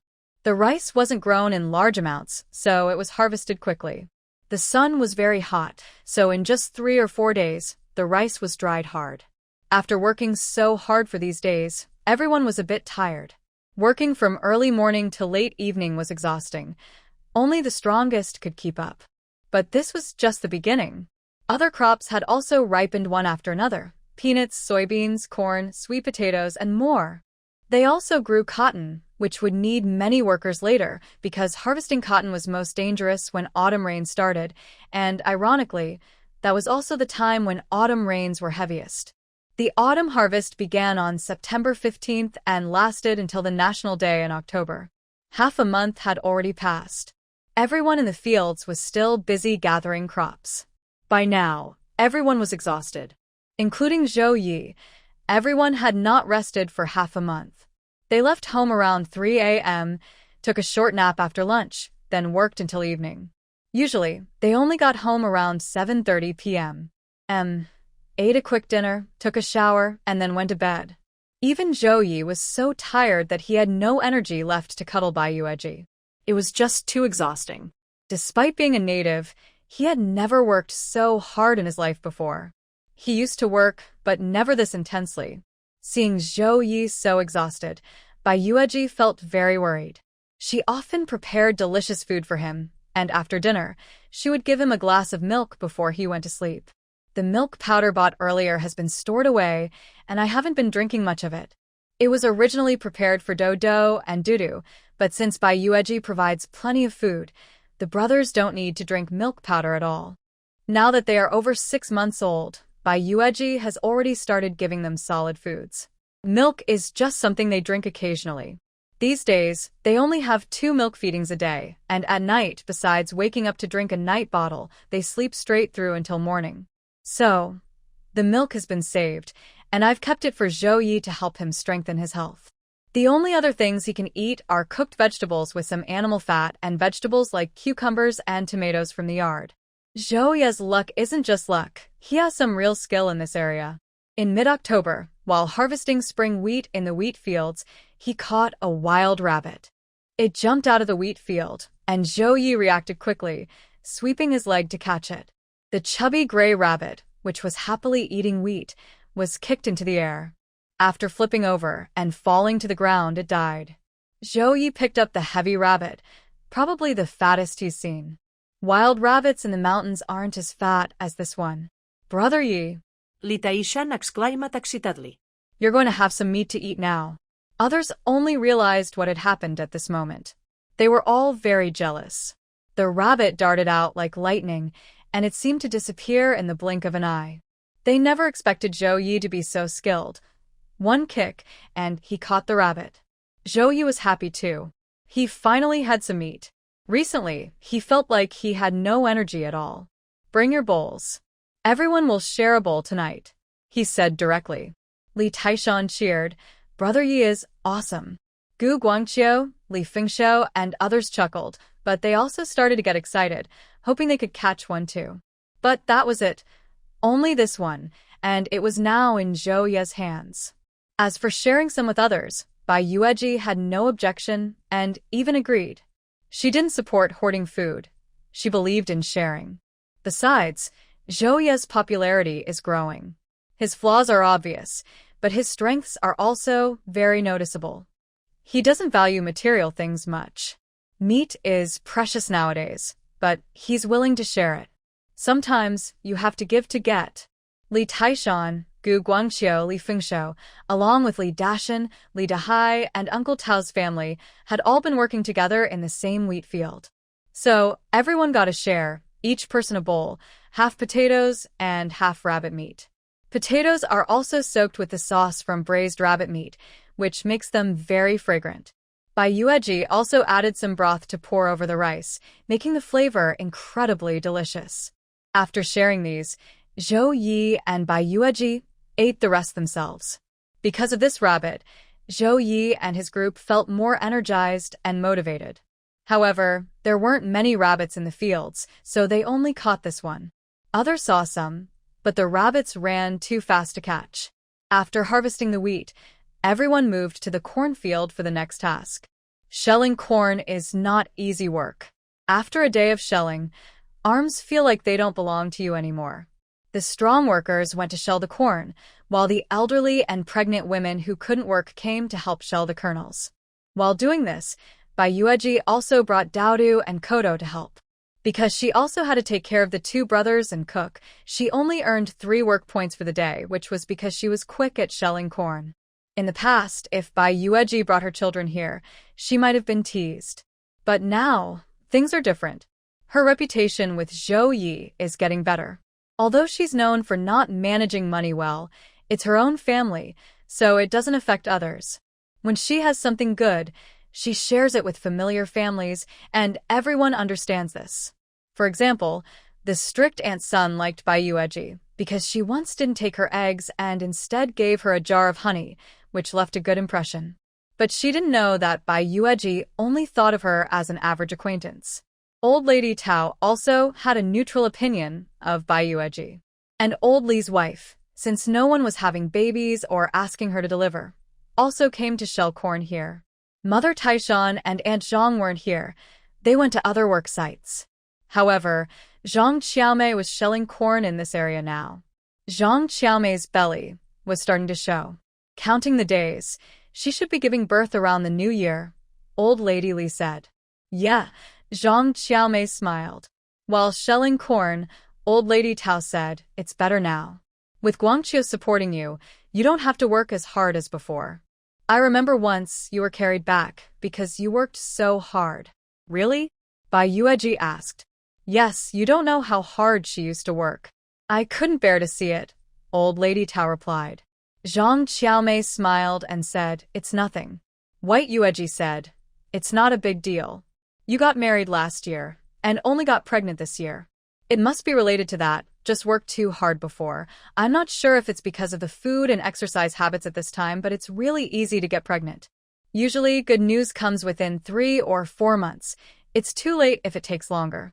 Typically, after the first month of marriage, you'd see signs by the next month. Things happen quickly.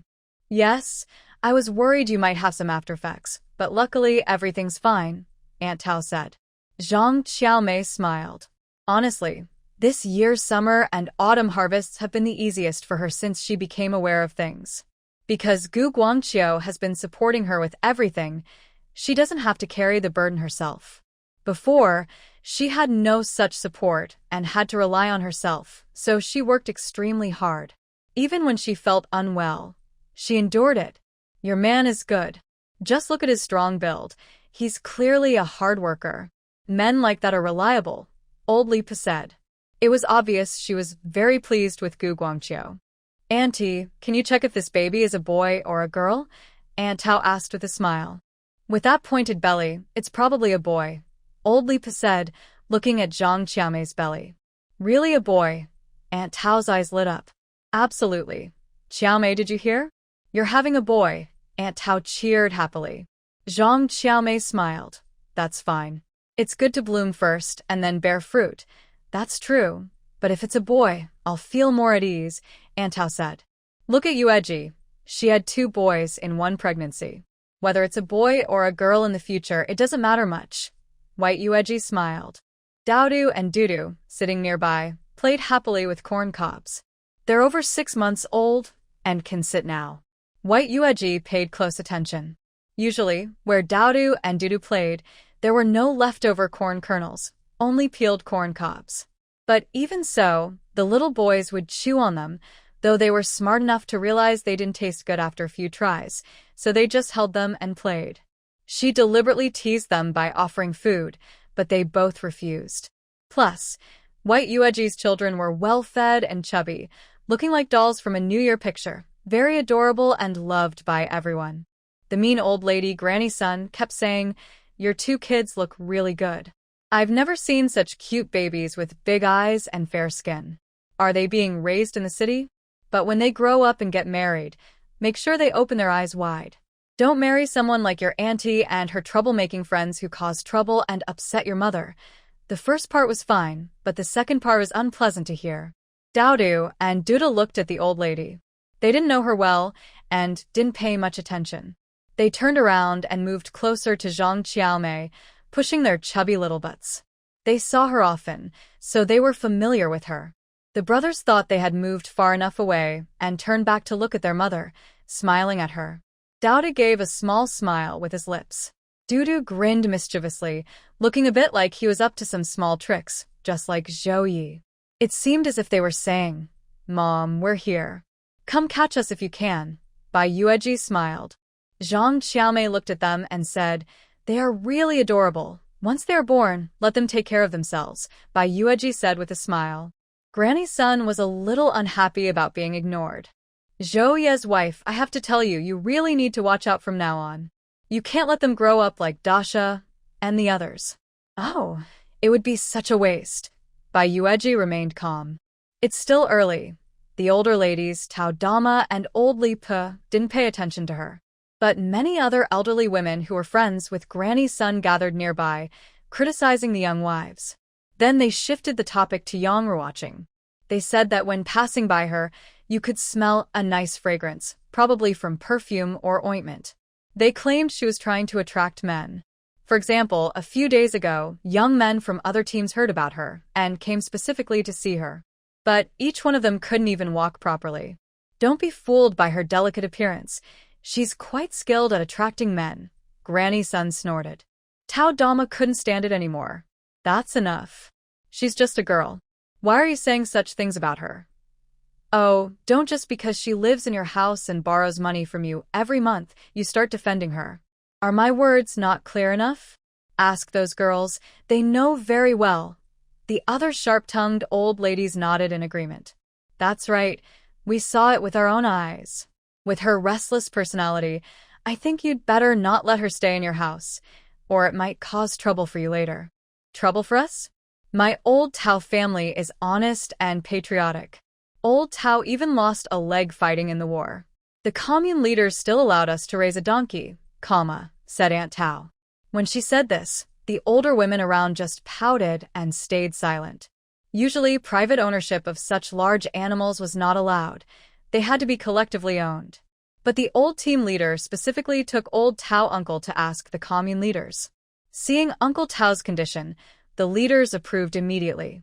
Old Tao uncle could raise a donkey and use a donkey cart to transport people into town, or help the team and villagers with grinding, earning some work points and money to support the family.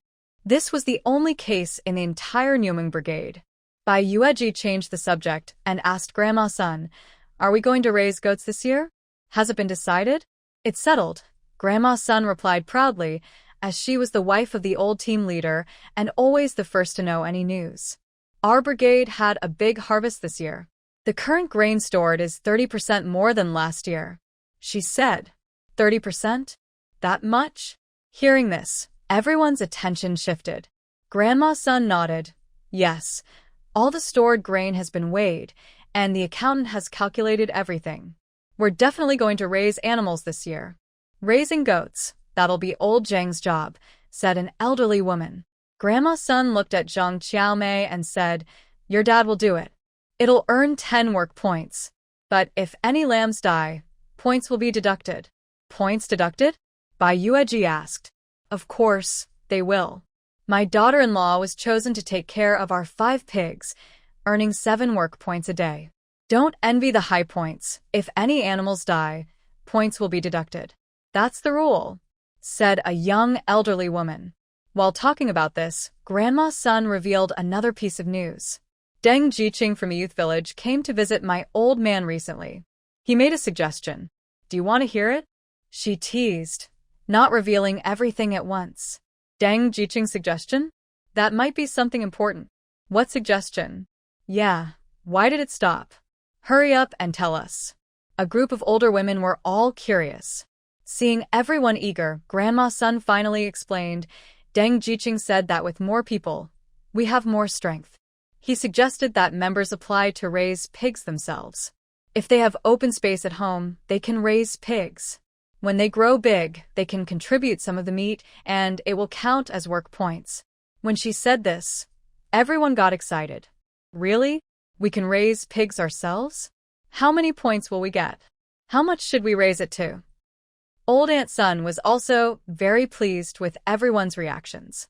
"It's still early, and nothing specific has been decided yet. My husband said we should wait until after the harvest, then hold a meeting to ask everyone's opinion. If it's okay, we'll report this matter. During the days when Bai Yueji helped thresh corn to earn work points, she heard about many things the Vomeng team had never known before. If she wanted to know something or was unsure about something, she just asked.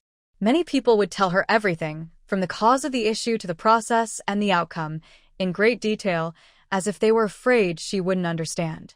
Don't doubt the ability of the village women to gather gossip and information. That's their special skill. As the corn was mostly threshed, Bai Yueji only stayed at home with Daodu and Dudu. The two brothers are very curious and full of energy. Recently, they've been learning new skills. They often move around to explore where they want to go, and it's expected that in less than half a month, they will be able to crawl. At that time, Bai Yueji feels she will have no private time left. But luckily, the brothers are quite easy to soothe. Giving each of them a cucumber can calm them down. While they are quiet, Bai Yueji quickly takes care of household chores. For example, the clothes and bedding for winter need to be washed and hung out to dry. She needs to do these tasks while the weather is good. Relying only on Li Danny to handle everything would be impossible, so Bai Yueji also takes the opportunity to tidy everything up. Zhao Ye is busy with the harvest and can't help take care of the children. Bai Yueji has temporarily stopped writing because she is just too busy. If she still had free time to write, she would be a saint. But the family still has some savings. Even if there's no income for a year or two, their savings are enough, so she doesn't need to worry. She just needs to focus on raising the children and get through this harvest season. By late October, the harvest was almost finished, but the Vomeng team was not relaxed. Instead, they became more tense. From what Bai Yueji heard from the older women while threshing corn, there had been an incident about crops being flooded in the Vomeng team before. That was 11 years ago. At that time, the crops could have been fully harvested, but as the season was ending and everyone was very tired, they became lax and slowed down. Because of that final slowdown, a sudden autumn rain caused many of the crops to go unharvested. So, even now, when most of the crops are almost gathered, everyone is working hard to finish collecting the remaining grains. The old team leader wanted to motivate everyone, so he told them in advance that after dividing the grains this year, each household would get an extra 10 jin of wheat. In previous years, there was also some wheat division, but usually only a few jin per family, just enough for a New Year's meal. Getting 10 jin this year is really a good deal. This motivated everyone to work harder, especially during the busy harvest. By the end of October, the granaries were full of stored grains. All the crops had been collected, and the team members finally relaxed. After finishing the harvest, they still had to pay the public grain quota. The old team leader picked the best workers for this task, like Li Dahai and his brother, Li Fengshou, Zhang Dagan, and Guo Guangqiu. These men were responsible for hauling the grain to pay the quota and kept track of their work points. There were also others like Li Taishan and Wang Ying, who just came along to join the fun. Li Taishan even came to find Zhao Ye to work together, but Zhao Ye had already become a relaxed, carefree person. He wasn't willing to move around anymore. Son, I just hope you grow up soon. I'm really looking forward to the day I can enjoy your happiness, Zhao Ye said while lying on the Kong bed with his two sons. Lately, he was exhausted. He felt surviving this was already a big achievement. Daodu and Dudu didn't understand their father's words but loved playing with him, jumping on him happily. Unfeeling little ones, pretending not to hear, Zhao Ye chuckled, poking their little faces. Bai Yueji wanted to laugh, but also felt sorry for him. Still, only the old team leader and a few others could rest for these 2 days while paying the grain quota. After that, they still had to plow the fields, fertilize, and plant winter wheat. That was the real work. Once the collective tasks were done, they would divide the grain, but even then, they wouldn't be free.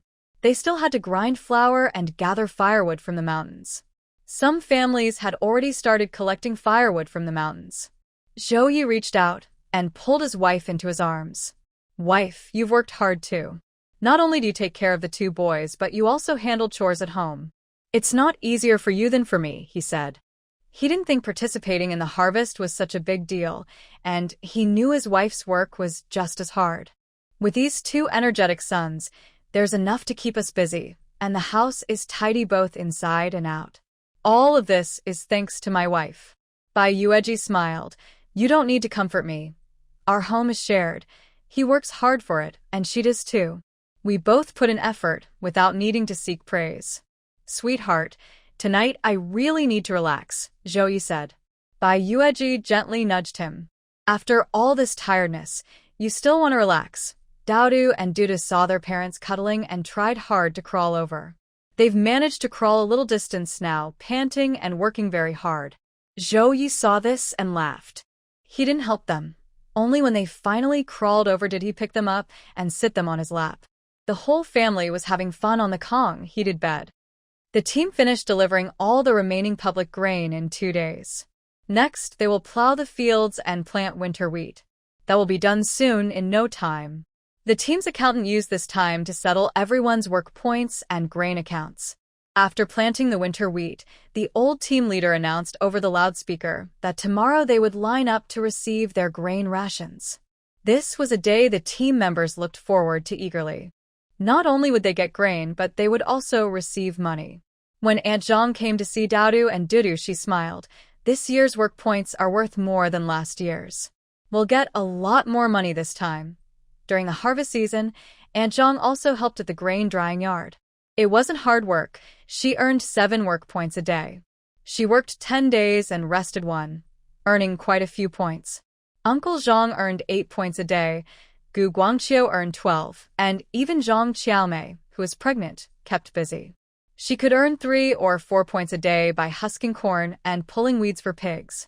This year, her family would not only get more grain, but also more money. Not only Aunt Zhang was excited, but Sister Li was looking forward to it too. She and Li Fengshou worked hard together. Li Fengshou earned full work points as a man, and she earned full points as a woman. They even helped chase away sparrows at the grain drying yard, earning 2 points a day. All of this could be exchanged for grain or money.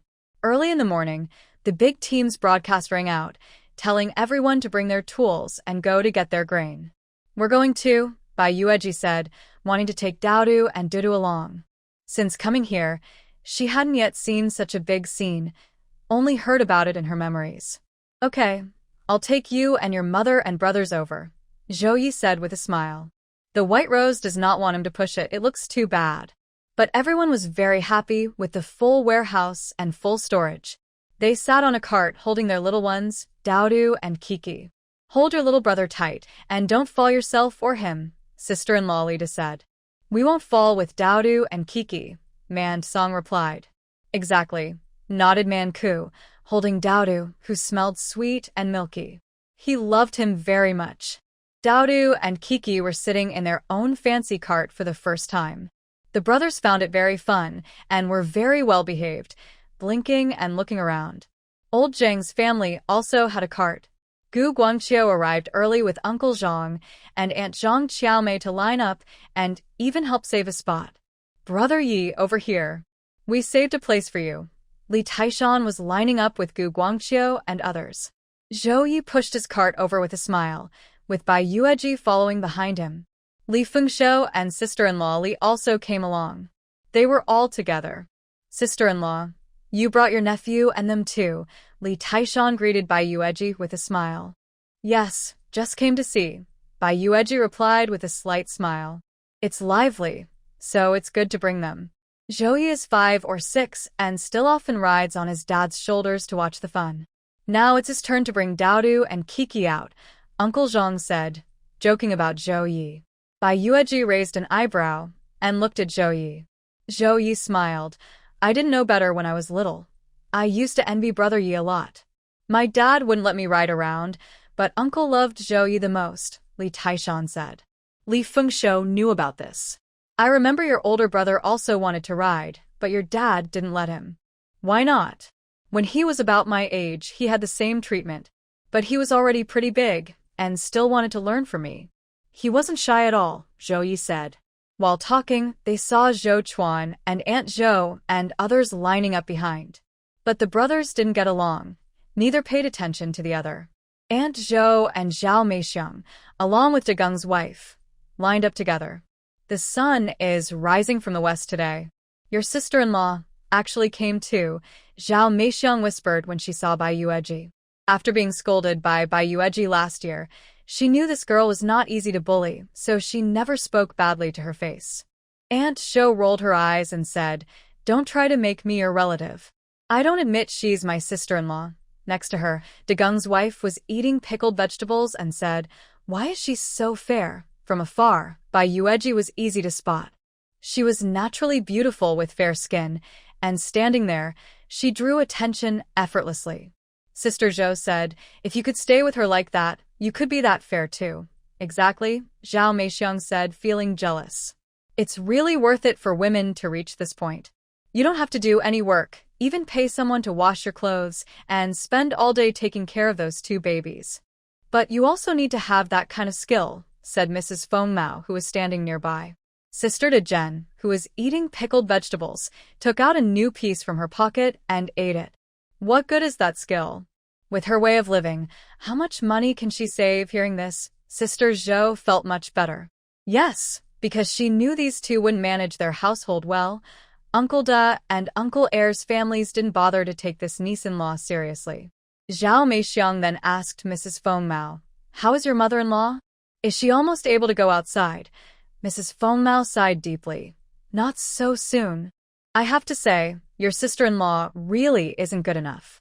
The old lady has been resting for so long, and she hasn't even gone to visit her once," Zhao Meixiang added. Mrs. Feng Mao glanced at Sister Li, who was chatting with others, and sneered, "What can we do? She's so ruthless that she can do such unfilial things. I can't do that. Even if the old lady isn't well when she needs us, we have to help. You're really filial." Zhao Meixiang and Sister Zhou exchanged glances and smiled. They still had to wait in line for a long time, so Sister Deshan came over to chat with Bai Yueji and Sister Li. "We'll be moving soon. When that happens, we'll hold a small feast. You all must come," Deshan said with a smile. "Of course we'll go," Sister Li said happily. Bai Yueji also said she'll bring her brothers. Bai Yueji smiled too. Zhang Qiaomei also said she wanted to come. "I heard Dai and his wife are also moving," Sister Li asked again. "Yes, but they'll probably move later," Deshan nodded. "Your family and Dai's family are moving out, and only Dahai's family will stay," Sister Li said. "I think your sister-in-law probably wants to move too." Not long ago, she had been gossiping a lot about the old team leader's family, especially Dahai's wife, because during this harvest, she boiled all the chickens at home and ate them. Yes, she didn't want the chickens anymore. She cooked all 3 chickens and ate them all. For this, old son Aunt scolded her 3 times a day, cursing loudly. Everyone in the team knew about it. She is definitely thinking about moving, but Sister Dashan didn't say much, giving them a knowing look. Li Dahai is the eldest son, different from Li Dashan and Li Dai, especially since Li Dahai is one of the candidates to be the next team leader. With his abilities, he is very likely to become the team leader. Most of their parents are getting old and live with the eldest son. If the eldest son moves out, it would mean not taking care of the parents, which would be very hurtful. Not to mention, the qualities of a good candidate for team leader must be high, but just not taking care of the parents would be enough to ruin his reputation in the village. So, Li Dahai definitely won't move. Things are so tense now, there will be more arguments later. "Your mother-in-law is just as difficult as mine," Sister Dazhang said. "My eldest sister-in-law is also not easy to deal with." "Who's afraid of whom?"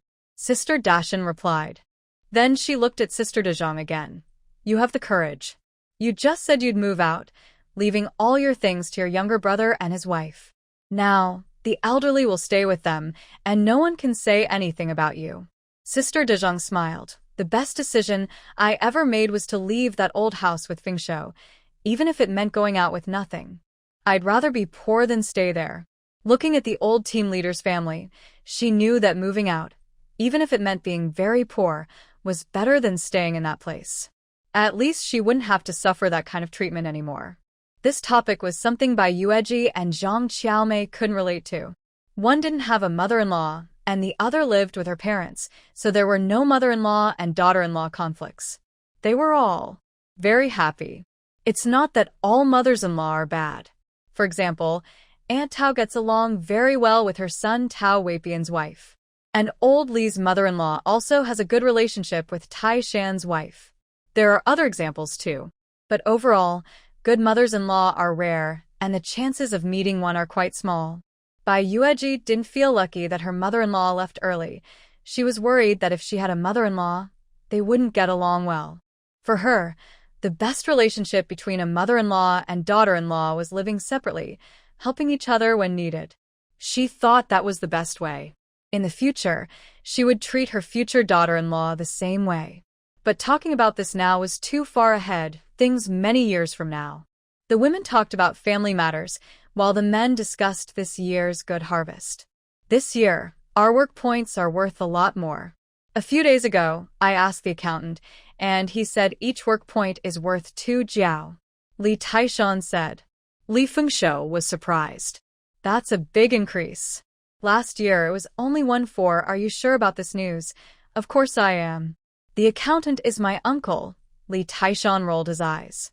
Zhou Ye was also happy. It's increased by 6 cents.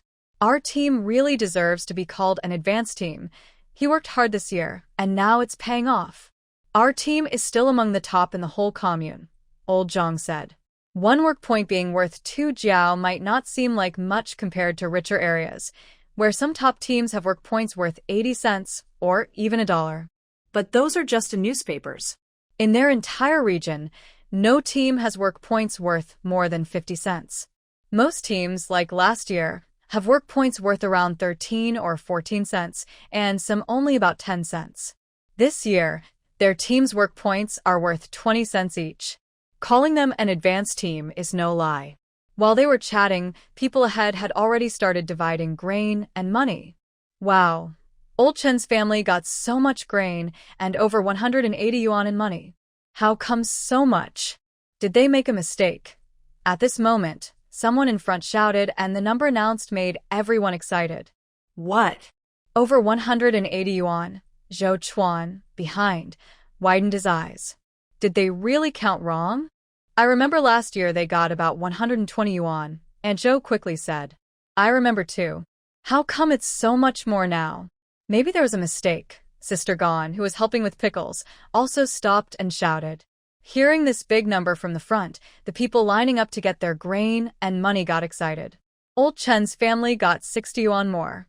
The accountant held a megaphone and said, no mistake. This year it's more than last year. He had double-checked, so he was sure. The old team leader took the megaphone and spoke loudly. Everyone line up properly, no pushing. Our Niumeng team has never owed members money, and this year we won't. Every cent will be counted clearly. If anyone thinks there's a mistake, they can come and check again. That means there was no mistake. Old Chen's family really did get this much money.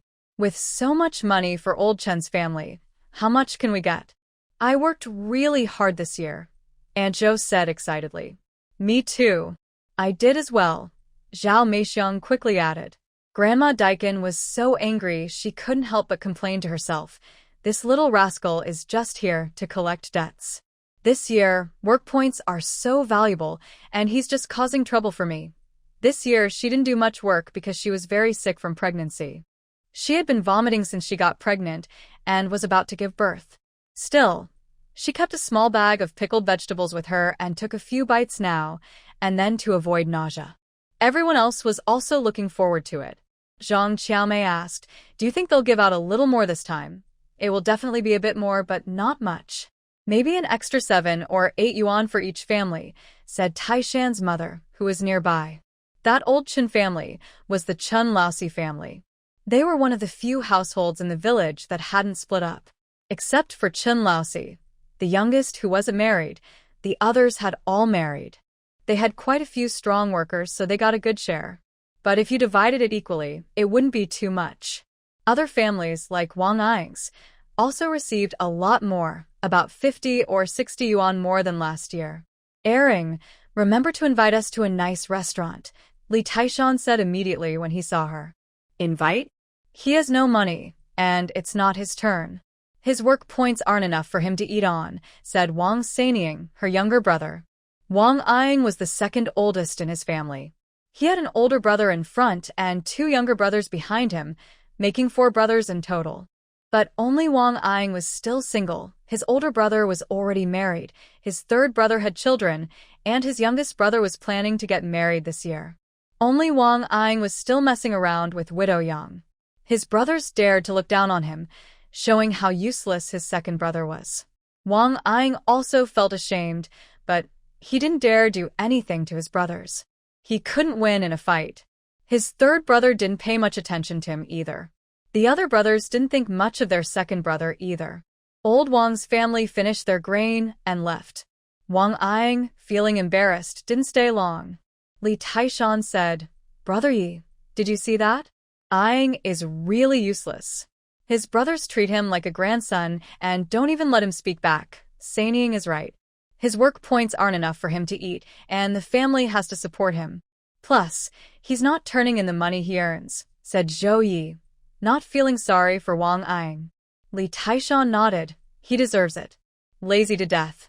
This year, he and Brother Yi worked hard, but Wang Ying kept taking leave every few days. "Forget him. We're not on the same path," Zhao Yi said, no longer wanting to play with Wang Ying. Li Taishan naturally listened to his older brother. This year, the money shared was really more than usual. For example, Li Dashan and Li Dai, his brothers, received more than last year. Soon it was their turn. Li Taishan isn't married. He lives with his parents. His older brothers had already married and moved out. But each of them, after receiving their share of grain, smiled happily. Because the money they received was indeed more, about 8 or 9 yuan more than last year. "Mom, did we get more money this time?" Li Taishan asked his mother. Taishan's mom smiled happily. "Yes, quite a bit more. This year, her son worked hard to earn work points, so they received more grain and a lot more money. It made her very happy." "Mom, can you give me some pocket money? I'm grown up now. I can't go around with no money," Li Taishan immediately asked. Taishan's mom was generous and gave him 2 mao, a small amount of money. "Spend it carefully. 2 mao? How can I save that? I need at least 5 mao, he argued. After some back and forth, his mom finally gave him 3 mao. Li Taishan took the money, grinning, and said, "Brother Yi, sister-in-law, we're heading back now." "Go ahead," Zhou Yi waved, and Bai Yueji also nodded. "It's our turn now," Li Dashao said, looking ahead. Soon it was their turn. Uncle Zhang and Gu Guangqiu went first. The accountant had already settled everything, counting the money in front of them and handing it to Gu Guangqiu. They also clearly explained the grain they would receive this year. Then, they went over to weigh the grain, with someone specially assigned to weigh each batch carefully, making sure nothing was missed. Zhang Xiaomei, pregnant, watched from the side. Gu Guangqiu handed her 48 yuan, then went with Uncle Zhang to count their grain. Next was Li Fengshuo's family. Li Fengshuo received 33 yuan, handed to Li Dashao's wife, who was very happy. Last year, the couple received over 20 yuan. This year, they got nearly 10 yuan more. She was thrifty, rarely ate eggs, and saved almost 20 yuan from last year's money, plus red envelopes from selling wild boar and helping with matchmaking. After expenses, she saved nearly 20 yuan. Now, with this additional amount, she was overjoyed. "Sister-in-law, you can carry the grain back first. We still need to buy more grain, so it won't be ready quickly," Bai Yueji said. "Okay, call Fengshuo over later to help carry everything back." They first loaded all the weighed grain onto carts and took it away. It was Zhou Ye's turn. He was holding Dudu in his arms. Bai Yueji was holding Daodu. The 2 young boys were very interested in such a big scene, watching with bright, focused eyes as if they knew it was time for their family to receive grain, and they were watching carefully. The old team leader saw these 2 little kids smiling and looked at Bai Yueji. She smiled back and said, "Old team leader." He nodded but didn't say much to Bai Yueji, instead turning to Zhou Yi and saying, "You did well this year. Keep working hard next year." It's not easy to raise 2 chubby, healthy boys. The old man was very fond of these 2 little children. They were truly white and chubby. Others also looked at their family of 4. Last year, Zhou Yi had nothing, but now, this year, he has a daughter-in-law and 2 chubby, healthy sons. He's also making progress, which is very good. This small family is like a rising sun, full of energy. Zhao Ye smiled and asked, "Old team leader, after we distribute the wheat to each household this year, is there any left? You can still get 10 jin. Do you want to buy more?" The old team leader asked. "Of course I do," Zhao Ye said with a smile. "These two boys love eating noodles, so we need to buy more." The accountant laughed. Everyone loves noodles, but the key is whether they can afford to buy them. Compared to Gu Guangqiu and Uncle Zhang, who each received 48 yuan, and Li Fingshou and Sister Li, who each got 33 yuan, Zhao Ye only received 7 yuan. Yes, you heard right, 7 yuan. After working from dawn to dusk for a whole year, especially during the summer and autumn harvests, he had worked very hard. After deducting the grain distributed, he was left with only 7 yuan. But there was nothing he could do. Bai Yueji had hardly worked, only doing some shelling corn, which wasn't enough for her to eat. His two sons also received their share of food based on their heads, but that required work points to offset. Where did the work points come from? All deducted from Zhao Ye. It was because Zhao Ye had put in extra effort this year. Otherwise, he might not have even that 7 yuan. Maybe he would have had to pay some.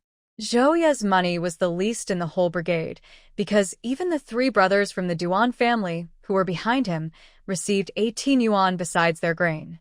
However, half of that 18 yuan was immediately paid back to the old team leader by Duanwen as repayment for the grain they owed earlier. Today, they settled that account. The old team leader handed the money to the accountant, who counted it and found the page where they had borrowed grain, then crossed it out. "All settled," he said. Brother Duanwen and the others looked relieved and smiled, feeling free of debt. "Uncle Yi, do you want these 10 jin of wheat?" Duanwen asked after hearing Zhao Ye want to buy wheat. Zhao Ye nodded. "Yes. Do you want to keep it for yourselves? This is the only time of year we can enjoy some good food. No need. We want to exchange it for coarse grains." "All right." Zhao Ye agreed without hesitation. So, the 3 brothers traded their 10 jin of wheat to Zhao Ye at 16 cents per jin, totaling 1.60 yuan.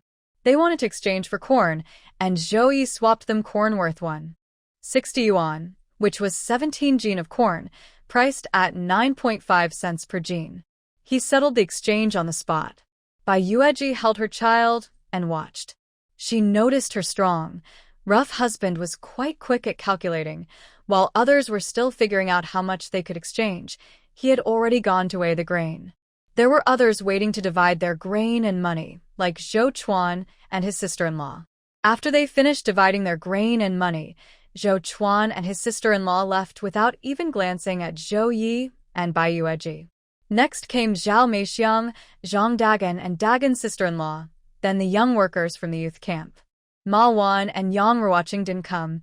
Yang Ruoqing stayed away because she was too charming. If she showed up, many people might be distracted, and it could cause trouble. She didn't want to be in such a situation.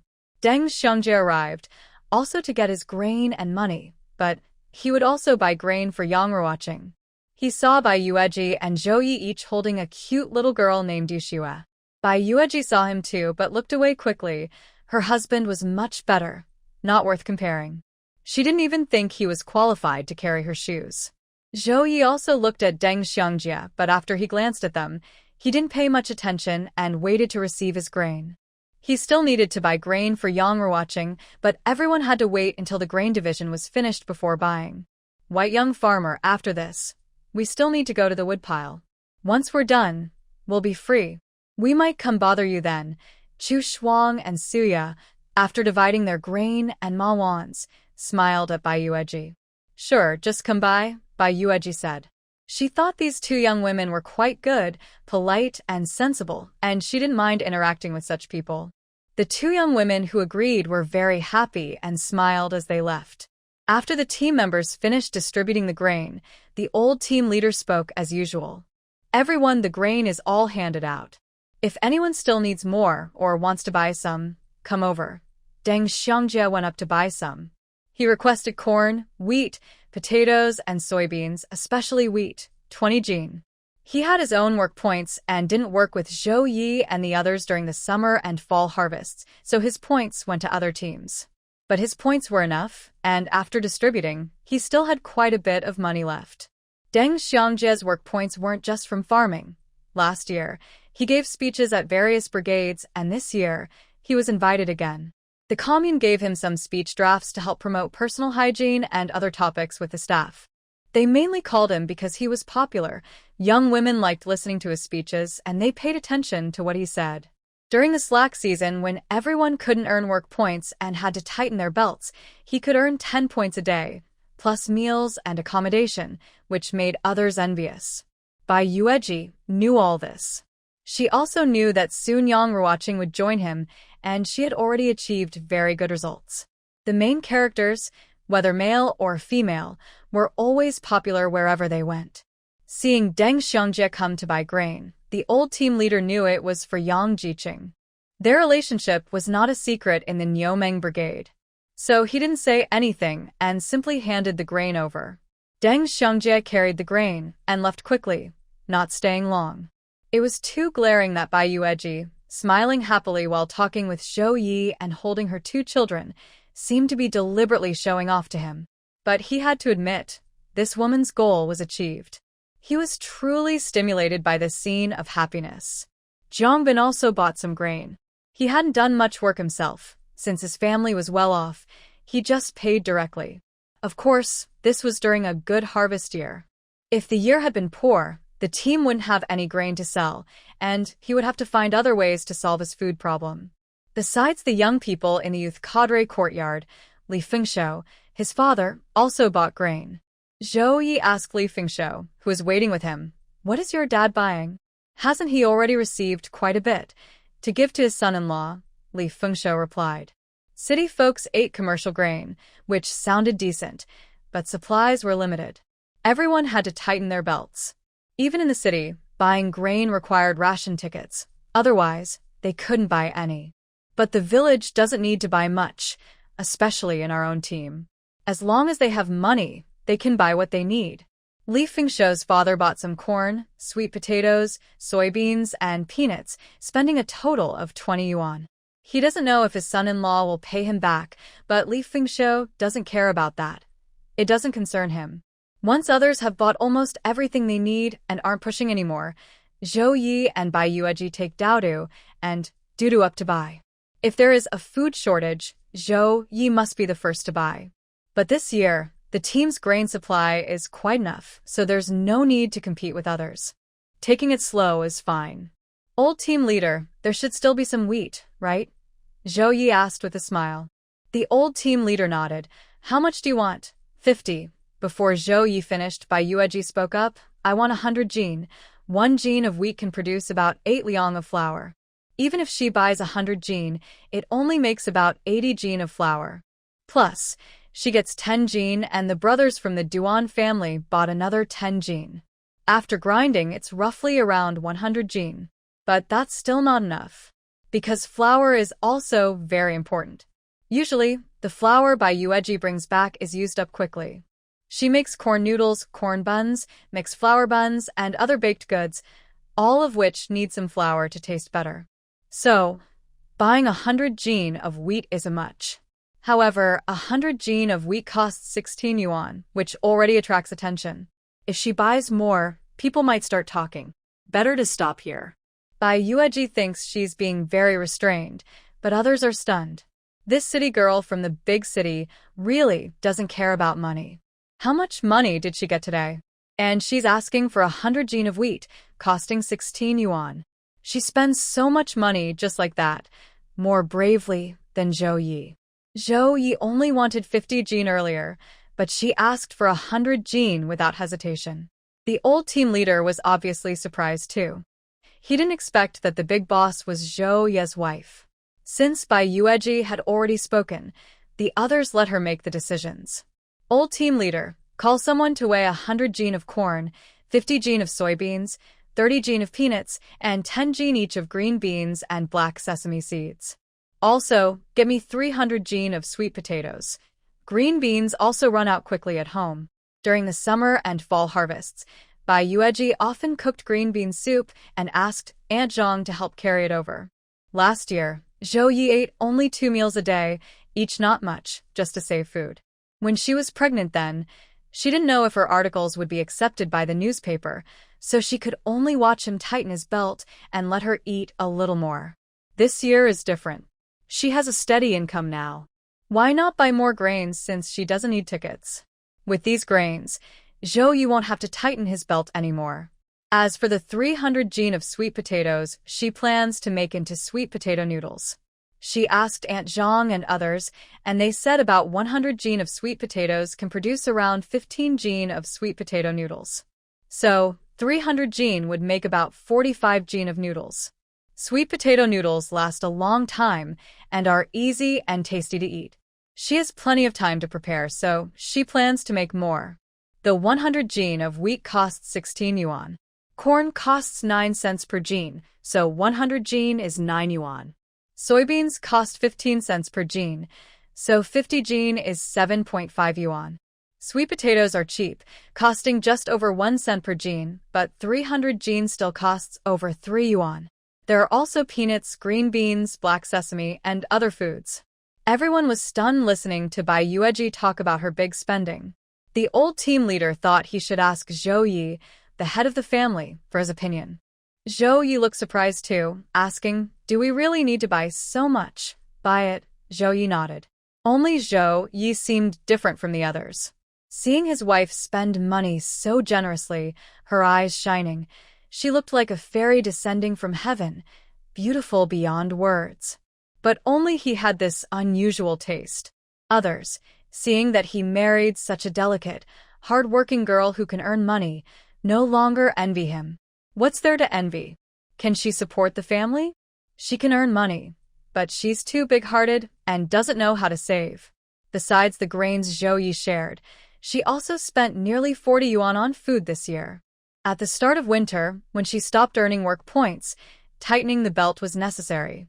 But she clearly had no such plan. Last year, Zhao Ye spent over 20 yuan on food, which was enough to impress the village. This year it was even more shocking. Did she really spend that much? Of course, I saw it clearly myself. This year, he didn't slack off. He shared a lot of grain, so why buy so much? It wasn't Zhao Ye who bought it, it was his wife. Zhao Ye only wanted 50 jin of wheat, but his wife took 100 jin.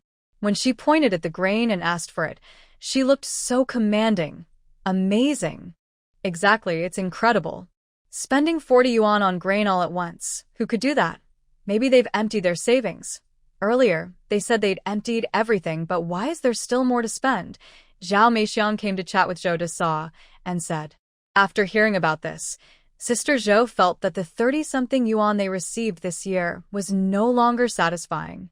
Her family was still proud of getting over 30 yuan, but her second brother's family could spend nearly 40 yuan on grain without blinking. This made her feel ashamed. Zhao Meixiang not only talked about this, but also went straight back to her parents' house to share. At first, the women from Guangxia didn't want to pay attention to Zhao Meixiang, but when they heard she spent 40 yuan on grain, they were shocked. Really? 40 yuan on grain? Yes, that's what everyone is talking about in the village. Didn't you say they usually eat and drink a lot, but still save so much money? Guangxia's wife asked. Usually, I haven't seen her family be frugal, but they get 20 yuan a month. How could they not save some? Zhao Meixiang guessed. But this time, they probably emptied their savings. Hearing this, Guangxia's wife felt much better. See? They're not good at managing money. They just spent all their savings. As for Uncle Gu and Uncle Air, their families didn't need to say much. Their wives, Aunt Gu and Aunt Air, felt very relieved after hearing Zhao Meixiang's story. Luckily, when Zhou Chuan's wife explained things to them earlier, they made quick decisions. Otherwise, these relatives would have gone down the wrong path. With their way of living, they could spend all their wealth easily. If something serious happened, what could they do? They would just be begging for help. So, they should just go back quickly. Old Uncle Gu also heard about the brave deeds of his nephew and his wife. He wanted his wife to go visit. Say a few words. Now, everyone in the 10-mile radius is talking about them, said old Uncle Gu. His wife also wanted to go, but since they had already bought everything and were busy, she thought she would go when things calmed down. Before she could go, Zhou Ye had already taken Bai Yueji and Dudu to visit relatives. With them, there were also Gu Guangqiu and Zhang Qiaomei.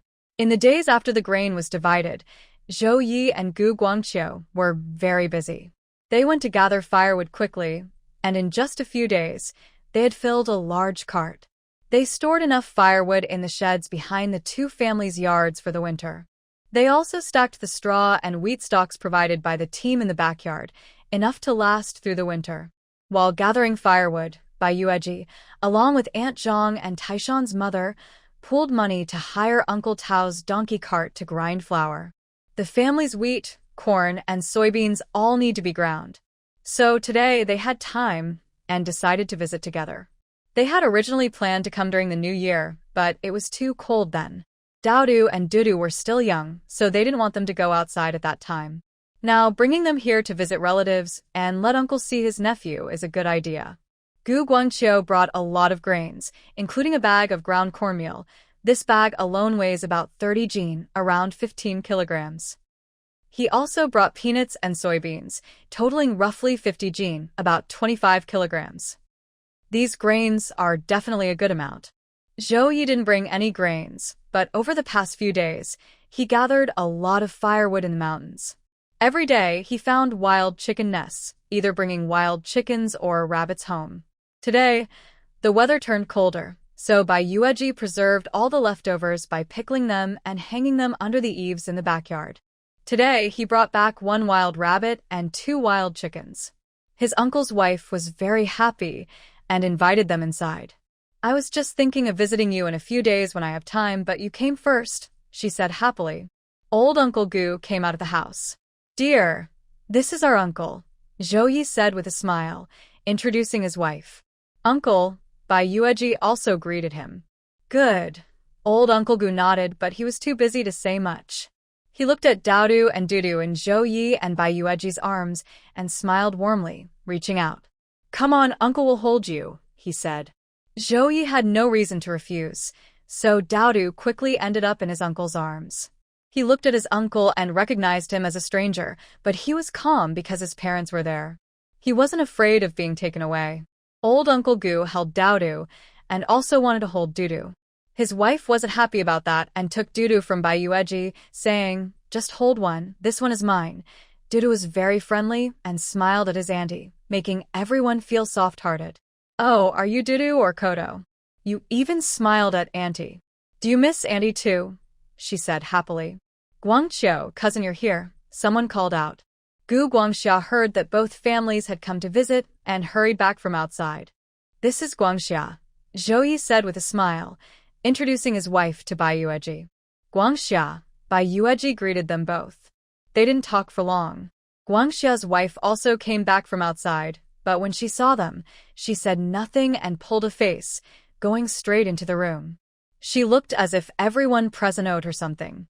Guangxia almost felt embarrassed to death. Fortunately, Zhang Qiaomei changed the subject. "Mom, have we finished storing the firewood at home?" "Not yet. A few days ago, we were busy lining up to grind flour and we only started stacking firewood yesterday," said Auntie. "That's perfect. Today Guangqiu will stay, and once all the firewood is stored, he can go back." Guangqiu nodded. Of course, Auntie had no objections. Daodu and Dudu were already playing on the kong, a traditional bed. Old Uncle also made some toys for them, all woven from wheat stalks and rice straw, planning to give them to the 2 nephews to play with. Now that they came over, they also brought the toys for the children. Daodu and Dudu loved these toys. They would chew on them until they realized they weren't tasty, then they would use them to play. Kids grow quickly. Last time I visited, Daodu could only flip over. "Look how well they're crawling now." Auntie smiled. "That's right. Now we need everyone here, otherwise they might crawl off somewhere," Zhou Ye said. "We have to watch them carefully these days, especially since they like to stuff things into their mouths," Annie warned.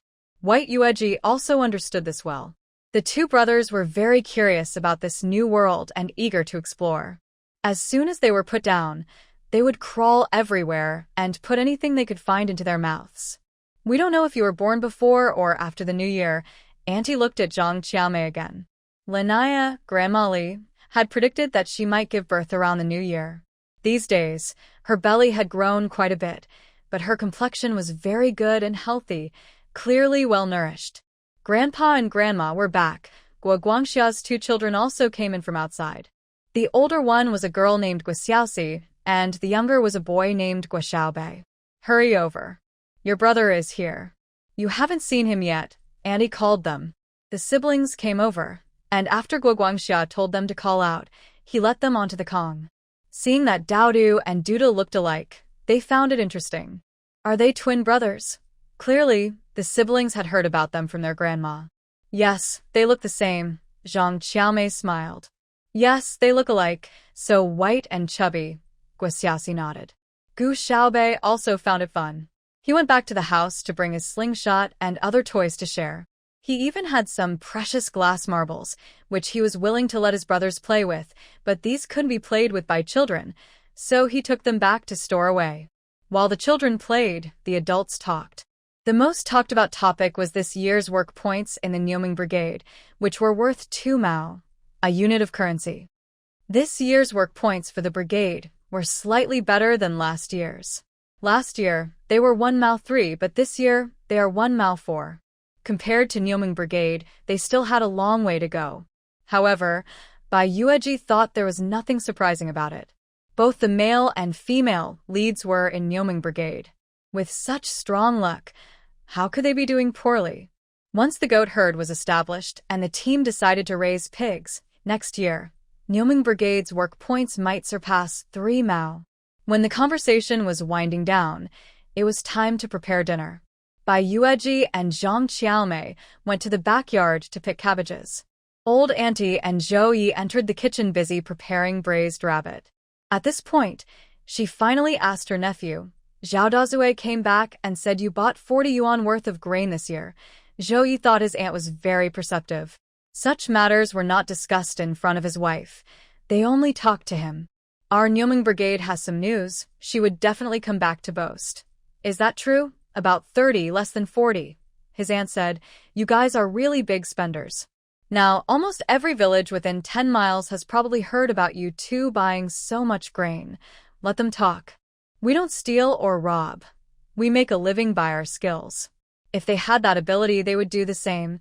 This year, you went to work, right? You earned 2 mao per work point, so you got quite a bit of grain. Why did you buy so much? It's enough if we save a little. We have plenty to eat, Zhou Yi replied. This year, he didn't work for nothing.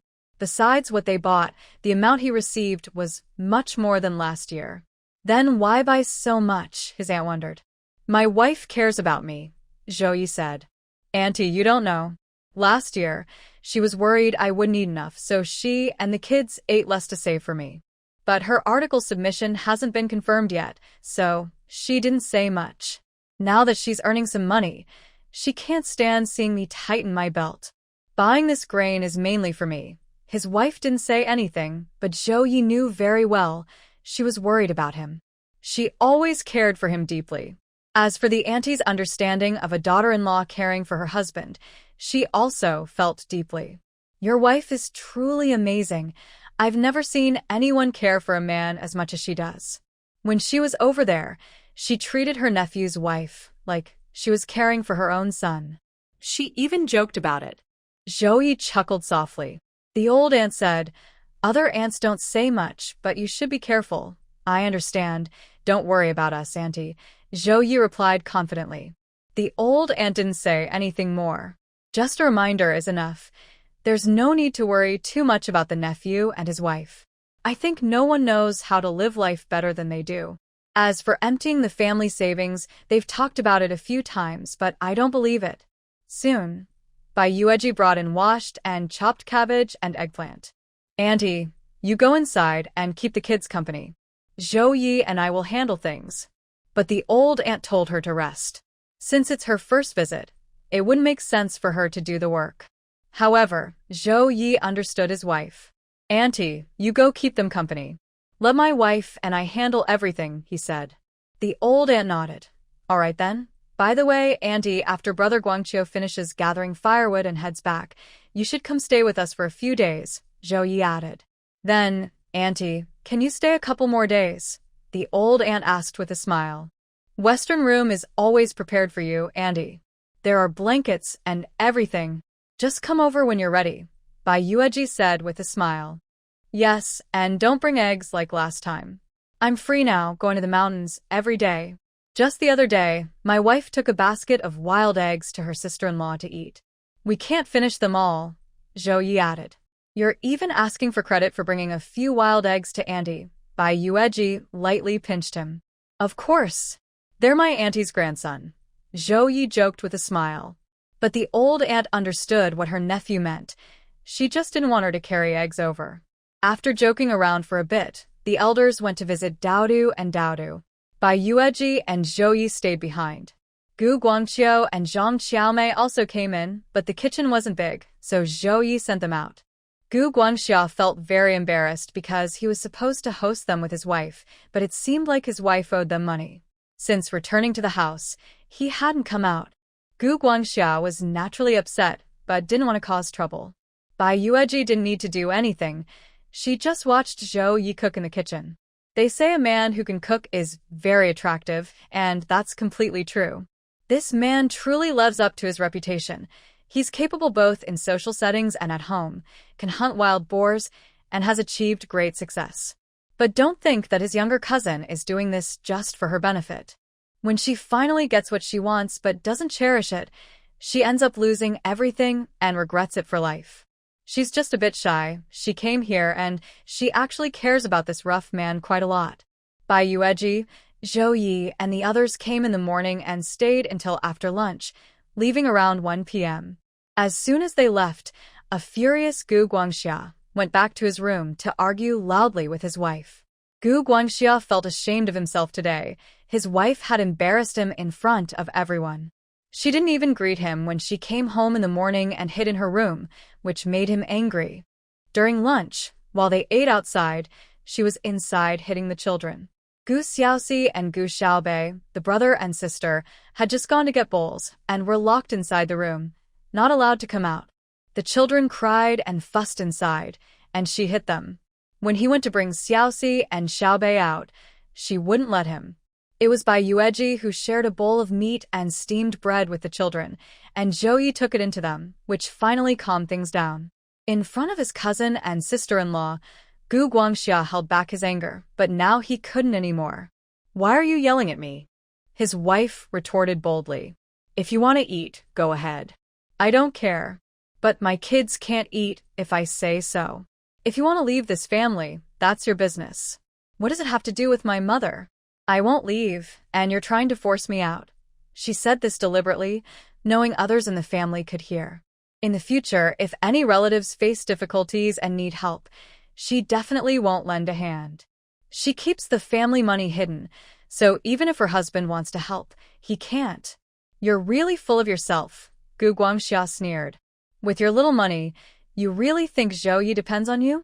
He wouldn't bother relying on you even if he found a ginseng root in the mountains or a wild boar. And his wife only earns 20 yuan a month from her writing and some tickets. He couldn't understand what was wrong with this woman. She truly believed that her cousin and his wife would come to her for help if something happened. He had never seen anyone so full of themselves. His wife was stunned by his words but quickly retorted, "Where in the mountains are there so many good ginseng roots?"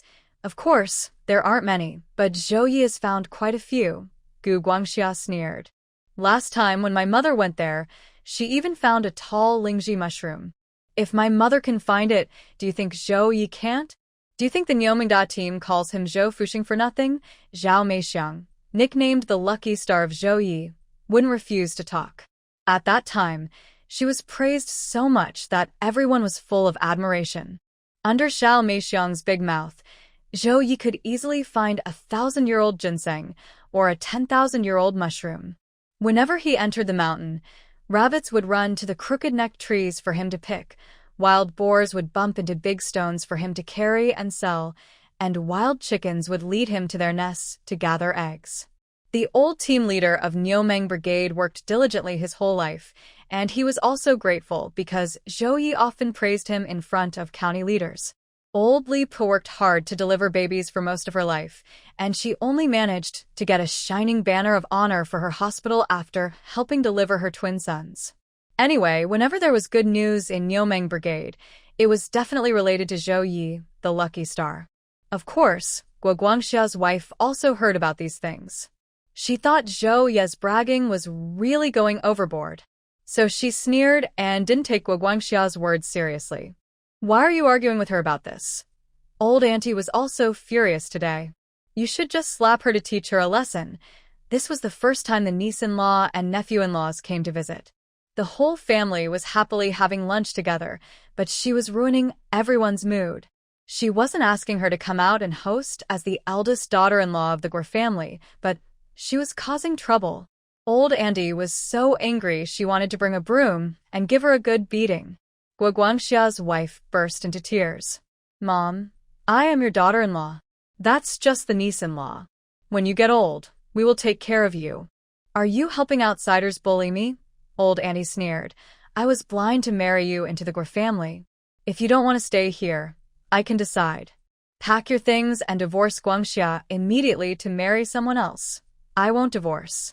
Why should I? If you don't divorce, stay here and behave yourself. No one is after your money.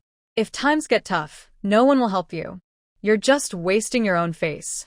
With your little money, you're afraid others will want to take advantage of you? Just keep that worry to yourself. This is what you said, Mom. If anything happens in the future, don't count on my family, Guangxia's wife immediately said, waiting for the sentence. I said it. Old Auntie replied without hesitation. Don't talk about your nephew anymore. If she and the old man really ended up relying on this daughter-in-law, she would never want to cling to life.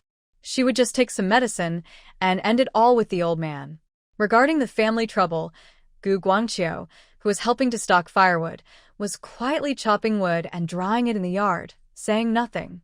He already knew what kind of person his sister-in-law was. He was glad his wife was different. She understood things clearly. Zhao Ye, Bai Yueji, and Zhang Qiaomei were still on their way home.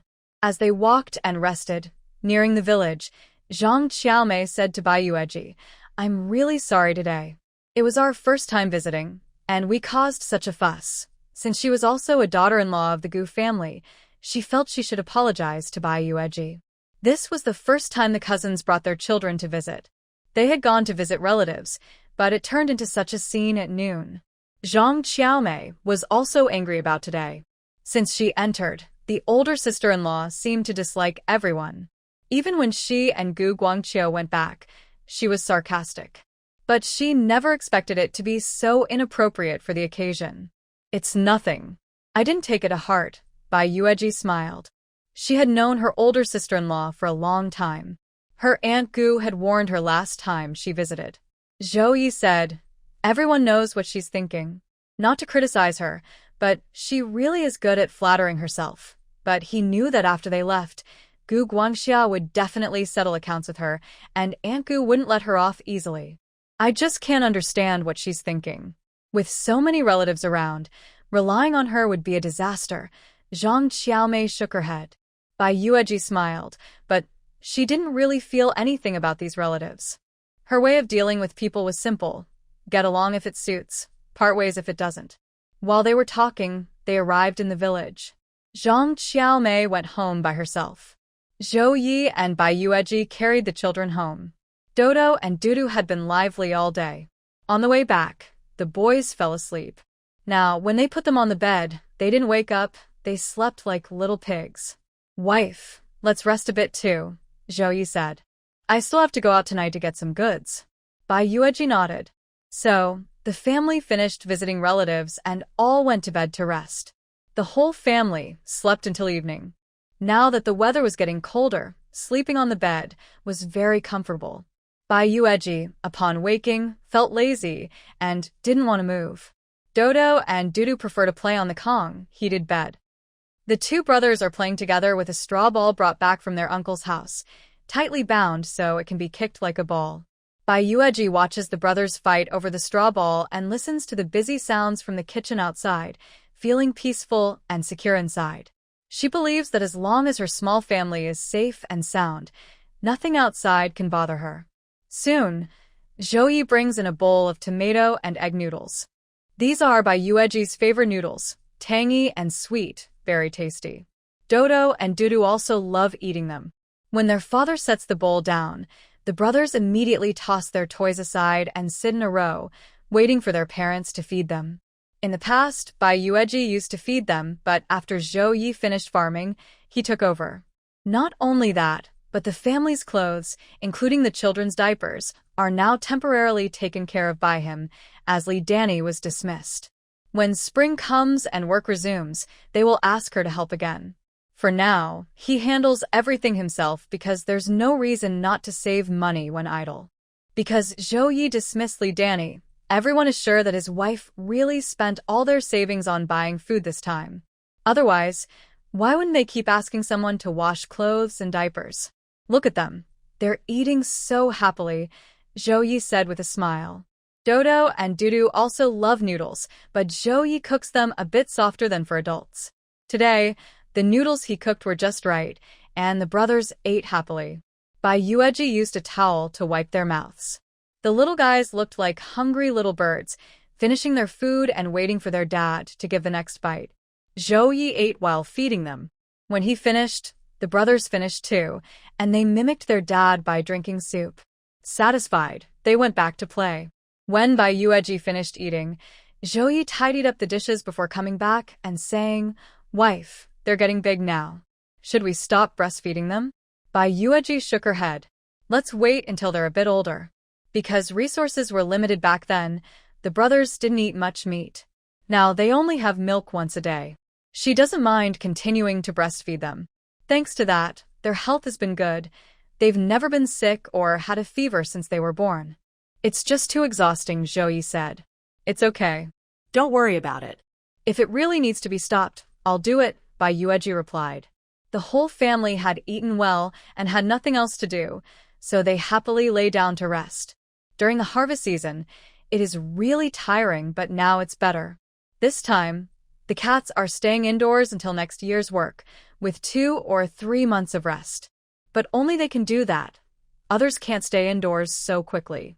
For example, Sister Li and Sister Deshan, who just moved out, are very careful with their daily life. They don't want to spend money hiring the big black donkey to grind grain, so they do it all by hand. White Rose, along with Mother Taishan and Aunt Zhong, all hire the big black donkey together. They send Li Taishan to queue, and once 3 families are in line, they grind the grain early in the morning. It's quite convenient for them. Even gathering firewood is the same. Zhao Ye and Guoguangqiu took a few days to bring back all the firewood needed for 2 families, and it's all heavy, burnable wood. Other families have to wait many days just to queue for grinding grain. Li Fengshou and Sister Li only finished grinding their grain today after waiting in line for a long time. After finishing the grain work, they finally relaxed because now they can focus on gathering firewood. They spend the day like this, and by nearly 11 p.m., Zhao Ye went out again. During harvest time, everyone is busy. The new trading point wasn't stocked because everyone was working in the fields. Who would have time to come here? Now that the busy season is over, everyone has come back. Zhao Ye, in the dark, carried a shoulder pole and sickle and left home. The new trading point is really far away now, so he can't go back and forth in one night like before. Wouldn't it be great to have a bicycle? Zhao Ye thought to himself. If he had a bicycle, he could make 2 trips in one night, and each trip would carry twice as much. Thinking this, Zhao Ye started to consider whether buying a bicycle was worth it. He usually earns between 20 and 40 yuan per trip, depending on what he's carrying. If it's mostly meat, he makes more money. If it's less meat, the profit isn't as high. But even with the minimum earnings per trip, it would add up over a year. Thinking of this, Zhao Ye felt excited. When he arrived at the trading point and saw the seller, he asked about bicycles. "Are you looking to buy a bicycle?" the seller asked. "A friend wants to buy one. I'm helping him ask," Zhao Ye replied. The seller didn't care whether it was Zhao Ye or his friend. To buy a bicycle, you need a bicycle ticket and the bicycle itself. The most popular brand here is de Jinlu, and one costs 150 yuan. "That's so expensive," Zhou Yi exclaimed. He only has a little savings and now a bicycle costs 150 yuan. "That's expensive?" "That doesn't include the bicycle ticket, which is another 150 yuan, the seller said. "Bike tickets also cost 150. Zhou Yimu was stunned. "Of course. The price of the bike is what the ticket is worth. The 150 you mentioned is the market price. The black market price is even higher. Zhou Yimu didn't want to say anything more. He was originally thinking that if it was just around 150 or 170, he could grit his teeth and discuss with his wife. But he didn't expect it to cost so much, like risking his life for it. He didn't ask further. He thought earning a little less was okay, working hard was fine. The money was too much for him now. He's not a bachelor anymore. He has a wife and children to support. Tonight, there was plenty of meat. Zhou Yimu bought quite a lot. When he has meat, he usually only buys meat to sell. Following the usual routine, after hiding the goods he planned to take home, he carried 2 bags of meat and set out. Meat is popular, and his followers also like it. He has 2 followers. The first one is happy but doesn't say much. He pays money and gets the goods. The second follower, after the transaction, whispered, "Brother, I have a friend who wants to work with me. When I get the goods, can you give me a little more?" "How much can you eat?" Zhou Yimu asked. "Whatever you bring. I can eat that much." Zhou Yimu nodded perfunctorily. "If there's more, I'll bring it. Stay safe." Of course. The transaction ended smoothly, and they each went their own way. Zhou Yimu returned to his usual spot, unloaded his supplies, checked everything was correct, and then headed home. Even for just a trip, Zhou Yimu was home by 5 a.m. But there was no way around it. The trading location was quite far, and this was already him speeding back. If he had taken a break on the way or been delayed, he wouldn't have arrived home until after 5. And even now, at 5, some houses in the village were already smoking chimneys because people were busy gathering firewood in the mountains. Not everyone had Zhou Yimu and Gu Guangqiu's speed. In the morning, they had to wake early to prepare breakfast and then take lunch into the mountains to work. So Zhou Yimu didn't take the village roads. He took a big detour back home. He was the first to close his yard gate. Then he put down his supplies and took a deep breath. It was truly exhausting. When Bai Yueji woke up, it was already bright outside. Her family's old ox had also finished preparing breakfast. He steamed corn buns for Bai Yueji while he ate sweet potatoes. They had plenty of sweet potatoes at home, so he needed to eat them first. There is also a bowl of egg custard. You crack 2 eggs into a bowl, add a little salt and soy sauce, then sprinkle some chopped green onions. When steamed, it tastes really good. This is for them to eat, and there's another bowl for Dodo and Dudu to share. It has nothing added, just plain steamed eggs, but it's one of their favorite foods. They must eat it every morning. However, Dodo and Dudu are still sleeping. Last night, around 3 a.m., they woke up to go to the bathroom and then had some night milk before going back to sleep. Usually they sleep until about 7 or 8 in the morning. Now that the weather is colder and their beds are warm, they sleep even better. Bai Yueji brushed her teeth, washed her face, and came over to eat breakfast. But before eating, she was first kissed by Zhou Ye. She glared at him, then asked while eating, "Do we have enough money to buy a bicycle?" Zhou Ye was surprised and looked at his wife. "Honey, why do you suddenly ask about that?" He only thought about a bicycle last night, and today his wife mentioned it. Maybe they're somehow in sync. "I think it's too tiring for you to run around like this. If we had a bicycle, it would be much more convenient." Bai Yueji had forgotten to ask earlier, but seeing him busy all night this morning, she remembered. They live at the end of the village, with only 5 households nearby, all quite far apart. In the countryside, people usually go to bed early, around 8 or 9 o'clock, to save oil. No one wants to waste too much on lighting, especially since they only get a little each year. Zhou Ye didn't go out until after 10 or 11 at night. He's not sure how he manages, but he definitely goes to pick up goods himself. If they had a bicycle, it would be much easier. She had been thinking about a bicycle for a long time. Even if she didn't know much about the prices nowadays, she knew bicycles were big items. For example, only the old team leader's family in the entire Niomeng brigade had one, and it was as good as a luxury car in later generations. So she didn't mention it before. Now that their savings had reached 2,000 yuan, she decided to ask about buying one. If they could afford it, she wanted to buy a bicycle. It would make things much easier. When Zhou Ye heard his wife say this, he froze, feeling a wave of mixed feelings. surprise, and a bit of emotional ache. His wife actually wanted to buy him a bicycle. She was willing to buy such a big gift for him. Really, this must be some kind of blessing from their hidden parents. Otherwise, where would he find a wife like this? He looked at Bai Yueji. Suppressing his feelings of warmth and gratitude, Zhou Ye asked, "How much does a bicycle cost?" "Is 200 not enough?" Bai Yueji was a bit surprised. She thought a bicycle cost around 100. "I heard that a bicycle costs about 150, but since we don't have tickets, we need to buy tickets again. Tickets also cost 150. If we exchange tickets on the black market, it costs even more," Zhou Ye explained. "So, a bicycle would cost over 300 yuan? Bai Yueji thought that was too expensive. She also calculated that their current money wasn't enough. If they wanted to buy it, they would need to save more. "Honey, we won't buy it. If we do, there will be a lot of people watching our house," Zhou Ye said. Although buying a bicycle would be very convenient, these days bringing one home would definitely cause a lot of fuss. This was something Zhou Ye had thought about on his way home yesterday. Bai Yueji knew Zhou Ye was telling the truth, but it was really hard for him to keep doing this all the time. Zhou Ye smiled and said, "Honey, once you finish your writing, I will go to the city and send it to you. Then I will visit the scrapyard to see if there are good parts. If I find any, I will buy them and assemble a bicycle myself." "That was a good idea," Bai Yueji said. "If you can find the parts, go to the city and look for a skilled bicycle repairman. I think there should be one. Give him the parts you find, and if anything is missing, ask him to find it for you. He should be able to do that. This might not be easy." Zhou Ye hesitated. "As long as we have the money, nothing is difficult," Bai Yueji said.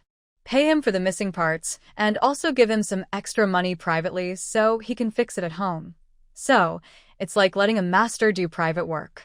Zhou Ye's eyes lit up.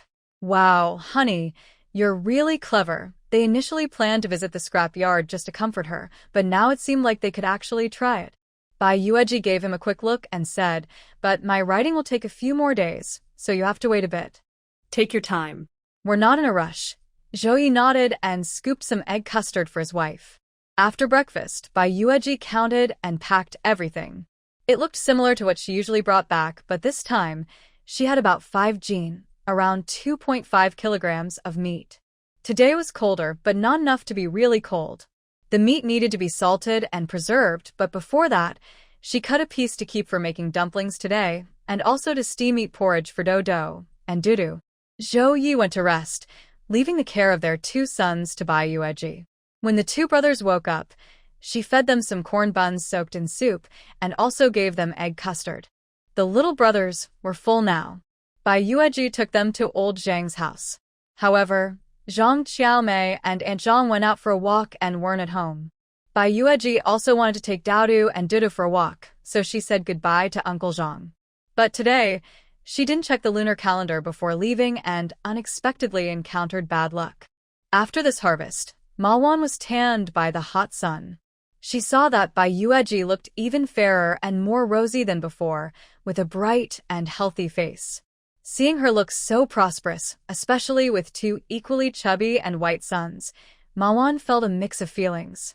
Who would have thought that after marrying a rough man from the countryside, Bai Yueji would have such a good life? Last year, they had a falling out, so there was nothing more to say. Bai Yueji wanted to leave with Daodu and Dudu, but Manhwa stopped her.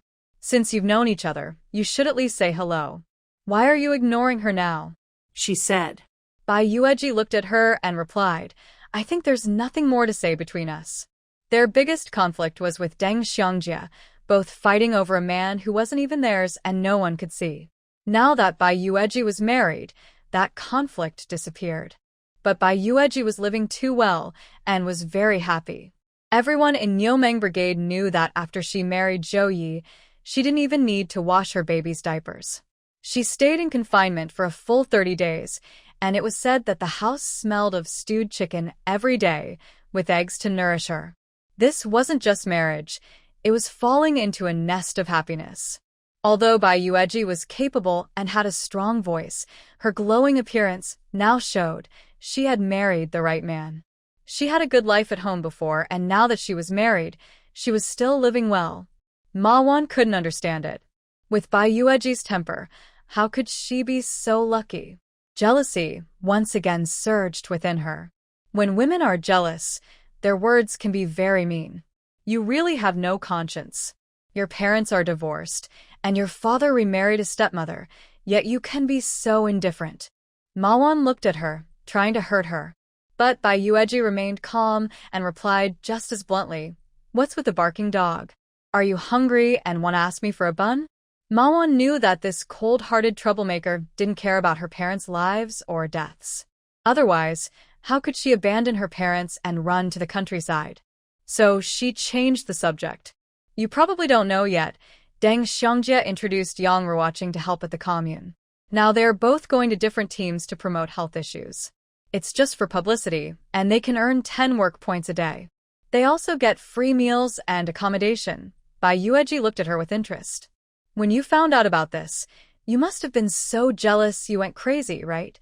Before Manhwa could say anything else, she continued. You knew I only saw Deng Xiangjie as a lifeline to get out of the mud, and yet you still tell me these things. Jealousy makes people less smart, understand? If it were normal you would never say such things in front of me.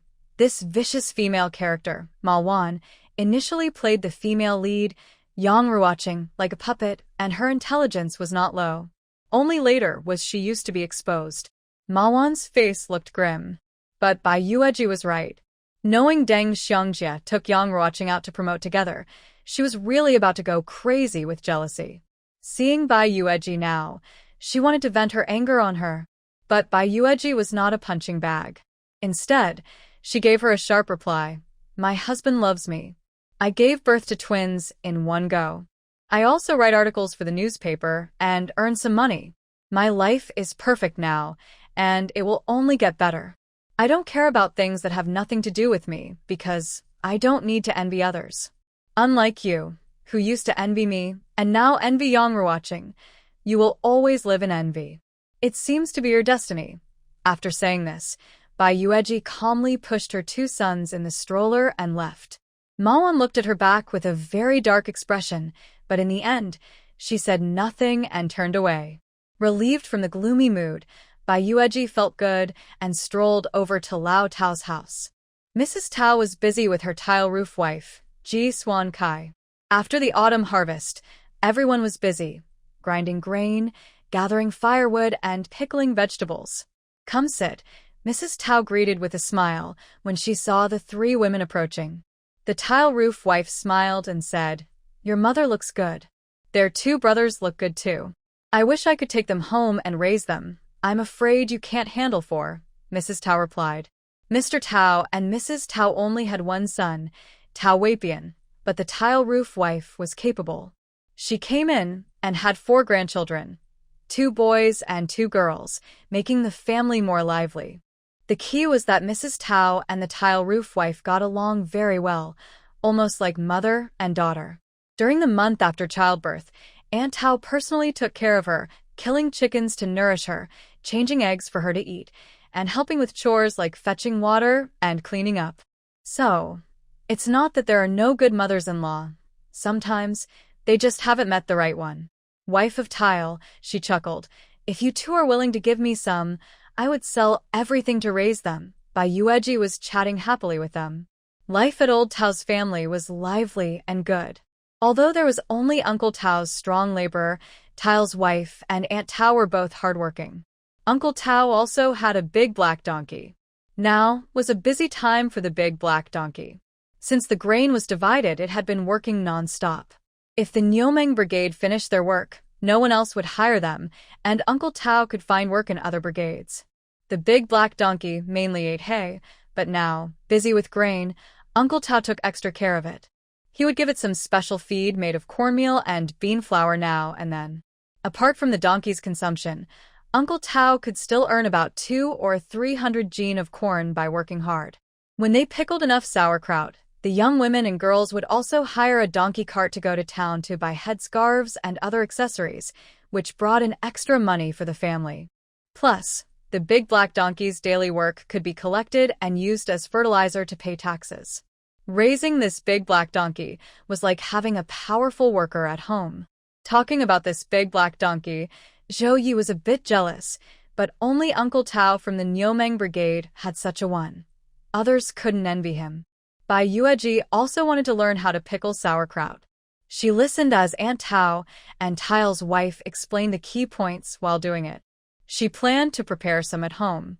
But she didn't get the chance because, in just a few days, Gu Guangqiu returned home, bringing his old aunt along. Gu Guangqiu had been busy preparing firewood for his parents. That firewood could last not only through this winter, but probably until next summer. With him at home doing all this, his aunt didn't go up the mountain these days. She left it to him and old Uncle Gu to handle. She was busy helping neighbors with their sauerkraut. They helped each other, so the work went very fast. After finishing her own chores, she had time to visit her nephew's family. When she arrived, Bai Yueji was being taught step by step how to pickle sauerkraut. Bai Yueji was always eager to learn such skills. She might not do it herself, but if she learned how, she could make it any time she wanted to eat. Since only Bai Yueji and Zhao Ye are at home, there's no need to buy much. It won't take long to finish everything.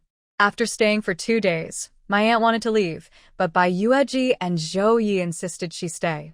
Old auntie, why are you going back so soon? It's rare for you to come here. Just stay a few more days at home. I still need to go to town. Please stay and keep my wife company, Zhao Ye said. Is there anything missing at home? My aunt asked when she heard about going to town. There's a lot missing at home. My wife even wants to buy me a bicycle, Zhao Ye whispered with a grin. My aunt quickly said, why buy that? It costs a lot and we farmers don't use it often. It's just dust collecting if we buy it. Old auntie, we can't afford it. We're just thinking about it, Bai Yueji explained. Don't even think about it. It's really unnecessary. If you buy one, the whole Nyomeng Brigade will be watching your family, she said honestly. In today's age, who can afford a bicycle? With tickets included, it probably costs several hundred yuan. The old brigade leader's family still has a bicycle, but at old Gu's place, no one in the whole village has one, not even the brigade leader's family. So you can see how rare that is. Bai Yueji smiled, and Zhao Ye quickly assured his aunt that they really couldn't afford it. The next day, he went to town with Li Taishan. Zhao Ye, didn't you go buy a bicycle? My aunt asked her nephew's wife. Bai Yueji said, don't worry, auntie. We can't afford it. He just want to ask around. I heard that the big golden deer bicycle costs 150 yuan, not counting black market exchange tickets. Tickets are even more expensive than the bike. After all the paperwork, it costs over 300 yuan. Who can afford that? Exactly. It's fast, but so expensive. You can walk anywhere if it's not urgent. If you're in a hurry, just call a black donkey cart. No need to buy this, she said. That's right. It's not like we have money to burn, Bai Yueji nodded. My aunt glared at her again, saying, Auntie also wants to tell you, you love Zhao Ye too much. You've spoiled him so much. Maybe you should buy him a plane and send him to the moon. I've seen people who spoil men in my life, like my sister-in-law. She really adores Zhou Junsheng and always cares about him. But she's never done what her nephew's wife does, buying such an expensive bicycle for her nephew. Of course, it's also because my sister-in-law doesn't have the same skills as a good daughter-in-law. Otherwise, she would definitely be willing to buy things for her husband. My aunt is very emotional about this. How much good karma has the Zhou family accumulated over generations? 2 generations have married such wonderful wives. Thinking this, my aunt completely ignored Zhou Chuan, who is suffering greatly. As for Bai Yueji, she was truly caught between laughter and tears, but she understood her aunt's warning because buying a bicycle was no small matter.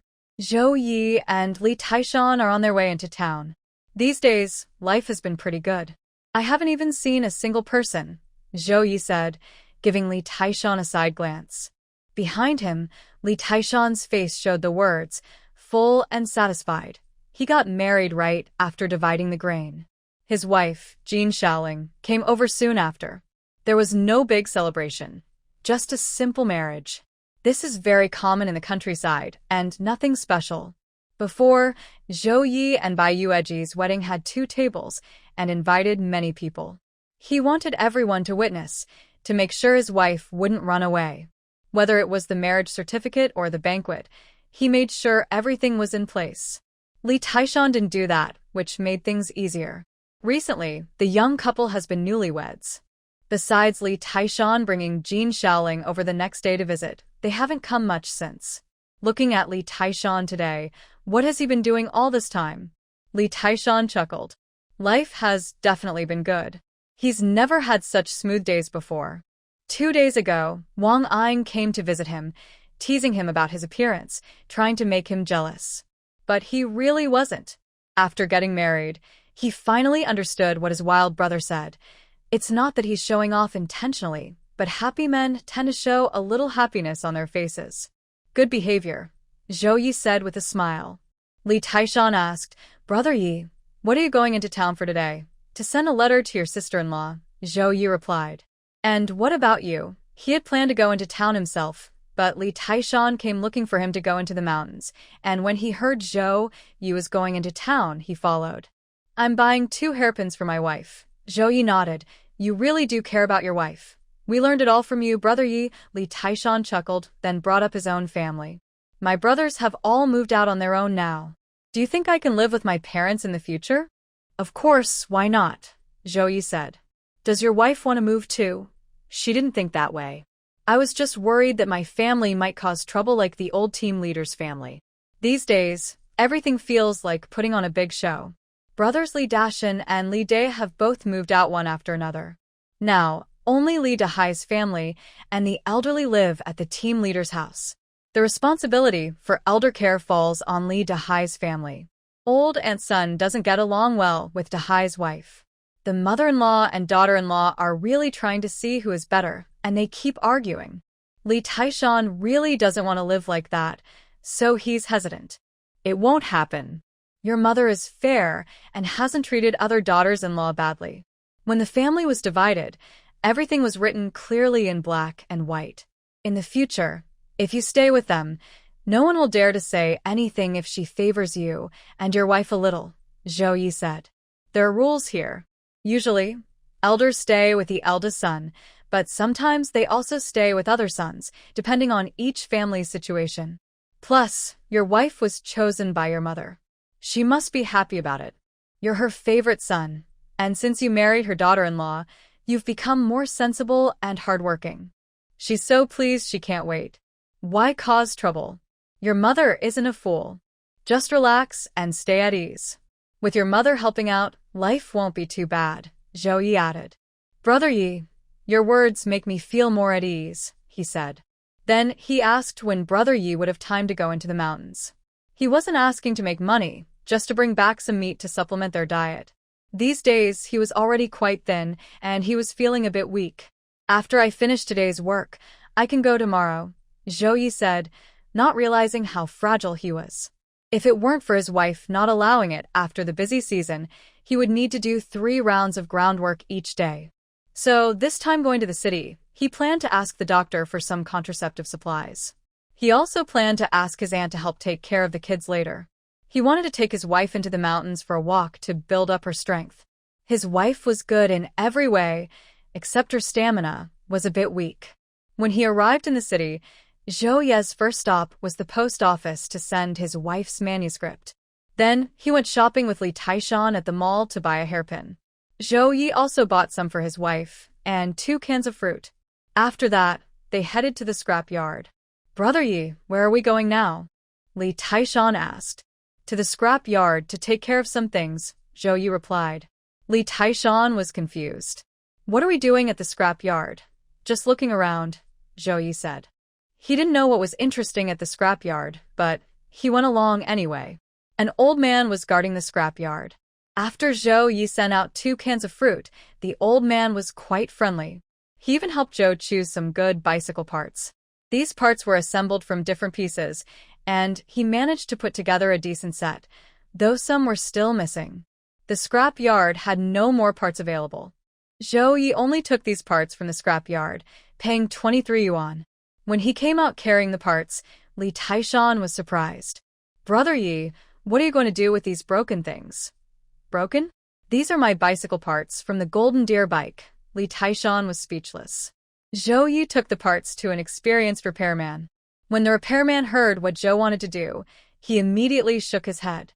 20 yuan, take it home and fix it, Zhou whispered. Many of these parts are not usable. The repairman coughed and crouched down to pick through them. I'll need to replace some of these and fix the missing parts. 25 yuan, Zhou countered. The repairman didn't say anything more. Come back in half a month to pick it up. Without hesitation, Zhou handed over the parts, and the repairman gave him a receipt. He could come back in half a month to get his bike. Li Taishan watched the whole process and only realized what was happening when they left. He was so excited he couldn't hold back. Brother Yi, are you really going to have a bicycle now? Those broken parts, I don't even know what they'll turn into, Zhou Yi smiled. He really didn't expect it to work out. His wife was so clever. Reading so much must really make the brain sharper. He decided he should study more when he got home. Don't tell anyone about this yet. Let's see how it turns out next time, Zhou Yi said. Li Taishan happily nodded. After finishing this big task, Zhou Yi went to the hospital to pick up some contraceptive supplies. Nothing else much happened, so they all went home together. His aunt was relieved when she saw he only brought a flower for his wife and no bicycle. Zhou Yi said, Auntie, you should stay a few more days. I'm taking my wife into the mountains. Can you watch the kids? Just go yourself. Why do you need Yueji to go? My wife hasn't seen me treasure hunting in the mountains yet, Zhou Yi replied. Bai Yueji didn't say anything, but at bedtime, she asked him, why do I have to go into the mountains for no reason? To climb some mountains and build your strength. Your stamina is too poor. I've only taken you twice and you're already tired, Zhou Yi said as he unbuttoned her shirt. Bai Yueji's face turned red. She thought he was taking her into the mountains to find treasures, but it turned out to be for something else. You shameless person, she punched him lightly. Zhou Yi was so enchanted by his wife's delicate attitude that he immediately kissed her. That night, they used up 2 small raincoats again. By 7 in the morning, Li Taishan arrived, along with Gu Guangqiu. Zhou Yi wanted to go into the mountains, so he definitely called him to come along. Gu Guangqiu was okay, carrying a sickle, a shoulder pole, and a basket. But what did Li Taishan bring? Besides the sickle, shoulder pole, and basket, he also carried 2 clean, large snakeskin bags. It was clear he wanted to go into the mountains with his wild brother for an adventure. Zhou Yi was speechless. They didn't call Wang Ying, but since he saw everything himself, he also brought some tools and was waiting at the village entrance. Ying, what are you doing? Li Taishan couldn't help asking. How come? If you can go into the mountains with wild brother, I can too, Wang Ying said annoyed. He felt Li Taishan no longer considered him a brother. He secretly went into the mountains before, and now that he knew he was in the village, he still didn't invite him along. Li Taishan was unhappy. There are already 3 of us. Adding me isn't a problem, Wang Ying said. Before Li Taishan could say anything, Zhou Yi stopped him. Ying is here now, let's go into the mountains together. Wang Ying was happy. Wild brother still cares about me. Today, when they went into the mountains, they didn't catch anything, not even a wild chicken. Gu Guangqiu gathered a lot of firewood and carried it back. Li Taishan wasn't as diligent. He was so angry because Wang Ying's bad luck had caused all this. What's going on? Why didn't we catch anything today? Wang Ying couldn't help asking. Li Taishan had enough of him. He kept walking close to Wild Brother and cursed, Why are you asking? If it weren't for you, we wouldn't have caught nothing. If you didn't come along, we'd be home empty-handed. Are you happy just making us waste our time? What do you mean? Can't I just have bad luck? Is it you or us? You're the unluckiest. You. Enough. Stop arguing. Zhou Yi waved his hand. It's no use today. Let's try again tomorrow. The next day, all 4 went into the mountains again, but they still caught nothing. The 3rd and 4th days were the same. Nothing at all. It was like they were seeing ghosts. Wang Ying originally wanted to go into the mountains to find something good, maybe a wild boar to sell for some money. He'd spent all his money on the widow Yang, leaving nothing behind. But he couldn't catch anything. He thought Zhou Ye's luck was really bad. The village was buzzing with excitement, as if good luck was shining on everyone. He had to make a 4-day trip without success, but on the 5th day, Zhao Ye still invited him. He made an excuse and decided not to go. However, on that day he didn't go. Zhao Ye took Gu Guangqiu and Li Taishan into the mountains, and they caught many game. They caught 10 fat rabbits, shot 3 baskets of wild chickens, and collected 3 baskets of wild eggs. All of this was done by Zhao Ye. Li Taishan was almost in awe. He remembered how just a few days ago they couldn't even find a single wild egg. Brother Yi, are you doing this on purpose? You noticed that, huh? Zhao Ye didn't deny it. I'm not stupid. How could your incredible luck be overshadowed by that unlucky guy? Li Taishan chuckled. Zhao Ye didn't want to bring Wang Ying along, so he took him into the mountains just to wander around and check the area. He thought Wang Ying would only last 3 days, but surprisingly, he lasted 4 days. Li Taishan was also fed up with Wang Ying. He really didn't want to play with him anymore. He was starting to see that Wang Ying was very snobbish and also easily jealous. Jealous of Brother Yi, and jealous of him. If something happened, could he really count on Wang Ying to help? Just stepping on him was already a blessing. People like him made Zhao Ye not even want to bring him along. Brother Yi, with so much game, we can't eat it all. It's not the season for making cured meat, and there are so many wild eggs. Save some for home, and sell the rest, Zhao Ye said without hesitation. You should also take some money back for your wife. Make her happy.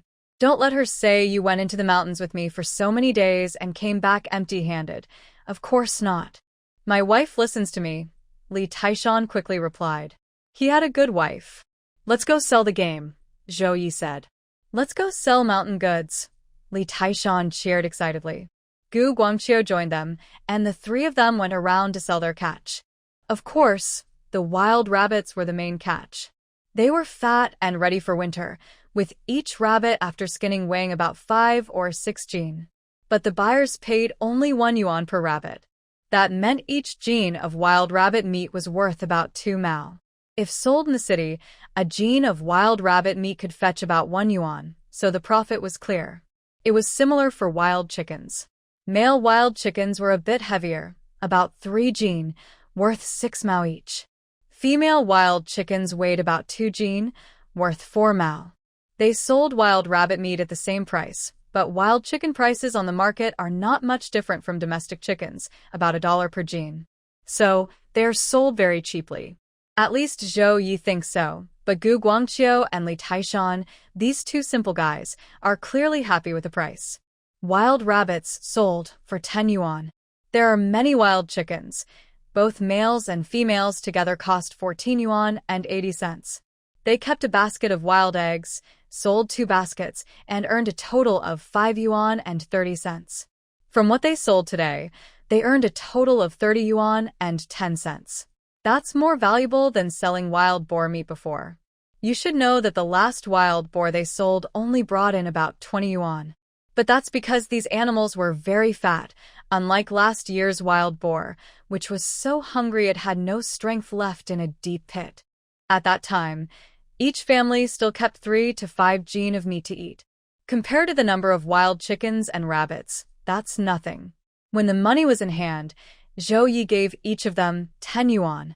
Li Taishan held the money loosely. He wasn't like Wang Ying, who was greedy. He gave 5 yuan back to his big brother.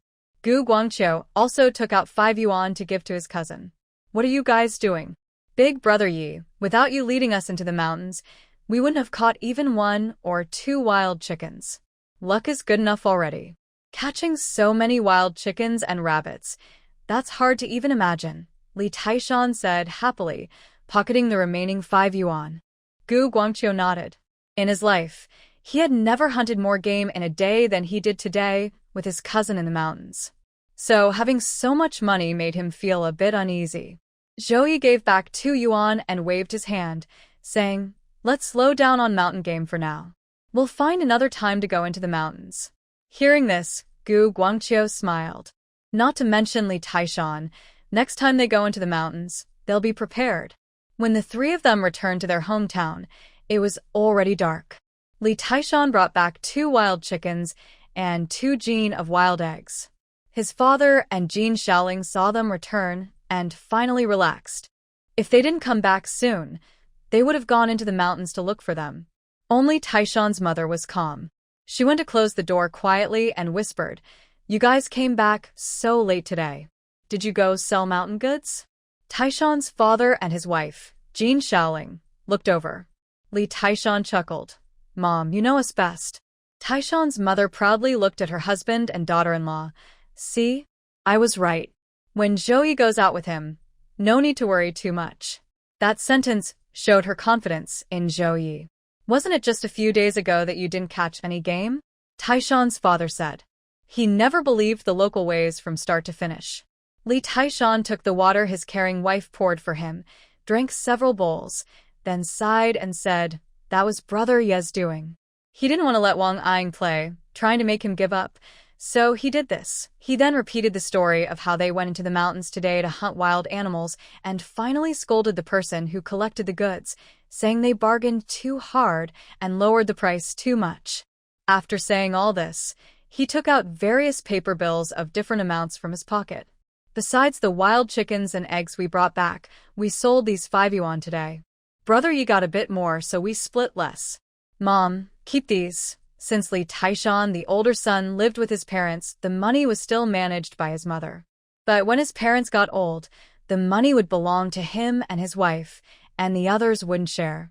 Taishan's mother was very happy, quickly counted the money, and then gave her daughter-in-law 50 cents as her private money. Jin Shaoling was already happy that her mother-in-law was willing to give her 50 cents for her own use. But after Li Taishan finished eating and went to his room, he slipped her 2 more yuan. Jin Shaoling looked at her husband with wide eyes. "Brother Yi gave 7 yuan. The 2 yuan I hid, you keep them," Li Taishan whispered. Jin Shaoling smiled and nodded happily.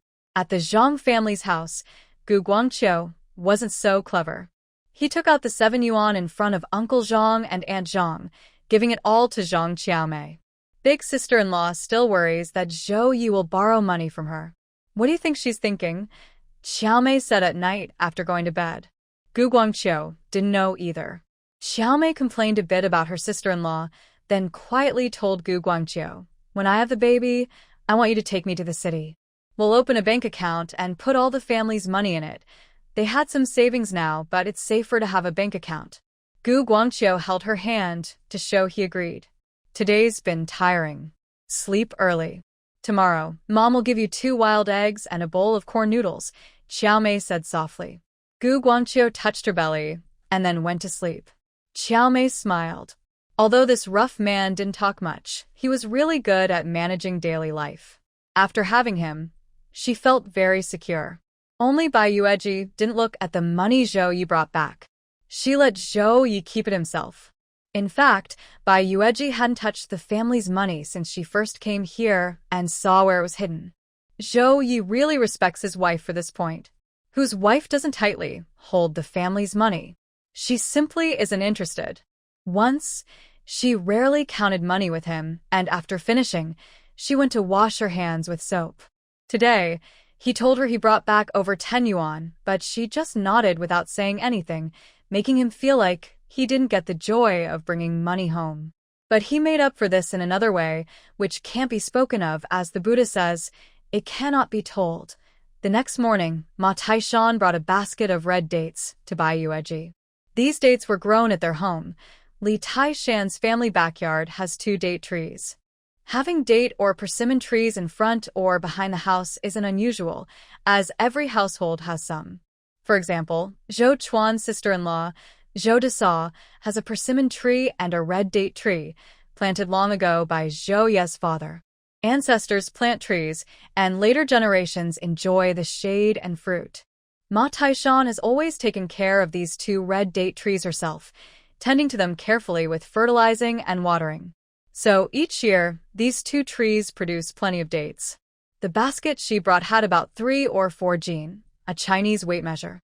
When she arrived, Zhou Ye and Bai Yueji were still sleeping, as they had stayed up quite late last night. He had used 3 small raincoats. Old Annie was cooking wild chicken.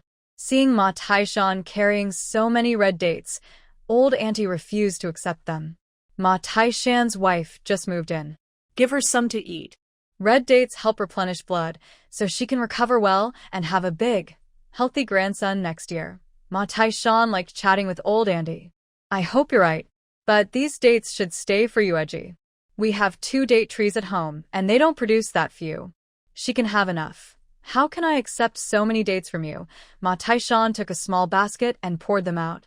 Zhao Ye and my son Taishan have grown up together. They're not even brothers, but closer than brothers. Since her wife is eating my dates, why should she feel embarrassed? If you say so, I'll be shameless and accept them for you, Edgy. Old Auntie smiled. She knew that yesterday her nephew, her son, and Li Taishan had gone into the mountains and gained quite a harvest.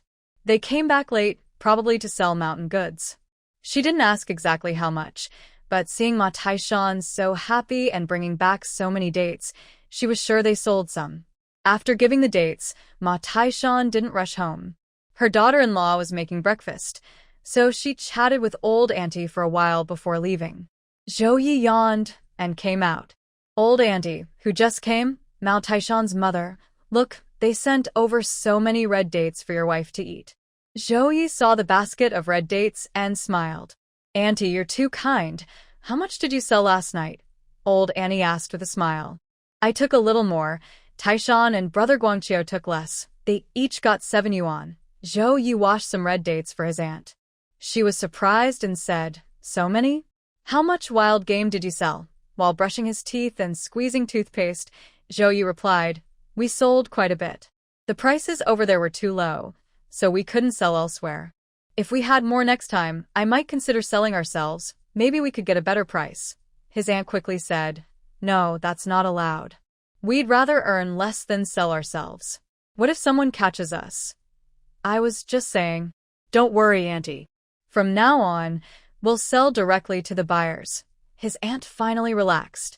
Zhou Yi spat and asked, Auntie, shall we have noodles later, at noon? The steamed buns and sweet potatoes are ready. She replied, then added, I know you're capable. Heaven rewards hard work, so you don't need to worry about anything. Your wife is good too. No need for me to say more. But do you really want to know about the bicycle? She knew her nephew's personality. He probably missed the bicycle. Zhou Yi finished brushing his teeth and rinsed his mouth, then smiled. Auntie, just keep it in your heart. My family's conditions aren't that good. Spending over 300 yuan on a bicycle? He wasn't crazy. But if everything goes well, he would soon have his own bicycle. Then he could surprise his aunt.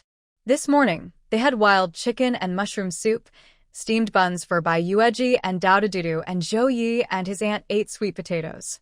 The 3 women hadn't woken up yet, so Zhou Yi and his aunt ate first. After breakfast, they washed the sweet potatoes and then started grating them with a grater. Auntie, when the sweet potato noodles are ready, bring some back for my old uncle to enjoy. He loves this, Zhou Yi said. His aunt smiled. Don't worry about him. He's doing much better now. Has my old uncle finished that bottle of wine? Don't buy him any more. It's expensive, and he loves to drink and snore loudly after drinking, which is noisy. Haha, looks like your old aunt is keeping a close eye on him. Who wants to bother with him? I don't want to deal with him either. If I hadn't reminded him the other day, he'd still be about to go to bed without washing his feet. That bad habit will never change. My uncle is really lucky. He married my capable and caring aunt. You're just being sarcastic. Aunt rolled her eyes at her nephew with a smile. When Bai Yueji and Daodu finished sleeping, it was almost 9 o'clock. Zhou Yi and Aunt had already done a lot of work. She was supposed to make sweet potato noodles, but in the end, Zhou Yi and Aunt ended up busy with it. Bai Yueji felt a bit embarrassed. Aunt, look at my wife. Her face is pink and white, just like a peeled lychee from the south, sweet and tasty. Zhou Yi said, looking at his wife. Aunt smiled. Thinking about last night's intimate moments with her rough but caring husband, Bai Yueji's face turned a little red. She rolled her eyes at him and asked, have you ever eaten lychee from the south? Yes, I have, Zhou Yi replied. Liar, she said. I really have. Don't believe me? Ask Aunt, Zhou Yi said. Bai Yueji asked, Aunt, is he telling the truth? Many years ago, his father brought back 2 jean of lychees from some trader. They gave us 1 jean, and I still remember the taste, Aunt nodded and said. Bai Yueji was quite surprised. Her father-in-law was really resourceful, he could even get lychees. Zhao Ye said, if you want to eat some, I'll see if I can find some next summer and bring you a few. No need, I've already had some, she replied. She liked the smaller ones, like guiwei or fizi with tiny pits. She didn't like the big pit lychee varieties. Zhao Ye smiled, are they tasty? Not bad, she answered. Zhao Ye chuckled, Aunt, look at my wife. She says lychee is just okay. There was an emperor long ago, what was his name? Emperor Xuanzong of Tang Dynasty. Bai Yueji recited a poem, looking back at Chang'an, embroidered piles of silk, gates opening on the mountain top. A chariot in the dust, the concubine laughs, no one knows it's lychee coming. Zhou Yi looked at his wife with admiration. Aunt also nodded. No wonder her niece-in-law writes so well and is so rare in the newspaper. She really has a lot of talent and literary flair. After Bai Yueji finished eating, she fed Daodu and Dudu until they were full. Then she asked Aunt to take them out for a walk so she could do some work. Aunt shook her head, no need. Your hands are meant for writing, not for this. If you're not skilled, you might hurt yourself. I can do it. I'll come along. Aunt, you take the two boys for a walk, Bai Yueji said. She really wants to do it, so her aunt only let her come, but she's a bit worried. Be careful, don't hurt your hand. Okay, Bai Yueji replied, then sat down to work. Seeing her carefully grinding, her aunt finally felt at ease and took Daodu and Dudu to Mr. Zhang's house. You still have her do this? Just give it to me, Bai Yueji said about him. Zhou Yi smiled. I'm not telling her to do this. Her aunt asked me why I had so many sweet potatoes. I said you wanted to make sweet potato noodles. Since she had nothing urgent, she asked me to wash and grind the sweet potatoes together. Bai Yueji looked at the sweet potatoes, which were very clean, with all the rotten ones removed. The most important thing when making sweet potato noodles is to wash the sweet potatoes thoroughly. If not, the noodles will have sand in them, which is very disappointing. Dear, why didn't you go to college back then? College isn't that easy to get into. Others might not, but with your talent, it should be easy for you to get into a technical or agricultural university, right? That kind of university isn't for just anyone, Bai Yueji said. Don't think no one uses connections in this era. There are always ways. For example, those technical or agricultural universities are not easy for ordinary people to enter. But Bai Yueji wasn't interested in that either. If I don't get into that university, it's fine. There are plenty of better ones waiting for me in the future. She also looked at Zhou Yi and said, now that you have more free time, you should read more books. Zhou Yi nodded. I will read more. Reading makes you smarter. That's a good attitude, came from his wife's praise. Zhou Yi looked around and, seeing no one, leaned in to kiss his wife. Bai Yueji quickly looked at the door, making sure no one was there, then glared at him. Stop bothering me. Just last night, he was so tireless. After wandering in the mountains all day, he still caused so much trouble. Seeing his wife about to get angry, Zhou Yi quickly changed the subject. Honey, after we finish this, shall we go for a walk in the mountains? No, Bai Yueji said, thinking about the reason he wanted to take her into the mountains and she didn't want to pay attention to him. Come on, come on. I feel like with you by my side, we'll find something good. Haven't you always found good things? They're all lies. I'm not even as good as her aunt. At least she's picked some lingji, a type of medicinal mushroom. I've been in the mountains so many times, but I haven't even seen a shadow of lingji. Finally, he told the truth. White Yueji glared at him and snorted. Foolish Fuxing, you're so modest. Picking 1,000-year-old ginseng in the mountains isn't an easy task. Gathering 10,000-year-old lingji is just as quick. Zhou Yi thought his little wife's teasing attitude was quite charming. I don't want to peel sweet potato mash anymore. I want to take my wife inside and sit on the bed to talk about life. White Yueji could see what he was thinking and didn't want to bother with him anymore. Since the farming season ended, he seemed like a different person, especially not serious. Zhou Yi said he didn't want to be serious. He wasn't a wise man like Lu Xiaohui, who always behaved properly.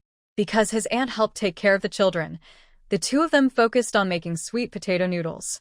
After a few days, they finished making the noodles, then moved on to making paste and threading the silk, something White Yueji and Zhao Ye did together, with her aunt watching and giving advice. Making the paste was very important and she knew it well because she had done it before. The last step was drying the silk threads.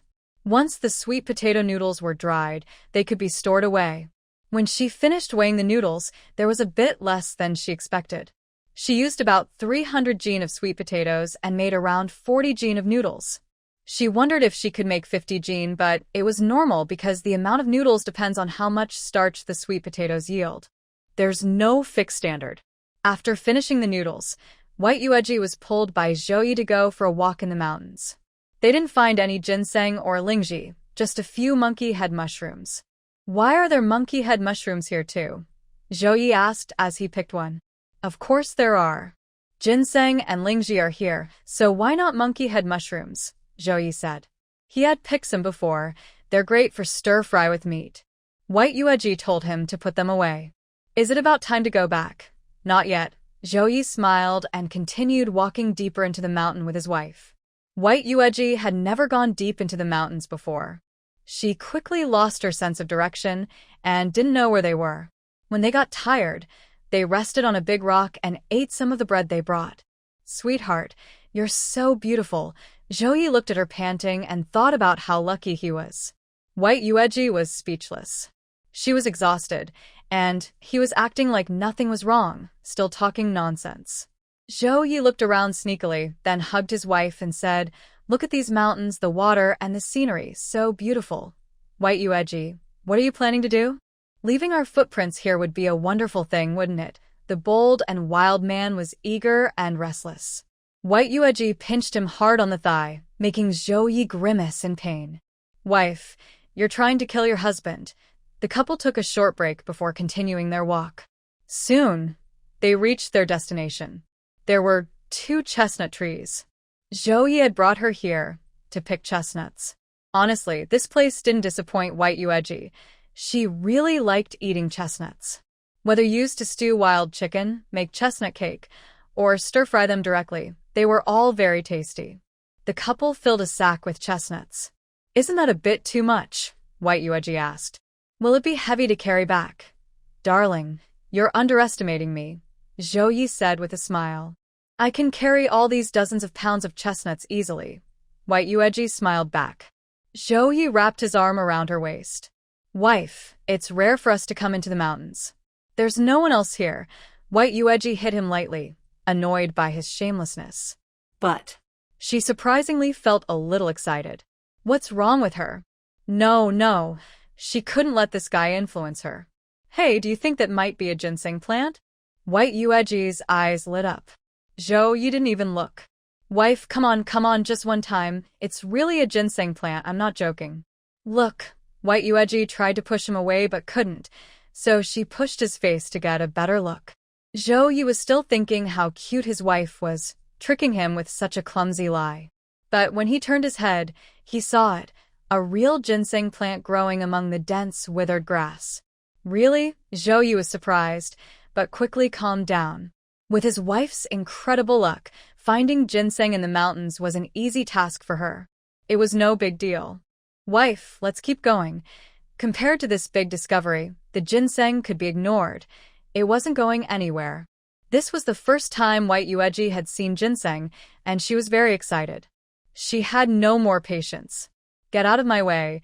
She pushed aside the rough man who was bothering her and went over to look at the ginseng plant. If anyone wondered how she recognized this ginseng, it was because she had seen one in her previous life. But those were cultivated, not wild like this. Why are you just standing there? Hurry up and dig it out, White Yueji said when she saw him hesitating. Zhao Ye carried a hoe over, muttering, "This ginseng isn't found at a good time." He brought a shoulder pole, a sickle, a hoe, 2 sacks, and a basket. If he was going into the mountains alone, he wouldn't need a hoe, but with his wife, he had to bring one. In case of danger, they wouldn't be defenseless. As for the sickle, it didn't matter much. It couldn't do much against bigger animals. Why does this ginseng like to grow among these weeds? Zhao Ye said while weeding. Bai Yueji explained, that's the ginseng's habit. It absorbs nutrients and essence from the surrounding weeds. The more weeds around, the better it grows. Zhao Ye was surprised. Honey, how do you know all this? Bai Yueji said, there are treasures in books, beauty in books. Everything you need is in books. Zhao Ye couldn't help but repeat that. He thought it was true. Reading is really beneficial. But right now, digging for ginseng was more important. This rough man was about to dig out the ginseng roughly, but Bai Yueji stopped him. When it was almost time, she decided to do it herself. Hey, honey, don't do that. Let me handle it, Zhao Ye quickly said. He really didn't want his tender, fair hands to dig the soil, so he stepped back. Be gentle, Bai Yueji said. Okay, I promise to treat it as I would treat you, Zhao Ye replied. Bai Yueji smiled. This rough man was so unserious. It took over an hour to finally dig out the old ginseng. Zhao Ye was very careful, but still, 2 root tips broke. But overall, it was a very complete ginseng. It's the best preserved ginseng I've ever seen, Zhao Ye said with emotion. You've seen ginseng? Bai Yueji asked with a smile. Don't look down on me. I've seen quite a few. My dad used to take me into the mountains, Zhao Ye said.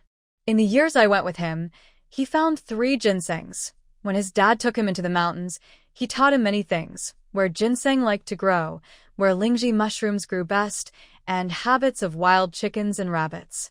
He told him to remember, but not tell others. He didn't say much about the others, but his dad wasn't very gentle when digging ginseng. He often broke roots because he just dug them out roughly. Bai Yueji smiled. Your dad is really impressive. Zhao Ye thinks his father is very impressive, especially during times of hardship when his body was weak and couldn't recover easily. However, Zhao Ye has also enjoyed a lot of his father's love. His father cares for him deeply, often carrying him on his shoulders to see the festivities, holding his hand to go to the market. The children there often envy the gourds of candy he has. Once Daodu and Duda grow up, I'll take them to buy some gourds of candy too, Zhao Ye suddenly said. Are you missing your dad? Bai Yueji asked him. Zhao Ye thought for a moment. He often thinks about his father, and sometimes even dreams about him. Luckily, now he has a wife and children. His father is a good example, and he plans to pass on the love he received from his father to his own children. How much do you think this ginseng root is worth? Bai Yueji changed the subject.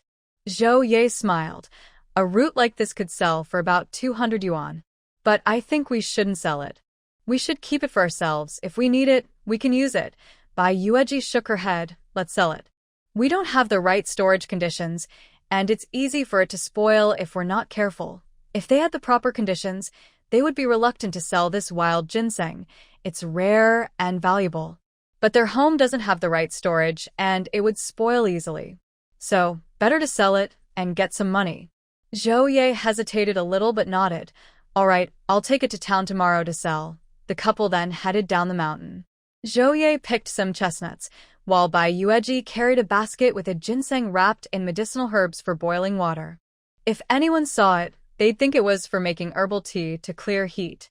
On the way down, they also found some wild chicken nests and collected quite a few eggs to bring home. When they reached the village, they met Wang Ying. Wang Ying saw that they were carrying so many things, and his eyes lit up. Brother Yi, did you find something good in the mountains? In the past, Zhao Ye wouldn't bother with him and would just turn away if he didn't want to talk. But now, things are different.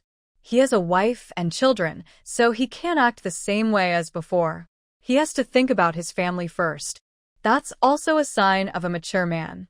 Want some chestnuts? I can give you some, Zhao Ye offered. Wang Ying didn't believe there were only chestnuts. Yes, I want some.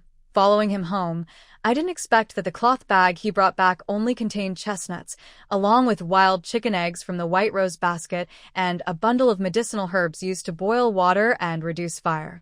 Zhao Ye saw he looked blank and asked, What's wrong? It's nothing. I was just thinking, Brother Yi, you're so lucky. I thought you might have found something good, Wang Ying said disappointedly.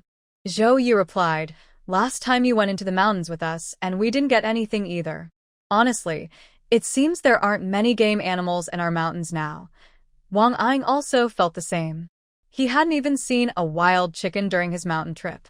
Brother Yi, there's a gathering tonight. Stop telling me that. I have a family now. There's no way I can go. Zhao Ye waved his hand. Wang Ying didn't say anything more. He and Zhao Ye no longer got along well, especially with Li Taishan. Wang Ying left and his aunt said, "This person isn't someone who does honest work. You should stay away from him." Zhao Ye smiled. "Don't worry, aunt. I know him well. I don't bother with him anymore." His aunt nodded, understanding, and didn't say much.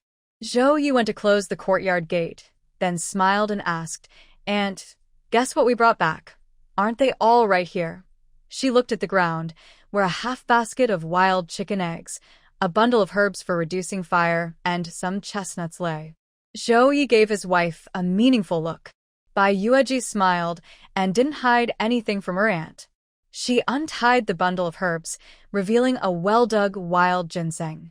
"Oh," his aunt exclaimed, "how did you find this?" Zhao Ye started praising his wife's sharp eyes, saying she was very perceptive. He hadn't even seen the ginseng himself, but she found it like having golden eyes. Bai Yueji couldn't stand it anymore and turned to go inside to see Dodo and Dudu. It was 3 p.m. and the boys were napping. The ginseng they brought back was sold early the next morning before dawn in the city. They sold exactly 200 yuan. Zhao Ye deposited the money into his family's bank account. There was already 400 yuan in the account, not counting the small interest, which was negligible. When Zhao Ye returned with the bank book, his aunt warned him repeatedly, "Be sure to keep this money safe.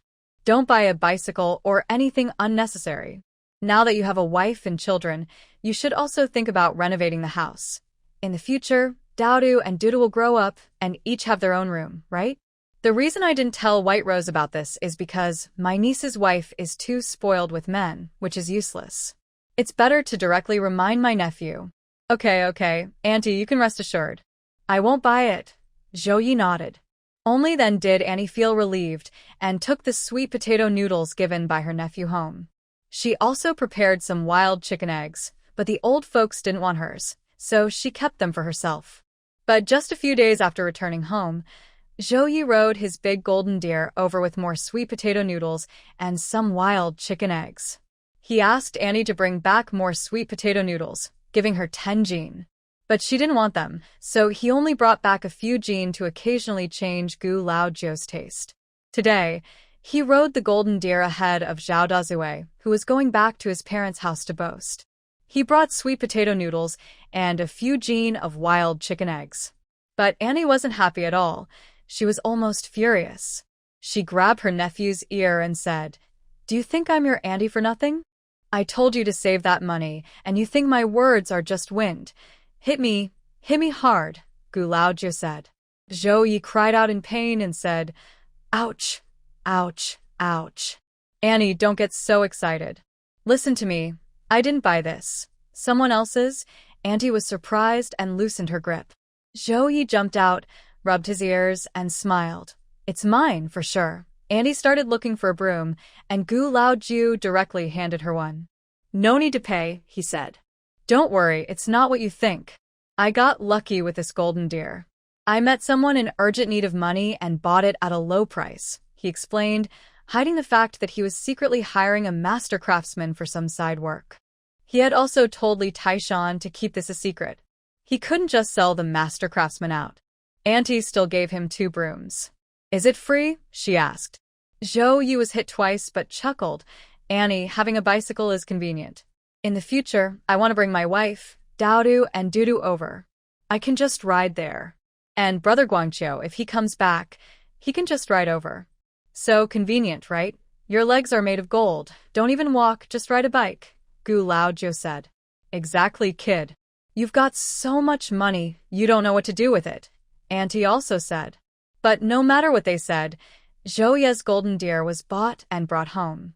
The entire Gu family team didn't have a bicycle, not even the head of the team's family could afford one.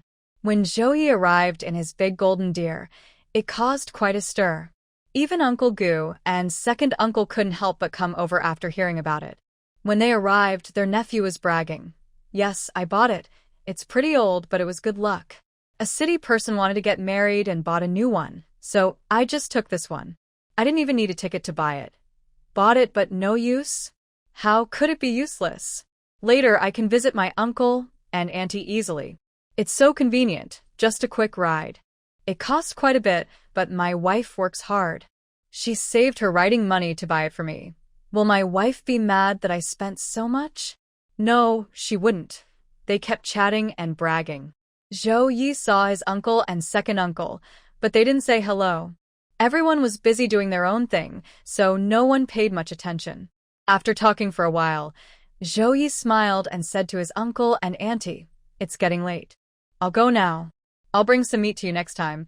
Go away quickly." Uncle Gu waved his hand. With a look of disdain, Zhao Ye stepped onto his big golden deer and left. The neighbors said to Uncle Gu and auntie, "You really are lucky.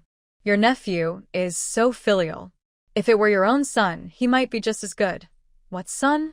"If he were my son, I'd beat him so hard he'd be in bed for half a year," Uncle Gu said seriously.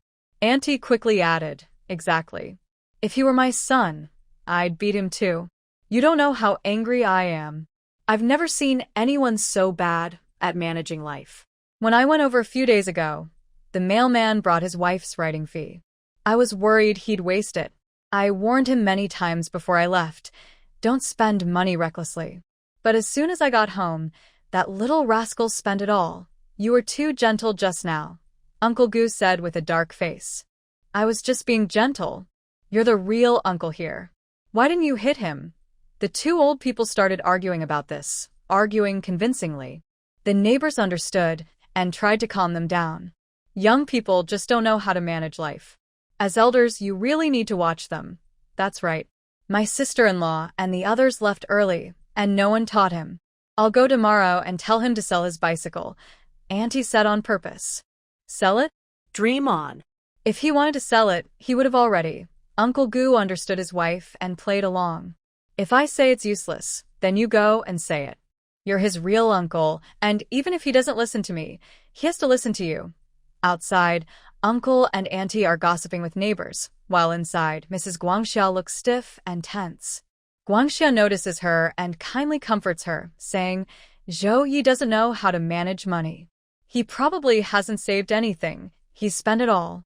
We must be careful about marrying into this family, or else if we need help later, what will we do?" Mrs. Guangxia isn't foolish.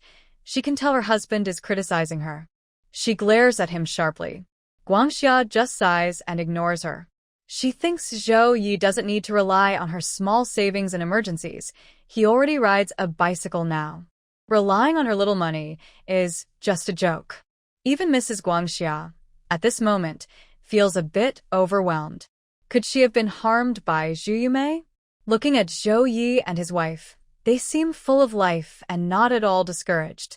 Earlier, they said they had spent everything, but then she saw them buy 40 yuan worth of grain. After buying the grain, they said they had spent everything, but then they rode over on a big golden deer bicycle. She must go and ask Zhu Yumei about this. But Zhu Yumei is busy now and can't answer her. She only just returned to her hometown with her mother-in-law and learned about this. Her eldest aunt and others went to the city. Now that they're done, they went to the city to buy cloth and set up a shop.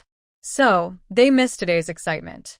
But as soon as she returned, she heard that the lucky nephew of the Niumeng Brigade, called the Fuxing Lucky Star, had bought a big golden deer bicycle. "Is this true?" Auntie immediately asked Guangda, her brother-in-law. Yes, Guangda nodded. After coming home, he was smoking a dry pipe and feeling uncomfortable. Zhu Yumei was stunned, and Auntie was too. How is that possible? A big golden deer? I heard one costs a lot of money. How could he afford it? It's an old one, her son Gu Guangqua said. An old one? Doesn't that mean it costs nothing? Old ones still cost a lot of money, Auntie couldn't help but say. This was hard to argue with. In their village, the head of the team's family doesn't even have a bicycle, but this underestimated cousin of theirs already has one. Even if it's old, it's still impressive. Mom, didn't you say he doesn't know how to manage money and can't save? But I see, he's living better than anyone else, Zhu Yumei said excitedly. I don't know what's really going on. The older aunt shot her a sharp look. Zhao Meixiang has always said that, but she's never actually emptied her pockets. How much wealth does she really have? It doesn't matter how much wealth she has. It's not our concern. Today we went over and she saw us but didn't even say hello, Gu Guangguo replied. Big uncle scolded. That unfilial kid. Once he has a bit of money, he doesn't care about us anymore. Zhu Yumei asked, should we still go ahead with this marriage? No, with how he's living now, it won't last long, Gu uncle said directly. Don't think that buying a broken-down car can make him look impressive. To him, that's just a tail that won't grow long. Compared to this side, second uncle hesitated a little. He was unsure whether to go through with the marriage or not. Second aunt said, I'll go to Niumeng Brigade tomorrow and ask Zhou Chuan's wife what's really going on. The next day, she went to find Sister Zhou. But Sister Zhou had no idea what was happening. Seeing her clueless, second aunt got angry. We were planning to go ahead with this marriage, but you told us not to. Now it's cooled off. Yes, she felt a bit regretful. This nephew seemed quite promising. If only they had started the marriage negotiations earlier, they wouldn't be laughed at now. The neighbors often came to tell her that the nephew was bringing meat for his uncle and aunt to eat. Although she didn't say it aloud, second aunt was jealous inside. Sister Zhou didn't care much for her aunt-in-law at all. She said coldly, you're just jealous of our poverty and love wealth. Don't try to blame me for anything. This made second aunt's face turn red. What are you talking about? What does it mean to love wealth and hate poverty? Do you talk to elders like that? Elders? People like you aren't elders at all. Calling you aunt-in-law, you really think you're something special, Sister Zhou sneered. Second aunt was so angry she pointed at her. You. What? Hurry up and go back where you came from. I don't have time to entertain you, Sister Zhou told her sharply. She thought she was a senior, but she was just putting on airs in front of her. Last time, she only said something because they had eggs in their hands, knowing there might be benefits. Today, she came empty-handed and just made her annoyed. Second aunt was so furious she cursed. Do you think I care about coming to your broken place? She stormed off in anger. Sister Zhou didn't mind, but she also felt uncomfortable. Even an old bicycle, like the broken-down car, is still a bicycle. She has already started riding her bike, but her family still doesn't even have a cart. At this moment, Brother Zhou came back outside, looking excited. We can raise pigs now. We can apply to bring a piglet home to raise. Sister Zhou's attention was drawn in. Really? Has the team confirmed it? Yes, it's confirmed. He went to the grain-drying field for a meeting, with one person from each family attending. But the Daily and the Hmong team decided not only that members could raise pigs, but also that they would raise goats this year. Both decisions were made at the recent group meeting. Now, everyone is asked to discuss at home. If they can and want to raise pigs, they can sign up and put their fingerprints on the application. Raising pigs is risky. If the piglets die, they will lose a lot of points. But if they raise them well, there are many benefits. When the pigs grow up, they can be sold for a good amount of work points, and the manure can also earn points. Most families in the village want to raise pigs. Old Aunt Zhang plans to raise one, and Bai Yueji is here with Dodo and Dudu. Hearing this, she said, Andy, can you handle it? Sister-in-law is about to give birth, and you'll have to take care of the baby then. I can handle it. Xiao Mei is free now since she's about to give birth. The whole family is here, so they can all help. Next year, they'll be 2 or 3 months old, and I'll help take care of them. I'll let her go to work, and I'll take care of the piglets and the baby, Aunt Zhang said. She was very happy because Uncle Zhang was going to raise sheep for the team and earn labor points, and her son-in-law, a strong worker, could also earn points after his wife gives birth. She could stay home with the baby and still earn points. Oh, thinking about it, it all sounds wonderful. She also asked Bai Yueji if she wanted to raise pigs, but Bai Yueji didn't want to. I probably won't have time. Bai Yueji shook her head. Raising a few chickens was fine, but raising pigs at home. Whether she was busy or not was one thing, but honestly, she couldn't stand the smell. She couldn't imagine days filled with pig manure smell. So, raising pigs was not an option for her. Zhao Ye also didn't want to raise pigs. Li Taishan asked, Brother Yi, why don't you raise pigs? Your wife isn't working. He still needed to raise 2 pigs. His mother would help take care of them with his wife. When his wife starts working next year, his mother will take over. Zhou Yi said, I need to work. Your wife needs to take care of Dodo and Dudu and also write articles. How can I have so much free time? Raising pigs is not an easy job. The main point is that after raising pigs, there are a lot of insects and the smell is very strong, quite pungent. It can be quite overwhelming. When his mother was alive, she also raised pigs, and he still remembers that smell to this day. So, Zhou Yi and Bai Yueji agree once again on this matter. After confirming the list of pig raisers, the old team leader asked Li Dahai to take the accountant to visit each household again to confirm. Even if they want to raise pigs, they must have the right conditions. Once everything is confirmed, they will choose piglets. Li Dahai specifically came to call Zhou Yi. Why am I being called to do this? Zhou Yi asked, confused. He didn't want to go. You're lucky. You have to go.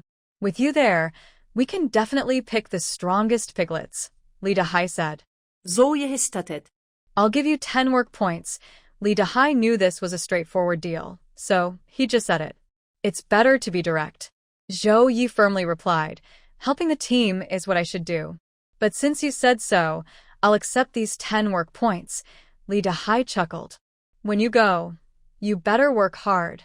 I promise to do a good job choosing. So, the next morning, Zhou Yi got up early and went out with the old team leader, the accountant, and Li Dahai to pick piglets. Li Dahai's wife came over during her free time to chat with Bai Yueji, bringing sewing needles and fabric to make clothes at home. This year, she was generous, bringing fabric to make a new outfit for Man Song. As for Man Ku, he would wait until his older brother retired to get his share. While chatting, they also talked about raising pigs. Not only old Zhang's wife wanted to raise pigs, but Li Dahai's wife also wanted to raise one. Bai Yueji was sewing shoes for Zhou Yi when she heard this and asked, Your wife wants to raise a pig too? You're working, do you have time for that? I am busy with work, but Man Song and Man Ku can help out. They're grown up now, Li Dahai replied, then asked her, Do you want to raise one? Zhou Yi has to work, and I have to take care of those 2 brothers and write articles, so I don't have the time. Li Dahai's wife wasn't surprised. Although she didn't understand writing articles, she knew that any job that makes money wasn't easy. Just looking at the youth center, no one else could get a monthly fee like her. Yesterday, what did you do at Man Ku's place? Bai Yueji asked. Li Dahai's wife smiled. He came to play with Dodo. Sister-in-law Li said, The persimmon cakes aren't ready yet. They're still steaming in the jar. He kept insisting on eating them and almost broke the bowl. I couldn't hold back and gave him a good scolding. White Yueji chuckled. Just tell him nicely. The 2 brothers are very well behaved. Sometimes I just can't control myself. When I get angry, I lose my temper first. Afterward, I do feel a bit regretful, but next time I will do the same again. While chatting, they mentioned going to sister-in-law Deshan's new house for a meal tomorrow. Talking about Deshan's sister-in-law, they had to bring up the old team leader's family. Last night, there was another big fuss. The noise was loud enough for us to hear clearly. Do you know what happened? White Yueji asked. Yes, there was trouble again. I went to check myself, sister-in-law Li replied. Fortunately, the old team leader is a sensible man. Last night, he already gave orders for Li Dahai and his wife to move out. You wouldn't believe it. Old Sun's wife was crying loudly right at the door. White Yueji was quite surprised. The old team leader told them to move out? So now it's just him and Old Sun's wife at home? Yes. Several elders from the Li family were called over last night. When they grow old, the 3 families will take turns caring for the old house. Sister-in-law Li nodded. Seeing how thoughtful the old team leader was, it was clear he planned everything well in advance. White Yueji smiled. No wonder the family was so upset. The old team leader never said a word, but he was secretly planning to have his 3 sons live separately. Sister-in-law Li also smiled. The old team leader is so reasonable. Of course he knew what he was doing. Just a few arguments and disagreements led to the sons moving out and leaving the elderly to live alone. It was hard to imagine how the brothers would carry that stigma for their whole lives. Everyone knew that if they didn't move out, life at home would be impossible. So he made a tough decision all at once. Now, no one could say anything. Of course, the daughters-in-law, especially when arguing with their mother-in-law, would affect their reputation. Old son's wife must be furious. She won't be able to act like a mother-in-law anymore, White Yueji said. Yes, she was so angry she was rolling on the ground yesterday, almost got hit with a belt by the old team leader. Luckily, Dahai and the others stopped him, sister-in-law Li said. She had gone to watch the scene and found it very satisfying. This feud is serious. Now she's teaming up with my mother-in-law and other elderly women, saying that we daughters-in-law are unfilial and rebellious. They even said that if it were in the past, they would have thrown us into a pig cage, sister-in-law Li scoffed. The White Moon Rose is speechless. Can your mother-in-law go back to the fields? White Moon Rose asked.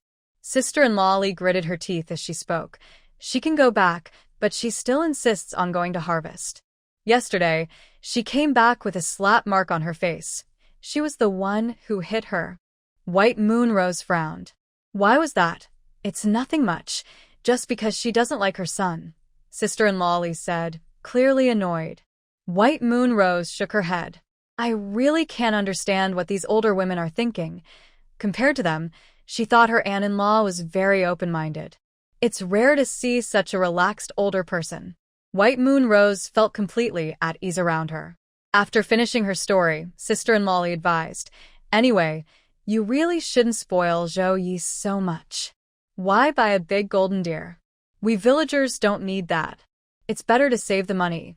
We already bought it, so I don't care. Plus, having a bicycle is quite convenient. Yesterday, we took a ride to the field with a few of us, and it was really fun, White Moon Rose said with a smile. Sister-in-law Li was speechless. All right, you're all clever and capable. I won't say more. When will Brother Harvest be free? Next time Zhao Ye goes into the mountains, call him to come along. Even if we don't catch any game, it would be nice to bring back some wild eggs for everyone to eat. He's free now, not busy anymore, sister-in-law Li quickly replied. During the day, sister-in-law Li came over, and at night, Aunt Zhang came to sleep in the west room. Before leaving, Zhao Ye specifically called her over because he and the old team leader still had to stay outside overnight. Buying piglets required going to the outskirts of the city. Although they borrowed a tractor from the commune that could reach there directly, it was really slow. Zhao Ye asked if it could be faster. The driver said, "How much faster do you want? This is the fastest it can go. Be thankful. It hasn't stalled yet today." Zhao Ye's mouth twitched. It might stall? Of course. Today's your lucky day, the driver said confidently, driving the tractor smoothly. The old team leader, the accountant, and Li Dahai all looked at Zhao Ye, feeling very satisfied. Those 10 work points were definitely worth it. Zhao Ye kept chatting with the driver, praising his skills endlessly. The driver smiled and talked to him all along the way. He thought the young man was sincere and good at talking, which really touched his heart. The old team leader, the accountant, and Li Dahai couldn't help but feel impressed. He is really good at chatting, and the key is that Zhao Ye is not talkative. Not just the driver, even they all listen with great interest. This long, distant journey doesn't feel as hard as before. Because Zhao Ye is so persuasive, the three of them decided to make the most of the 10 work points wages. When bargaining for piglets, they let Zhao Ye do it. At first, Zhao Ye didn't realize that once they reached the pig farm on the outskirts of the city and heard they wanted him to negotiate, he knew he was in trouble. But what could he do? He could only ask the old team leader and the accountant for the lowest price, then agree to it. However, the prices for piglets were fixed, and there was no room for bargaining. The staff at the farm didn't have the authority to decide prices either. But with Zhao Ye's quick talking, the staff picked out strong, healthy piglets for them without them having to choose. They specifically selected larger, stronger piglets that were easier to raise. The old team leader, the accountant, and Li Dahai were all very happy. Hey, Brother Feng, do you guys at the pig farm also have little puppies? When they had chosen most of the piglets, Zhao Ye saw a few puppies. His eyes lit up, and he went over to pick up one, saying, the Brother Feng he mentioned was the staff at the pig farm, named Feng Gang. Foam Gang brought out the last piglet and smiled. It just was born not long ago. If you want, you can take one home to raise. Really? Zhao Ye said. Then I won't be polite with you, brother Foam. I'll take it home to raise with my kids so they can grow up together and protect each other. Okay, I can arrange that. It's on me, Foam Gang said with a smile. So, when buying piglets, Zhao Ye also carried a small brown puppy and asked Li Dahai to take it. Actually, Zhao Ye wanted to go back first, but he was so capable that the old team leader and the accountant wouldn't let him leave. They told Li Dahai and the driver to go back overnight. The piglets needed to be sent back first for the team members to draw lots, so they couldn't delay. But bad luck struck. The tractor broke down halfway. Li Dahai looked up at the sky and sighed. It really isn't the same without Zhao Ye. Fortunately, the driver was used to such situations and fixed the tractor in about half an hour. Then they continued their journey. Zhao Ye stayed in a guest house in the city with the old team leader and the accountant for the night. The next day, they took a car to a nearby suburb to buy some young goats. This time, Zhao Ye was prepared. He brought canned fruit to show thoughtful care to the staff before getting to the main point. He took out various certificates issued by the commune to buy a young goat. The young goat wasn't cheap, but as always, with Zhao Ye around, the goats he bought were full of spirit. The accountant watched Zhao Ye chatting happily with the staff and said to the old team leader, "Next time we go to the county for a meeting, bring him along. Let him stay close to Dahai. In the future, Dahai will probably go farther than you." The old team leader replied, "I'd like that, but his political background isn't good. He had thought about this last night and felt regretful. Now, there are strict rules about this. People who have served time in prison are very limited." He added, "It's nothing serious. He's not the one who committed the crime. He's just covering for others. But it's a fact that he served time. When higher-ups come to investigate, they can confirm this," the old team leader said. "Many people in the village envy him. If something good happens and he gets involved, he might get overly jealous. It's better for him and his wife to just live peacefully in the village. Although he was tempted, he thought it was better not to cause trouble. Considering the current crackdown on superstitions and Zhao Ye's nickname, Zhou Fuxing, he decided to let it go." The accountant didn't say much because the old team leader's reasoning was reasonable. If he got overly jealous, life would become difficult, especially since Zhao Ye's children are still young. Zhao Ye didn't know about all this. The young goats and the hired car back home were all arranged by him. No need for the old team leader or the accountant to intervene.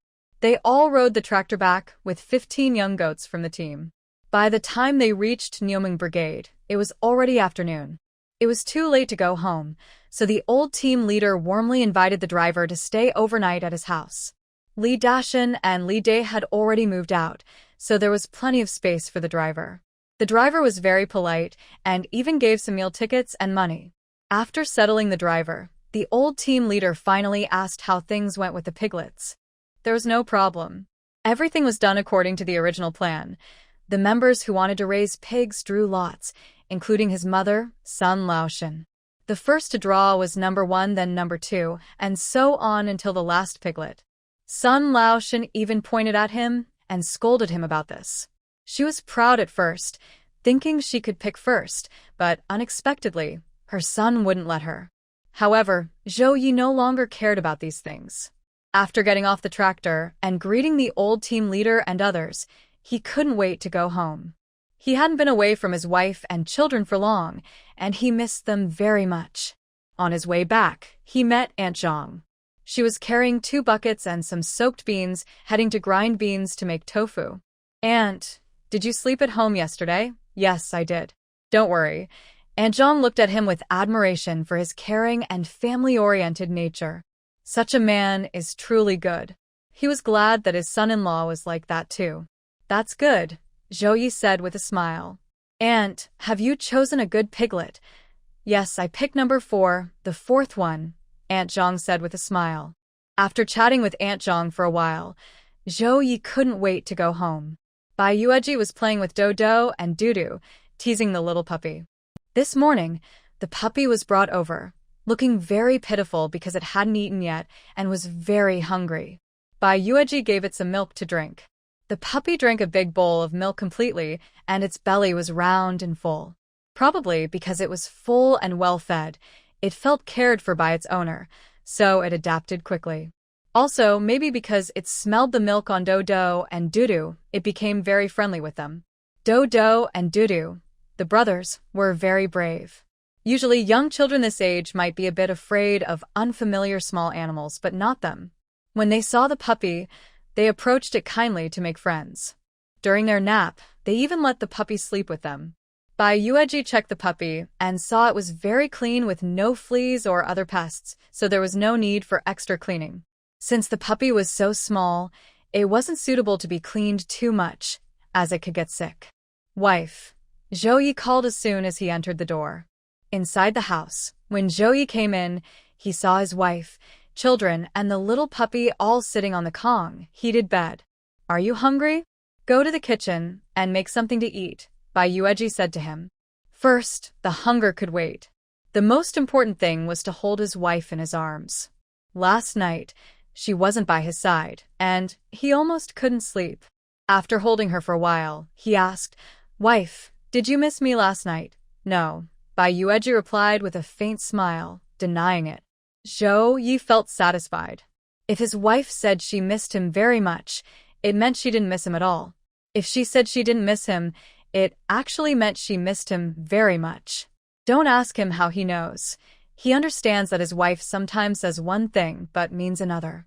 For example, on the bed, she might say, Why are you so naughty? Why are you so bad? Why do you keep bothering me? But he knows she likes it. Bai Yueji playfully rolled her eyes at this shameless rough man, but honestly, last night without him, she took over half an hour to fall asleep. Daodu and Dudu haven't seen their dad in a long time, so they immediately climbed over to him. Every time Zhao Ye comes back, he is hugged by his wife and his children.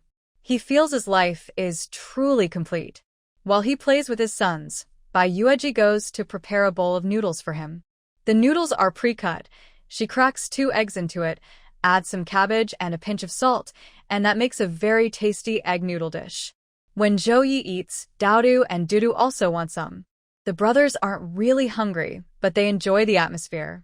When Dad eats, they want to eat too. They sit nicely in a row, opening their mouths eagerly, waiting to be fed. Zhao Ye is happy to indulge them. After a few bites, the brothers go to play with the puppy. Bai Yueji asks, Are you thinking of getting a dog? I never really thought about it, Zhao Ye replies. I saw one at the pig farm, and suddenly I thought it might be good to have a dog at home to guard the house. This dog is a bit different from usual. It seems especially smart, Bai Yueji says. Even at such a young age, she can already sense the dog's intelligence, which shows it's really clever. I asked Feng Gang. He said this dog has wolf blood, born from a male wolf and a female dog, Zhao Ye explains. Bai Yueji nods. No wonder it's a bit different from ordinary puppies. Let it grow up with Daodu and Dudu, and it will definitely become close to them. Bai Yueji doesn't oppose having a dog at home, especially since their conditions have improved. Their house is a bit far from the village, in a more remote area. Although society today is less prone to chaos and crime, one can never be too careful. Having a dog with wolf blood to guard the house is a good idea. Let's give it a name, Bai Yueji suggests. Let's call it Lion, Zhao Ye says. Bai Yueji is speechless. Although the name suits Zhao Ye, the little lion's name is now settled. The little lion has also become part of Zhou's family. This time, Zhao Ye and the old team leader and accountant carefully selected the piglets they brought back, and the quality was undoubtedly the best. Even the last team member to draw a lot received a lively, spirited piglet. Because she was in a strange place, she felt a little scared and uneasy. However, when the fellow villagers brought out the pig feed, the piglets ate very fiercely. As long as they could eat, there was no problem. Besides the piglets, there were also young goats. This time, she wanted to take Uncle Zhang along, but he couldn't go because he had a cold. Still, Uncle Zhang was very happy with the goats they brought back. None of them looked weak or sick. They were all healthy young goats. There were 15 in total kept at the pig farm. The pig farm was a row of brick and tile houses, once the residence of a wealthy landowner. When the landowner left the country, the house was taken over by the collective. It was previously used for raising pigs. Now, raising pigs was assigned to different families. Once the 5 pigs they raised last year were sold, the farm would be used specifically for raising goats. Because Uncle Zhang was responsible for raising the goats, he also asked Gu Guangqiu to help him repair the Kong, heated bed, and other places there. They fixed everything because he planned to live there. When Bai Yueji heard Uncle Zhang's wife talk about this, she asked, "Won't someone take turns watching over it?" Since she had experienced helping the women shell corn, she wasn't completely unaware of village affairs. For example, if the village raised 5 pigs, the old team leader would arrange for people to take turns watching over them. Uncle Zhang smiled and said, "Anyway, I have nothing else to do. It's fine for me to go and watch over it." His wife also agreed, "It's pretty good for you to live there. I'll prepare the meals, and Guangqiu can bring them to you." So, the plan was settled. Because of raising pigs, every household had gained a lot of topics to talk about. However, just a few days later, a cold autumn rain started falling. As the saying goes, one autumn rain brings cold weather, and it was true. Although the temperature had dropped before, it was still manageable. But after this rain, the temperature dropped from about 14 or 15 degrees to only 5 or 6 degrees. Because the temperature fell so quickly, Bai Yueji paid special attention to keeping Dodo and Dudu warm. Dodo was okay, but Dudu was a bit more difficult because he didn't like drinking water. Now that the Kong was heated, he definitely needed to drink more water, or he might get too hot. Fortunately, Zhao Ye went to the commune to buy fruit canned snacks for Bai Yueji, and he saw that the supply cooperative had white pears. He bought quite a few. They had a good stock of rock sugar at home, bought by Zhao Ye to make Bai Yueji's sweet treats. When they couldn't find milk candies, they bought these instead. But Bai Yueji had never eaten them before. Now was the perfect time. She directly cooked a sweet pear soup with rock sugar. With the rock sugar and snow pear soup, Dudu, this little guy, was willing to hold the bowl and drink. The autumn rain had been falling for 5 or 6 days, without stopping. Since then, the villagers started to cut back on their clothing and food. Because they couldn't go to work, no work meant no work points, no grain, and they had to eat stored food. So, they ate more sparingly. They returned to 2 meals a day, one in the morning and one at night.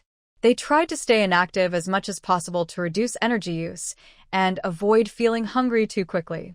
Most villagers followed this routine, even the well-off old team leaders' families. But there were always exceptions. During these rainy days, Bai Yueji and Zhao Ye, the young couple, were living a life that made others jealous. When the wind blew, the delicious smell drifted over to Zhao Meixiang's house. The children were so tempted by the smell they cried, and even the adults couldn't help but salivate and swallow hard. During these days, Bai Yueji cooked various tasty foods like roasted sweet potatoes, fried candied chestnuts, sesame cakes, mung bean cakes, and red bean cakes, changing recipes often.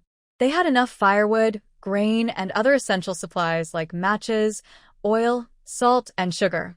With all this, they could stay home, eating, drinking, and sleeping without even leaving the house. During this time, Zhao Ye also tried all the fancy desserts he hadn't tasted before. He thought his wife didn't need beauty or talent. Her cooking alone could win him over. But on rainy days, they ate more than just desserts. Early in the morning, Zhao Ye put on his raincoat and rain boots and went to the commune to buy ribs, pig's feet, and pork. Usually, they chopped the pork into small pieces and cooked pork, egg, cabbage porridge for Dodo and Dudo. The 2 brothers were very happy with this meal and liked eating it this way. Because the food was good, the brothers started to get plump quickly. As for the ribs and pig's feet Zhao Ye brought back, they ate them themselves. For someone like Zhao Ye, a local, pork ribs weren't very popular because there wasn't much meat.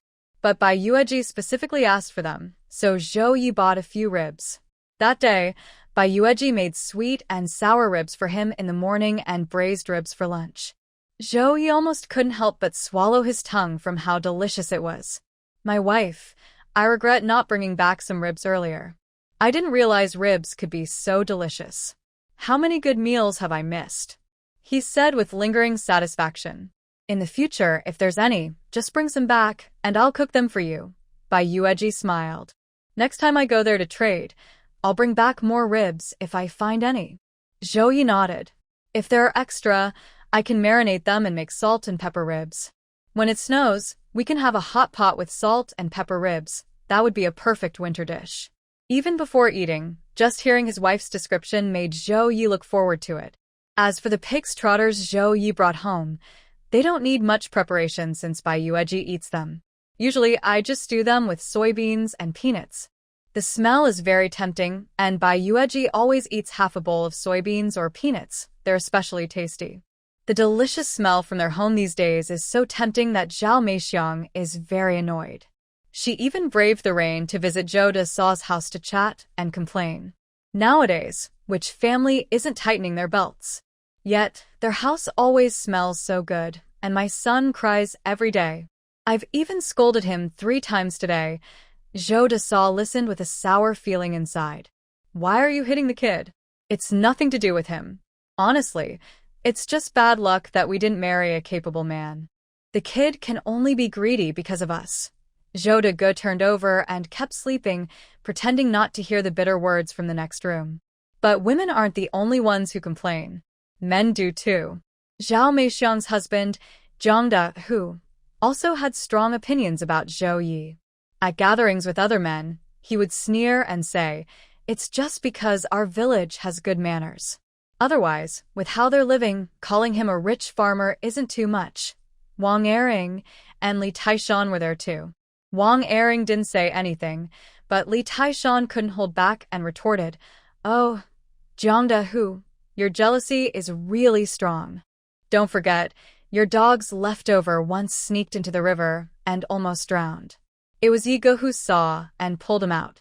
Otherwise, he might not be alive now." Zhang Da held his head high and said, "One thing doesn't have to be connected to another. With the way he's living, calling him a rich farmer is being polite. Even the old landlords didn't live like that. So what if they didn't?" Li Taishan raised his voice. "Are you eating or drinking his stuff? Do you need to point fingers? I can't provide explicit content, but I will translate and improve your text with family-friendly language. I don't have the ability to make your wife and children live well, and you're still blaming Brother Yi for being so capable? What is he capable of? He just depends on his wife for a living. Without her monthly earnings, he's just a freeloader. What's he proud of?" Zhang Da sneered.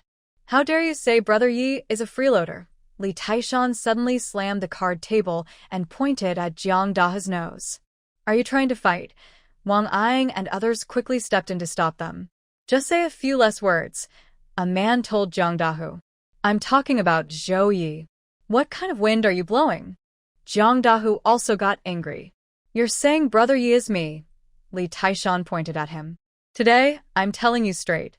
Next time I hear similar words, see if I let you go." He pushed Wang Ying aside and left. Wang Ying hurried to follow him.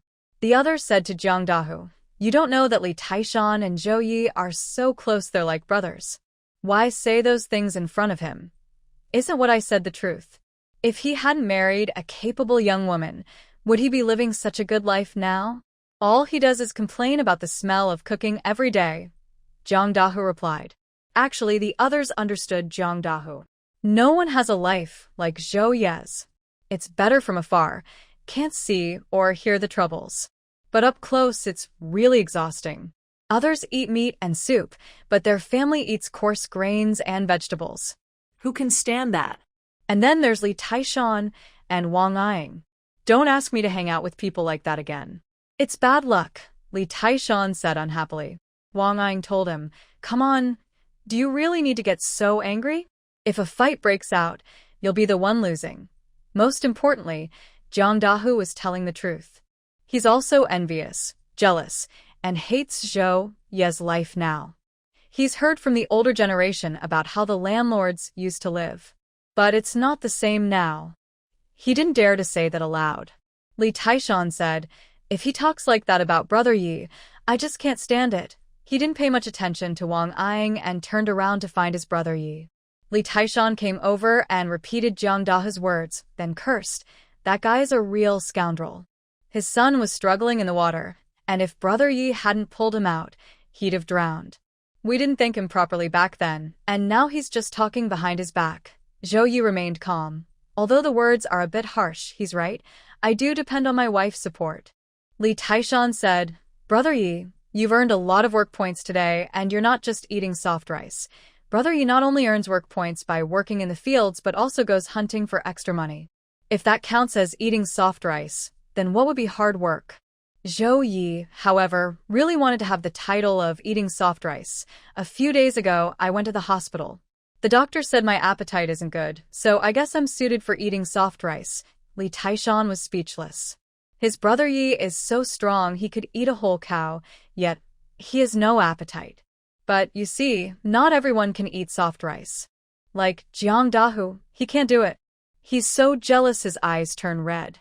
He'll never have that chance in his life, Zhou Yi said. I think they're all jealous.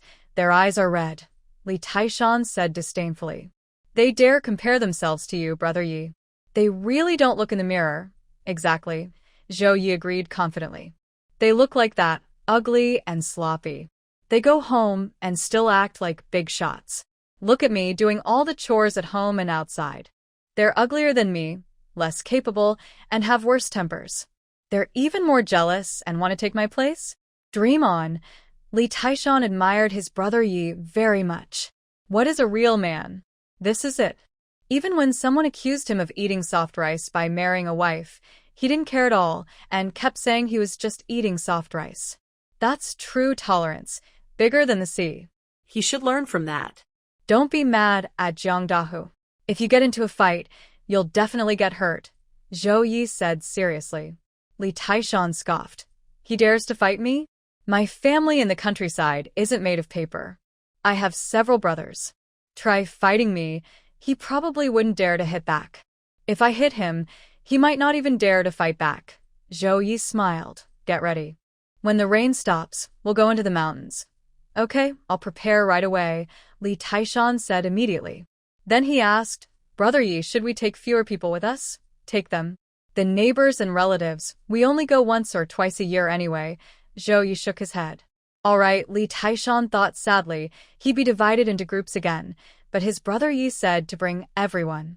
After Li Taishan left, Zhou Yi told his wife about his current status of having a soft rice title outside. Bai Yueji nodded seriously. I think so too. You're almost becoming a little pretty boy. It looks like I'll have to go all out tonight to serve my benefactor, or I won't be a good little pretty boy, Zhou Yi nodded too. Bai Yueji gave him a glance and said, Tonight, go sleep in the West Room. No, I won't. It's so cold today. How can I sleep in the West Room? The couple teased each other for a while. Then Bai Yueji said, Don't mind those words outside. I just need to know you have the ability. What are you talking about? Men and women are equal. Women can support half the sky too. If a woman is capable, there's nothing shameful about a man relying on her. It's shameful if a man eats soft rice and then refuses to admit it, acting like a big shot at home. As for me, I'm proud to rely on my wife. I would never complain or insult her for it, Zhou Yi said, raising his chin. Bai Yueji was speechless. This guy was proud of eating soft rice. But the truth is, he wasn't actually relying on her. He worked hard, earned credits, and went out to do jobs every month. That one job, he did earn more than she did. But Zhou Yi didn't care. He was proud to be a house husband. So what? It was just a small story. After all, Zhou Yi and Bai Yueji's life had been criticized by the villagers for a long time. If they said they were going, it didn't matter because they had enough food. If they told the villagers, they'd definitely show them how capable they were. After the autumn rain stopped, the weather quickly turned cold, dropping below freezing at night. In the morning, you could see the ice formed last night in the corners of the wall. But even in such weather, Zhou Yi rode his big golden deer to pick up his aunt-in-law. Aunt-in-law, is my big golden deer still good? Zhou Yi asked as he took her home. You're really capable, she teased him, pinching his thigh. Ouch. It's definitely bruised, for sure. His aunt-in-law didn't use much strength, just laughed and scolded. I told you not to buy it, but you didn't listen. It's useful now. Look, I came to pick you up, coming and going like the wind, so lively, Zhou Yi said with a smile. His aunt-in-law didn't say much. Are you going into the mountains for a few days this time? Probably 3 or 4 days if everything goes smoothly, Zhao Ye replied. So he asked his aunt-in-law to watch the house because he couldn't leave his wife and Dodo alone at home.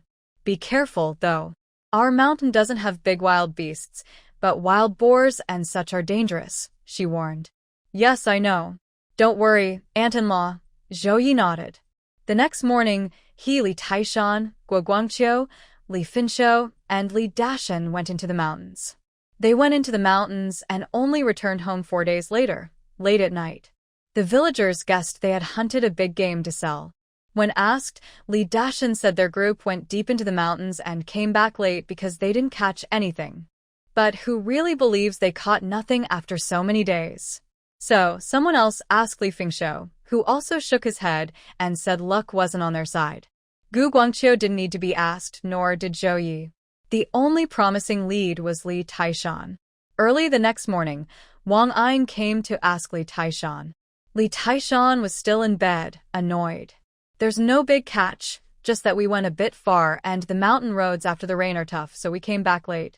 And why are you asking now? I already told you, and I asked if you wanted to go, but you said no. Li Taishan glared at him. He knew Wang Ying very well. After the last trip into the mountains without catching anything, he didn't trust Ego anymore. So, he told Wang Ying that their group was going into the mountains to try their luck. When Wang Ying heard there were so many people staying in the mountains for days, he refused to go. Because Li Taishan expected Wang Ying's typical behavior and knew he would complain afterward, he shut him down early. Wang Ying hesitated. You really didn't get anything big? No, just that we went far, and that's why we're late, Li Taishan replied. Taishan, I consider you my brother.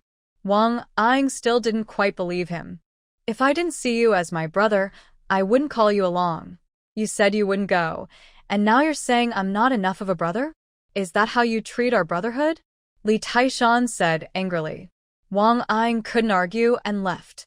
As soon as he left, Li Taishan shrugged and covered himself with the quilt, wanting to sleep more. But Jin Shaoling brought him a bowl of noodles. Get up, brush your teeth, and eat something. Last night, you only ate some steamed bread, and you're starving. Li Taishan smelled the noodles and felt hungry, so he quickly brushed his teeth and ate.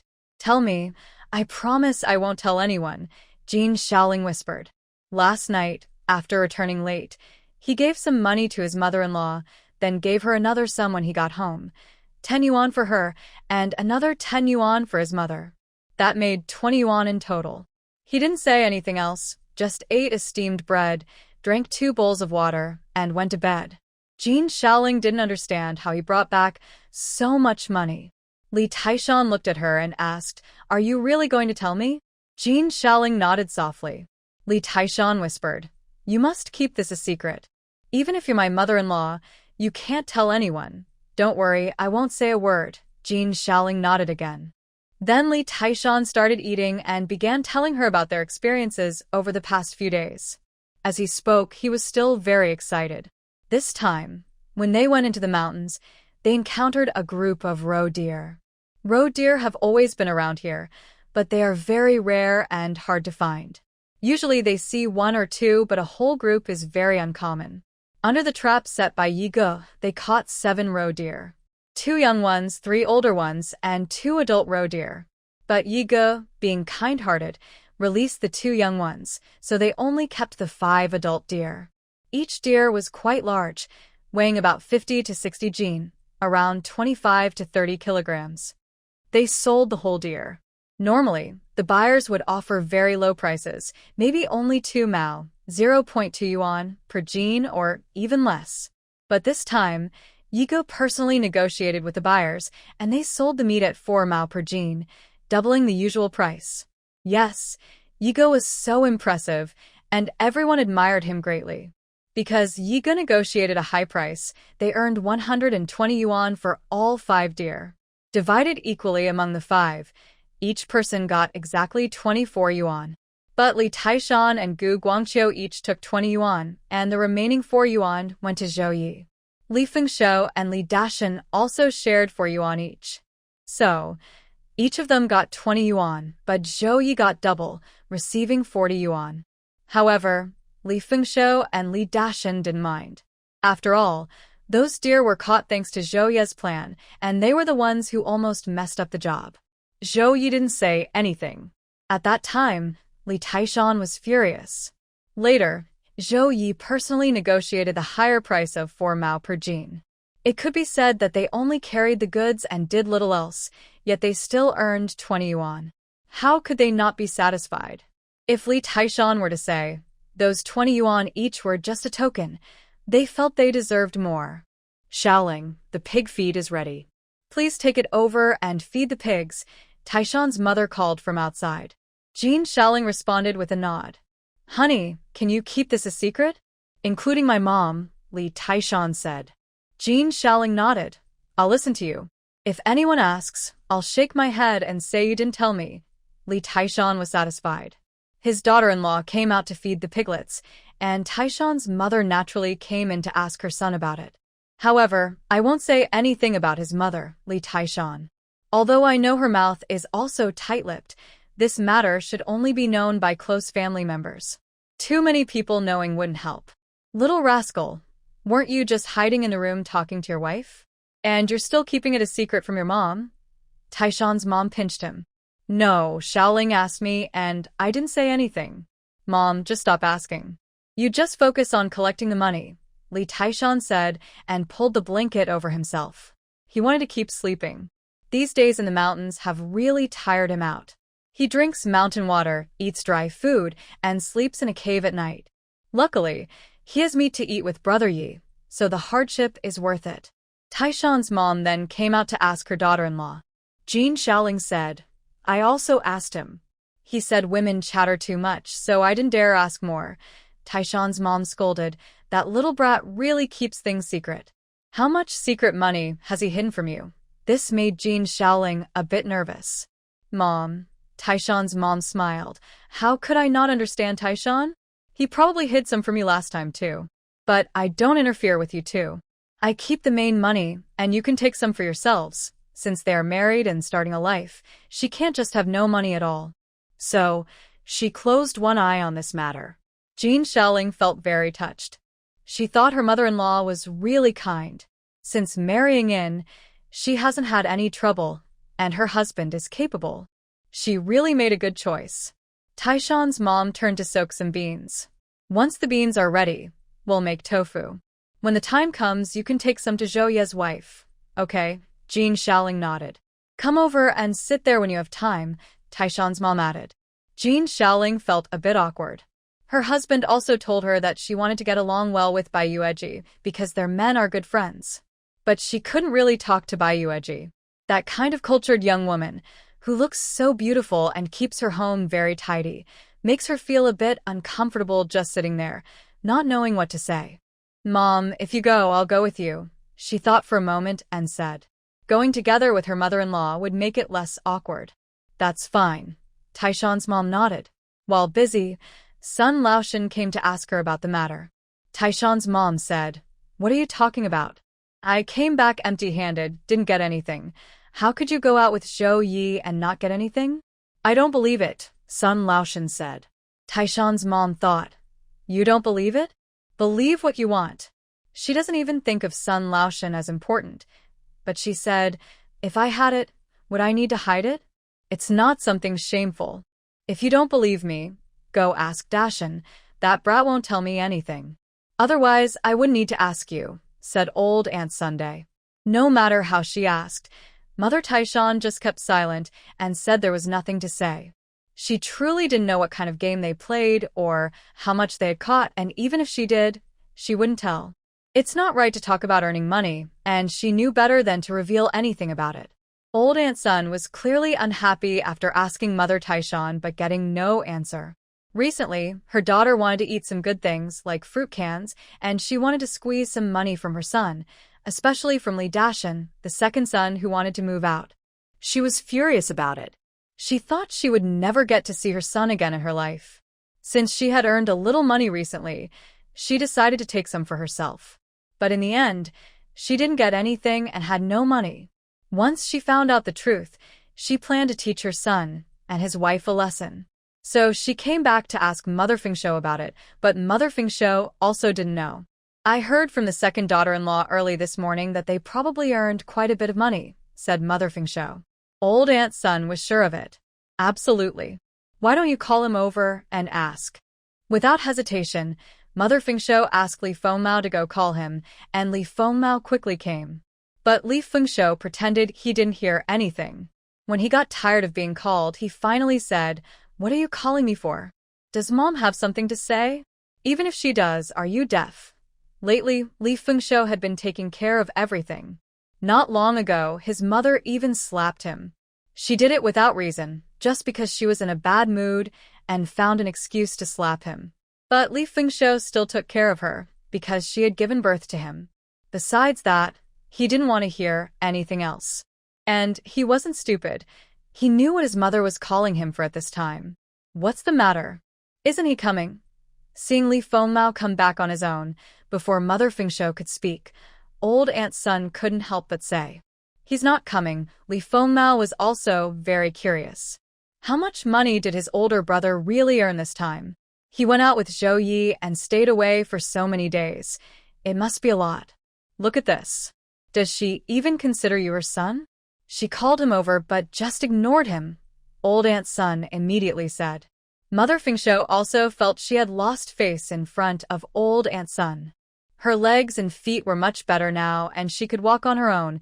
As long as she was careful, there was no problem. So Mother Harvest directly caused trouble. This time, it wasn't about Li Fingshou, but about his sister-in-law, the daughter-in-law. She came crying all the way from home to her eldest son's house. She sat right at the door of her eldest son's house and started crying loudly. "My life is so hard, harder than bitter herbs. I worked so hard to marry my son. I thought I could enjoy some happiness. I thought this was a good thing. But I've been lying on this bed for so long, and she hasn't even come to see me once. What kind of evil heart does this daughter-in-law have? Is she hoping I die soon? I feel like there's no point in living anymore. Maybe I should just die." Her shouting was so loud that many people gathered around to watch. Everyone was familiar with this story and enjoyed talking about it. Old Aunt Sun, who was watching nearby, immediately joined in, saying, "That's right. The fault lies with the daughter-in-law. The mother-in-law is lying in bed and can't move, yet she's so cruel. She doesn't feed her a single meal or pour her a glass of water. I've never seen such a daughter-in-law." Exactly. Why did we marry a daughter-in-law? To show respect to elders, right? She's just starving her mother-in-law to death. Such a cruel heart. She's even willing to say it out loud. That's so unfilial. A group of elderly women, pulled over by Aunt Sun, all started defending Mother Harvest. Many of them had also mistreated their daughters-in-law or had tense relationships with them. If every daughter-in-law acted like this one, it would be chaos. It would be going against nature. So they all came to help Mother Harvest, not just for her, but for themselves too. It was also a warning to their own daughters-in-law about what happens if they don't take care of their elders. Zhang Qiaomei and Aunt Zhang, who lived next door, were also alarmed by the noise. Aunt Zhang sighed. "I knew it would turn out like this." She suggested that Li's sister-in-law go over, even just to make an appearance, so she wouldn't be criticized for not going at all. It's shameful to ignore family duties. Serving elders is a tradition passed down through generations. Even if they're angry inside, they must endure it. Otherwise, how did the saying "a daughter-in-law endures for many years to become a mother-in-law" come about? That word "endure" sums up all the hardships and bitterness. But Aunt Zhang didn't plan to get involved in their family affairs, and Zhang Qiaomei, who was heavily pregnant, certainly wouldn't either. This time, Li's sister-in-law stood her ground. She came out holding a broom, ready to hit anyone who dared to criticize her. "Oh no. Daughter-in-law Fingshou, are you crazy? You even hit me." Old Aunt Sun dodged just in time and wasn't hit by the broom, shouting in surprise. "I'm hitting you, you gossiping old woman. My family affairs don't need your interference." "Who do you think you are?" Li's sister-in-law, determined, still held the broom and tried to hit her again. Old Aunt Sun and a few other elderly women all hid and shouted, "You're crazy. Fingshou, Can't you control your wife? She even hits us elders. She's going too far. When sister-in-law Dashan arrived, she saw the chaos. Zhao Ye by Yueji and their mother-in-law also came over. We'll stay here and watch over you. Hurry back and call your family to support you, Bai Yueji whispered as she and Dashan stopped Li's sister-in-law. Even when dealing with elders, young people are at a disadvantage if they argue, so they must call their family members from their generation to avoid losing badly. Yes, we'll guard the house for you. Go call someone now, Dashan quickly agreed. Not only these older women united, but the young daughters-in-law also had to stick together. Otherwise, they would be bullied to death. Li's sister-in-law wiped her tears. I'm going back right now. She threw down the broom, crying as she ran back to her family. Li's family wasn't very wealthy, but they weren't the kind to mistreat daughters. When Li Fengshou moved out with nothing, it was thanks to his father-in-law and mother-in-law helping him that they gradually built their new home. At that time, Li's sister-in-law didn't shed a tear. Now, her strong daughter was crying and calling for help. What kind of bullying had she suffered? Li's father and mother immediately called their son and daughter-in-law and also gathered some powerful relatives from the village. A large group arrived. Old Aunt Sun, relying on her status as the family of the former team leader, wasn't afraid and said, "You really know how to raise a daughter." But as soon as she spoke, Li's sister-in-law's formidable aunt slapped her. Two other aunts joined in, and the three of them pushed Aunt Sun to the ground, grabbing, hitting, and pulling her hair. Our daughter is not someone you can mistreat like this. Do you think we're invisible? The fight happened so quickly that everyone was still stunned when old Aunt Sun was already knocked to the ground. Oh. Dashan and Dae, what are you standing around for? Hurry up and separate them. You've hit the wrong person. These ants have hit the wrong person. Zhao Ye's shout sounded like a divine intervention to old Aunt Sun, who finally reacted and yelled, "Don't hit me. I'm not her mother-in-law. I'm not her mother-in-law." The ants from Li Daxiao's side paused and asked, "You're not her mother-in-law? Then who are you?" Old Aunt Sun was helped up by Li Daxi and Li Dax, looking utterly miserable. She was furious, but just as she was about to vent her anger, the aunties continued, "If you're not her mother-in-law, then what are you worried about? Are you bored and just causing trouble?" Old Aunt Sun snapped, "How can you be like this? Just hitting people without knowing the facts. We just hit her. So what? This is Li's family business. Why are you meddling, outsider? If not us, then who else should do it? That's right. Step aside and stop talking. Or next time, you might get involved too. Don't say we're unreasonable." The ants weren't easy to deal with. They were straightforward and firm, not showing any guilt or hesitation. Old Aunt Sun was trembling with anger and couldn't help but slap Li Dashan and Li Dae. "Are you all dead? I've been beaten and scolded like this and you just stand there watching?" Dashan's wife sneered, "Mom, just forget it. This is Fengshou's family matter. Let's not cause trouble." Li Dashan and Li Dae didn't move either. If their mother didn't step in, would they misunderstand and beat her? Old Aunt Sun was so angry she couldn't breathe. But everyone else ignored her and turned their attention to Fengshou's mother. Fengshou's mother's face twitched. She was usually very good at shouting and scolding her daughter-in-law, acting like she was putting on a show. But when it came to her peers, she really didn't have the courage. She saw how old Aunt Sun was beaten just moments ago. She was knocked down in no time. She had always been someone who bullied the weak and feared the strong. "Let's talk nicely," she said. "Oh, now you want to talk nicely? When you bullied our niece, you didn't say that." The ants rolled up their sleeves, ready to deal with her. Mother-in-law. Fengshou's mother quickly looked at her own mother-in-law. This was only stopped when sister-in-law, Li's mother, intervened. Earlier, Aunt Sun had already been hit, though not the main person involved, but the anger was released, and the scene was one-sided. Naturally, they didn't continue fighting because the daughter still needed to stay here. Plus, the old lady's leg was just healed. They shouldn't have broken it again, or else their arguments would seem invalid. First, they should be polite and then they could sit down and talk. After sister-in-law Li's family left, Mom Fengshou probably felt truly wronged and cried sadly. In the end, this farce concluded like that. Afterward, sister-in-law Li even exchanged a basket of eggs with her hometown and brought a bag of rice back to her family, just to cook scrambled eggs for those aunties as a thank you. The scrambled eggs were very tasty, and the aunties were happy, saying that next time, if such a thing happened, they shouldn't hold back but come back to support her. The next day, when sister-in-law Li, Big Mountain sister-in-law, Jin Shaoling, Zhang Qiaomei, and Bai Yueji gathered, they talked about this incident. Big Mountain sister-in-law now said she almost couldn't stop laughing. She was standing nearby, watching as they grabbed hair and pinched each other. It was a family matter, but in the end, her mother-in-law suffered the biggest loss and got a good beating. At that time, Bai Yueji, sister-in-law Li, Jin Shaoling, and Zhang Qiaomei all saw it clearly. They found it amusing, but no one could really blame anyone. If anyone was at fault, it was Aunt Sun herself rushing to get beaten. However, Bai Yueji saw that sister-in-law Li's mother intentionally did it. How could her mother-in-law not recognize Feng Shou mom, the relative? But she knew that her relative had just broken her leg recently and couldn't fight, so when she saw someone rushing at her, she signaled to her sisters-in-law.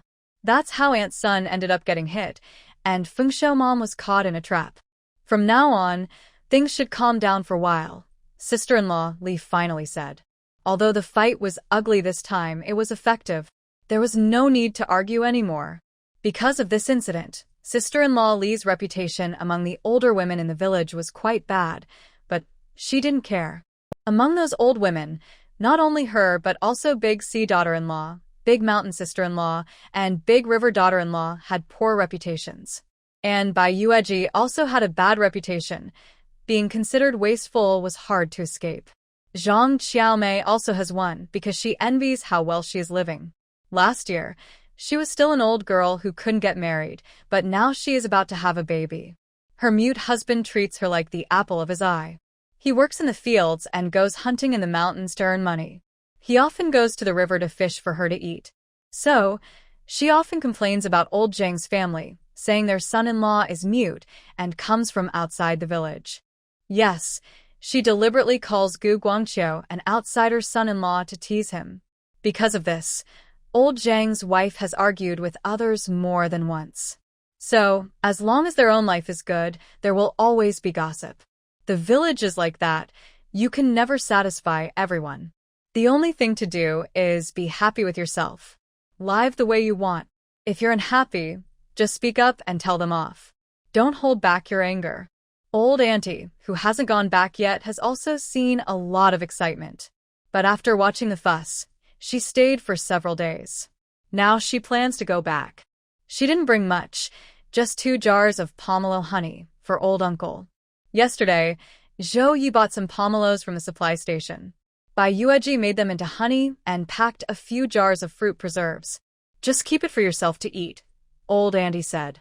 Bai Yueji smiled and said, "You can take it, old auntie. I prepared this for you and the others before. You and old uncle can brew a bowl or 2 to drink. It's very relaxing, especially in winter." Old auntie smiled and said, "You always make us something good." "Why not? Zhou Ye is my nephew, and I'm his aunt-in-law. Why wouldn't I?" Bai Yueji laughed.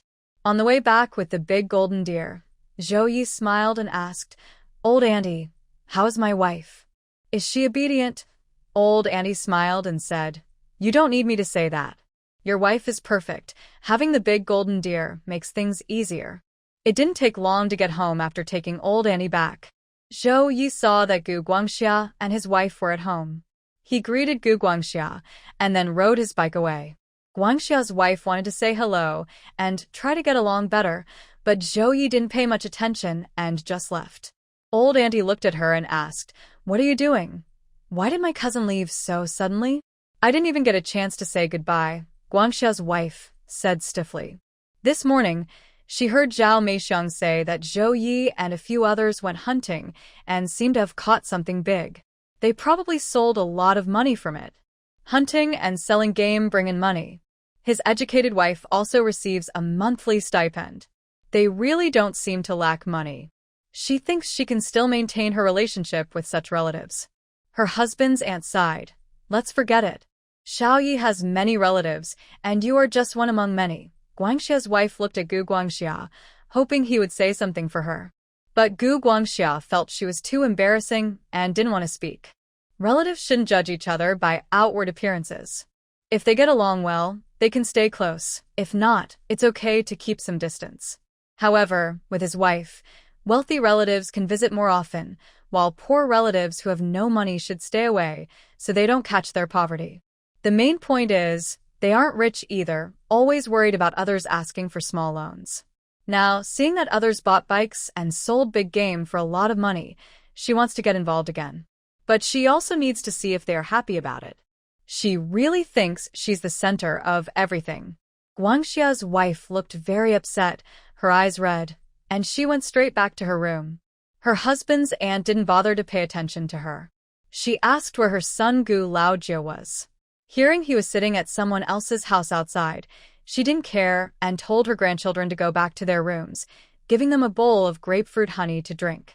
When the children went back inside, Guangxia's wife asked what they drank. Gu Xiaoxi and Gu Xiaobei didn't hide it. Guangxia's wife suddenly had an idea. Gu Guangxia, who was soft-hearted, repaired the fishing net and then said to her, "In the future, when Zhou Ye and the others come over, you should host them well. Over time, they won't care about what happened before." Guangxia's wife snorted coldly. She really gave him face. "Who cares about this marriage? If you want to go, go ahead." "I won't go." Gu Guangxia was stunned and almost got angry enough to scold her, pointing at her. "Are you crazy? You're the one who wants to visit, and now you're the one turning against me. Are you possessed by something unclean?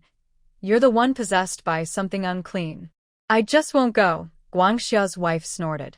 Just now, she suddenly understood something. She could prepare 2 plans. She didn't want to go, so let her husband go instead, along with her son and daughter. They are all grandchildren of the Gu family. What's so good about that? They will all benefit. But if Zhou Ye's side has problems with her around, she won't let them take a single cent from her. She thinks she's really clever. Gu Guangxia was so proud of herself that it made him feel sick. He really had terrible luck, marrying someone like her. Zhou Ye didn't know about this. After sending off his aunt, he went for a walk in another team. He wanted to see if anyone was willing to trade chickens, hoping to buy a chicken to help his wife and 2 children. There were no traders offering chickens, but an old lady was carrying a basket of eggs to exchange at the commune. Zhou Ye approached her and traded with her. The old lady whispered, "Young man, are you doing that kind of work?" Zhou Ye looked at her and asked, "What do you mean? Isn't it that kind of work?" The old lady winked. Zhou Ye shook his head. "I'm from the Niuming team. If you go there, you can find out. My name is Zhou Ye. I'm just out looking for someone to trade chickens with. My wife still has 2 kids to feed, and I want to trade for a chicken to help her." Hearing that he was from Niuming team and had 2 children, the old lady said, "It can't be the Niuming team, the one who married a young woman from the countryside and had twins, right?" "Oh, ma'am, you've heard of me," Zhou Ye smiled. His reputation had unknowingly grown so much. The old lady laughed. "Well, in our area, your wife had twins, both boys. Someone from your team, a neighbor from a big family, has told stories about you. You're quite something, married a young woman from the countryside and had twin boys. I can tell from your face that you're a good husband and lucky, ma'am. You can see that," Zhou Ye smiled. "Of course." After chatting for a while, Zhou Ye laughed and said, "It's cold today. Ma'am, you should head back. Young man, you should go home early too." The old lady waved her hand.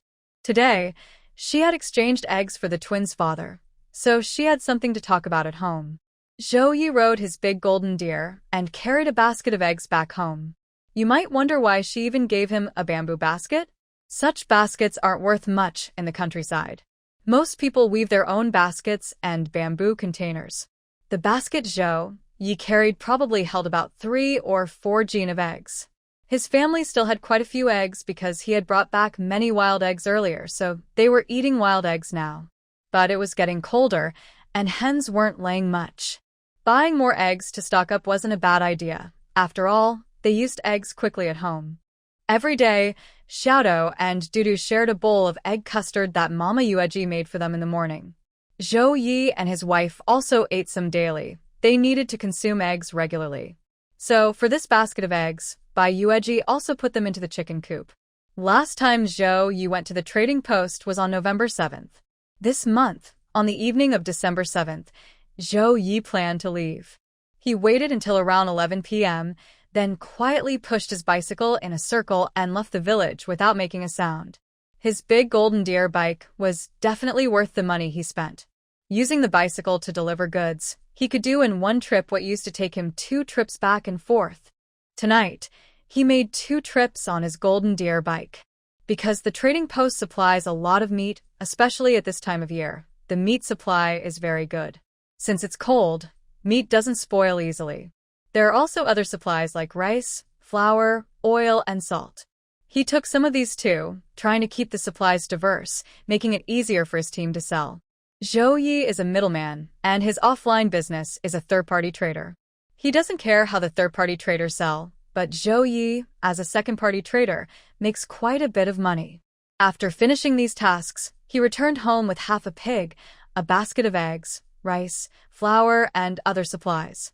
Thanks to his bicycle, even after running 2 trips, he got back around 4 a.m., much earlier than before. When he got home, it started to snow. Zhao Ye smiled, thinking that heaven was really favoring him, saving him from having to walk home in the snow and wind. It snowed continuously until the next morning. When Bai Yueji got up, Zhao Ye had already steamed all the buns. Today, they would eat steamed buns, soft, fragrant, white flour buns. You want to eat? Just get up and make some. No need for you to work all night and then make breakfast, Bai Yueji said. Zhao Ye leaned in and sniffed. I'm not tired. I enjoy it. As long as it's something he wants to do, he doesn't feel tired. Just thinking that his wife and 2 sons will wake up to hot, fresh buns he made makes him very happy. If he doesn't want to do it, even if he just slept all night and she asks him to get a glass of water in the morning, he'd find it annoying. That's a rare happiness he wouldn't trade for anything. Bai Yueji didn't bother him. It's not that she's lazy. He's just too diligent. In their life together, they are quite complementary. When he's busy and hardworking, she enjoys relaxing. If he's tired and needs rest, she'll take care of things while he takes a break. So there's no need to be shy, just enjoy eating those meat buns. Honey, guess how much I made this time? Zhao Ye said with a smile after taking a sip of shrimp and kelp soup. Bai Yueji found him cooperating surprisingly well this time. Quite a lot, right? Guess how many, Zhao Ye said. Bai Yueji gave a number, and Zhao Ye asked her to guess again. She raised her hand a bit more. Only then did Zhao Ye smile and nod. Bai Yueji was a little surprised. Why so many? Now we have a bicycle. 1 trip is better than my previous 2. I can easily run twice in one night, Zhao Ye explained. This work is risky, but it really pays well, Bai Yueji said. That one job Zhao Ye did last night was enough to cover her expenses for several months. In half a month, there will be another round, Zhao Ye added. Isn't it once a month? Bai Yueji looked at him. Zhao Ye said, I heard that this winter, pork will be more available, so they're doing it every half month. He's just trying to take advantage of the cold winter when meat is good and cheap. But that's fine. It fits his plan. Are they secretly raising pigs? Bai Yueji asked when she heard this. Zhao Ye smilet. His wife was clever. He didn't say, but I guess that's probably it, Zhao Ye replied. Where do they raise the pigs? I don't know. Zhao Ye shook his head. He guessed they usually raise pigs deep in the mountains. At first, he thought about joining in on that work, but he didn't go for some reasons. But there's no point talking about that now. Knowing too much isn't helpful. After breakfast, Zhao Ye took Bai Yueji to count the supplies he brought back. She was amazed at his big haul. That half a piece of meat probably weighed about 10 pounds, with ribs included, needing to be cut apart. 1 bag of flour, which alone weighed about 30 pounds. Another bag of rice, about 20 pounds. A basket of eggs, just like before. A jar of salted duck eggs, which Bai Yueji liked because they were well preserved, oily, and great to eat with porridge. There was also seaweed, dried shrimp, 2 packs of brown sugar, 2 of white sugar, and a bag of rock sugar. There was milk candy, milk powder, and malt extract too. If these weren't surprising enough, the box of guoguang apples in the corner was a real surprise for Bai Yueji. "Why did you buy so many apples?" she asked with a smile. "Because they're rare. I just bought a whole box since I have a car. It's very convenient," Zhao Ye said happily. Seeing his wife so happy, his pride was also greatly satisfied. A man, isn't it true that he wants his wife to be happy? From both emotionally and materially. That must cost quite a bit, right? Bai Yueji asked with a smile. "It did, but it's okay," Zhao Ye nodded. "These supplies cost a lot, but it's only about a fifth of what he earned last night. So, you can imagine how much he made last night, right? If he could make a few more trips like last night, not just their old golden deer, even a brand new shiny golden deer would be enough. He plans to earn a bit more now because winter only lasts for the short time each year. And since the future is uncertain, he wants to save as much money as possible. If he can save around 10,000 yuan, that would be good enough. He no longer cares much about saving 1,000 yuan because if he works hard this year, he might even reach that goal.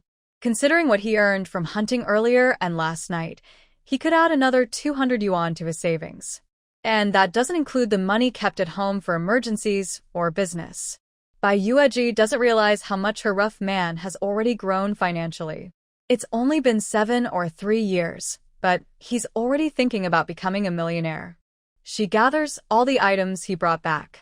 The white sugar, brown sugar, and rock sugar, along with milk powder, milk candies, and malt extract, are stored in the cabinet in the East Room. The box of guoguang apples is also put away in the cabinet, as such items aren't suitable for the West Room. But rice and flour are fine. She just packs them into bags and stores them in the cabinet in the West Room. Eggs are kept in the egg jar in the West Room. Currently, it's full, with more than half a basket left. The only thing left to handle is the small portion of pork. While Zhao Ye sleeps in the West Room, Bai Yueji works on her own, personally preparing the meat. She separates the pork from the ribs and then takes out the seasonings she has been grinding with a stone pestle recently. There's salt, pepper, Sichuan pepper, chili, and ginger. After frying these ingredients and grinding them, she stores them away. Today, she plans to use them. She mixes white wine and soy sauce to make a marinade, then combines the marinade with the seasonings.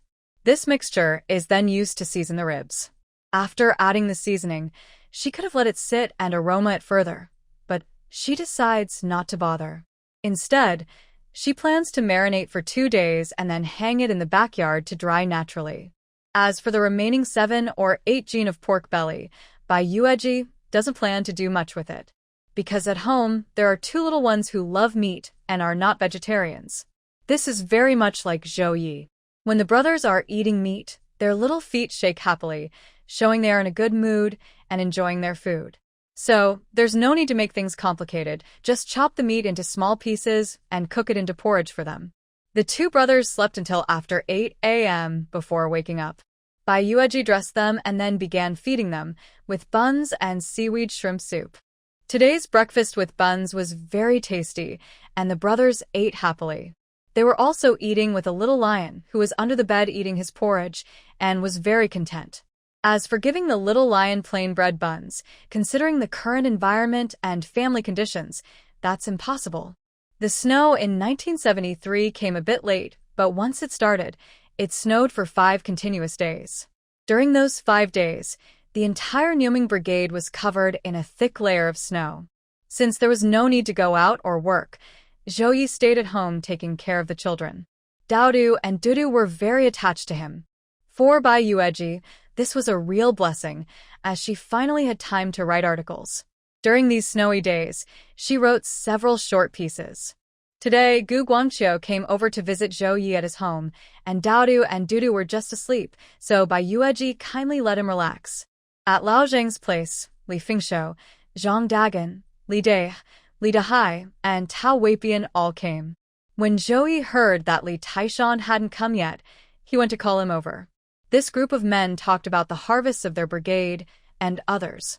After chatting and snacking on sunflower seeds, Zhao Ye said, "By the way, our brigade also raised pigs. When will we get the meat from the remaining 2 pigs?" Li Taishan, Zhang Dagan, and Tao Weipian also wanted to know. They all looked forward to it eagerly. Li De mentioned this year's pig slaughter and meat distribution. Last year, the brigade brought back 5 piglets to raise. Because they had good food and someone to take care of them, after a year, all 5 piglets grew into big pigs weighing about 130 jin, around 65 kilograms.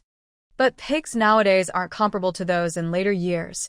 The breed is quite different. Currently, they raise local black pigs, not the large white pigs that weigh 200 or 300 jin in later times. Currently, the local black pigs raised by the production team take a long time to grow. However, raising this breed has advantages because they have thick skin and meat, making them more resistant to illness. Even if they are fed less carefully, they're less likely to get sick. The team feeds the pigs leftover flour bran, sweet potato flour, and sometimes sweet potato vines and pig grass. These ingredients are cooked together in a large iron pot to make a thick mixture, which is the pig's main food. Recently, for the past month since they are about to sell the pigs, the team has been helping the pigs gain weight faster. What does helping pigs gain weight mean? It means giving them better food, like peanut oil and soybean oil, which most households produce. The oil produced is kept for use next year. In the local area, people mainly eat peanut and soybean oil. After pressing peanuts and soybeans, there are leftover husks. These husks can be fermented and turned into nutritious pig feed, like peanut cake and soybean cake. Because of this, the pigs have grown very quickly lately. Yesterday, they were weighed and most of them exceeded 130 pounds. However, if these pigs are sold now, they are considered third-class pigs. Other places might have different standards, but here, only pigs over 180 pounds are first class, and those around 150 pounds are second class. The pigs around 130 pounds raised by the team are considered third class. Once pigs weigh over 100 pounds, they can be sold, but pigs just reaching the minimum weight usually fetch lower prices. Different grades of pigs have different prices. First-class pigs sell for about 3.50 yuan per jin, second class for about 3 yuan, and third class for about 2.50 yuan per jin. Pigs that don't even qualify for third class are sold at around 2 yuan per jin, which the buyers might find unappealing. Although the pigs raised by the team are only third class, the old team leader is very happy because they managed to raise 5 pigs to this weight in just 1 year, which is not easy. If they continue to raise pigs, they could probably get even heavier, but there's no need. With the new year approaching, everyone is waiting to share the meat. Yesterday, the old team leader asked Li Dehai and others to take 3 pigs to the purchasing station. The money from selling these 3 pigs will be paid immediately, and the accountant will record the details. Thanks to the current improved situation, in the past, even if pigs were sold, the purchase station might not have paid the production team directly. The 3 pigs were sold, and the remaining 2 pigs will be divided among the team members. The meat division date has been set for the 24th of this month, which is about half a month away. During this time, the old team leader has asked someone to continue caring for the pigs, aiming to fatten them up, so everyone can get a little more meat. The men are gathered at old Zhang's house chatting, while the women come over to find Bai Yueji. Knowing she still has 2 children to take care of and can't leave, they come here instead. Sister Dashan, Sister Li, Jin Shaoling, and even Wei Bian's wife have all come. Zhang Qiaomei didn't come because she's pregnant. Her absence is just for these few days. In the cold, snowy weather, it's safest to stay inside. Sister Dashan and Sister Li often visit, and Bai Yueji is busy pouring water, smiling as she offers each of Jin Shaoling and Wei Bian's wife a cup of sweet water. They haven't received any. Sister Dashan and Sister Li both smile.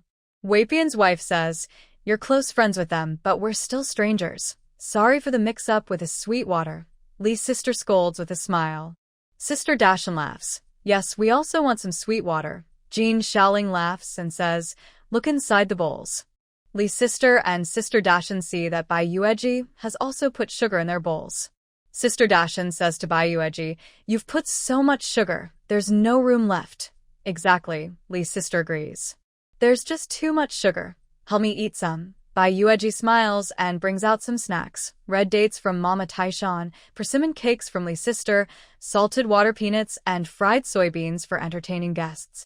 People often come to the house, like Li Taishan, who visits frequently, and Uncle Zhang sometimes drops by, along with Gu Guangqiu, Li Fengxiu, and others. So, she prepares some snacks for them to enjoy in the West Room while chatting. Now is a good time to serve them. Don't worry about working, just sit down and talk with us, Li's sister says.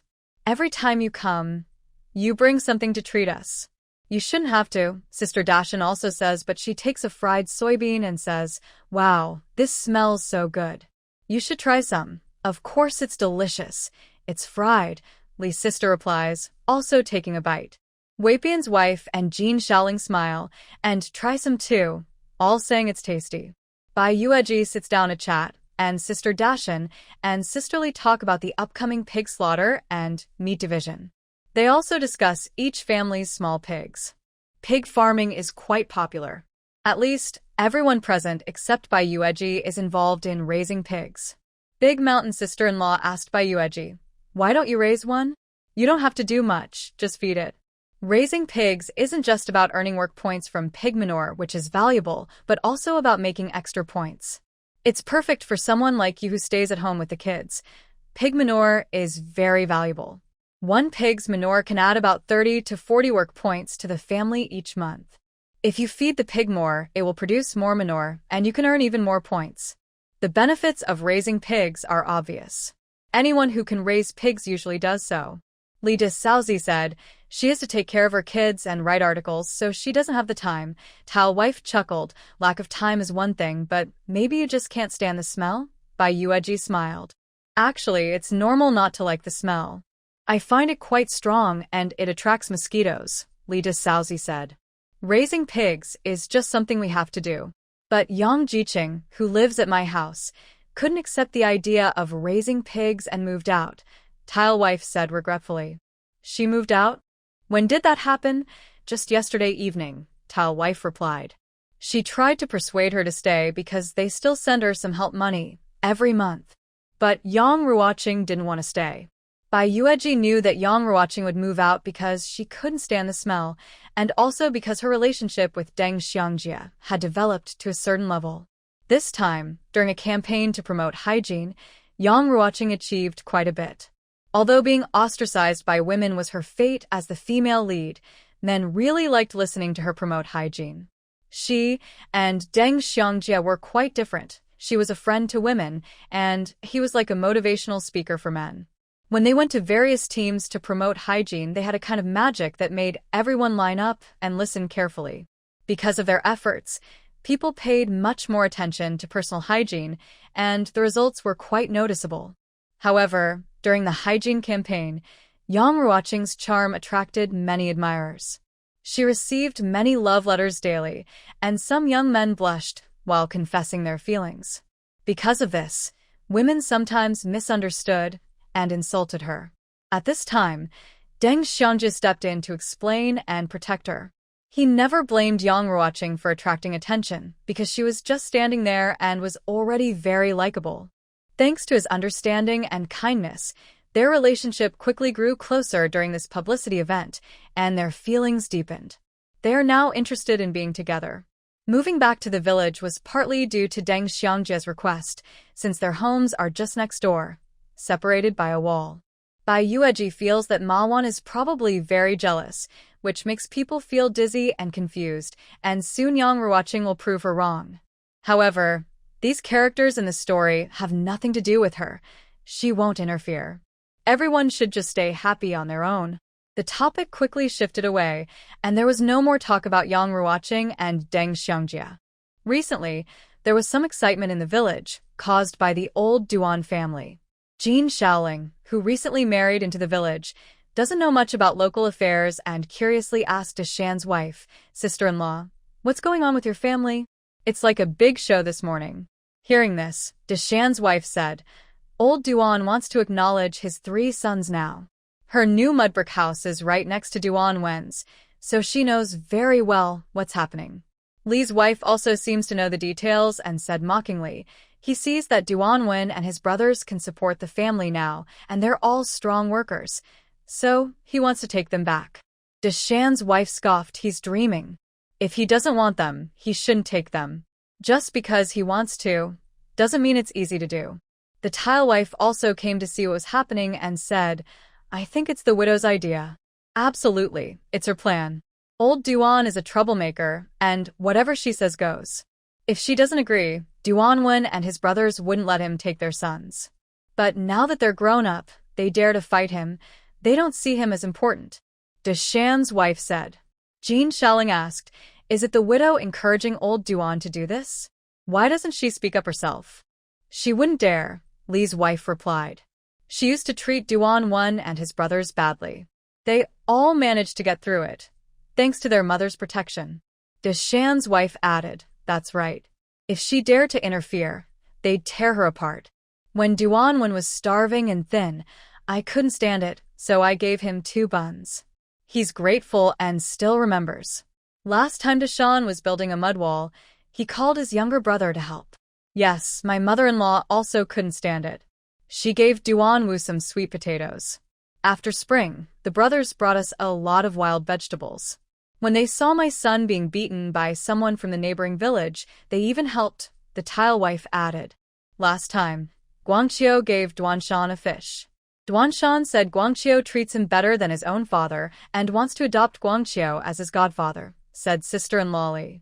This is still about a biological father. A stepfather is about the same. Don't you want your own son?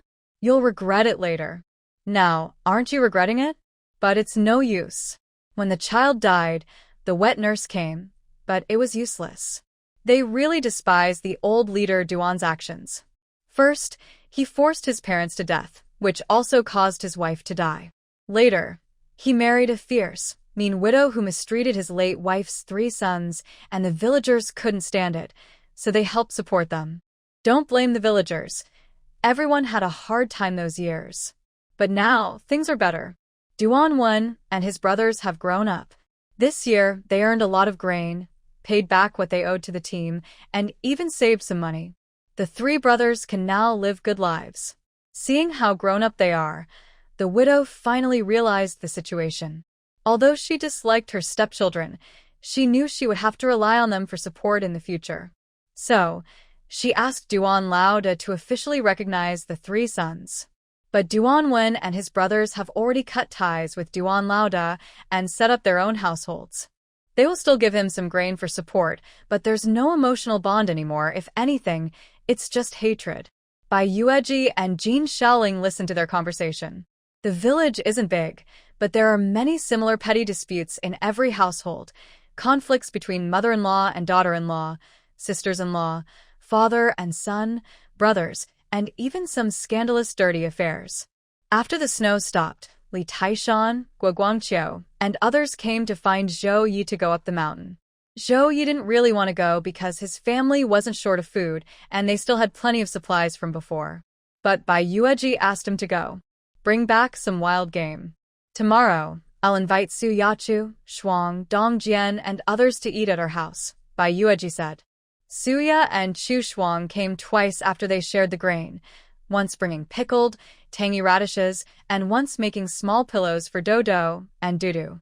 The pillows were stuffed with cotton, and the fabric wasn't new, but they were very carefully made. The girls liked Dodo and Dudu very much. Every time they came, Bai Yueji also treated them to snacks and chatted with them. Since they knew they couldn't reach Bai Yueji's level, they didn't insist on writing. They just wanted to come and walk around for fun. Currently, they are working steadily. By the end of this year, besides earning their own food, each person also received some money. Writing is not the only way to earn money. Zhou Yi knows that Chu Shuang and Suya are not like Ma Wan, who is unpredictable. As soon as he hears about them, he can tell what kind of people they are. So, Zhou Yi has no problem with his wife socializing with these 2 young women. As long as they are good people, he won't stop his wife from making friends. Not only does he not oppose it, but he also supports it. When he hears his wife wants to invite them, he agrees immediately. However, the harvest isn't great because wild chickens and rabbits in the mountains are hard to catch at this time. They didn't catch any rabbits, only a few wild chickens. After giving 1 chicken each to Li Taishan and Guoguangqiu, Zhou Yi brought back 2 chickens. They are both male wild chickens, with several pounds of meat, enough for Bai Yueji to cook with. Go to the young workers' place and invite them to come over tomorrow, Bai Yueji said. Zhao Ye went there. When he arrived, Dong Jian was sweeping snow in the yard. Young worker Dong, seeing it was him, Dong Jian smiled and said, "Why are you free to come here?" When Zhao Ye was working outside, he would always greet Dong Jian. Several young men from the youth workers' yard, but he only has a good relationship with Dong Jian. Dong Jian has no prejudice against Zhao Ye. Someone willing to sell himself to his mother for her treatment, no matter how bad, can't be that bad. It turned out to be true.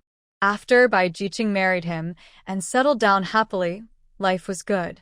My wife wants to invite you, along with Chu Zhihui and Su Zhihui, to come to our house for dinner tomorrow, Zhao Ye said with a smile. Dong Jian was also willing to go. All right, I'll go tomorrow. You can ask them both. Zhao Ye told him the time, then went to call Suya and Chu Shuang from the young women's yard. When Suya and Chu Shuang saw it was Zhao Ye, they came out. What's the matter? My wife says she wants to invite you and Dong Zhihui to come over for dinner tomorrow, Zhao Ye said. After winter, dinner is usually at 4 p.m. Suya and Chu Shuang were very happy to hear this. Okay, we'll ask Dong Zhihui to come along and join us. It's not a bother at all. You're very welcome, Zhao Ye added. You don't need to bring anything, just come over. Both Suya and Chu Shuang smiled and agreed, then asked about Dodo and Dudu. After Zhao Ye left, they went back to their house. Ma came out of her room, having heard everything just now. Living together in the youth workers' yard, but don't say I didn't warn you. It's best not to get too close to Bai Yueji, she said. Suya glanced at Chu Shuang and said calmly, "Thank you for the reminder." Ma saw that they didn't take her seriously and said, "She married a peasant from the countryside. If you get too close to her, you'll probably be pulled into her trouble. I know her best. Ma Jiqing, this is our business. We want to stay in touch with Bai Jiqing, and it has nothing to do with you," Suya replied. Chu Shuang also said, "That's right. It's our matter, so you don't need to worry about it." After speaking, they went back to their room. They shared a room because they had similar temperaments and got along very well. Ma saw they wouldn't listen and clenched her teeth in frustration. When Bai Yueji used to live here because she was involved, she had some friendship with Suya and Chu Shuang. Now that Bai Yueji married a local farmer, she has become closer to them and even invited them to dinner. Ma couldn't stand Bai Yueji living happily or having many friends. She felt very upset. What made her even more jealous was when Yang Ruoqing returned from outside, looking radiant and charming. Seeing her like that, Ma was almost going crazy with envy. She quickly went to ask Yang Ruoqing about her lips, which looked swollen. "What's wrong with your lips?" she asked, noticing it only after approaching. Yang Ruoqing blushed and said, "It's nothing." Inside, Ma Wan's jealousy burned fiercely. It must have been Deng Xiangjie who kissed her, and the kiss was so intense that it showed how long and hard he had kissed her. What a shameless flirt, barely knowing her, yet he could take advantage of her so easily. If Deng Xiangjie married her, she would probably wear many green hats in the future. But Ma Wan hid her jealousy well and didn't show it. Yang Ruoqing didn't notice either. Ma Wan asked her about her reluctance to talk, but once Ma Wan stopped asking, she couldn't help but share her feelings. She mainly complained to Ma Wan, saying, "He's so terrible. At first, just holding hands was enough, but now, he wants more. He wants to do that to me." She was hiding behind a big stone in the woods, feeling weak in her legs after being kissed. Her face was flushed, her heart pounding, almost unable to hold back. While complaining to Ma Wan, she also showed shyness and a hint of happiness on her face. Ma Wan was furious inside, cursing the flirtatious woman, and couldn't stand to see her like that. She turned away, pretending to tidy the bed and blankets, because she was about to lose control of her jealousy and her twisted face. But Yang Ruoqing was not finished. She continued to complain. "Tomorrow, he wants to go to the city with me to watch a movie. He said he already talked to the old team leader about borrowing a bicycle, but I am very hesitant and still thinking whether I should go or not." "Just go," Ma Wan said without turning her head. She knew exactly what kind of mood Yang Ruoqing was in. "I don't want to go. This person is getting more and more overbearing with me. He's just too bad," Yang Ruoqing muttered. Manhwa's patience was extraordinary. At this moment, she had already suppressed her rising jealousy and turned around with a smile to say, "Men only act like this when they like a woman. Look at how respectful they are to us. They are true gentlemen. I don't care. I don't want to go with him," Yang Ruoqing said firmly. The next morning, she got up early, dressed up shyly, and was picked up on Deng Xiangjie's bicycle. Manhwa watched their happy figures leave, her eyes sharp like a snake and her face twisted with jealousy, finally no longer hiding her feelings. Bai Yueji didn't know about Manhwa's jealousy. If she did, she wouldn't be surprised. In the development of Yang Ruoqing and Deng Xiangjie's relationship, it was impossible to avoid someone trying to promote their feelings. But none of that mattered to her, because today her family was hosting a gathering, and she was very busy. Yesterday, Zhao Ye brought back 2 wild chickens, and she used both for cooking today. She made a wild chicken mushroom stew in a clay pot over a coal stove. Zhao Ye had bought this coal stove when he went to the city once. It wasn't brand new, but a slightly old stove. Even so, it cost her some money. But honestly, having this coal stove made winter much more convenient. The other wild chicken was used to make a stew with chestnuts, wood ear mushrooms, and potatoes. The chestnuts were collected during her last trip to the mountains to dig for ginseng. The wood ear mushrooms were also gathered from the mountains, dried, and stored away. When she wanted to eat them, she just soaked them in water and cooked. The potatoes were stored at home, plenty of them. She peeled and cut them into chunks. She also chopped the wild chicken meat and boiled and shelled the wild eggs, then added everything to the pot to stew together. Because it was so cold here, unlike in the south where dishes are served one by one, everything was cooked in one pot. But stewing wild chicken, eggs, chestnuts, wood ear mushrooms, and potatoes together didn't cause any mixing of flavors, and it was very tasty.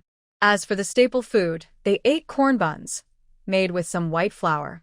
Each bun was round and cute, very charming. Around 3 p.m., Suya, Chu Shuang, and Dong Jian arrived together. Bai Yueji saw the food they brought and asked Zhao Ye, "Did you just ask Brother Dong, Chu Shuang, and Suya to come without bringing food? I already said so," Zhao Ye quickly replied. Dong Jian, Chu Shuang, and Suya all smiled at his worried look, showing they understood. Zhao Ye told us, "We appreciate your kindness, but we can't take advantage. You have children to raise." Exactly, and we only brought food, nothing else. We just came to share a meal with Zhou Fuxing, the 3 explained with smiles. Although Zhou Yi asked them not to bring anything, these days, it's hard for any family to do that. Bai Yueji gets a monthly stipend, but Zhou Yi is the only worker at home, with 2 children. They didn't want to take advantage. Bai Yueji and Zhou Yi knew their good character, so they didn't insist, and let them into the house. Dong Jian and the others came early, wanting to help cook, but Bai Yueji had already started cooking, so there was no need for them to do anything. They just sat together talking. Dong Jian talked about the commune's affairs. He often visits the commune, where the leaders appreciate him. Sometimes they ask him to help with tasks, like implementing policies or finding better ways for the teams to follow rules. Deng Xiangjie also goes there to participate, but he also has other work like publicity, so he's sometimes busy. At times, commune staff come to find Dong Jian and ask him to help. This harvest season, the commune needed to gather data, and they came to ask for his help again. If someone else were so prominent, they would surely make a big fuss, but Dong Jian is very modest. He acts like nothing is happening. Because of this, Dong Jian isn't very well known in Yomeng Brigade or other brigades, not as famous as Deng Xiangjie. Today, Dong Jian talked about the overall income of the commune this year. Some production teams lagged behind, but many made progress. According to the data, the commune ranked high in the county this year, which made the leaders look good. Yomeng Brigade was also among the top praised by the commune leaders.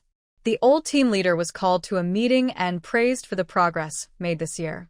I also hope that the Yomeng Brigade can continue to improve next year. Not just to become a model of an advanced brigade, but to work hard to become an outstanding one. Our brigade will definitely become an advanced brigade next year. Every household is raising pigs now and also goats. If they raise them well, They will be ready for sale next year, and the work points will be worth more, Zhao Ye said. Yes, if these animals are raised well and the crops have a good harvest, the title of Advanced Brigade for Niumeng will be secured, Dong Jian said with a smile. At this moment, Chu Shuang looked at him and asked, Brother Dong, this is clearly your idea. Why didn't you tell the old team leader yourself? Suya also knew about this. The idea of letting members raise pigs themselves was thought up by Brother Dong. But don't misunderstand, we weren't eavesdropping. When Deng Xiangjie came to talk to you about it, we were just resting behind the wheat stacks. After the autumn harvest, they were exhausted. They found a wheat stack to lie on, look at the blue sky, chat, and imagine the future. They accidentally overheard Deng Xiangjie talking to Dong Jian about this. But it was clearly Dong Jian's idea. Why did he send Deng Xiangjie to talk about it? Now, the villagers say Deng Xiangjie came up with this good idea, and everyone remembers Deng Xiangjie's kindness. No one knows it was actually Dong Jian's idea. Bai Yueji and Zhou Yi were both surprised. Dong Jian smiled and said, It doesn't matter who talked to the old team leader. As long as the members are happy, that's the most important thing. When members benefit, that's what counts. You should tell him yourself. The old team leader will listen, Zhou Yi said. Deng Xiangjie got such a big benefit. Bai Yueji smiled. He's just too modest. He's never been the one to take the lead.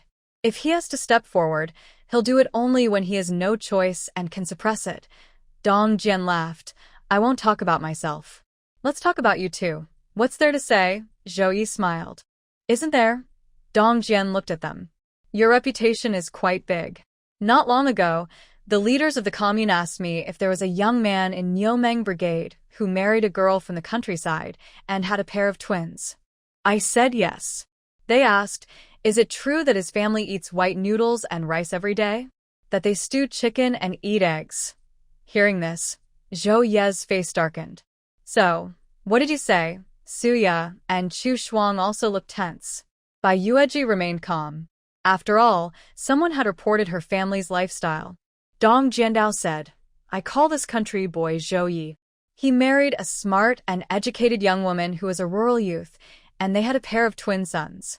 His wife is quite talented. Her articles are very popular with the newspapers, and she receives payment every month. Because she has to take care of the two boys, their meals are a bit better.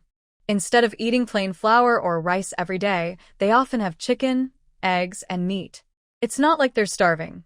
Hearing Dong Jian say this, Chu Shuang and Bai Yueji said, You two are suffering from envy. Suya also nodded, That's right, someone probably reported on you.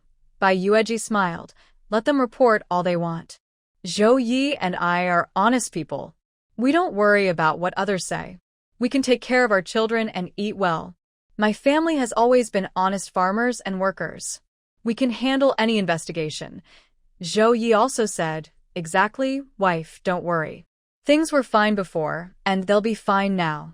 We don't need to be afraid. Although he wasn't perfect, his heart was good. He didn't like those sneaky people who like to do bad deeds. Dong Jian was just reminding them to stay low-key. But these two didn't seem to pay much attention, so he smiled helplessly. He didn't say much more because, in the end, it was just neighbors' jealousy in the village. Their income was legitimate, and the local leaders had seen their work. The articles were official submissions, so the leaders had heard about it and checked with him. They didn't think much of it. Such things happen often in the village. While they were chatting, Daodu and Dudu woke up. The little brothers always needed a nap around noon. They woke up around 7 or 8 in the morning after breakfast and could stay energetic until the afternoon. Usually, they would sleep again around 1 or 2 p.m. and sleep until 3 or 4. The big baby this month was very clean and healthy looking, with a round, chubby face. Who wouldn't like that? Chu Shuang and Suya each held one, feeling proud. Daodu and Dudu had just been dressed by their mother when someone picked them up. It was someone familiar. Dong Jian hadn't held the twins before, but seeing such chubby, cute babies, he found them adorable. He reached out and took one from Chu Shuang, smiling. They looked so good. Daodu in his arms saw he was being held again and looked at him. He didn't recognize this person. But then he looked at his parents who were nearby, so it was okay. As long as his parents were around, anyone could hold them. But if the parents are not around, no one can hold the children. The parents must have at least one person with them. Isn't that rare? Zhao Ye smiled. Yes, it is, Dong Jian nodded. They two brothers, give one of them to be my adopted son. Zhao Ye was a bit surprised. He wanted to say if it's rare, then you should find a partner and have a child too. But he didn't expect Dong Jian to say that, and he smiled again. Bai Yueji also smiled, happy to have the talented and kind Dong Jian be her son's adoptive father. All right, which one do you want to be your adopted son? Just the one in my arms. Is he the older or the younger? Dong Jian asked. The older, Bai Yueji smiled. His nickname is Daodu, and his full name is Zhou Che, with Che meaning clear. Suya asked, what about Dudu? Dudu's name is Zhou Yi, with Yi meaning bright, Bai Yueji said. Water and fire. Chu Shuang immediately understood which two characters they meant. Yes. But Zhou Yi and Zhou Yi sound like brothers, Chu Shuang laughed. Bai Yueji also smiled. I think so too. I wanted to change it, but the dad says it's fine. He doesn't mind, so I won't interfere. That's really good, Zhou Yi said. His younger son's name not only has different characters, but also a different pronunciation. He felt there was no need to avoid anything. He is very particular about naming his two sons. He secretly took some eggs to an elderly neighbor to get their astrology checked. This neighbor is also a family friend. Whenever they moved to a new village or town, they would go to him for a good day. Although these customs are less popular now, some traditions are deeply rooted. So, shortly after Daodu and Dudu were born, Zhou Yi took eggs to see the old man. The two children's birth charts showed one lacked water and the other lacked fire. They have customs to compensate for these deficiencies through their names. Daodu's name includes water. Dudu's name includes fire. Choosing the characters for Che and Yi was a process. Bai Yueji wrote many characters, Yang, Bo, Zhe, Wei, Yang, Yu, etc., not just these two. Zhou Yi took these to his parents' grave to choose. In the end, they picked the characters Che and Yi. Zhou Yi thought it was very good, since his parents also chose these two characters. So, Daodu is named Zhou Che, and Dudu is Zhou Yi. That's how it was decided. Zhou Che, that's a good name. Dong Jian nodded and said to Zhou Yi, pick a good day and a suitable time. I will go back and prepare a family reunion gift for Dodo. We will also set up a table of food. From now on, he will be my adopted son. Okay, Zhou Yi replied with a smile. He didn't know about Dong Jian's future achievements, but he felt that Dong Jian was a good person.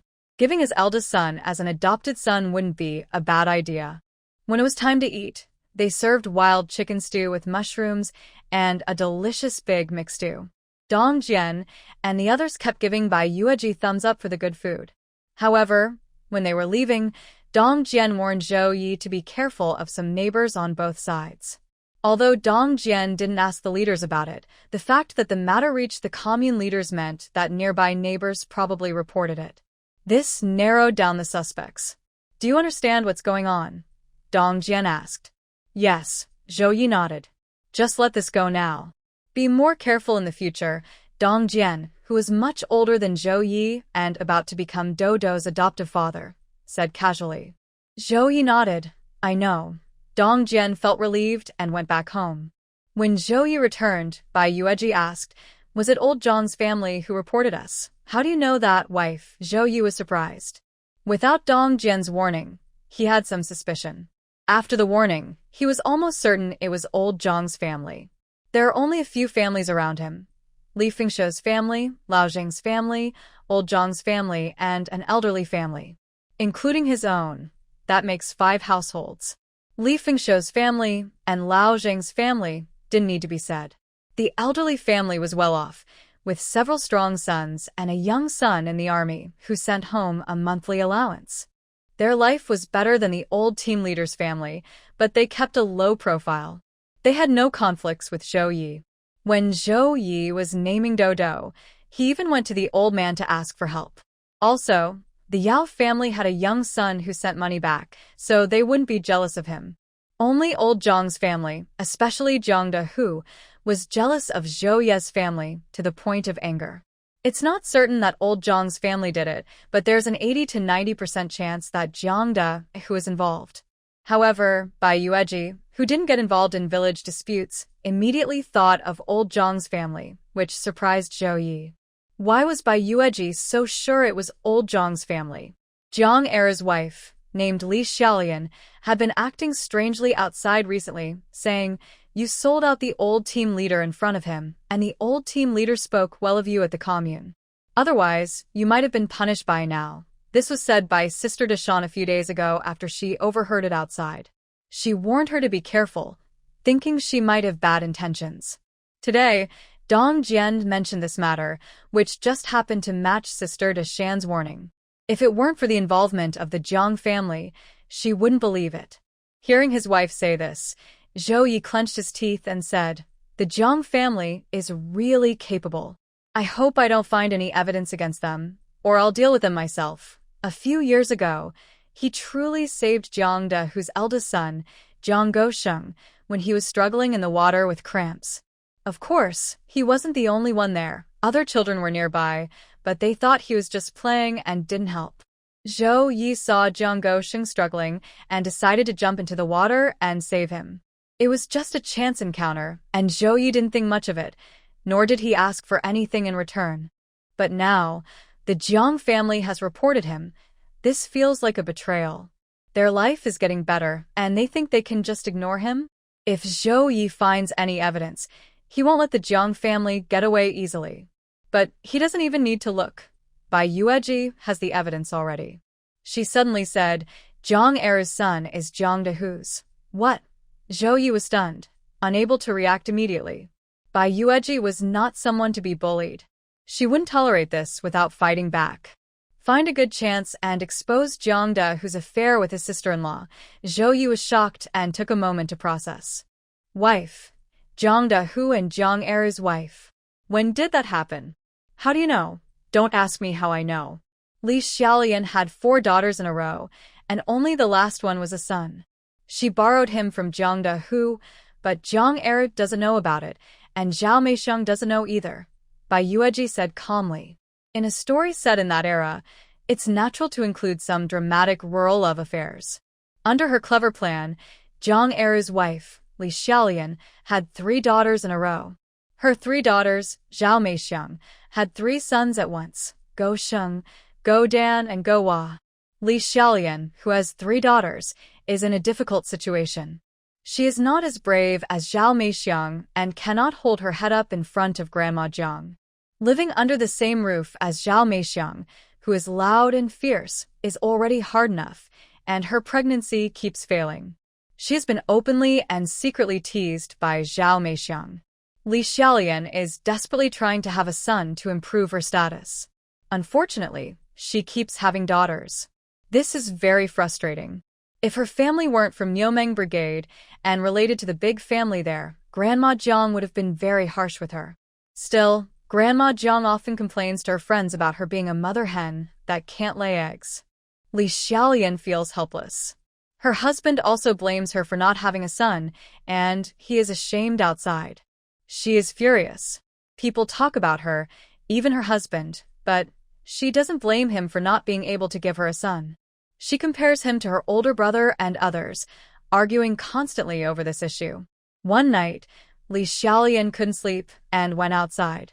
She saw Li Dahu taking a bath in the yard. Because he works hard all year, he has strong muscles which look almost like some kind of medicine to her. The details of his appearance are too unpleasant to describe, so she looked away. Li Xiaolian's pride is in her son, Jiang Dahu. After having the son, she finally feels confident at home. There's a saying that a young dragon slayer can become a fierce dragon, and it fits her. With her son, she is more confident and often talks about other families' daughters. If someone's wife has more children and they are all daughters, she would mock them. Some wives are bold enough to retort, "You've had 4 daughters. What right do you have to criticize me?" Others, weaker in character, just swallow their anger silently. Li Xiaolian envies Bai Yueji. She took so long to have a son, but Bai Yueji had 2 at once, which felt like a slap in her face. Recently, Li Xiaolian overheard people praising Daodu and Dudu for being adorable and well-raised. She couldn't stand it, which is why she later warned Bai Yueji about her family's situation. She believes that the trouble in her family was definitely caused by the Jiang family. Originally, Bai Yueji knew about these events, but she didn't want to say much because other people's affairs didn't concern her. However, others felt their life was too peaceful and quiet, so they wanted to cause some trouble. So they did it. She decided to ignore the troublemaker who broke the silence. Zhao Ye was surprised and then sneered. The Jiang family can't even clean up their own mess, yet they dare to report us. Let's see what kind of good days they will have next. Bai Yueji only delivered the message. Zhao Ye handled everything else. Zhao Ye is good at managing such matters. He first created an atmosphere in the village, one where offending Zhou Fuxing would bring bad luck. Anyone who argued with him would definitely have bad luck when they went out. For example, someone said a few harsh words to him, and when they went to fetch water, they almost fell into the well. There was also an old lady who, because she gossiped about him and his wife, fell early in the morning and nearly injured her spine, crying out in pain. There were many other incidents like this. Even Li Xiaolian had to believe it because her 5-year-old son caught a cold, cough, and runny nose early in the morning. She loved her son very much, almost forcing her 4 daughters to support him. She treasured him like a precious gem. Since he was born, he had never gone a day without a runny nose or a cough. But after reporting Zhao Ye, this happened. When her son got sick, Li Xiaolian lost her sense of proportion. She secretly met Jiang Dahu in an abandoned, dilapidated house outside to talk quietly about this. Big Bao suddenly got sick. Do you think it's related to you reporting Zhao Ye? She asked nervously. Jiang Dahu didn't believe it. It has nothing to do with him. Big Bao is just playful. I saw him outside yesterday sweating and even took off his clothes. That's why he caught a cold. Are you sure it's not because of you reporting Zhao Ye? Li Xiaolian still doubted. It's not. Don't scare yourself. Li Xiaolian finally relaxed. Jiang Dahu hugged her, and she didn't resist. She even scolded him, you troublemaker. Big Bao is already so big. Why don't you give me another one? But I'd have to get pregnant first, she replied, and after all these years, you've done quite a few bad things. Li Xiaolian scolded angrily. Jiang Dahu said confidently that this time he would make her pregnant. Just as the two were getting close, Zhao Meixiang, along with Sister Zhou, Mrs. Feng Mao, and the mischievous men like Old Fortune and Wang Erring, came to catch them. Zhao Meixiang heard some noise nearby and came over. Naturally, she couldn't just stand by and let the couple go. I hear the noise. Everyone, come in with me, she exclaimed excitedly. Oh, it's you guys. Zhao Meixiang led the charge and rushed in, seeing Jiang Dahu and Li Xiaolian, and screamed in shock. Oh my goodness, how can it be you two? Sister Zhou, who rushed in first, also exclaimed in surprise. Oh my, that's amazing. Mrs. Feng Mao behind her also gasped loudly. Wow, wow. Meanwhile, Old Fortune, Wang Erring, and the other mischievous men whistled and cheered, enjoying the scene without worry. Jiang Dahu and Li Xiaolian were both blushing deeply, feeling embarrassed, and wishing they could disappear into the ground. You wicked woman, I'll fight you. Zhao Meixiang finally snapped out of her shock and rushed forward, pulling Li Xiaolian's hair and hitting her. What are you doing? Jiang Dahu quickly pulled her away. Seeing him still protecting her, Zhao Meixiang's anger shifted to Jiang Dahu. She pounced and started hitting him hard. You rotten man! I bore you 3 sons, and you still do such terrible things. Are you even human? Are you? She yelled. Are you crazy? Li Xiaolian and I have nothing to do with each other. We're just here chatting. Jiang Dahu pushed her away. So you think we're all fools, huh? Yeah, just here to chat in this broken house. Toot, toot, toot. Wang Erring, Old Fortune, and the other men laughed loudly. Why are you all just standing there? Tie up these two. Li Dahai ordered grimly as he led some men in. The men he brought didn't hold back. They pushed Jiang Dahu down and tied him up with ropes. Not only him, but Li Xiaolian was also tied up. When Grandma Jiang and Jiang Eru arrived, they saw the scene. What's going on? What's happening? Didn't they say someone was having an affair here? Why are you tying up my Dahu and Xiaolian? Grandma Jiang quickly asked. Sister Zhou exclaimed, Aunt Jiang, this is really… I don't even know how to say it. I'll explain. Mrs. Feng Mao was very excited.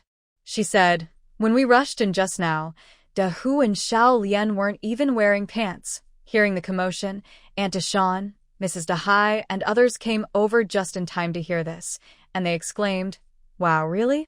So, the people having an affair are Jiang Dahu and Li Xiaolian? Jiang Dahu, Jiang Er, whose eyes turned red. Don't listen to their nonsense. We just came here to chat.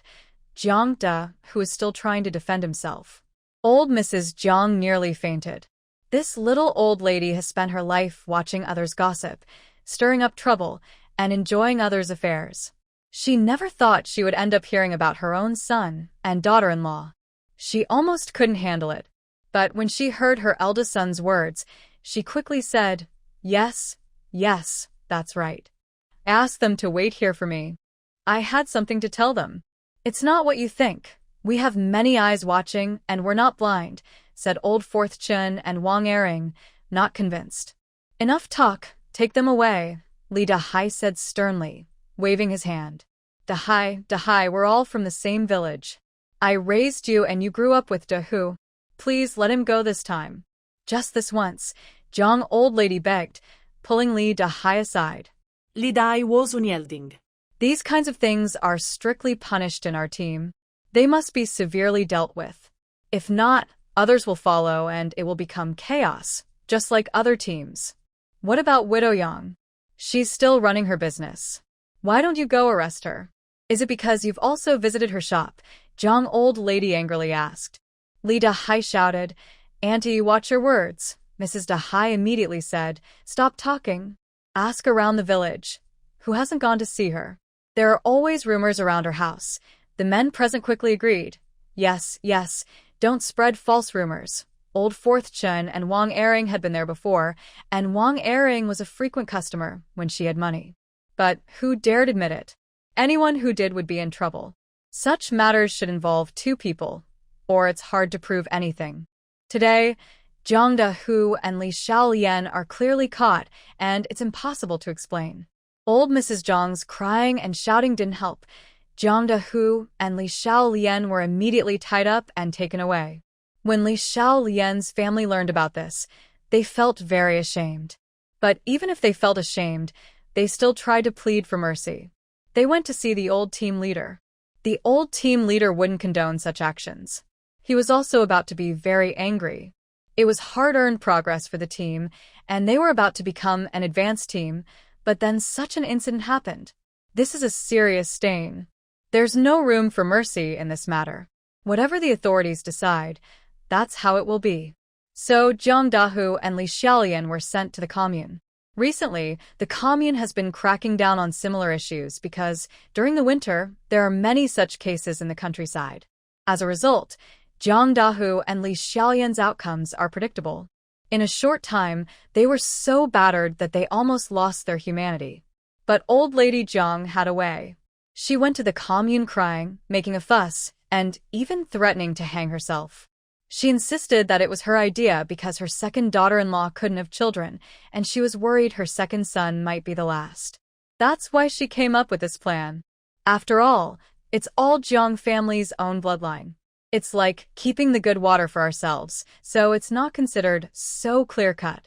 Old Lady Jiang was crying and kowtowing at the commune, even bleeding from her head, acting as if she was willing to die there. Finally, the leaders at the commune decided it was a family matter. In the countryside, issues caused by not having a son are quite common. If it's about family affairs, it's understandable. But after these days of struggle, Jiang Dahu and Li Xiaolian's lives were almost ruined. When they returned home, they hid inside and dared not see anyone. But was it over? Not yet. Second brother Jiang refused to accept it. He's a close brother to Dahu, but that doesn't mean he's willing to raise his brother's child. He doesn't want Jiang Dabo. Zhao Meixiang has been crying all these days. She definitely doesn't want to raise Jiang Debo either. In the end, Jiang Debo was taken away by Old Man Jiang and Old Lady Jiang. Originally, second brother Jiang didn't want to let it go so easily, but he didn't know what kind of compensation Old Lady Jiang gave him, and finally, they settled the matter peacefully. However, the Jiang family's affairs became the biggest hot topic since winter began, spreading everywhere around. In this cold winter, even small past issues from the previous year could be brought up and exaggerated, but with such a big scandal, it was almost like a wildfire spreading. Sister De Jen missed the excitement because she was having a baby, so she only heard about it later from Sister Zhou. Sister Zhou was an eyewitness. She was the second person to rush in and saw everything clearly. Of course, she didn't hesitate to honestly recount what she saw to Sister De. General Sister Dao Zhen exclaimed repeatedly and continued to complain about her son, saying, "This little rascal really is here to collect debts. The work points are not worth much, and I missed out on such a big event because of it. Even if I were here, it wouldn't change anything. I just wanted to tell you this," Sister Zhou said. She had been very happy since eating her first piece of melon and was now enjoying the lively scene. She felt that this excitement made her days much better. "How is Mei Xiang doing now?" Sister Daozhen asked. Sister Zhou replied, "What can I say? Her eyes are swollen from crying like walnuts. But she just has to grit her teeth and accept it." Sister Daozhen smiled sympathetically and said she would visit her after her confinement period. The lively talk was also being enjoyed by Feng Mao's wife. As they talked, someone suddenly said, "By the way, his family didn't offend Zhou Ye, so why did he end up so unlucky?" Feng Mao's wife felt a bit uneasy hearing this, because she had also heard some news. She said, "Who said they didn't offend Zhou Ye? You probably don't know. I heard that Jiang Dahu reported Zhou Ye to the commune." "What?" others exclaimed. "Really?" Feng Mao's wife confirmed. Jiang Dahu was jealous of Zhou Ye's good days and secretly reported him. Think about it, people say bad things about Zhou Ye and they get into trouble. My mother-in-law broke her leg during the middle of the year because she was saying bad things about their family. And the recent incidents you all know, they say that talking badly about someone can bring bad luck. So he went and reported Zhou Ye. Look at the result, right? Honestly, this is really strange. Someone nodded in agreement. Thus, Zhou Ye's notorious reputation became well established in the village. But what did it matter? It didn't affect him at all. Last night, he went out to buy and sell goods and earned a lot of supplies and over 100 yuan to bring home. Bai Yueji also felt relieved. She wasn't happy when she was reported earlier, but now that the trouble was over, she felt much better. As for the current state of old Zhang's family, she felt no guilt or sympathy. Having sympathy for enemies is a form of cruelty to oneself, and she would never do such a thing. She had no time to bother with those matters now. She was busy counting the supplies Zhou Ye brought back last night. Besides the rice, flour, eggs, and other staples he always brought back, this time he brought back quite a lot of meat. There was a lamb leg, which alone weighed about 5 or 6 jin. Not only that, but also pork and other meats. He really brought back a lot. Even Bai Yueji couldn't resist cutting some of the white moon roses and, when she had free time, made them into meat floss. Zhou Ye had never tasted this meat floss before, but he liked it very much. He thinks his wife is really good at cooking. Of course, Daodu and Dudu also liked it. This winter, the two brothers have become chubby from eating well. When held, they feel heavy, showing how good the food has been. Just a few days ago, Daodu officially became Dong Jian's adopted son. Dong Jian gave Daodu a small gold lock as a gift. This gift surprised Zhou Ye and Bai Yueji very much. They didn't know where Dong Jian bought it from, but it was clear he valued Daodu very much. Having an extra person to care for is fine with Bai Yueji and Zhou Ye. They had no objections. The next day, Zhou Ye rested for a day. Bai Yueji took him into town to handle some things, including sending off her accumulated manuscripts. Zhou Ye sent his letters from the county town, but after mailing them, he paid for a bus ticket to come to the city. Why? Because this time, he wanted to open a bank account and deposit money. Their family's bank book already had 400 yuan. Since he often went to the postal bureau to withdraw money with remittance slips, once the staff there even greeted him, saying, "Here comes the groom again, with your bride's manuscript fees." Zhao Ye responded with a smile, but he kept a careful eye. This time, he planned to deposit the 400 yuan into a new account in the city. He didn't want to keep it in the county. His previous bank book already had 400 yuan, which he earned from hunting and from making money after buying a bicycle and doing deliveries. Although hunting brought in a good amount, it couldn't compare to the money earned from deliveries and sales. Having a bicycle made a big difference. So, with both bank books combined, their savings reached 800 yuan. If they included the money kept at home for daily use, their total was close to 1,000 yuan. There are many low-profile wealthy families in the village, like the old team leader's family and the elderly family, whose savings are definitely substantial. But even so, Zhao Ye's savings ranked among the top in the Niumeng brigade. However, Zhao Ye was not completely satisfied. He thought he should have at least 10,000 yuan in savings to feel comfortable. Bai Yueji didn't know his exact thoughts about their savings. She knew they had quite a bit, but she didn't know the details because she hadn't looked at it. He managed the family's money well, so she didn't bother to check. He spends all day at home, with nowhere to spend money. He can buy whatever he wants to eat or drink, and Zhao Ye doesn't need to spend any money. Zhao Ye took a bus from the city to the county town. He paid a little at the bicycle storage area near the station and then took his bike. This is his last trip into town this year. It's already the 22nd of December, and the next day they will divide the meat. There's still about 7 or 8 days before the new year, so he probably won't have time to come again. He decided to take a walk around the city. He wanted to find the old woman who sold fabric earlier, but she was no longer there. She had moved on to other work. Zhao Ye wasn't too surprised. People in this line of work rarely have a fixed place. After wandering around the city for a while and noticing that the time was getting close, he pedaled his bike back home. When he left, he carried a basket. When he returned, the basket was still there, but at the village entrance, he filled it with a few stones to make it look heavy. The basket was covered with grass, so nothing was visible. He rode his big golden deer bike and saw many villagers along the way. Zhao Ye greeted everyone politely with a smile. "Zhao Ye, where are you headed?" asked Taishan's mother when she saw him. "I'm going to the county to buy some lamb," Zhao Ye replied immediately with a smile. "Oh, the day after tomorrow is the meat division day. Why are you going to the county to buy lamb?" she asked, looking at the basket. "My aunt-in-law helped me a lot this year. If it weren't for her, I wouldn't know what to do when my wife was giving birth. Today I went into town to send some articles for my wife and saw the lamb. I bought a little to stew and send to her and my uncle," he explained. "So you're giving a gift to your aunt-in-law. You're such a filial child. I've known you since you were little," she said with a smile. "I'm heading back now. Auntie, if you have time, come visit us sometime," Zhao Ye said. Taishan's mother replied with a good, "Take care," and told him to go slowly. Watching his figure walk away, the neighbors looked on with envy. The Zhou family's second son was really something. He developed so quickly. Last year he was single, and now he has a wife and a child, and even a big golden deer bike. But they only dared to envy him. After gaining that strange reputation, few people dared to challenge his power. Anyone who did was rarely seen again. Heaven never let them off. What about the Jiang family, who envied him? Look at them now. Just as Zhao Ye was nearing home, he unexpectedly ran into Grandma Jiang. "Oh, Auntie, you came out alone in this cold weather.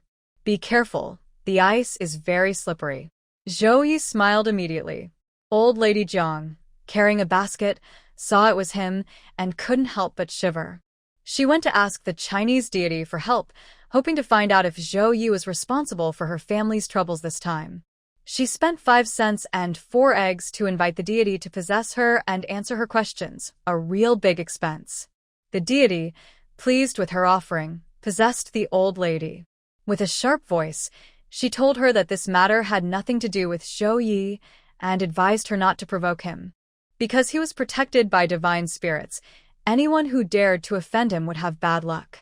Thinking about the gossip in the village and how her son had reported Zhao Ye, leading to his current situation, She felt uneasy when she saw Zhou Yi smiling happily. Old Lady Jiang was really scared. Zhou's second son was very tricky. Auntie, why are you looking at me like that? Do I have something on my face? Nothing, nothing, Jiang hurriedly said. She tried to reach out and hold his hand, but Zhou Yi dodged. What are you doing, Auntie? Are you trying to take advantage of me? Not respectful at all, Zhou Yi said sharply. Old Lady Jiang's eyes twitched. Child, I just want to apologize. I didn't know what who did. If I had known, I would have beaten him to death. That's just revenge disguised as kindness. I even saved Go Sheng before. Zhou Yi looked at the old lady and said, Auntie, you're right.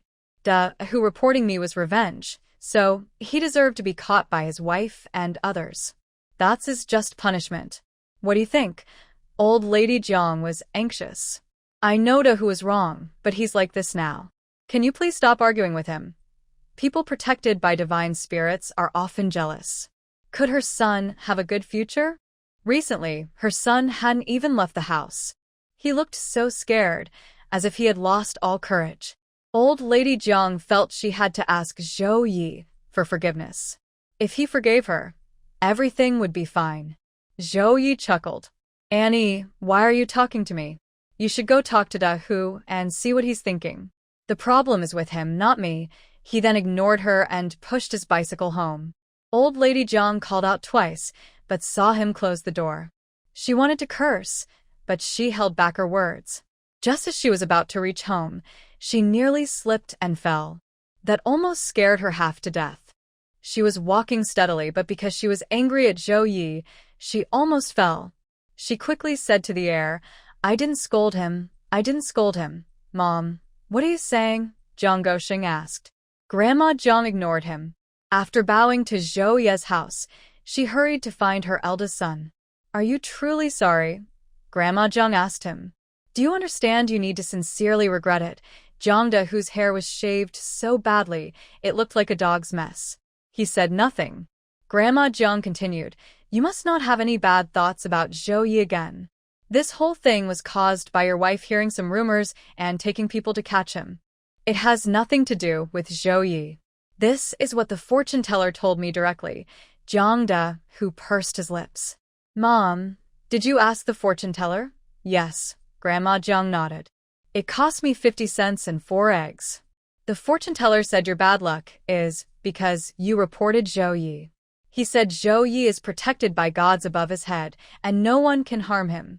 Instead, he will have bad luck himself. Just now, I almost scolded him, but I walked back carefully and almost tripped. So, you see, the fortune teller's words are accurate, right?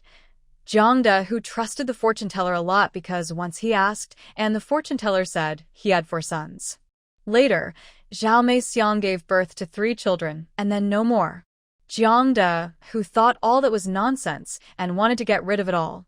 Until Li Xiao Lian gave birth to a child. Wasn't that 4 children? At that time, Jiang De, who truly believed it. And how many years has it been since he and Li Xiao Lian were together? Their eldest son, Dabao, was already grown, and everything was kept very secret. Who would have known? Because he reported Zhou Yi, he ended up like this, but Zhou Yi was fine. Isn't that what the fortune teller predicted? Some things you just can't ignore no matter what.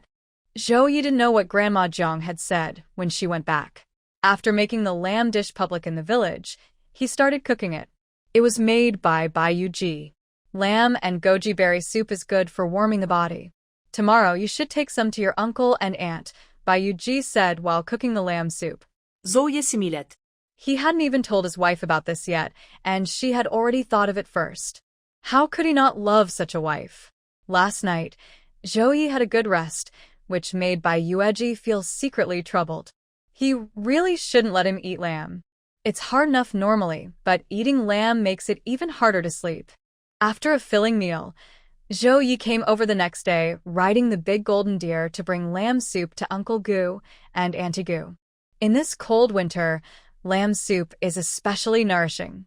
He didn't add many ingredients, just some goji berries, but his wife is a great cook, so the lamb and goji berry soup turned out very fragrant.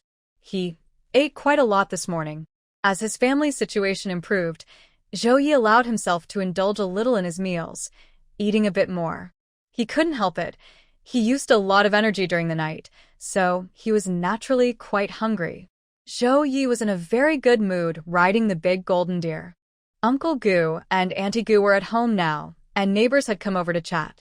Uncle, Auntie, Zhao Ye stopped the big golden deer at the door, carrying a can of fruit. He found that cans are very useful, good for storing all kinds of things. He brought 2 cans of lamb and goji berry soup, one for each of Uncle Gu and Auntie Gu. Oh, what's this? Bringing delicious food for Uncle and Auntie again? Asked the neighbor, old Auntie. Lamb and goji berry soup. I saw someone selling lamb in town yesterday, so I bought some. Uncle and Auntie are getting older, so they need to nourish themselves. This is just right, Zhao Ye said with a smile. Old Auntie was very envious. This isn't just a nephew, it's like a real son. Uncle Gu said if he were a real son, he'd be lying in bed for 1.5 years today. Exactly. We're just staying at home now, eating lamb and drinking soup. This is true happiness, Auntie Gu added. Old Auntie said with a smile. Your nephew is so filial, yet you still complain. Zhao Ye, next time don't bring anything for them, just don't bring anything at all. But I can't do that. I just hope Uncle Gu, my family, and Auntie Gu live a long life, Zhao Ye said happily. Your kindness has made you full, and you still want a long life? Uncle Gu shot him a look. Auntie Gu nodded. When you have some money, you spend it all without saving.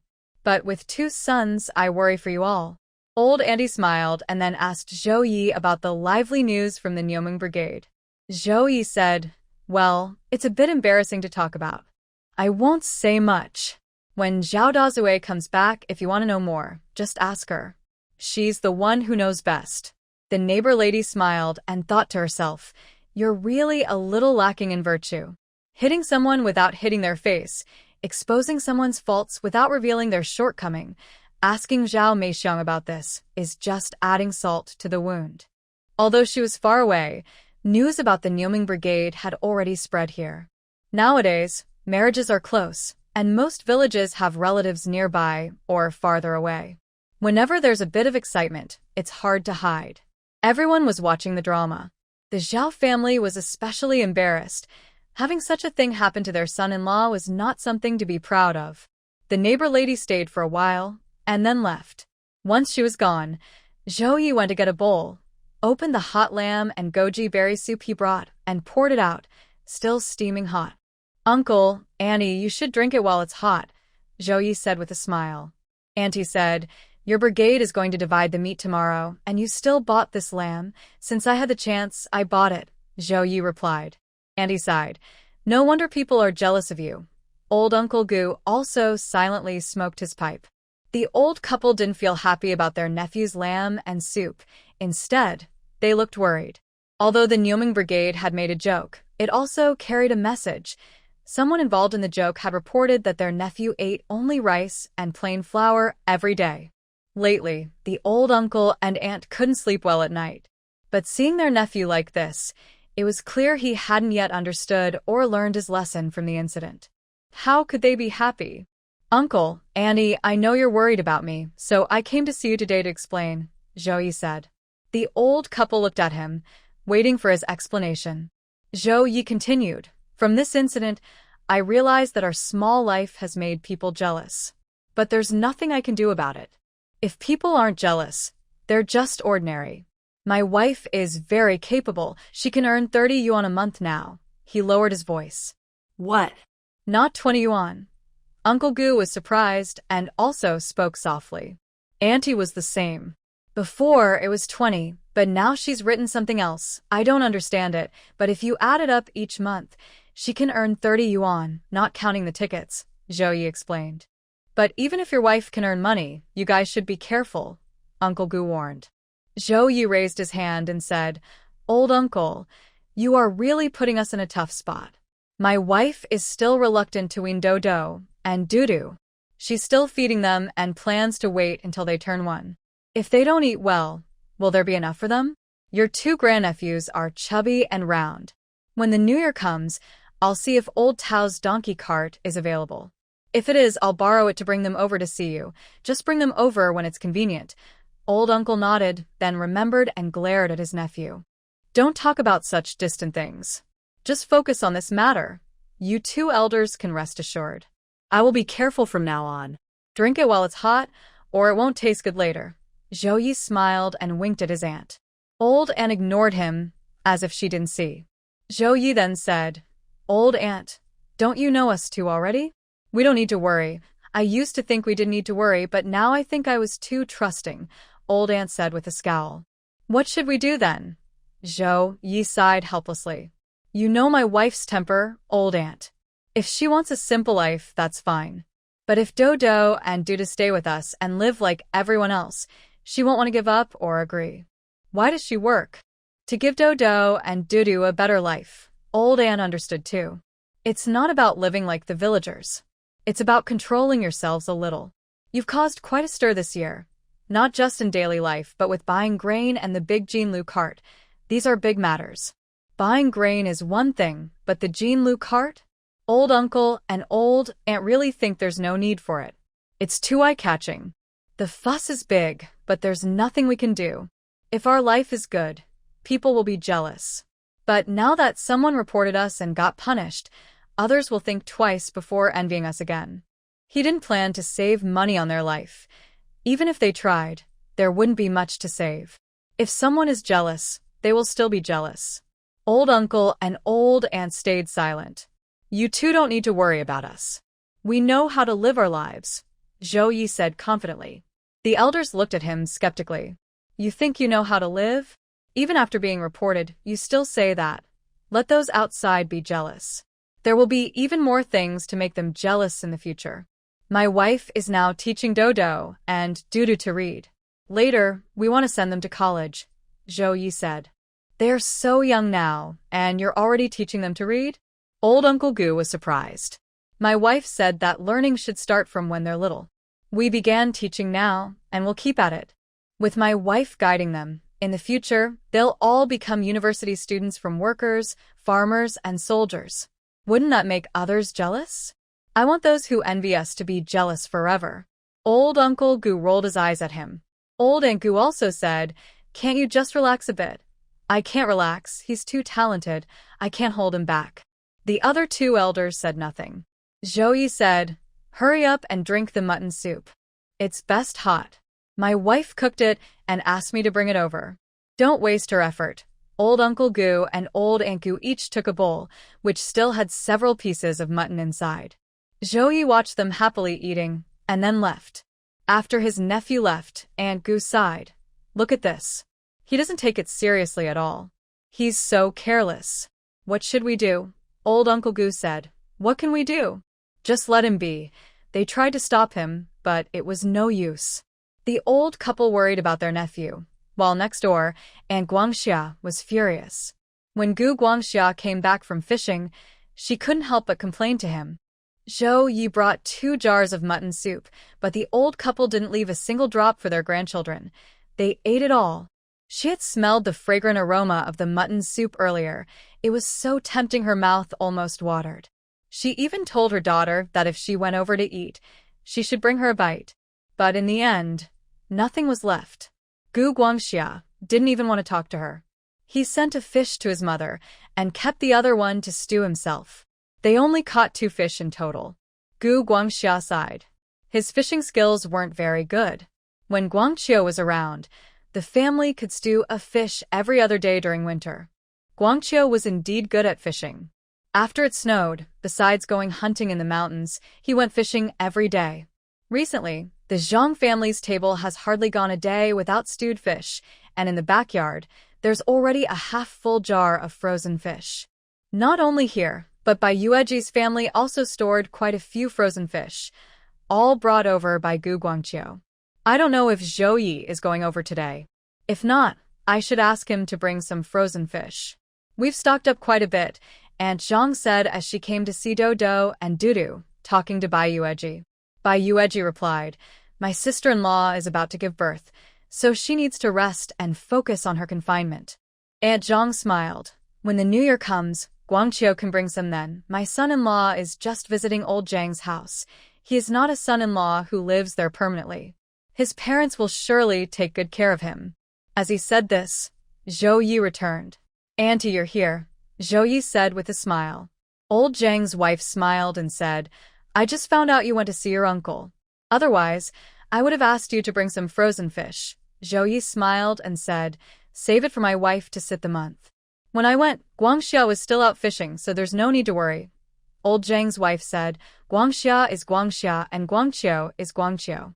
When the new year comes, you should bring them both. Okay? Zhao Ye agreed without objection. Daodu and Dudu, the two brothers, saw their dad and rushed over. Zhao Ye happily picked them up and said, it seems my nephew and niece will have to wait until the meat is divided before they are born. This made old Zhang's wife laugh out loud. Exactly. Old Lipa said it was about time, but they still haven't arrived. Andy, just watch. Once the meat is divided and they see there's food at home, they'll come out for sure, Zhao Ye said. Bai Yueji rolled her eyes at him. You're not serious. But old Zhang's wife was very happy and asked Zhao Ye if his uncle and aunt had scolded him when he visited. You're really good at predicting things. When I went, they almost pulled my ear to scold me. But my wife is so good at earning money, she refuses to suffer herself. Isn't that tough? Zhao Ye said. Old Zhang's wife smiled but also told Bai Yueji, you still need to be careful. Yes, Bai Yueji nodded, understanding it was good advice. Old Zhang's wife stayed for a while and then left. Bai Yueji asked Zhao Ye, did your uncle and aunt get angry? Of course they did. They both scolded me together, but with my quick tongue, they could only hold their noses and accept it, Zhao Ye said with a smile. Bai Yueji also smiled. By the way, I told my uncle and aunt that your monthly fee is now 30 yuan. Bai Yueji nodded. Since the start of winter, her time had increased. Most of the time, Zhao Ye took care of the children, and she went to the West Room to write. In the past 2 or 3 months, she'd been earning 30 yuan a month from short stories. Whenever she had free time, she could write 2 stories a day, flowing smoothly and quickly. Plus her novels, so with effort, earning 30 yuan a month was not too hard. Bai Yueji had a thought. Taking this opportunity, she asked Zhao Ye, do you think your uncle and aunt would like to come and live with us? Zhao Ye was surprised. Wife, are you thinking, our household situation is indeed quite busy, but if I manage to get a monthly writing fee of 30 yuan, they will focus all their attention on me and won't suspect you at all, Bai Yueji said. This is one issue, and another is that this year is already 1973. Once this year passes, it will be 1974. In 1977, the college entrance exam will be restored, which is only 3 years away. At that time, she will definitely want to go to university. Although Zhao Ye's words allowed him to continue studying, he can only do so at this time of year. Now he also has to take care of the children, so he has very little time to read, and the chances of him passing are slim. But Bai Yueji knows Zhao Ye's abilities well. Whether or not he goes to university, he won't be lacking much. However, Bai Yueji does not want to live apart from her husband in different places. So, if he gets into university later, she plans to bring Zhao Ye, Daodu, and Dudu with her. They have no other elders, so if she takes the children out, Daodu and Dudu will need Zhao Ye to look after them. But asking him to take care of the children all the time would be too much for him. He would definitely ask others to help with babysitting. Bai Yueji doesn't feel comfortable leaving the children with outsiders, so her ideal choice is her uncle and aunt, asking them to help. She knows Zhao Ye respects his parents and cares for them. She also thinks that if the elders are willing, she and Zhao Ye can take care of their elderly parents later on. But in the first few years, they really need the elders' help. When the children grow up, they can be sent to kindergarten, so it won't be too hard on the elders. However, the matter of going to university can't be discussed yet. Bai Yueji suggested she focus on full-time writing and asked her uncle and aunt to come help. If my uncle and aunt don't come to help, I basically can't write, Bai Yueji said. The reason she can write now is because Zhao Ye is around. But if Zhao Ye goes to work, she will have to take care of Daodu and Dudu alone. She is overwhelmed. Zhao Ye nodded. After the new year, I will talk to my uncle and aunt. You tell them they don't need to bring anything when they come here. We will provide food and accommodation, and we will give them 10 yuan a month, Bai Yueji said. Zhao Ye smiled. Even 5 yuan is considered a lot by my aunt and uncle. They probably won't accept 10. If they provide food and accommodation, she can save money. 5 yuan a month adds up to 60 yuan a year. At the end of the year, when the Goof family team distributed grain and money, how much did each family get on average after deducting a year's worth of grain? Just handle it as you see fit, Bai Yueji said. Zhao Ye nodded. All right, I'll take care of this. You can also rest assured that Auntie will definitely be willing. Bai Yueji smiled. I'm still worried she might not want to. Why wouldn't she? After that report incident, you don't know how anxious she was. She was eager to come and scold me, Zhao Ye said with a smile. Whether Auntie was willing or not didn't matter as much as the loudspeaker in the team announced. All households, tomorrow morning at 6 o'clock, the team will slaughter pigs. When this news spread, the Nyomeng team truly felt like celebrating the new year. It was probably only Zhao Ye and Bai Yueji who didn't react much because the method for dividing the meat had already been announced. The more work points a family had, the more meat they received. Their family's points were almost at the bottom, so how much meat could they get tomorrow? Sure enough, after the pig was slaughtered the next day, Zhao Ye brought home 2 ounces of lean meat and a pig's stomach. First class meat was large fatty cuts, second class was fatty meat with some lean, and pure lean meat was third class. Zhao Ye received only 2 ounces of lean meat. Originally, he could have had 4 ounces, but Bai Yueji told him to bring back a pig's stomach. 1 pig's stomach was worth 2 ounces of lean meat, which was very cost-effective. Everyone else had no objections because even the lean meat was much better than pig offal. Of course, pig offal wasn't worthless. Pigs are full of treasures. But seeing Zhao Ye only get that much, everyone felt it was fair. Some families received much more, like Old Chen's family, which got a large piece of fatty meat worth over 100 yuan. That piece alone could make a big jar of lard. Everyone was so envious they couldn't help but wish they were in his place. The team slaughtered 2 pigs in total, and all the meat was evenly distributed among the members.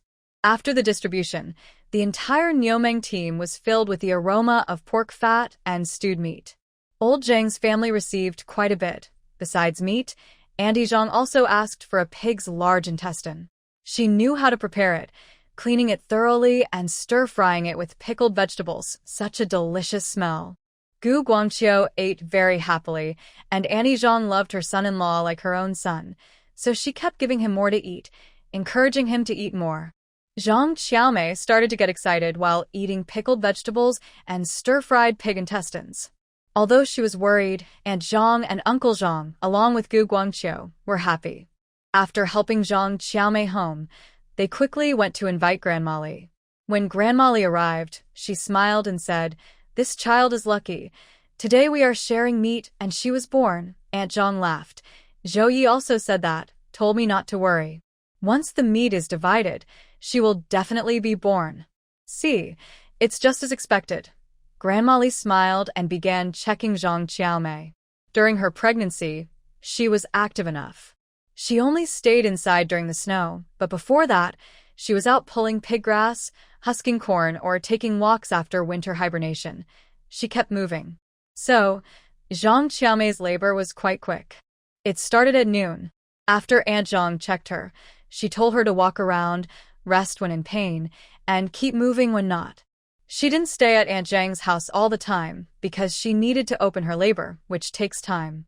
She planned to go back home to rest and regain her strength, as she expected to stay up late tonight. Sure enough, Zhang Xiaomei gave birth to her first child with Gu Guangqiu the next morning. It was a son. Uncle Zhang and Aunt Zhang were so happy they cried tears of joy. Gu Guangqiu was also happy, smiling broadly and laughing happily. Zhang Xiaomei smiled. Although giving birth quickly drained her energy, she felt more refreshed after the baby was born. Aunt Zhang gave Grandma Li a red envelope with 6 mao and 6 fun. Grandma Li usually accepted such gifts when delivering babies. She never demanded red envelopes. If a family was poor and couldn't afford it, she would still help deliver the baby for free. Most families in the village gave her 2 or 3 mao after childbirth. She was known for being affordable and skilled. So, Grandma Li was very busy. On the day Zhang Xiaomei gave birth, others in the village also needed her help. After eating, she was called to assist again. Since it wasn't her first child, the delivery was quick. She finished helping within 2 hours and delivered another baby. The family gave her 2 mao, and she accepted the red envelope. Now that she was older and had helped deliver 2 children that day, it was tiring. Taishan's mother specially asked Li Taishan to come and carry Grandma Li back home. When they got home, Grandma Li wanted to give him a mao to spend. But Li Taishan refused, saying, "Grandma, keep the money for yourself. I've started my own family now." "I can't take your money. It would feel wrong." "You've grown up," Grandma Li said with a gentle smile. Zhang Xiaomei gave birth to a son. Uncle Zhang was the first to go out and share the good news with his old friends. After Aunt Zhang finished tidying up her daughter and grandson, she also went out to share the news. Someone asked if the baby was going to be adopted into Uncle Zhang's family. Both Uncle Zhang and Aunt Zhang said no. The baby would have the surname Gu. They wanted everyone to see that Gu Guangqiu, the son-in-law, was not a family visitor, so the first child would carry the Gu family name. This also shut up the gossiping old women who liked to spread rumors. Bai Yueji's sister Li and others also came to visit Zhang Xiaomei. The baby was born smoothly, thanks to Zhang Xiaomei's skill. The baby was quite chubby, weighing over 7 about 3.5 kilograms. Since it was almost New Year, today was the 25th of the 12th lunar month, and there were 5 days until the New Year. The baby was born just before the holiday. They named him Niansheng, meaning year's birth. Bai Yueji thought this was a lucky name and asked, "What's his full name?" Zhang Xiaomei said, "Let my dad find Nian De Yi to check. When the time comes, you should help pick a good, meaningful name with culture." Bai Yueji smiled and agreed. They stayed for a while to show concern, then saw Aunt Zhang come back with a big smile and left to go home. Since she had just given birth, she needed rest, so they only came to visit briefly and let Zhang Xiaomei rest well. Zhou Ye, Li Fengshou, and others also came to congratulate Gu Guangqiu. Gu Guangqiu looked very happy and even borrowed a bicycle from Zhou Ye to ride back to the Gu family to share the good news. Old Uncle Gu and Aunt Gu were also very happy when they heard. Aunt Gu smiled and said, "This child is lucky. You just finished your meal, and he was born. He'll do well in the future." Old Uncle Gu looked at his son and said, "Now you're a father. You need to work hard from now on." Gu Guangqiu nodded with a smile. Gu Guangxiu was happy for his younger brother. He said, "Guangqiu, I have 2 frozen fish at home. Take them back for your wife to eat." Although they had plenty of frozen fish at home, it was his older brother's kindness. Gu Guangqiu smiled and nodded. When Gu Guangxiu went to get the fish, he found they were gone. They wanted to keep the fish for the new year, so he thought it was perfect to bring over. But the fish was missing. Gu Guangxiu lowered his voice in anger and asked, "Where did you hide the fish?" His wife refused to say. She had hidden it. Gu Guangxiu's face turned very grim. Seeing that he had been gone for so long and still hadn't returned, Gu Guangqiu knew something was wrong and signaled to his mother. His aunt couldn't be unaware of what was happening in her eldest son's room. She held back her anger and said, "Guangxia, Guangguqiu said there are still many fish at home, so we don't need to go." Today, she was holding back her temper but wouldn't say anything in front of her second son, as today was his special day of becoming a father, and she didn't want to cause trouble. She then gave Gu Guangqiu half a basket of eggs, which was saved for her daughter-in-law to sit and recover after childbirth, and asked him to take them. Gu Guangqiu didn't refuse. After nodding to Gu Guangxiu, who was seeing him off, he stepped onto the big golden deer and left with the eggs. Guangxia's wife saw him take the basket of eggs and, when Gu Guangxiu went back inside, she pouted. Mom is really biased. As soon as she finished speaking, Gu Guangxiu, who had been holding back his anger, suddenly slapped her, making her face twist. She covered her face in disbelief. She didn't expect Gu Guangxiu to suddenly hit her like that. "Do you dare to hit me?" She glared with her hand on her face. "I'm hitting you," he replied. But did he think that was enough? Gu Guangxiu's anger couldn't be contained today. He grabbed a broom and swung it toward her. Ah! Are you crazy? Are you crazy? She shouted. Gu Xiaoxi and Gu Xiaobei, the siblings, were frightened and quickly ran outside to call their grandmother, telling her that their parents were fighting.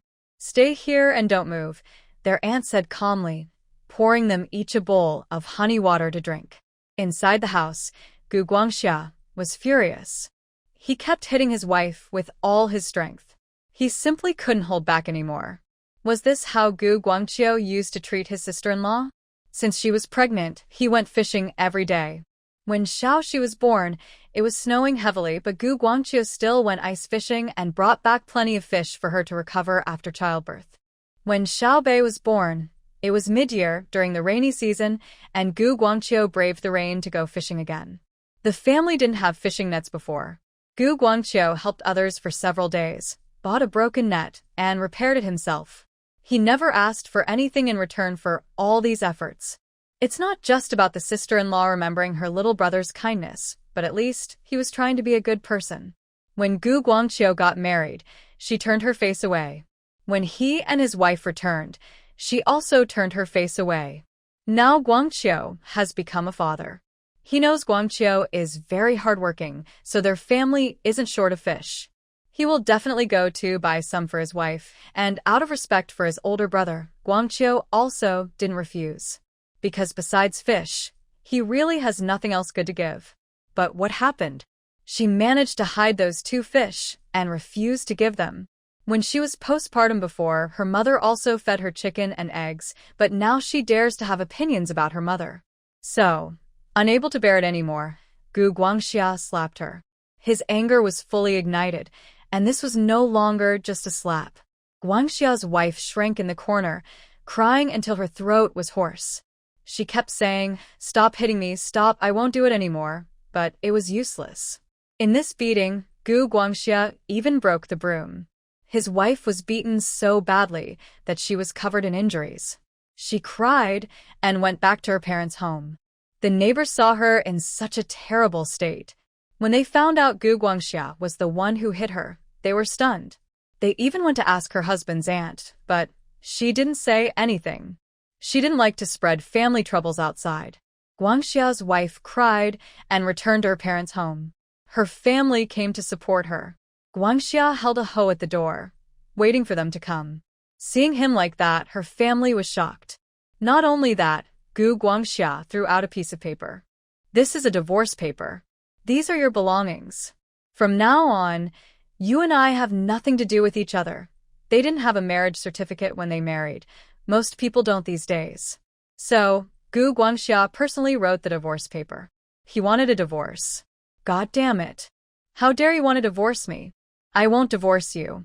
Even if I die in the Gu family, I won't divorce, Guangxia's wife shouted loudly. The neighbors around the old Gu family were gathered so tightly that it was crowded. The matter had become quite a big fuss. Guangxia's wife's family was also stunned. They wanted to come and support their daughter, but they didn't expect such a scene. "Guangxia, what are you talking about?" her mother-in-law said first. "Did you not hear what I said? I said I want a divorce. I can't live like this anymore. Pack your things and leave. That's where you belong now," Gu Guangxia said directly. His mother-in-law was trembling with anger. She looked at her husband's parents and said, "Dear relatives, are you just going to let him act so recklessly?" Gu's father and mother-in-law were also there, but they just looked on with blank faces and said nothing. Until she asked questions, old Auntie Gu finally said, "Guangxia is right. We can't keep your daughter here, so pack your things and go back to remarry elsewhere." "Why you?" Her mother-in-law wanted to argue, but her father-in-law stopped her. He looked at Gu Guangxia and said, "Guangxia, this is your wife's fault. I've already scolded her. The 2 of you should talk things out slowly. We won't interfere anymore." After saying that, he forcibly took his wife-in-law away and called others. "What are you all doing? Do you want to stay for dinner? Hurry up and go home." These people came in with a lot of attitude but ended up leaving in a rush. Guangxia's wife felt even more powerless because she realized that Gu Guangxia really wanted a divorce. She was furious being beaten so badly and then being thrown out. Did they really want to find a stepmother for their son and daughter? But since the situation was hopeless, she didn't hesitate and grabbed her clothes to rush into the house. She wouldn't get a divorce. No one could make her. At her age, who would want her if she divorced? Even if someone did, it would mean becoming a stepmother for someone who had lost his wife, marrying a widower. Or she might end up with some bad old bachelor. She was crazy to think about divorcing Gu Guangxia. And she didn't know that Gu Guangxia still had such a strong man by her side. It seemed she needed to be more careful in the future. The commotion at old Gu's house hadn't reached the Meng team for now. Since Zhao Meixiang lost face and went back to her parents' home, news from both sides slowed down. But maybe that was for the best, to avoid upsetting everyone. Gu Guangqiu was happy to become a father, and Zhou Yi was very thoughtful, bringing several wild chickens from the mountains with Li Taishan. Li Taishan was very jealous. "Wild brother, when my wife has the baby, will you bring me wild chickens too?" "Yes," Zhou Yi nodded. Li Taishan was instantly happy. See? In Wild Brother's heart, he was very important. The next day, Zhou Yi brought the chickens to old Zhang's house and handed them to Gu Guangqiu. Gu Guangqiu said he only needed 2. "I still have some at home.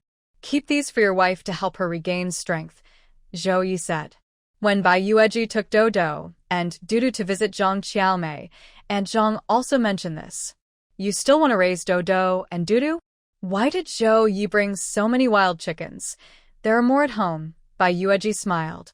Throughout her pregnancy and childbirth, Gu Guangqiu always brought fish for her to eat. During busy work times, Gu Guangqiu also went fishing every day. Now that Zhang Qiaomei is having her baby, they haven't given much else, but they will definitely go catch a few wild chickens for her to sit the month postpartum. Zhang Qiaomei's postpartum recovery is very smooth and comfortable. Having her own mother care for her during this time makes her very happy. Also, because of good food, just a few days later, Zhang Qiaomei's complexion and spirits have greatly improved. Some say women have 2 chances to change their health, one before their first period, to prepare well, and the second after giving birth. Giving birth is like rebirth. If properly cared for during this time, a person can transform completely. For example, Zhang Qiaomei, in just a few days, has recovered her good looks and mental state very well. Today is New Year's Eve. Bai Yueji and Zhou Yi are preparing dinner, and Dong Jian has been invited over. He is Dodo's godfather, so he must come to celebrate the New Year dinner. Chu Shuang was also invited to join. As for Suya, she is lucky this year to get a chance to visit family in the city. Not long after she came for a meal last time, she left to go home. Dong Jian is watching the children, while Bai Yueji, Zhou Yi, Chu Shuang, and others are making the New Year's dinner together. Bai Yueji made a pig stomach chicken, where the chicken is wrapped inside a pig stomach, cooked until tender, then sliced open to take out the chicken, which is chopped up. The pig stomach is also cut and put back in with the chicken. This is a very authentic pig stomach chicken dish. Besides that, there is pork stew with potatoes and a fish stew. These are the main dishes. There are also vegetarian dishes like sweet potato vermicelli with cabbage and steamed radish balls. The staple food is rice. When the dinner is served, the aroma spreads everywhere. It's truly delicious. Today is New Year's Eve dinner, but it's not only their family celebrating. Others' homes are filled with wonderful smells too. Bai Yueji feeds Dudu, Zhou Yi feeds Dodo, and they all eat together with Dong Jian and Chu Shuang. The 2 little brothers are so happy sitting in their parents' arms, eating and swaying their little legs, feeling very content. The brothers eat first. Zhou Yi puts them on the bed. The boys are almost 10 months old now. They are very smart in their development, but still can't go around obstacles. They lay 2 cotton quilts across the bed, and although they want to come over, they can't.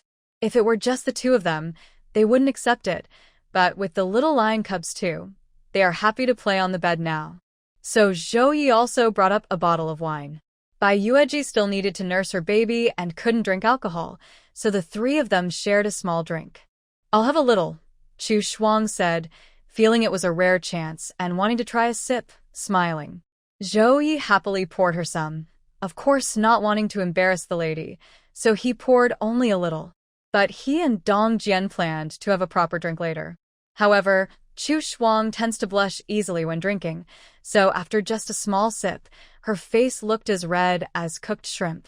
Bai Yueji smiled and used her chopsticks to pick some chicken for Chu Shuang, saying, "Eat some to settle your nerves." Chu Shuang said, "Let me do it myself." "You eat too." Looking at Zhou Ye and Dong Jian, there was no problem at all. This New Year's dinner was truly joyful and satisfying. After Chu Shuang helped Bai Yueji clean up the dishes, Dong Jian finally went back with Chu Shuang. "Brother Dong," she called out as they approached the women's youth commune. When Dong Jian was about to turn back, Chu Shuang stopped him. Dong Jian looked at her. "What's wrong, Brother Dong?" Standing in front of Dong Jian, Chu Shuang's face was flushed, either because she had drunk or because what she wanted to say was hard to speak. Her face was very red. She was usually very quick-witted, but now she was stammering like a little girl. Dong Jian looked at her. "I also have something to tell you. Why don't you let me speak first?" Chu Shuang bit her lip and nodded.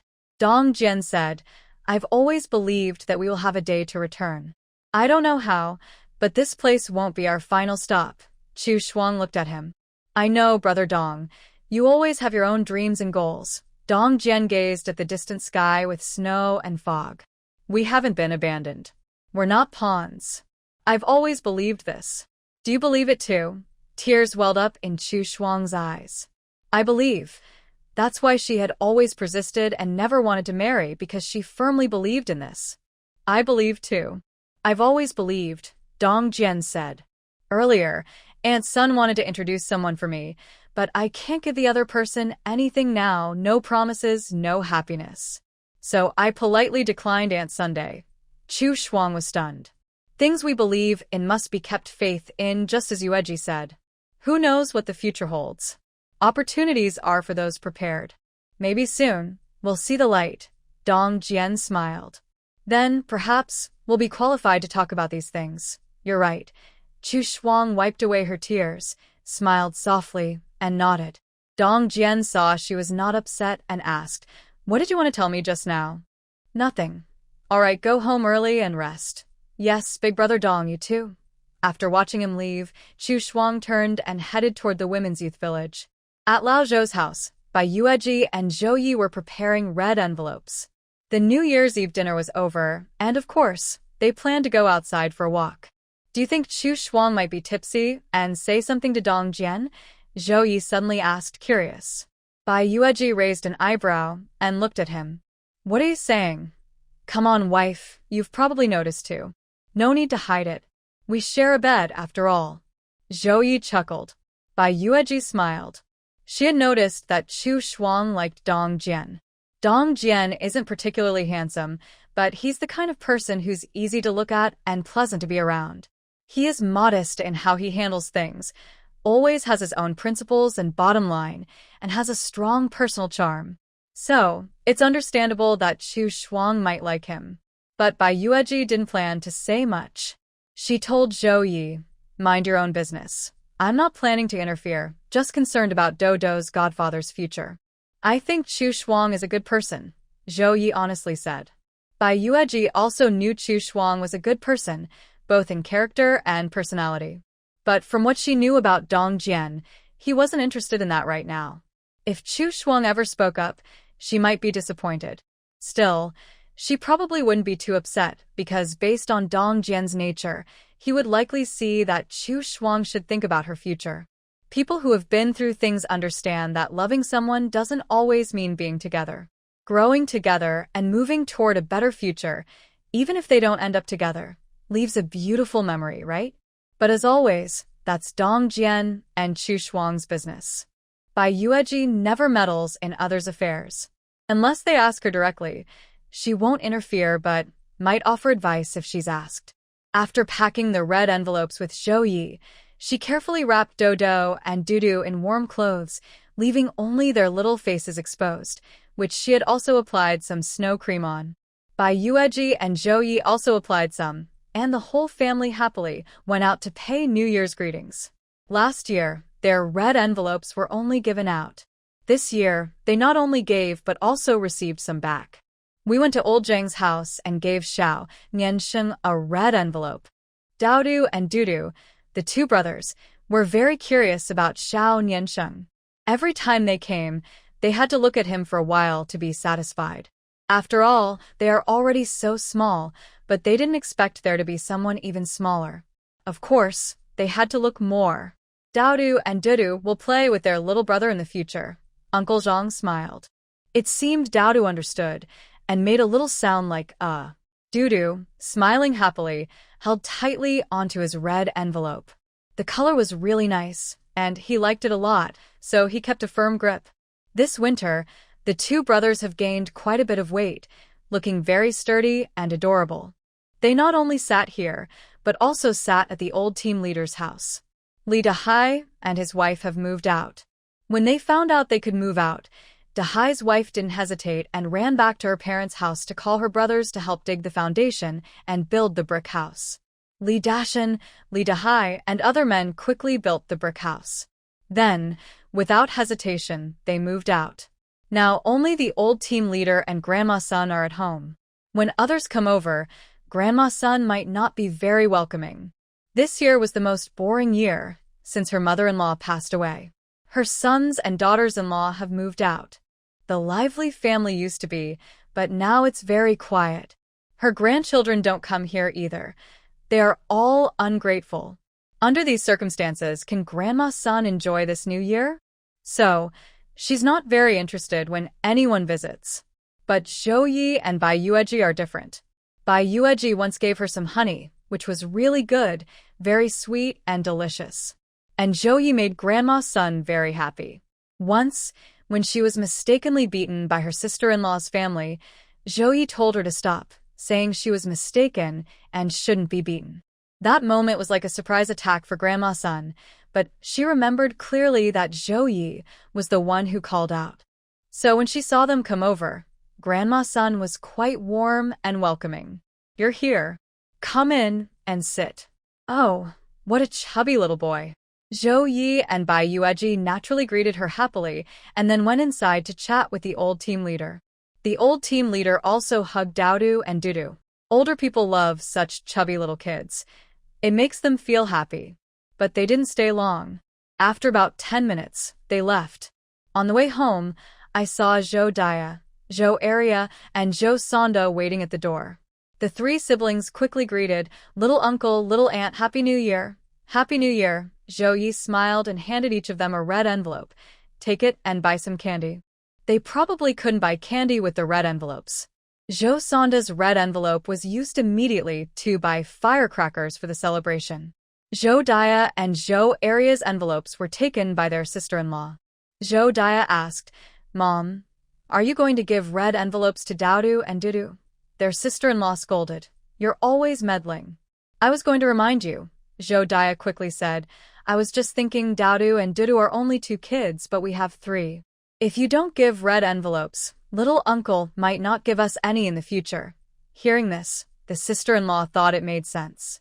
Now, Dezhen's wife and Zhao Meixiang didn't want to give red envelopes, probably because of the previous incident where she tried to take advantage. But then she thought, why give red envelopes? Wouldn't that mean she was keeping in touch with the second family? No way. She didn't want to have anything to do with that family. Once outside, she saw Bai Yueji and almost forgot herself, wanting to greet her. But Bai Yueji turned and took her 2 children away without even saying a word. She also gave honey to others but not to her. It was clear that this city girl didn't like her family. Why bother trying? With her attitude, she probably wouldn't last long anyway. If she wouldn't leave, she wouldn't go, so she wouldn't suffer losses. Even though she wouldn't pursue the Zhou family, she wanted to pursue Gu Guangqiu's family, because they seemed to be doing well. Old Zhang uncle was herding sheep, earning 10 work points a day, enough for a strong worker. Gu Guangqiu didn't need to worry. She had full work points every day and never missed work. Old Zheng's family also raised pigs, and Zhang Qiaomei could go back to work after having her baby. Their life was definitely prosperous. So, she decided to pursue that family. During the new year, Zhou Chuan and his wife brought Zhou Daya and her siblings over. This surprised old Zhang's wife and Gu Guangqiu. They didn't expect them to come. But since they did, they should be treated well. It was the new year, after all, and there was no need for any unpleasantness. Even if they kept in touch, it was just on the surface. Old Zhang's wife and Gu Guangqiu knew what kind of people they were. Zhao Ye also knew about this but didn't mind. His older brother and sister-in-law have always been like that. Their father's old illness came suddenly, and he didn't have much saved. Before leaving, he secretly slipped 50 yuan to him when no one was around, holding his hand and telling him to live separately from his brother and sister-in-law in the future. However, that money was used to pay for his mother's treatment, but it wasn't enough. He didn't pay much attention to Zhou Chuan's matter. When he came to Old Tao's house to ask about the donkey cart, he quickly returned with a clear answer for his wife. "Wife," I asked Uncle Tao, "the donkey cart can't be used on the 5th day of the new year. Do you think we should take Dodo and Dudu with us? If we wrap them up warmly, it should be fine." If they couldn't borrow the donkey cart, Bai Yueji definitely wouldn't want to take the two boys to visit relatives. But if they could borrow it, Bai Yueji was willing to take them to see their relatives and visit their uncle and aunt. They brought New Year's gifts and invited Gu Guangqiu to come along. Gu Guangqiu drove the donkey cart, while Zhou Ye and Bai Yueji held Daodu and Dudu sitting together. Daodu and Dudu loved this kind of cart. They had previously gone to distribute grain sitting on their own cart, so they became very fond of carts afterward. Even in the heavy snow, they still wanted to go outside and play.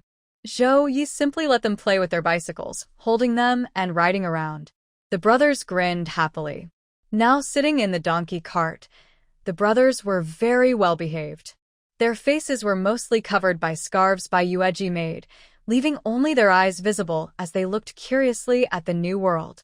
But halfway through the trip, little Dudu suddenly shivered and trembled, then became restless. "Did he pee himself?" Zhou Ye asked. He was holding Dudu in his arms. Bai Yueji said, "That naughty kid, I already told him to pee before we left, but he didn't. We've only been gone for a while, and he already peed." Zhou Ye started to soothe Dudu. "Be good. We'll be there soon. Just hold on a little longer." Dudu, who loved cleanliness, had never tolerated being dirty, especially in his diaper. He didn't want to hold it, so he started crying loudly. Daoda frowned slightly and looked at his brother, making a little noise as if to tell him not to cry. But since Dudu was uncomfortable, he didn't want to stop. Zhou Ye had no choice but to try to distract Dudu's attention. In this cold, snowy weather, changing his diaper outside was impossible. No matter how unwilling, he had to endure it. Finally, they arrived at old Gu's house, and Zhou Ye and Bai Yueji both let out a sigh of relief. "Quick, you should carry him inside and change him," Bai Yueji said, looking at Dudu's sad little face and smiling softly. "This person is so particular about cleanliness, just like someone I know." Zhou Ye hugged Dudu, took the package he brought, and went inside first. When going out with a child, diapers are one of the essentials. Bai Yueji held Dudu and asked Gu Guangqiu to bring the New Year gifts inside. Inside, the old aunt was already welcoming them, took Dudu and said, "Come in quickly, it's cold outside. He's bundled up well. They won't catch cold." Bai Yueji first greeted the old aunt with a Happy New Year, then smiled. The old aunt also wished a Happy New Year, smiling warmly, and saw what Gu Guangqiu was holding. "Why did you bring so many things?" she asked. Gu Guangqiu pointed out that it was from his cousin and his wife. He only brought a bag of frozen fish, a packet each of brown sugar and white sugar, a bottle of wine, and a cured chicken and rabbit. These were brought by Zhou Ye and Bai Yueji. The cured chicken and rabbit were made after Zhou Ye brought them back. Bai Yueji had prepared them, and they also had fresh ones at home. These were just taken along to visit relatives. The old aunt didn't say much. When her niece's wife brought things, she would scold her, which was no fun. But she was not so polite to Bai Yueji or Zhou Ye. "Guangxia, Happy New Year," Bai Yueji greeted Gu Guangxia with a smile. "Happy New Year," Gu Guangxia replied with a smile. "Auntie, are my brothers here?" At this moment, Gu Xiaoxi and Gu Xiaobei, the twin siblings who were playing outside, heard that their brothers had arrived and hurried back to ask Bai Yueji. "Yes, the brothers are here. Come inside," Bai Yueji said with a smile. The siblings ran inside. Inside, Zhou Ye was quickly cleaning Duda's bottom and changing his diaper. Gu Laojiu was smiling happily nearby. After being cleaned, Duda looked much happier. You little rascal. Why did you cry so much? You were howling all the way here, Zhou Ye chuckled. Gu Laojiu picked up his nephew and asked, Does Duda still recognize his old uncle? Duda probably didn't remember, but when Gu Laojiu showed him a ball made of straw and grass, his eyes lit up. With Gu Xiaoxi and Gu Xiaobei playing with him, Duda was very happy on the bed. As for Daodu, he wasn't very interested in playing. He was very calm. After his aunt helped him pee, he sat in her arms and listened to the adults talk. He listened very carefully, as if he understood everything. His little appearance made everyone laugh happily. My aunt-in-law told Gu Guangqiu, once the new year passes and the weather isn't so cold, I will go visit Qiao Mei then. Gu Guangqiu reassured her. Bai Yueji also smiled and said, Don't worry about the sister-in-law. She's doing very well during her confinement. I know, with her mother taking care of her, she must be doing her best, the aunt-in-law smiled. Of course. Uncle Zhang and his wife are holding their grandson now, and they are very happy. His nickname is Nian Sheng, and his full name is Gu Rui, meaning good fortune. Uncle and aunt-in-law, what do you think of this name? Zhou Ye smiled. Old Uncle Gu nodded. Good name. Who gave him this name? The aunt-in-law also liked it. It sounds lucky and fancy. Such a good name, of course my wife chose it, Zhou Ye said proudly. It's my handwriting, but the character was chosen by Brother Guangqiu. Bai Yueji smiled. Gu Guangqiu also smiled. Since the sun is called Nian Laotu, and his birth chart has enough of the 5 elements, they just picked a name without adding anything special. Bai Yueji wrote several characters for him to choose from, and Gu Guangqiu picked the character, Rui. Rui means good fortune and auspiciousness, so the little boy's full name is Gu Rui. Ever since I got this son, Brother Guangqiu has been smiling every day, Zhou Ye teased. Gu Guangxiu laughed and said, You talk about Guangqiu, but you got Daodu and Dudu, and your face is always smiling too. Everyone laughed. Everyone ignored Guangxia's wife's presence. Although Gu Guangxiu had beaten her, so she wouldn't be so reckless again, they didn't force her to come out and socialize. Who still cares about her? Better she stays inside. It would be embarrassing otherwise. With the meat Zhou Ye brought, the meal smelled rich and delicious. Zhou Ye and the aunt-in-law were busy in the kitchen. Bai Yueji didn't go this time. Because Zhou Ye was talking to the aunt-in-law about staying at her house, but he wasn't sure if she would agree. He mentioned this while cooking. The aunt-in-law now also goes to farm to earn work points, but she can't do heavy labor, just planting, weeding, and during harvest time, helping with threshing corn and drying grains. She earns about 4 or 5 work points a day. But her small amount of work points can't compare to her niece-in-law earning 30 yuan a month. She definitely wants to help her niece-in-law earn that money. 30 yuan a month. Where can she find that? When you're ready to work, come pick up your aunt-in-law, she said happily. Zhou Niao smiled and said, Then it's settled. Okay. As for the money, my aunt doesn't want any. I'll come over and eat for free, and you don't need to give me anything. No money needed, just don't find me annoying. Having an elder at home is like having a treasure. Why bother? We're lucky. We're not like some people who don't appreciate good fortune, Zhou Niao said with a smile. My aunt chuckled. That noon, the meal was especially delicious. After eating, they stayed for a while. When it was almost time to go, Bai Yueji, Zhou Niao, Gu Guangqiu, and Daodu took Daodu and Duda back home. When they left, my aunt called Gu Guangxiu into the room to talk. After spring, I plan to go help your cousin take care of the kids. I'll stay there for a while. When I have free time, I'll come back to visit. So your dad will stay and eat with you. When she said this, not only Gu Guangxiu, but also old Gu was surprised. What? Old Gu looked at his wife. Mom, you're going to help take care of your cousin's kids? That's not right, Gu Guangxiu said.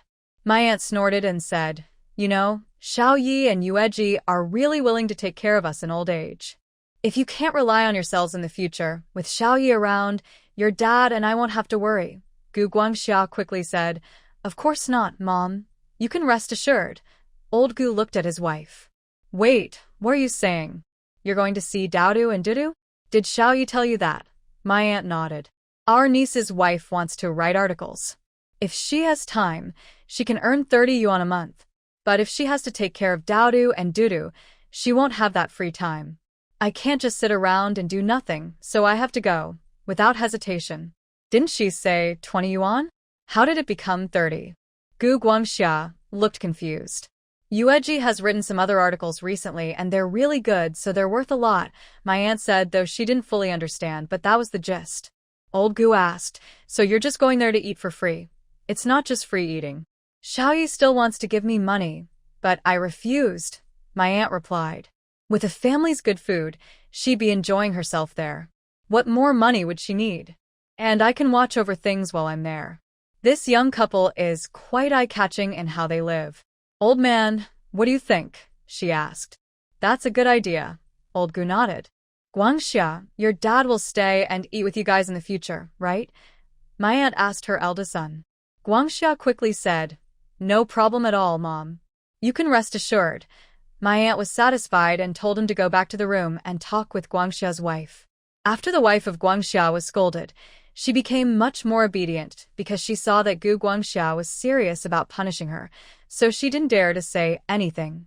However, she couldn't help but mutter in her heart that this was her niece, and even her own son was treated like this. Of course, she didn't know that Bai Yueji's royalty fee might increase from 20 to 30 yuan. Gu Guangxia didn't tell her, as there was no need to share that, or else her expression would make him feel sick. On the way back, Zhao Ye and Bai Yueji also talked about this. Gu Guangxiu then knew that his mother would come to stay when spring arrived, and he was happy about it. But he was not as happy as Bai Yueji. This time, Annie was willing to come help, which meant she would probably go to college in the future, and it wouldn't be a problem for her to live with her aunt. Are you so happy that Annie is coming? Zhao Ye asked with a smile. Bai Yueji smiled. Of course, having an elder at home is like having a treasure. Gu Guangxiu happily drove the donkey cart, feeling that this was what family was like. He found his sister-in-law disappointing.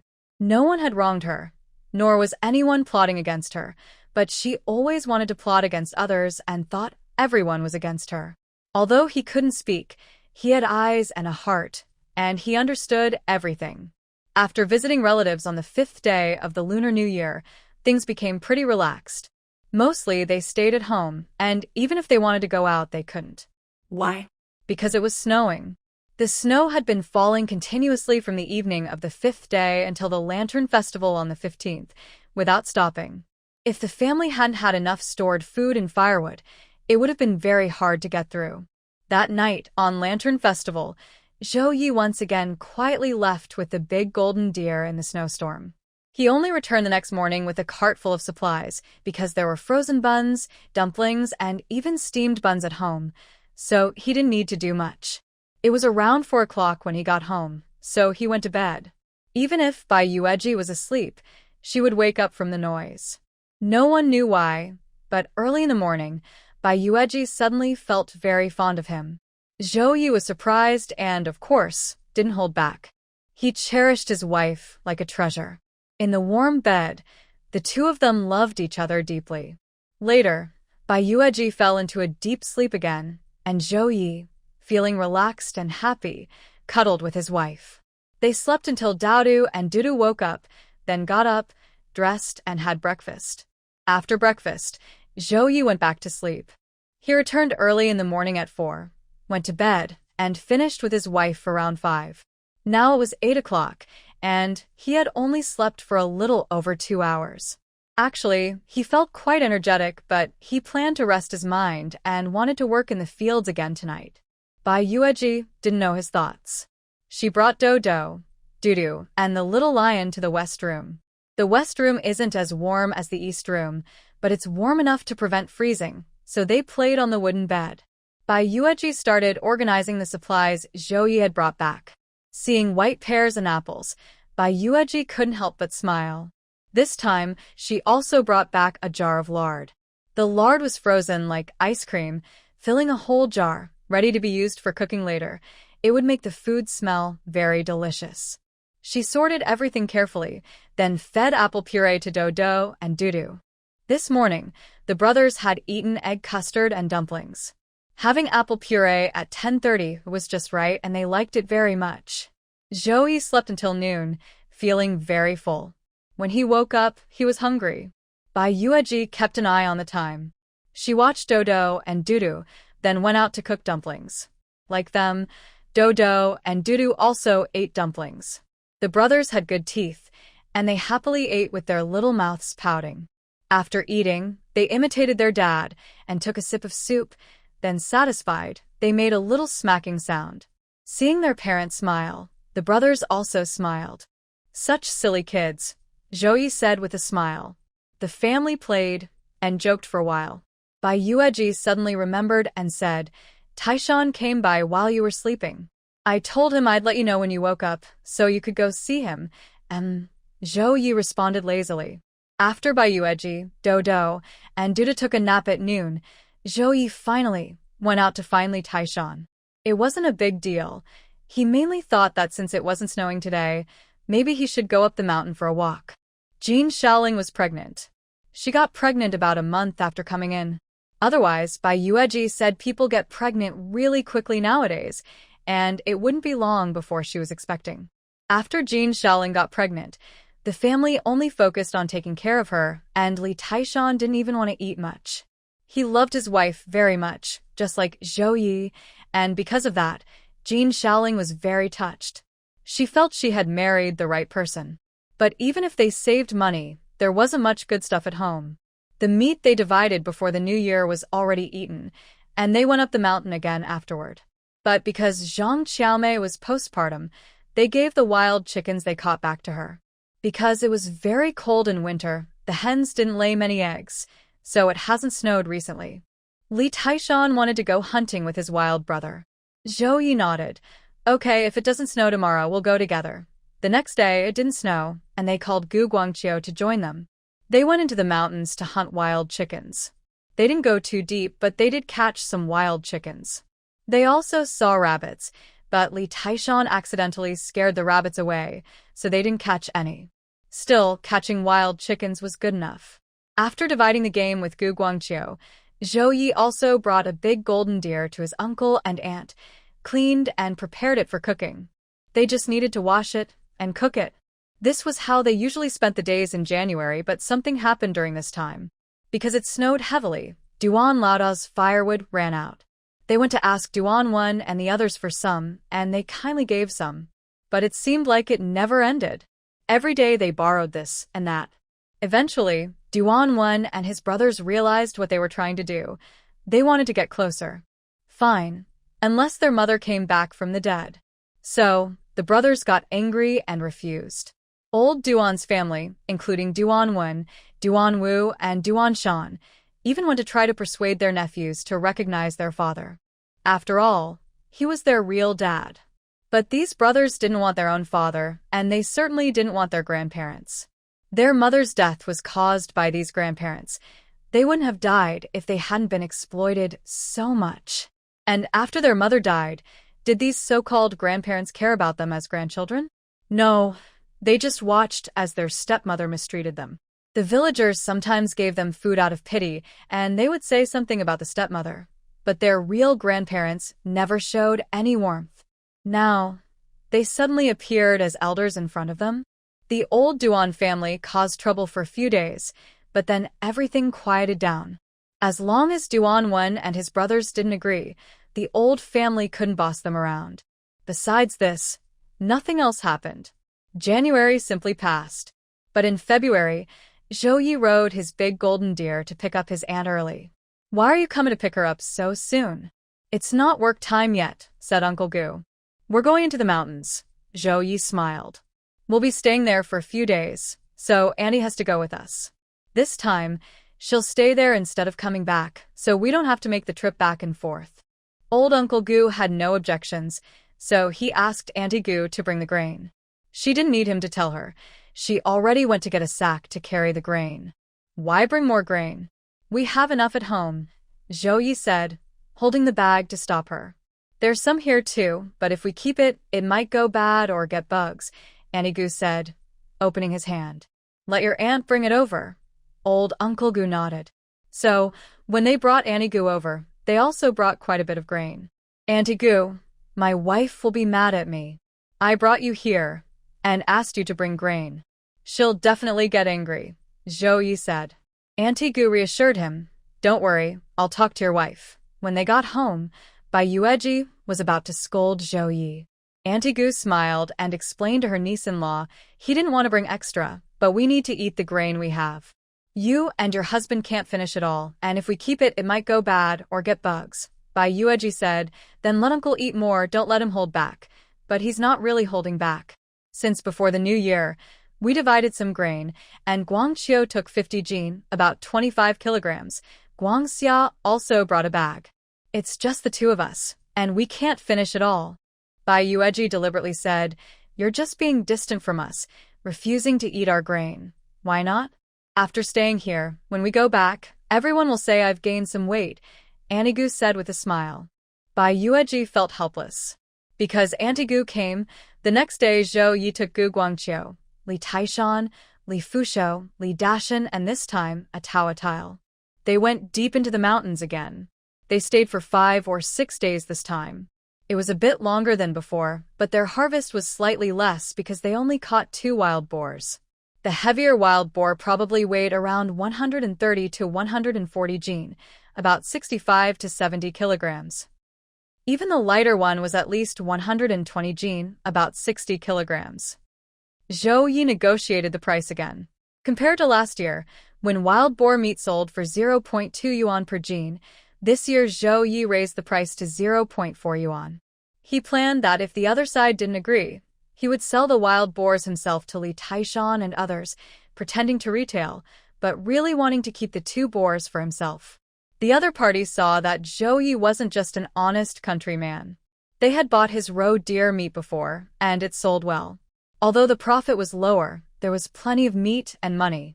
This time they sold both wild boars but not at 0.4 yuan per jin, at 0.35 yuan per jin. So, they made quite a bit of money from selling the 2 boars. However, they didn't sell everything. A few people each took home some meat to eat. So, on the morning after they returned, the strong smell of stew filled the air in those households. Neighbors knew that they must have had a good harvest. Wang Ying was still the same as usual. He didn't dare to look for Zhao Ye. Instead, he went directly to Li Taishan. He mainly thought Li Taishan was not loyal enough. Li Taishan didn't bother to pay attention to him anymore. Wang Ying talked for a while but got no response, so he felt it was pointless and left. But in his heart, he had already decided to cut ties with Zhao Ye and Li Taishan, no longer brothers. If they are truly brothers, they wouldn't exclude him when something good happens. But who cares about him? He had already stopped wanting to play with them. Li Taishan turned over and continued sleeping. However, the issue with the wild boar meat they brought back caused some trouble. It wasn't Li Fengshou and his wife who caused the fuss. Because Li Dazue had invited her family over to help earlier, Fengshou's mother didn't dare complain about the small half-jin of wild boar meat this time. The trouble came from Dazue's family. Li Dazue brought back some wild boar meat, which naturally had to be shared with his brothers, so Li Dahai and Li Dai also ate some. Dazue's maternal family also took a sizable piece home. Surely, the old team leader and Sun Lao Shen also received a share. But there was only that much to go around, because there wasn't much to share among so many people. So, Sun Lao Shen personally went to see Li Dazue and asked for some meat to take to his pregnant sister. Such good wild boar meat. How could he not bring some for his daughter? Now, his daughter really needed nourishing food. Li Dazue was unhappy with his mischievous sister, but didn't say much. If there was more to give, he would, but there wasn't much meat at home, and if he gave some away, there wouldn't be enough for his family. Dazue's wife also said there was none left. Originally, because Li Dazue, the second son, didn't think to share some meat with his sister, Sun Lao Shen was very unhappy. She came over to ask for some, but he didn't give any? How could Sun Lao Shen agree? She directly scolded his second daughter-in-law, saying, "You took some back to your family, right? You should have given a little to your sister-in-law." You say there's none? You're also her sister-in-law. You should think about how your own family treats you. Yes, how's my family treat me? I, as the older sister-in-law, have never caused chaos in my family. I always save my good things for my own use, and also bring some back to my family for my nieces and nephews. My sister-in-law and her daughter-in-law especially respect me when I got married. But after Li Xiaoli got married, things changed. Not only after marriage, but even at home, the nieces and nephews don't even get a piece of sweet water from her. As for us sisters-in-law, it's even worse. Who dares to compare her with me? She doesn't deserve it. When we lived together, Sister Dashan would openly confront her.